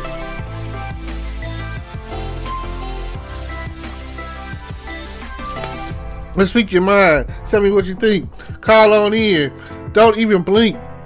Just try to see where it's coming from. Just put on a mask, son. Want you to love the child. I want you to not be so wild. You don't have to go to every party that's out there. You don't have to attend every event. You can just stay home sometime. You can really just, I don't know, sit around and drink some wine. It's okay, because it's okay. I know it gets kind of lonely, but you might want to find you a bay and have a vacation. Quarantine time. It's in the station. I do what I got to. I dream big. I live big. I understand that Anna's a wig. I know she got them bundles. Oh no, she got them edges. Oh no, she got them lashes. Oh no, quit smashing and bashing. I want you to understand we going all out. Cause every time I come through, I'ma call out. Oh yeah, she looking real nice. Got the sundress on. Oh, that's tight. Come through and let's chill. Watching all the movies on Netflix for real. Got a 5-stick, the shit is jailbroken. Everybody knows, that's totally spoken. If you really want to watch some TV, that'll be cool. Just do what you gotta do. I sit here and watch a lot of it. Ain't no shame in it. They got much to do with otherwise. Like, I can talk about this all day and night. And, hey, if you really need to, apply for the grant that they got for you. Apply for any way to make some income. Try to stay your at home. And a shout out to all of my essential workers, because without you, we'd all be twerkers. If you didn't have to have the set, just stay home and do your best. I would surely want to see you grow. I see a lot of parties, and that's too many people. 10 or 20 combined. That's so many people get sick. And then, hey, I would encourage you to go get tested. Go get stabbed in the nose with a Q-tip. And that's how they do it. But they have other methods, I'm sure. If I was you, just go to the clinic and get tested for everything. All STDs, all HIVs, AIDs. You know what I'm saying? Everything that you can think of. Try to be healthy. Drink some orange juice, some apple juice. Hey, maybe even a pudding cup. I don't know. And try to do your best to stay healthy. Walk a block, maybe walk a mile. Go to the track, do it in style. Try to stay active. Yeah, the sun's light. There's plenty of vitamin E. And now you know how the ladies get vitamin D. I just want you to understand me.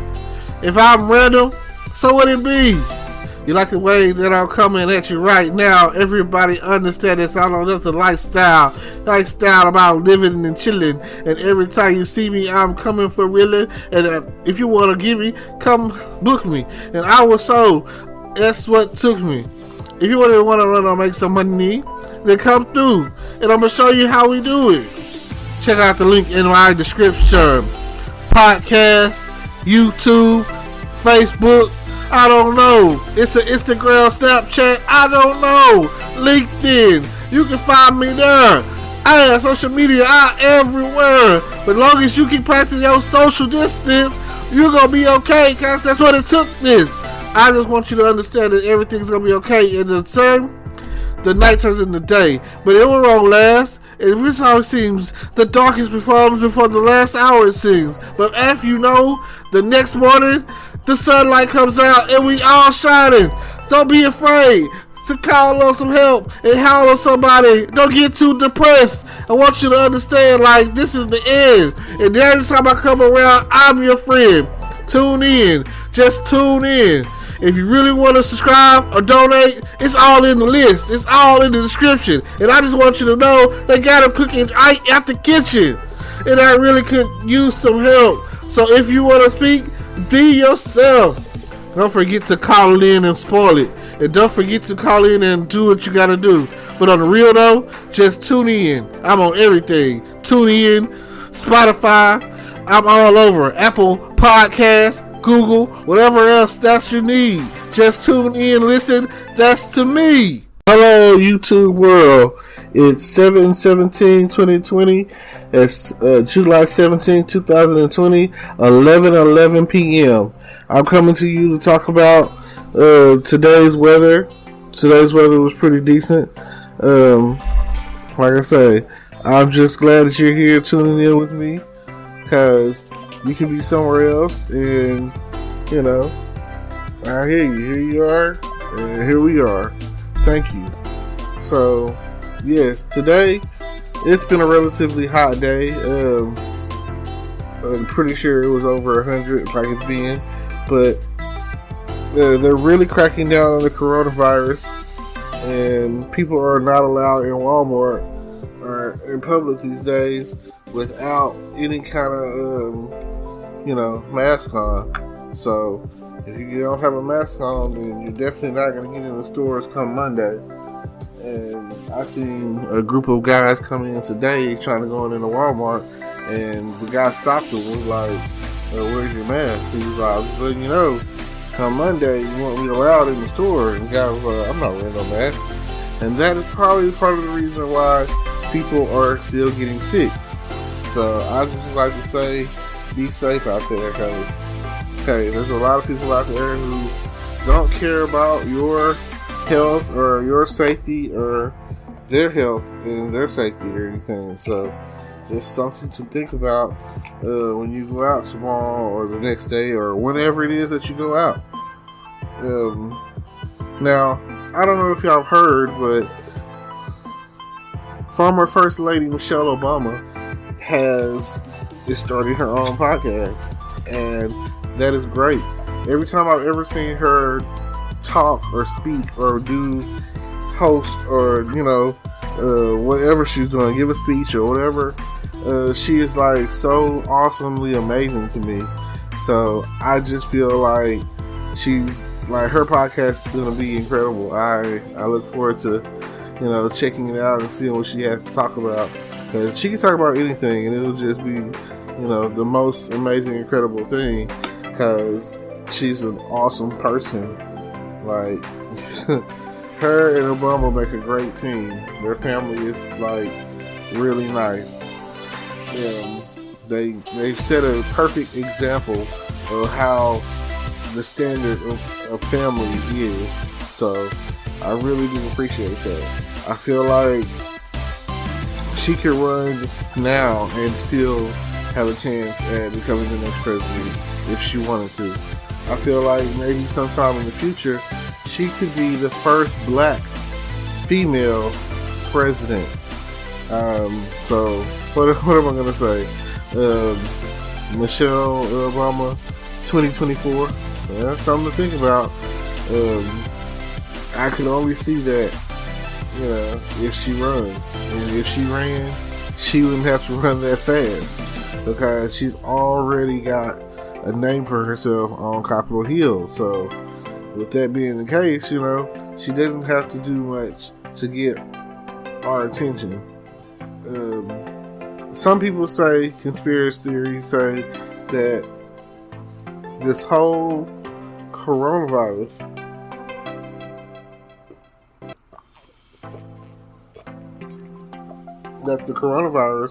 is here to help get Donald Trump back into office.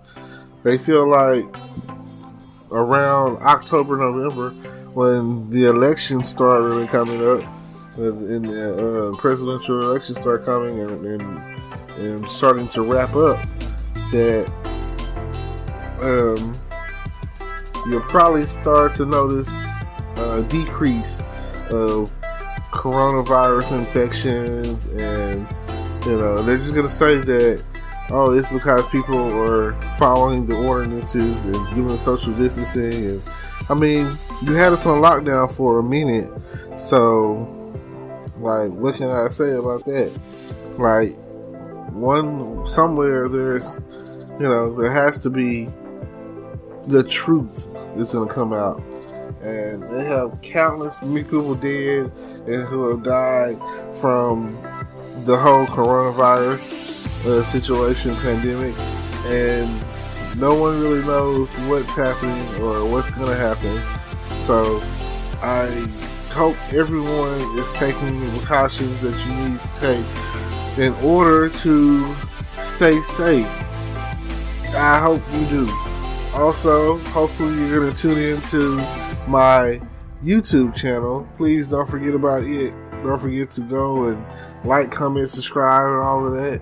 And also, don't forget to find me on Facebook and check out my Facebook or whatever.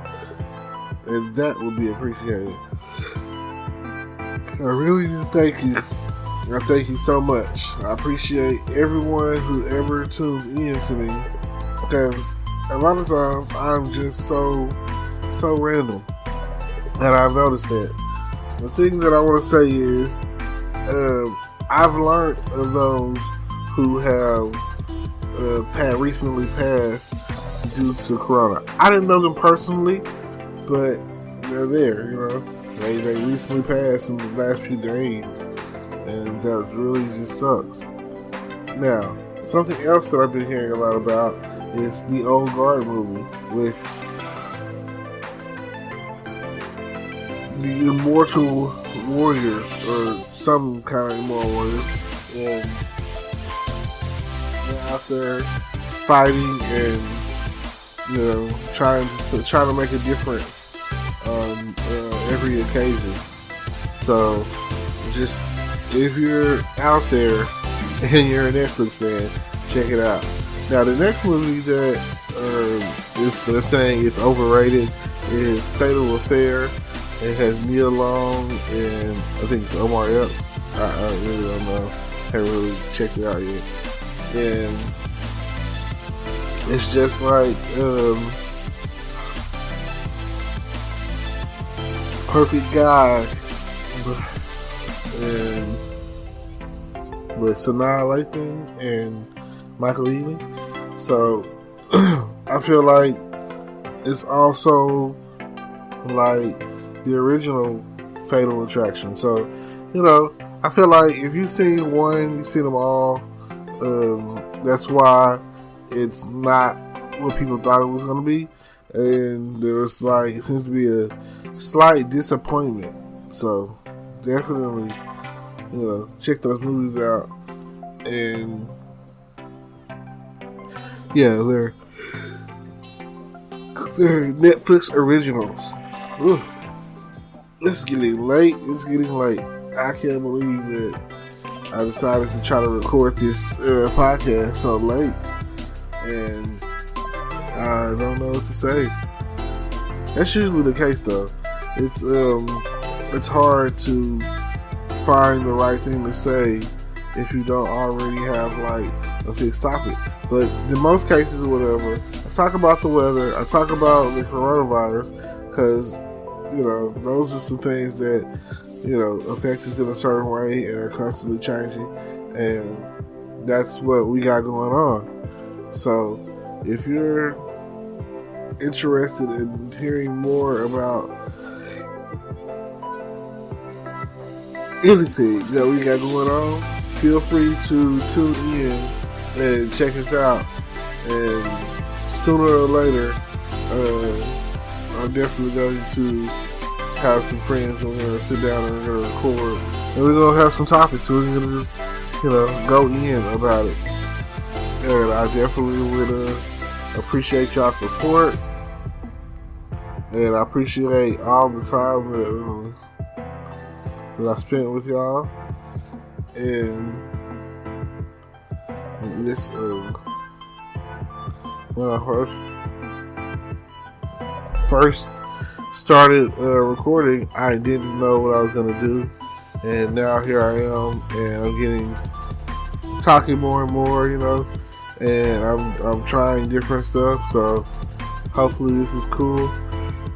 I appreciate y'all. Hopefully y'all will stay tuned in for the rest of the segment. And I guess I'm going to drop off the advertisement right here and let y'all know that Anchor is the best app and the best way to go when it comes to doing podcasts. So thank y'all. See y'all later. Hello, podcast world. It's 7/15/2020. That's July 15th, 2020 at 7:37 a.m. And you know what's so special about today? It's my birthday. That's what it is. Happy birthday to me. If you see me today, you need to run them pockets. Just let you know. I'll take it all donations. I'll take it everything. You know what I'm saying? What you got for me? A drink, food, you cooking for me? You want to take me on a date? I don't care. You know what I'm saying? I'm trying to get it in. I'm trying to see what it is that the world has to offer. I think Denny's, they got a Grand Slam breakfast or whatever for free on your birthday. I'm all over that today. I got to get that. You know what I'm saying? Whatever else there is for me, it's my birthday. I'm trying to get it. If you see me and you know it's my birthday, you got $1, run the pockets. You know what I mean? Every day is a good day, but today is a great day because it's my birthday. Shout out all the cancers. Shout out Teen Cancers or whatever. Shout out all July and August birthdays. Shout out my Leos, you know what I'm saying? Shout out all my partners that got birthdays coming up. And shout out all my family who have birthdays in July. And also shout out my old stomping grounds, Prairie View A&M University. That's PV, I just want to try. It's just a great day to be online. It's a great day to wake up and rise and shine. I see y'all, making your comments on Facebook. I see y'all wishing me happy birthday on Facebook. I appreciate it. You can make comments down below in this podcast. And I think it's audio comments. So, like I say, never had anybody leave me a message. But if you want to say happy birthday to me or tell me that you like my podcast and you like tuning in and hearing me talk, let me know. I don't really think we got much going on over here due to the coronavirus. We're urging people back indoors now. So, in the great state of Texas, it's probably about to get shut down again. Like, they're calling us the guinea pig state, meaning that I'm just saying, they call us the guinea pig state. So it's like saying that, oh, we're gonna let them try it, and if it don't work, then step. And it just wasn't working. It's still not really working. I'm definitely gonna need some stimulus money. Hopefully, I'll get that to make up for all the losses that I've taken since this, pandemic for the coronavirus is taking place. I appreciate all the love, all of my friends from college, all my friends from Texarkana, all of my family from around the way. It's just, everybody,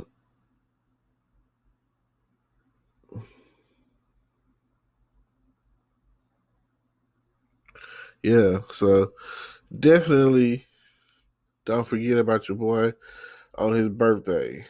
Now, I'm probably gonna go. I'm probably gonna lay low. But if you wanna take me out to eat, buy me a drink.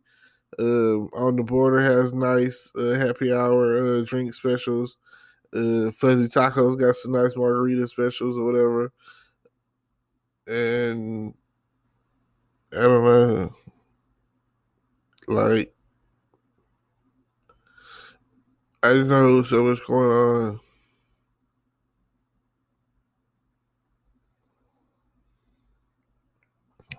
Well, if you're interested, um, like I say, also like, comment, subscribe on my YouTube channel.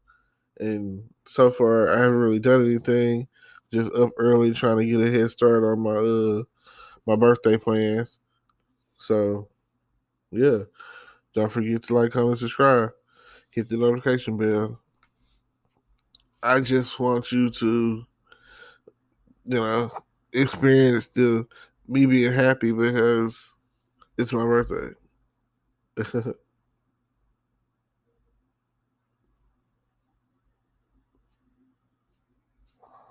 Yeah, I guess I'm gonna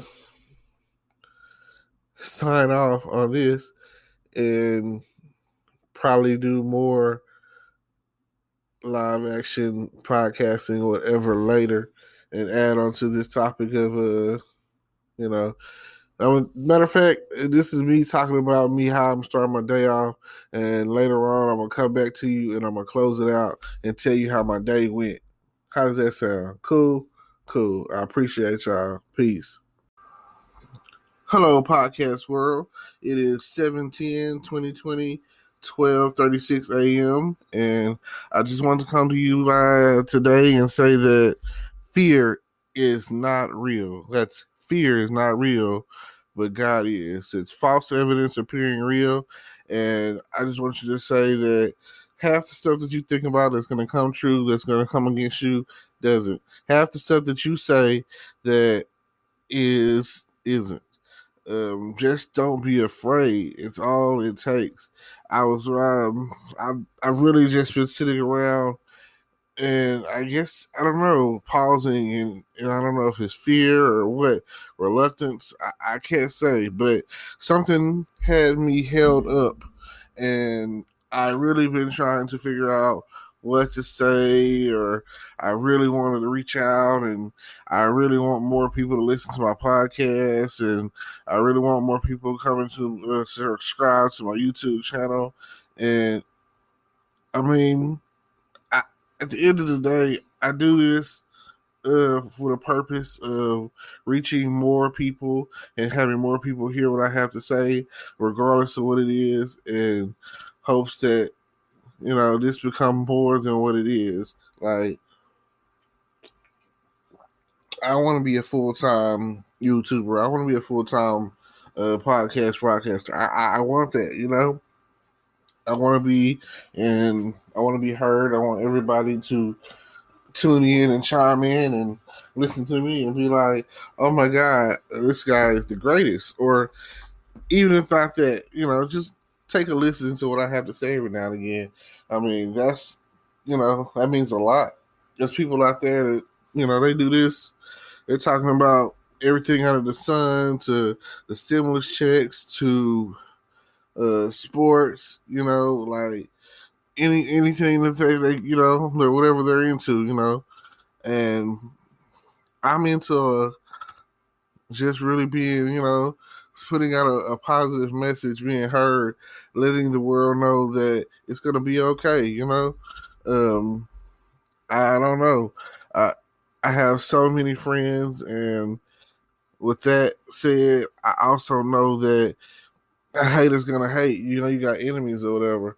And it just sucks that why would you want to fix your mouth to bring another person down that's trying to go up? I mean, where do you get off saying bad things about someone or saying lies about someone? I don't understand what if the things that you were saying were so true, then maybe you should go talk to somebody. Me, I just don't get it. I mean, I'm here. I'm living my best life right now, despite of what's going on with the coronavirus. Uh, I don't know. I haven't got any of that unemployment money that people are getting, an extra $600 plus whatever other benefits they're throwing our way. So it's a real struggle. Hopefully, going forward or whatever, I can get the stimulus money, and that will make all the difference because there are certain things in my life that I'm interested in getting done, like um, just more equipment or more, just more everything. I just wanna prosper. I just want to better my life, and I feel the same way when I'm talking on these podcasts. I just want you to better your life. Why wouldn't I? I mean, hopefully something I'm saying is coming across to you and making you think that I want to do better. I shall do better. I am not afraid. I stand in bravery. And that's why, when it comes down to it, one of my favorite superheroes is the Green Lantern. Because in order to be chosen, the ring chooses you. And the ring chooses you based off of lack of fear, courage. And I'm not saying that you're fearless, but I'm saying is you fear less. You understand what I'm saying? Um, there's a movie out there, and it has to do with the first five rings that chose, and people were shocked by the fifth ring. The fifth ring chose what they call a scribe, which all he was there was to record the history of the rings of coming out. The first five rings, and he was very underestimated. And when he got it, he didn't understand the strength of the power of will. The rings of the Green Lantern Corps are powered by willpower. So when they make those constructs, those just whatever they make with their ring, they use the power of the ring. They're using their will, sheer willpower. So at one point, they send them out the five, and they get under attack by a bunch of ships. And the scribe, the fifth ring, um, they're all pinned down. And of course, the scribe was like, and there's no instruction booklet with this, so they just really kind of, they're kind of using those rings as they see fit, the best of their abilities, or so they thought. until the scribe was like, you know what? I'm tired of this battle. I'm tired of fighting. I'm not afraid. You know what I'm going to do? So he goes out, and I'm talking about there's like so many ships. Like the bad guys are like, they got to pin down. The scribe gets out there and basically, and here's the part I'm talking about the sure wheel of it. He was like, we have these rings for a reason. They chose us for a reason. He goes out there and he flies out, and next thing you know, he makes some of the biggest constructs that have ever been witnessed and seen in Green Lantern history. He was the first to do that. So, let's say that Karen, I can't, for detail tell you exactly what he made, but let's just say, I'll use examples. A sword, a big sword, and he cut down the ships, and he's used, just whatever, and he was taking them out. And when the other Green Lanterns, the other four at the time, saw him, they raised up and they followed the lead of that Green Lantern, the Scribe, the fifth Granter.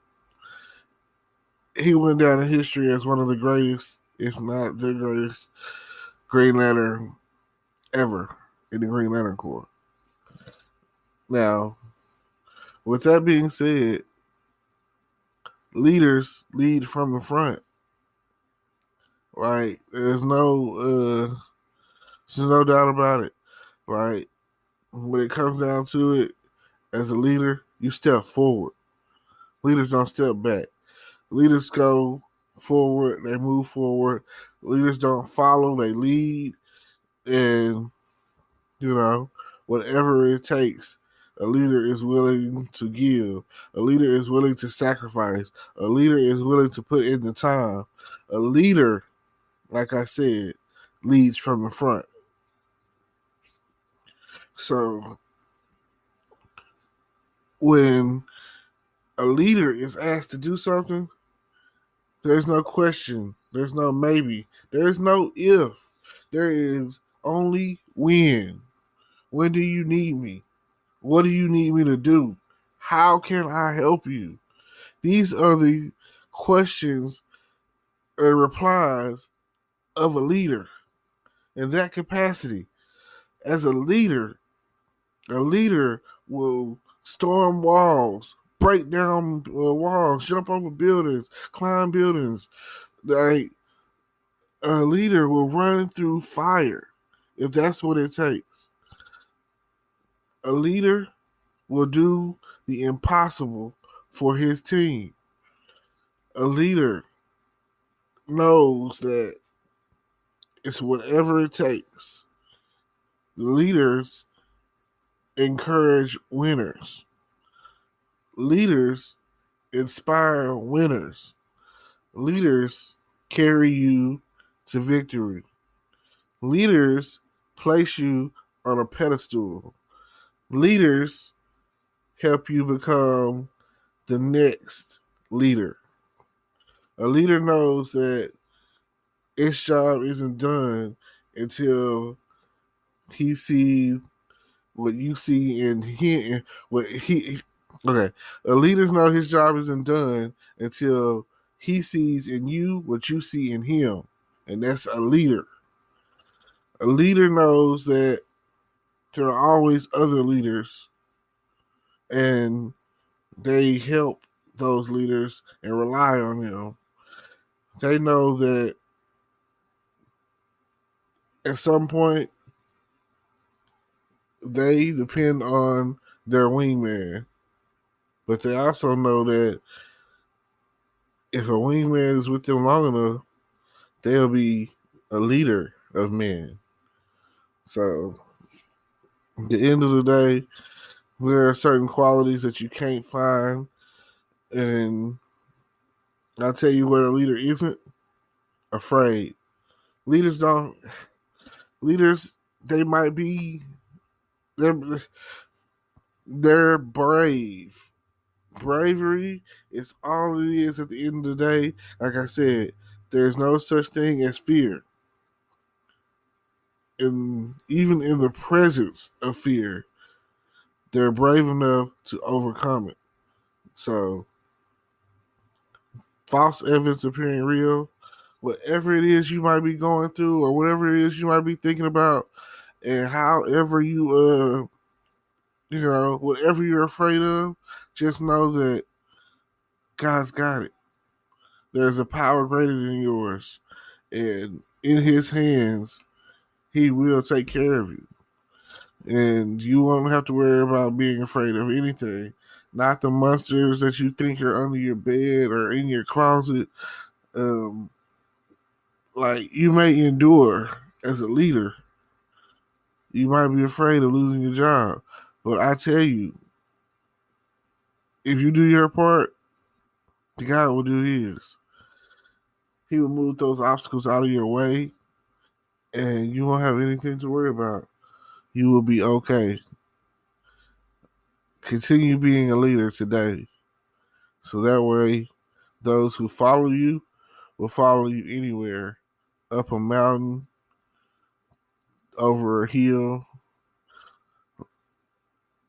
through the water, into the sea. It doesn't really matter what you do. If you're a leader, they'll follow. That's how you know. You know that you're a leader, a good leader, if you inspire men. And we all fight fear. We all are afraid of something. Heights, spiders, snakes, guns. But I just want you to know that no weapon formed against you shall prosper. No weapon formed against you shall prosper. There's nothing out there that you can't overcome. Don't be afraid.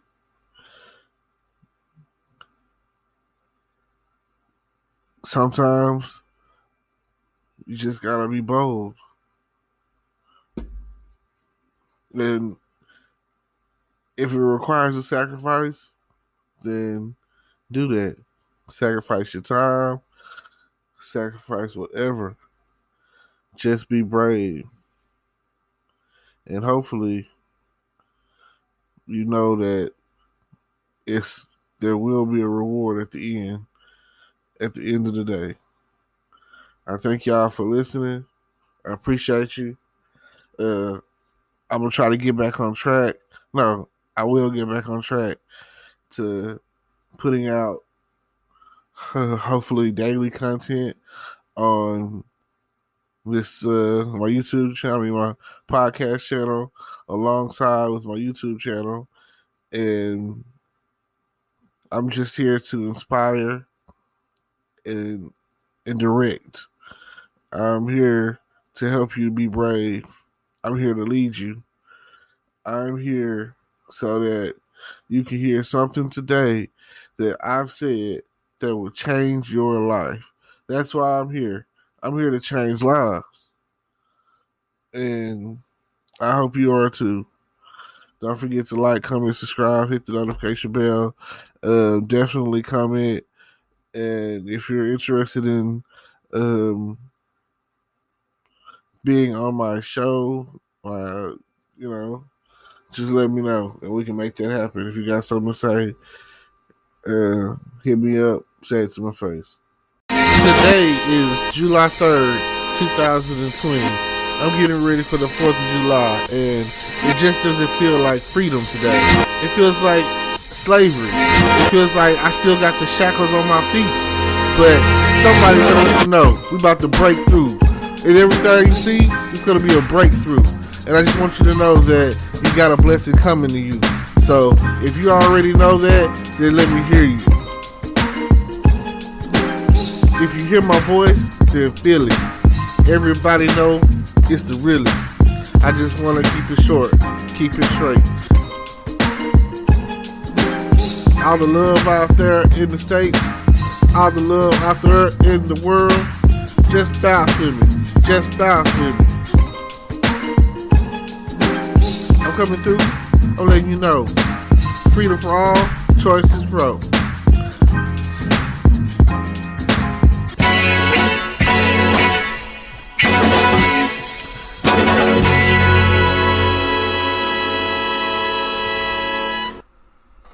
I want you to keep believing, keep dreaming, keep going, keep screaming. I hear you humming, I hear you coming. The boys in the back, they was running, and I'm standing strong. Keep it coming, keep it going. Just pass it through, let them know it. This is what you really do. 2 times in the chest, now they through. I gotta stand for mine, stand for you. It's all black over here, what about you? I'ma just keep going and I'll bounce with you. And every time I see you, Jeffrey, that's stuff. Hey, it ain't really nothing. A message or something. I just wanna get shown on the top.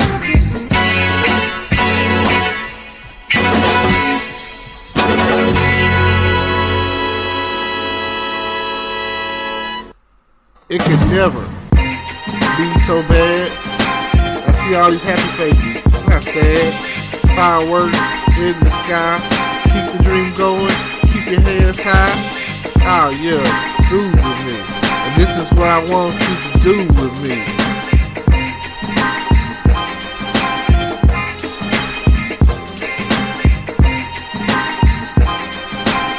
Yeah, I want y'all to understand that it's a lot going on out there in the world, and you can be doing anything this weekend, and hopefully you out there having a good time and standing proud for yours. And I just want you to see that if you want to make a donation, you can. If you want to click on the links below, you can, and help a brother out. Understand, like, comment, subscribe. That's the plan. Follow me on everything, all social media, especially YouTube. Subscribe today. Hello YouTube world, welcome to my channel. Don't forget to like, comment, subscribe, and hit the notification bell so you can be notified when I drop hot content like this, and stay tuned for the next video.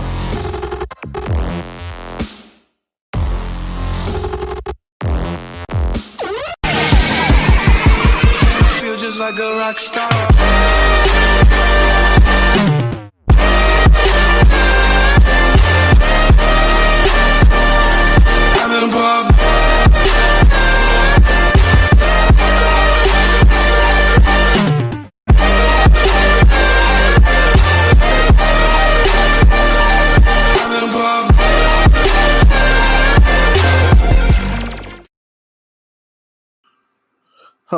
Hello, podcast world. It's 6/30/2020. That's June 30th, 2020, 9:16 p.m. And I just want you to know that every day could be a good day. Right? You can let things slide off your shoulders and not bother you, or you could get upset. You could turn into the Hulk and Hulk smash. But you don't have to be that way. Things don't have to go that way. You can always do things right. You can always do things the right way. You can always choose to turn the other cheek and not become violent or belligerent or anything like that. I mean, some days you just gotta understand. You have those days where you're thinking to yourself and you're singing, "Oh, happy days, oh, happy days." When Jesus was, he was my sin away. And then you have those days where it's too hot, too cold, too rainy, too snowy. The wind is blowing to the wrong direction for you. Like, you can't let everything bother you. Sometimes you gotta weigh out your options and you just gotta let things be. You never know at this point what is going to happen tomorrow. Are you gonna wake up? Are you gonna fall asleep and take that great dirt nap? You just never know what's gonna happen. Like, how could you know? What could you know? I'm here to say, don't worry, be happy. Like, somebody out there is stressing about the little things when every day you can think about love and what is love and what it means to you and the idea of family and being happy. Because where you once were, you aren't. You're better off today than you were yesterday. I mean, you're still above ground, right? So just think about that. I mean, I'm just here to say that you can always think of some way to stay and be encouraged. This race is not over, and you do have the victory. You do have power. You are not forgotten. You are not weak. Hey, you are somebody. That's what they always say. You got to know that these things are true because nobody else is coming but you. You need to know that you are capable, that you are able, that you are blessed beyond measure. And sometimes you might not see it, you might not be able to tell, but things will always be okay. I just know it because I've lived it. There's a way worse fate than death, and that's life. Life sometimes can get you down. It can play tricks on you. It can turn you around, have you confused. It can have you out strung out using drugs and alcohol and, you know, any other trick of the devil that, you know, that's out there that's playing on your mind. And live life with no regrets. For God has not given us the spirit of fear, but of power and glory and dominion. And you need to know that fear is of the enemy. Like being brave in the faces of fear, it might not be the easiest thing that you think you have to deal with, but fear is not real. Fear is false evidence appearing real.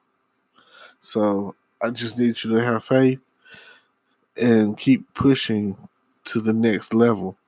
Because one day, because of you, maybe even indirectly, maybe one of your offsprings or generations from now, or whatever the case is, will change the world in some shape, form, or fashion.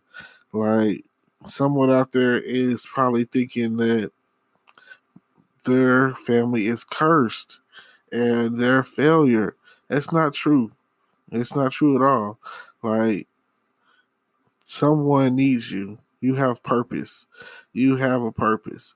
And even if it's just to serve, even if it's just to live your life accordingly, like everything will be okay if you use positive energy. If you put positive energy out in the world, positive things will happen. Positive energy will come back. What you put out energy wise is what will come back.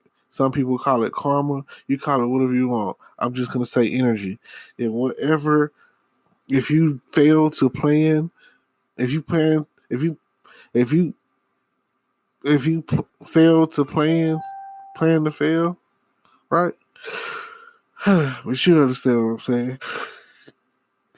It's getting late.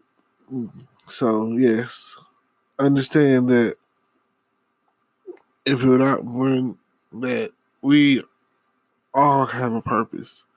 That when we come together, that we hear you listening and you're tuned in and you're still listening, because it's all about touching and agreeing.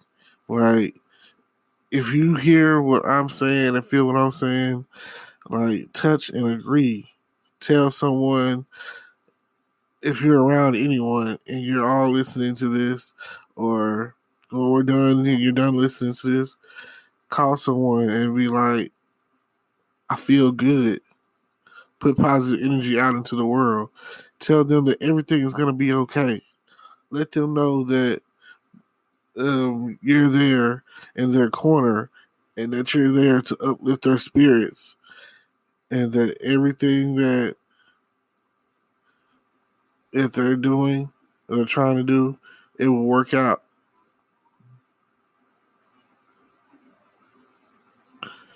Yeah. So if you're willing to do whatever it is it takes, just let me know. Keep pushing. The power is in the tongue. So, with all that being said, I'd like to say thank you for listening. Don't forget to subscribe, like, comment, tune in, and give someone a word of encouragement who might need it. Thank you. Gonna close out by saying, if you have both, I think you can upload and record and edit all of that and check out both and feel free. And don't forget to like, comment, subscribe, hit the notification bell, all of that good stuff. Support, support, support. Tell your friends about my page, The Good Advice Giver. I'm always on here looking to give out some incredible advice, some information of some sort, or just to make you laugh and be entertained. Feel free to come back and listen again and again and again to everything that we have to be talking about. Whenever I have something to say, it will be said.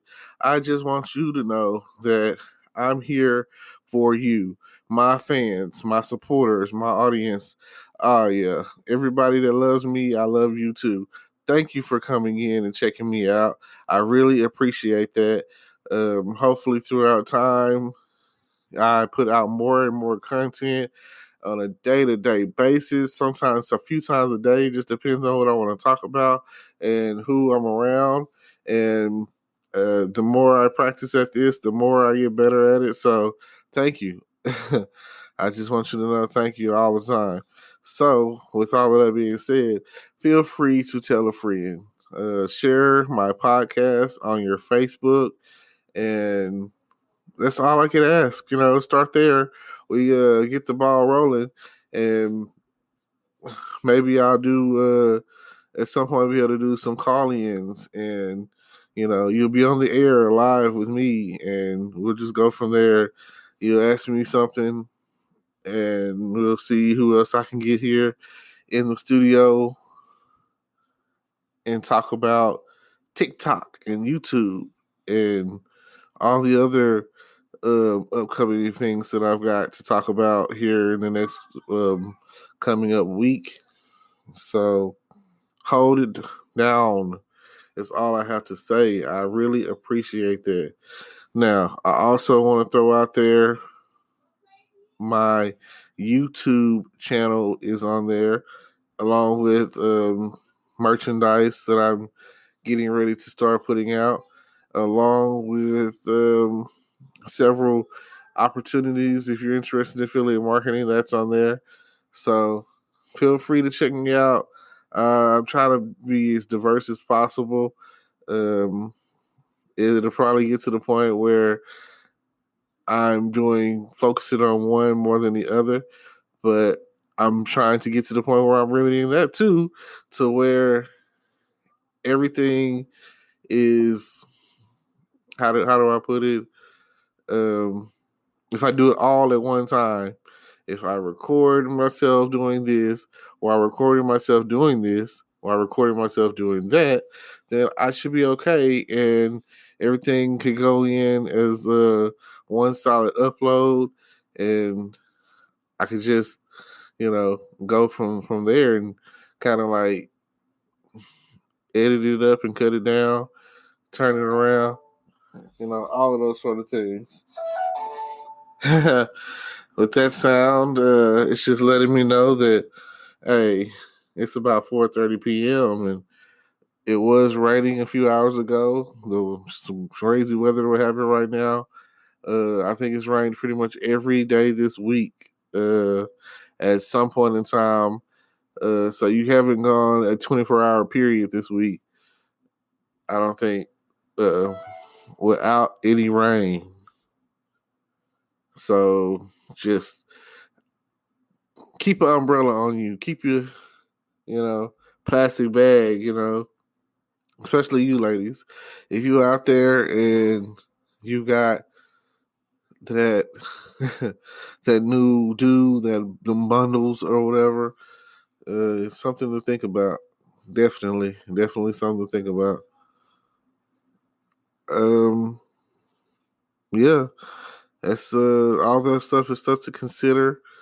I would love to stick around and be here to hear y'all talk about TikTok, but that's my TikTok is TG text me, So feel free to go find me, go add me, and find me on YouTube. It's all pretty much going to be integrated. If you can find one, you can find the other. If you look in the description and anything, and you'll be able to find everything. I'm on pretty much everything when it comes to social media. So if you TikTok and don't stop, I'm on there. If you're Instagramming, you know what I'm saying, going ham with the Instagram, I am on there. PV Success, look out for me. Which is, it's pretty off this throwback, so you know that. And TikTok is relatively new. YouTube, I've been a couple of years on YouTubing. I got plenty of videos for anyone who's interested in going in and taking a sneak peek and looking. And do me a favor, subscribe and watch a good minute's worth of my video. Watch at least one video for me, I appreciate that. Like, if you get tuned in and you get stuck and you want to continuously listen, go for that too. So just help me out. Oh man. So yeah. Hopefully I caught your attention, and this right here is the a new format that I'm testing as far as trying to get my listeners in, and cutting up the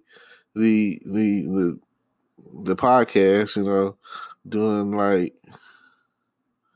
I'm not a long-winded podcaster. My 15 minutes is that's I'm not one of those preachers that have to do you a 60-minute sermon. I can give it to you in about 20 and feel like, hey, hopefully you get the message.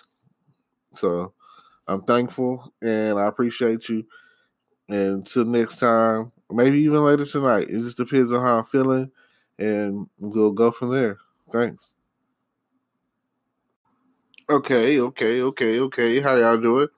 I want to say that when it comes to TikTok and YouTube, YouTube has been around longer, and I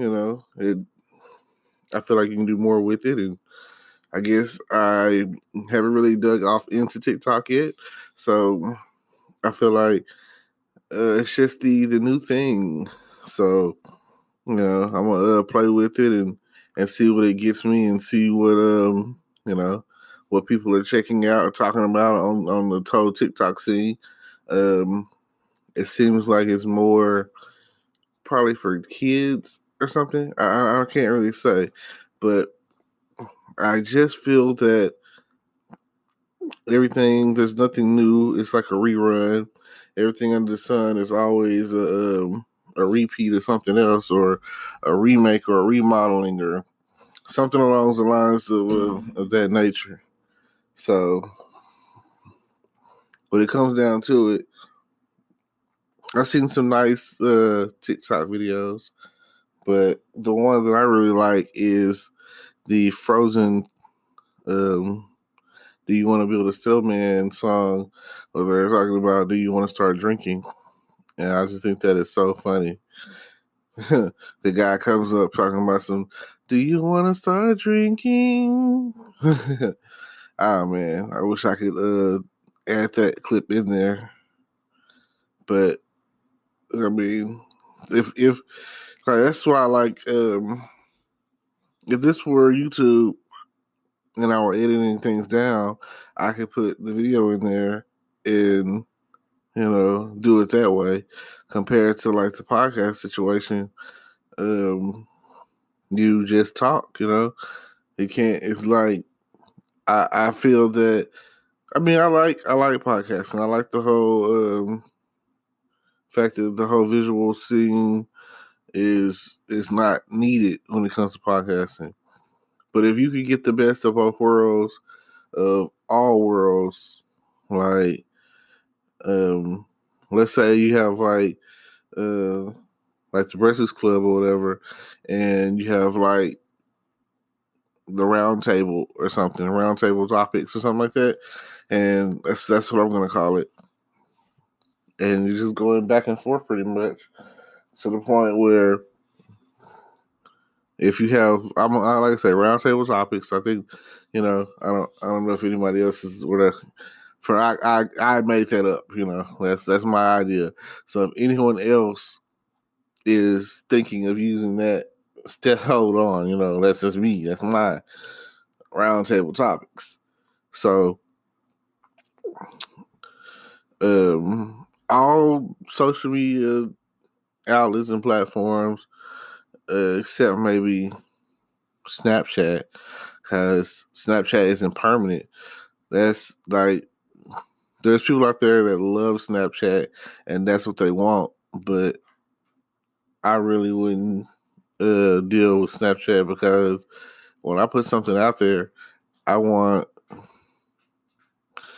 it permanent. I want it to be there for years to come. I want people to listen to it and check it out, and that's a plus on the side of doing things.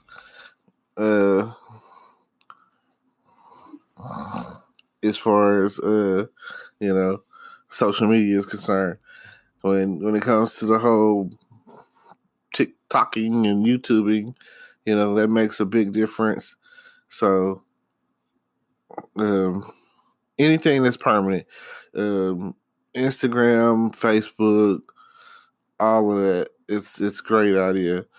It'll definitely be there for someone to see it and come in and check out your website and all of the above when it comes down to it. So definitely show love to all of the permanent things that you have as far as when it comes down to it. They're talking about hosting, and like I upload to YouTube on a regular, so just think about it like that. I mean, it's always a good idea to check out what everyone else is doing. I mean, I haven't done any challenges or anything, so definitely check that out, go that direction with it, and see what you want to see. And we'll be back. Hello, podcast world. It is 6/28, 2020. That's June 28th, 2020. It's 2:23 p.m. and we're here to talk about some of y'all's favorite video watching equipment and apps, which is TikTok and YouTube. I mean, come on now. Who's out there watching videos on TikTok and who's out there watching videos on YouTube? Well, I definitely am. Just started watching the TikTok videos, but for everybody that knows, I got a podcast show, I got a YouTube channel. Please tune in. Don't forget about your boy and everything else going on out there in the world right now. I'm glad to have the moment of time of being able to escape the stuff that's going on, and best believe that that's what's happening. As much of entertainment and move I can do, like I didn't even see that coming. It only takes a second. It only takes but a second.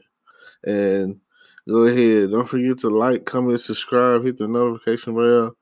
No matter what you got going on or who you dealing with, it's always the best of the best of the best. Sir, kind of like Will Fresh Prince off of Men in Black. Well, thank y'all. I appreciate it. We'll get back with you in just a moment. Thank y'all for tuning in today, and I'll definitely get back with you. It is June 25th, 2022, 26 p.m. And I just want to say thank you for tuning in to the most exciting podcast out there. One of those livest podcasts as there is. Everything that you need to know, anything that you want to talk about is all up to you. Just let me know what you're going through. If you got a Netflix show original or if you got something on Fire Stick that you want to check out, let me know. Let me know. Yeah, we always want to hear what you have to say.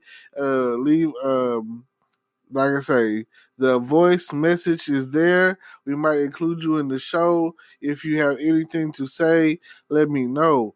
We're always here. We're always on beat. We're always on time. And we're here to drop with you and link with you and YouTube with you and podcast with you. It's all about the fans. And we love you. You know what I'm saying? Like, all we need is you in our lives. Thank you for listening all the way through. We keep it short, we keep it simple, we keep it sweet. Hopefully we can keep your attention and you keep listening to us and you hear what it is that we have to say. What else, enough said, right? Enough said. Um, like, we don't fuck with Donald Trump because he don't need to be president. So you need to get out there, get registered, and vote. All of my people. Black Lives Matter. I'm tired of watching people getting shot down in the street. I'm tired of hearing about it. Coronavirus messed up 2020. One of the things that messed up 2020. It's so far. I came in 2020 with the highest of hopes to change my life and make things right. And so far, this has been one of the worst years of my life indirectly as far as stuff that I had no control over. Some things I did and I had some control over it and stuff happened. But man, I don't know what to say. It's not a natural disaster. I feel like it's a man-made mission, and I feel like the stimulus money that they're talking about giving out, putting out, and throwing out is like reparations for what they know they did to mess us over.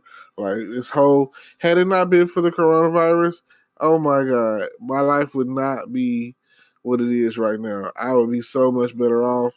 I was on a mission, chasing. Basically, my issue is financial, so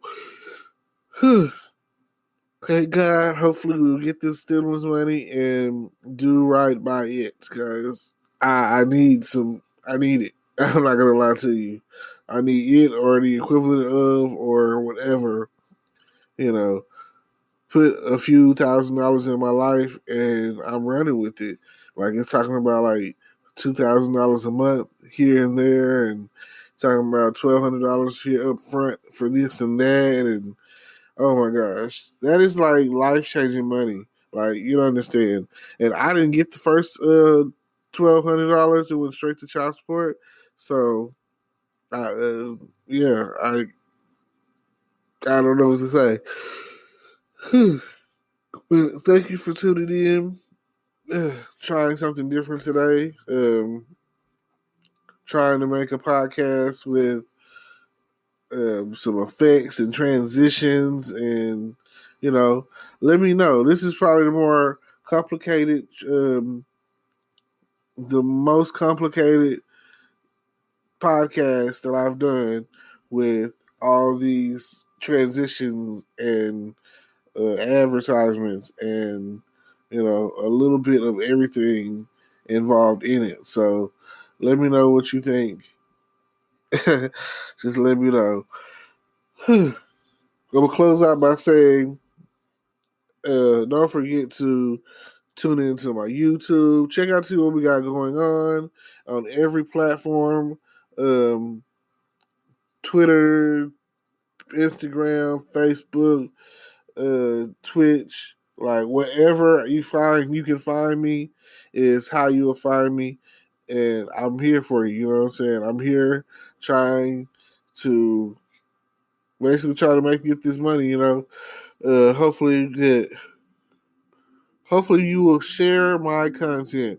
Like, um, hopefully at some point I will collab with some people, and I'll get off of here and we'll get to recording everything.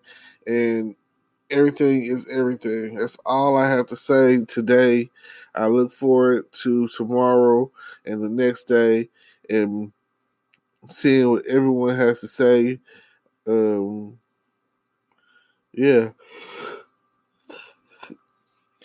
It's interesting for me to go from working fast food like at Whataburger, which I used to be the king of Whataburger. If y'all don't remember, I used to be the drive-through king. Um, I was doing a little bit of everything there, drive-through to the kitchen. I was on the grill, you know what I'm saying? I was in the back. I was in the front. I was in I was everything except management, you know what I'm saying?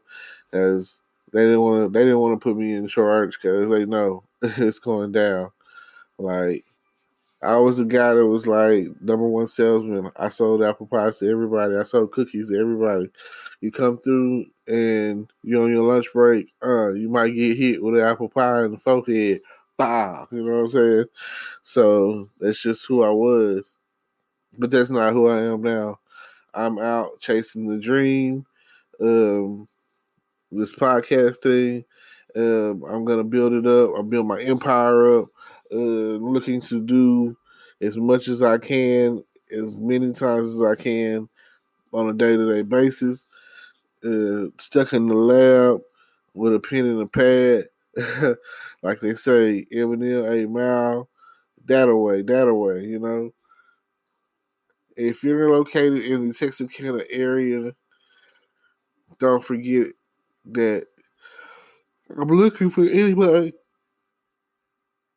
who might have anything to say about anything. Like, if you want to talk politics, if you want to talk music, um, if you want to get your music out there, I am on most platforms, Spotify, Apple, which is one of the hardest platforms to get placed on.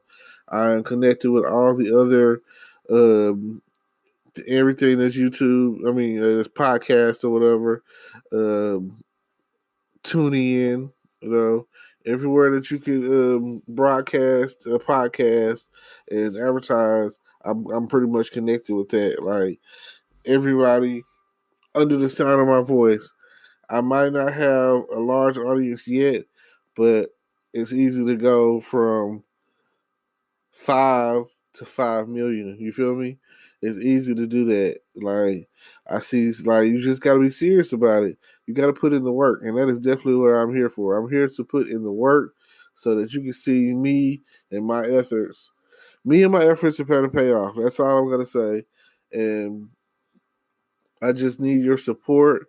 Um, if you enjoy this podcast or even if you hate it, because I remember when Howard Stern was on air and the people that hated him were the ones that were listening the longest because they really were like they wanted to know what he was going to say next. That's what's hands down, and I eventually, man, the more I do this, the better I'll get. The better I get, the more you will love it, and the more you love it, the more I want to do it, and I'll start off just easy peasy. You know what I'm saying? Easy peasy.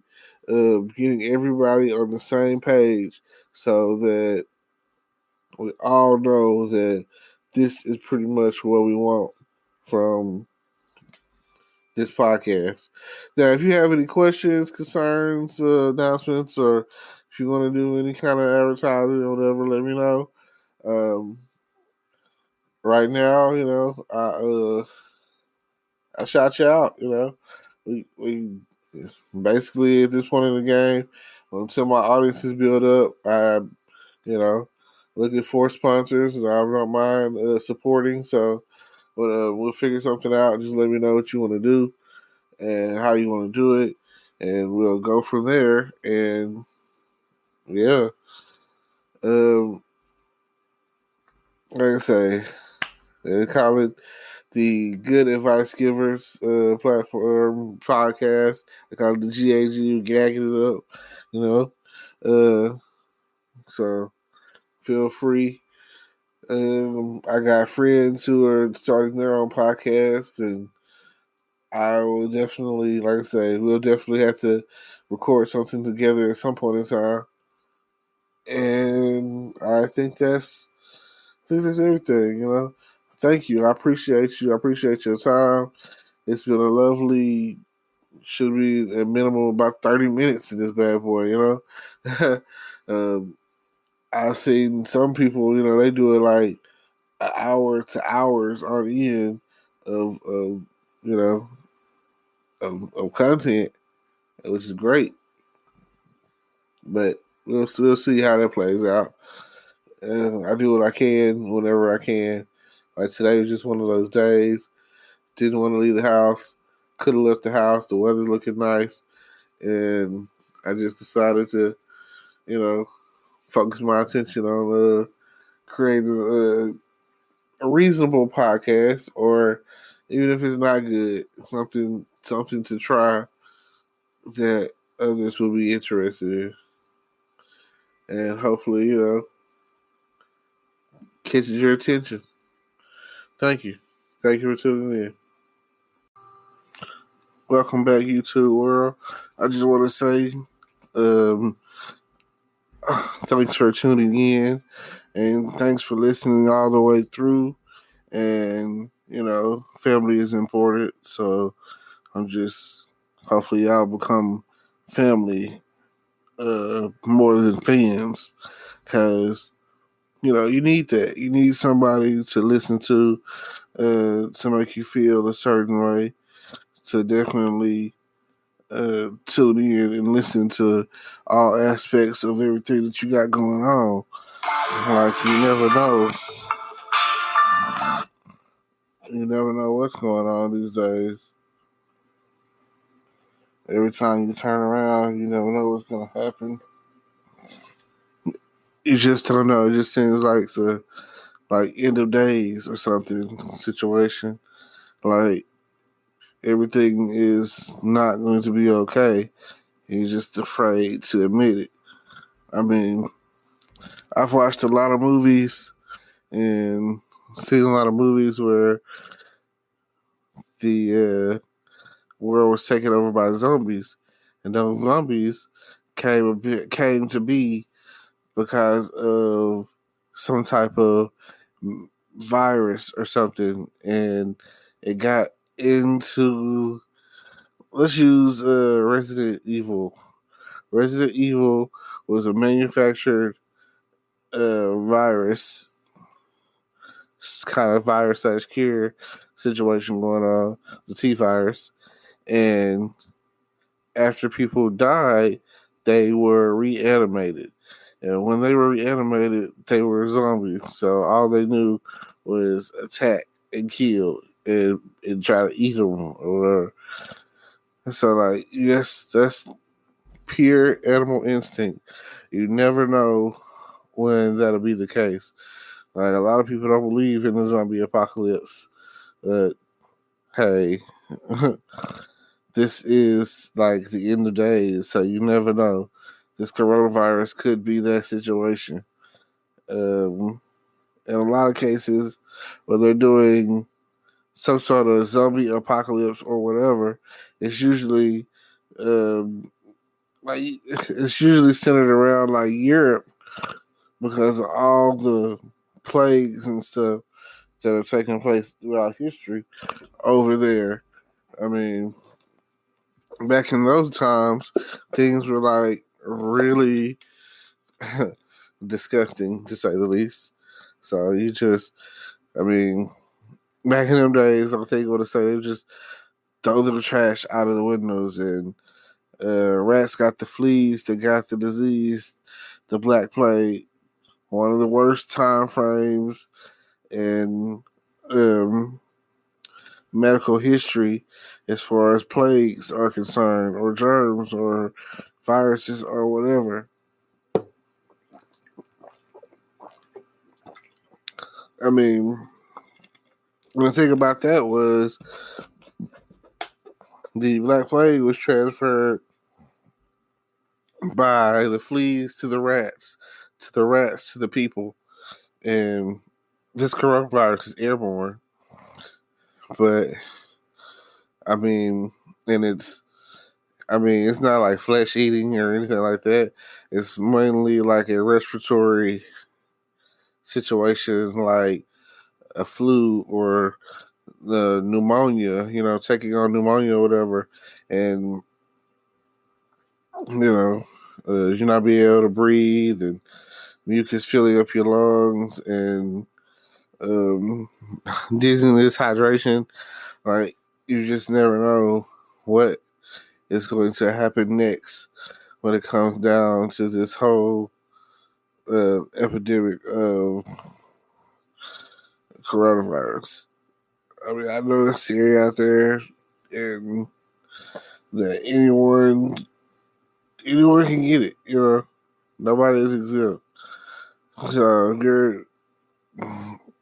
you're out there and you got coronavirus, go get checked.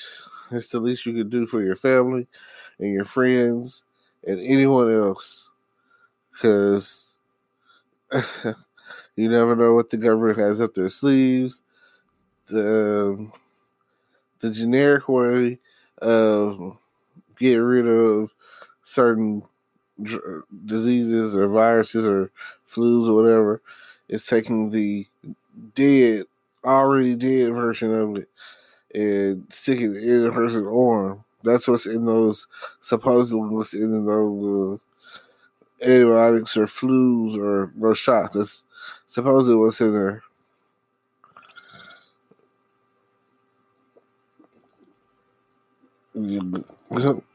So I always understand that it could be you. You could be next. Treat every part of your family with love.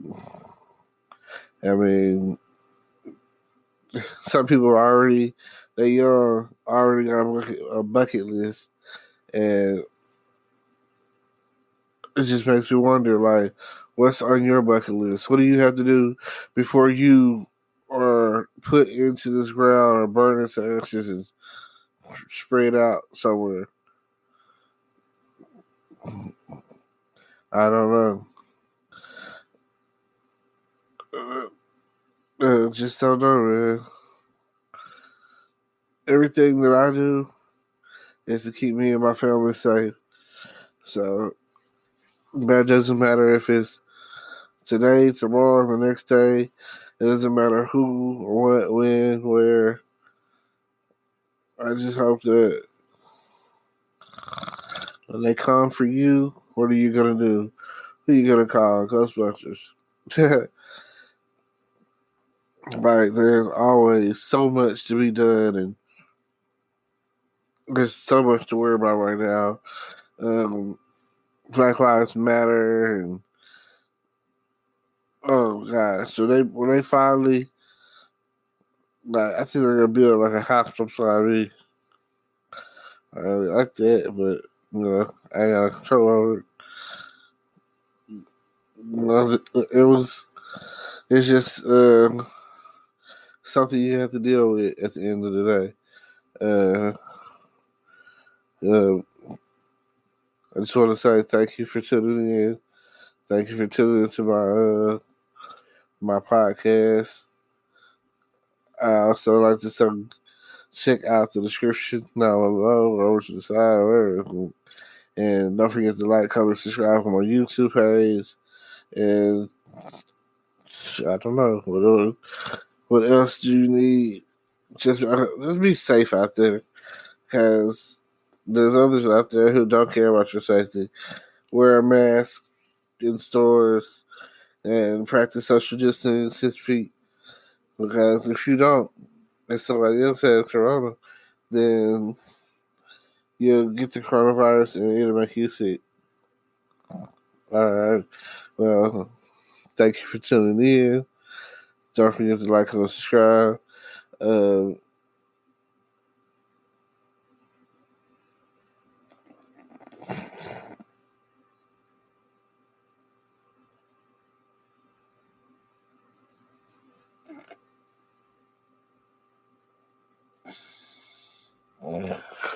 oh yeah.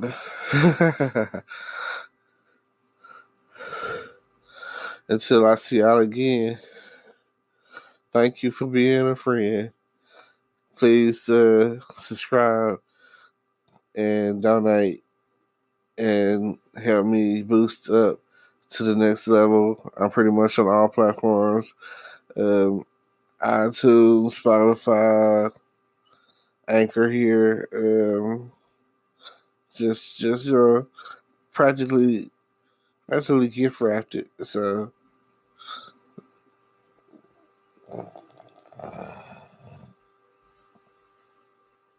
and yeah, I guess we'll go into pay some more bills with the Anchor app. I appreciate y'all for listening. I'm trying to do something different and do like 10-minute segments for a 30-minute set. So let me know how you like it, along with some other transitional effects. So just like I say, keep me informed. Feel free to leave a message in the voicemail message box. I appreciate it.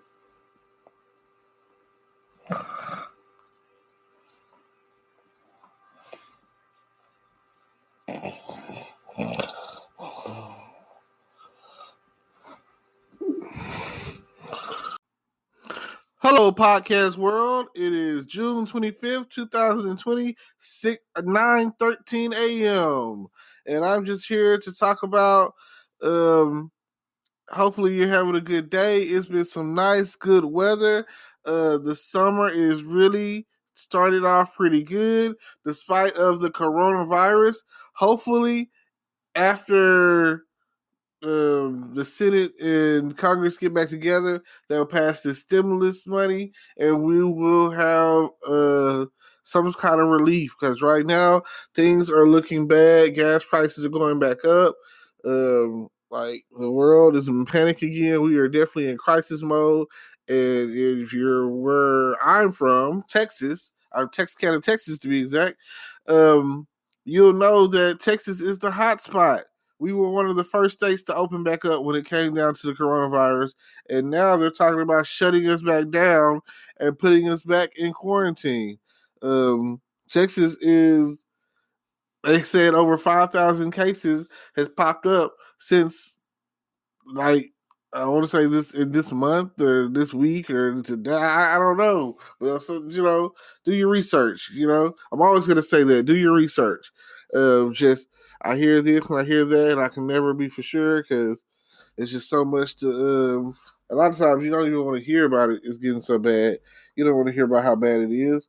So you just try to find a way to, I guess, numb the pain of the situation.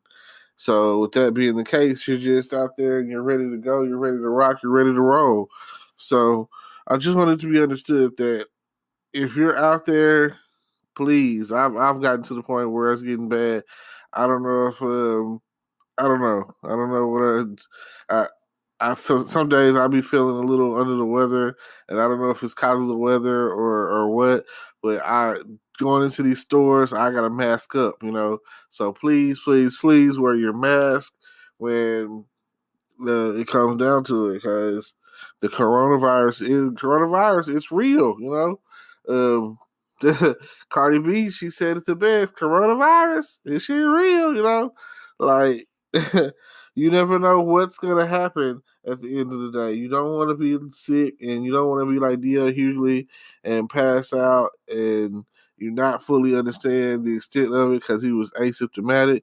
So you don't want that. So please, please, please go and get checked, get tested. Like there's some places nowadays I heard to where it's like you pull up and they test you. And I heard the test is a little on the invasive side, where they stick like on the Q-tips, like up in your nose or both of your noses or whatever, nostrils or whatnot. And that right there could be a trying experience. It could be more of like a jarring experience. So just understand that you should. It'd be best for you to know than not know, I guess. In these trying times, it's always important for you to get out there and do what you can while you can before it's too late. You just don't want to get out there and get sick and pass out. Cause it's some days, I don't know if it's because it's so hot when the time I go. Cause I went out yesterday and it was around like 3 o'clock, which is 2 or 3 o'clock or whatever around that time. And that's usually my nap time. Really, I don't believe in going out in the sun around that time of the day. Cause heat exhaust, heat stroke, whatever. The sun does not discriminate. It is hot, you know. So when it comes down to it, you just gotta understand it's people out there walking around with no shirt on and sweating and struggling, and you might want to find you some air and some water because there's no playing around with this, especially with this coronavirus. You got all this stuff going on right now, and you don't want to get sick. Like, what else is there? I tell you this because I don't want anyone to get sick. Just all honesty. When you're going out, especially going in stores or even if you're doing the social distance or whatever, please, mask it up. And I've seen some videos surface on Facebook where they were talking about how they went to Houston, and Houston is like the hottest hot spot in the country right now. Like, I mean, again, we may have overstepped, opened up a little too early, and things, trying to get back to normal or whatever. And here we are. Like, what are we going to do about it? I mean, hopefully, what I do for a living will work out for me and everything will be okay and all of that. And I'm just, like I said, winging a prayer. And every single day makes for you to be able to avoid getting sick. I mean, stay at home. There's nothing wrong with Netflix and chilling. Whoever you're around or been around or whatever, try to be consistent. I only go around certain people at this point, and if they got it, they already had it when I was with them the day before, or whatever the case may be. I don't know. Like when this first started coming out back in March, the coronavirus, like people didn't know how serious it was, and now, in after the fact, we're still having like many outbreaks and strong pass outs and failures, and hopefully they're saying that in Africa they have like the first test of vaccines going, and I mean, the thing the scariest part is I don't even know what like it's not like you can say, oh, I know I got it, or I think I got it, or I might have it, or I know I don't have it, There's no way for you to fully know if you got it because especially like I said, after the whole DL thing, he was asymptomatic, so you could be that. You could be like, oh, you've had it for a while, and you're just, your body's just been fighting it, or your immune system's been fighting it, whatever. So, whatever you go get, hopefully you get tested or whatever, you'll know, and they'll be able to tell you. But the issue with that is sometimes it's better to not know.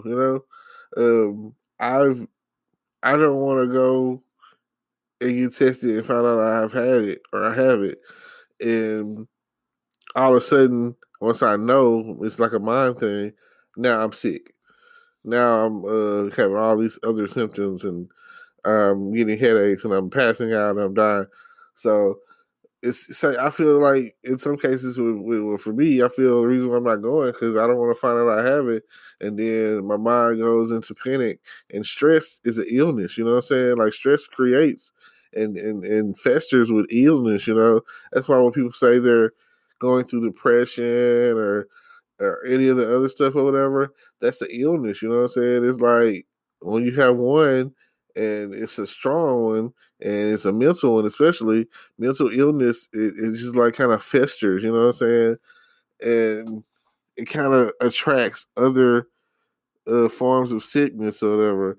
Like if your mindset is like they give you a sugar pill and the placebo effect and give you and be like, oh yeah, this is gonna help you, and then you take it and then you drink whatever some juice behind it, and you're like, oh, I feel much better, but it wasn't any real medication or whatever. It was just a sugar pill, and it's your mind fighting. You know what I'm saying? If you're fighting, that's how you're gonna stay healthy. That's gonna stay alive.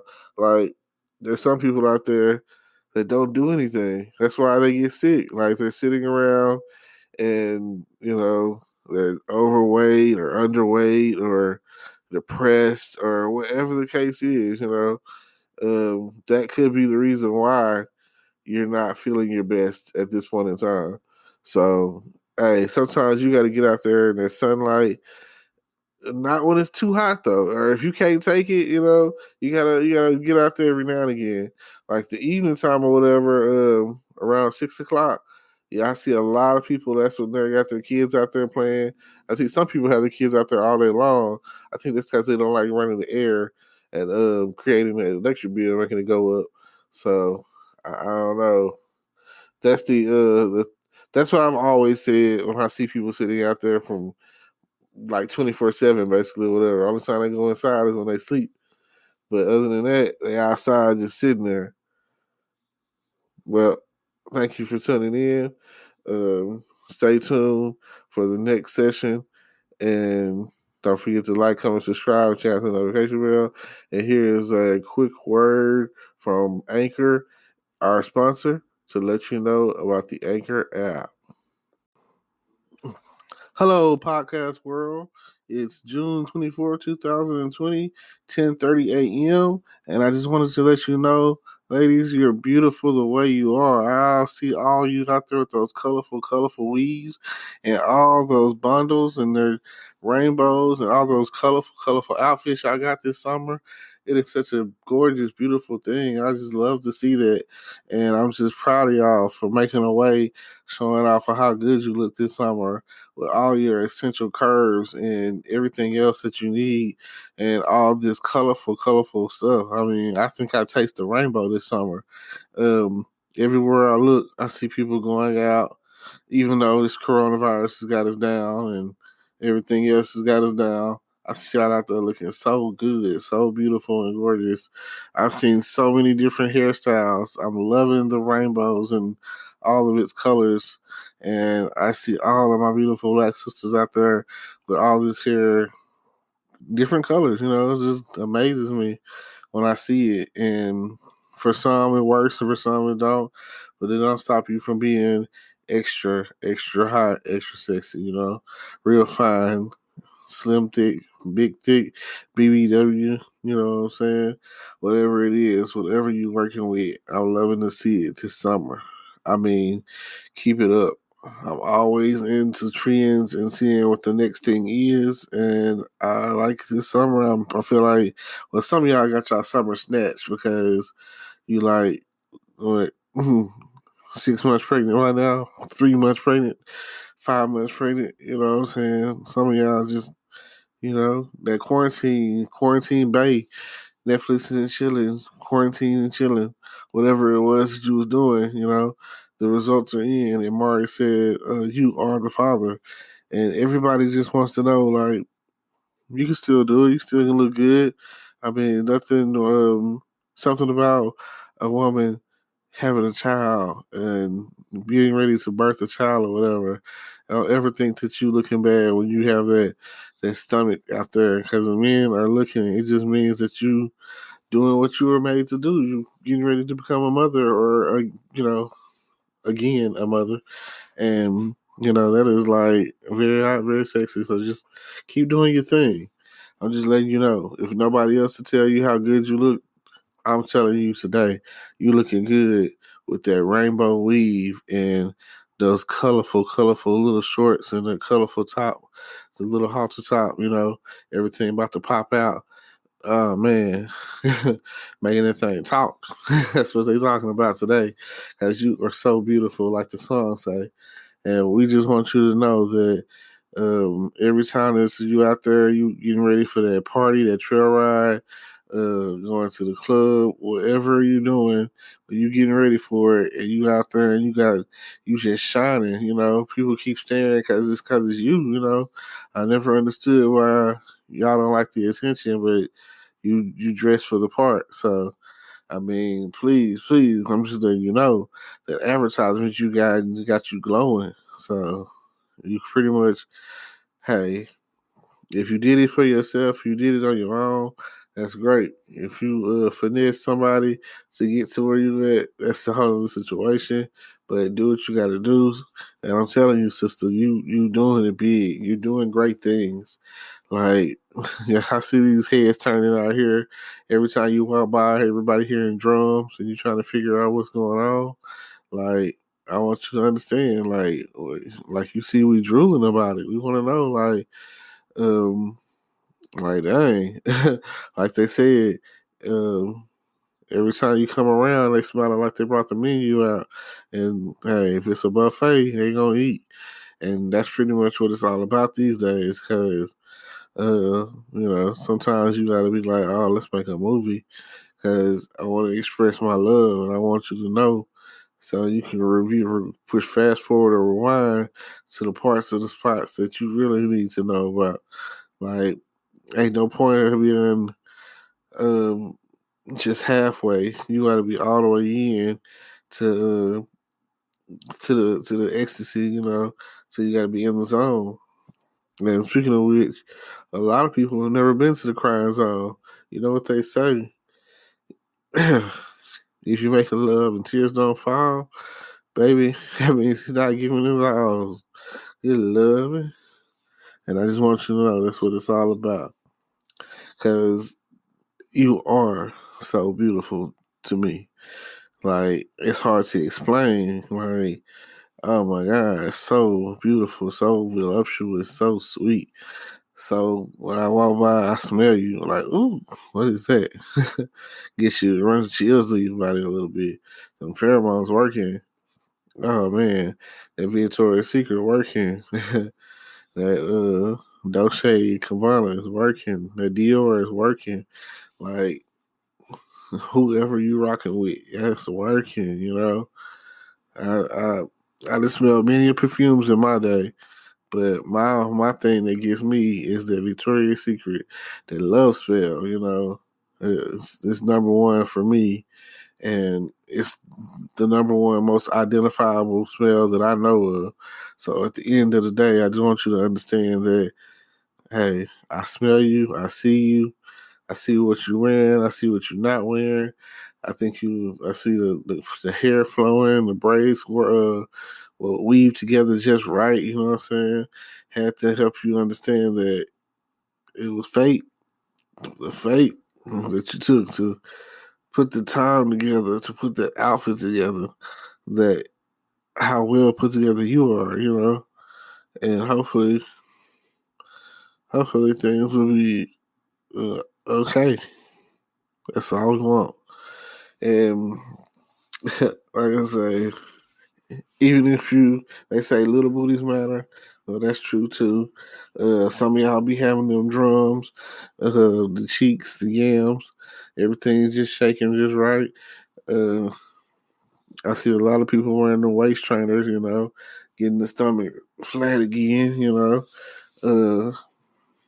Not that it really matters, because put the plate in front of them, and a hungry man, like the hungry man meal, they gonna eat, Um, like, oh my God. Then she's like, oh, I can cook, so don't worry about it.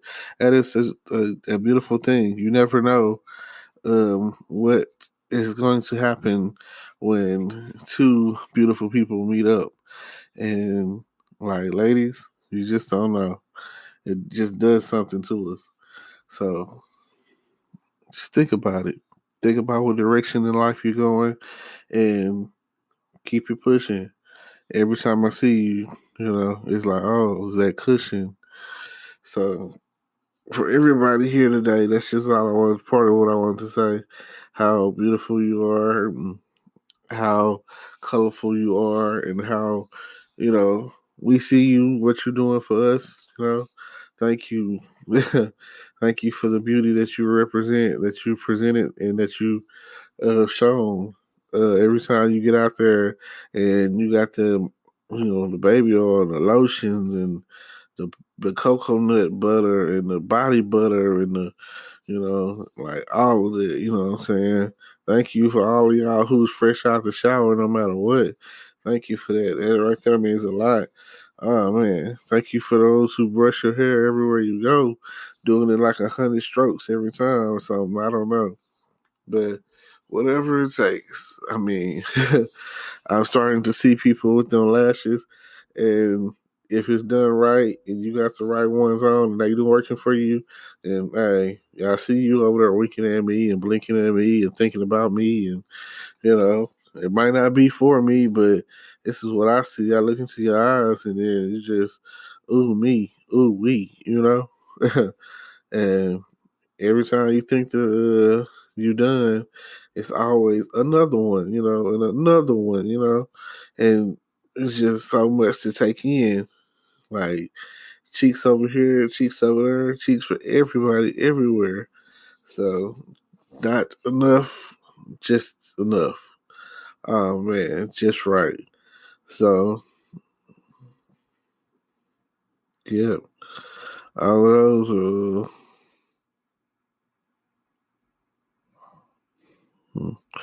Just the right thing that you want to see when it comes down to it. I can't really um, express how much it means because of uh, you know we on podcast, but check out my YouTube channel and maybe I'll do some videos and show some clips of how y'all rocking it. Like I say, it's unbelievable right now. Like y'all killing the game, and dudes is out here going crazy over it, like walking like a model. You know what I mean? All my independent chicks. So, with all of that being said, don't forget to like, comment, subscribe, hit the notification bell, and stay tuned in. Um, I'm pretty much gonna be on tune in all night. So just tune right. Whenever you're not doing anything, you just tune right on in to my podcast. It's all about the good advice giver, GAG, gag. And it's your boy Terrence. And feel free to subscribe. If you're on YouTube, hit the notification bell, hit the like, thumbs up, all of that, and everything else that you might can do. Feel free to leave a comment down below. Check out the merchandise. More shirts coming. Right now, I've been posted up like about 2 different types of shirts or slogans or whatever, and we'll just go from there. So, thank you very much for listening. Hopefully, wherever you're headed, you headed there safely. And if you're just waking up, uh, remember Folgers is the best part of waking up. Was the best part of waking up is Folgers in your cup. So just think about that sometimes. No matter where you are, where you go. Yep. Everything that you do, it's just about me and you. It's 7 o'clock on the dot. I'm in my drop top, cruising the streets. All right. Y'all get back with me. This is me signing off. Don't forget to check out the description down below. Hello, podcast world. It's June 23rd, 2020, 9:21 a.m. I'm just calling in, trying to let you know that everything's going to be okay. Yesterday, we had a little bit of rain. Today, it's going to be extra sunny, and hopefully, it's going to be a beautiful day today. The past couple of days, we've been out and about on the road, back doing these shows.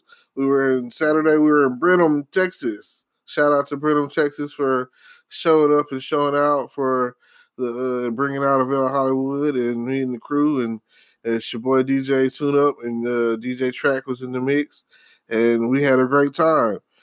Still a little sketchy about the coronavirus. They say it's starting to heat back up. You never know what's going to happen. We don't want to get sick.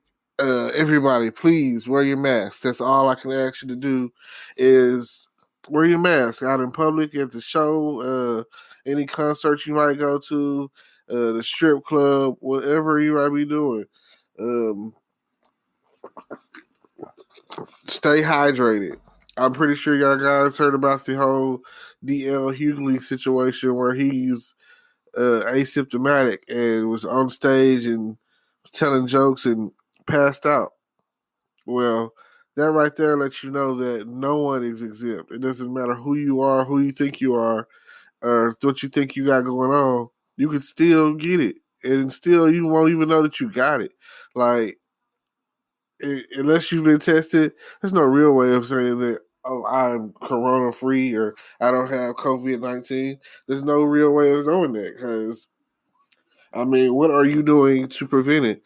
Me, I'm drinking a hot toddy every day. That's one of the things I'm doing, killing germs and really hot toddies make me sleepy and I feel like alcohol and thoroughly brushing your teeth. You know, I use a dilution of peroxide and water. You know, that's like the old school OG mouthwash. Killing germs is what it's all about.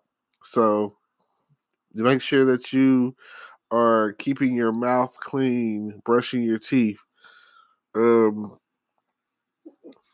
and then for me, I don't know. Those are the things that I'm doing. Hopefully, there are. I really don't know what the side effects are. Like I keep hearing people talk about that they didn't feel any symptoms or the temperature wasn't raised or none of that stuff or whatever. And only thing I can say is be careful.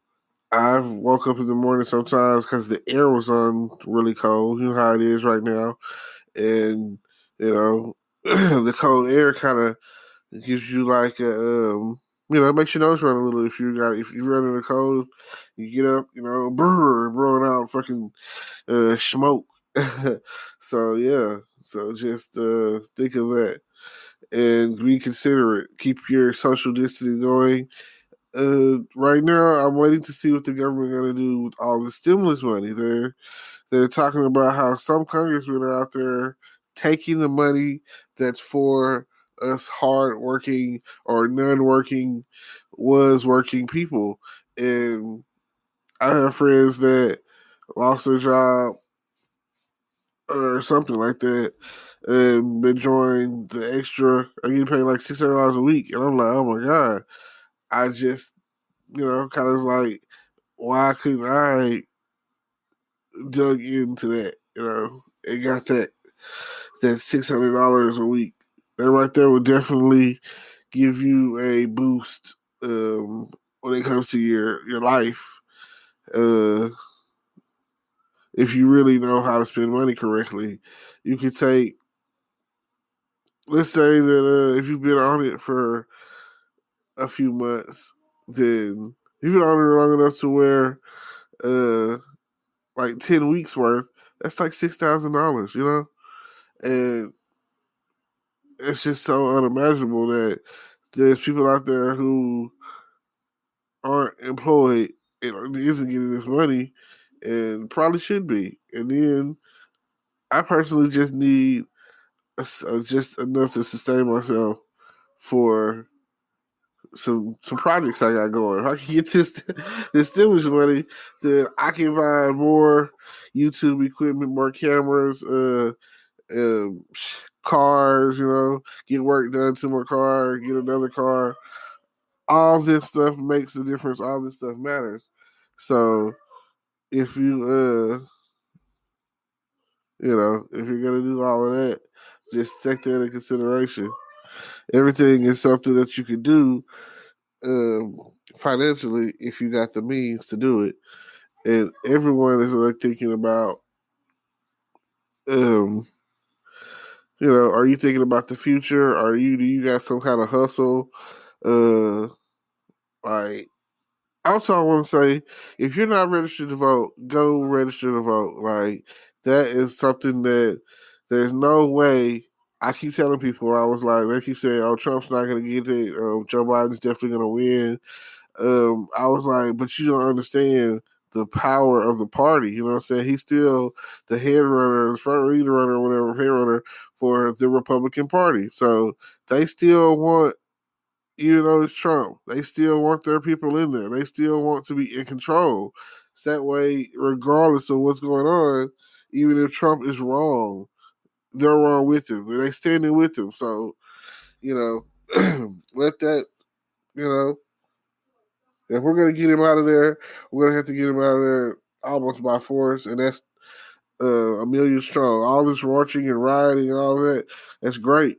But when it comes down to the polls, are we gonna see you at the polls this year? Are we gonna incite change like we did in 2008, 2016? Are we gonna? I mean, they say something about "Make America Great Again," but the thing about that slogan is like saying, "Go backwards, go back to a time where things were what they were and not what they are." And that's why things are the way they are now, because we're going backwards. And I'll stand with Yes We Can. I'll stand with hope. And with every bit of that, it's just the time to move forward. Gotta keep going forward. Like Disney, that was one of his things. Keep moving forward. I remember I watched the movie Meet the Robinsons, and he time traveled and all that, and then he went to the future and saw what was gonna be. And like, vision like that, or seeing what's gonna be, your family, all the stuff that you're gonna be able to accomplish, whatever. And just from being you and doing what you already knew and what you're already gonna do, what you're already capable of doing, like it's crazy.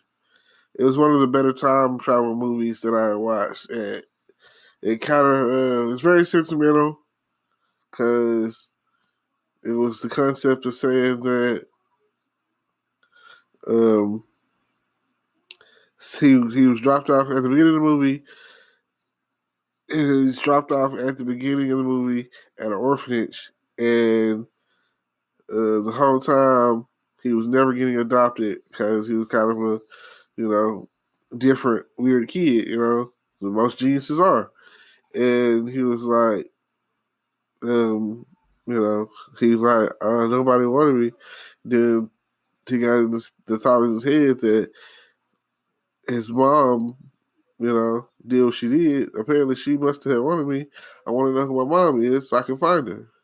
So he creates, or and this is the point in time where he attempts to create the memory machine. So somehow his future son goes back in time to help him with the memory machine. Also, this bad guy with the bowler hat goes back in time to stop him. And just think about that. That is already some Terminator type stuff in itself, which is great.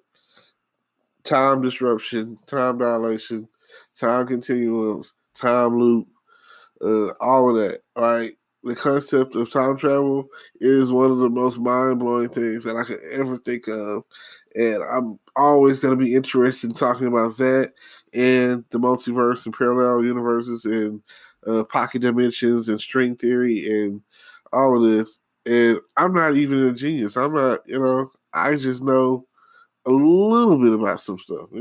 I have my own theories when it comes to a lot of time travel stuff, and a lot of things. All of that kind of is like relatable, I want to say. So, yeah, we definitely have to dig in on that because you never know what's out there. Like they say, space, the final frontier. Well, we're not even nowhere close to that. We're not close to that at all. We're still on the mechanics of the final frontier being cyberspace, which is fake space, which is, computerized space, which is controlled. You can't control what's going on out there in space because you just don't know. Like, you don't know. You might run into a black hole. You might run into a wormhole. You might run into a red sun, that might affect you differently, like kind of like the Superman thing. But yeah, all that makes a difference. And as you can see, maybe we could go somewhere and it'll be a red sun or a blue sun or something, and we will be flying around like Superman, and you know, Kryptonian on steroids or something, or whatever the case is. And you just never know where you're coming from or what might happen next or what's going to tickle your fancy. But please, I still like to encourage you all to get out there and vote. Vote, vote, vote, vote. And I'm not going to sit there and say that well, they always talk about who to vote for. Vote for who you want, but don't vote for Donald Trump. Right? You know, just think about that. I think times have changed and things have changed to the point where we need a real president, a more serious president, someone that's not going to be cracking racial discriminatory jokes everywhere he goes and talking about countries that could possibly kill us all and start nuclear war and just being a general pussy grabbing ass. You're like, what do you think is gonna happen? And me and one of my friends were talking, and he said, I don't have anything against Trump. I just don't think that he is president material. And that's all that. Like, if whoever is in office, if they have the wit, the genius, the authority, the common knowledge, common sense to act out and be a leader, it's just at the end of the day, that's really what it's all about. Leading the country in a crisis. What are you going to do when Katrina comes for you?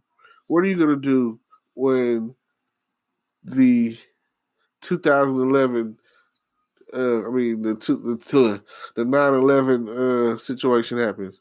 What are you going to do when there's war? What are you going to do when there's a bunch of drugs out on the street so bad that we have to declare war on drugs? Like, what is your marquee? What is your benchmark? What is your legacy that you're leaving behind? Is it something to do with the best or bettering the Medicaid that we have, Medicare or medical system or whatever? Is that what you want? You want free Medicaid? Like, you want the Canadian medical?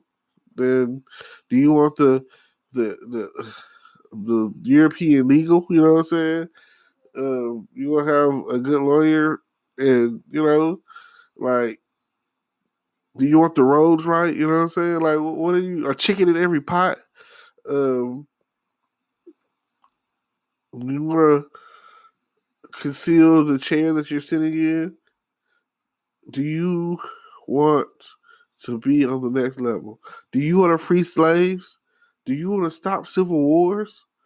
Like, what are you coming in to do? What is your platform? What are you standing there? Like, what kind of idiot comes in the office and is talking about putting up a wall that will prevent immigrants to come in, mainly Hispanic immigrants, which those are the only ones that people seem to care about. At least in the southern states, yeah. Like, I remember I saw a guy talking or whatever, and he was a British guy. It's legal as hell. Had no green card or nothing. Or green card and visa expired, or whatever the case was. Basically illegal. Between but at the end of the day, he's a British guy. He's white. That's the difference. Not that he's white, he's not brown.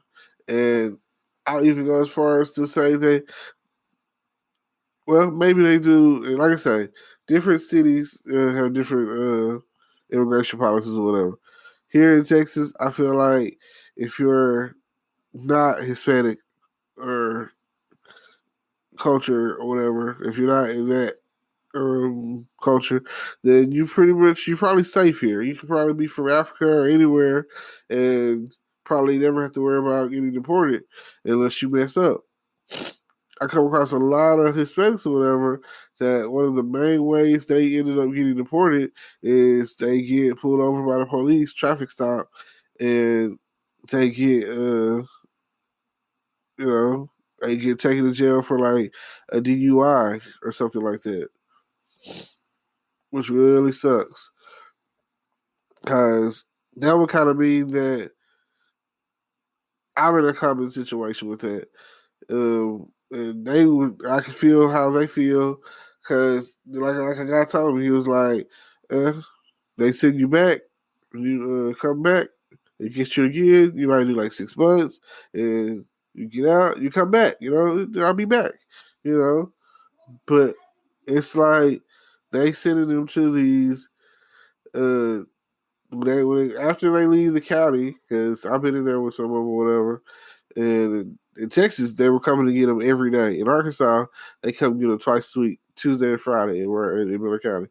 And when when they're under probably better conditions than the detainment camp or wherever that they're going to. So I think they're saying they're going from Texarkana to Shreveport into a detainment center.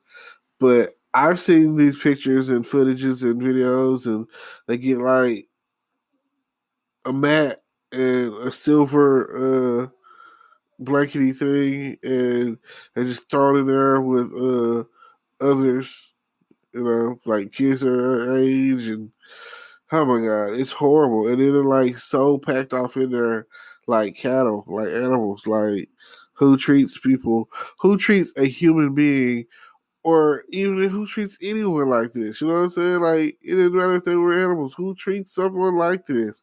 This is like, especially, you know, another human. Like, this is horrible. And this is what you're doing to make America great again? Like, maybe you should experience this. Maybe you should see this. And I feel like some things don't change because the money hungry authorities out there, or if it's not a profit producing endeavor, then they're probably not gonna worry about it. If anything, they're probably frowning upon the whole situation. But you can't get involved because when you're plugged in, you got to go by certain rules and certain authorities. So again, let's get out there and make a change. Yes, we can. Standing on hope. No peace, no justice. Black Lives Matter. Um, I don't know.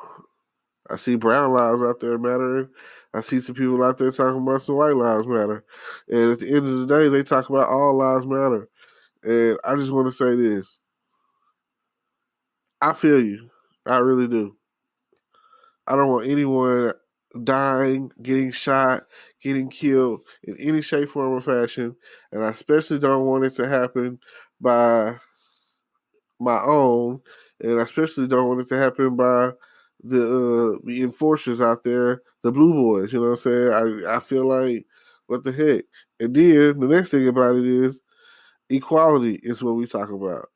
If one man kills another, the person that um, you know, they should go to jail. It should be some form of second degree murder. It should be manslaughter. It should be, you know what I'm saying? It doesn't matter. Like, you didn't have to kill. You didn't, like, if anything, they should be using rubber bullets. Like, it should be levels to this. If you're straight out of the academy and you haven't been out in the streets long, you should be using non-lethal, like Batman, non-lethal methods of detaining and stopping or whatever. I would, if you're tasing somebody, you can tase them all you want, as long as they don't die. You know, hey, they not going doing what you're following instructions or whatever, and you tase them, and you need to do that to get them in line, so you feel, and then giving their talking, giving you lip or whatever.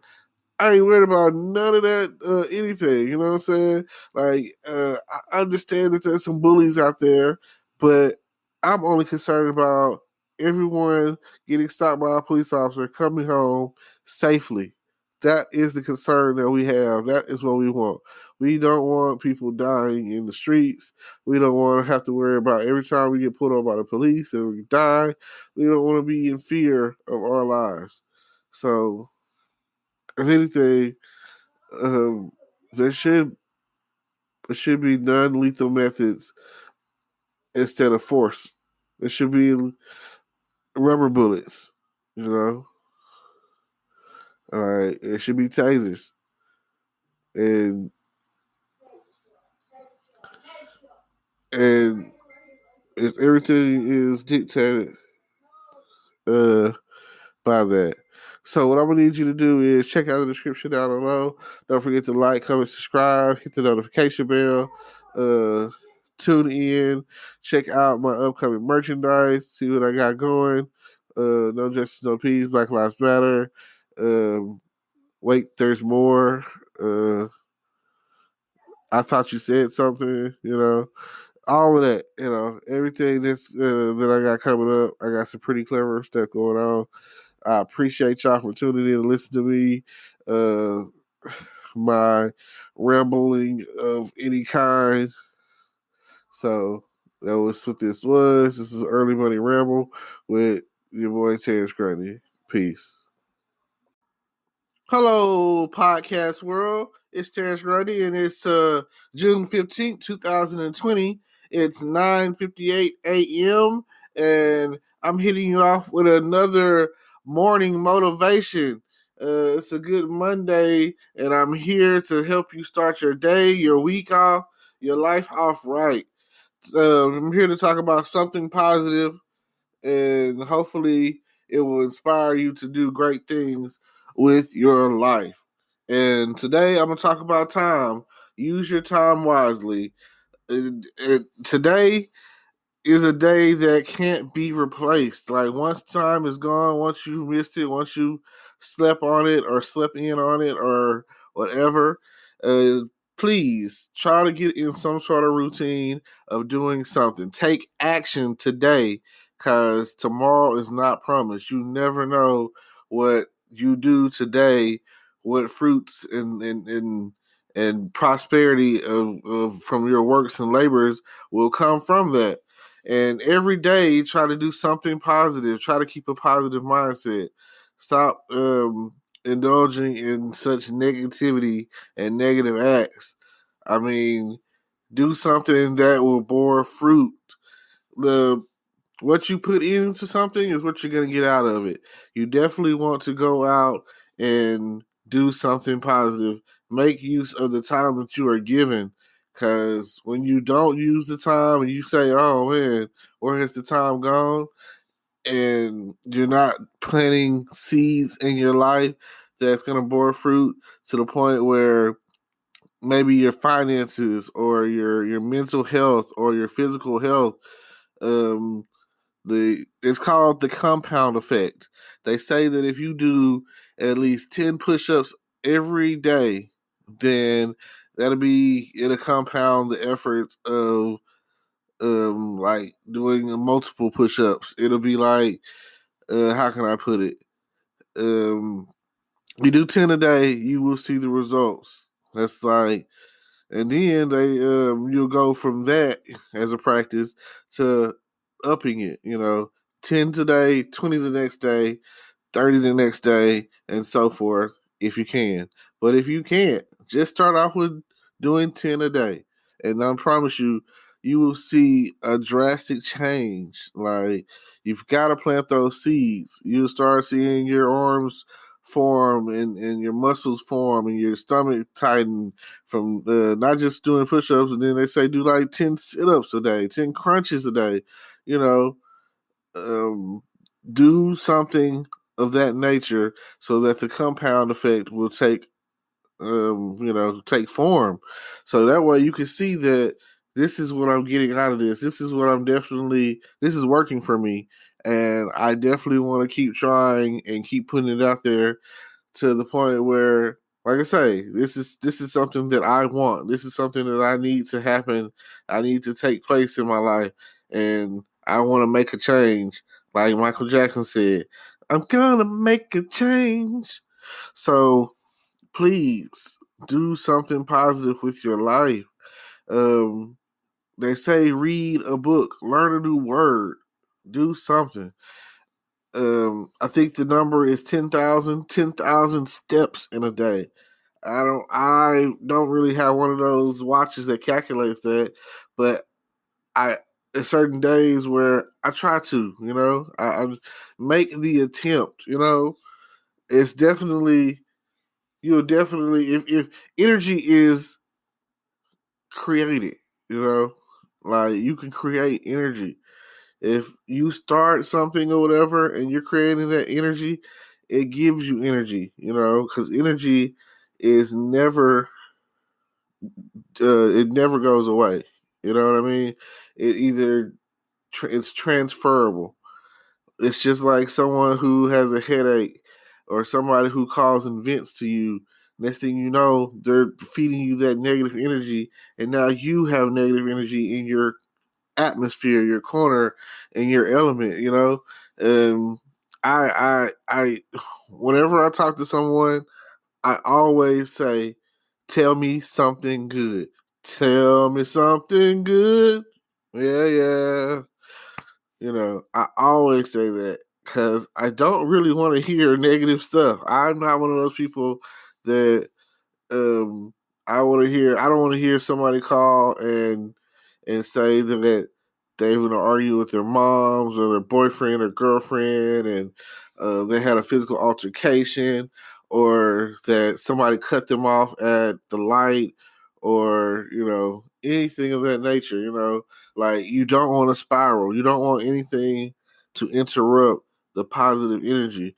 If it's sunny outside, be happy. If it's raining outside, be happy. Um, I'm at a point where I try to stay happy, but my emotions kind of fluctuate, because if you're watching television and sad stuff is happening or whatever, it's okay. You know that kind of affects you too, I feel, but it's okay. It's just TV, and there's times where right now I'm watching whatever I want, really. I'm running through TV shows because I have the time to do it right now. So the TV show that I am currently watching is Chicago PD, and it's emotionally, it's all over the place. I just watched the episode this morning, and it had to do with a guy killing these two little black boys, his kids, and they were like it was a gang robbery gone wrong, and he was part of the gang. He was like the first lieutenant of the gang, and his friend or whatever was like the shot caller. So it just goes to show. Then the kid that the guy killed was the shot caller, the head guy, the boss, whatever you want to call him. Chief, all of that. He was his nephew was one of the guys that got killed, and he killed them because they were basically witnesses, and it just kind of one of the detectives or whatever just kind of took him down, and you know they used like this new facial recognition software, and after they use it, they arrest the wrong guy, black guy, of course, and then they go back and talk to the tech, because that's when they had found out that the guy wasn't the guy that killed the kids. They got the wrong guy. And when they were using the tech, the facial recognition software they were using, the guy was him and their boss had swore by it. Like, oh yeah, we're gonna get them with this software, so they can identify pretty much anyone. It has this large database of people.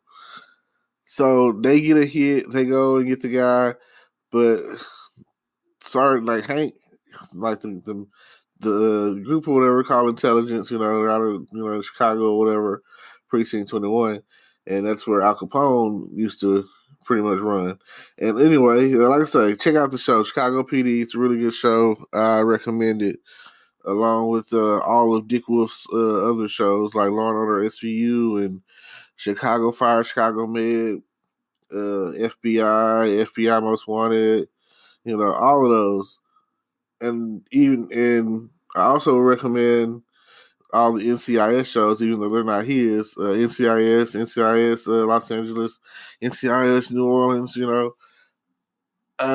If you're an action guy, I'm an action comedy guy. I like to see the good guys go after the bad guys. That's what I like. Um, you can say what you want about the police, but at the end of the day, who you gonna call? If someone was to get killed in your family, and you want to catch that person, you're gonna call the laws. You're gonna call 911. I had made a joke saying that if I call 911 at this day and age, sometimes it feels like I want to call the fire department. I feel like if something's wrong with me, the fire department is helping me from. They're there to serve to the extent of we're just here to help. Like they're not gonna come in with guns. They might come in with axes and chop the door down. And if you get in a wreck, they come in with the jaws of life. Like I feel like the fire department doesn't get as much praise as is needed because they come in no matter what. If first it might be the EMT people, then you might see a fire truck because you never know what's going on as far as the household. Might be a gas leak, it might be a fire or something. So fire department's pretty much coming regardless. If a wreck happens, they're calling the fire department. They're getting them out of there with the jaws of life or whatever they got to do. That's the fire department. To me, is as public service go, they're probably the main ones that have to deal. Like if a building is on fire, they're rushing in to save lives. That's what they do, and I've only seen a few episodes of the Chicago Fire Show because, like I say, they're tied in together, all those Chicago shows.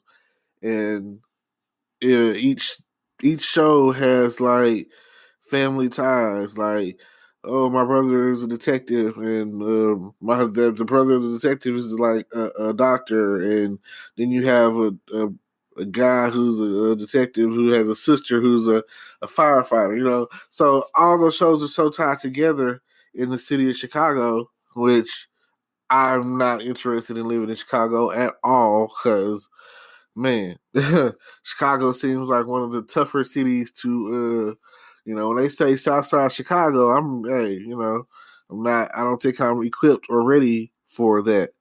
And it's just like, I go to California, and if I'm in the Bay Area, they say Oakland. Oh my God, I hear, just, oh, I don't want to get shot. Then the same thing with Los Angeles or whatever. They say the jungles or whatever, you know what I'm saying? You can't get in there unless somebody know you.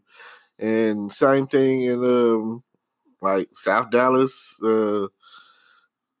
Let's see, in certain parts of New Orleans. New Orleans already has a bad rep. So, and then that pretty much is there's always that one territory that you really don't want to go through. And that's pretty much in any city, town, or whatever.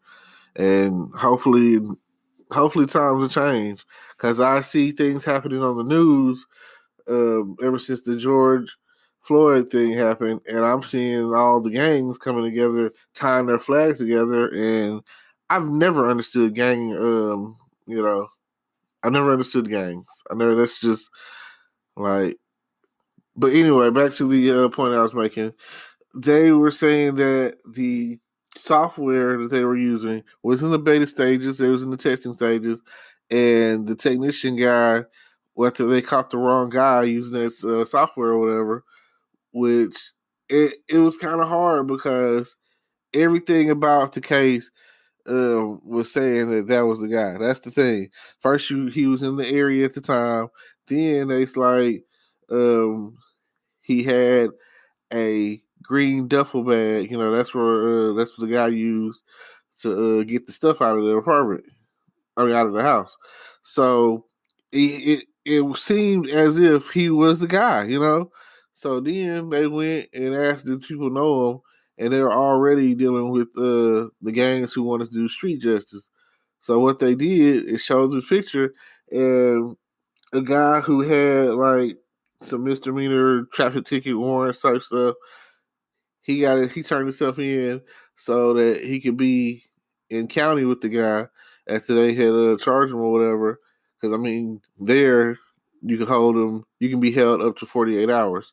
So they put him in county, and hours later, he didn't make it through the night because they basically tried to kill him.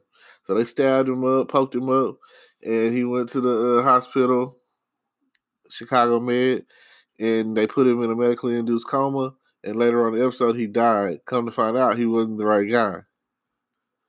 That's when they went to the tech guy and was like, "You swore by this tech biometric facial recognition thing or whatever." Come to find out, he was like, "Well, it has been known to give false positives, especially in the cases of the African American community." He was like, "For blacks or whatever, it doesn't work as well." And he was like, "The worst part about it is that's because it was designed by white people, white guys, who did all the algorithms and all the research and, put it all together and all of that." And he was like, "The worst part about it is the darker you are, the less likely it will work." He was like, "We're still in the beta stages or whatever. So that's like 6 months to a year out before we get everything, all the, kinks worked out." And like I say, Sergeant Hank Voigt was really mad because he was like, "You swore by this, I was against it to begin with, but you guys swore by this, So especially, we're using this on the exact type of person that you're telling me that it's not going to work on. Like, well, what the heck is that, So they had to go back and dig deeper in the investigation, and come to find out, the guy was one of the gang's own people. And when he when they identified that guy, he went to his boss, and his boss was like, "Well, what are we gonna do?"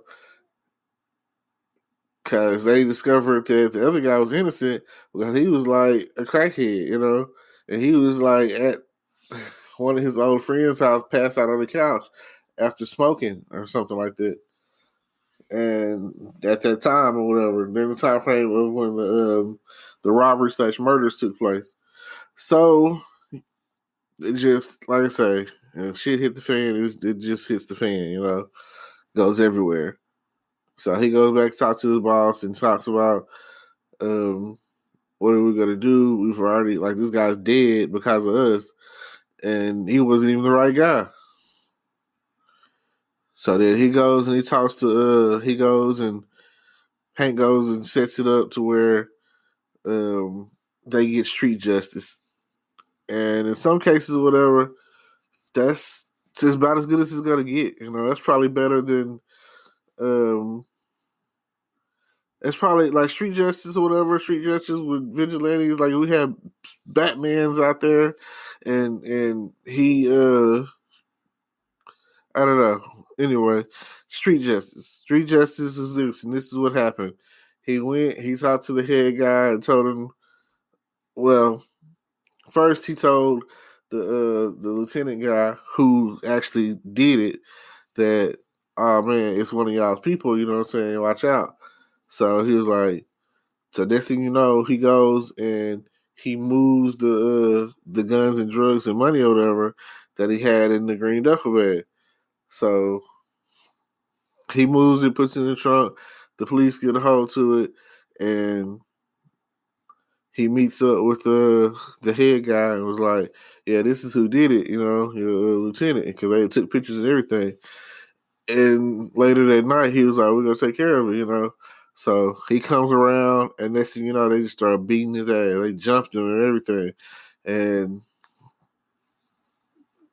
I mean, he knew what he was doing, right? So, but the guy deserved it. So next thing you know, Like they beat him and threw him in the trunk of a car, and then they drove off. And then the next morning they found him somewhere in the park, I guess, the grass or wherever he was at. And they had the white sheet over him, and one of the detectives came and looked at it and was like, "Yeah, that's him," and walked off. At the same time, the superintendent of police uh, was talking about how well the software and the program worked, the facial recognition program worked, and how in the upcoming years they'll be using it. So, politics, right?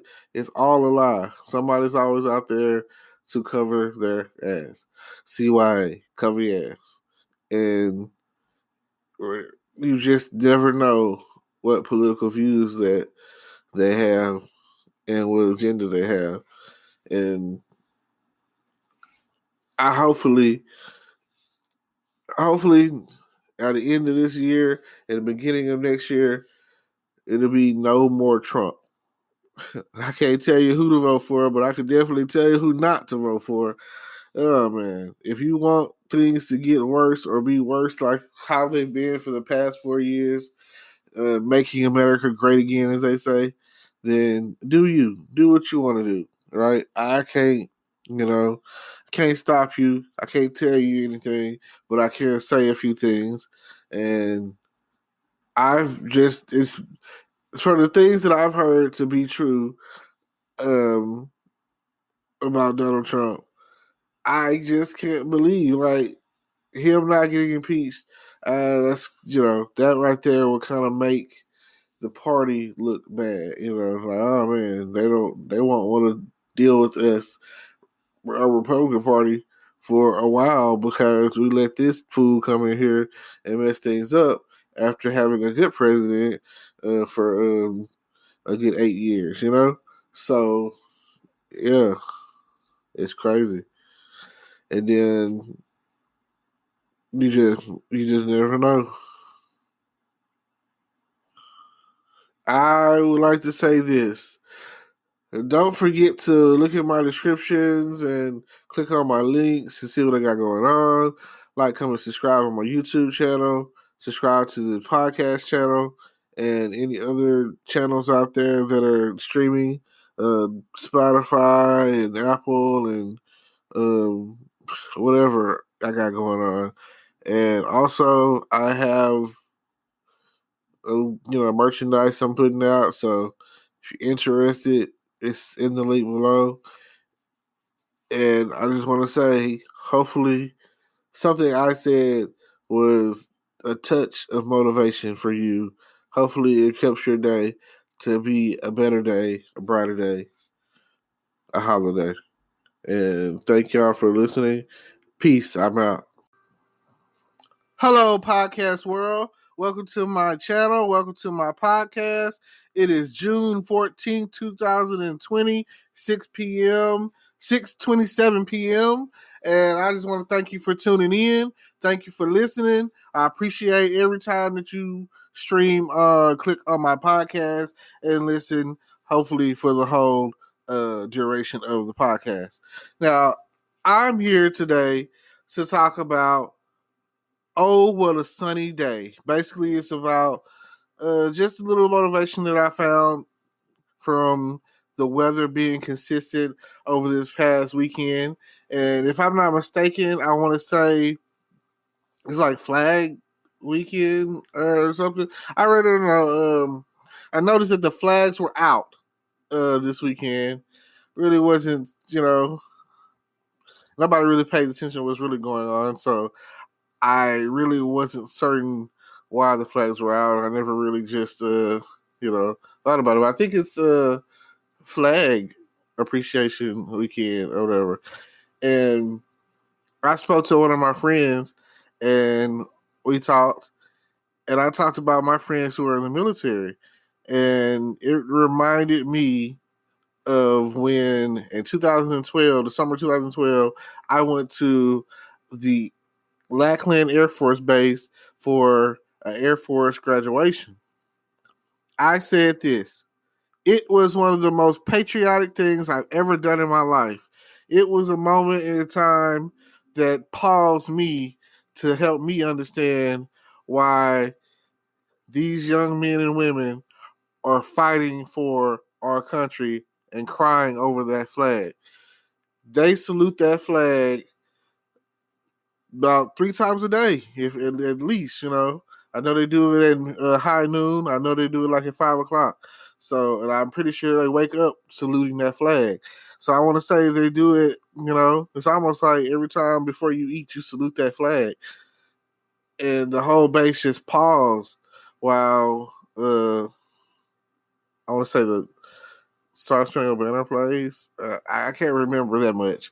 But while I was at that graduation, they played every song, patriotic song under the sun, from the shores of Monty, the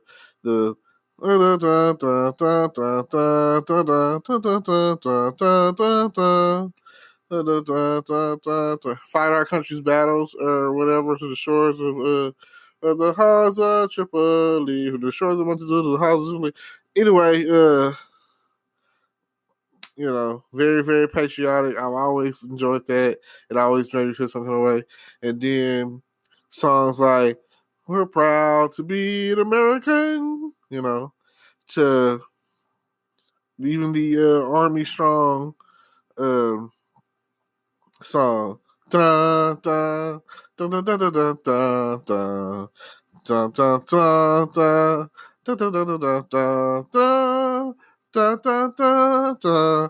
Like, after hearing that several times throughout my weekend, it really touched me. It made me feel like it gives you hope. It makes you feel like one day that, despite of our differences, despite of what we've gone through, we can all come together and we all stand a chance and deal with what's going on, because everyone has pride in something. You've got to stand proud for right or wrong your beliefs. You got to stand ground on something, and it just seems like the country is more divided, and we're going through, on the verge of civil war in this 2020 election year, and then we're still dealing with the coronavirus. People are dropping like flies out there. I watched the episode. Well, it was a YouTuber or whatever, and they're from Atlanta, and they did a skit where they went back in time to warn their past selves about, uh, you know, what's the upcoming year 2020. And it's funny because they had planned on getting married this year. You know, they was like, "Oh, we're gonna get married." You know, like, I came in this year, 2020, with the highest expectations of completing several projects and making a lot of money, and just, you know, having a lot of fun and living my life this year. Like, this was supposed to be the year. You know, like, here it is. It's a census year, so that means for some reason, well, like, now they're doing everything online. So everything that once was isn't. Like, doing things online, and the hardest part about it is for those people that are now working at home, the mentality, the thought is going to be, well, why can't I do this at home every day? You know what I'm saying?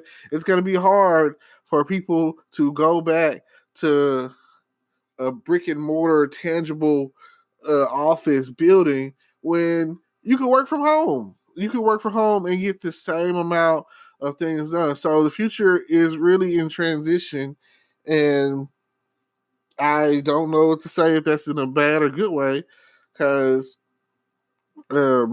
like, some people that you're dealing with when it comes to bureaucracy, they don't answer their phones. Like, they want you to email them and they'll get it done, or communicate through you through email. And if they have a problem, they will contact you. So that's what it is. You know what I'm saying? So I don't understand the Okay, if you go to get your driver's license right now, you have to make an appointment. You have to go online and make an appointment, and it then just to make the appointment to find out, oh yeah, you need all this paperwork. We need everything under the sun to prove that you're who you say you are, even though you already have a driver's license. You're just trying to renew it. We need your birth certificate, your social, your this, your that, and this. We need all of that from you. Like, why would I? Why would I need all so much information just to get a little of nothing? So, with that being the case, uh, I guess it's cool to have a scanned in copy of things like your birth certificate or your social or whatever on file at the DMV or DPS here in Texas, Department of Public Safety. You know, other places is Department of Motor Vehicles. So I guess I understand where they're coming from. It's almost like saying that we should work off one database, and at birth those things should go in and get uploaded into the database, and you shouldn't have to worry about that. Like, once you see it's me, that's all that matters. It's me. It's me. I'm not somebody else. Um, like, I can understand how identity theft works. So I understand that there are people out there stealing people's identity, and really, at the end of the day, it's all tied to that one magic number, your social. So you never know. I know for a fact that there's people out there with my name, and people think that I'm that person, and we live close enough to each other. But this person graduated. He's from Arkansas, lives in Hope, graduated, like, I want to say, '06, and I graduated in 2002. And they asked, are we related? And I'm pretty sure, I've been told if you have my last name, you're probably related to me some shape, form, or fashion. So that's what it is. But it's still a beautiful day outside, and the sun is shining, and I would like that to continue because next weekend is the beginning of summer. Believe it or not. I mean, the weather might not say it, right? You might be saying, "Oh my God, it's already hot," but technically, the first day of summer is like June 21st or something like that. I have to check the calendar, but usually that's like the end of June is when summer is officially started. I mean, for most of us, it's like, oh man, when those kids got out of school or when we got out of school or whatever. And the beginning of June, really the end of May, in some cases, the beginning of May, that's when summer is like, oh man, what are we doing for the summer? You've probably already been making your plans. I see people flying and going to Miami, and like, bam, which that's something that's still something that is up in the air for me because I've always wanted to go to Miami. I've always wanted to go out there, and I still have yet to be on a cruise. So if I can get my team on board with it, even if I have to finance it myself. I hear these things aren't as much as people think they are, so we'll have to go from there, And I would love to go on a cruise and see what it's like to be out there on that water. Although I'm one of those black guys who can't swim, and I'm not afraid of water, but I would be afraid of water if I fall off that boat. I'm pretty sure that you're gone, you're dead. You just I don't know, man. I feel like I go in the water, and it's always pulling me under. It's always trying to.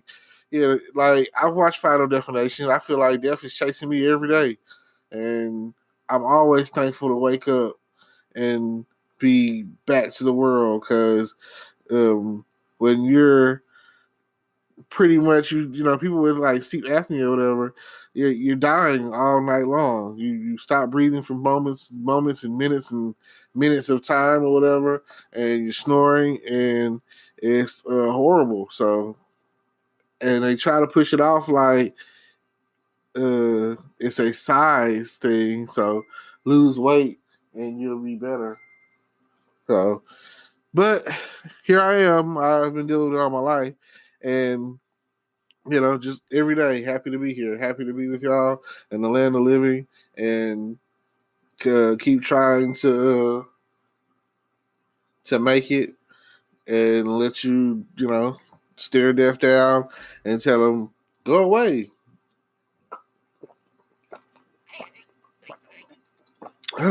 Water is life.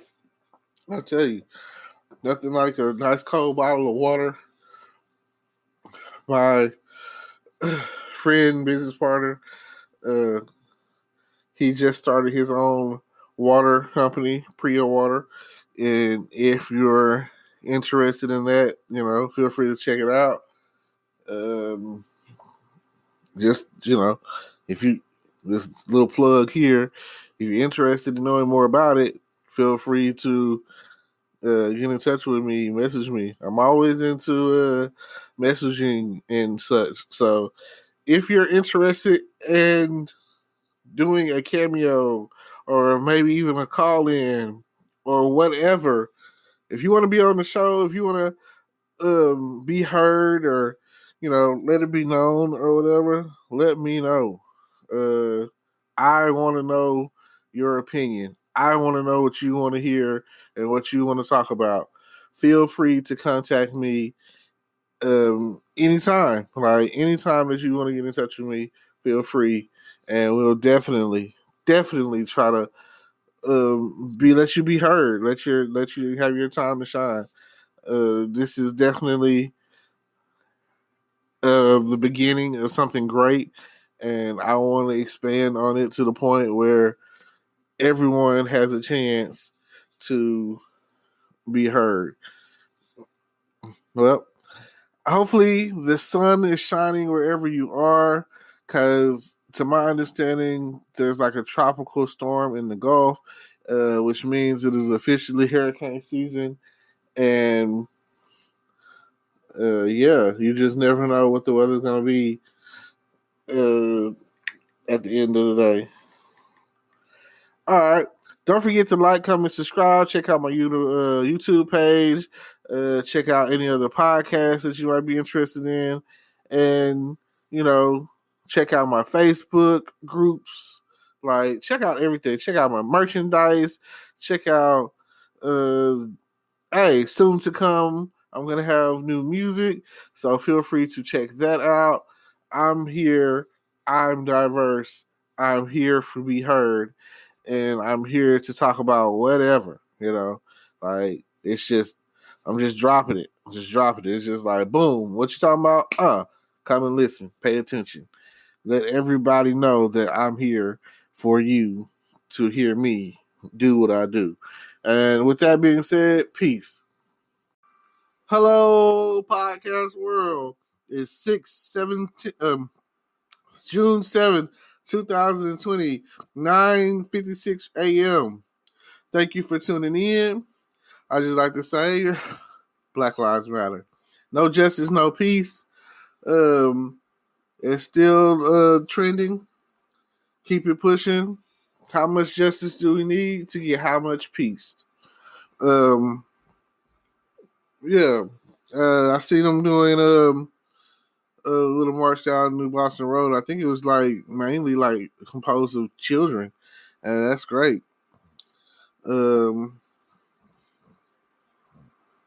I've seen so much going on these days. You just don't know. These are some hard times that we fall upon.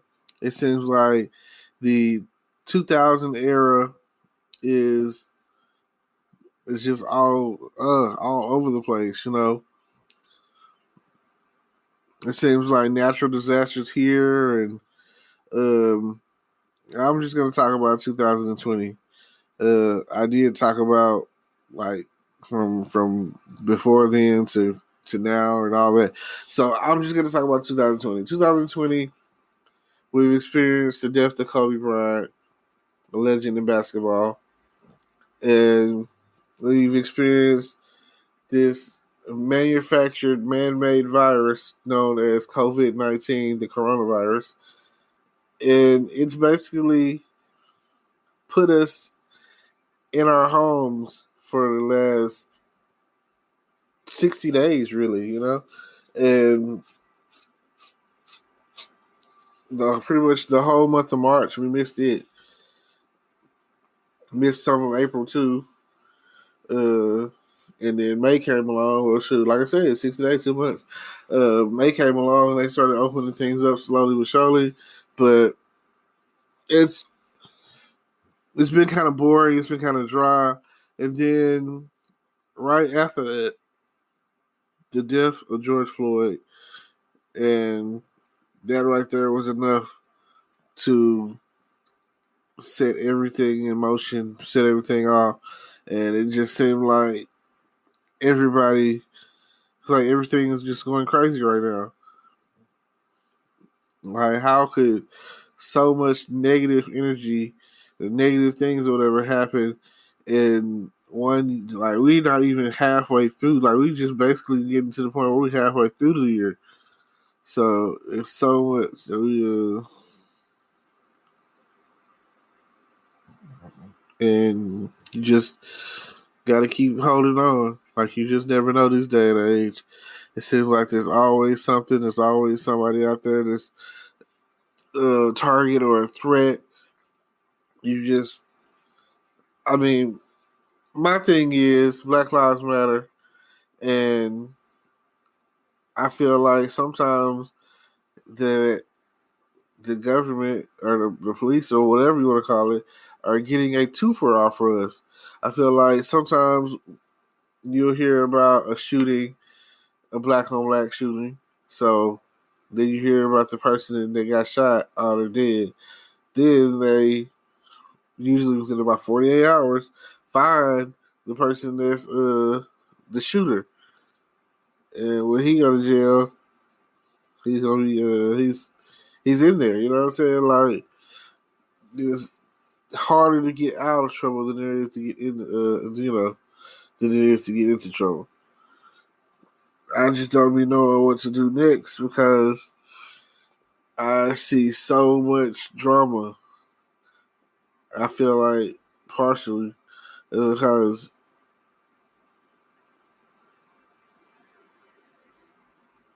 all of these things are happening. Then I saw a story the other day with a black youngster going to his bank, pulling out $200,000 to go to buy a new car, and the bank manager calls the police. The police handcuffs him and everything, and that's when they feel like, it was like basically it was a bad call, a wrongful call. Like, how are you? This dude is coming to get money out of his account, and you coming to arrest me, or you coming to hassle me, or whatever. So, what else can we do? I feel like if you're the one with the gun, put down the gun, put down the weapons, put down the knives, all of that. Like, let's stop killing each other. It's just every time I turn around, it seems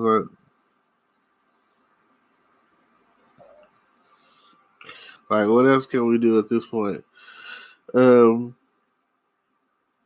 woke up and I did another podcast earlier, and it was like nice and long, and I don't know what happened. It didn't really record, so I'm gonna just kind of cut this one short and come back later. I appreciate y'all tuning in. I got y'all on the next one, but I kind of lost my kind of upset me a little bit. I kind of lost my train of thought. So come back later, and don't forget to like, comment, subscribe, share this with friends, and we'll go from there. Thank you. Just feeling, you know what I'm saying? Like I say, it was, oh my God, it was a good one too, I think. And it talked about like different movies that I've seen, and it talked about all that kind of stuff. So, yeah, I'll come back and try to repeat it one day. But not today. I can't even like concentrate right now because I put all of my energy into that 30-minute segment and it didn't go so well. So I'm gonna just lay back down, get back up, and then try to do some more with y'all later. Thanks. Good morning, podcast world. It is 6/3/2020. That's June 3rd, 2020, 8:43 a.m. in the morning. Thank you for tuning in. Thank you for listening to my podcast.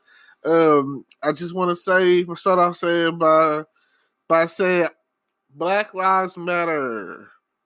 That's where we are right now. That's what we're talking about. No justice, no peace. Hopefully that you're safe and whatever it is you're out there doing. Hopefully at some point you stop the violence. The topic right now, the subject is the donations and contributions of these fast food chains to the Trump administration, causing a lot of unrest in the black community. People are mad because they can't get their 4 for $4 or their Whopper or they 5-layer burrito or their $5 box from Taco Bell, or they can't get you know, the finger licking good chicken that they are used to getting, and they can't get those chicken sandwiches that they were looking so forward to getting. And what else? Let's see. Wendy's, Burger King, Taco Bell, KFC. Oh, and those pizza, Pizza Hut. You know what I'm saying? So I don't know. What are they going to do? Or are people going to go back to cooking more now? You know, is that what's going to happen? I surely hope so, because I cook almost every day, but I don't cook. I microwave. You know, I buy those meal choice, healthy choice meal things or whatever, and that's usually my lunch or dinner or a mixture thereof, you know? And they're like $2 or $3 or whatever. So I'm full after I eat one, you know? And I instituted tortilla rolling. Like I'll microwave it in there, you know? I call it my 4-minute meal, you know? Because pretty much all of them take about 4 minutes. You know, you pop it in the microwave 4 minutes, and it's layered. So underneath it has whatever kind of sauce it is that they go for, and the top has the noodles and meat and vegetables or whatever is on it, and you know you warm it all up, and then you take the bowl and you pour it into the other bowl, and then boom, boom, boom, and now you know what I'll do is I'll take a fork and I'll basically, you know, I'll heat up some tortillas and I'll take I'll even put some cheese. I got some shredded cheese in there, and I will wrap it up and roll it up and you know make kind of like a burrito taco out of it or whatever. So you know that's one of my things that I like to do. Sometimes I like to you know I salad it up. The main thing is every week it seems like me and my stepdad go after a watermelon. We try to find the biggest, sweetest watermelon that we can find for the best price, and usually we go to Super One over there by Sam's, and you know, hello Texarkana, you know. So the other day I went into a Walmart, you know, and their prices were like pretty good, like $6.48 for what I thought was some decent sized watermelon. So I'm probably gonna check that out based off of the price, because you know the prices keep going down or whatever. I guess they're not getting the batches of watermelon that they thought they were gonna get. Who knows? I know that the price of beef had went up because of Corona, so. Oh man, I'm used to getting like beef by by the pound for like a couple of dollars, and now it's like $4 or $5 or whatever for a pack of beef. I'd be like, oh man, it's ridiculous. But yes, sad to say that it's like $400,000 per franchise that's been donated to the Trump administration, and I'm just sorry to acknowledge that fact. Like, I mean, I already don't eat out. It's just sorry for those who have that eating out is a big deal and food is a big deal. But I'm nowhere near a foodie. I grew up with whatever is on your plate, you eat it. You know what I'm saying? Be thankful and happy you got it. So we didn't get negotiated with and reasoned with and talked to when we was in the drive through. Or like kids nowadays, their parents to sit there in the drive through and ask them what they want. I'd be happy to get the whatever my mom was paying for. A cheeseburger, cool. Let me get that. And I want everything on it. I'm trying to get as full as possible, whatever. Maybe not so much on those onions or whatever, those little dehydrated onions, but back in my day, oh man, it didn't matter where we was going. We was trying to get the kids' meal, and we was trying to get their toy, and the toy was probably more important than the actual food, because it was something different from whatever it is we've been eating at the house. Can't eat bologna sandwiches, spam sandwiches all the time. You don't want to get homemade fried chicken every day. So yeah, it's all good. Man, I wake up in the morning and like Wednesday is a good day for me. Cause Tuesday night is usually a good night for me. A lot of good TV shows come on Tuesday night, and it just really depends on what's aired at the moment. Last night I finished off with DC Legends of Tomorrow. I love the Legends.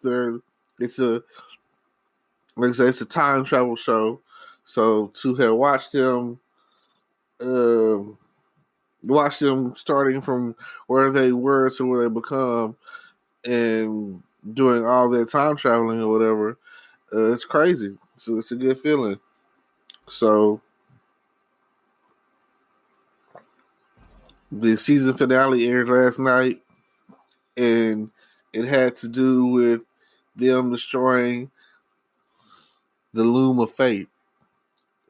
And I don't know if you're aware or understand what the loom of fate is, but you've probably seen a lot of old Greek, like Hercules, the movie Hercules cartoon. If you ever see the three sisters and they have the eyeball and they're,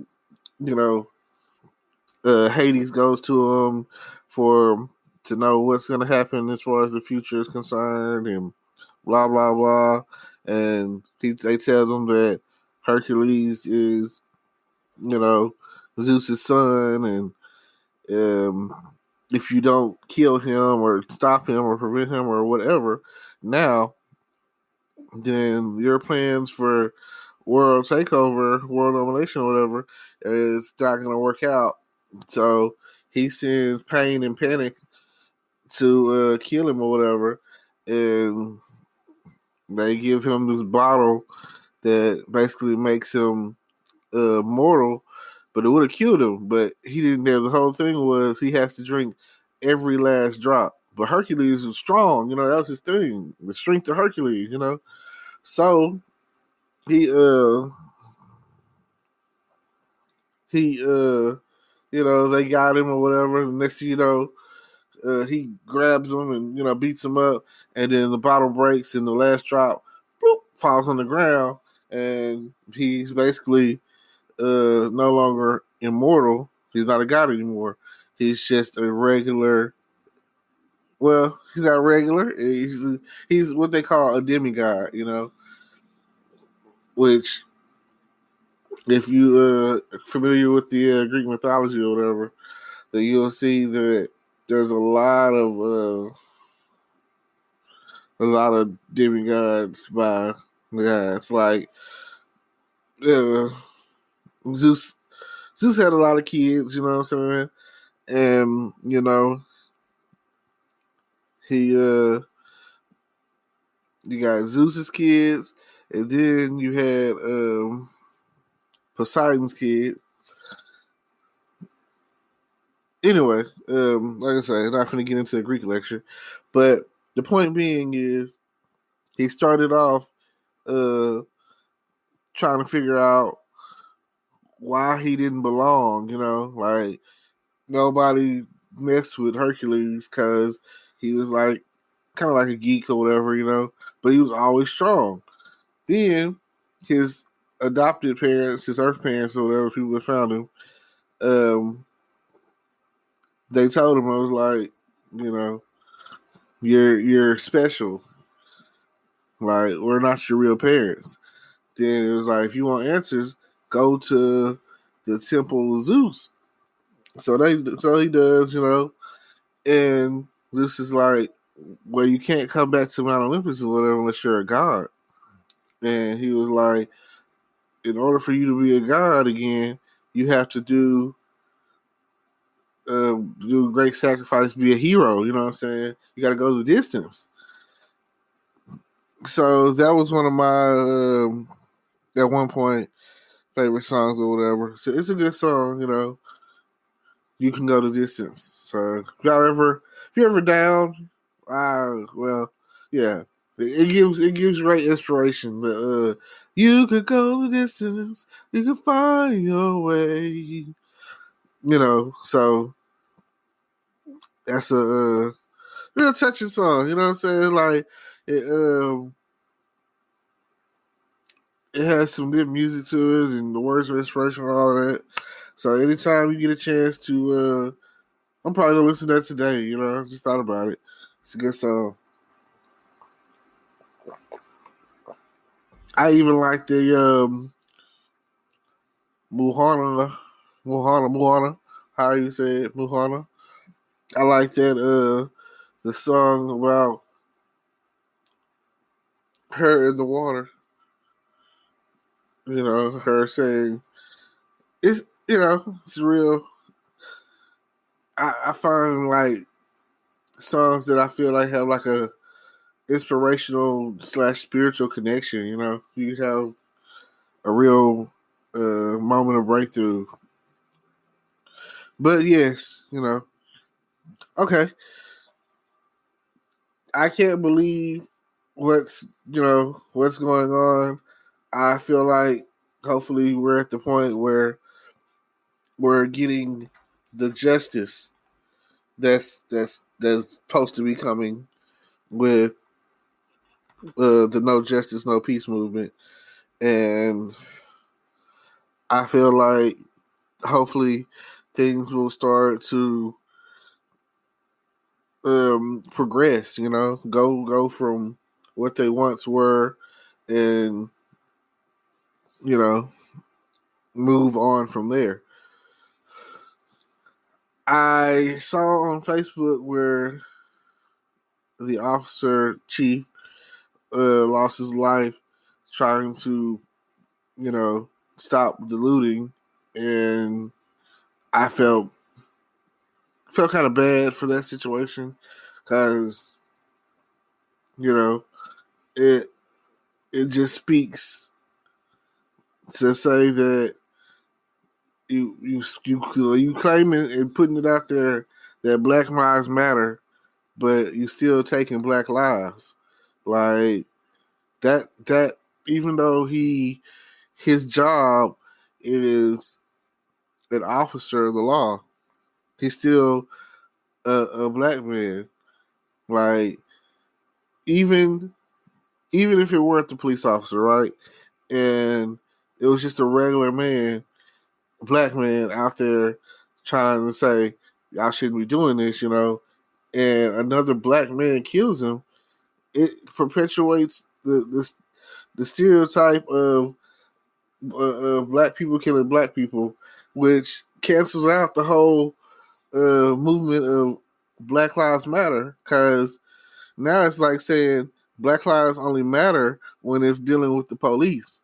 Black Lives Matter when the police kill us, but when we kill us, it's okay. You know, when we kill us, it seems like, hey, yeah, we can, you know, I don't care about you. You know what I'm saying?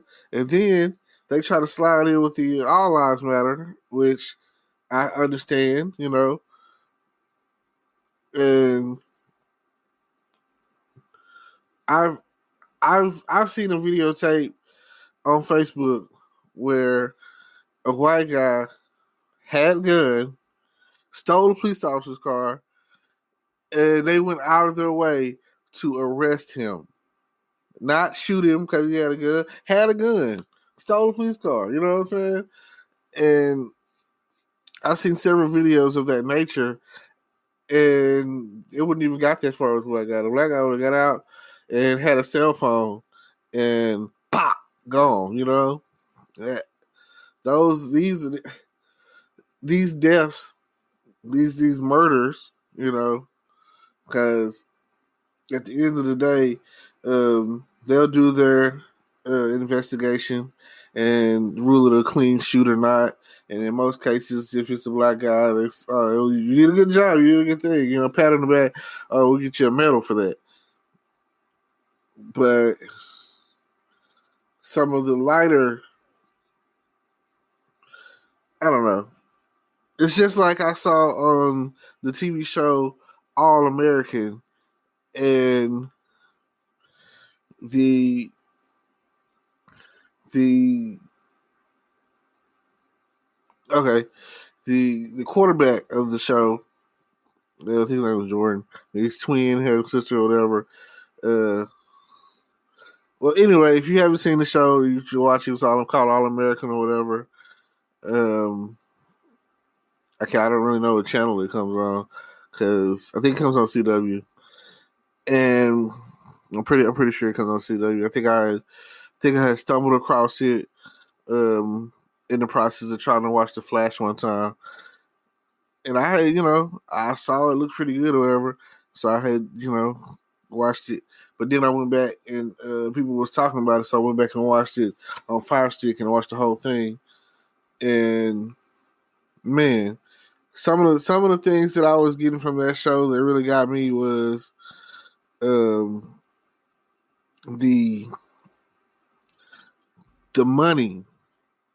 These kids living in these houses, and they these nice cars, and basically rich or whatever, and they're carefree, they don't have any worries, all of that.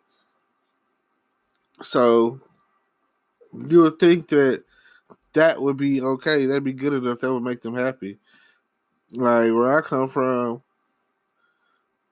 all of my problems could be solved financially. Like I don't I feel like people put such a praise on the money side of things. They don't understand that there's other stuff going on, which was the case, because dude had got stopped when they were in the hood and not in, like, I think it was, like, I guess, like Beverly Hills or whatever.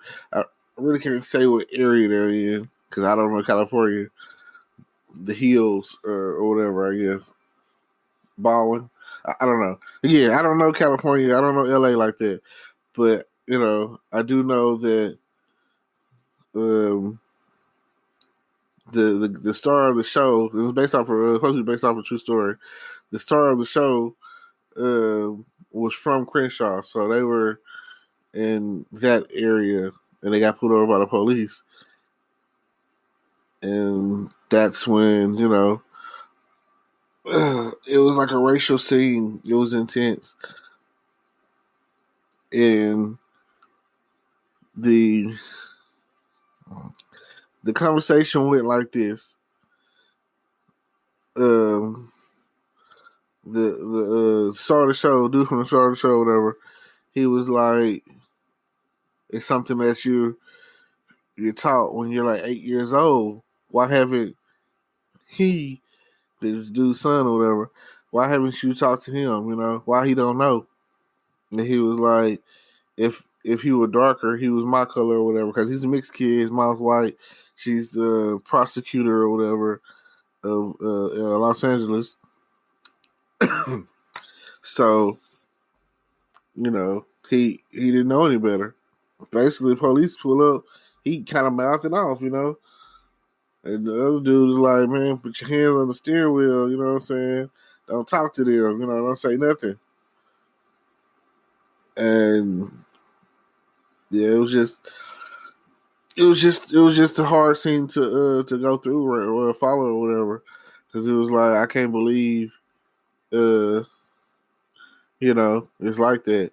Which everyone knows that the LAPD is one of the more racially discriminative police departments in the country, maybe in the world. I don't know, but you know that if you in LA, and when it comes to dealing with the police, they're one of the more corrupt police forces, seconded by, I want to say, the CPD, Chicago Police Department.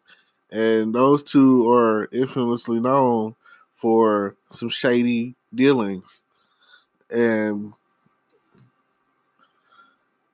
it happens everywhere, you know. Just because it's not in a major city, or just because it's not, you don't want to believe it's happening in your city. Now, I've been watching the series Chicago PD, and it's created by Dick Wolf, and Dick Wolf, you know, he has a lot of shows, you know, cop and otherwise, because he also has the Chicago Fire Show, which premiered before Chicago PD, and now he also has the Chicago Med. He also has not Chicago, but he also has the FBI show, which is really good, and the FBI's Most Wanted, which deals with criminals who are serial killers or serial rapists or whatever. And the thing that I can say, their close rate is like almost down there 100%. It's like, you know, almost like 99%. If you end up on the FBI Most Wanted, they're gonna get you. You know what I'm saying? It doesn't matter where you are or what the case is. You're especially, you know, you're a known serial killer or rapist or something like that. Um, yeah, high profile cases. Those, you know, high profile kidnapping or whatever. These are the cases that come bombings and whatnot. These are the cases, conspiracies. Those are the cases that go through for the FBI.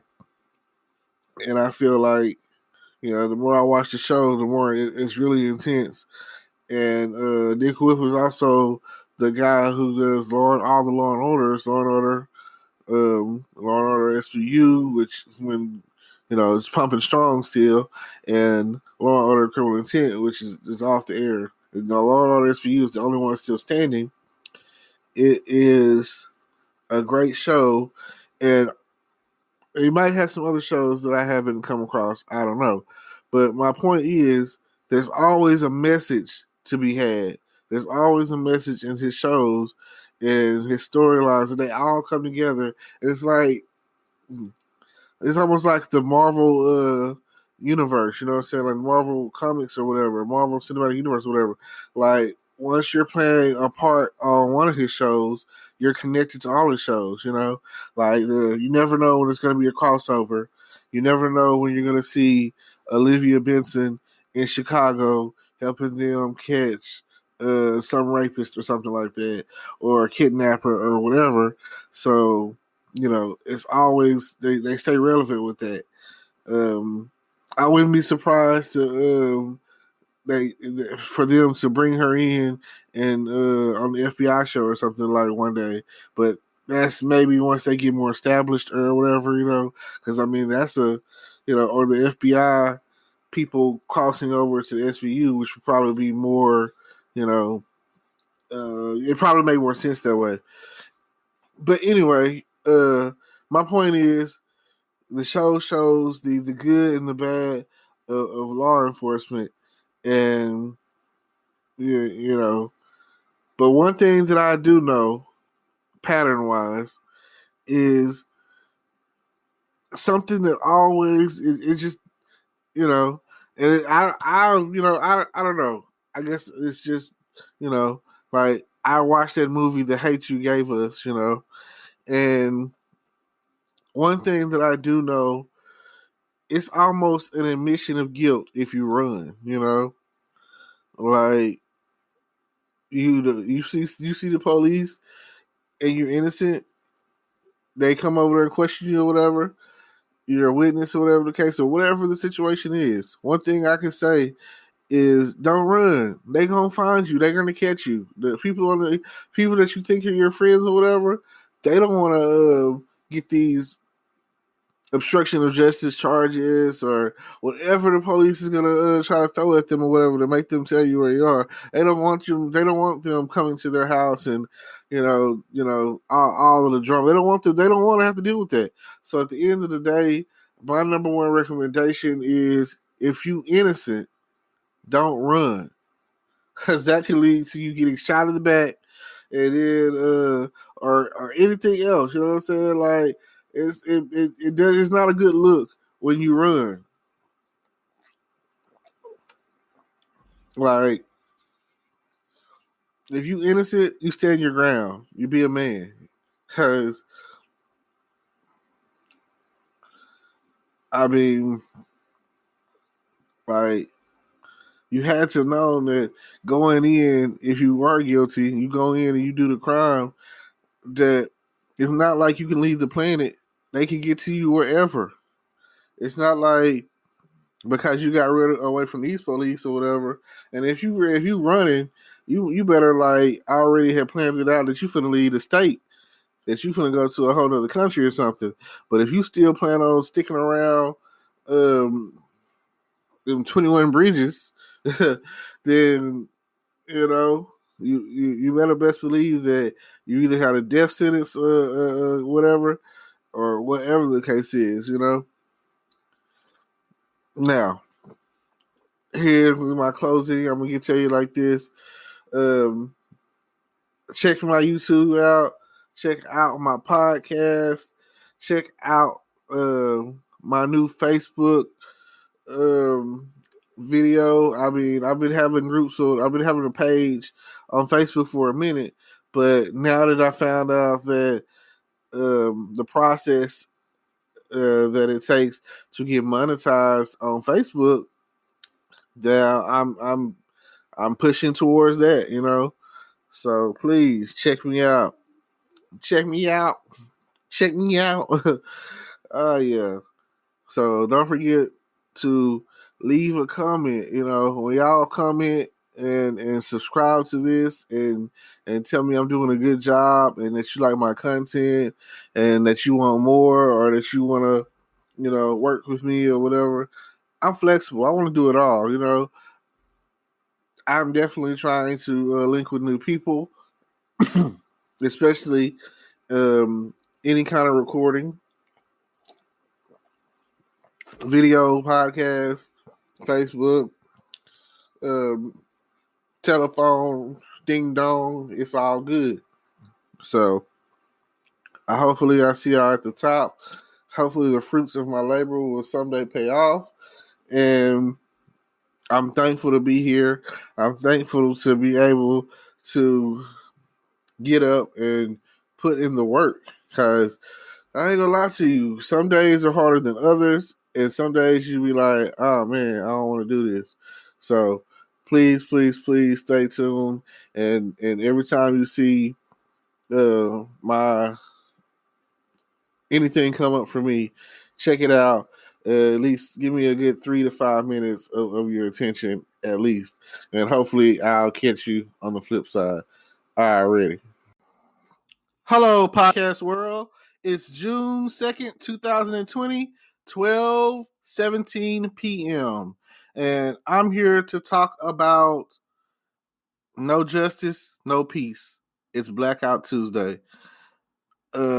This weekend, for the past week, in various locations and cities all over the world, has been a lot of protesting and rioting and violence and burning of buildings and everything of that nature.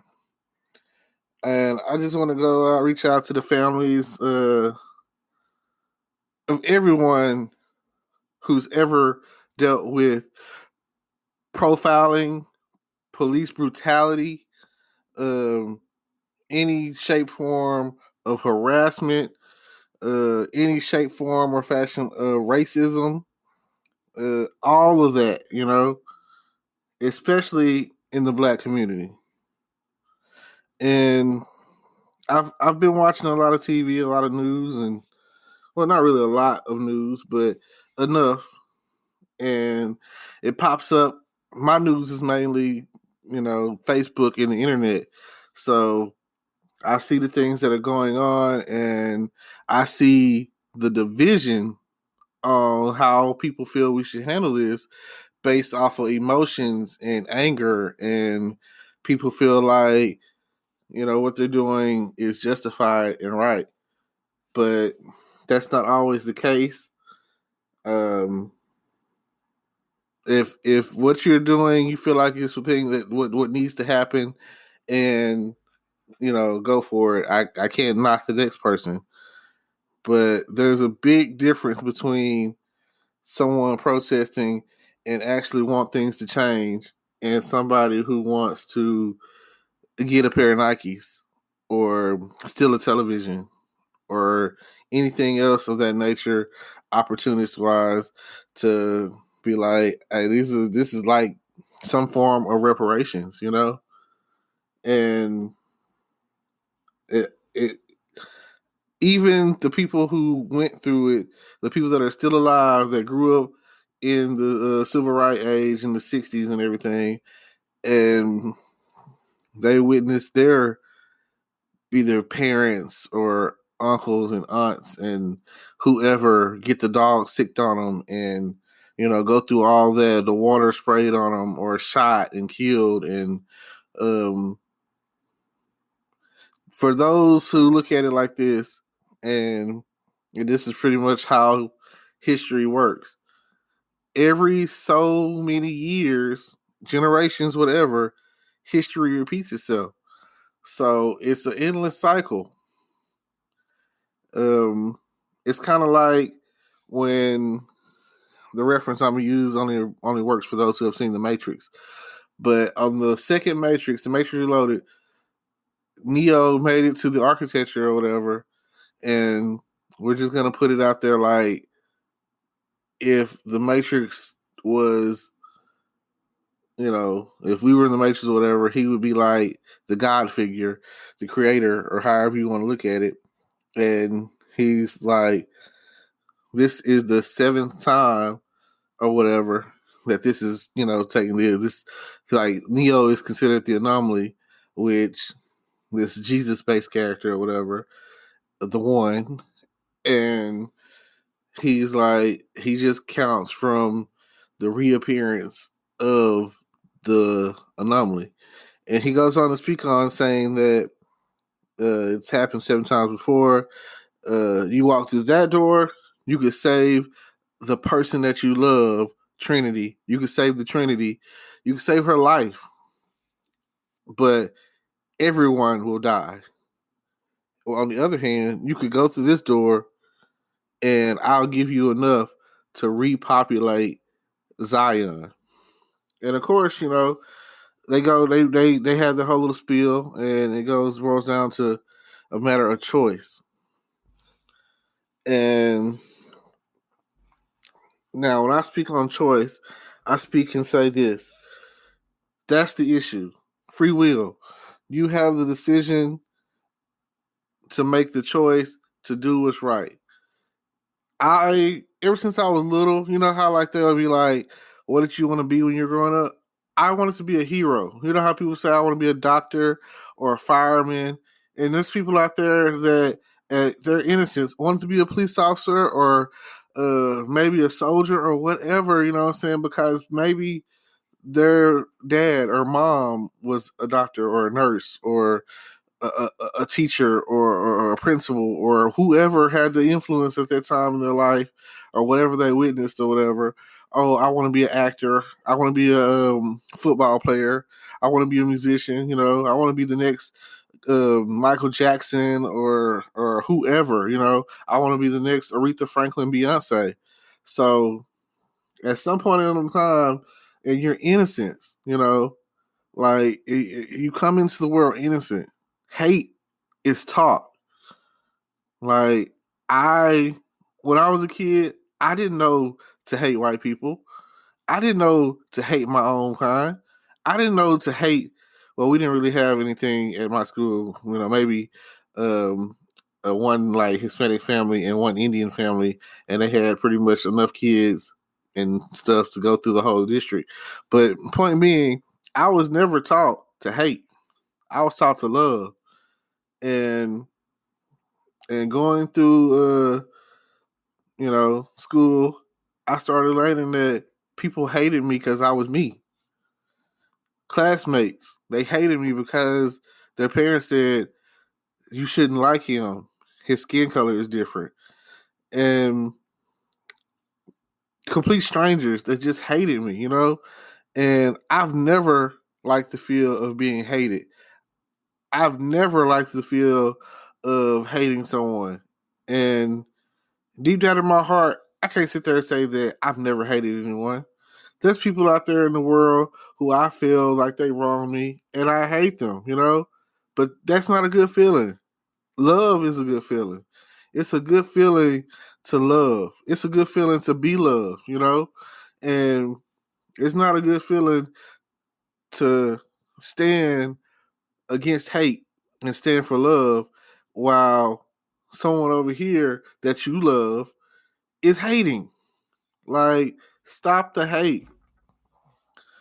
And even in the midst of all the drama that's going on, the spark that took the flame that this go around, because right now it seems like we're in a perpetuated, never-ending fight for justice. And they say no justice, no peace. It just seems like if that's the case, it don't seem like we're ever gonna be at peace. Like the just wars happen for a reason. And if you look back in history, every time there was war, there was change. So I'll credit that to had not wars like the Alamo where they drew a line in the sand and a line in the sand and said, cross this line if you stand with me, you know? And everyone crossed that line. Everyone stood there knowing that they didn't have they didn't have enough. They were the underdogs. And they didn't necessarily they lost. they got it handed to them or whatever. But they stood their ground, and because they did that, in the long run, change came. And that's why we remember the Alamo. Especially if you're a Texan, you know. I don't know about any other state, but I know that when I was in 7th grade, they taught us Texas history. And with that being said, every year February come around and they teach you just enough. They teach you the icing on the cake. They teach you everybody knows some of the same names when it comes to Black history, but nobody ever seems to know the forgotten. And some people, there are so many historical Black history moments that are so forgotten. And I feel like in that 28 days or less of history, not only did the school fail us, but our communities failed us. Because I'm not going to sit there and say that I knew a lot of these movies that are coming out of people that are like now passing or moments that happen in different cities and states. And if I was into football, before the movie Remember the Titans came out, I should have knew about the history of the integration and Remember the Titans and all that. I should have knew about that. Like TV and movies shouldn't teach me what I should be learning in school, like or at home in my community or whatever. Because that's the issue. A lot of people feel like the school's job is to teach, when you learn more from your family and peers and friends than you ever would learn from a teacher. There are some teachers out there that I give credit to that I'll never forget that taught me. They taught me math, they taught me science, they taught me reading, they taught me English, but some of them even taught me life lessons. And those are the teachers that I stand with. The teachers that if you don't do right, they're going to tell you this is what's going to happen. You hear me? I have some teachers that, some of my favorite teachers, and I feel like teachers are very discredited. But we and underpaid. Like, I know there's always a financial issue. I know that if you go to certain schools where there's more wealth in the community, that or you're brought in more championships or whatever, then there's more money there for the school compared to some of these schools that I'm just glad that I went to the school that I went to. Went to Liberty Island High School and here in Texarkana, and the schools here compared to schools that people, like when I went to college and I came across schools from other places, from California, Dallas, and Houston, and out of state. Period, like majority, like out of state schools or whatever. If you went to a school with metal detectors or whatever, I'm sorry. I feel sorry for you. That means that there is enough violence coming into your school that they feel for your safety. Like, this is, you have lean on me moments to where you have to worry about what's outside the school, and is your child going to make it home safely, or is there gang activity, and is that the reason why they're afraid to go to school or leave school, or like you have to worry about who's watching school. Then you have to worry about I'm gonna say sexual predators that are, you know, I would say looking for your daughter, but some of them are looking for your son. Like, it doesn't matter. Some people are just sick, that's sick. And they are there trying to lure them away. And it's just crazy, This if they're not learning it at home, if the community isn't safe and isn't saving them, then who will? Now, George Floyd's family, his brother stood there and said that that's not what his brother would have wanted in his name. And I can understand where he's coming from. Everyone is, like I said, people are upset, and it's been going on forever. Like,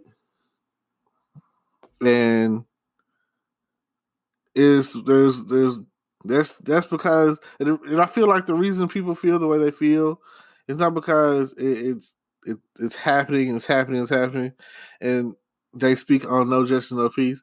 It's because, like I say, like it says, no justice, no peace. They're not doing anything about it. Like, it's so easy to become a cop. It's ridiculous. You go into the academy or whatever, couple of months in, months out, you know what I'm saying?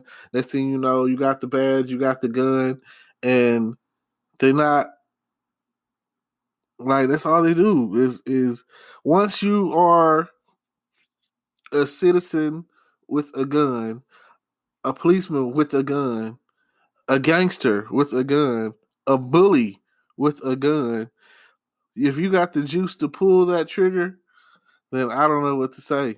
Like if you willing to take a life, like Black Lives Matter.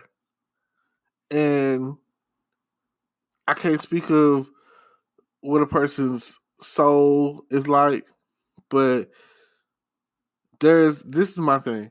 There has to be a way to do the job without taking life.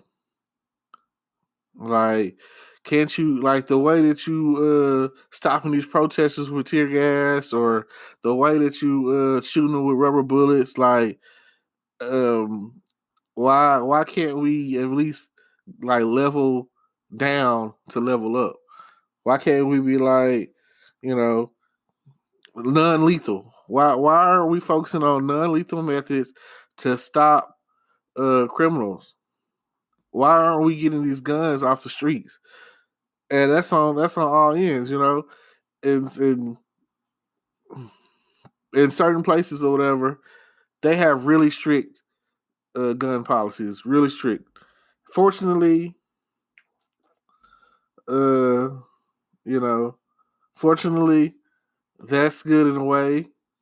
But at the end of the day, everyone still reverts to saying something about the Second Amendment and the NRA and all that kind of stuff. And here in Texas, it's easy to get a gun. It's so easy. Like, oh, you want a gun? Oh, let me see your license. Okay. No, your background is clear, you know what I'm saying? Here you go. Walk up out of Walmart or Gandar Mountains, which I don't even know if they're in business anymore, or the pawn shop, or wherever, you know, you people are buying and selling guns. So you got these guns. When I walk into this one pawn shop that I go to sometimes with my friends, and behind that counter is an arsenal of assault rifles and guns, and I just be like, man, are the Terminators coming or something? Like, is it a war? Like, who needs all these kind of guns or whatever? And um, I have friends out there that are gun lovers. I have friends that are in the military that, you know, they have their service revolver, all of that. You know, they got their pistol, and I understand that they've been trained. They know how to use a gun, and they know how to shoot, and they know who to shoot. You know, they you know, I feel, you know, a little bit better about that. But they're not out there just shooting anybody. You know, they're not there like you know, most people that I know, we not killers. Most people I know, we just want to, you know, if you in the deed of protection, you're trying to protect someone or protect your family, and you have that gun, then that's a different situation. Like that is like Second Amendment 101. Like, the reason I have this gun is I feel threatened. I feel the need to protect my family based off of where you live, all of that, you know. And that is like the only time that, you know, that I don't know. I can't really understand people's desire to have a gun, and which is also in my world a desire to want to take someone's life at some point in time. Um, you know, I don't know. I It's dealing with guns for some people. It gives them an adrenaline rush. Some people, it scares them. They're afraid. They're like, oh man, you know, I don't want nothing to do with that. And I know that you've seen all of those TV shows that some kid got a hold to their people's gun and thought it was cool, maybe took it to school, maybe had a friend come over after school or whatever the case was, and like were playing with it because they thought it was a toy, you know, kids, you know how kids are, which, you know, it ended up like someone getting hurt or shot or whatever, you know. And at the end of the day, here's another thing about the guns: as like children, we buying them guns and putting the guns in their hand and making it seem like that's okay. Like, and then, I've been playing video games, violent video games, shooting games, whatever, since arcade days, and since like regular Nintendo. And I just feel like we we teach a lot of violence, and it's not. It's like we teach a lot of violence, a lot of hate, and we should be teaching more about love. All right, well, got guess it's about that time to let y'all go, and I'll leave y'all with this: love, don't hate, better, not bitter. Let's don't forget to like, comment, subscribe. Check out all outlets or whatever. I'm also now streaming on Facebook videos, and that's a new thing for me. So I'm gonna be on there too. And what else? YouTube, Facebook, Instagram, like all of that is going to be in the description. All the details that you need to get in touch with me or make a donation or subscribe or whatever, It's about building this thing to the next level. And if you feel what I'm saying, let me know. Like, let me know how y'all feeling about what's going on out there as far as the no justice, no peace for George Floyd. And I'll, speak with y'all later. Thank you for listening to my podcast. Hello, everyone. Welcome to the podcast. It is 12:04 p.m. That's noontime, and it's May 22nd, 2020, and I'm going to do the midday motivation.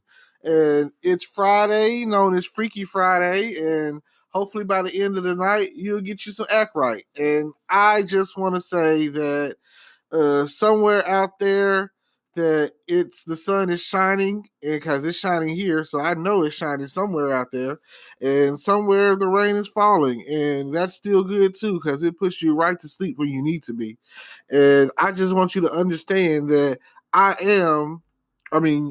you are your biggest fan, so that makes me my biggest fan. And I get up and I do this because I like it, I love it, and I want more of it. It's like that what they used to say back in the day about school. But I've been scrolling through Facebook or whatever, it catches my attention on there, and certain stuff catches my attention and just mesmerize me, hypnotize me. It blows my mind. And I see in other places or whatever the violence that is taking place. Like, oh my God, like what is going on? Like, what kind of person in it's a video out going on right now. It's pretty viral. A white girl or whatever, and I guess it's her boyfriend. I don't know. Not too many details. Just saw the video. Basically, they're all hanging out or whatever. Then there's another. He looks kind of mixed, black kid or whatever, and next thing I know, they telling him to get out of their house or apartment or whatever over some Xanax pills, so over some pills and probably some weed or whatever, And they over there all smoking and whatnot. And next thing I know, they show the I'm gonna call him the bad guy, her boyfriend or whatever, who will most likely, after everybody pushes the issue with like they are, will probably end up in jail for what he's done. And along with her, because she's in there recording as an accessory or whatever, and not stopping it at all, really instigating it, egging it on. The reason it happened because of her. So that's a good assault charges could be pressed and charged and filed. And I'm not. I think it was in Wisconsin, according to what I saw on Facebook. Don't know anything about that state, that where Milwaukee is or something. So Anyway, I'm watching this video, and he's a young teenager, so I'm gonna say he's like 13 to 15, and let's just assume they're all in the same age category from 13 to 16, or whatever, all the way maybe up to 18, 13 to 18. The teenagers, kids, and I see this, and next thing I know, the young man is laying in the bed, and the older, because he's like older, um probably stronger, comes in and just starts whamming on him, laying him out, hitting him, and in the process of hitting him, you already see like he's spitting blood up. You know what I'm saying? Like, all right, that's enough. You would think that they're like, nah, move the pillow. You don't let him bleed out on the pillow. You know what I'm saying? He's still hitting him. Get out of my house. You know what I'm saying? You just stole a girl pills. You know what I'm saying? You just took her drugs, which is like, oh my God, I can't believe that you're making an issue about drugs and pills and Xanax or whatever, which is probably illegal there, like it is illegal here.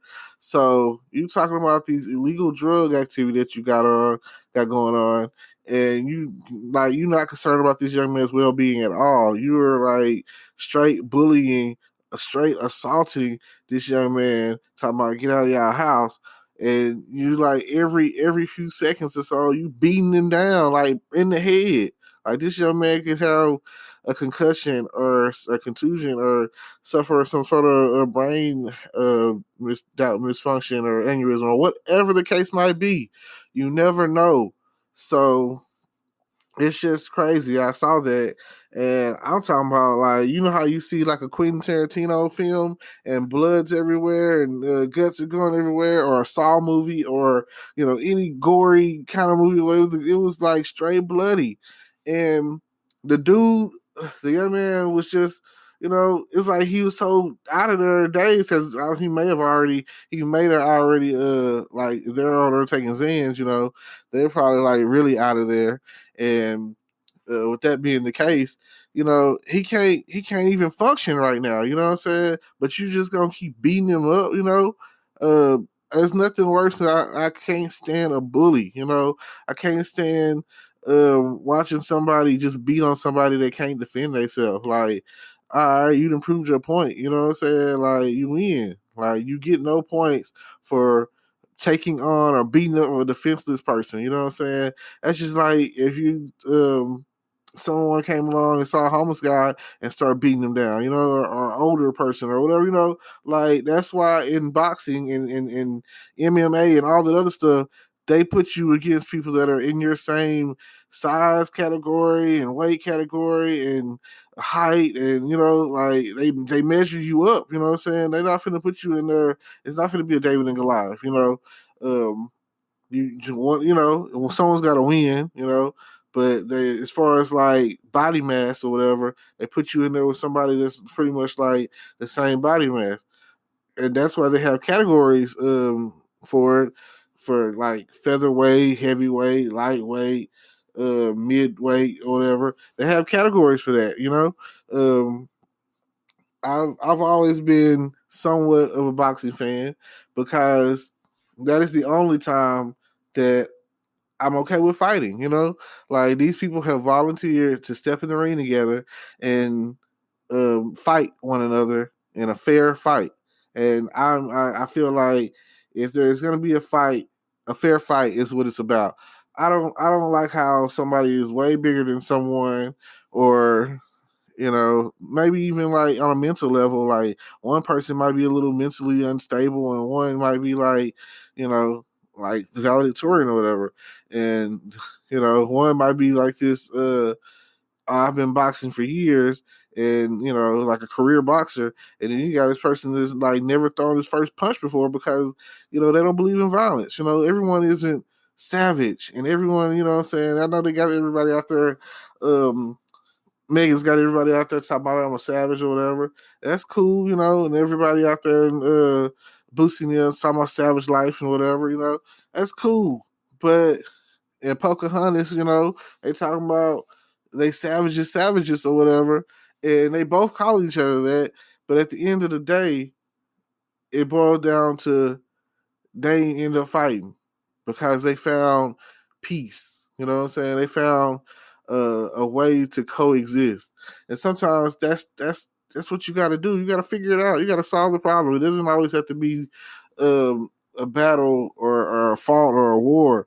And I watched the movie Midway last night, and I mean, it's part of our history, you know, the attack on Pearl Harbor, the Japanese attack on Pearl Harbor, whatever. And I have seen the movie Pearl Harbor, and you know, that right there, um, it's just a historical moment. You know, it's like I could talk about that, or I could talk about World War One, but you know, like these things, war, it happens or whatever. Vietnam, you know.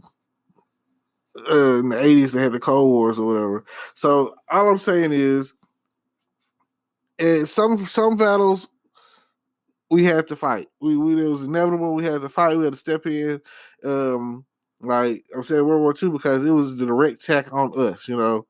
And in World War One, it was like something that didn't really involve us, but we stepped in and we helped out anyways. So that's the difference between the two world wars, if anyone asks. And it kind of took us a little minute because people were in disbelief about what was going on over there in Poland and in Germany and all of that. You know what I'm saying? They we were in disbelief in Berlin and all that. We were in disbelief of the actions that were going on during the time of World War One during the Holocaust season.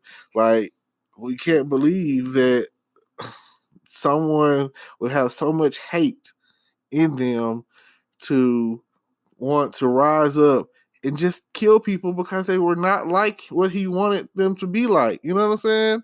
Like, and that's a brief moment in history. But if you go back before then, same similar situation with the Civil War. Part of it had to do with what was not right and what other people thought was right. You know, differences of opinion.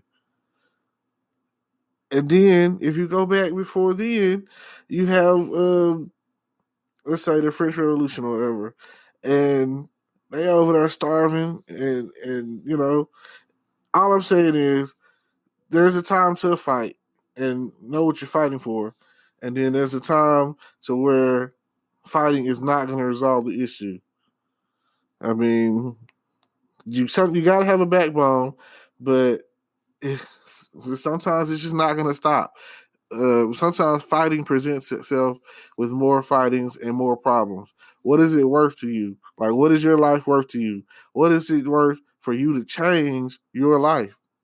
Like, think about that. You don't want to go down that hole. You don't want to go down that rabbit hole and explore the violence. Like, violence begets more violence. They say an eye for an eye leaves the whole world blind. Think about that. I just feel like, what are you fighting for? I mean, people will fight just because you looked at them. People will fight just because you're not wearing the color that they feel that you should be wearing in their area. People will fight because your skin tone is darker or lighter than theirs. People will fight because they don't understand you. You don't speak the same language, you know. And I'm not even talking about a different language per se. I'm talking about we both speak English, but your version of English is not the same as mine, you know. Like your slang is something else. I don't know. I mean, it seems like every month or so, it's a new word being presented that um that it's not, like I say, it's generational too. Because I've been tracking down the whole double double thing, and I still can't figure it out. I don't know when it came on the scene and when it became part of the vocabulary programming or whatever, when people be like, I'm this, you know what I'm saying? And if you don't get what I'm talking about, when somebody be like, I'm mad or something, you know, I don't understand it. I use it because, you know, when in Rome, you know, or it's like my mom used to be like, stop saying, you know what I'm saying? You know what I mean? You know, stuff like that. I know I pretty much got that from like rappers, you know, and pimps and stuff. I see something off of TV that I seen and it stuck, and that's just where we are with it. I try to pinpoint all points in time where certain things changed. I have a conversation with some friends, and I talk to them about when did leggings become pants. You know, um, back in the day, those were just the things that you put up on the dresses or whatever to go to church in. Now it's like okay for you to leave the house in it and walk around like, you know, extra provocative is how I look at it. Like back in the day, they had corsets and things of that nature, and nowadays, because leggings are kind of like pants, and you know, so like I say, but they're not. They're like very thin. So, but yes, I'll leave you with this bit of motivation. Um, get your life right. Check yourself before you wreck yourself. You know what I mean? That's one of them old school sayings that I used to hear when I was a kid. Well, you better check yourself before you wreck yourself. You know, they even said it in rap songs back in the day. And no shade, no cap. You know, but we got to do better. So if you're interested in trying to better yourself, check down below. Look at the links down below in the description down below. Click on it. Check it out. Follow me. I got a YouTube channel. And like, comment, subscribe, and all of that. You know what I'm saying? Give me some feedback, and I appreciate it. And I'll see y'all next time. Peace. Good morning, podcast world. It's 5/21/20. That's May 21st, 2020, and it's 7:58 a.m. And I just wanted to say good morning. I'm finna start doing a series about morning inspiration, about getting your day started. And you know, you never know. Just today is the day for you to change, to make a change, to make something happen. You never know what the day is going to hold, but I want you to understand that get excited. The first thing about the day that you should worry about, or that you should really consider, is that you woke up this morning, that you're not on the other side right now. You're still here. You're still here. That means you have a purpose. That means that something about you is special. That means that you still have a chance to change. And if you're looking to change, then hey, today I want you to do something different. I want you to do something like read a book or read a quote or, you know, do something positive. I want you to help put positive energy out into the universe. I want every step that you take today, I want you to take it, and I want it to be a bold stance. I want you to understand who you are and take your place. Like Simba said to, Mufasa said to Simba, take your place in the circle of life. And sitting around doing nothing when you could be doing something, do a push-up today. Do 10 push-ups today. And keep doing it every day like that. And just letting it's the compound effect. If you keep doing something over and over again and it's positive, it will pay off. That putting positive energy out into the universe is a good feeling. And that itself is its own reward, you know? Like, understand, if you build up with enough positive energy, you can change the world. You never know. Like, if I set a glass cup in front of you and poured water into it and poured it halfway, what is it to you? Is it halfway empty or is it halfway full?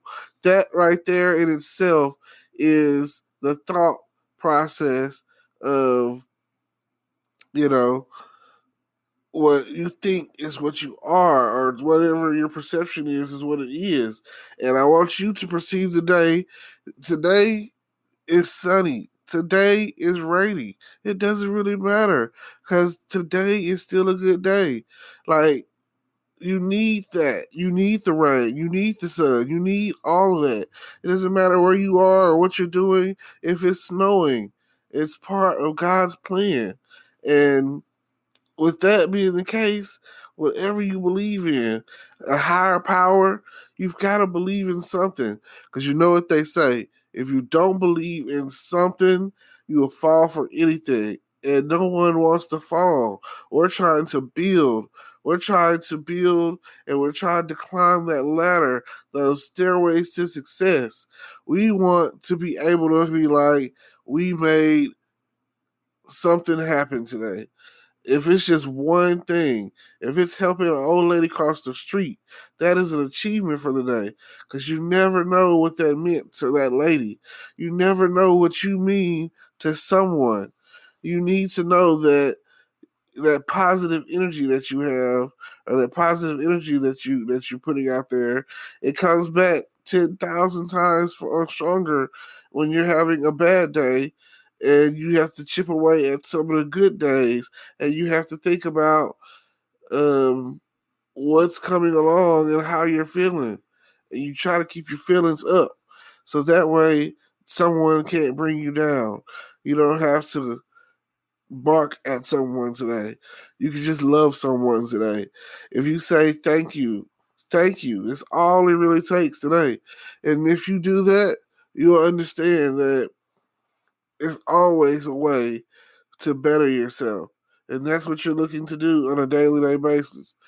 I just want you to understand that it's not hard to be inspired for the better. And even if you are on crisis mode right now, and even if you are a couch potato sitting around watching Netflix and things are not prosperous as you feel they are, you're still here. There's still a chance. I understand that in the story of of the Christmas Carol, where Scrooge was visited by the three ghosts, he had time and overnight chance to change for the better and avoided those chains and shackles that were promised him. And you too can change.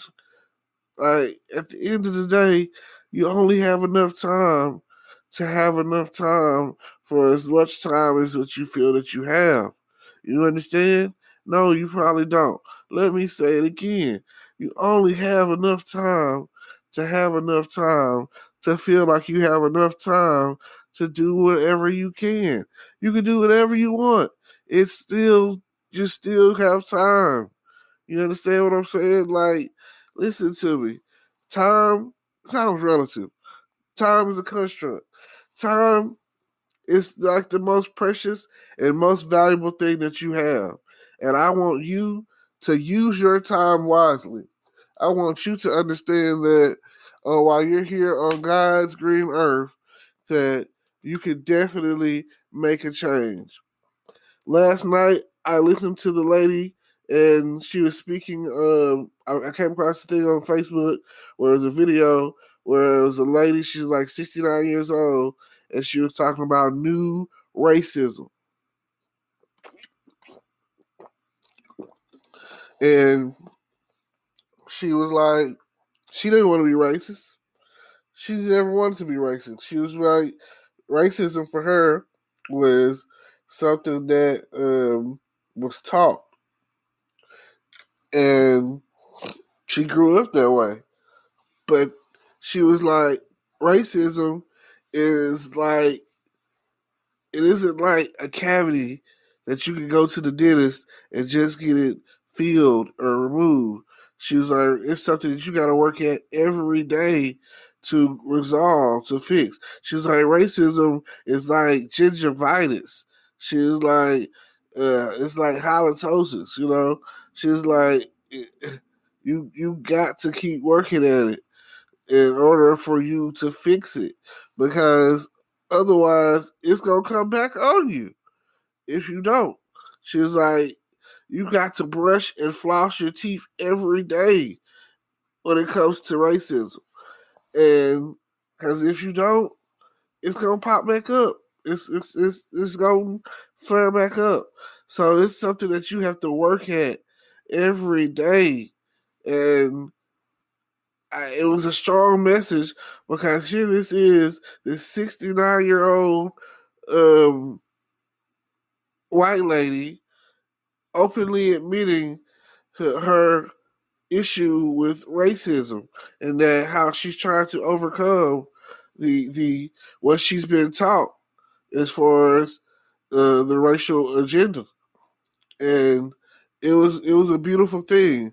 This lady didn't have to do that, you know. She didn't have to stand up in front of thousands of black people and talk about how she knew uh, that she was racist and that she's, experienced being on the other side of racism. She knows that what she was taught. She knows that it's wrong, and she's basically repenting from the wrong that she's been taught. She can't help it. Is basically what she said, and she was like, "It's people out there. You just that's what you've taught. That's what you know. So I'm sorry. Apologize for being racist for any of the for her faults that was placed on her as a child growing up, festering with that racial issue,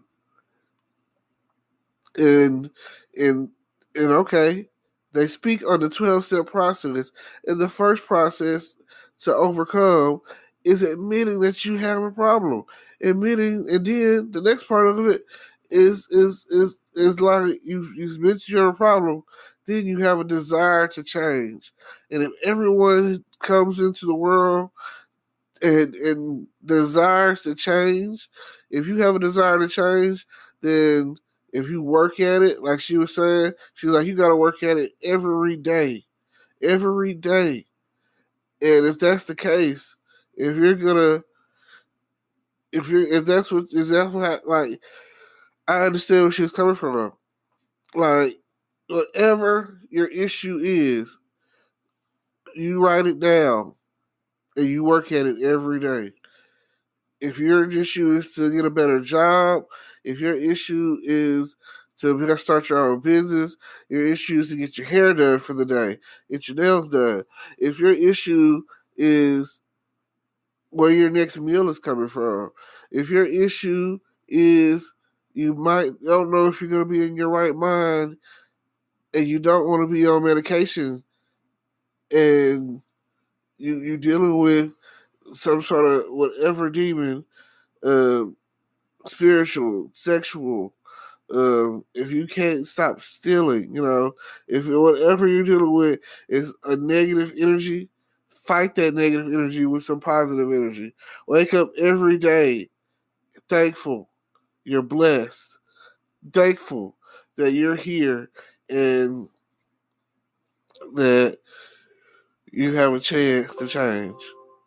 Because everyone didn't wake up on this side.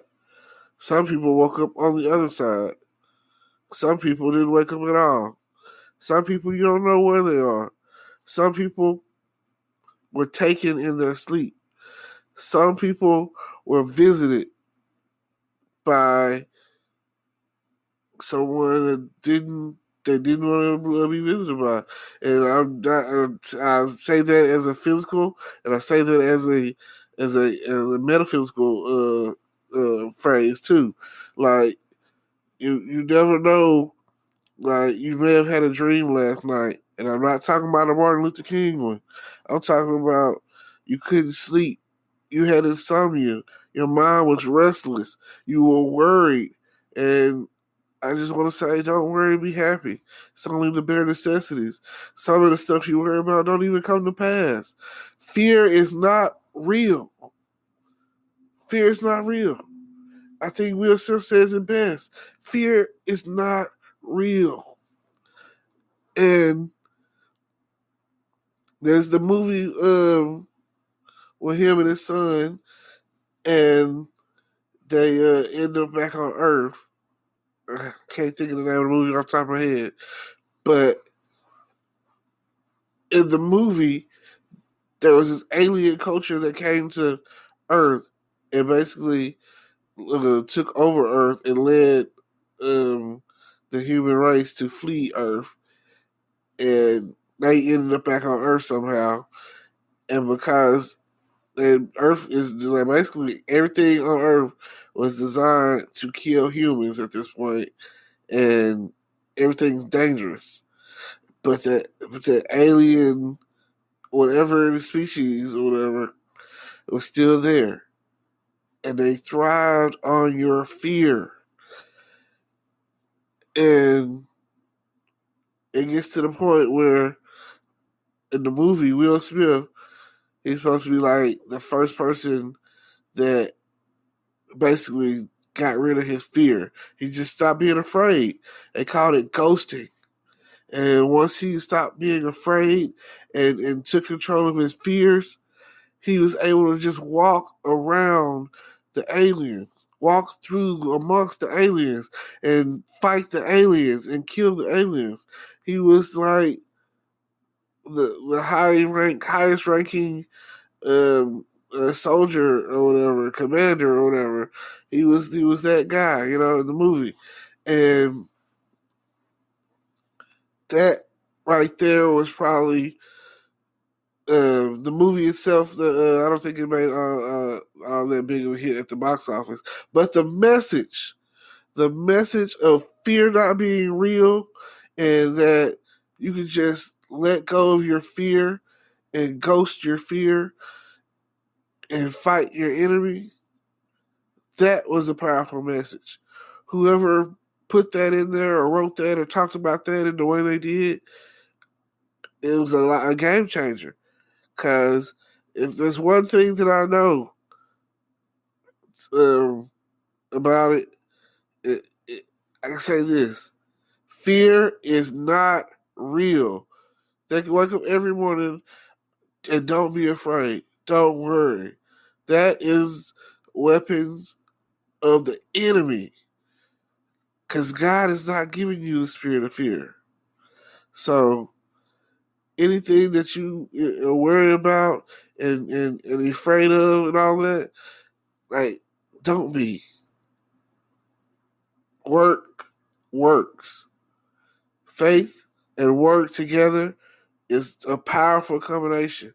If you believe it, you can achieve it. And I just want you to just know that you still have time, and I believe you with a chance to check out what's going on in my description and click on the links. Maybe you'll find your game changer in the description below, and you'll be able to see. Stay tuned in. Like I like putting a message out there into the world. I like talking, and I like, hopefully, this morning inspiration series. Hopefully, it will help you. Hopefully, someone will tune in and be like, "Oh my God, this guy right here has got it going on," and I'm appreciative to everyone and everybody who actually listens to my podcast. I mean, it's not a lot of people out there right now, but again, my goal, my dream, is that between my podcast and my YouTube channel, that it will grow to the point where you never know what's gonna happen. It's just, you've got to start something. You've got to start somewhere, and today is that day for you to start, to make that change, to grow and better yourself. If you do something to better yourself and you start today and you turn around and you do it again tomorrow, oh my God, you will love yourself for the change. Even if it's learning a word a day and trying to use that vocabulary, that will change your life. So I appreciate you for listening and go make a difference. Hello, podcast world. It is 5/19/2020 at 1:36 p.m. And I just want to give a special shout out to the seniors at Liberty ILO High School Band for all the work we did Friday, the awards they've gotten, the year they had, and shout out to Miss Stephanie Nelson for the award she's achieved thus far. And we were talking that day, and it brought to my attention that the path that they're on is a really good one. Like I want to say the past couple years they've been sweepstakes band, and she's going after, I think it's her 3rd year in a row of being a sweepstakes band, and that's just awesome, and the class of 2020 contributed to that. So I just want to say that wherever you guys are going, I wish you best of the luck for whatever the future holds out for you. And Ms. Blackwell, next year is a state year, and that's all we're going to focus on. And hopefully by the summertime, everything will line up and this whole coronavirus issue will clear itself up and everything will be back on track. Well, we'll see how that turns out. Hopefully nothing interferes with the mission at hand and that state. And I know that this year they weren't able to go to solo and ensemble, but you told me that in the past years, like last year, they brought home, you said about like 40 plus ones at state, and that's awesome. Like I say, always about setting records, breaking records, and making all these achievements. And I've seen all the people that had outstanding this and most outstanding that, and that went to our region and wrecked it, and that's great. We're always looking forward to see what the next year holds for the students that are still going to be in band at the high school next year. So I appreciate it, and I just want to say thank y'all for checking out my the YouTube video I did with the graduating seniors. That's just one thing that I've got. I'm still working on more, and I really would like to do more as far as videos and pictures. So thank Ms. Blackwell for reaching out to me. I appreciate that. It was a nice day that Friday. The weather was good. It was hot. We were in the in the student center, and just waiting. Maybe in the future we could get everybody in at one time and just go through it and be like, that would have been cool too. But like I say, it was for what it was a day's notice for me. So I showed up and wasn't really sure what we were going to do at the point in time, and everything just kind of went from there. And like I say, the magic of green screen, that's what I'm talking about. Like I say, feel free to subscribe to my YouTube channel. Check out more of my podcast. I recently just started this podcast, and hey, it's what it's here for. It's here to basically, it's about giving advice or entertaining, informing, all of that. So if you're interested in any of that, or like I say, just check it out and see where it goes. I'm not really going to make this one a long one because, I just want to break it in. Normally I average about 15 minutes. So, other podcasters are doing about 45 minutes to an hour. So that's where I was like, oh wow, that's really good. You never know. They say that a lot of things in Texas are opening up, and that we're kind of using us, it seems like, as more like the guinea pigs, it seems like, because some of the northern states haven't opened up. And every time, it's like whenever something opens up, people are not still practicing social distancing, and then the coronavirus is real. Like Cardi B said, coronavirus.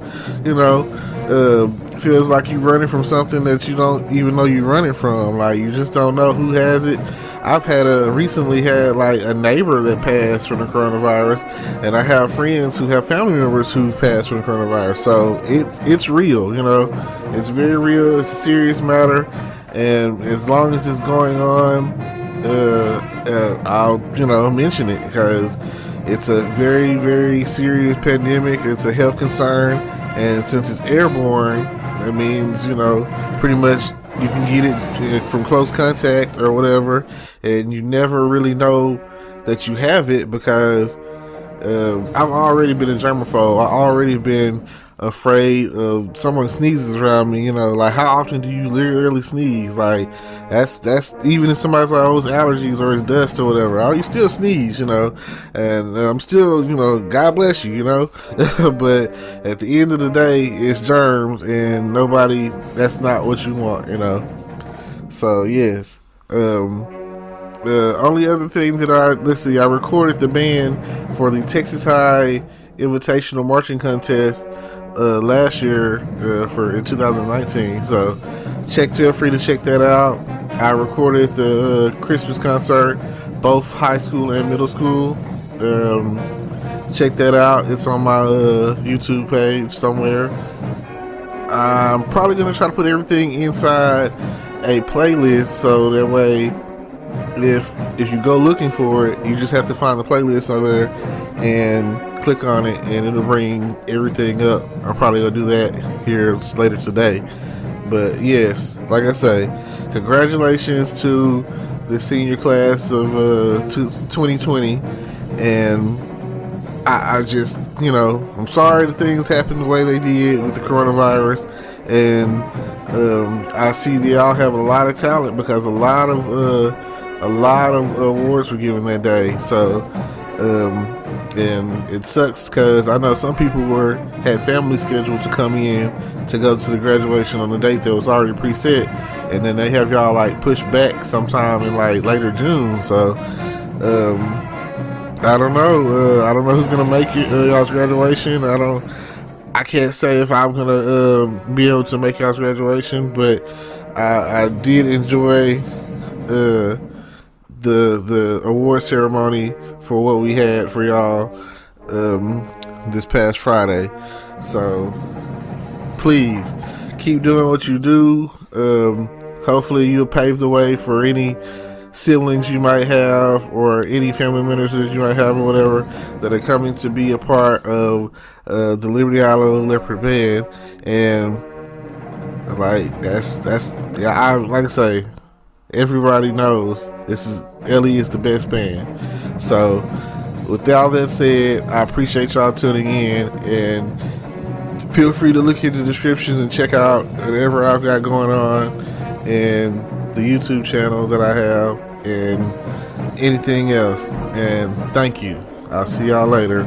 Keep in touch. Hello, podcast world.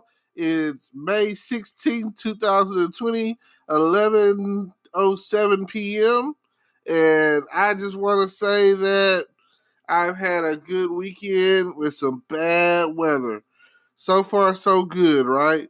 Yesterday, I did a video shoot with the senior class of 2020 with the Liberty Island High School Band, and I've been working on editing that and trying to make them look good, they've had a rough semester, a rough ending to the year, and I know for a fact that they got a sweepstakes band this year. That means one's in the fall marching season and one's in concert and sight reading and in the spring.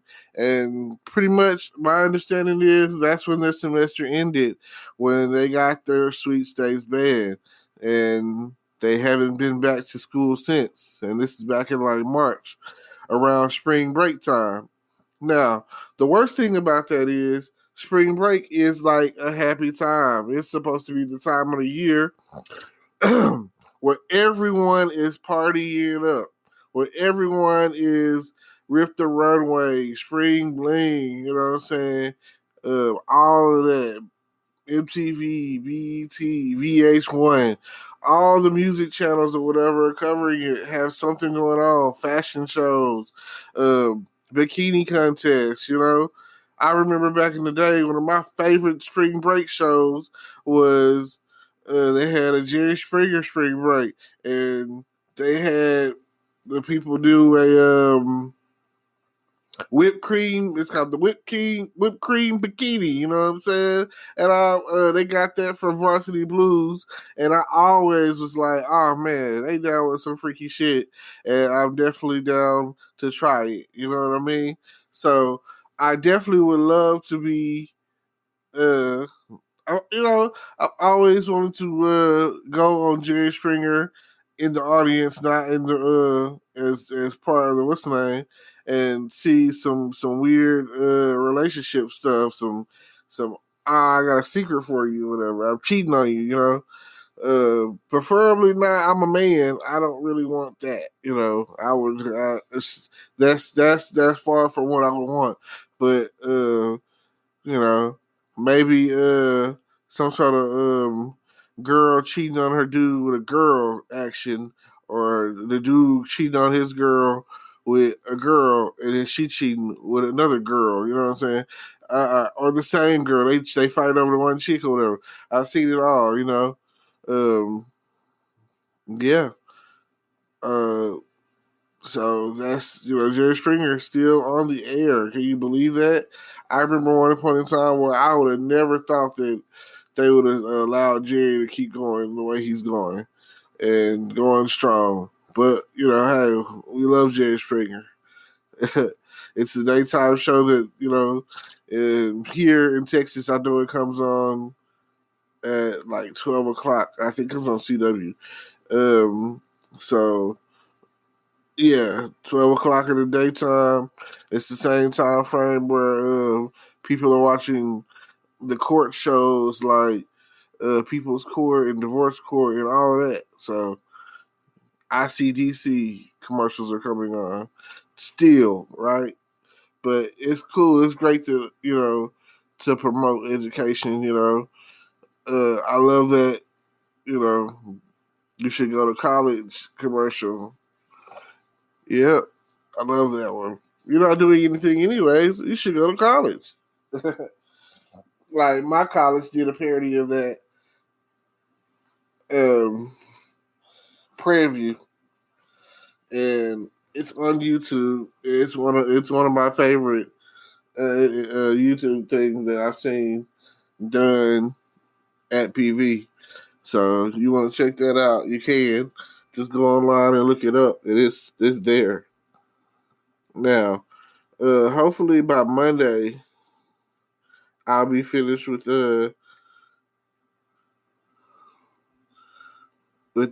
these. You know, I'll be finished with I'll be finished with the pictures and videos or whatever for the Liberty Island High School Band Class 2020, and I want to say shout out for their creativity because they have like these yard signs that they have, and I was like, oh man, I gotta get me one of them. Like I gotta get one to let people know to represent. Like, yeah, every year, they're coming up with more and more, being more and more creative. But I think this is probably the best thing they've done because when people drive by your yard and you got that yard sign in your yard, it lets you know that, oh yeah, my student or whatever went to school here or goes to school there or graduated from here. And they only get it for the seniors, you know what I'm saying? So something special done for the seniors. And I was just thinking like, oh my God, wait till the fall semester kicks off and I just imagine that if you could get a few of them, and you got you might have a few in your yard or whatever, or your grandparents' yard, or the child's grandparents' yard or whatever, and then you have one wherever. You know what I'm saying? Like all over the place. Just think about how many you could just buy, and then one of them, take it to the game and you hold it up like, oh, this is my child. So I feel like it's a trend setting thing that. Especially you can use it as a fundraiser, it makes something off of it because those signs I don't think they even cost too much to make, I mean the thing is I guess is the fact that it's like individualized or whatever. So oh man, I just like it since it's banned, you know what I'm saying? I could see me ordering one and then putting like my name on there and then the instrument I played and then like class of 2002. I want that now. Matter of fact, when I see the band people, the band boosters and Miss Blackwell and everything, I want that. That's what I want. I want to let them know that, and I want to get a few of them. I want to get that and put it in my mom's yard and, maybe even get one for my son and let him have one at his house and then have one for my apartment. So all together, I get like 3 or 4 or 5 of them, so that people will know like, yeah, this is where it's at. This is where it is, This is who I am. Like this is what it was, So legacy kind of thing. But yeah, it's a great idea, and I'm down for it, and I'll be looking forward to getting connected with it in the fall. So, anybody, you heard it here on the podcast. Now, if you don't know, you will know the the pictures and videos I'm doing. Get ready; they will be on YouTube. So when it's all said and done, and I'm all done, and it's all done, oh yeah, it will be YouTube ready once I get everything finalized. And it's gonna go fast. It's gonna take me a little minute to get everything done a certain way, but once it is, it's gonna go fast. Trust me. Like it's the groundwork that usually takes the long part of doing everything, but and then it's been a heck of a weekend. Like Friday, I was pretty much at the school all day, but when I left around like 3:00, it was burning up. I had to cut the air on, and now it's like now that the air is on. I mean, now it's like by the end of the Friday, I got back out and it was like windy real bad, I guess. You know what I'm saying? Like it had really cooled down. And you know what happens when hot air and cold air meet. That's when you get those thunderstorms and those tornadoes. And today, to my understanding, my mom reached out to me, called me, woke me up out of my good sleep. I just went to sleep. It's some good sleep. And she hit me with a tornado touchdown at the dam. Okay, I'm just letting you know. And I was like, man, okay, I already knew that. Like, you know what I'm saying? Like, you don't have to call and let me know that. If the tornadoes are going, if it's dropping down like that with tornadoes or whatever, then those sirens are gonna go off. You know what I'm saying? And that wasn't happening. That's the lake. The tornado, that's one of the first places that it is going to drop down at. Is that water, you know what I'm saying? Because of the hot and cold mixture of air, we just talked about. You're gonna get some tornadoes at the dam, over the water. That's more likely, tornadoes and hurricanes and stuff, So when she told me that, I was just like, one, even when I first heard it from someone else, I wasn't surprised. Two, I'm not as afraid of tornadoes as I was when I was little, I'm pretty sure, like, I'm not afraid of tornadoes, like, after Katrina. You know what I'm saying? Like, ain't no tornado could be worse than a super hurricane that killed, like, probably millions of people. So, tornadoes, they're just unpredictable. Hurricanes, they're coming. So, like, it can drop down anywhere. And the more that I think about it, the more I feel like the movie Geostorm with Gerard Butler, how they have like, it's almost like I feel like the government has some sort of weather machine. It won't come out until like 100 years later, after the people that have been doing it, the conspiracy comes out 100 years later.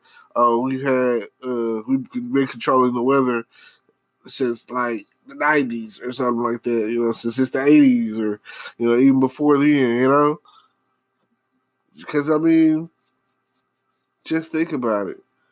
Once, when I was a little kid, heard that you could fly up in the sky and salt the sky to create, like, tornadoes or whatever. So, you can't tell me that if you could go fly up in the sky and salt the sky and create tornadoes. I've seen this on science stuff, and I've seen this on like TV show stuff or whatever. So you can't tell me that if you can do that, salt the clouds or whatever the case is, and I'm not gonna sit there and be like, oh, that's how they're doing it or whatever, with every hailstorm or rainstorm or tornado or hurricane or whatever. I'm not gonna say that's how they do it.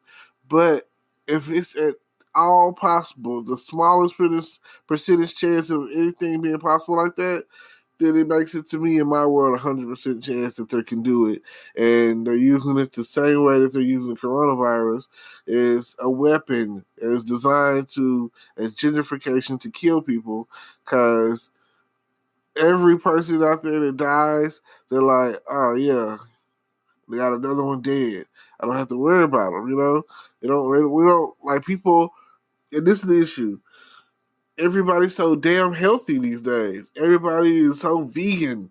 Everybody is so, I want to live forever. And the government don't want that. They don't want you to live forever. They don't want you to see retirement. They don't want you to make it to 65. They don't want that. They want you to die at a ripe old age of 55. And I mean 50. And I really mean 40. And if you're black, they don't want you coming out of your 20s. They want you shot. And they don't want you just shot by anyone. They want you shot by another black person. And if they can't do it with another black person, they gonna get somebody blue. And that's what they do. They want to take you down. They want to take you out. Us. They want us gone. I mean, some cultures out there have got it figured out, and I would say that's the brown, the Hispanics, the Chinese.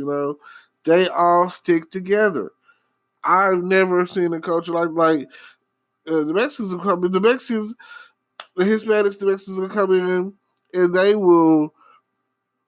Okay, first I'm gonna say the Chinese. The Chinese, and this is just based off history. If a threat comes along, they will build a whole wall across half of their country. You know what I'm saying? Like the wall of China, that took a lot. It didn't just appear. You know what I'm saying? I don't know. The aliens, I guess. Another one of those wonders of the world, if you can say aliens put there or something, or however it got there. But no, they built a wall to protect their own. So think about that. Now, Trump was always joking about that whole wall situation, but he don't understand that without them, we would have no houses, we would have no this, no that, no oranges, the culture, you know what I'm saying? No this, no that. And I celebrated Cinco de Mayo to the core because I love tacos, first of all. I love the cuisine. Mexican food is off the chain. I love the food. So, secondly, I love, I love what they can do. I love the way they come together. Um, oh my, they're beautiful. All my senoritas, my masitas, beautiful, beautiful, bonito. You know what I'm saying? Muy guapo. My Spanish is limited, so as far as I'm gonna go with that. But yeah, so just think about the dedication that they have to survival and a culture coming together. Now, us as a culture, the black folks, we still don't have a real day of independence. Like we still don't have, and if we, I guess let's see, you got Black History Month, not enough, you know what I'm saying? The shortest month of the year, but it is also one of the more awesome months of the year because you got about a dozen holidays up in there, You got Valentine's Day and President's Day and this day and that day, Groundhog's Day, you know what I'm saying? You got a dozen, so along with that month, you got all these holidays. You got the fact that it's the shortest month of the year, every 4 years, even shorter. You know what I mean? Well, you know what I'm saying. Every 4 years, and then it's short. You get the picture. Leap year. Got that one extra day, which a conspiracy that I call the election year and Olympic year. Don't know why it happens that way. I'll never, what I'm saying? I've always asked the question, like, why do we get a leap year on the same year as a presidential election? And why do we get a leap year on the same year as the Olympics? Which is canceled. That right there, I'm pretty sure it's canceled because of the corona. Like, everything that once was that you're normally used to is not happening because if you can contract a breathable virus, airborne virus, then that's something that you definitely don't want. You don't want that. So it just reminds me of the episode of X-Men where Bishop went back in time to prevent the man-made virus that was targeting mutants, and I'll never forget that. I always, ever since then, I've been strongly a germaphobe because I feel like, man, if there's something that you could get just from breathing it, and I already, I'm when I was little, I've always been on the plus side, running as a larger fellow, plus size person. It seems like your lungs are smaller and you can't breathe. And if you get to running, it seems like you're running in slow motion because you kind of your fat take over or whatever, and that's just what it is. I've never like being a larger person. Well, I think having speed usually don't go hand in hand. That don't add up. It just don't. I mean, it sucks. Just like you play football and they be like, put your hands behind your head and try to breathe the air up here. Ain't no air down there, you know what I'm saying? But it feels bad. It kind of hurts a little bit. You try to breathe the air up here compared to like, oh man, my stomach and the rest of my body hurt. Let me bend down, sit down, lay down, or whatever. Damn near want to pass out because it ain't for me. So, I don't know. Running, I'm not a runner. Not a runner at all. I miss y'all. I've been neglecting y'all. I haven't potted in the past couple of days. Just been kind of I don't know, tired and busy at the same time, easy to get distracted. I know that I said I'm trying to go day for day. So, yeah, maybe even a couple of times a day. And like again, it ain't easy being cheesy. I'll never forget that slogan because that's exactly how it feels. It's not easy trying to sit here and talk to myself, talk to y'all, talk to my fans, my one or two listeners that I might have, And even when I get to the point where I get to this platform and I have thousands, which is the goal, I still will be at the point where I'm kind of tired and don't always want to go, Like, although, um, always wanted to be in the studio as far as radio and television, that's something I've always wanted to do. I'm into that, So even if I were um, a generally well off cameraman somewhere at a TV show, then that's cool too, I don't have to be in front of the spotlight, but I would like to be involved in production on all levels. Like, I want to be able to be in the booth and bring up the lights and camera one, camera two, camera three, or zoom in. I want all of that. But to build an empire like that, man, nobody ever talks about what it takes. Like, if you watch the show Empire or any other television show where they're doing, like, you look at a reward show, whatever, nobody talks about um, the production team and who's running this and that. Because, hey, that's some work, Like, it takes a lot of work to do production. Like, you got to hit the cues and set the sound and, hear cameras and all of that. Oh, my God. And then, if you're freelancing and you're using all your stuff, everything is yours. And let's say it's a small event or whatever, that's expensive. Like, a camera in itself is expensive. A good camera is expensive. Everything is so expensive. Yada blah blah. Camera expensive. So anyway, I like to say this: be on the lookout for everything that I've got coming. Be on the lookout for what's down in the description. Subscribe to the YouTube channel. As I always say to the YouTube channel, subscribe to this channel, podcast. Check out the merchandise shirts that are coming. Check it out if you're into that. And please, please, please, check it out. Because like they say, this too shall pass.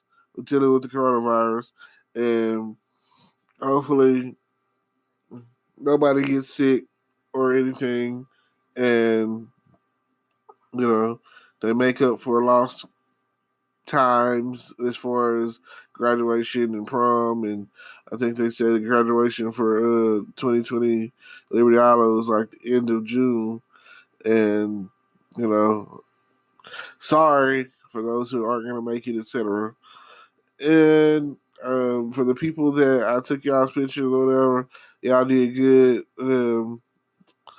I really would like to go back. I came up with some ideas after the fact I kind of want to do, but y'all will probably be long gone, and I probably won't see y'all anymore. I mean, it'd have been nice if they could have had everybody there at once, and they did like an actual group photo, which is what I thought was going to happen, but I guess not. It's just everybody poured in at their own pace.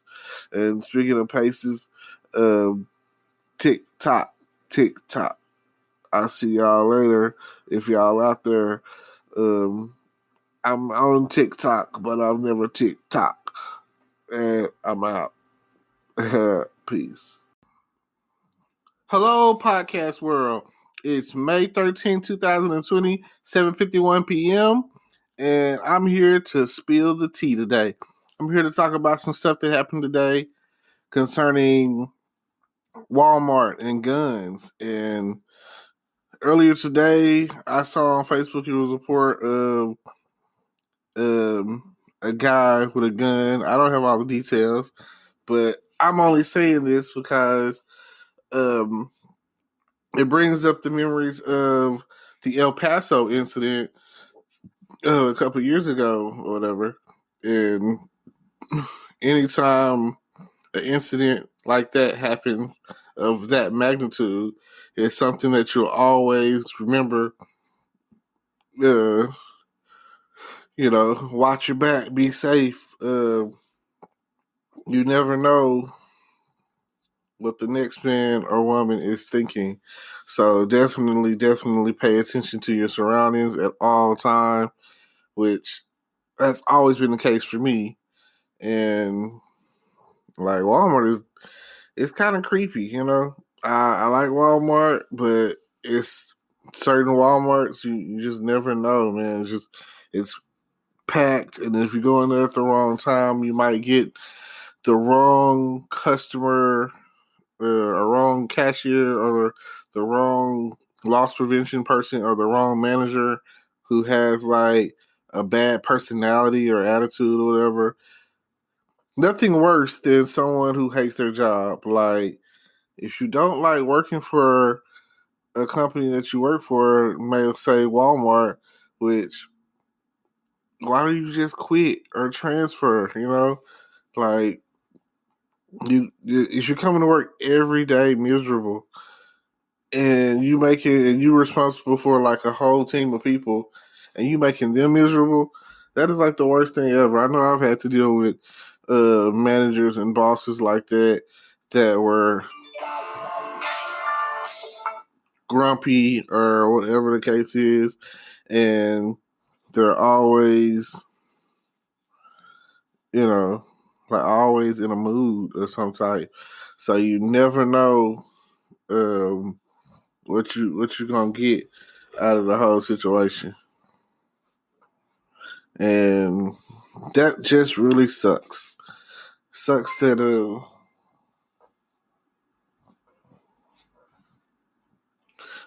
the case or whatever. Like, you never really know who's watching, and you never know who's coming from where for what. Because like Walmart, it's also the hot spot for travelers, So you go in there and you're used to seeing certain people from your hometown, and then you go out in there and you see someone with a crazed look in their eyes, and next thing you know, they're talking about people out there who are bringing guns in the store, which it's their constitutional right. If they have a license to conceal or a license to carry or whatever, they pretty much can carry that gun anywhere they want. Like, I know some people that they have a license to conceal. They keep their gun on them at all the time. They feel like you never know what's going to happen. And then I know a guy that he explained it to me. He was like, I got two, the first two bullets are blanks. So that's the warning, you know what I'm saying? Warning shots. It's almost like the Dave Chappelle stand up when he was like, buckshot, birdshot, buckshot, no, birdshot, buckshot, birdshot, buckshot, then buckshot, buckshot, buckshot. That that right there is like so funny to me, and I just never know. You just never know. I'm not really a gun person, although I do play a lot of gun games, like Call of Duty. Like, it's one of the games that I'm a first person shooter game kind of guy. So I played Call of Duty and Halo and Battlefield and Gears of War. I played all of that stuff, you know. Really, I'm just stuck on Call of Duty, mainly just the one that I've been playing for years because it helped me through some trying times. But outside of that, I'm not really a gamer. I don't, I don't really just get online and play the game like that. It's just not my thing. So something to think about. Also, what happened today? Oh, things are starting to open back up. The coronavirus is still spreading, so still be safe. Still wear your mask if you wear your mask. Um, still do 6 feet. Keep your social distancing going. You never know. I know some people that one day they went to the doctor and they said it was good. The next day they went back for the preliminary checkups, and they said, you know, they we found some more coronavirus in you. So it's like once you get it, it's kind of hard to get rid of. Like I've seen some people, celebrities, that say that it seemed like they started getting like a cold sweat, a fever, or whatever, and then passed out, and then days later woke up in the hospital. Like, what happened? You know, I definitely don't want anyone to experience that. I don't want anyone to have to go to the hospital, and I definitely don't want any more, you know, lives or deaths on cause of the coronavirus. Now, most of the party scene, I guess, I've been seeing people doing like trail rides or whatever, outside stuff. I still see them out there. They got their mask on and everything. So yeah, I don't know how enjoyable that is for you, but hey, you know, have a good time out there smoking, drinking, and listening to some whatever good music or whatever. Like, I feel like I could do that at the house, but I mean, it's not, the energy ain't the same without the, you know, with a bunch of people. You know, you get to feed off of their energy. But if you could turn up by yourself, turn up. If you could turn up with a group of friends, turn up. You know, like me, I'm more of a sit around and we all sitting in the living room and having different discussions about life kind of person.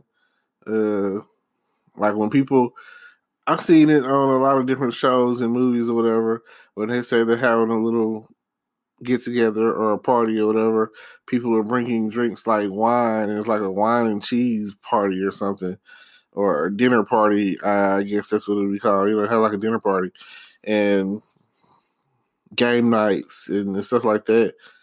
Um, I know I've seen it on.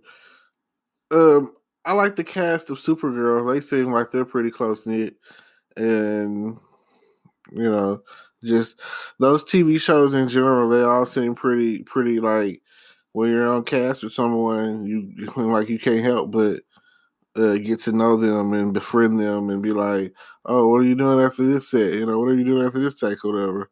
Or you're, you know, like I see that with like YouTubers too. Like I ask myself, how do they become so cool so quick and click up to each other or whatever? Um, I've seen some hardworking YouTubers out there, and it's very inspiring. And I'll be thinking to myself, like, man, I wish I was, you know, could link up with some of them, because it don't seem like I got anybody in my city that's talking about doing some stuff, you know. And if they are, I haven't met them, you know. And I feel like my YouTube channel is decent, you know. I feel like it's got a little action in it, you know, a little this and that maybe, you know. I don't know what I'm missing. I don't know what it takes to get to that next level is what I'm trying to do, and as soon as I can, I'm going. I'm getting in there. I'm back in it like Tyson trying to get back in the ring. You feel me? I'm all over the place with it. Like right here, it's podcast time. You know, And then at sometime tonight, it'll be YouTube time, So whatever you get ready, tune in, check out check out the description down below, see what I got going. See, don't forget to like, comment, subscribe, tune into my YouTube channel. Definitely subscribe to that. And like I say, it's every day is a different day. It's taking a little bit, but the merchandise is on the way. I don't know what it's gonna be about. I don't know what it's gonna say yet. But definitely support. If you want to make a donation, if you want to subscribe to the podcast channel, you can. Like I said, I got a little something for everyone to get involved in. And if you're interested, my main thing, if you're interested in trying to make money online, I feel like I got that on lock, and I can definitely direct your path to some affiliate marketing programs or sites or whatever that will definitely help you get paid. I can't say amount, but the overall goal is, let's say if you can do 100 a day, 300, 500, $1,000 a day, the sky is the limit. You just never know, and it's going straight to your PayPal account in most cases. So, just feel free to check me out. Yep. I hate to cut this short, but I don't know. Just really wasn't feeling it today. Feel like I'm just rambling on and on and on, and I didn't really have anything to talk about other than that Walmart thing. I felt that was pretty, tea worthy of spilling. Some advice to give. I feel like that, put that out there, whatnot, and hope for the best. And like I say, hope for the best, stress less, all of that. And I guess I'm just gonna leave you today and say peace. Thank you for tuning in. I'm glad to have y'all. Hello, podcast world. It is May 11, 2020, 11:42 p.m. And I'm just sitting here thinking, man, I should probably already be asleep, but I'm not. So I figure why not drop a hot pod tonight. So, today I really didn't do much of anything. I just kind of was working on this Mother's Day video that I had did, and I just never got around to fully editing it the way that I wanted to. So I kept at it. It took me all day, and now it's on my YouTube channel. So go and check it out. Oh yeah.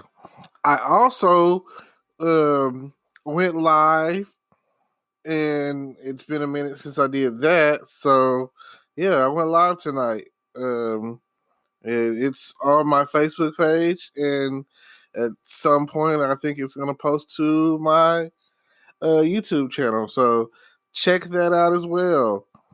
I had a lot to say to all of my live streamers and video chatters and Facebookers and YouTubers and Daily Motion and Vimos and whatever other platform that I can't think of at the moment. Even some gaming platforms that I'm on. I'm trying to stream to as many sites at one time as possible with the help of what is it called? restream.io. If you never heard of it, you should definitely check it out. So far, so good. I don't know, it's my second time using it. I'm still getting adjusted to it. I feel like tonight was a real good turnout. I have several people that are going through and actually watching it. So hopefully that will help me get the eyes that I need onto my Facebook page. And then I'm going to try to add another page. I think I could do like my pages or groups or whatever, and I think I could do my profile, and then I have like a whole other account and I can use that. I think so. So far so good. Trial and error, and hopefully eventually I'll get used to the OBS pro software, and I'll start using that, and it'll make for a much better video because then I'll be recording in front of my green screen, and then I can drop out the background and do this and do that once I get it all figured out. So far, I haven't figured out how to do all of that. So, we're just going from there. It'll be almost like once I get the everything done right, it'll be like me being at an actual TV studio. So anytime that I want to air something or drop something or stream something or whatever the case is, it'll be so much easier once I know how to use the program. Um, the program that I'm using right now, it's all online software database and everything. So it makes for easy transition. Um, you know, for what I have going on. Now, stay up to date with me because every day I'm trying to add something to my software, my content, to all of the channels that I might have going right now. Everything that I got going, I'm trying to get it all set up, all connected, and just dropping hot content on a daily basis. And I feel like this podcasting is like kind of like the best thing going. So I try to do it. Like I say, I'm trying to be motivated enough because it definitely takes a lot of motivation to where I'm dropping something consistently every day, and even if not every day, but a couple of like every day. That's forget it. That's my thing. Every day I'm dropping it. I'm saying I'm getting on here. I'm saying something. I'm talking about something. I don't care how random it is. Earlier I was on Facebook and I saw the video where your boy Trump be killing me. The lady was talking and she said something about people dying in the outbreak and the coronavirus. And this lady was of Asian descent. And he said, why don't you ask China about this and about the coronavirus and how this and that, and I'm pretty sure that the response you get from them will be hysterical or something along the lines of that.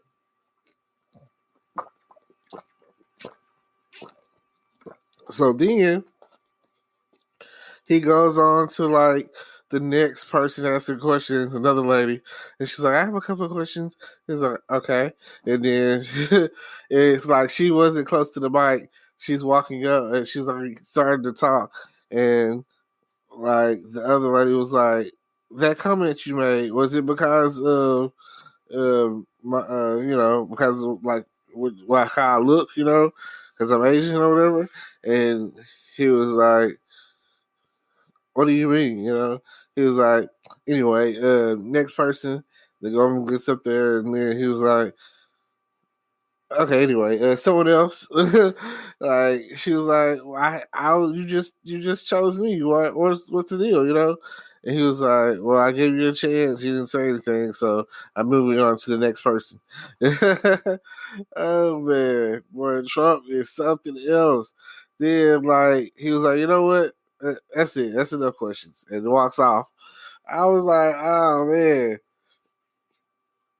like my friend on Facebook, he's the one who had shared it, posted or whatever, and he was just like, Trump just don't care. He doesn't give two beeps about. He just gives no beeps about anything, you know. So just think about that. It's crazy. Like Trump do not care. He does not care. Like you would think that back in the day when we was talking about how George Bush Jr. didn't care about us. Trump don't care about nobody. It don't matter if it's uh, kind of racial or strongly racial or whatever. Like, and he is equally racist toward everyone. You know, he just don't care. He's like, he don't care about nobody. It's like, if it ain't me, it ain't you. Then f you, push it up. You know, pips holds down, pips up is basically how it seems. Because at the end of the day, that's how it comes across. Like he just doesn't care. He doesn't. Nobody cares. You know, it's like who cares? It's kind of like on Sonic and Jim Carrey. The Sonic movie with Jim Carrey is on there. He's playing Doctor Robotnik. And, he's talking to the major, and he was like, "Nobody cares." Nobody, like in the hierarchy of this and that and yada yada yada. You are just so insignificant and yada yada yada. And it's just his translator. He's like, translate that for. Oh, the doctor thinks you're basic. So, like, what's your name, Major? Nobody cares. Oh man, that is like one of my favorite scenes of the whole movie. And Jim Carrey, I'm hoping that they come out with another one next year or whenever next year. Hopefully, you know, drop them because they've already set up for the sequel, and it was great. You know, it's like way overdue for a Sonic the Hedgehog movie, and the storyline was written very well, and the plot so far is pretty good, and just you know it is a very family oriented movie, and I feel like if you're a Sonic the Hedgehog lover, you'll definitely want to check that out. So that with that being said, just something to think about. That's pretty much how it went down with the overall um, you know, what was going on with Trump earlier. And people, you can never get enough of watching Donald Trump, like be himself. You know what I'm saying? Like, what the heck is going on? Whew. Yep. But I do thank y'all for tuning in. I thank y'all for subscribing to my YouTube channel, and I definitely thank you for um, what is it? Thank you for checking out my live earlier. Thank you, I appreciate that. Now, I'm gonna leave you with this. Like they always YouTube, and they be like, "Don't forget to like, comment, subscribe." Don't forget to subscribe to our, or like make a donation or whatever. I'm not 100% sure how that really works out. Anybody that wants to I'm looking for advertisers. I'm looking for that. So if you're checking out my channel, or you feel like you like the way that I present things or my voice, the sound of my voice, you know what I mean? Like, go ahead and if you like I say, check out the description. Feel free to check out the links in the description and continue to listen. I appreciate every listener and everybody that gives and shows me love. I'm here for that. So I appreciate you, and I guess I'll see y'all later. And stay tuned until tomorrow. I'll drop a new whatever I decide to talk about. It's always going to be random, and hopefully the advice that I give is worth it. Hello, podcast world. This is your boy, Terrence Gandhi, the good advice giver. It is 5/10/2020, 7:11 p.m. Happy Mother's Day to all the mothers. And like Tupac said, I just want you to know You are appreciated. Lady, don't you know that love is sweet, lady? Like, I mean, that is probably one of the best songs I could think of to show the appreciation to all the mothers, along with probably the soul food song, uh, um, and I had it in my head before I started doing it, and now it's gone. The song where they're like, um, I think it's Boys to Men. But anyway, it might come to me in a minute. I have no clue. I'm doing podcasts and stuff. You just never know if you're going to remember something or not. And in most cases, you just don't know. A song for mama, you know what I'm saying? My side. I can't think of the lyrics, but you know the melody, so just. But anyway, you get the point.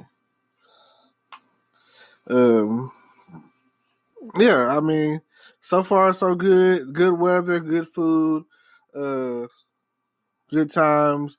Nothing like being around family, the ones that are still here, and thinking about the ones that have gone. So, whatever it is, whatever you got to do, whatever it takes, just let me know, and we can go from there and make it happen. We can always make something happen. Just remember the teachings that your mother or grandmother or guardian or whoever brought you up. Remember what they would say. And Mama, you know I love you. Telling you was like food from the start. Loving you is like food from the yes it is, yes it is. Okay, well you get the point. Like I say, and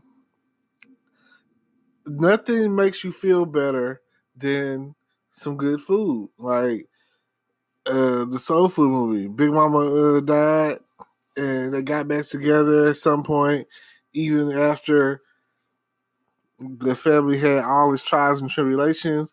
And my favorite scene of the whole movie is two, and they're both sex scenes, of course, right?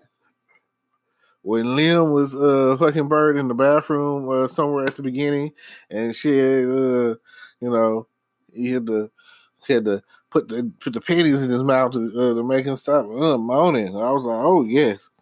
And then when Faith fucked Terry in the studio, this is not Miles in the studio, Terry's husband, right? You get the picture, and that was probably one of the, whew, but I want to say that I'm not gonna lie. I watched that scene over and over again, and it was just like, oh my gosh, And just think about the strength of the family coming back together and getting certain things out of the way. I like Boondocks and how they did their rendition of it, and I think it was the Itis episode, and like Huey was like, they didn't learn anything. They didn't learn anything about not supposed to eat that stuff or going on a diet or healthy eating or nothing like that. They just went back and ate the same food that killed grandma. The same food. And they don't call it soul food for nothing. Because I'm convinced, I'm 100% sure that it's definitely gonna send you to your resting place. Your soul will leave you, and the itis will kick in, and you'll be halfway dead. You'll be in a comatose state, which is great. It's some of the best sleep you could ever get at a family cookout or after a funeral or just whenever soul food is involved. Whenever some of that good cooking is involved, Yeah. So then mix it with some liquor, some alcohol, some beer, or whatever you might drink. Yeah, you go. Your worries are gone at that point in time. You're not thinking about nothing. You might be crying from your loss. You might be grieving, but at the end of the day, you just that food's can take over. It's gonna take over. I promise you. I believe in pre your grieving. You know what I'm saying? Mourn now. Start thinking about what if you were to lose your loved ones now? You know what I'm saying? Like, don't ever skate a day without thinking that everything's all fine and dandy, because anything can happen when you leave the house. You could be jogging and two guys come up and shoot you for no reason. That's just the world we're living in right now. Um, like, some of y'all have never experienced profiling, but how lucky and fortunate, and hopefully some of y'all never will. It's like the worst thing. But for all my brothers out there that know, and sisters that know what it's like to get that DWB, driving while black, then it's not a good feeling. It's not a good feeling to get out, have to get outside of the car for any time, any reason. I don't, there's no purpose in that. There's no point in that on a routine stop. Either you're gonna give me, if I have no warrants, you ran my license and everything, and you say that you got me for whatever specific reason, then you should be focused on that. There should nothing else be, I don't smoke, but for those who do, and they want to be like, oh, it's probable cause, blah, blah, blah, yada, yada, yada. I mean, hey, I personally, I wear my seatbelt, mainly because I feel like it's there to protect me,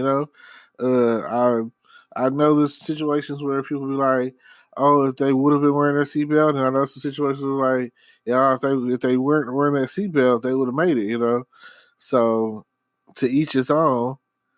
I personally drive a certain way to where I'm not going to hit anybody. So I'm afraid of other people because I don't want them to hit me. I'm not going to be at fault. I'm not finna hit nobody. I can't afford to. Like, that's a major setback. So when driving out there, be careful. Always be careful. Like, you should never really be in a rush. And time, even though time's like relative, like if you're ready, you want to get somewhere on time or early, you should have left in a time frame that would have allowed that. So I don't understand why people are always such a rush, or you created that. You created that rush. You created that. Oh man, here it is, the last minute. Let me try to get this done, rather than taking all precautions that you need to take so that won't be the case. That won't happen. Just saying. Now, please feel free to contact me and let me know what you ate this good old Sunday, this Mother's Day, and let me know. I personally ate chicken fried steak, mashed potatoes, okra, uh, a garden salad, and some cake I haven't really ate. But either way, all of this, except for the cake, it was homemade cake. I got from Longhorn Steakhouse here in Texarkana. So, shout out to Longhorn Steakhouse. It's pretty good. Pretty good meal. I like chicken fried steak, so yeah. Places like that and Grandy's and wherever else you could, because I haven't had everybody's chicken fried steak. Catfish King, I know they had used to. I don't know. I haven't been there in a while, but they used to have a pretty decent chicken fried steak. When I worked there, I used to make it myself, so I know. Yeah, what else? I'm always into mac and cheese, so that would put that makes me want to go and get some mac and cheese from somewhere. I I usually go to this churches over here on Texas Boulevard and get the mac and cheese there if they have it, because a lot of times I've been there and they're like, "Oh, we're out of mac and cheese," or "We don't the whatever is not working and we're out of mac and cheese." Not a good sign if you know you're trying to do business and trying to make something happen. Now, I said I was going to make this short, so that's what I'm going to do. I'm going to get ready to wrap this up. Thank you to all the mothers, the grandmothers, the great grandmothers, the mothers out there. You know, if you have a lot of kids or if you got one kid, you know, if you got the whole Brady Bunch at your house, let me know. Um, if you're raising somebody else's kids, you know, get at me, let me know. And if you just whatever it is that you want to talk about, let me know. And like I say, I'm trying to do this thing at least once a day, twice a day, 3 times a day if I can. You know, because between this, it's very fun to do. I enjoy it. I enjoy talking to y'all, talk to all my listeners out there, and like I say, for every podcast that I do, every recording that I make, I have a goal of 1 million strong, and I feel like if I can get 1 million listeners, then just imagine that's almost like feeling like that's more powerful than an actual radio station. Like some radio stations don't have 1 million people tuning into them. You know what I mean? I That would be like amazing if I were to have that kind of audience between my podcast and my YouTube. And that's what I want. I want a large audience. When I can, you know, I know with YouTube, you get to the point where you got like 100,000 subscribers and they send you like a plaque, you know. I want that plaque. That plaque is it's like an achievement, you know what I'm saying? It's like saying that because of all this hard work, all these videos I've posted, and on and so forth, that yeah, hard work. Now, I'd like to direct your attention to the description down below. Don't forget to like, comment, subscribe, whatever the case is, and check out what we got going on. Merchandise coming soon. Um, yeah, I don't know what else to say about that. Like, you definitely want to get to the point where you start checking out some of the stuff that I got going on, because my channel is about advertising, pretty much about making money online. So if that's your thing, check it out. See what we have to offer. See how we can help you, and you know, see if you can see if you can get informed today about what we got going on coming up. And I thank you. Happy Mother's Day, and see y'all tomorrow. Peace. Hello, podcast world. It's the way.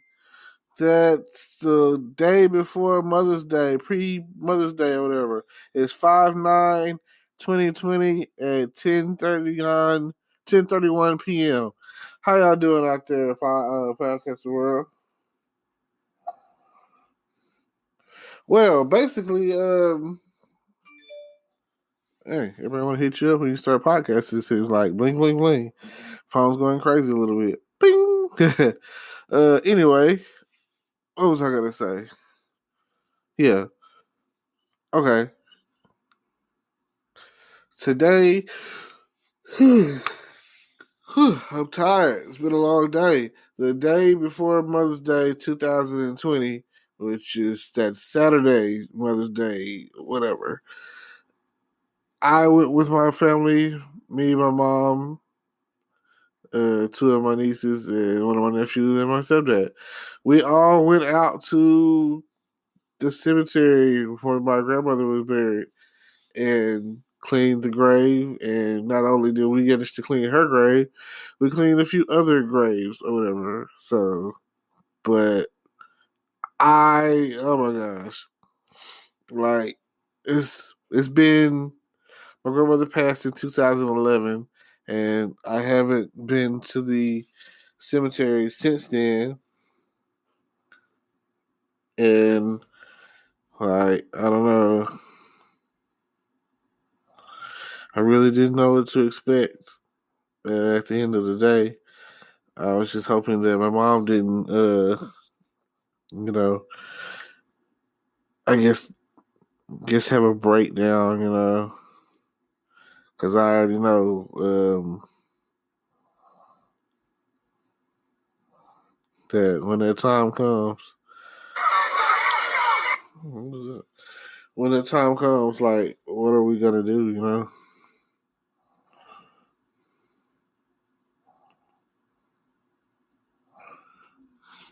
And you just go and you just don't know.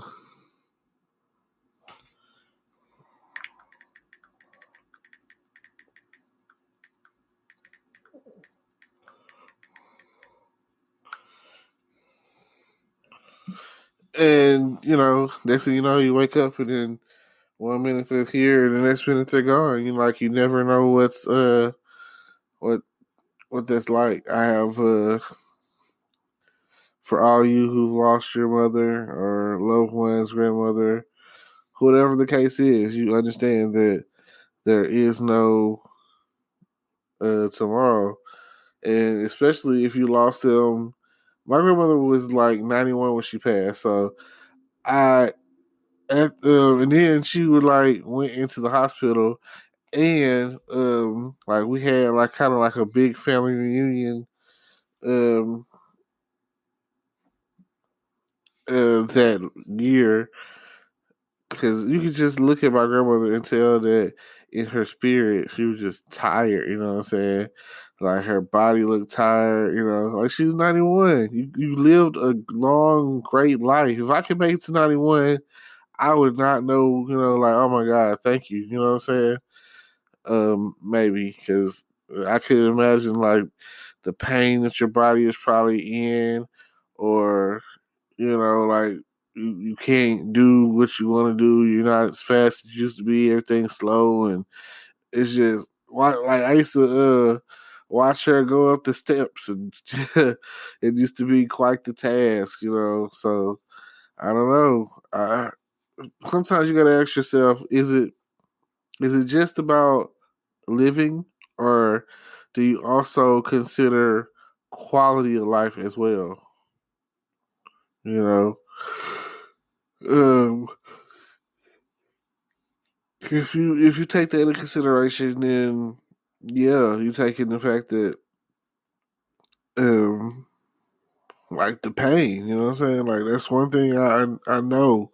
Like, oh man, I don't like the way this feels, or my joints hurt, or my back hurts. You know what I'm saying? Like all of these pains, and then as you get older, to stay alive, you have to take a fistful of pills that are constantly getting prescribed to you, and most cases with those pills, they'll have like adverse side effects to the point where if you take the pills, then this will happen, or that'll happen, or your kidney is shut down, your heart explode, or all these things,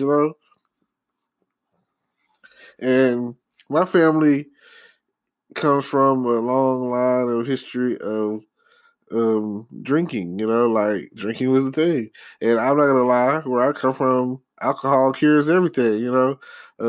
My family knew a lot of secret home remedy stuff or whatever that I'm still holding on to this day. That works, and it works wholeheartedly. Like, I have no problem doing a home remedy because I'd rather use some of the stuff that we was using, that they was using back then, than some of this new stuff or whatever that doesn't even work. So just think about it. So yeah, and I know today was all right. It was a good feeling or whatever, because at the end of the day, I felt like giving my time, spending time with my mom or whatever, was the Mother's Day gift that I was giving to her, because my brother lives in Florida and I don't be knowing what's going on with my sister, so uh, I give her as much time as we have left together, because you never know. I'm always hoping that my mom lives to, be as old as my grandmother was, But I know she be in pain. She's been enduring for years, and that's just something that you have to think about. Consider the quality of life, and then you, if you start a family, you got to be the rock or the glue. In most cases, whatever they say, men are the rock and women are the glue. Like, when it comes down to, it just boils down to, like, what kind of foundation do you have or did you have growing up? I was watching that movie the other day. It's called All Day and the Night, and I seen how ultimately he ended up in prison for life along with his dad, and um, I feel that if you have, let's say, a flower, water it, nurture it, like that's your child, so it could grow up and be, something. And I hate to see parents yelling at their kids and saying stuff like, "Oh, you just like your daddy," or "You ain't gonna be nothing," or whatever, whatever. Or they might not be doing that. They might be, the kid is seeing the mother or the father have multiple companies coming through, like, oh, it's a different guy every night, or a different woman coming over every night. A lack of stability when it comes to the household, and, like, if you know you got a kid, then, like, I personally don't bring anyone around my son. It's just not my thing. Everyone wants to meet him. Everyone's like, "Oh, look at your son," "Oh, that's you." He looks just like you. All of that. But I don't want to push off the wrong impression to where he thinks what I'm doing is okay, unless it's something that is okay. You know, and I just want him to be the best he could be smart, and all of that stuff. But to each generation that comes along, they're getting way more spoiled, and things are getting way more easier, and they're dealing with life on a whole different level. Because the more I watch some of these teen drama TV shows or whatever, and the stuff that's going on in school, like, I was like bullying and cyberbullying and like all of that. Even in some of these, I'm gonna just call them preppier schools or whatever, rich schools or well financed schools or whatever. They're still, like, that stuff is still happening. Like, it's all going down nowadays. Like, the self esteems of our children are at an all time low, and majority of their time is being spent with their peers, and that's when more time you let them be with their peers, the more time they get to come across some overwhelming peer pressure. And I know I've been through some things in my life that was based off peer pressure, and I was like, you know, everyone's doing it, and then they'll hit you with the, what if everyone jumps on the bridge, like, well, maybe, you know what I'm saying? Like, you don't know. I can't, and it's not a matter of like, oh, I want to be like everyone, but, most people don't want to be outside what normal is, and, whatever normal is in their overall hierarchy, then, yeah, that's going to suck. No. Okay. I'm going to move on to say this, and I'm going to speak on it tomorrow. And tomorrow I'll probably be doing a whole YouTube video. So, yeah. And this is what I'm going to say. Shout out to all mothers out there, single moms, grandmothers. Like, if you have given birth, shout out to you. If you're raising a child that isn't yours, maybe it's your sister's or a cousin, or you adopted, or whatever the case is. If you're responsible for the well-being and the welfare of a child, congratulations. And I never discount fathers, but it's just not your day. But shout out to you too, because we do the same thing. There's some guys out there that are both mother and father, just like there are some out there who are both mother and father and females, So at the end of the day, as long as you're doing your best and raising your child, that's all that matters, Thank God for this holiday, and thank God for the upcoming holiday for Father's Day or whatever. I mean, it's May is perfect for this holiday. Whew.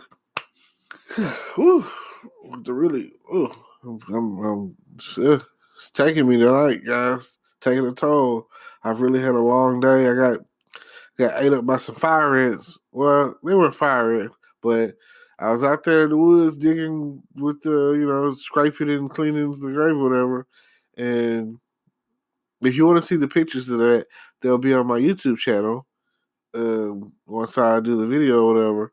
And I plan on playing the two greatest songs of my time that I'm aware of is the Soul Food song from Boyz II Men from Soul Food, which is in the mama, not you to know. Loving you is like food to my soul. Oh, yes, it is.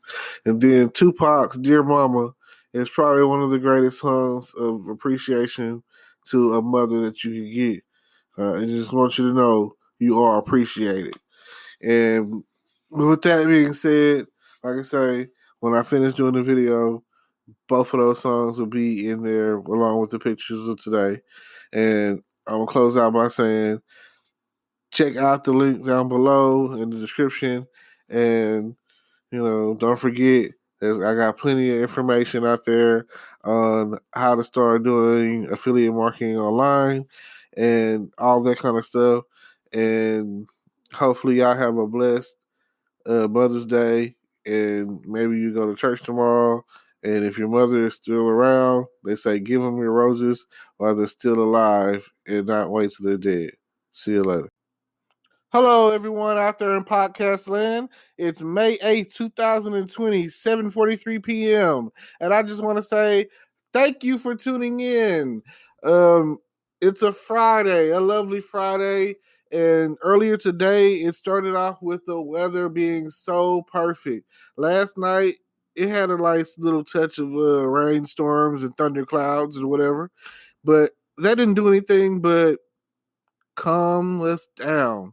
Because I slept for the most part pretty good. It's always good to get that good sleep even if it's spurts. Like, I just can't stay asleep at night.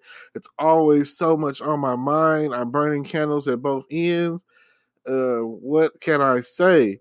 So, check me out. I woke up this morning after yesterday's, oh my God, tragedy, which was me losing my wallet. And I don't know, it's not something that's common. It doesn't happen very often. And I can only recall, really, the last time it happened was someone just managed to steal it out of my dorm room in college. And that's been over 16 years ago. So I kind of had this wallet, uh, I don't know, for at least 10 years. I know for a fact I've had this wallet for 10 years.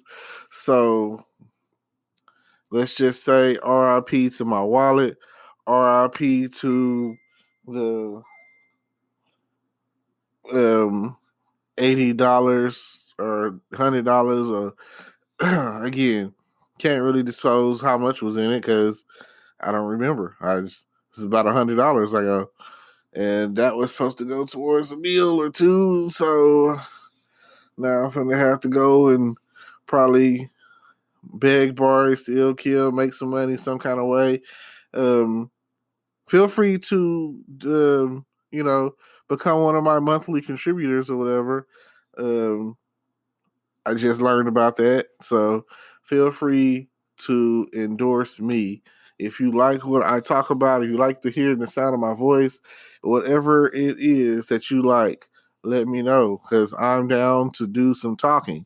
And that's basically what a podcast is really all about, right? Talking to entertain and to inform. And right now, I'm just entertaining, but eventually, I might come across the topic that touches dearly to you. But right now, I'm just going to go on and say that today was a good day. Although I had lost my wallet, I'm not going to lie, I've been kind of depressed ever since because even if it were to just pop back up, I would still feel like, being not knowing where it was for that length of time, I would feel like, oh yeah, like I messed up. I feel so just out of there about it, Like I don't. It's hard to make those kind of mistakes, especially when before it happened, you weighed in thinking, do I really want to go? Yeah, I could have stayed, and I went, and it happened. Um, I don't know what else to say about it. I guess I'll just leave that alone and go on and talk some more about the amazing day that I had. Like once this coronavirus is over with, I know that you guys are gonna have some stories. You're gonna have some oh my God stories. Some I held it down. I held in there because if you're like me, you ain't getting $1,200 because of back child support. You're one of those child support victims. Then, oh man, you thought that 1,200 was coming, and now it's not, and now it's going wherever it goes. So, and I only have one kid. I can imagine for those who I know who have like multiple children. So keep it, whatever. Now, think of it like this. If you could drive a truck, you have a job, my friend. Y'all remember that? I have a friend, my neighbor, he's trying to get his CDL, and I feel like getting your CDL is probably like one of the best career decisions that you could go after, next to maybe barber, like get your barber license or whatever. And gigs like CDL drivers, truck drivers, 18-wheeler drivers, air brake drivers, or whatever the situation is, like there's not a lot of discrimination going on with that. Like you if you got your CDL and you put in like, oh, I want to drive for your company or whatever, and you doing whatever freight or whatever it is that you hauling. Like, let's say if I'm gonna use Sears. I know that I used to work at Sears and I used to unload the truck. They don't really like the truck driver just docks, and when the supervisor comes along, they just like it's locked or whatever, and usually like not only is it locked, but it has like a zip, a metal zip tie thing on there or whatever. So only way that you could really get in there to show that you haven't tampered with anything like that is like getting signed off from the supervisor or manager or whatever. So even if you went to jail for some sort of theft, they don't care. Like, what you gonna steal the truck? And I'm pretty sure it's GPS tracked, so you good. And then the thing about the whole truck driving thing is they give you a gas card in most cases or whatever. So, oh man, you free to drive. Even let's say that you this is again, this is the bad thoughts out there, but I know people who do it. Their personal vehicle, use the gas card to put gas in it, along with the rest of your family. You know what I'm saying? Say you got 4 cars or whatever, boom, boom, boom. But you shouldn't really have to do that if you're making like I can't say. I know some people that drive trucks and they be making like $3,000 a week, depending on what they haul and where they driving, and. But that's more experienced kind of price. I would say on the low end, maybe 800, and on the mid grade, like 1,000, 1,200 or whatever. And then on the higher end of that, maybe like 1,500 a week. Maybe even like $2,000 a week. I've seen, because you get an hourly rate, then you get paid mileage. So if your company is paying like 40 cents a mile, then think about how many miles you putting on the road out there. Like, boom, let's say in a day you got 40 cents and then at least 100 in a day. Let's just minimize that out to like $40 a day minimum, and you're driving over 100 miles a day. So 40 cents, 100 miles a day or more, you know what I'm saying? It's like, that could be like easily $100 in a day just in traveling, you know what I'm saying? Just in mileage.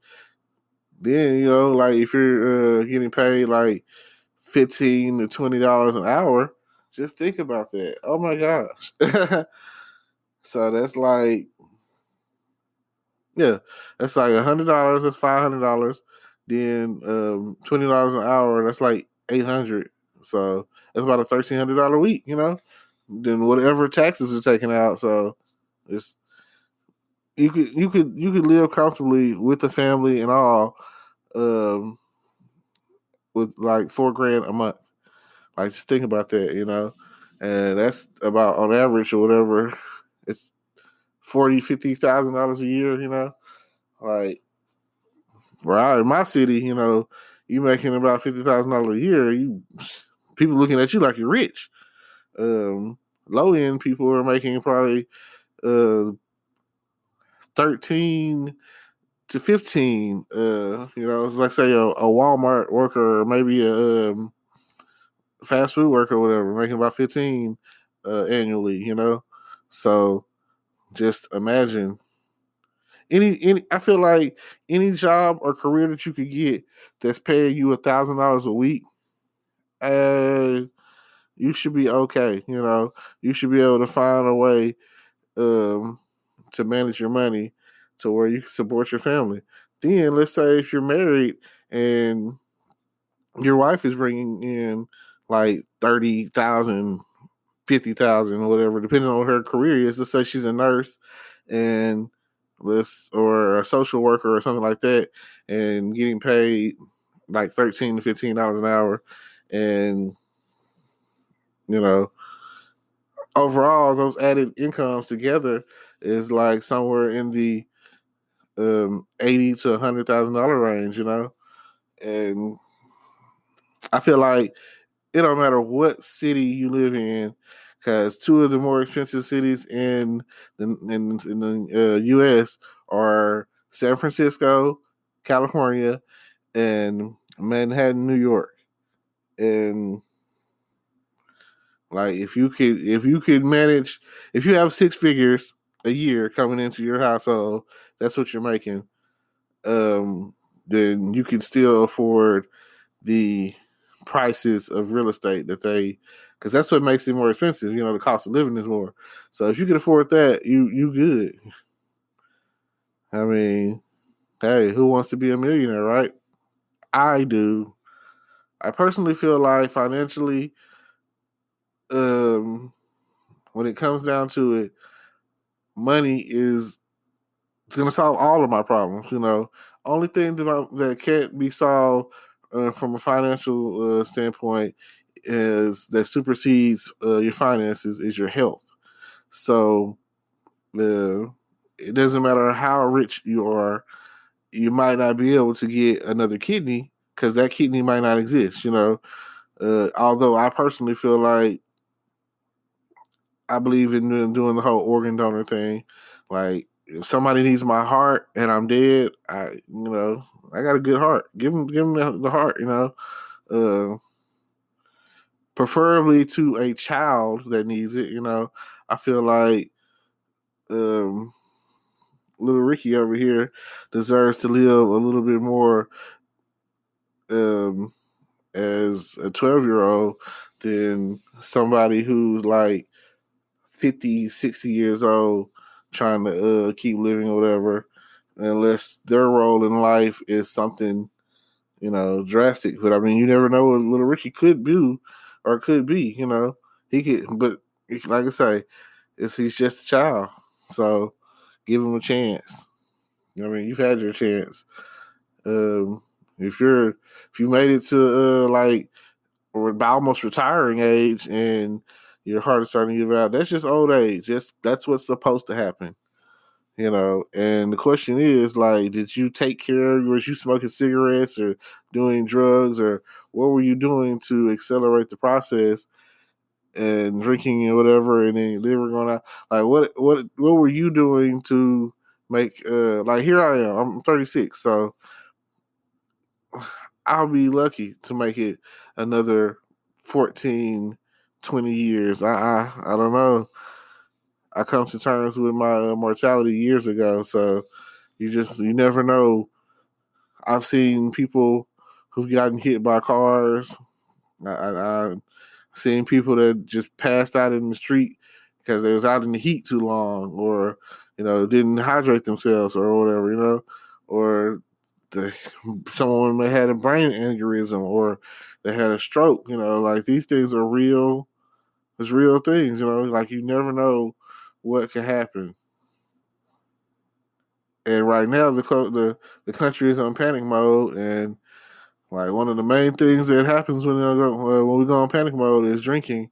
And I could kind of get down with that. I don't mind drinking or whatever, but I'm not like a drinker like that anymore. And then plus, like, for me to really want to drink, it'd have to be like a function or it have to be amongst friends, and I need the liquid courage or whatever to maintain. So that would really only be the only reason that I was find myself wanting to drink.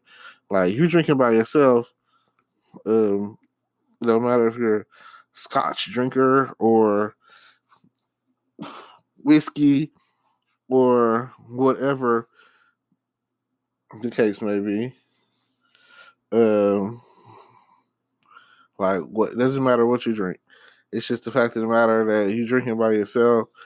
That's like you trying to fill that void, and something happened to where you sitting there alone drinking a gentleman's drink at that. And like, a gentleman's drink to me is like, if I pour you up some rum or some scotch or something, and you're drinking it by yourself, that's kind of lonely, Then there's people out there that smoke those Zubin Cuban cigars, Never got into that. I have some classmates and friends out there that, you know, that's their thing. So I'm pretty. But on the other side of that, if you're smoking Cuban Zubin cigars or whatever, you're probably smoking weed. So which again, to each his own on the smoking thing. I mean, I found myself having a gentleman's drink before, where I was like I could use a drink right now, but it'll probably be probably a beer, I probably got these Bud Light Limes in there that I've been uh, babysitting them, waiting for the right time. And here it is. It's a Friday night where I ain't got nothing to do, and the Corona is not gonna let anything happen for tonight, and there's no romantic rendezvous going on. So I'm in it like in there like swimwear, as they say. So, but on a more serious note, I'm gonna say this. I have stuff in my description that you might want to check out. Um, I also like for you to, comment and like and whatever, share. I'm definitely trying to get like this. I'm trying to make this a movement.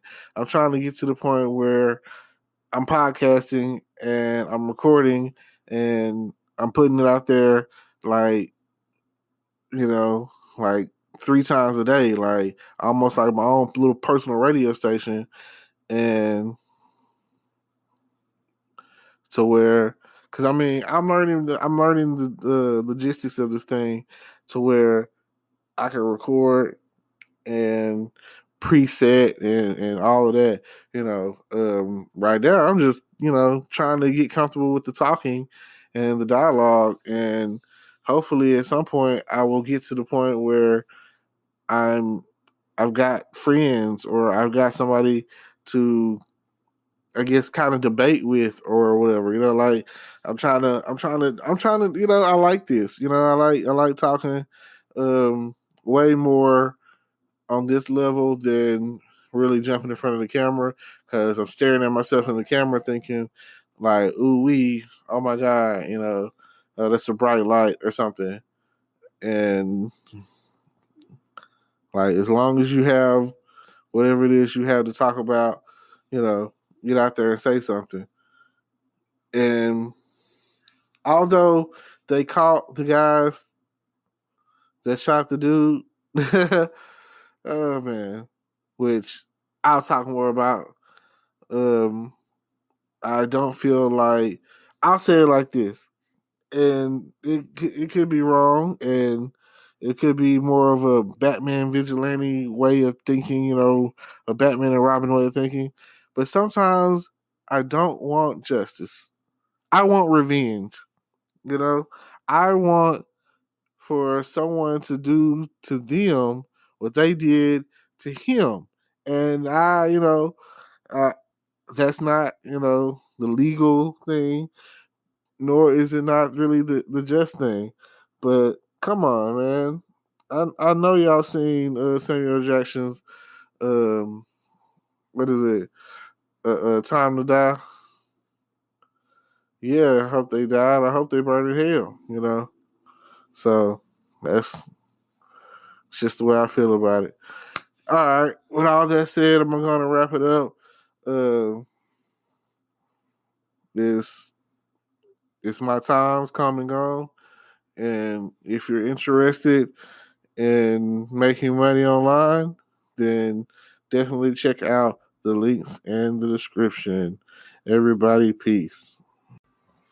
Okay, just to clear it up, um, I'm going to close out what I was talking about. Uh, I really wasn't paying attention to the time. I just got to talking. Didn't even notice it. So, went home after I got in the tub or whatever, basically laid down. No, that's when I hit up my homeboy or whatever and asked if everything was okay. And he was like, yeah. And I was like, yeah, you need to go to the store now? He was like, matter of fact, pull up, go to the store, blah, blah, blah. This is where my day took a turn for the worse.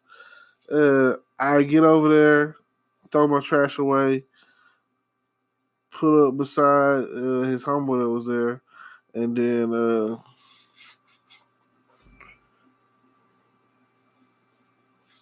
thinking that I'm good, I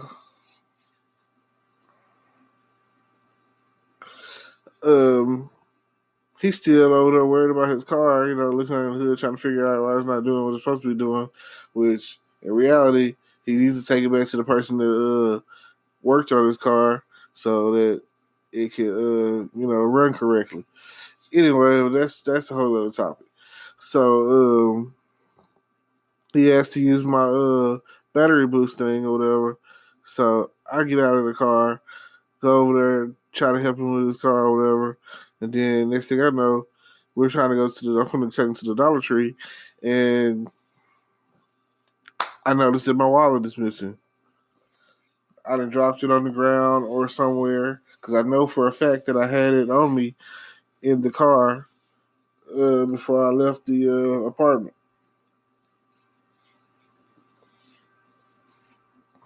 So basically, overall is just wasn't thinking. I don't know.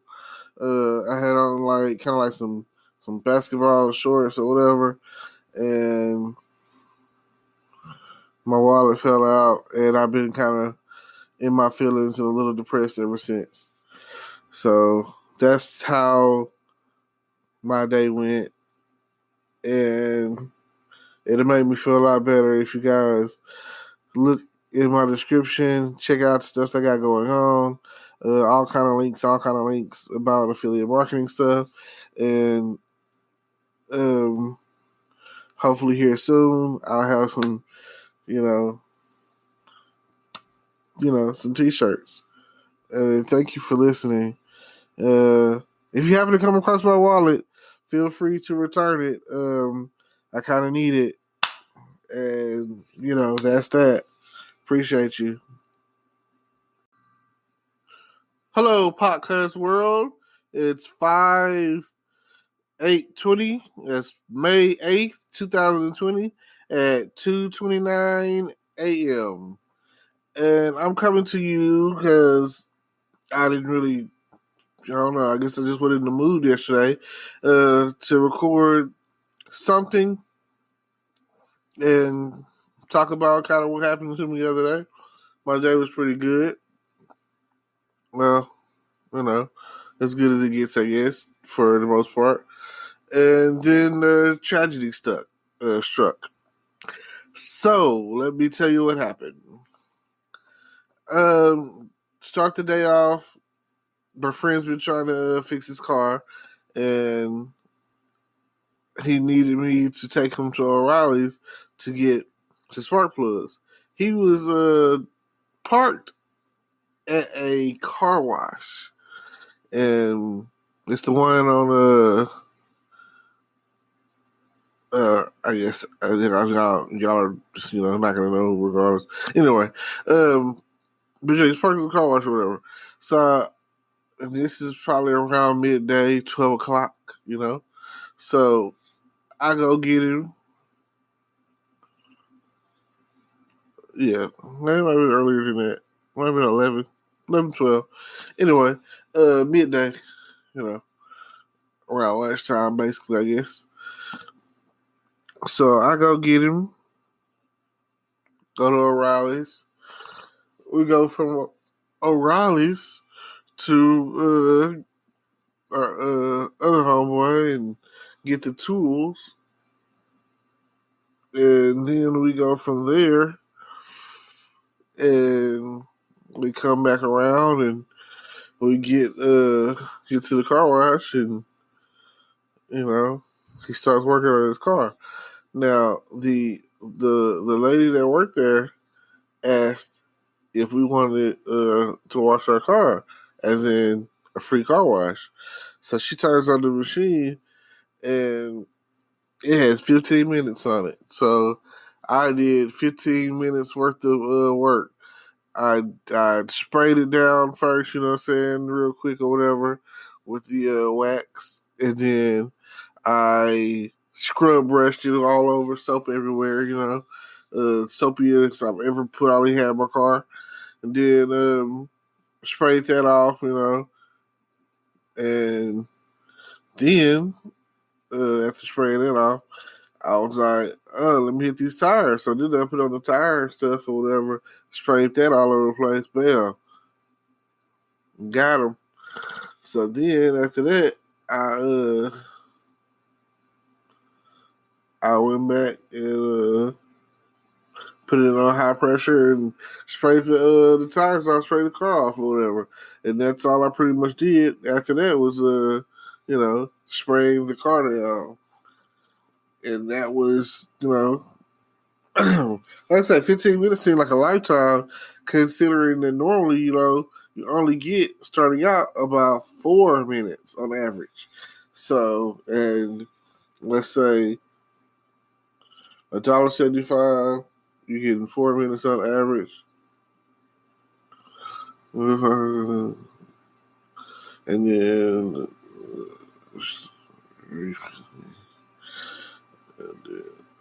yeah, it's about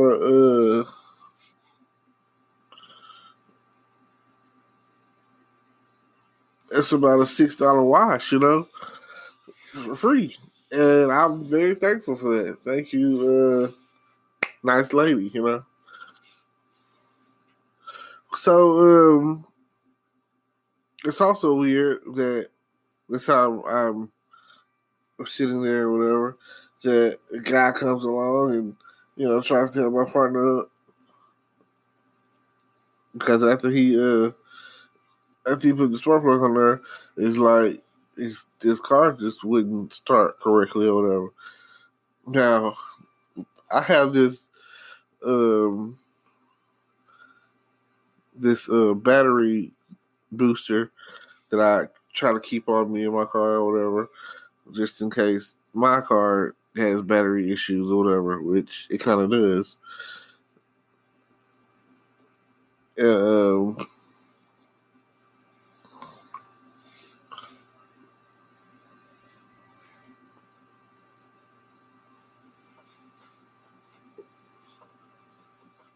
So then, yeah, it's kind of late, kind of fading in and out a little bit. Just woke up, really. So, I was very thankful for the car wash. My homeboy wasn't able to get his car at that point in time, so then I dropped him off at the house. After dropping him off, I go and get gas at I get gas at the Road Runner on 7th Street, and that's there's a couple of reasons why I try to be consistent. Someone always told me that it's better on your car to get it from the same pump every time, which I try to do that. And not only do I do that, they have this thing called the Spirit Pump, and it says something about for every gallon that I get, it gives like 3 cents to my old high school. So go LE, shout out, go Leopards, go. So just know that I'm giving back in some shape, form, or fashion. I'm trying. Hey. So I go from there. I'm pretty happy because I put $8. The gas is like $1.32, $1.33, whatever. And after I put $8 in there, and I was almost on full from a little under half. So, guys, it's almost like saying you could get half. I mean, I know the exact amount because I keep track of it. I got 6 gallons or whatever off the $8, and I use Gas Buddy, and I keep record every time I get gas or whatever. And I also use the the mileage counter. I keep track of that, and I reset it for every time that I get gas or whatever, because I'm trying to keep track of the kind of gas mileage I'm getting with my car, which my car is an Oldsmobile Aurora and a 99 Oldsmobile Aurora. So it has a special motor in it. It's the North Star 4.0 motor, Cadillac motor, style motor, whatever, that every time someone who knows about cars, they ask about that. Oh, they look at it, they know about it. You have that North Star, the 4.0 North Star in there, blah, blah, blah, blah, blah. And which basically just means that my car goes. It's a V8, and if I really wanted to, under perfect conditions and everything, my car will run. It's supposed to do like, if you look it up, it's supposed to be like 0 to 60 in like 5 seconds or some crap. Blah blah blah. I guess that's fast. I don't know. Like, between the motor and the transmission, either one of those go out, you basically lost your car. It's done. It's not one of those cars that, you can just go find a transmission or a motor, especially, and try to drop it in that car. Then you got to find somebody that know how to work on the car to make that happen. Trust me, I know. I had a 95 model that casing transmission off of New Boston Road in Milam messed it up, but I'm glad they're out of business now. And it like I say, they messed up my car. I tried to go back to get them. I even went back before it got completely messed up and was telling them that I heard, it's making a sound, what the hell is that, and they were like, they don't know or whatever. And basically, I think it just was the transmission fluid was low, and I didn't get to check it before I was trying to drive my car to Houston. And on my way to Houston, all you could hear is a doom, boom, drop sound, and I could not accelerate at all past like 20 miles an hour. Really sucks. Yep. And that happened at the end of 2015 on my way to Houston. So, yeah. I made it from Texarkana to Carthage. And since I didn't have any AC, I didn't have no AC compressor, so I had no AC, no air at all. And even though it's December, it was still like warm at that point in time. So ever since then, I've been more or less traumatized about thinking I'm going to get on the highway and travel or whatever, because I left out probably around like 10 o'clock on the morning side, and I didn't make it home until like because I had to call my mom, and she called got in touch with one of my cousins, and all together didn't make it back home until like 10 o'clock that night. So that's a whole 12 hours out of a day that I was out trying to like, I went from going from home to being stranded. And that's like, that's like one of my things or whatever. That's one of, like, kind of my fears. I don't want to be traveling and then boom, here I got any number of issues ranging from a flat to an overheating, which are two target primary things that can happen or whatever. So when you're ladies and gentlemen, anybody that really knows a lot about cars, I'm gonna give you a little pre-prep road stuff you want to do. You want to first target your tires. You want to go and make sure that you have the correct amount of air in your tires. Um, some people say more is better than less. So if you don't know how much air is supposed to be in there, you can look and kind of just tell, like, oh yeah, once you see it's nice and tight or whatever. I would say, from my experience, 35 is on average a good number. Somewhere between 35 and like 42, just depending on the tire. You can always find that information on the side of your front driver door. It'll tell you what the PSI is for your car.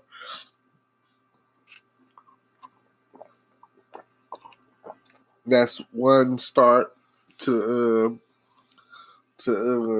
check before you get on the road. I'm talking about every time you're going.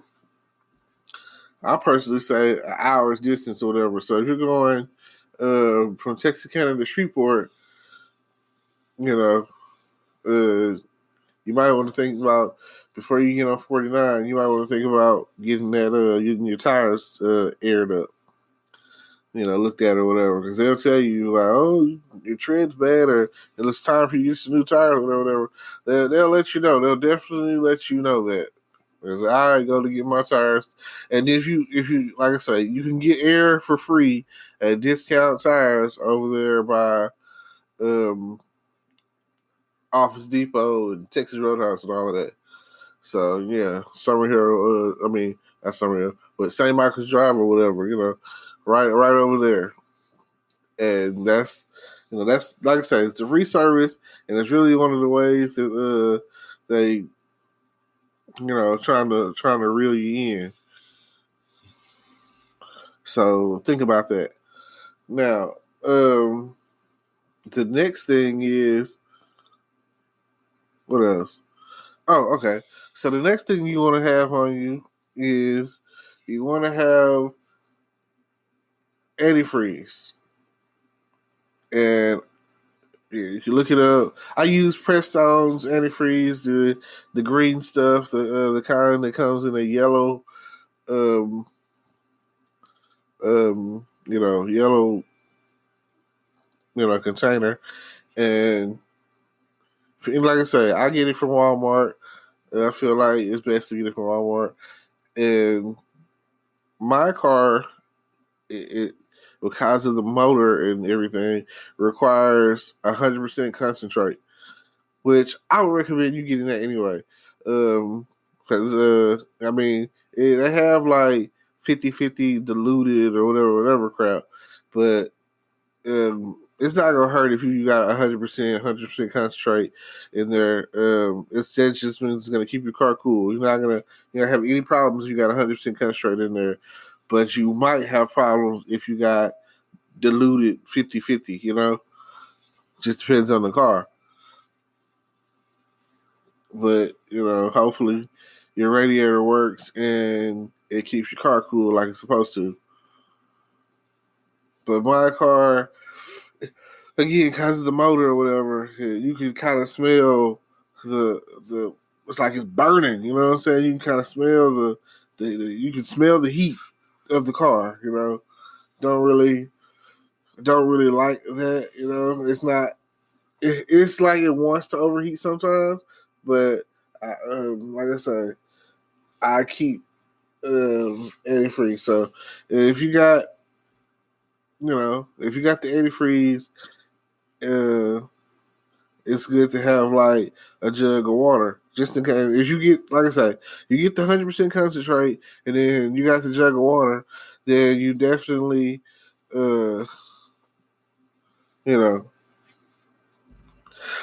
definitely got it going on. Then, and then like with the tires, got to make sure you have a jack. So that way, a jack, and then people say a 4-way, but if it's the whatever comes with the car or whatever, a way to get the bolts off, basically. And a spare, these things should come with your car. You know what I'm saying? Like, especially if you're buying a car off a lot, brand new car or whatever. That's you don't have to worry about that. It should be. If you want to, you can be like, "Where's the spare? Where's the jack?" In most cases, factory jacks they kind of suck. Um, so most people usually get they go and spend about $25, $15, whatever the cost is, and get a decent jack, that's gonna let your car up. I haven't done that yet, but I probably will soon. So now, the next thing you want to worry about is jumper cables.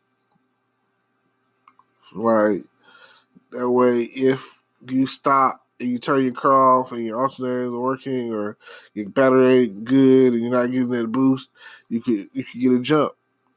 You got nothing to worry about, And I have to,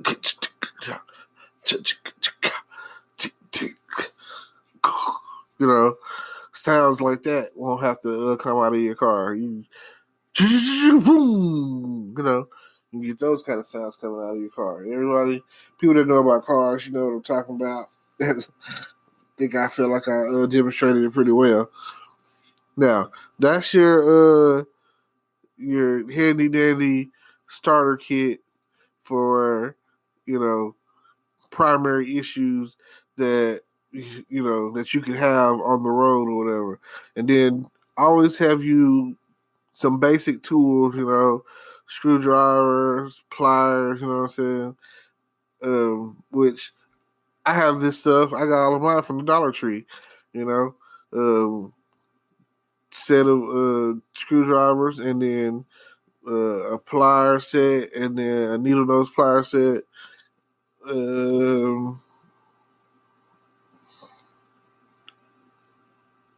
They had like a dollar tool set thing that it's like a bucket, a case or whatever. I got that. I got a bunch of towels and like cleaning supplies back there, and some paper towels or whatever stuff that just. And then I have them like separated out in like these boxes or whatever. So it should. I'm gonna just say that if you get like one big box or one of those plastic bins or whatever, to put all the stuff that I just talked about, basically your handy dandy road supplies kit, your emergency kit stuff, flashlights. I got a few in my car. I even have like one of these battery powered lanterns or whatever I got from the Dollar Tree. Like you can go to the Dollar Tree and like literally clean up. They got Armor All, they got air freshener, all the basic stuff or whatever to just like you can really kind of turn your car out a little bit. Pimp my ride, as they say. You can kind of pimp my ride a little bit. If you need floor mats, they got some really cheap like floor mats that you can get. Everything's $1. So you have the Dollar Tree. They got floor mats in there. It might not match your car, but it'll help keep your car from getting dirty, muddy, or whatever, depending on if you got kids or whatever, until you can get some real ones. Until you decide you want to go to Walmart and order like some seat covers or, put some seat covers on there or whatever. And then, and if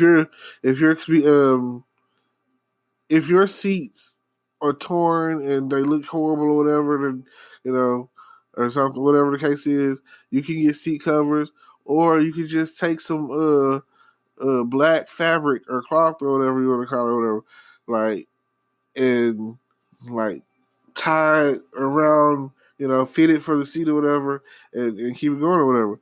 There's no reason that if you have a car and you try to call yourself taking care of that car, let's say that the ceiling part of your is coming down or whatever, or it was never there to begin with. Like I said, you got an older car, a 90s model, early 2000s or whatever. Like, because I learned that my stepdad was trying to get finance for a car, and the bank was like, we won't go over 10 years. So here it is, 2020. So anything past 2010, they weren't going to do it if it was 2009. So it is what it is. But that being the case, you just never know what's going to happen. So my whole point of talking about all the stuff I'm talking about is basically the story about being prepared. So after I earlier today washed my car off, take my friend back to his house, go get some gas, come back home, eat, lay down, and then I decided, oh man, I was kind of was stressing a little bit earlier. I don't know, I just want to really relax. So, and that's like the only time that I really take a bubble bath. So, made a little bubble bath, whatever, Epsom salt bath, basically, because my body was kind of aching, and I just, wanted to fully relax. So, in that hot water in the tub and all that, then I don't never feel clean after taking a bath. So, all you bath taking mainly females, because I don't think too many dudes are out there trying to sit in the little toilet. I mean, the little bathtub or whatever. So, ladies, if you take a bath, you still have to take a shower because you're not really getting yourself clean. You're not reaching certain areas, mainly your butthole. You still, yeah, you like. If you really want to know if your booty hole is clean, stick something in it, ladies. Don't be afraid to stick something in your butt. It ain't gotta be big, but it can be as long as it's like clear. And if you see some evidence coming out, then you need to like really get off in there. Especially, I'm not saying stick something in there all the time, but especially if you're going to rendezvous, Netflix and chill, booty call, operation booty call or whatever. If you going to have casual sex, you have to get ready for your hookup or whatever you want to call it. Before you go, my recommendation is for you to stick something in your booty hole. You stick it in there, and I'm gonna use a perfect example. They sell like it's like these tips to looking shot glass things or whatever. Get you something like that, and you if you really want to know that your booty hole is clean, stick something in there. Like get you a like a latex glove or something. You know what I'm saying? And you stick your finger in there, and you pull out some evidence. Then you didn't clean good. You know. Like, it could be a white towel or whatever, which they sell them at Walmart, $3.97 for 18 pack. Like they didn't went up on it. They used to be the way less right, at Walmart. It used to be like closer to like just I think it was like $2.97 or something like that. It was like way cheaper. And, yeah, you take one of them towels, wrap it around your finger, and you stick it up in your booty hole, and it's taken on your FU finger. You know what I'm saying? Your flip them off finger or your index finger or whatever. I'm gonna assume that the your FU finger, your love finger, whatever you want to call it, is longer and bigger or whatever than the rest of the fingers. So once you if you can stick that finger all the way up in there and wiggle around and get cleaned or whatever, boom, then you good to go. Since I've always wondered, you know what I'm saying, some of y'all women have like a lot of booty, you know what I'm saying, a lot of booty, and you got that ass is what I'm gonna call it, and you just wonder like I just always wonder like how do you really expect to get that clean if you sitting down in the tub and you basically only really washing certain parts is really getting washed. Just a thought, you know what I'm saying? Like sitting in the tub ain't getting you clean. You need to go and basically take a whole nother shower after the fact. Because if you get out of the tub, you start letting the water out, and you start seeing like the dirt that's residue making dirt circles around your tub or whatever, which that's gonna happen regardless. That's just the dead skin molecule, or like it doesn't matter how clean you are or whatever. Which brings me to think like there's people out there that go to a public pool without taking a shower first, so without bathing first, and it's almost like you bathing in the damn pool, and it's like the most disgusting thing. That's why I ain't just big on even though they got like bleach and chlorine and whatever in there. I've never been a fan of like getting in the water.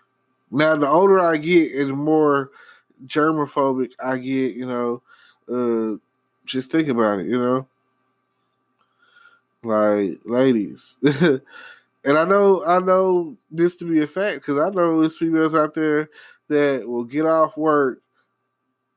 They've been there all day, been at Taco Bell or McDonald's or something like that, or Burger King, and because they want to hurry up and get to the party or whatever, they done got off at 10. They in a rush. They already spending like fucking onions and must burgers and stuff. And you been in there around all that grease and stuff. It accumulates onto your body. That's why the average fast food worker has usually has more like acne or skin issues, or you come off out of there, you feel a certain way, and you definitely smell a certain way.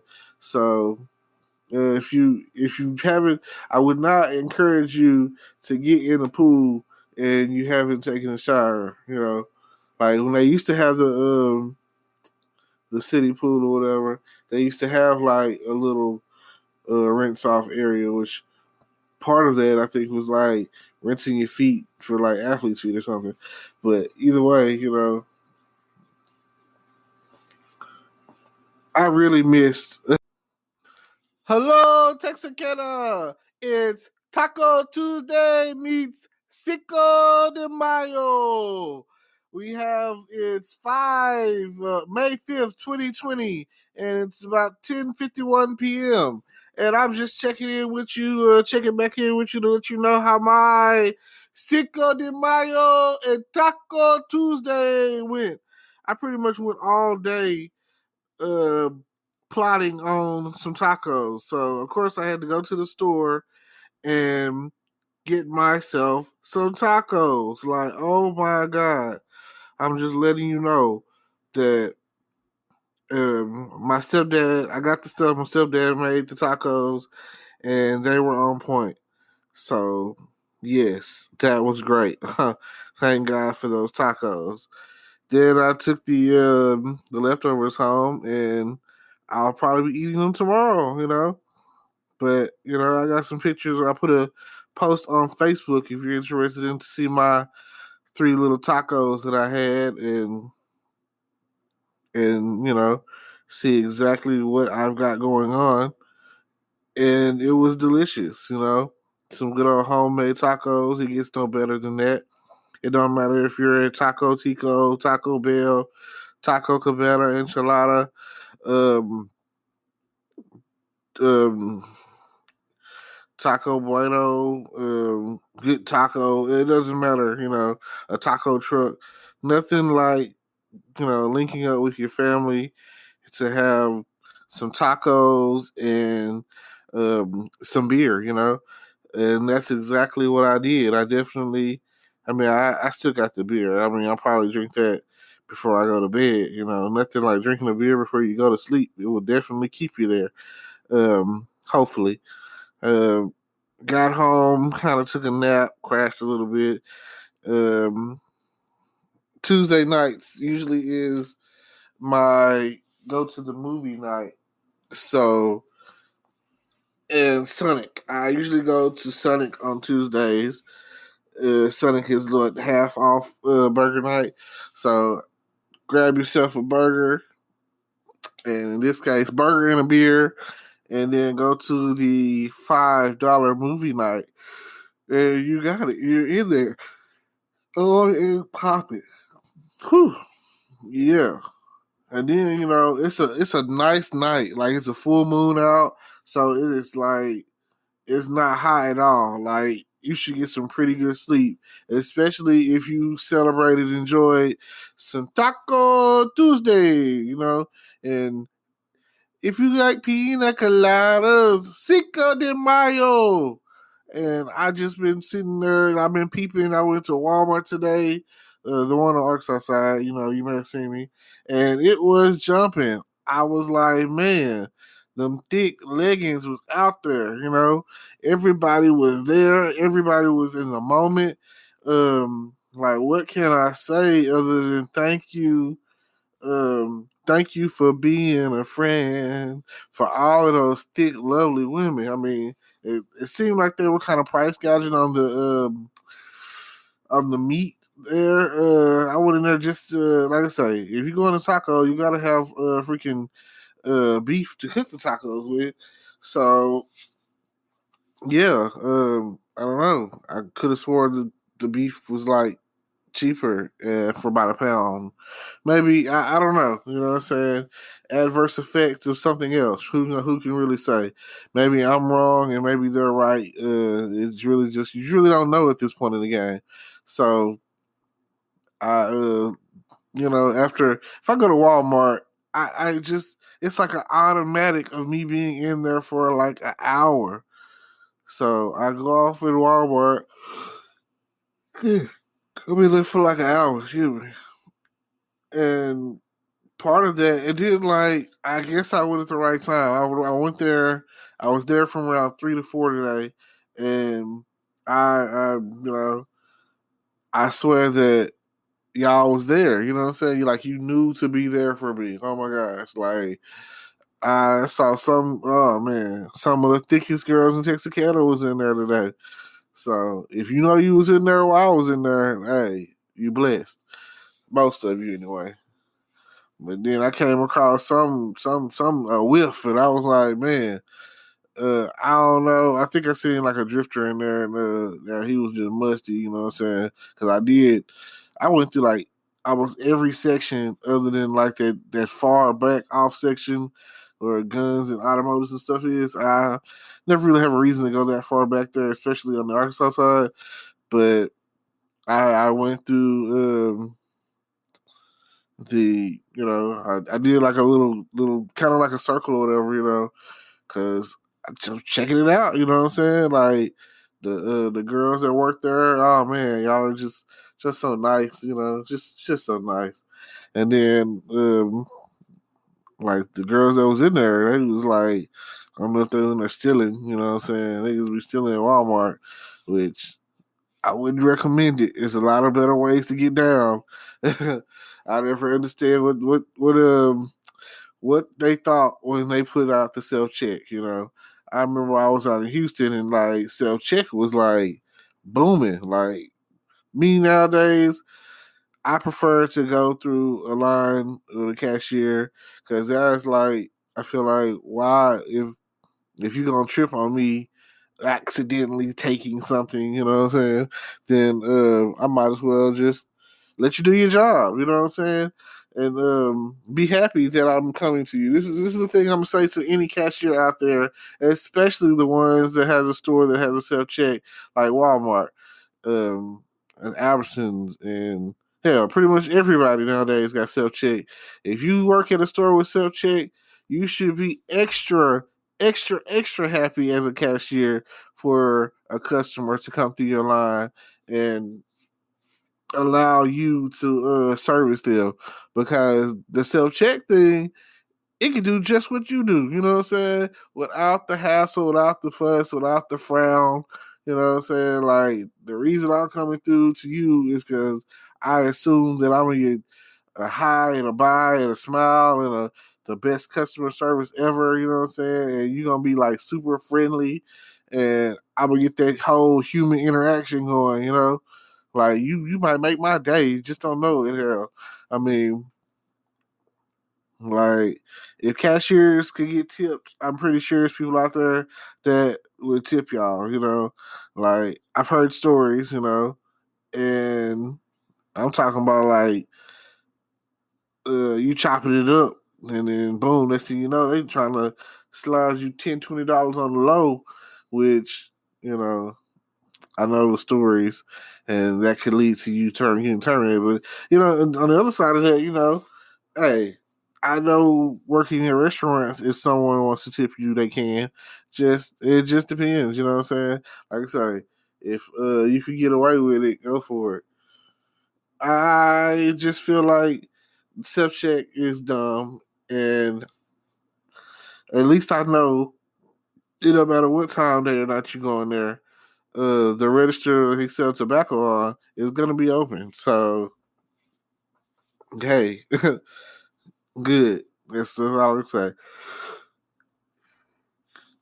It's like the first of the month, so like people got them checks, people got the income tax money, So some people like they can't wait. It's spent before they ever get it. It's like as soon as I get some money, I'm as soon as I get some money, I'ma spend it. I'ma spend it. I already got it all planned out. I already know that I need this and I need that.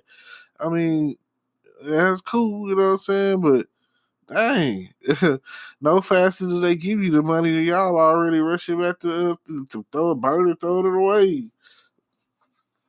But it is what it is, Like right now, I hear females out there fiending to get their nails done, fiending to get their toes done, fiending to get their hair done. You know what I'm saying? Just fiending. And like we passed by the beauty supply store by Holiday Bowl, and I didn't even know that it existed. Think I'm gonna have to start like creeping by there now because that seemed like the spot everybody going to. Between there and the one in Oakland Village, you just never know exactly what you're gonna get. Like that's where it's at. Like fellas, if you want to meet a female, and this is like post or pre beautification or whatever, you gonna catch her while she rough. You still got a chance, you know what I'm saying? You still got a chance before she put the hair on and start thinking like, ooh, she the shit. So like, ooh, look at me. So if you catch her before, and she becomes Goldilocks and the Three Bears, or Rapunzel let down my hair, you know what I'm saying? You catch her before she turns her transformation and becomes Rapunzel, then are you good? You might have a chance. But as soon as Rapunzel let down your hair, oh man, she got some braids in, and shoot, they only gonna last for about a week. So that means by the next week or whatever, she gonna be needing some more. And then like some people change their hair like every week, let alone every other week. Like dang. That shouldn't it last like a month? You know what I'm saying? Like, is that too long? I don't know. Because I mean, even with haircuts or whatever, you could with us, you can say you getting a fade or whatever you getting, it could last up to 2 weeks or whatever. And I mean, there's some dudes out there they getting chopped up every week. That's cool too. Hey, go for it. It ain't tricky if you got it. You know what I'm saying? Like, it's just a haircut. But inflation says haircuts is getting to the point where they like $20.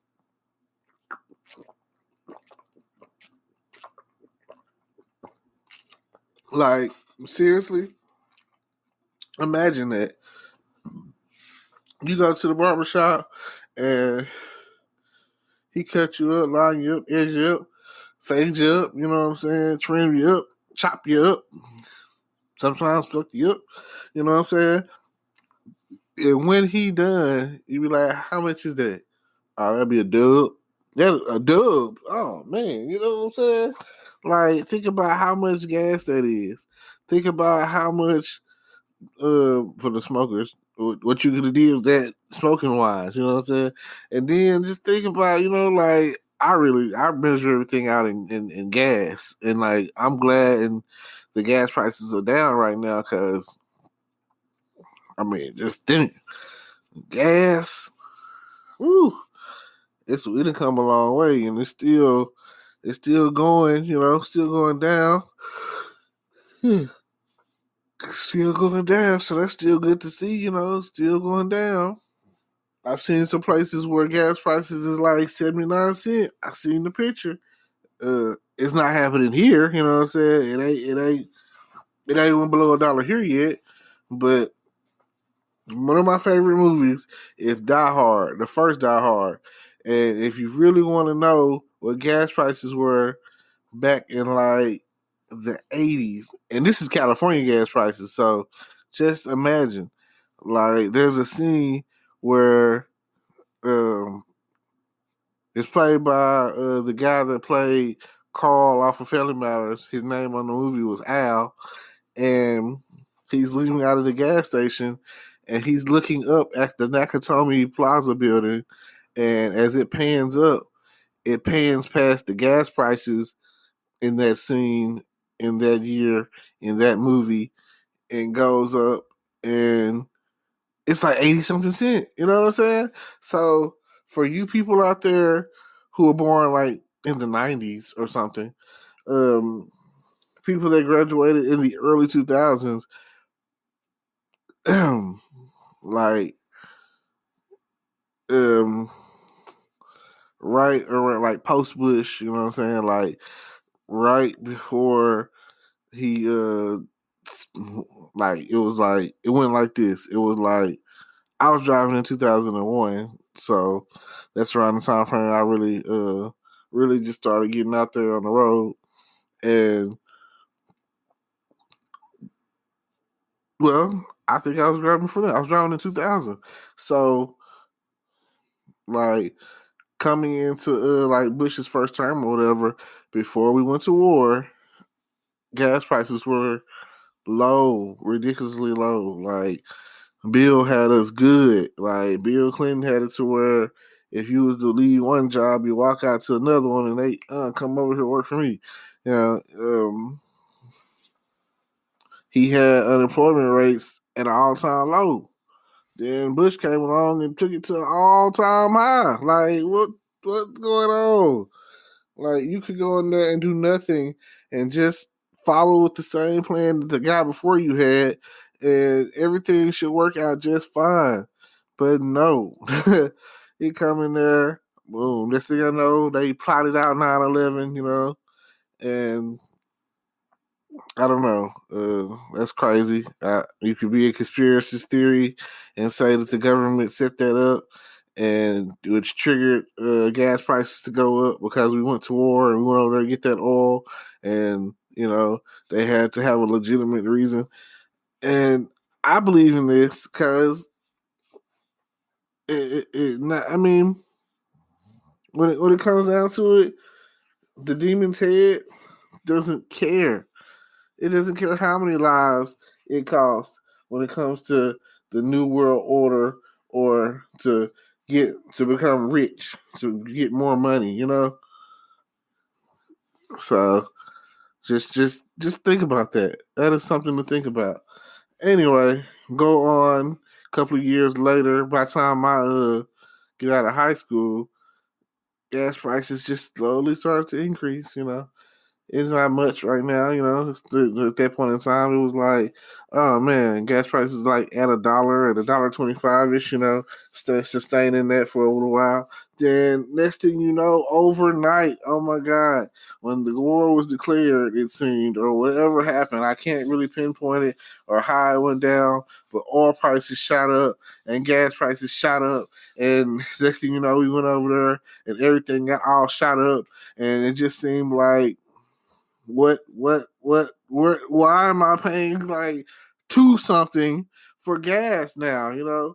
Then that sustained for a while, and over the years it went from like around $2, $2.50 is where it held for a while, peaking out at like, and we're here in Texas, so Texas I would think has some of the lower gas prices. Like when I say it like this, people say like and this is what I heard, and I don't know how true it is or how whatever it is.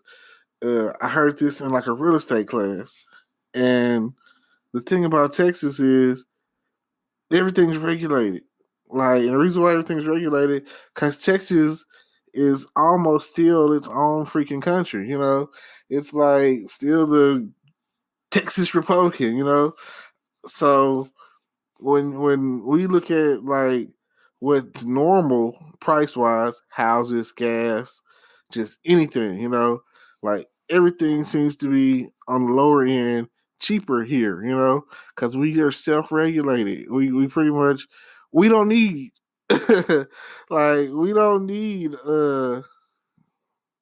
like what some of these other states need. We don't need the assistance. We assist ourselves, you know, like at the end of the day, we are a valuable asset to the United States of America. Like there are some states that are worthless. They are worthless, and when it comes down to taxing, they will tax the shit out of you. You know, like Arkansas, they have taxes for everything, and they're like you live in Arkansas, you pay in that state to live there. You know what I'm saying? It's like uh, like y'all roads ain't getting fixed. Y'all, like nothing's getting done. It's like it, it just a few years ago, they were one of those states whose minimum wage was technically below federal standards. Like let's say that if the minimum wage was on a federal level $7.25. Theirs was like $6.25 or something like that. I know I remember it because I remember they had to put it up for a vote, and then it finally went up, and then now it's like people in Arkansas, you probably start making like $10 an hour, and whatever. And I also remember Arkansas was pushing Proposition 4, which is like the legalization of marijuana. And now I know that passed as far as CBC, which is like the edibles and stuff, So yeah, you seeing that pop out like everywhere, like oh man, they used to have a thing about weed, and now they're seeing after all this research and all this, it does have these benefits that have came to light. They're like, okay, the people that were boycotting us back in the day, they were wrong.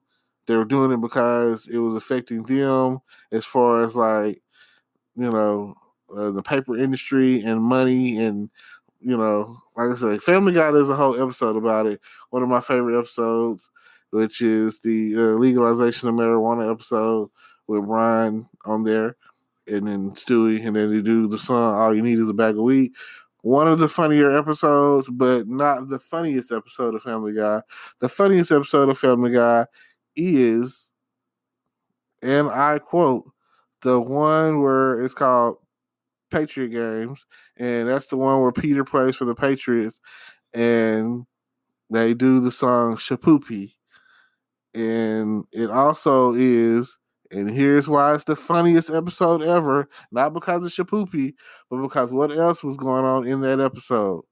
It's the episode where you guessed it, where Brian owes Stewie $50, and he's coming after him, talking about where's my money. Funniest skit of all Family Guy, hands down, because it's a classic. It's been around for a while, and I want to say, when did they come out? I think it came out in like season 4, but I don't I'm not 100% sure on that, but I do know it is the funniest, like top 5, like number 2 if you got something else that you can really legitimately say is funnier than that. Because there's so many funny Family Guy episodes, but hands down, it's reached the point of where it's a classic. So like people people look it up on YouTube just to do the what is my money? Where's my money, man? Where's my money? You know. So yeah. All right.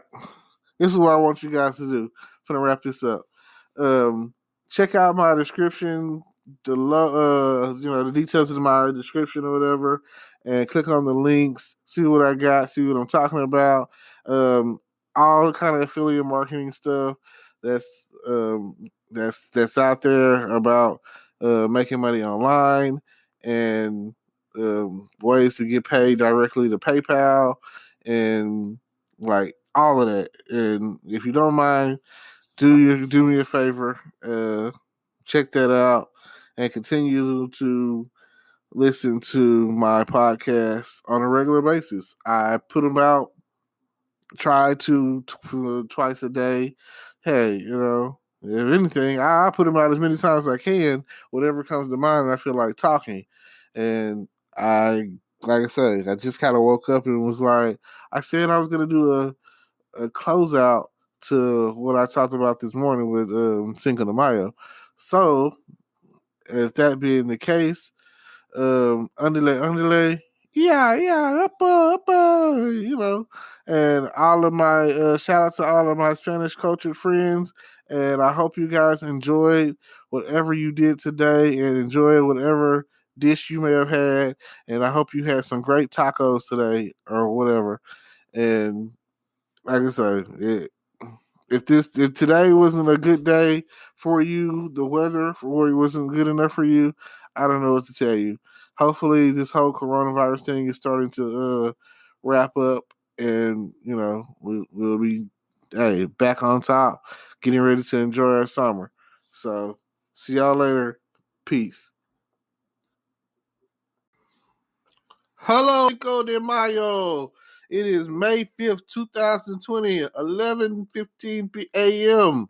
And it's Cinco de Mayo, and it's also Taco Tuesday. It is one of those days of the week that it's a holiday and it's hitting on the right day, a Taco Tuesday. Oh man, you definitely got to go out there and find out who has the best taco. May it be a taco truck on the border, somebody like Taco Bell, somebody likes Taco Cabana, somebody might like, I don't know, Taco Tico, I don't know, Fuzzy Tacos. What else we got going on out there? Maybe you got a friend that makes the best tacos, like Yvette off of Baby Boy. She's gonna get in there and she's gonna cook. She's gonna clean. She's gonna make them tacos. And today is definitely that day. And tacos, it's already Taco Tuesday, so tacos are usually cheap. So, hey, you have no reason not to get you some of this fine cuisine. Oh man, it don't gotta be a taco. It could be a burrito, or it could be a quesadilla, or it could be anything that is from the La Familia culture of the Hispanics, because this is their day. And like I say, feel free if you're old enough. All of my over 21s out there, keeping it grown and sexy, with some nice mojitos or nice Coronas or Modelo or Dos Equis or oh man, my favorite, some margaritas. Like I say, happy hour. That's where it's at. So show up and pull up for some nice. You could probably go get it for about $3 somewhere on a happy hour tip. So tonight is the night. We need everyone to jump on it when it comes down to Taco Tuesdays and Cinco de Mayo. Now, I'm definitely gonna be out there with all of my ungatos and sombreros. Yeah, you know what I mean? Because I'm that dude. And I'm definitely looking for some nice mamacitas and senoritas. And hey, if you that girl, we gonna have to make it muy caliente. You feel me? You feel me? Hey, ain't that right, amigos?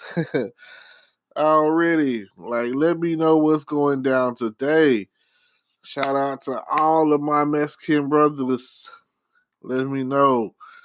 After a long day of work, it's time to chill. Gotta have you a cold one and a nice meal. So, like I say, but seriously though, if it wasn't for the Hispanic culture, they are like the best at what they do. They bring in jobs and do work that a lot of us aren't willing to do. Down the street from my house, we have a tire shop. They are some of the best in town. Um, I can't think of the name of the tire shop, but if you're from here, the one down the street from Church's Chicken on New Austin Road, um, there, that's where you go to get you some tires here in Texarkana. Um, if you need your car fixed, everybody knows who Pee Wee is over off of Robinson Road, over there by the post office. And it used to be Shockley's, but now it's called Escobar's. And a lot of people don't even know the name of it, but they just be like, put my car in the shop. And that's usually where they go. He is one of the best in town, when it comes down to it. And I've been taking my car there for years. Every time something go wrong, he can pretty much figure. There's one thing he will do. First, he gonna find out what the problem is, and then he gonna find out what the parts are, and then he gonna tell you what the labor is. And hey, that's pretty what he is. Hey, cut and dry. It's gonna be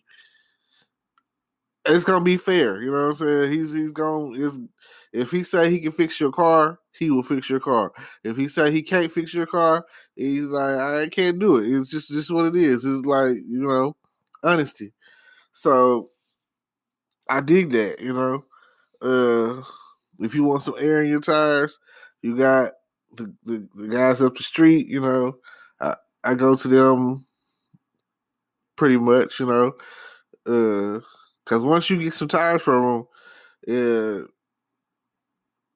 especially like I get used tires, you know what I'm saying?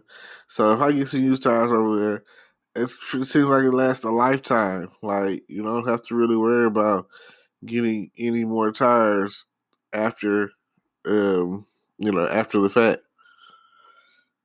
So yeah, because I've gotten tires on some cars and they took me where I needed to go. I could go pretty much anywhere in town, out of town, on the highway or wherever I needed to go with those tires. They're real reasonable. Um, I can't really say. I know that if you go over there for about $40 on the high end, that if you got $40, you can get you a tire. You can probably negotiate it down, depending on what kind of tire it is and how good a good tire, $40, good tire. I've even gone over there and for like $100 tires all around if they had a set of the tires that I was looking for. So yeah, which ultimately might be a thing that I do here, uh, recent, here in the near future or whatever, instead of trying to go get some brand new tires from discount tires. And like I say, I've uh I've always wanted to learn more Spanish, I am I feel like the teachers that I had in high school didn't really, you know, didn't really push the issue. My first year Spanish teacher, she wasn't certified, so you know, and where I come from, they say that if the teacher isn't, certified or accredited or whatever, they can't really fail you. So you're pretty much guaranteed to get an A in there. So that's cool for the moment, but in the long run, you're thinking to yourself like, I kind of want to learn this, So I don't know. Maybe at some point I'll get a Rosetta Stone and figure it out. So that way, when it comes down to it, and if they're speaking, I can be able to understand what the hell they're saying. I feel that way about a lot of cultures. Maybe Mexican or Spanish speaking, or even the French, Japanese, Chinese, some of the main Korean or whatever, Russian. Some of the main languages or whatever, Italian,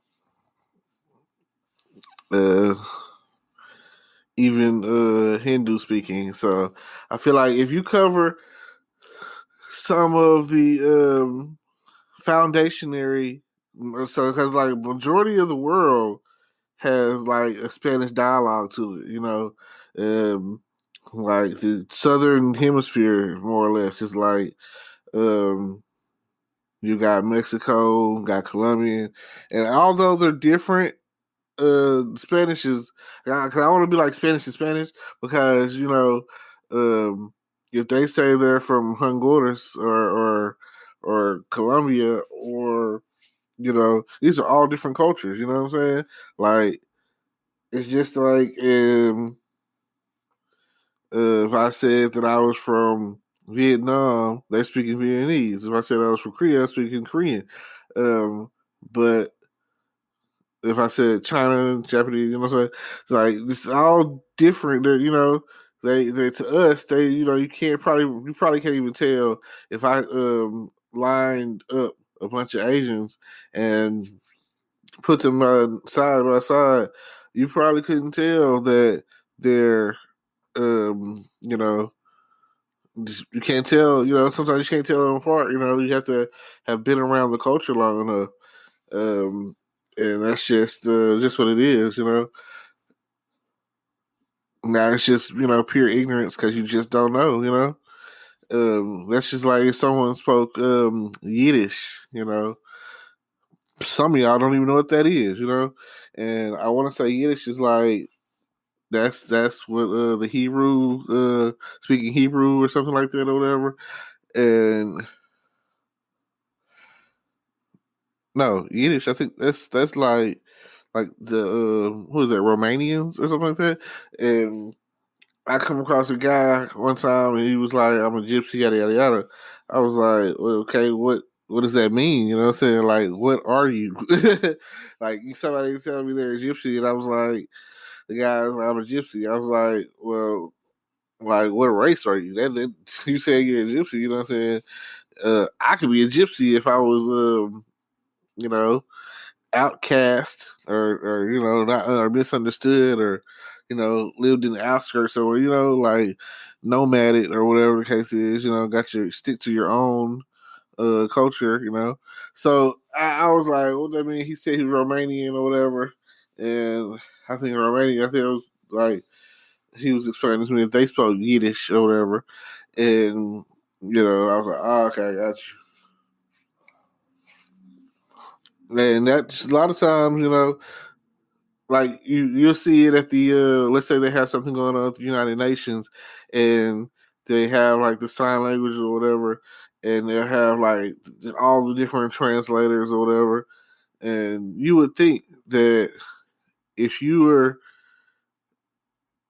part of the United Nations or whatever, and it's not like you're meeting all the time, that y'all, man, one of y'all's objectives would to be to learn culture. You know what I'm saying? If you were an ambassador to the whole nation, the whole world, that you're part of the UN, that you would like one throughout the year, like one few weeks or whatever, or whatever the case is, y'all are all learning Spanish, and then all y'all learning English, and then all y'all are learning African, and then all y'all learn like we'd all be on the same page in the same book or whatever. If the ambassadors and translators and stuff where I don't say force, but like we should always be always be learning. Like the times where we're doing nothing, and I like myself, you know what I'm saying. But I'm not on that level. You know, I'm not trying to be part of the UN or certain level, whatever. I'm in a comfort zone, and I'm not trying to really make some sort of drastic major change. But if you are, say, a president or a senator or a governor, you know what I'm saying? If you are an elected official, you're high up ranking, and you have like what the decisions you make affect millions, then yes, you know what I'm saying? You should not stop going to be educated. Like if you get a job, let's say being a president is a job, being a senator is a job, but you're working for the benefit of the people, um, you should still be getting educated, like you're only that you're only there for a max as a president, a max of 8 years, So in that time as a president, you should be to learn some different languages. You should come out of the White House knowing how to speak Spanish, French, Chinese, Japanese. You know what I'm saying? All the key languages or whatever. You should by the end of your first 2 years in office, you should come out being able to speak the basic dialogues that are out there. Like you don't have to even. It's not about perfecting it, but there are college students that they go a summer abroad to different countries, and that's 2 months. So if a summer abroad is you're going doing that 2 months or whatever, and you're supposed to by the time you come back, you're supposed to be able to, been and observe their culture and their language or whatever, and know how to speak whatever culture that you observe language. So if you're in office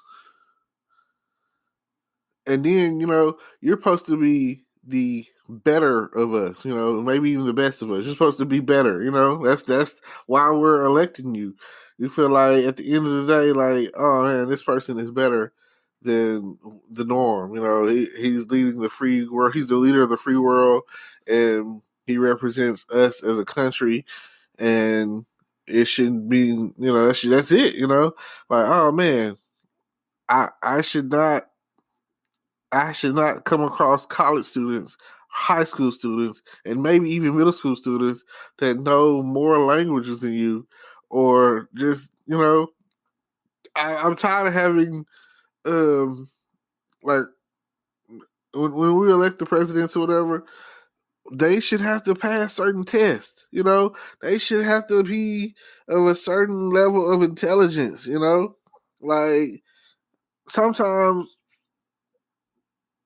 I feel that I don't know where they get these Republican candidates from.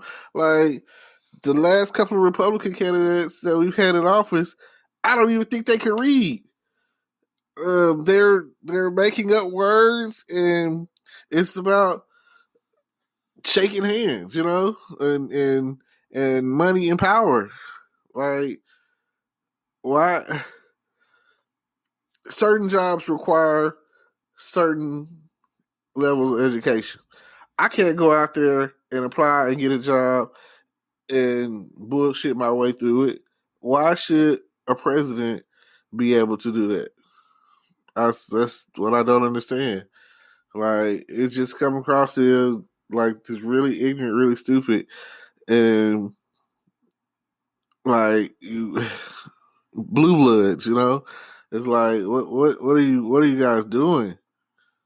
It's like I really look at it from a standpoint of measuring out from I'm just go with the 90s.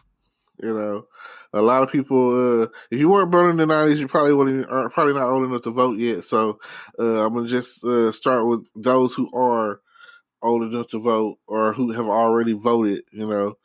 A couple of times. Like if you were old enough to vote in the 2008, then okay, cool. Those are the people I'm targeting right now.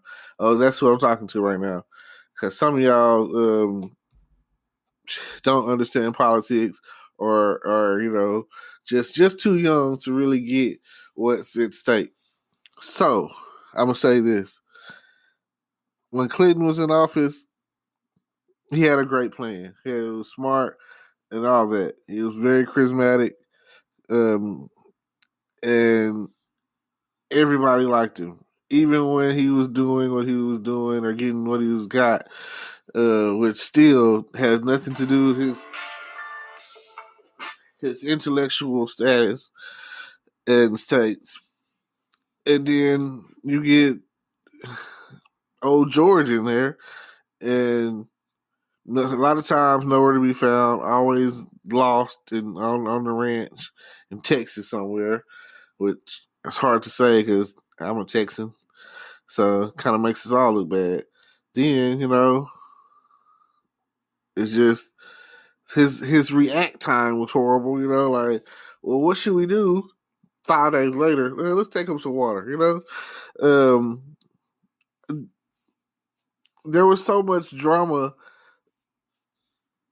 that happened during the 2000 all the way to 2007, 8, whatever, 9, or whatever, however you want to look at it, because I guess the official official presidency doesn't really start until like January 21st. So it would have been January. Yeah, it had been January 21st, 2001, all the way to January 21st, 2009, when they passed the torch. So, the 8 years that he was in office, so many bad things happened. Like, oh my God, it was just horrible. It was, recessions and bailouts and then, the Democrats get in there, Obama, and we have to clean it all up. Like, where is this coming from? Like, what college you went to? Harvard. Oh, okay. And then we had so Bush there. What college you went to? Yeah, I don't know if anyone knows. It doesn't really matter, even if you do know. You know what I'm saying? I'm not here to do any research or whatever. It's just the principle. So yeah, I just don't get it, and so much of 2009 till whew, till 2017. Like, just look and just look at how things were, how good things were during the time frame he was in office. I mean, so much better. Immediately once he was elected, gas prices dropped. Um, and it's just so much better. I don't know. People were getting jobs now, which is a big thing. Like, people, like, they always speak on pulling yourself up from with your bootstraps or whatever. Well, the issue with that is some people don't even have boots. So that would be great if that philosophy still worked. Because once you get to a perpetuating standard of my family's rich, everybody gets boots. You come in the family, you're like, hey, you come out of the womb with a silver spoon, and you pretty much have everything because they've got already figured out. They know that with this amount of money, I can help you grow to this, and then I can show you how to invest in the stock, and I can show you how to buy real estate, Meanwhile, the pull yourself up from the bootstraps, still generations later, still trying to first. Some people are still trying to get their boots to pull themselves up from the bootstraps or whatever. Because I'm not saying it's a generational curse thing, because you still got people out there who still um, aren't, you know, and still don't have people that have graduated from college, or they're the first ones, or first one to go to college. Like, that's still a thing. I remember when I first went to college, that was still a thing or whatever. But now, these new generation of kids or whatever, they're getting like spoiled stupid. So um, I don't know if they're gonna have the same views about things that we value. Well, I've been going on long enough about uh, that, which started becoming more political than anything. But it is still Cinco de Mayo. It is still Taco Tuesday, and it is still plenty of time to get out there and get you something to represent for the culture. Shout out to all my senoritas and mamacitas, and like I say, feel free to get out there and get you a nice strong margarita.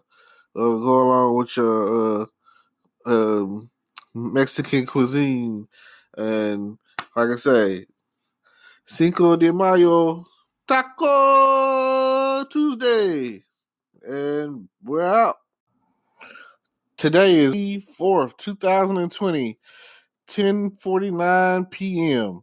And I'm just tuning in to say I'm getting ready for Cinco de Mayo, one of my favorite holidays out of the year because, well, it's one of the only holidays really that are strong um, for the culture. And that's the Cinco de Mayo, the Spanish culture, which in our world, we basically talk about celebrating it with um, tomorrow's Tuesday, matter of fact, which is great. It's talking about celebrating with Mexican dishes and all that, but uh, most of us really just look at it like a good day to eat some tacos and enchiladas and tamales and burritos and stuff, and maybe drink some Coronas and Dos Equis and Modelos. So, if that tickles your fancy or whatever, then hey, it's muy caliente. Yo quiero Taco Bell. Oh man, not to be offensive or anything, you know what I'm saying? But definitely we'll be doing something special tomorrow on Cinco de Mayo, and definitely we'll have my fair share of some sort of Mexican dish. I wish I had more Hispanic friends, and I really don't. I know that they listen to the Mexicano music or whatever. So if you go to a Hispanic restaurant, they'll probably be playing that in the background. I know San Antonio on the Riverwalk. It's great.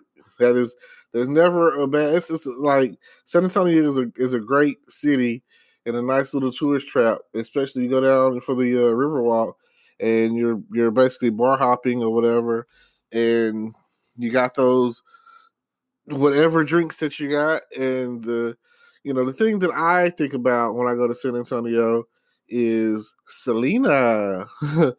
I'll never forget that movie. I'll never forget Selena. Shout out to Selena. Shout out to Jennifer Lopez for her role in the movie. And it's just, Selena is like our Aaliyah. So, gone too soon from this world. I feel like Selena and Las Dinas, their father was kind of like the Joe Jackson of the Hispanic community. You know, he was like, "Hey, you're gonna play this, and you're gonna do that, and you're gonna sing, and you're gonna play the drums, and you know, bada bing, bada boom." That's what it was, you know, and I feel like we should all have, like, if there were more fathers out there like that and using their family the way that they did, then that would be a great thing. Um, Taco Cabana, I shout out to everybody that be pulling up on them. We don't have any here in Texarkana, but um, I would like to see that. Fuzzy tacos, tamales. What else we got here? Um, Fiesta House. I think they said it's closed down, but it was great. Chimichangas. I used to get that. Let's see. When I say that, it makes me think about Kick Butowski, and he always, that was one of his like catchphrases. Kim Possible, they used to always be on some burritos and nachos and such. Uh, I don't know, but I'm definitely down. Tomorrow is Tuesday. I'm definitely down for Taco Tuesday. I would love it if someone were to take me out to a happy hour, you know. So I'll be prepared tomorrow at 3:00 because I know that's around the time frame that a bunch of happy hours that'll be taking place. I'm not talking about a Sonic slushy between 2 and 4 happy hour, but hey, we can make that work too. You know, that would be like $1. You know, so get that, and then I got some tequila, and hey, we can make it happen. You know what I'm saying? I'll probably just do a pina colada. You know, do a pina colada slushy. Get this tequila, mix it in there with that, or I just might do some coconut flavored something, juice or something like that. And then I have a blender and I got this tequila. So yeah, we can make that happen tomorrow. We will definitely. I think my neighbor's talking about making some tacos tomorrow. I'm down with that. I've got some tortilla shells. All I got to do is go get me some beef and maybe some fajita chicken, and you know whatever else I might need. You know, some salsa, and hey salsa and some chips and dip, and we'll definitely be making that happen tomorrow on Cinco de Mayo, and it just so happens that it fell on a Tuesday this year. Uh, it's like a little light at the end of the tunnel due to all the outbreak of coronavirus and everything that's going on. So I don't really know other than eating eating Mexican cuisine, you know what I'm saying, right? And basically drinking. I really don't know what else there is to the whole Cinco de Mayo, you know. I've never actually sat there and said, let me do some research, and I've never sat there and said, hey, maybe there's more to it. Maybe like, you know how you, like, if you really look into certain stuff, like let's say holidays like Christmas or Thanksgiving or whatever, then you know you might know something. But let's see what I can get. Cinco de Mayo in Mexico, Spanish for 5th of May, is an annual celebration held on May 5th. The date is observed to commemorate the Mexican Army's victory over the French Empire at the Battle of Puebla, May 5th, 1862, under the leadership of Enrique Zaragoza. I don't know if I said that right. The victory of the smaller Mexican force against a larger French force was a boost to morale for the Mexicans. Zaragoza died months after the battle due to illness. A year after the battle, a larger French force defeated the Mexican army at the Second Battle of Puebla, and the Mexican city soon fell to the invaders. In the United States, Cinco de Mayo has taken on a significance beyond that in Mexico. More probably celebrated in the United States than Mexico, the date has become associated with the celebration of Mexican American culture. These celebrations began in California, where they have been observed annually since 1863. The day gained nationwide popularity in the 1980s, thanks especially to advertising campaigns by beer and wine companies. Today, Cinco de Mayo generates beer sales on par with the Super Bowl. Wow. So definitely going to be a lot of drinking going on tomorrow. If you part of the celebration is drinking, So if you don't have your I don't really know what to say or what drink you are on, because I don't want to put it out there like, oh, drink this, drink that. But um there are um you know, I guess is there import or domestic or whatever? I do know that Corona is considered a more Hispanic drink and it's part of the culture, or whatever. And Dos Equis and Modelo, those, I mean, can't go wrong with either one of them. I know that they have those Corona Ritas at different places or whatever. Oh, I didn't even think about On the Border, which is like my favorite happy time ever. Like, they have like the I think it's midday.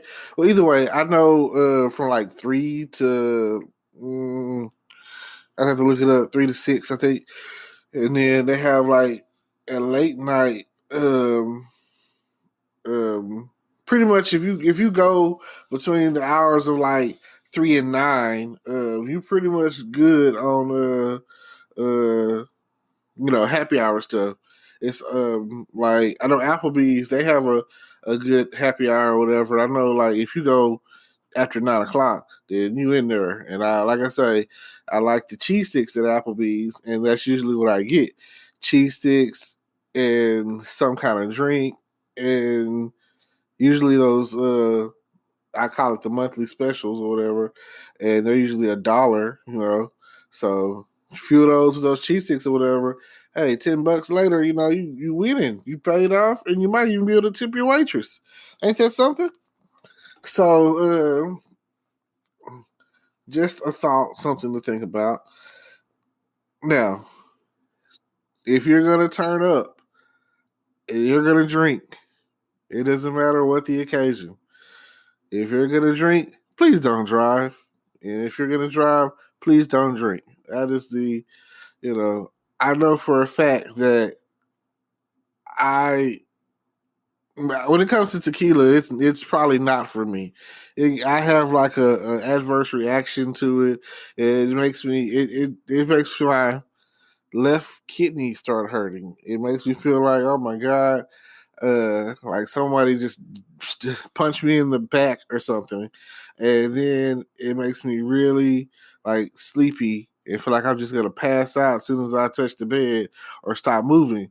So I know that it don't matter if it's Jose Cuervo or Patron or whatever, 1800, all of those tequilas, whatever. I don't know what tequila is or how they make it, or you know, it's not the same. I'm not even really a hard liquor drinker anymore. I'm more of a relaxed beer, wine, champagne kind of person. The older I get, like drinking straight alcohol, liquor, your browns, your whiskeys, your brandies, you know what I'm saying, your Palmer Suns and your Crown Royals and your Captain Morgans and whatever else you might be on, or even with the vodka, you know what I'm saying, you Syrah or Amsterdam or sleepy. Sorry. But whatever you might be drinking at the time, you know, especially if it's hard liquor, um, Sit down. You know, hopefully you're not an angry drunk. Oh my god, it's like the worst thing ever. To where when you get to drinking, you become a hothead, and you let me fight this person, or what did you say, or you know that is like a buzzkill. That is like a party foul. That is like something that you don't want to do, or people that you don't want to hang out with. So if you're a good drinker, then be a good drinker. Party over here. So with that being said, hopefully, uh, you eat some good food. Spicy, muy caliente. Fire. If you go to Taco Bell tomorrow and you get some tacos or something, get the fire. Fire. I say do you want to do sauce? Fire sauce. You know what I'm saying? Don't get that, don't punk out and get the mild sauce. I hate that. I hate people like it's not even like you might as well be putting water on it. It's not getting any kind of real flavor and it's not doing anything for you. Especially if in your culture you already putting hot sauce on some chicken. Like, come on. They should not should not be able to out hot us. Like when it comes to the sauce, you want that fire. True. Some of y'all out there eating atomic wings, but you still have to eat the fire sauce, which is really just the flavor is stronger. It's not the heat, it's the flavor. Now, I will say coming out, it might be a catch. And hey, tomorrow is a day where you might come across some jalapenos. If you're not ready for no jalapenos, then don't eat them. And I learned this when I was about 14. Don't get into a jalapeno eating competition with a Hispanic guy. He's probably going to beat you. Even though you think you can eat about 5 or 6, there's going to be an adverse reaction when it comes out. It's going to come out. Like, there's no stopping it. It's like, oh my God, ass is on fire. So, yeah. Now, don't forget that in the details below, in the description below, there are, something for you there. And I would like for you to check it out. See what I got for you. I'm even still working on, maybe advertising for my t-shirts. Whenever they get to that point where I'm ready for that, and then boom, I'll start talking about, hey, don't forget your, check out the merchandise. Cool. Now, if you're down for whatever, then all I can say is adios amigos, andale, epe, I, that's that Speedy Gonzalez, what he says all the time. I just thought that was a good, funny way to go out. No offense to any one of my Hispanic brothers. And I'll see y'all tuned in next time. Tomorrow, I don't know what I'm going to talk about. Well, I do know what to talk about. It's Cinco de Mayo. I'm going to see what y'all talking about tomorrow and see how y'all celebrate it. And we will go from there. Peace. Hello, everyone. It's May 1st, 2020, 11:33 p.m. And I just wanted you to know that people are definitely flocking back to the streets. They're definitely coming out of their houses and walking around and hanging out. And everything is starting to look okay again. And somewhere, the rainbow is shining and the sun is shining. And you just never know. You never know what it's like to pull together in a crisis when you're that's not the case for you. It's not like this happens all the time, and so hopefully surviving the coronavirus really put things in perspective, and people are going to definitely change their ways, and they're gonna realize how precious life is, and they're gonna just, day one of surviving in Corona, and that's all that that's all that really matters. I don't really have a lot to say at the moment. I just figured I would do something to let you know that no man is an island, and we all need each other in the long run. So, and I know you've been practicing all this social distancing, and hey, hopefully you can get into some social closeness. That's what I'm into. I'm looking for it. It hasn't happened yet, but you know. All right. I guess this is where I'm gonna leave y'all at. Just something real quick so you know that I'm still here. Peace. Hello, everyone. How y'all doing today? Today is April 30th, 2020, and it's about 11:30 p.m. And I just wanted to say this: bye Corona curfew.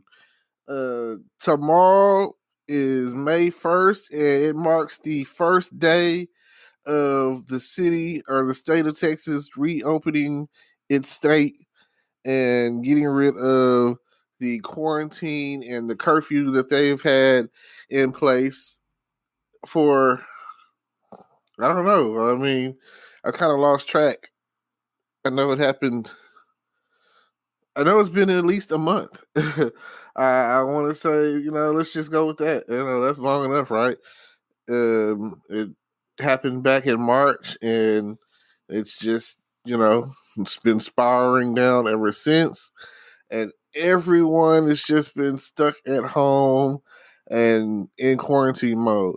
But I will say this: every time a state has opened, there have been hundreds, if not thousands, of new cases of contamination from coronavirus. So I will have to say that I think I'm still going to sit this one out. I'm still not comfortable.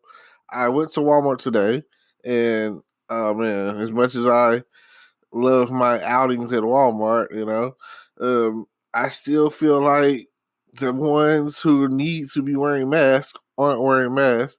People are in there coughing, and I can say this: I don't know if my internal thermostat is messed up or what's going on, because one minute I feel like, oh man, I'm hot and I'm sweating, and oh man, I need to turn the air on.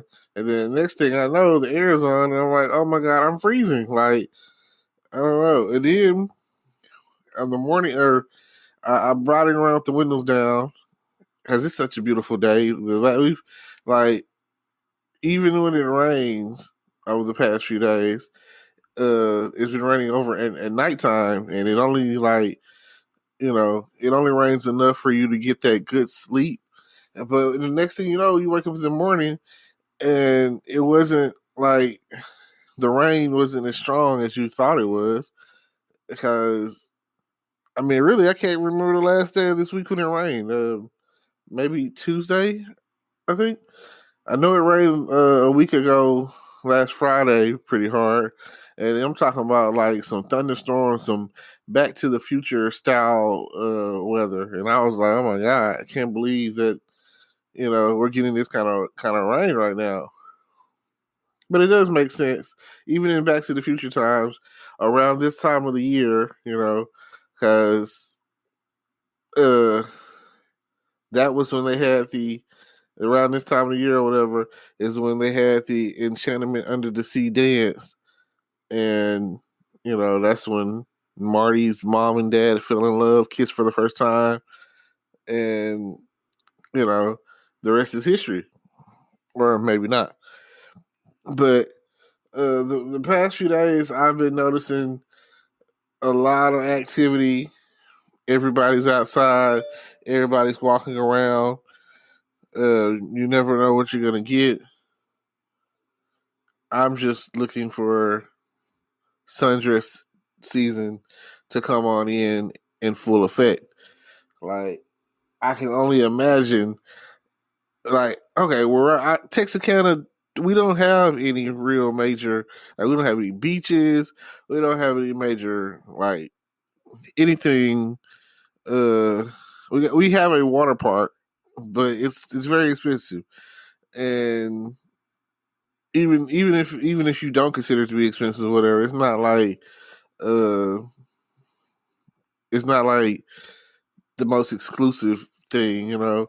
I mean, I probably will never go. I can't swim. Um And then secondly, I'm from here, so the goal to go to get away, you know, is to see new people and get away from it all. So I would more likely go to Hot Springs and check out Magic Springs or whatever. Even though the last time I went, it looked kind of like it could use a touch of paint, a little update, a little maintenance here and there. But again, I was in the wavy pool, you know, and some might consider that to be kind of kiddie or juvenile, but again, I can't swim. I mean, if I went to the beach, I would not get in the water because I've seen all this. I watch SpongeBob, you know. I've seen all kind of starfish and jellyfish, and I watch Baywatch, you know what I'm saying, and sinkholes or whatever. I am only there for the same reason that any other man should be at the beach, for the ladies, for the bathing suits, for the swimwear. Like when I see spring break in full effect, and they're in Miami, and they're doing the spring bling, and everybody is looking good. Oh my god, that is the best thing ever. Like nothing like a bunch of horny college students out there getting drunk, screaming, yo, Kappa Phi Beta, whatever, you know, Psi this and Delta that, you know, whatever you are out there, Omega Psi Phi or Kappa Alpha Psi or A Phi 8 or whatever, you know what I'm saying? Or you might be screeching or whooping and whatever you got going on out there on that beach. You you're naked. Like there's no other way to put it. Like if you walking around on a nice hot warm beach in wet water and you walking around in this nice two piece, it's like isn't she DTF? Like of course she is, you know. You're from out of town, you know. Let's say that I'm from Wisconsin, you know, and let's say that I'm from Milwaukee or something, you know, just throwing something out there. I don't know places I've never been. I'm from Nebraska, you know, and Omaha, Nebraska, and it's funny, right? Um, I'm from Kentucky, you know, Lexington, Kentucky, and I'm from Texarkana, Texas, or Arkansas, or Kansas City, Kansas, Kansas City, Missouri, wherever you might be from, and you ain't got no beach. You go out all the way. You know how like that, like if you're in Florida, you know the north part of Florida, or whatever, to get to let's say from Orlando to Miami, I think it's like what 8 hours of driving or whatever. And Miami is not. It's almost like an island. You know, it's like a peninsula. You know, it's like there's the city of Miami, and then there's water and sand and beaches, you know, like. But there's one thing I can, you know, oh my god, I went to Florida, brothers in Florida, and in order for you to get into Florida, you literally have to drive on the water. Like if the water is too high, I don't know. I don't know how what they do because, like the last time that in 2005, I drove to Florida and oh my god, like I want to say at that point in time, it was me, my mom, my sister, and my niece, it was a real trying trip. It's from where I live, Texarkana, all the way to Palm Bay, Florida.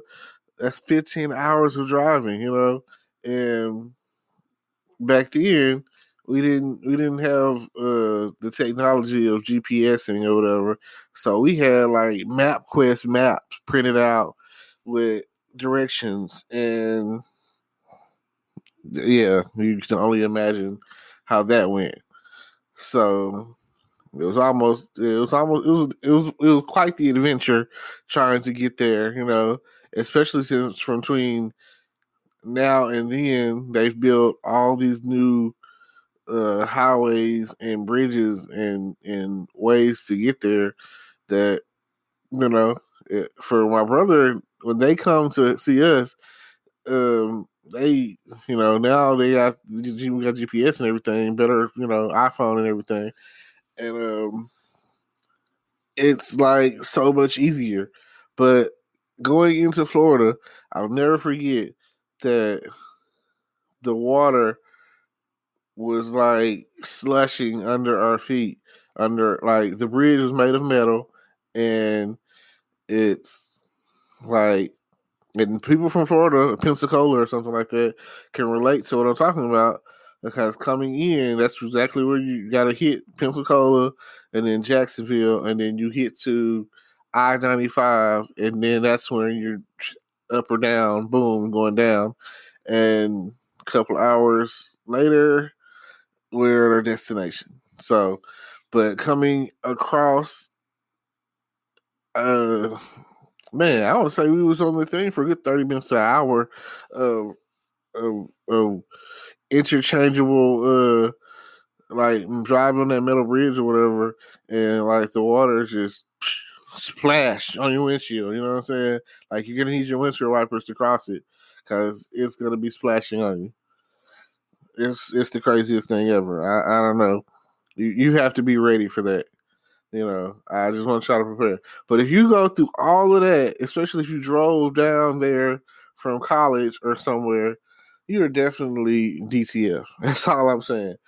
Um, but yeah, I don't know how your city is being or when it's shut down or what's been going on with your city, but here in Texarkana, we had a 10 o'clock curfew, and people were saying that, oh, if you get pulled over and you're not doing something that's like going to work or something like that, essential, then you're gonna get like $1,000 fine or go to jail or something.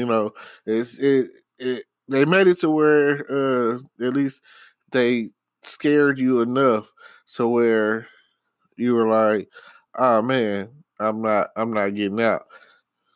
I know a lot of people lost money because, their business is not 100% legal, selling drugs. I'm sorry, not trying to be a snitch, but, y'all know how it is. All you gas smokers and pill poppers and meth heads and aesthetic heads or whatever, I know they was like hurting. I was seeing messages on Facebook like, who got the gas, who not afraid to get out, and then, here goes the other part of it. I seen a lot of horny ladies that was talking about some is dick essential, you know what I'm saying? Can I get out to get some dick?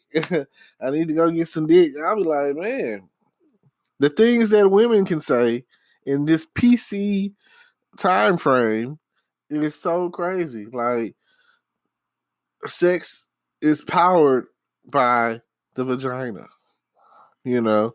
more power to the pussy. And everyone out there is, like now that the curfew is over with, hopefully, you've had those people that are like they're married or girlfriend, boyfriend, or who they were living together, like say quarantine and chilling or quarantine bay or whatever, and yeah, you never know what you might come across dealing with that sort of thing, and you know that in hard times The liquor store is essential. It never closes. Like if there was a epidemic, like pandemic, like we're going on right now, oh, the liquor store is open. We need that. That is a day. If anything, no matter where you go, whatever you do, you gonna need that liquor. You gonna need that drink in your system. I mean, the liquor, the alcohol itself. I mean, it's killing germs. Hey, have you ever seen an alcoholic get sick? No. I mean, despite the fact that alcoholism is the sickness. So as long as they don't fall off the wagon and they go into the AA meetings or whatever, I guess they're all right. That's not something that I'll ever understand. Addiction, especially alcoholism, because I'll see people on television shows and movies, and I got family members that are drunks, and alcoholics and whatever you want to call it, and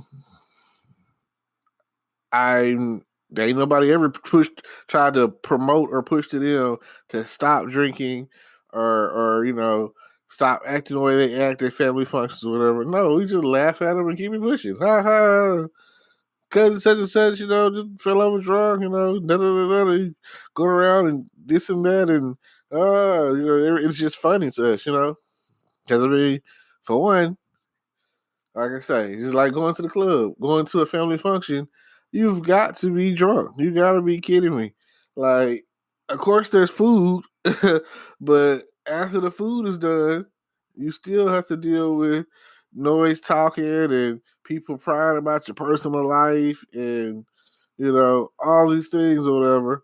And chances are, a lot of people aren't happy with their personal decisions or whatever. So, a lot of people are out there like, oh, I need a drink. And that is definitely what you're going to get. You're going to get drunk. I mean, no matter if you were a liquor drinker or a beer drinker or what, But I see a lot of movies and TV shows where people who are alcoholics and go to AA meetings or whatever have this addiction, alcoholism and whatnot, will buy a drink to stare at it. Sit there and stare at it and try to decide if they want to drink it or not. Oh my God. And a lot of times I see people go, it's almost like they're trading one addiction for another because they'll go and then I see them, they're eating donuts and drinking coffee or maybe they're smoking cigarettes or whatever.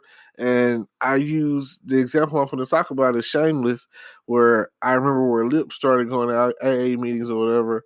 And I mean, he already smoked cigarettes, so man. And then I remember, okay, but he gets it from his dad, Frank, on the show. He's the dad, and he's an alcoholic. He was never trying to go to an AA meeting or whatever, and he drank breakfast, lunch, and dinner until he passed out, going to sleep or whatever. And then he talked to Fiona one time and told her, "You're an angry drunk." Now, angry, he was like, explaining the difference. He was like, a friend drunk is like, oh, they get to drinking, they're the life of the party. Angry drunk gets drunk, want to have a fight. And I was like, man, now that he said that and I listened to what he said and some of the stuff that Frank be saying on that show is like mind blowing, And if you've never seen the show Shameless, I'm hey, that is like that is the America right there. That is like the American way for some of the stuff they got on going on. Like it don't matter like what you got to do to survive. If you're shout out the South Side of Chicago, based off of some of the things I've heard, shout out corporate business or whatever. I watch his YouTube stuff, but based off of what I've heard or seen, and people just like running away from that to get to anywhere else, like that is America right there. That is the American dream, because between there and places like South, like Los Angeles or whatever, like if you anywhere you living in the hood and you in the struggle, You doing whatever it takes to survive, put food on the table, take care of your kids, try to stay away from gang activity, try to stay away from just anything negative. Are you trying your best, like hey, hands go up to you because some of y'all out there thinking you living in the hood when you really don't know. There's some hoods out there that's like, hey, you ain't from there. You don't want to, hey, you might want to get on down. And that's all. I know that I've been to some places or whatever, and I remember I first was hearing about Oak Cliff. That's my hood. And then when I went to Dallas and seen Oak Cliff, I was like, Oak Cliff, that's my hood. What y'all mean? It's nice houses, that's a brick house right there. Where I come from, hood mean that you poor, that you broke, that y'all living in. Y'all got shotgun houses everywhere, trailer houses everywhere. Like, ain't nobody, like, people ain't got no job. People like struggling, government money, like. But hey, it's fakers and shakers out there all day, every day. So, or whatever. But I'll leave this to y'all. Feel free to turn up. The curfew has been lifted. Shout out Texas. Shout out Texarkana. I'm sure that the clubs will be opening soon. And when the clubs get right, I'm probably still not gonna go to them because it's just not my thing or whatever. Too much smoke. I don't want the smoke. I'll pass. And I'll leave you with this. Check out the description down below. More details. I got a YouTube channel. Check me out on there. Follow me, subscribe, like, comment. Feel free to comment on here. And then check out all the links that I got of everything I got going on in the description. And I'll definitely have to see y'all later. And peace. But yes, everybody should get out hugs like they do on the movie Trolls. It should be like a happy time. Giving out hugs should definitely be a happy time. And you should mean it. Like, if I'm hugging someone, I'll just, sometimes I feel like a whole new world, Aladdin, Princess Jasmine, I feel like Can You Feel the Love Tonight with Lion King. You just never know what it means to give out that real love, that real hug. Like the song say, I'm searching for a real love. Someone to set my heart free, real love. You just never know what the hug could do. And for me, kissing might not be appropriate, but an appropriate hug is okay. If you're out there with your spouse, your lady, your husband, your wife, girlfriend, boyfriend, whatever, and let's say you run into a friend or a classmate or whoever, and y'all see each other, especially if you've been knowing each other since like all your life, and y'all see each other, and next thing you know, y'all hugging. Oh my God, I haven't seen you forever, that's okay, you know what I'm saying, based off the kind of hug you're giving. And your partner, lover, spouse, whatever, they'll under your girlfriend, whatever, they'll understand because they're like, who is this person? All I can say is the next thing that follows, don't get lost in conversation about, oh, remember back when we was in school and you sat in Miss Smith's class or Miss Taylor's class or Miss Williams' class, and oh my God, and oh, you remember we was in band together, and ha ha ha, you remember we used to work together, whatever the case may have been. Immediately acknowledge your spouse, your partner. Immediately like, honey, this is such such. This is my boo thing. You know what I'm saying? Gotta let them know. You gotta really lay it on her because this day and age, there's a lot of unhealthy relationships, and like insecurity is a major. It's really unhealthy. It's not healthy to be in a relationship where the person that you're in a relationship with is strongly insecure. They're always like give you that look at their wrist without a watch, trying to signify that it's okay, y'all been talking about who is this? Who is this? They definitely don't want to you know now, they don't want it to get to the point where this person is perceived as a threat. They want it to be like, oh, well, let's invite her over to the house, honey. Ha ha ha. Let's invite her over to dinner. Like that's the kind of stuff you see on TV. But this day and age, that is not how it goes down. They be like, who is that chick? Like, who is she? And why is she on my man? Or why is he touching my wife? You know what I'm saying? Those are the things that the way things are these days. And it's like the most unhealthiest thing. Like I knew her from high school. I knew her from college. You know what I'm saying?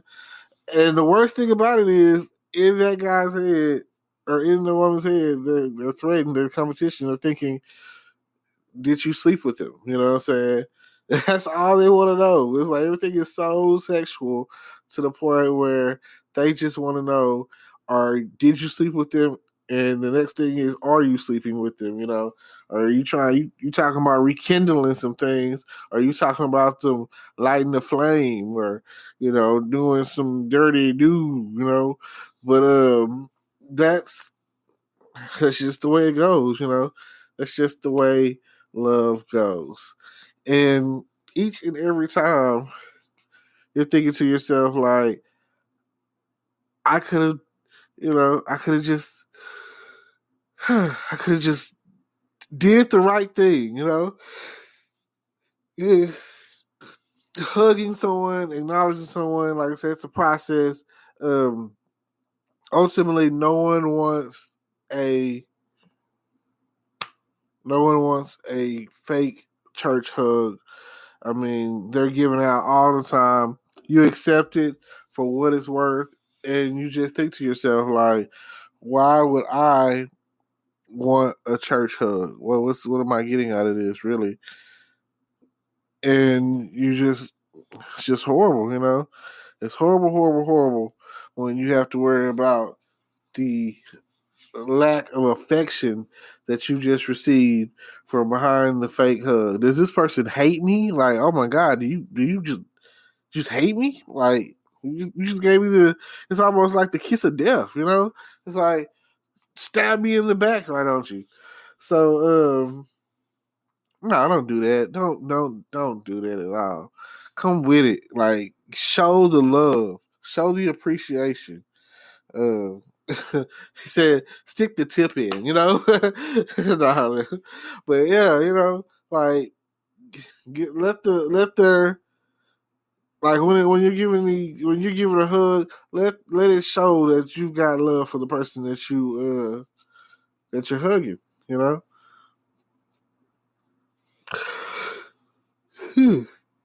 Oh, I don't excuse me. Sorry about that. Woo. Like I don't know. I feel like I could definitely use a hug.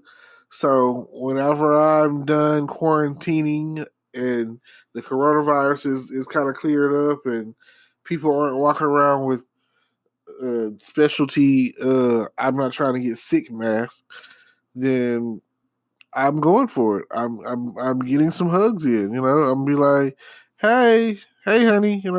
Hey. I mean, ladies only. I just want you to understand this is for me. If you're a dude or whatever, then I'm okay. Also, if you're the only time that you really shouldn't give someone a hug is if you know that their breath stinks or they don't shower or bathe correctly, or they got the old lady perfume on, just oh my God, it's killing me just thinking about it, You know how you walk around in a store and the old lady comes from out of nowhere and just walks past you, and then boom. I don't even understand why they make that kind of cologne because this is like the worst smelling crap ever.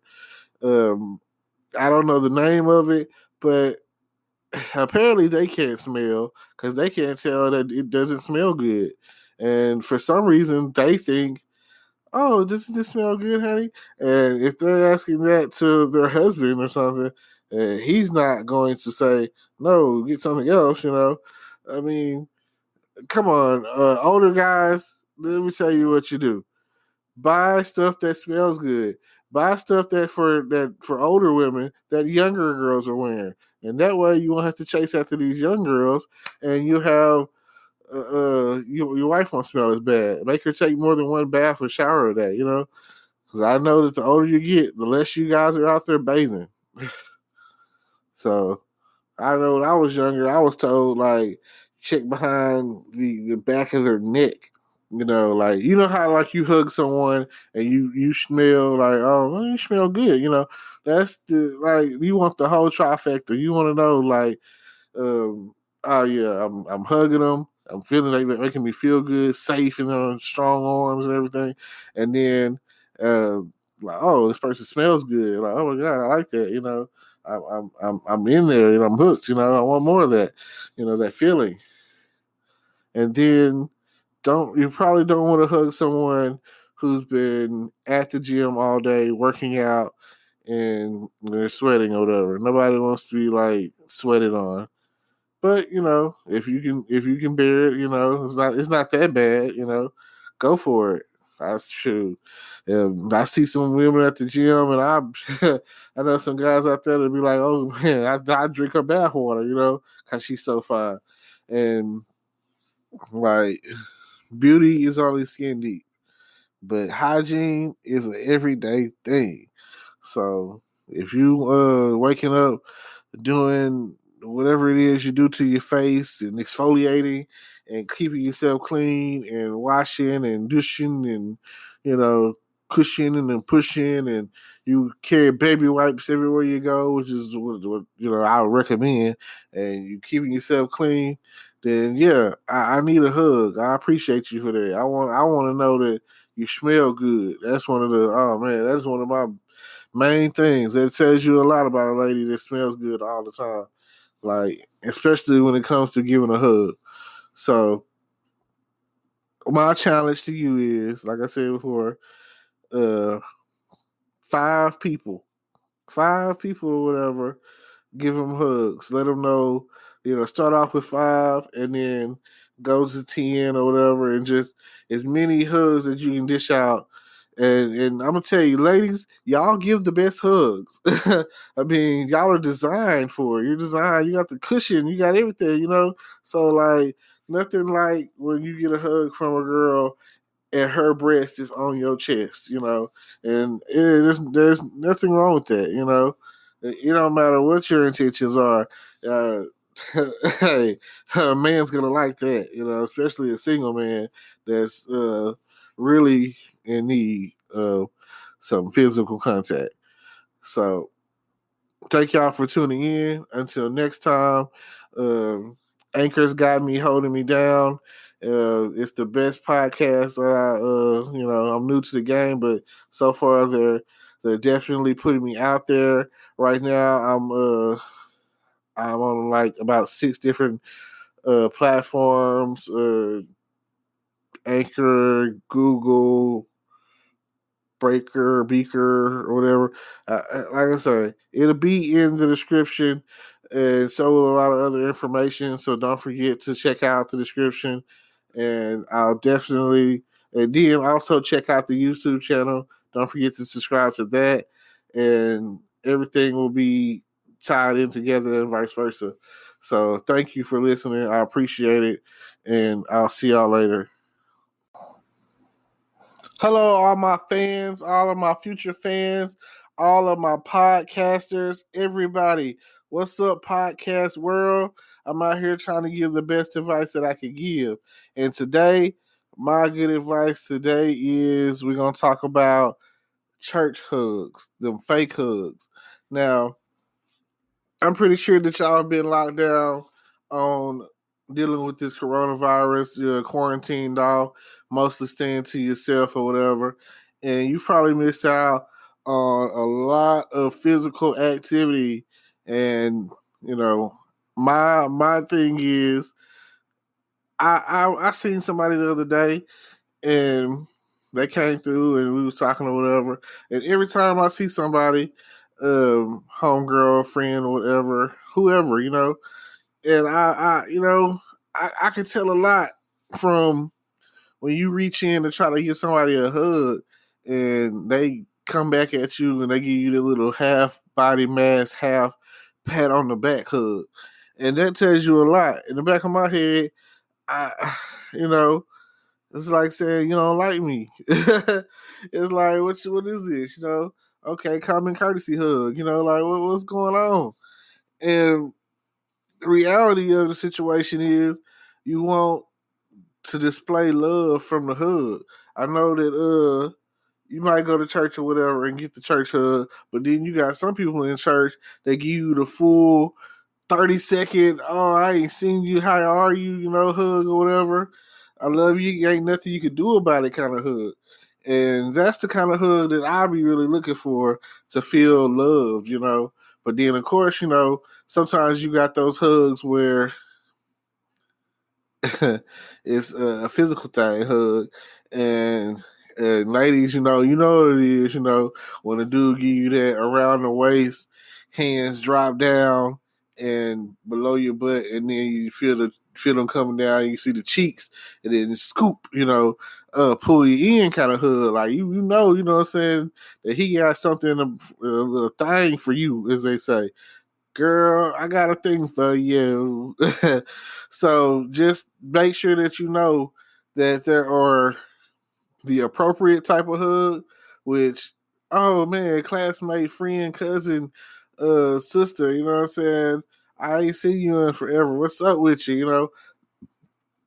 The friendly hug, the love, every hug should have love in it, Like I was watching that movie Trolls, and like every hour they got a timer that go off to be like it's hug time. So yeah, like I also remember back in the day, um, yeah, some of y'all, this might be before your time, but some of y'all, you know what I'm talking about. You probably already didn't guess it. Yeah, the Care Bears. Like I know that Dave Chappelle did a stand up about the Care Bears, how, they cared so much. And all like, you know, that's one of the things that I want to put out there. I want people to know that when they see you, when they see me, that, oh man, he cares, you know what I'm saying? That man got a lot of love in his heart. So I'll say this.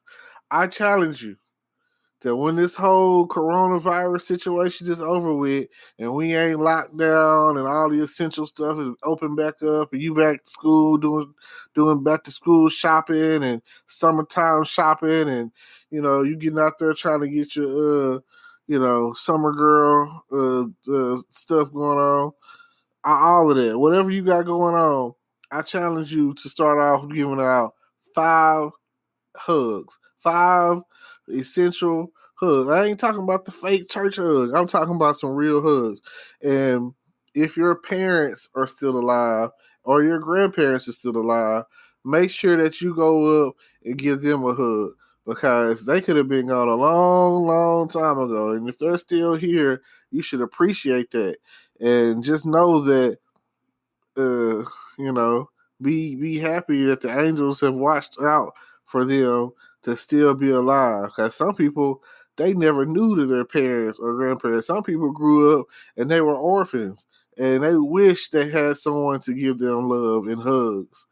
And it's been kind of lonely, I've been talking about this for the past few days or whatever, because I do believe that this whole coronavirus thing is about to come to an end, especially since they decided they finna open the state of Texas back up on May 1st, and every time they open up a city or state or whatever, new cases pop up. So ease into that. Don't just be like, oh man, the curfew is gone and this is gone and that's gone and oh man, I could get out there, I could hit the scene.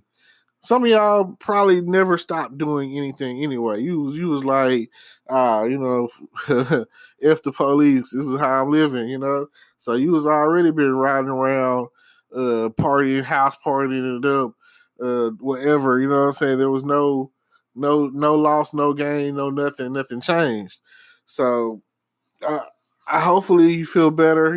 Hopefully if anybody that because I got some people I've come across who've got people who've died from the coronavirus, and I just want you to know that hang in there. I've had pneumonia a couple times in my life, and they say it's as bad, if not worse, than having pneumonia. So I'm just shocked that. Okay, you got the mask situation or whatever, but all I'm saying is, disingenuous hugs, those fake hugs, those church hugs, those half body masks, half pat on the shoulder, hey hugs. I'm saying I want when I'm done with this. You know what I'm saying? I want somebody to come on. I'm at the point where I'm, social distancing. I'm trying to get on some social closeness. So I'm at the point where I want somebody to come up to me down there and rub my chest and be like, "Oh, you look like you've been working out," even though I ain't did no push-ups in a minute. So I just it's healthy that way. You know what I'm saying? You want somebody to throw some love your way, and a hug could spark it off. Like a hug could be the thing that changed that person's whole day. You never know what they was feeling like. That person could have been thinking about offing themselves, committing suicide, pow, whatever. And you giving them that hug could have put that spark back in their life, and they could have that right there could have let them know like it's still all worth it. So it's sad to say and sad to think that people think like that, or because you don't know what the struggle is, you don't know what they've been through, and you don't know what that hug, that physical contact, that touch, that display of PDA, of love and affection. You don't know what that will do for someone, and I'm all about feeling the love, feeling the mode, feeling the mood. So I just want you to know that from me to you, I definitely got love for you. I definitely don't want a fake church hug. I don't understand. Like I know it probably came up from the fellowship, from the times where people would be like, all right, everybody give somebody a hug, give your neighbor a hug.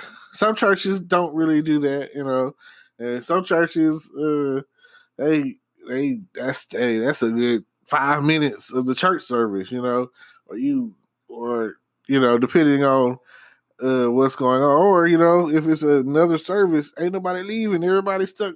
Or if they got food, that's when people are the happiest. I've learned throughout time that if you feed someone, they ain't going nowhere. I promise you that. Like at the end of the day, you cooking for that man. You take that lady out to eat. Personally, Applebee's is my favorite restaurant. I don't care what you say because I love cheese sticks, and they got them, especially if you go at the happy hour time, and they got that discount on them cheese sticks, and boy, they give you a nice amount for the price. So me, I could go in there, get me some cheese sticks, get a couple of those, whatever the drink of the month is, it's like $1, and get about 2 or 3 of them with some cheese sticks, and I'm done. You know what I'm saying? That right there would be, I'm good. Then, they got to choose two. And then most places I've gone to, on average, Applebee's have nice servers.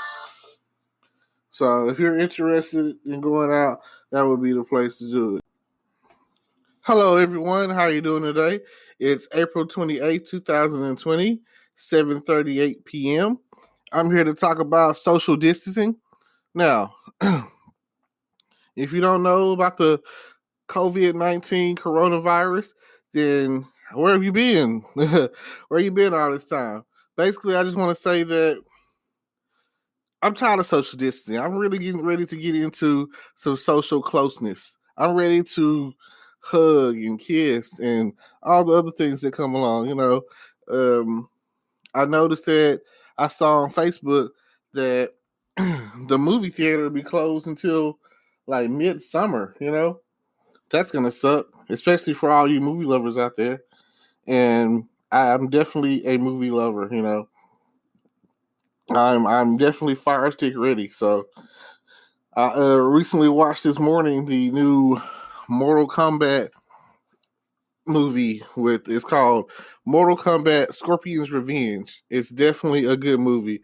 It's like in the first 3 minutes of the movie, there's bloodshed, and if you didn't know the storyline for Mortal Kombat with Scorpion and Sub-Zero, they're mortal enemies. They're like different clans, I guess is what it's called. And Scorpion, he's out in the woods with his son, and he returns to his village only to find out that Sub-Zero's clan has come through and basically murdered the whole village. Like, oh my God.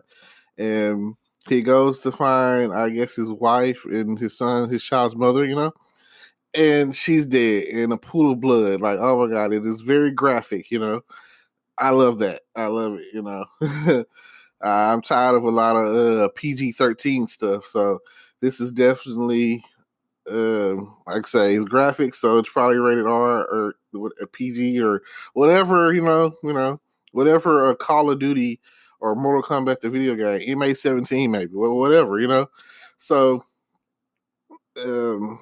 like I say, then, and I'll say this: Scorpion is a beast.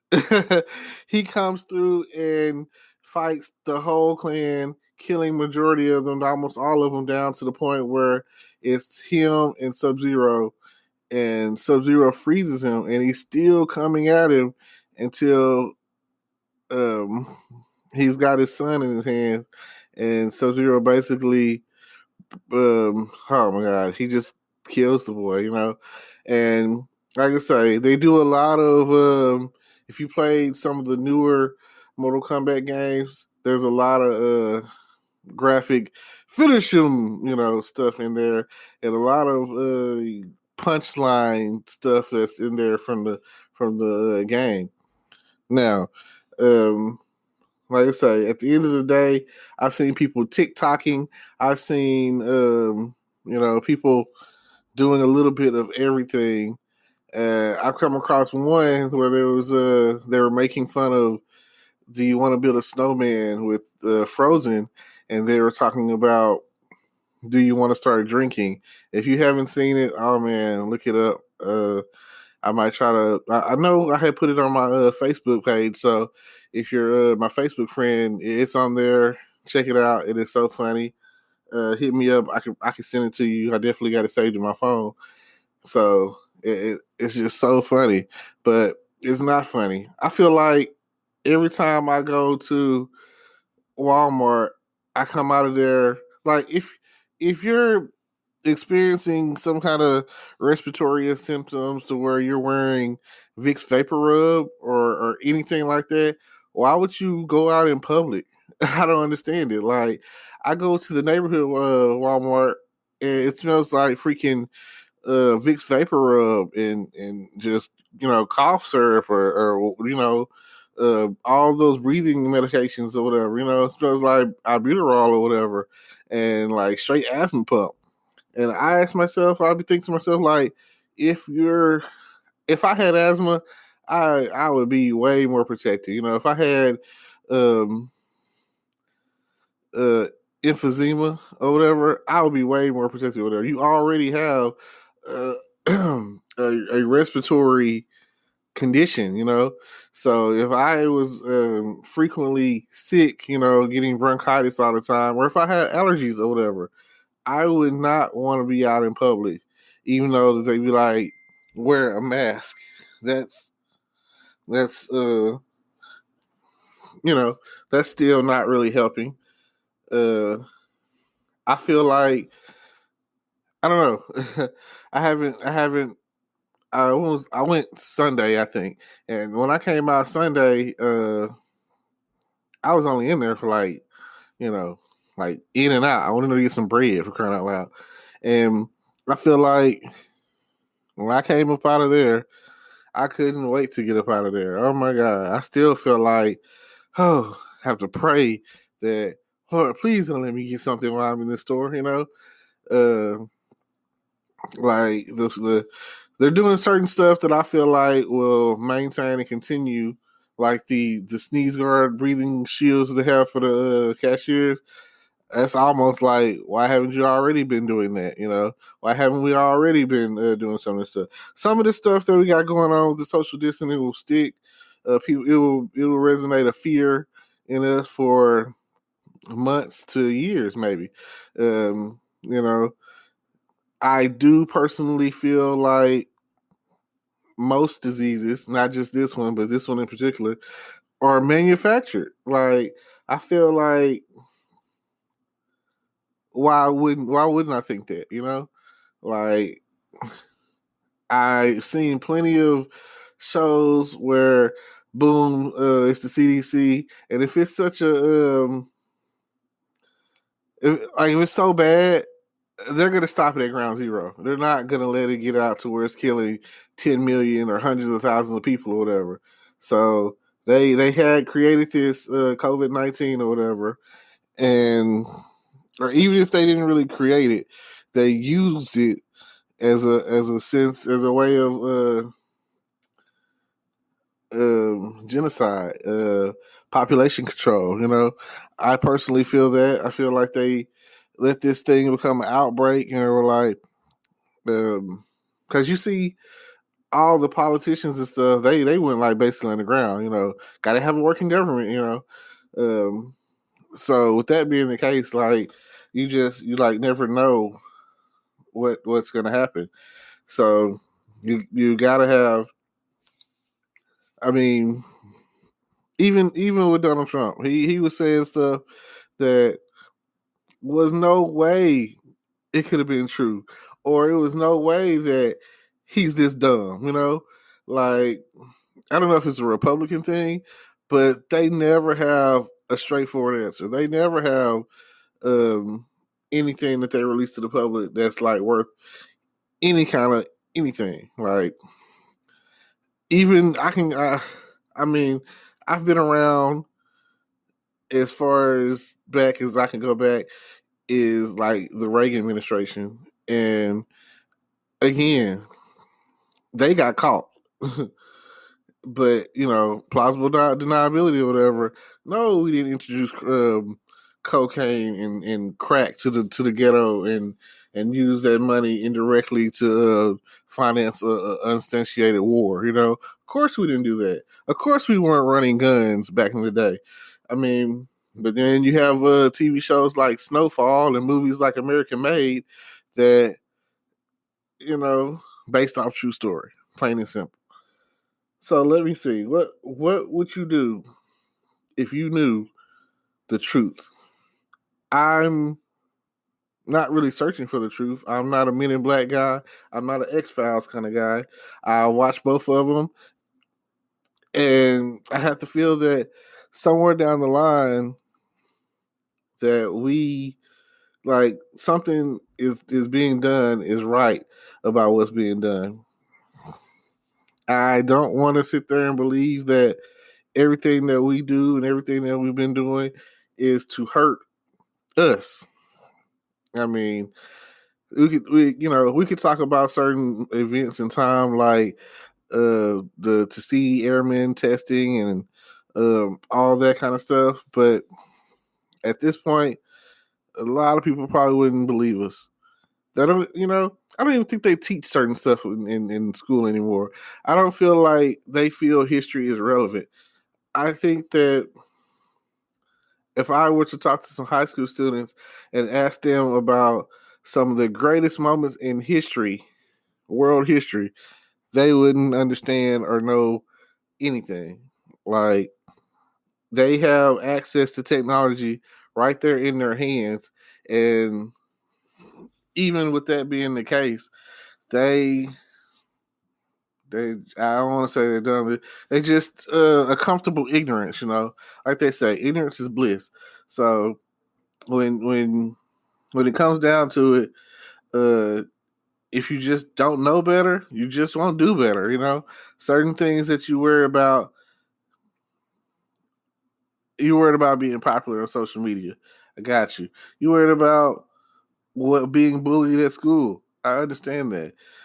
I don't even know was like I hear about people um, killing themselves over bullying situations, and I always have to wonder, like, is this a thing? Like, was it so bad when we were in school, or I, I hate that. I hate I know that I've turned the other cheek or turned a blind eye to um, somebody who may have had been getting picked on a little bit, and I've had people that I ain't gonna say picked on me, but we didn't see eye to eye, so we basically avoided each other. I'm not one of those. I'm not a confrontational type. Along with that's part of the issue. Uh, sometimes you just got to man up, have a backbone, and you know face the problem head on. And I'm not talking about bringing guns to school or knives or anything like that. Violence begets violence, like they say. An eye for an eye leaves the whole world blind. So I'm just saying that, yeah, okay. An example I could use is Back to the Future. When he went back in time and changed his whole, you know, family history, basically look how the effects were rippled through time to where how they raised their children, how they thought, the confidence or whatever. So sometimes you just got to man up. Now, this whole social distancing thing, uh, it's horrible. Like, who do you trust to be around? Apparently, a lot of people trust each other because they have laws, they have rules, they have curfews, they have checkpoints. They got a lot of stuff that's going on, and some people are out there and they're not abiding by it worth anything. Like, they're still having a little house party, smoke sessions, home barbecues, and I see people being around each other like on a daily when they're like, "Oh, you're supposed to practice social distancing," which that's supposed to mean like distance yourself from some social events, from people, from give me 60 feet, give me 50 feet, you know, like of course you feel safe around your family, but it only takes that one to make that two, to make that four, to make that 16. It only takes that the numbers to grow on an exponential rate like that because you ignored the influence of social distancing. And I'll start by saying I've been pretty much been home majority of the time. I mean, I get out, like they say, for essentials, food. Um, for some reason, everybody's been a rush on toilet paper, uh, but mainly food and other, I guess, household products, cleaning, whatever. Now, I'd like to say this: they're getting ready to open Texas back up on May 1st. Hopefully, you won't rush off and be like, "Oh man, we're good. The mall's open." Hey, or wherever else people go, and you'll be smart about it, and you'll ease your way back into society and productivity, and try to take your time and be like, "This is what I'm going to do." So, with that being said, take your time and be safe, and make sure you're 100% sure that you do not have the coronavirus, COVID-19, because that's not something that you want to play with. I mean, I've come across people who told me they had it, and they say it takes like 14 days for it to process out your system or whatever. And my friend, she told me it was like having pneumonia. So, all right. Well, thank y'all. I appreciate y'all for listening. And don't forget to subscribe to my YouTube channel or any platform that I might have. Hit me up on Facebook, Instagram, whatever, you know. And with that being said, thank you for tuning in. And that's my time. Good morning, all my podcaster fans and followers. Welcome to the Good Advice Giver Show. It is currently April 27th, 2020, 9:36 a.m. And the question for today is, what's the best part of waking up? Do you like coffee or tea in the morning? Like, what are you drinking when you wake up? Do you like orange juice or milk or just some good old fashioned cold water, bottled water? Um, every day I wake up, I generally drink something. That's like one of the first things I do next to going to the bathroom. And hey, what can I say? It's great. It's a great feeling. No particular brand of water or coffee or anything.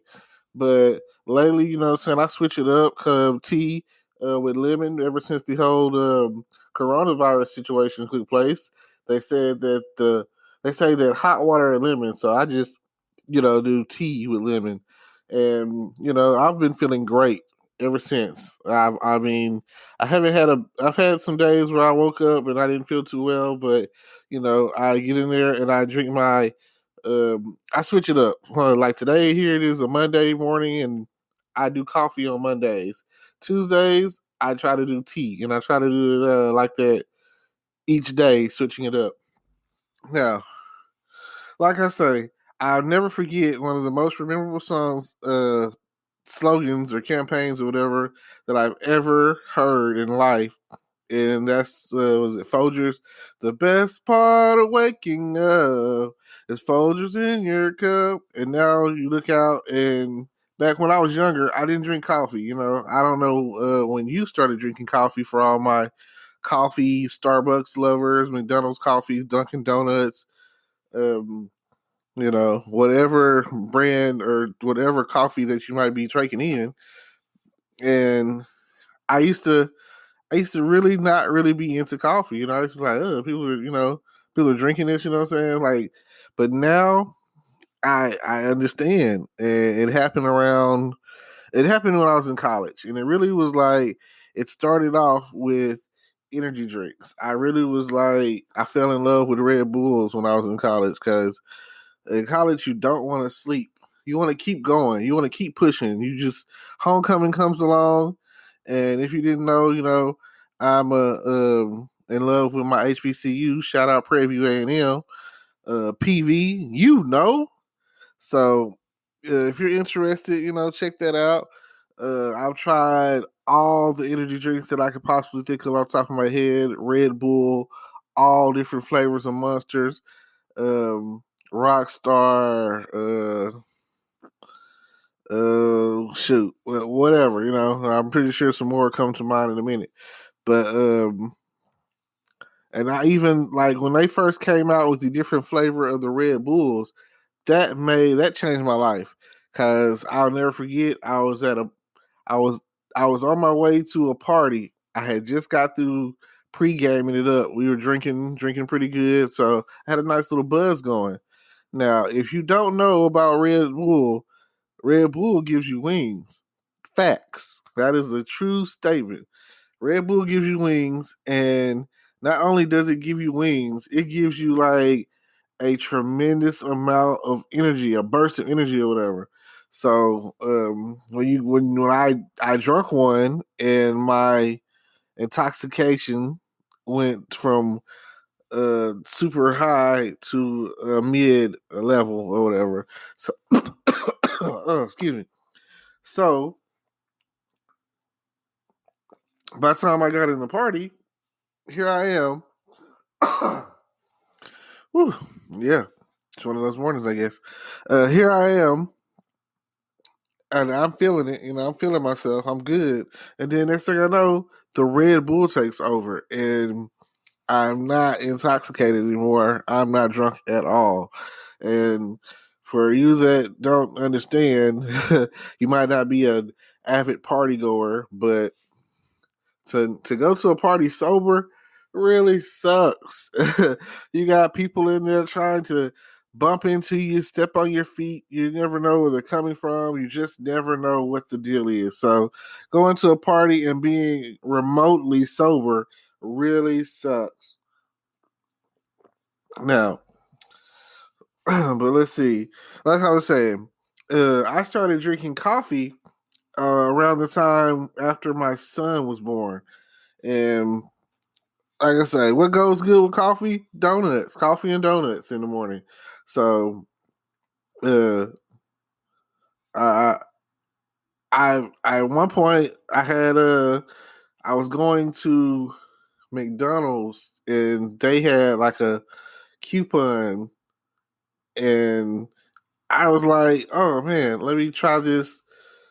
It's the same coffee that I'm getting these days, caramel mocha, the caramel mocha coffee. Love it. If I go to McDonald's, I know that if I can, I'll get I think it's like they got a $2 deal. I will get that, the small caramel mocha. And if I'm really feeling myself, I'll get a large caramel mocha, and that will make my day. That right there is just, oh man, just coffee really just smooths your day out. Now, all you Starbucks fans and addicts or whatever, I'll never forget when it first popped up. It is like the most expensive coffee I've ever seen. Like, even if you get any flavored coffee from Starbucks, you just don't. You go in there with $5. You're not coming back with any money, And then they have like these little tip jar things or whatever, and you look at it like, oh, I have this little bit of some coins, here you go, So, but it is worth it, Starbucks has great customer service. If the coffee isn't the way that you want it, they will fix it or they'll give you store credit. Those are pretty much two options that I've come across. I don't know if they do anymore, but my friend, he goes to Starbucks a lot, and he's told me he's gotten store credit, gift cards or whatever a lot of times. And then I've been in drive-through, and they made a mistake on the drink, and they were like, "Well, here, they're not gonna just throw it away." Some places that is like the craziest thing. It's already made. You might as well give it away. What's the point of throwing anything away? That is like so wasteful.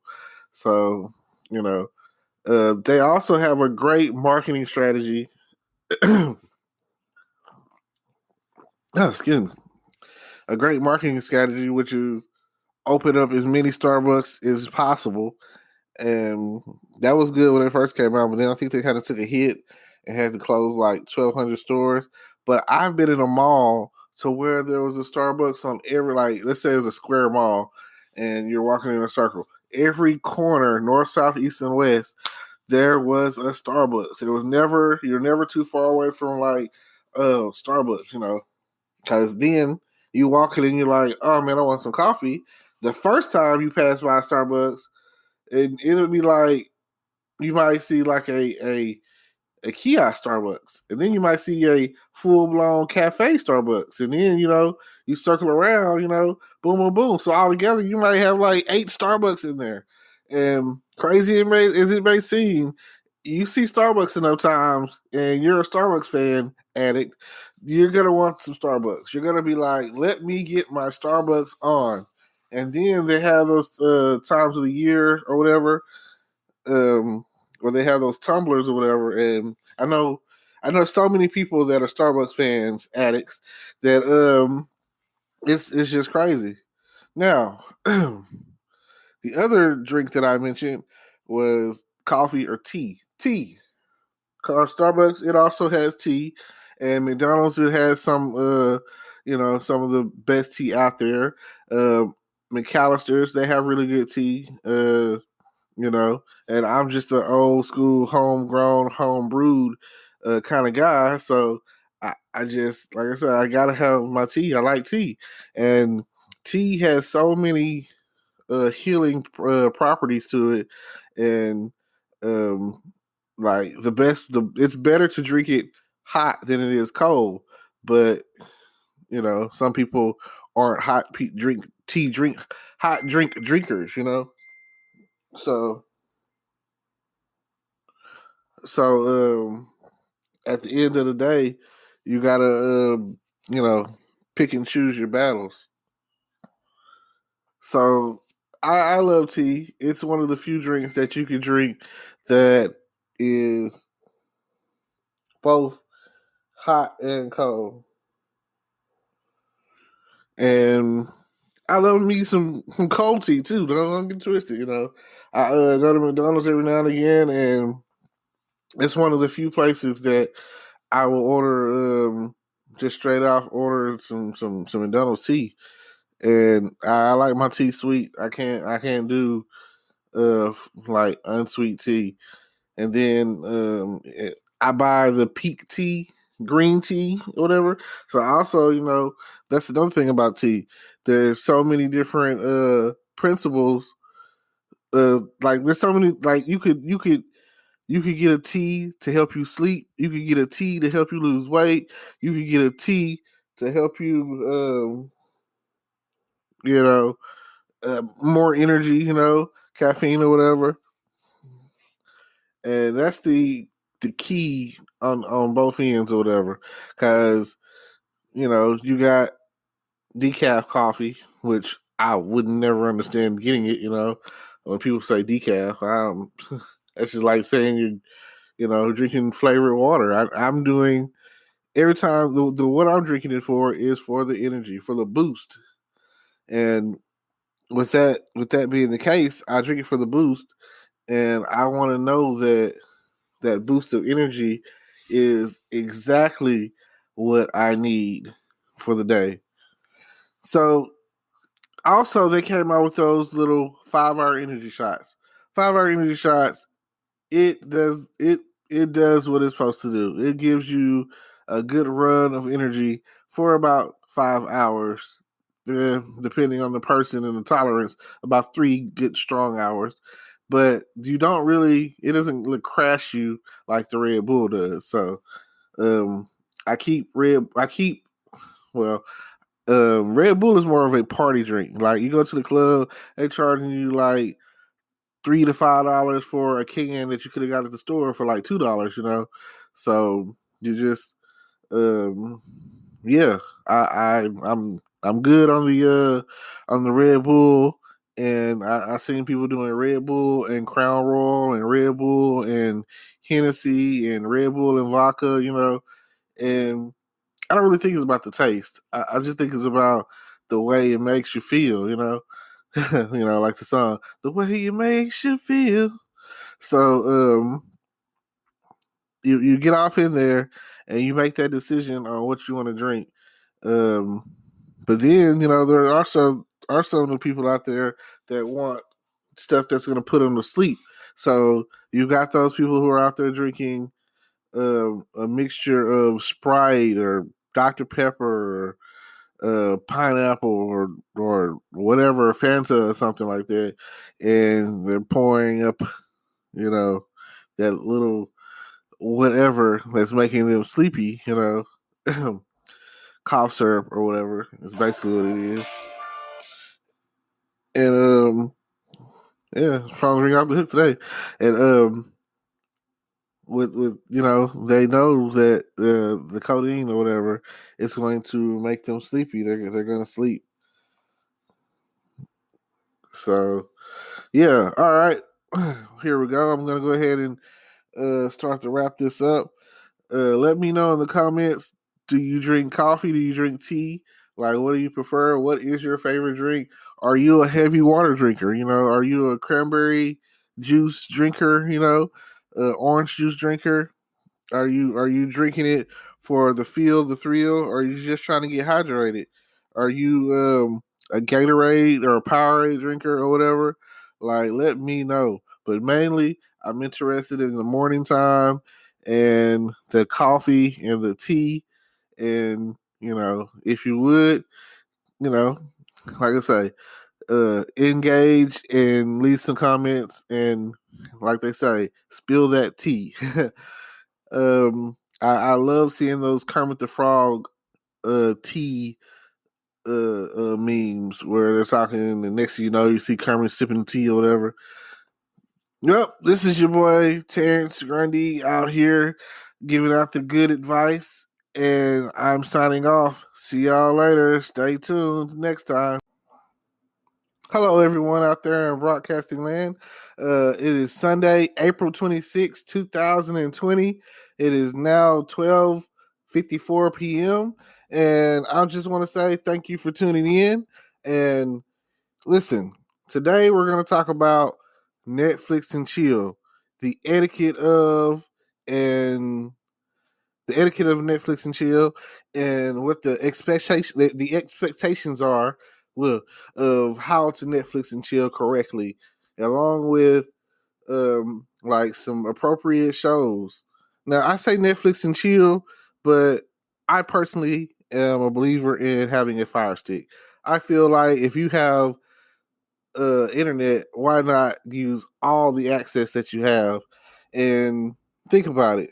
You get a Fire Stick, you have access to everything out there, more or less.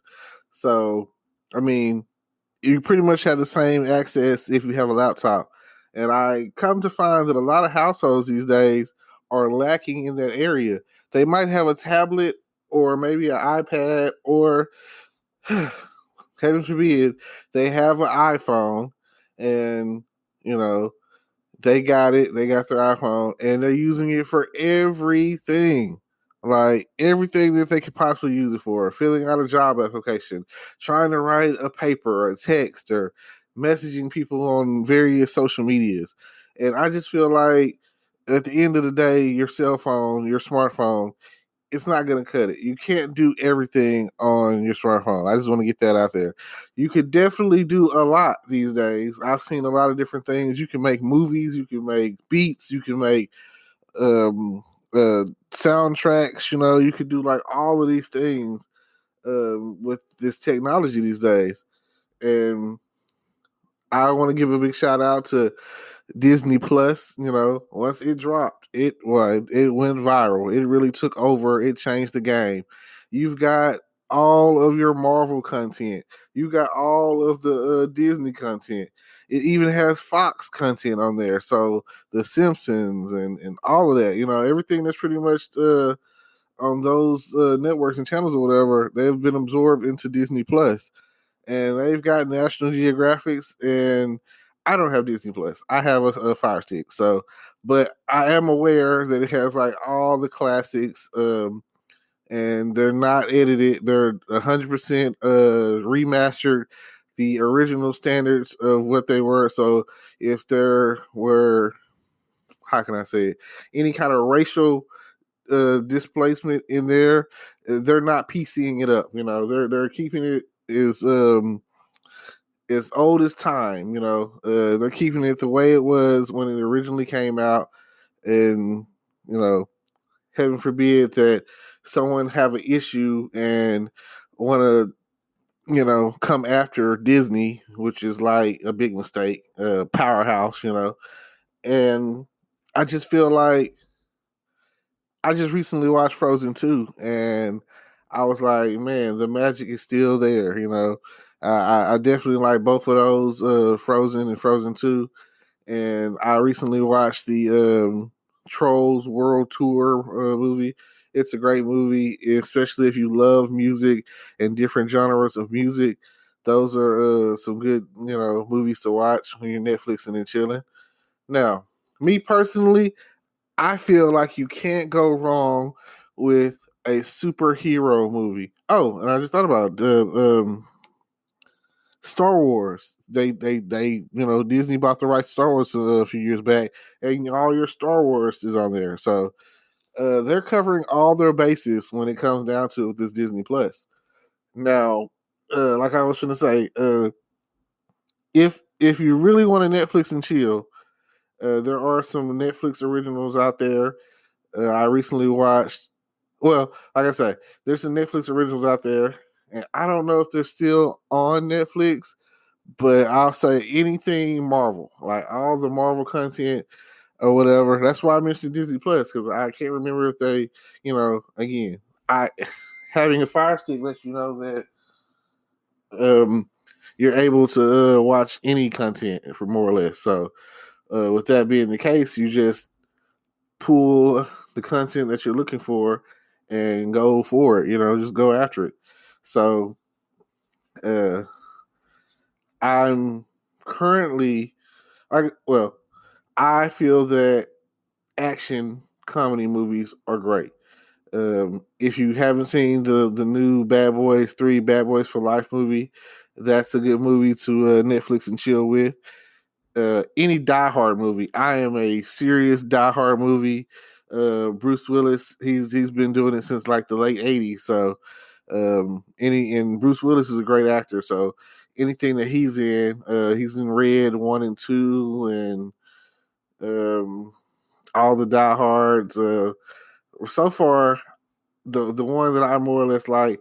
I like all of them. The first one is a classic. Can't sing without that. It wouldn't be no John McClane.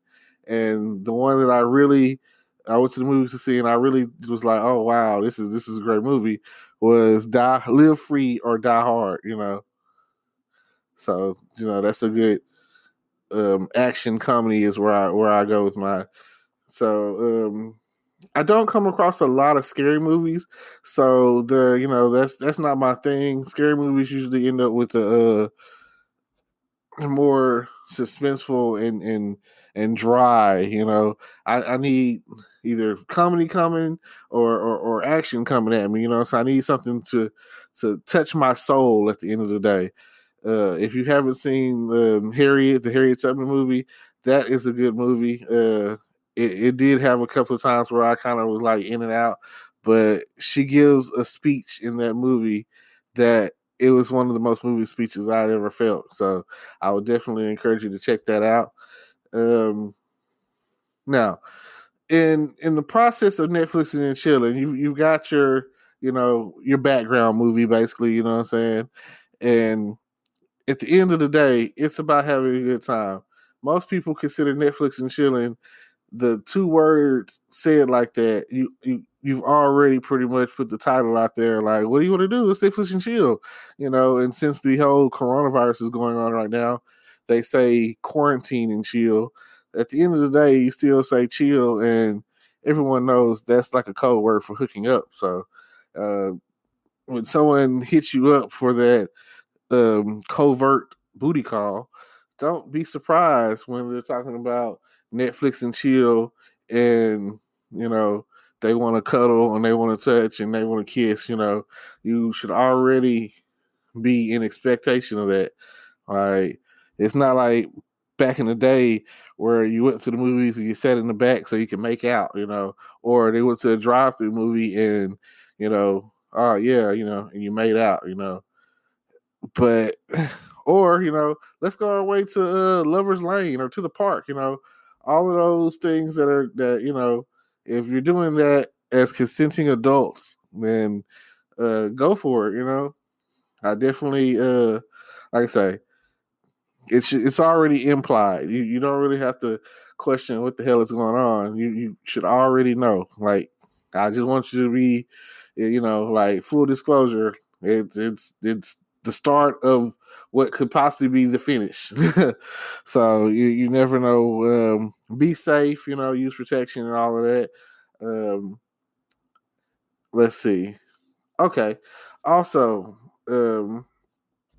I don't know if got any Amazon Prime users out there, but Amazon Prime has some good Amazon Prime, TV show originals. And I recently watched the show. It's called The Hunters or whatever. It had Al Pacino in it. I found it to be a really good show. It drew me in. Like I say, it was action comedy, so it was perfect for what I'm into. Now, if you're into action comedy, let me know. Send me a message. Maybe you should You could, like I say, if you're not an action comedy person, or even if you are, whatever you're into, please, like I say, leave me a message, hit me up, and let me know of any good movies or TV shows that I haven't talked about. Right now, I'm currently binge watching The Blacklist. These seasons are so long; they're like 22 episodes long, and the shows are like about an hour long, 42 minutes without commercials or however you want to put it. But I'm gonna just say, an hour long or whatever, and good 45 minutes or whatever. And it's kind of hard to just sit around, even though we have the time and you're not probably not doing anything. Sit around and even if you're working home right now, to sit around and push through that many. It's 7 seasons right now, so it's very hard to push through 22 episodes a season, and it's intense. It's like an emotional roller coaster. Like, you never know who's gonna die. You never know what's gonna happen. You don't know who's gonna be the next target or bad guy or whatever on the list, and you don't know what they're gonna do. You don't know what their secret agenda is. So, like I say, it's a really good show. I recommend you checking it out. It will definitely pull you in. Now, with that being said, I just want to say shout out to my hosting service, which is Anchor. Anchor is the service that I'm using, and they pretty much put me out there. I'm on Spotify, Google, iTunes. I think I'm on like every streaming platform. And so far, I haven't, like I say, this is my second broadcast. So hopefully, I will grow my audience to thousands. And this is me, Terrence, giving a good advice giver, GAG, good advice giver. And that's what I'm here for. I'm here to give out some really good advice about, random topics. It doesn't really matter what it is. Anything that you can think of: relationships, finances, money, business, just anything out there that you could possibly think of. I definitely will put my 2 cents in there, and I will present you with as much, mostly opinion, but as much facts as I can slide in there. Um, I'm not going to sit there and say that everything I say is absolute, because again, I'm only human. I could be wrong, and if I am, I recommend that no matter what I talk about, do your own research. Make sure that you verify. Uh, I don't want to be putting it out there like I'm absolute and this is it. Uh, you know, only things that I can say that I know that are probably absolute are like quotes, like "a penny saved is a penny earned," Abraham Lincoln, stuff like that. I know that is the case because that's what I was been taught. Everybody knows it, and I mean, I said Abraham Lincoln. You see how I threw you off. I mean, Benjamin Franklin. Again, I'm already human. I'm already messing up. Um, So let that right there be a lesson to you. Oh man, let that be a lesson to you. That I threw that in there just to throw you off, just to trick you a little bit, so you would know that I make mistakes, and I'm here to. This is only my second broadcast, and hopefully I will be able to do many more as time passes. And I mean, my goal is one a day, maybe even 2 a day. Like maybe I can get I'm trying to average it out to where I do like 15-minute segments. So maybe even someday I can become like a real syndicated radio host and have my own little spot. You never know. But I'm new to this, and I appreciate anyone who streams and clicks and listens. And even if you don't listen, remember this: you could stream it. You can click on it and mute it and just let it play, and I appreciate that too, because I feel like I'm still gonna get the same benefits from it. It's just I need your help. Share my link, click on the links in the description. there's something there that you might be interested in. Like I say, my primary purpose for this is advertising. So maybe something down below in the links below, I talk about online marketing and business making, and um, all of that nature. So if you're into internet marketing and email marketing or whatever, then feel free to um, check me out. And it's been a good day. And this is me, Terrence, signing off. And I hope I gave you the best advice that I could give. And I appreciate you tuning in. And don't forget, see you later, same time, every day. Hello, welcome to the broadcast. It is April 25th, 2020 at 5:18 a.m. And I just wanted to talk about today um, being alone during the COVID 19 coronavirus. And it's crazy. Like, I don't know. I see a lot of people out there that are TikToking and Facebook groups and just whatever it takes to keep from going crazy and being bored, and just whatever it takes this day and age, because loneliness is a real thing. Like, you never know when it's going to hit, and every time you turn around, it's like, what am I going to do next? Or am I going to go for a walk? Which, if like right now, it's like 5 in the morning, so that's kind of out of the question. A lot of people don't want to go outside at 5 in the morning for that. You never know what's outside at this point in the morning. I'm not really a nighttime person. I'm more of a, well, here I am saying that, but I'm up right now, right? But I'm in the safety of my home, and I would love to, company is always welcome. Every day you're always thinking like, man, what more can I do? What could I have done? Uh, I got this free time right now, and I just want to not be bored anymore, But the phone is never ringing off the hook. People are never really texting.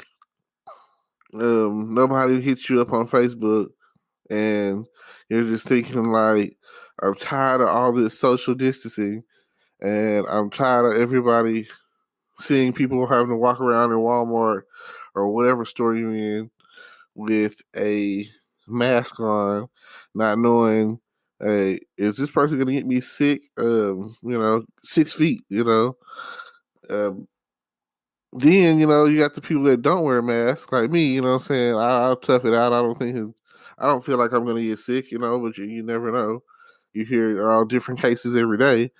And I think to myself, like, well, the people wearing the mask are the ones who are I'm afraid of them. You see somebody with a mask on, you're like, is this, are they sick? But I understand that there had been some cases at different Walmart locations and different stores, and it required them as employees to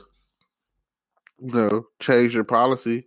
Some of it I see will be an ongoing thing. I don't think the mask will last forever. Some people might, but I really don't like it when there's a older lady, older white lady or whatever, and she's not wearing a mask, and it's like she comes right over by me and coughs and sneezes. I'm like, what the heck? Why didn't you cough over there or sneeze over there? You know what I'm saying? But either way, like, I hardly ever cough or sneeze. If I that to me is like a sign of being sick. Those are symptoms. Like, if you're coughing or sneezing, you might want to get a peppermint or a cough drop or something. Like, dang. Like, how many? Ask yourself this question. Even if the COVID-19 wasn't around, coronavirus or whatever, even if it wasn't around, how many times a day are you coughing or sneezing really? I mean, come on.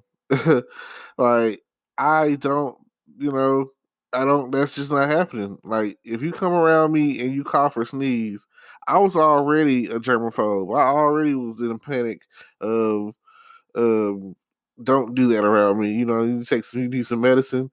You can do it once, but hey, like they say, once is might be a coincidence. Twice that's starting to develop a pattern. Like, oh man, let alone a third time. Are you full blown sick? You need to really take some medicine for that. So, the name of my channel here, my broadcast channel, is called the Good Advice Giver. So if you're interested in any form of good advice, it doesn't matter if it's financial, relationship, sex, you know, all that. I feel like I'm the one to go to. Like, feel free to leave a message or contact me or whatever, and if it's something that you want to hear about or you want me to express or talk about, then I'm there. And also, I have my YouTube channel. So, whatever I can get away with, I will definitely try to, push the limits. I mean, I'm new to this. This is my first broadcast, my first podcast on here, and I'm glad. I'm glad to have broken the veil, I guess, and I'm glad that I've decided to start doing this. My plan is to try to do this, do my podcast on a daily basis, um, bare minimum weekly basis, or maybe twice a week, whatever. But the goal is to daily, to put something out there daily, and tell your friends, you know. And again, today, the message is about beating loneliness, and especially during this time. Like, I know that a lot of people are, for some reason, going to the club is a major thing. So I don't know.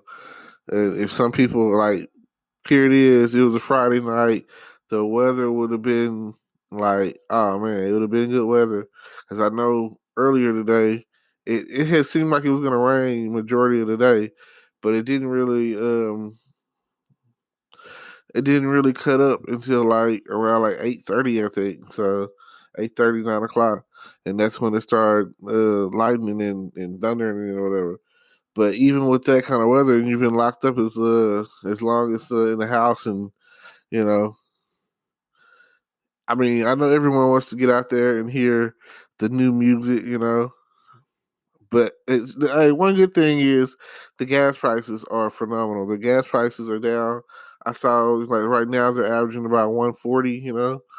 Um, from about a 140 range to up to about a $1.75. Somewhere in there, and that's that you can go pretty far, even if you're in a big body, or you gotta, like me, I have a V8, so you know the gas doesn't, I push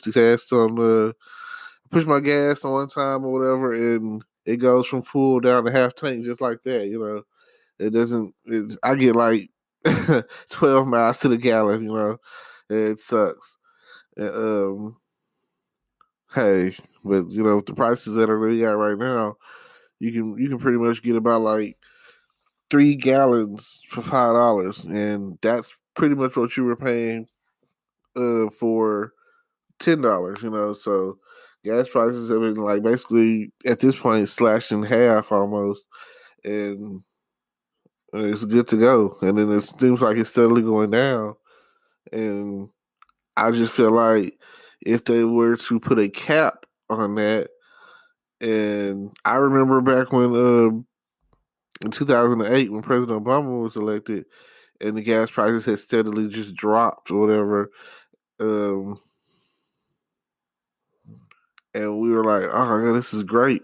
And at that point in time, I was in Houston, so I noticed it like it's a major difference. You riding around trying to get gas in Houston because there's so much land mass that you have to cover. So just a thought, just something to think about. Now, I will leave you with this.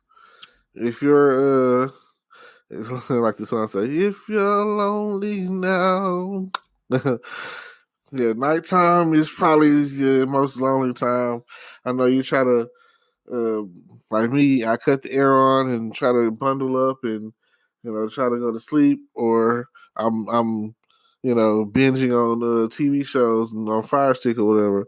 So if you're, I'm always down for a good movie. So if you're interested in you know watching a good movie or whatever, it's something that you probably ain't seen, because I'm pretty sure that I'm way ahead on my movie watching, and you know, I mean, at one point in time, I was you know going to the movies, sneaking in the movies on a regular basis. Bringing my own little gummy worms and Mike and Ike's. That's the my go to candy, Mike and Ike's and gummy worms. And I feel like, hey, I need the and then oh man, like a Red Bull. Nowadays you go to the movies, they got it so to the point where it's like you're getting so comfortable in those chairs to where when if the movie ever gets to a dead point, which is probably about a lot of movies an hour in, if the movie is not a just action packed movie or whatever, an hour going in, especially if it's like a mm, like I want to say chick flick, but certain movies or whatever. I'm not gonna say any names, but about an hour in, you're kind of like nodding out. At least I do. Especially at the movies. It kind of really doesn't matter this day and age. But I don't know. Back in the day, they used to have it to where you go off in there and you need a blanket, or it's like you better not go in there to the movies like kind of on the naked side, ladies. You better go in there dressed sweatpants and hoodie or something, because I know, at least I know, the theaters that I've been to in Houston. They keep it pretty icy in there. But here in Texarkana, they try to switch it out. You be in there, they be like, you'll be like, oh my God, you know what I'm saying? This feels like it's 90 degrees in here. That's not the environment that you want. I'm already 98.6. So if I wanted to be hot, I could just be hot by myself or whatever. But maybe that's their way of getting you to buy that large $8 Coke. They show those commercials with the M&Ms and oh yeah, Coke is the drink or something nowadays for the movies. I don't know where they came from. I remember back in the day when I was going to the movies as a kid, they used to have this cat sliding down the reel, and it's just, oh man, I thought that was the coolest cat ever. And or they might have like the last time I went to the movies. What did I go see? I went to go see the Harley Quinn movie, and they had like a little Simpsons cartoon with Maggie on there, uh, chasing after this little, her little crush or whatever that she had met at the playground, and it was just the cutest thing. And I was like, yeah, I remember when they used to have little cartoon clips or whatever before the movie. Nowadays, people, man, I mean, the prices that you pay these things, you should be wanting to be in there, but I guess not. But I'll wrap this up and say that um, check out my YouTube channel, check out my Instagram. I don't really know fully how this all tags in, but hopefully everything is tagging there, and more to come. I'll probably do one later today, and hopefully you will understand that. Like I say, look me up, share. Don't forget to share with your friends, and if you're my friend, let people know. And all right now, this is what it is, and I appreciate you. Thank you so much for tuning into my first broadcast, and uh, you know, look out, Texarkana, here we come. Today is your lucky day. Today is the day that our $3 website works for you, paying you directly to your PayPal daily. Imagine $3 ongoing continuous payments to your PayPal account. Imagine falling asleep and waking up to $300 in your PayPal account. How would this make you feel? How could this help you? What bills could you pay? What kind of fun could you have? What does that retirement look like now?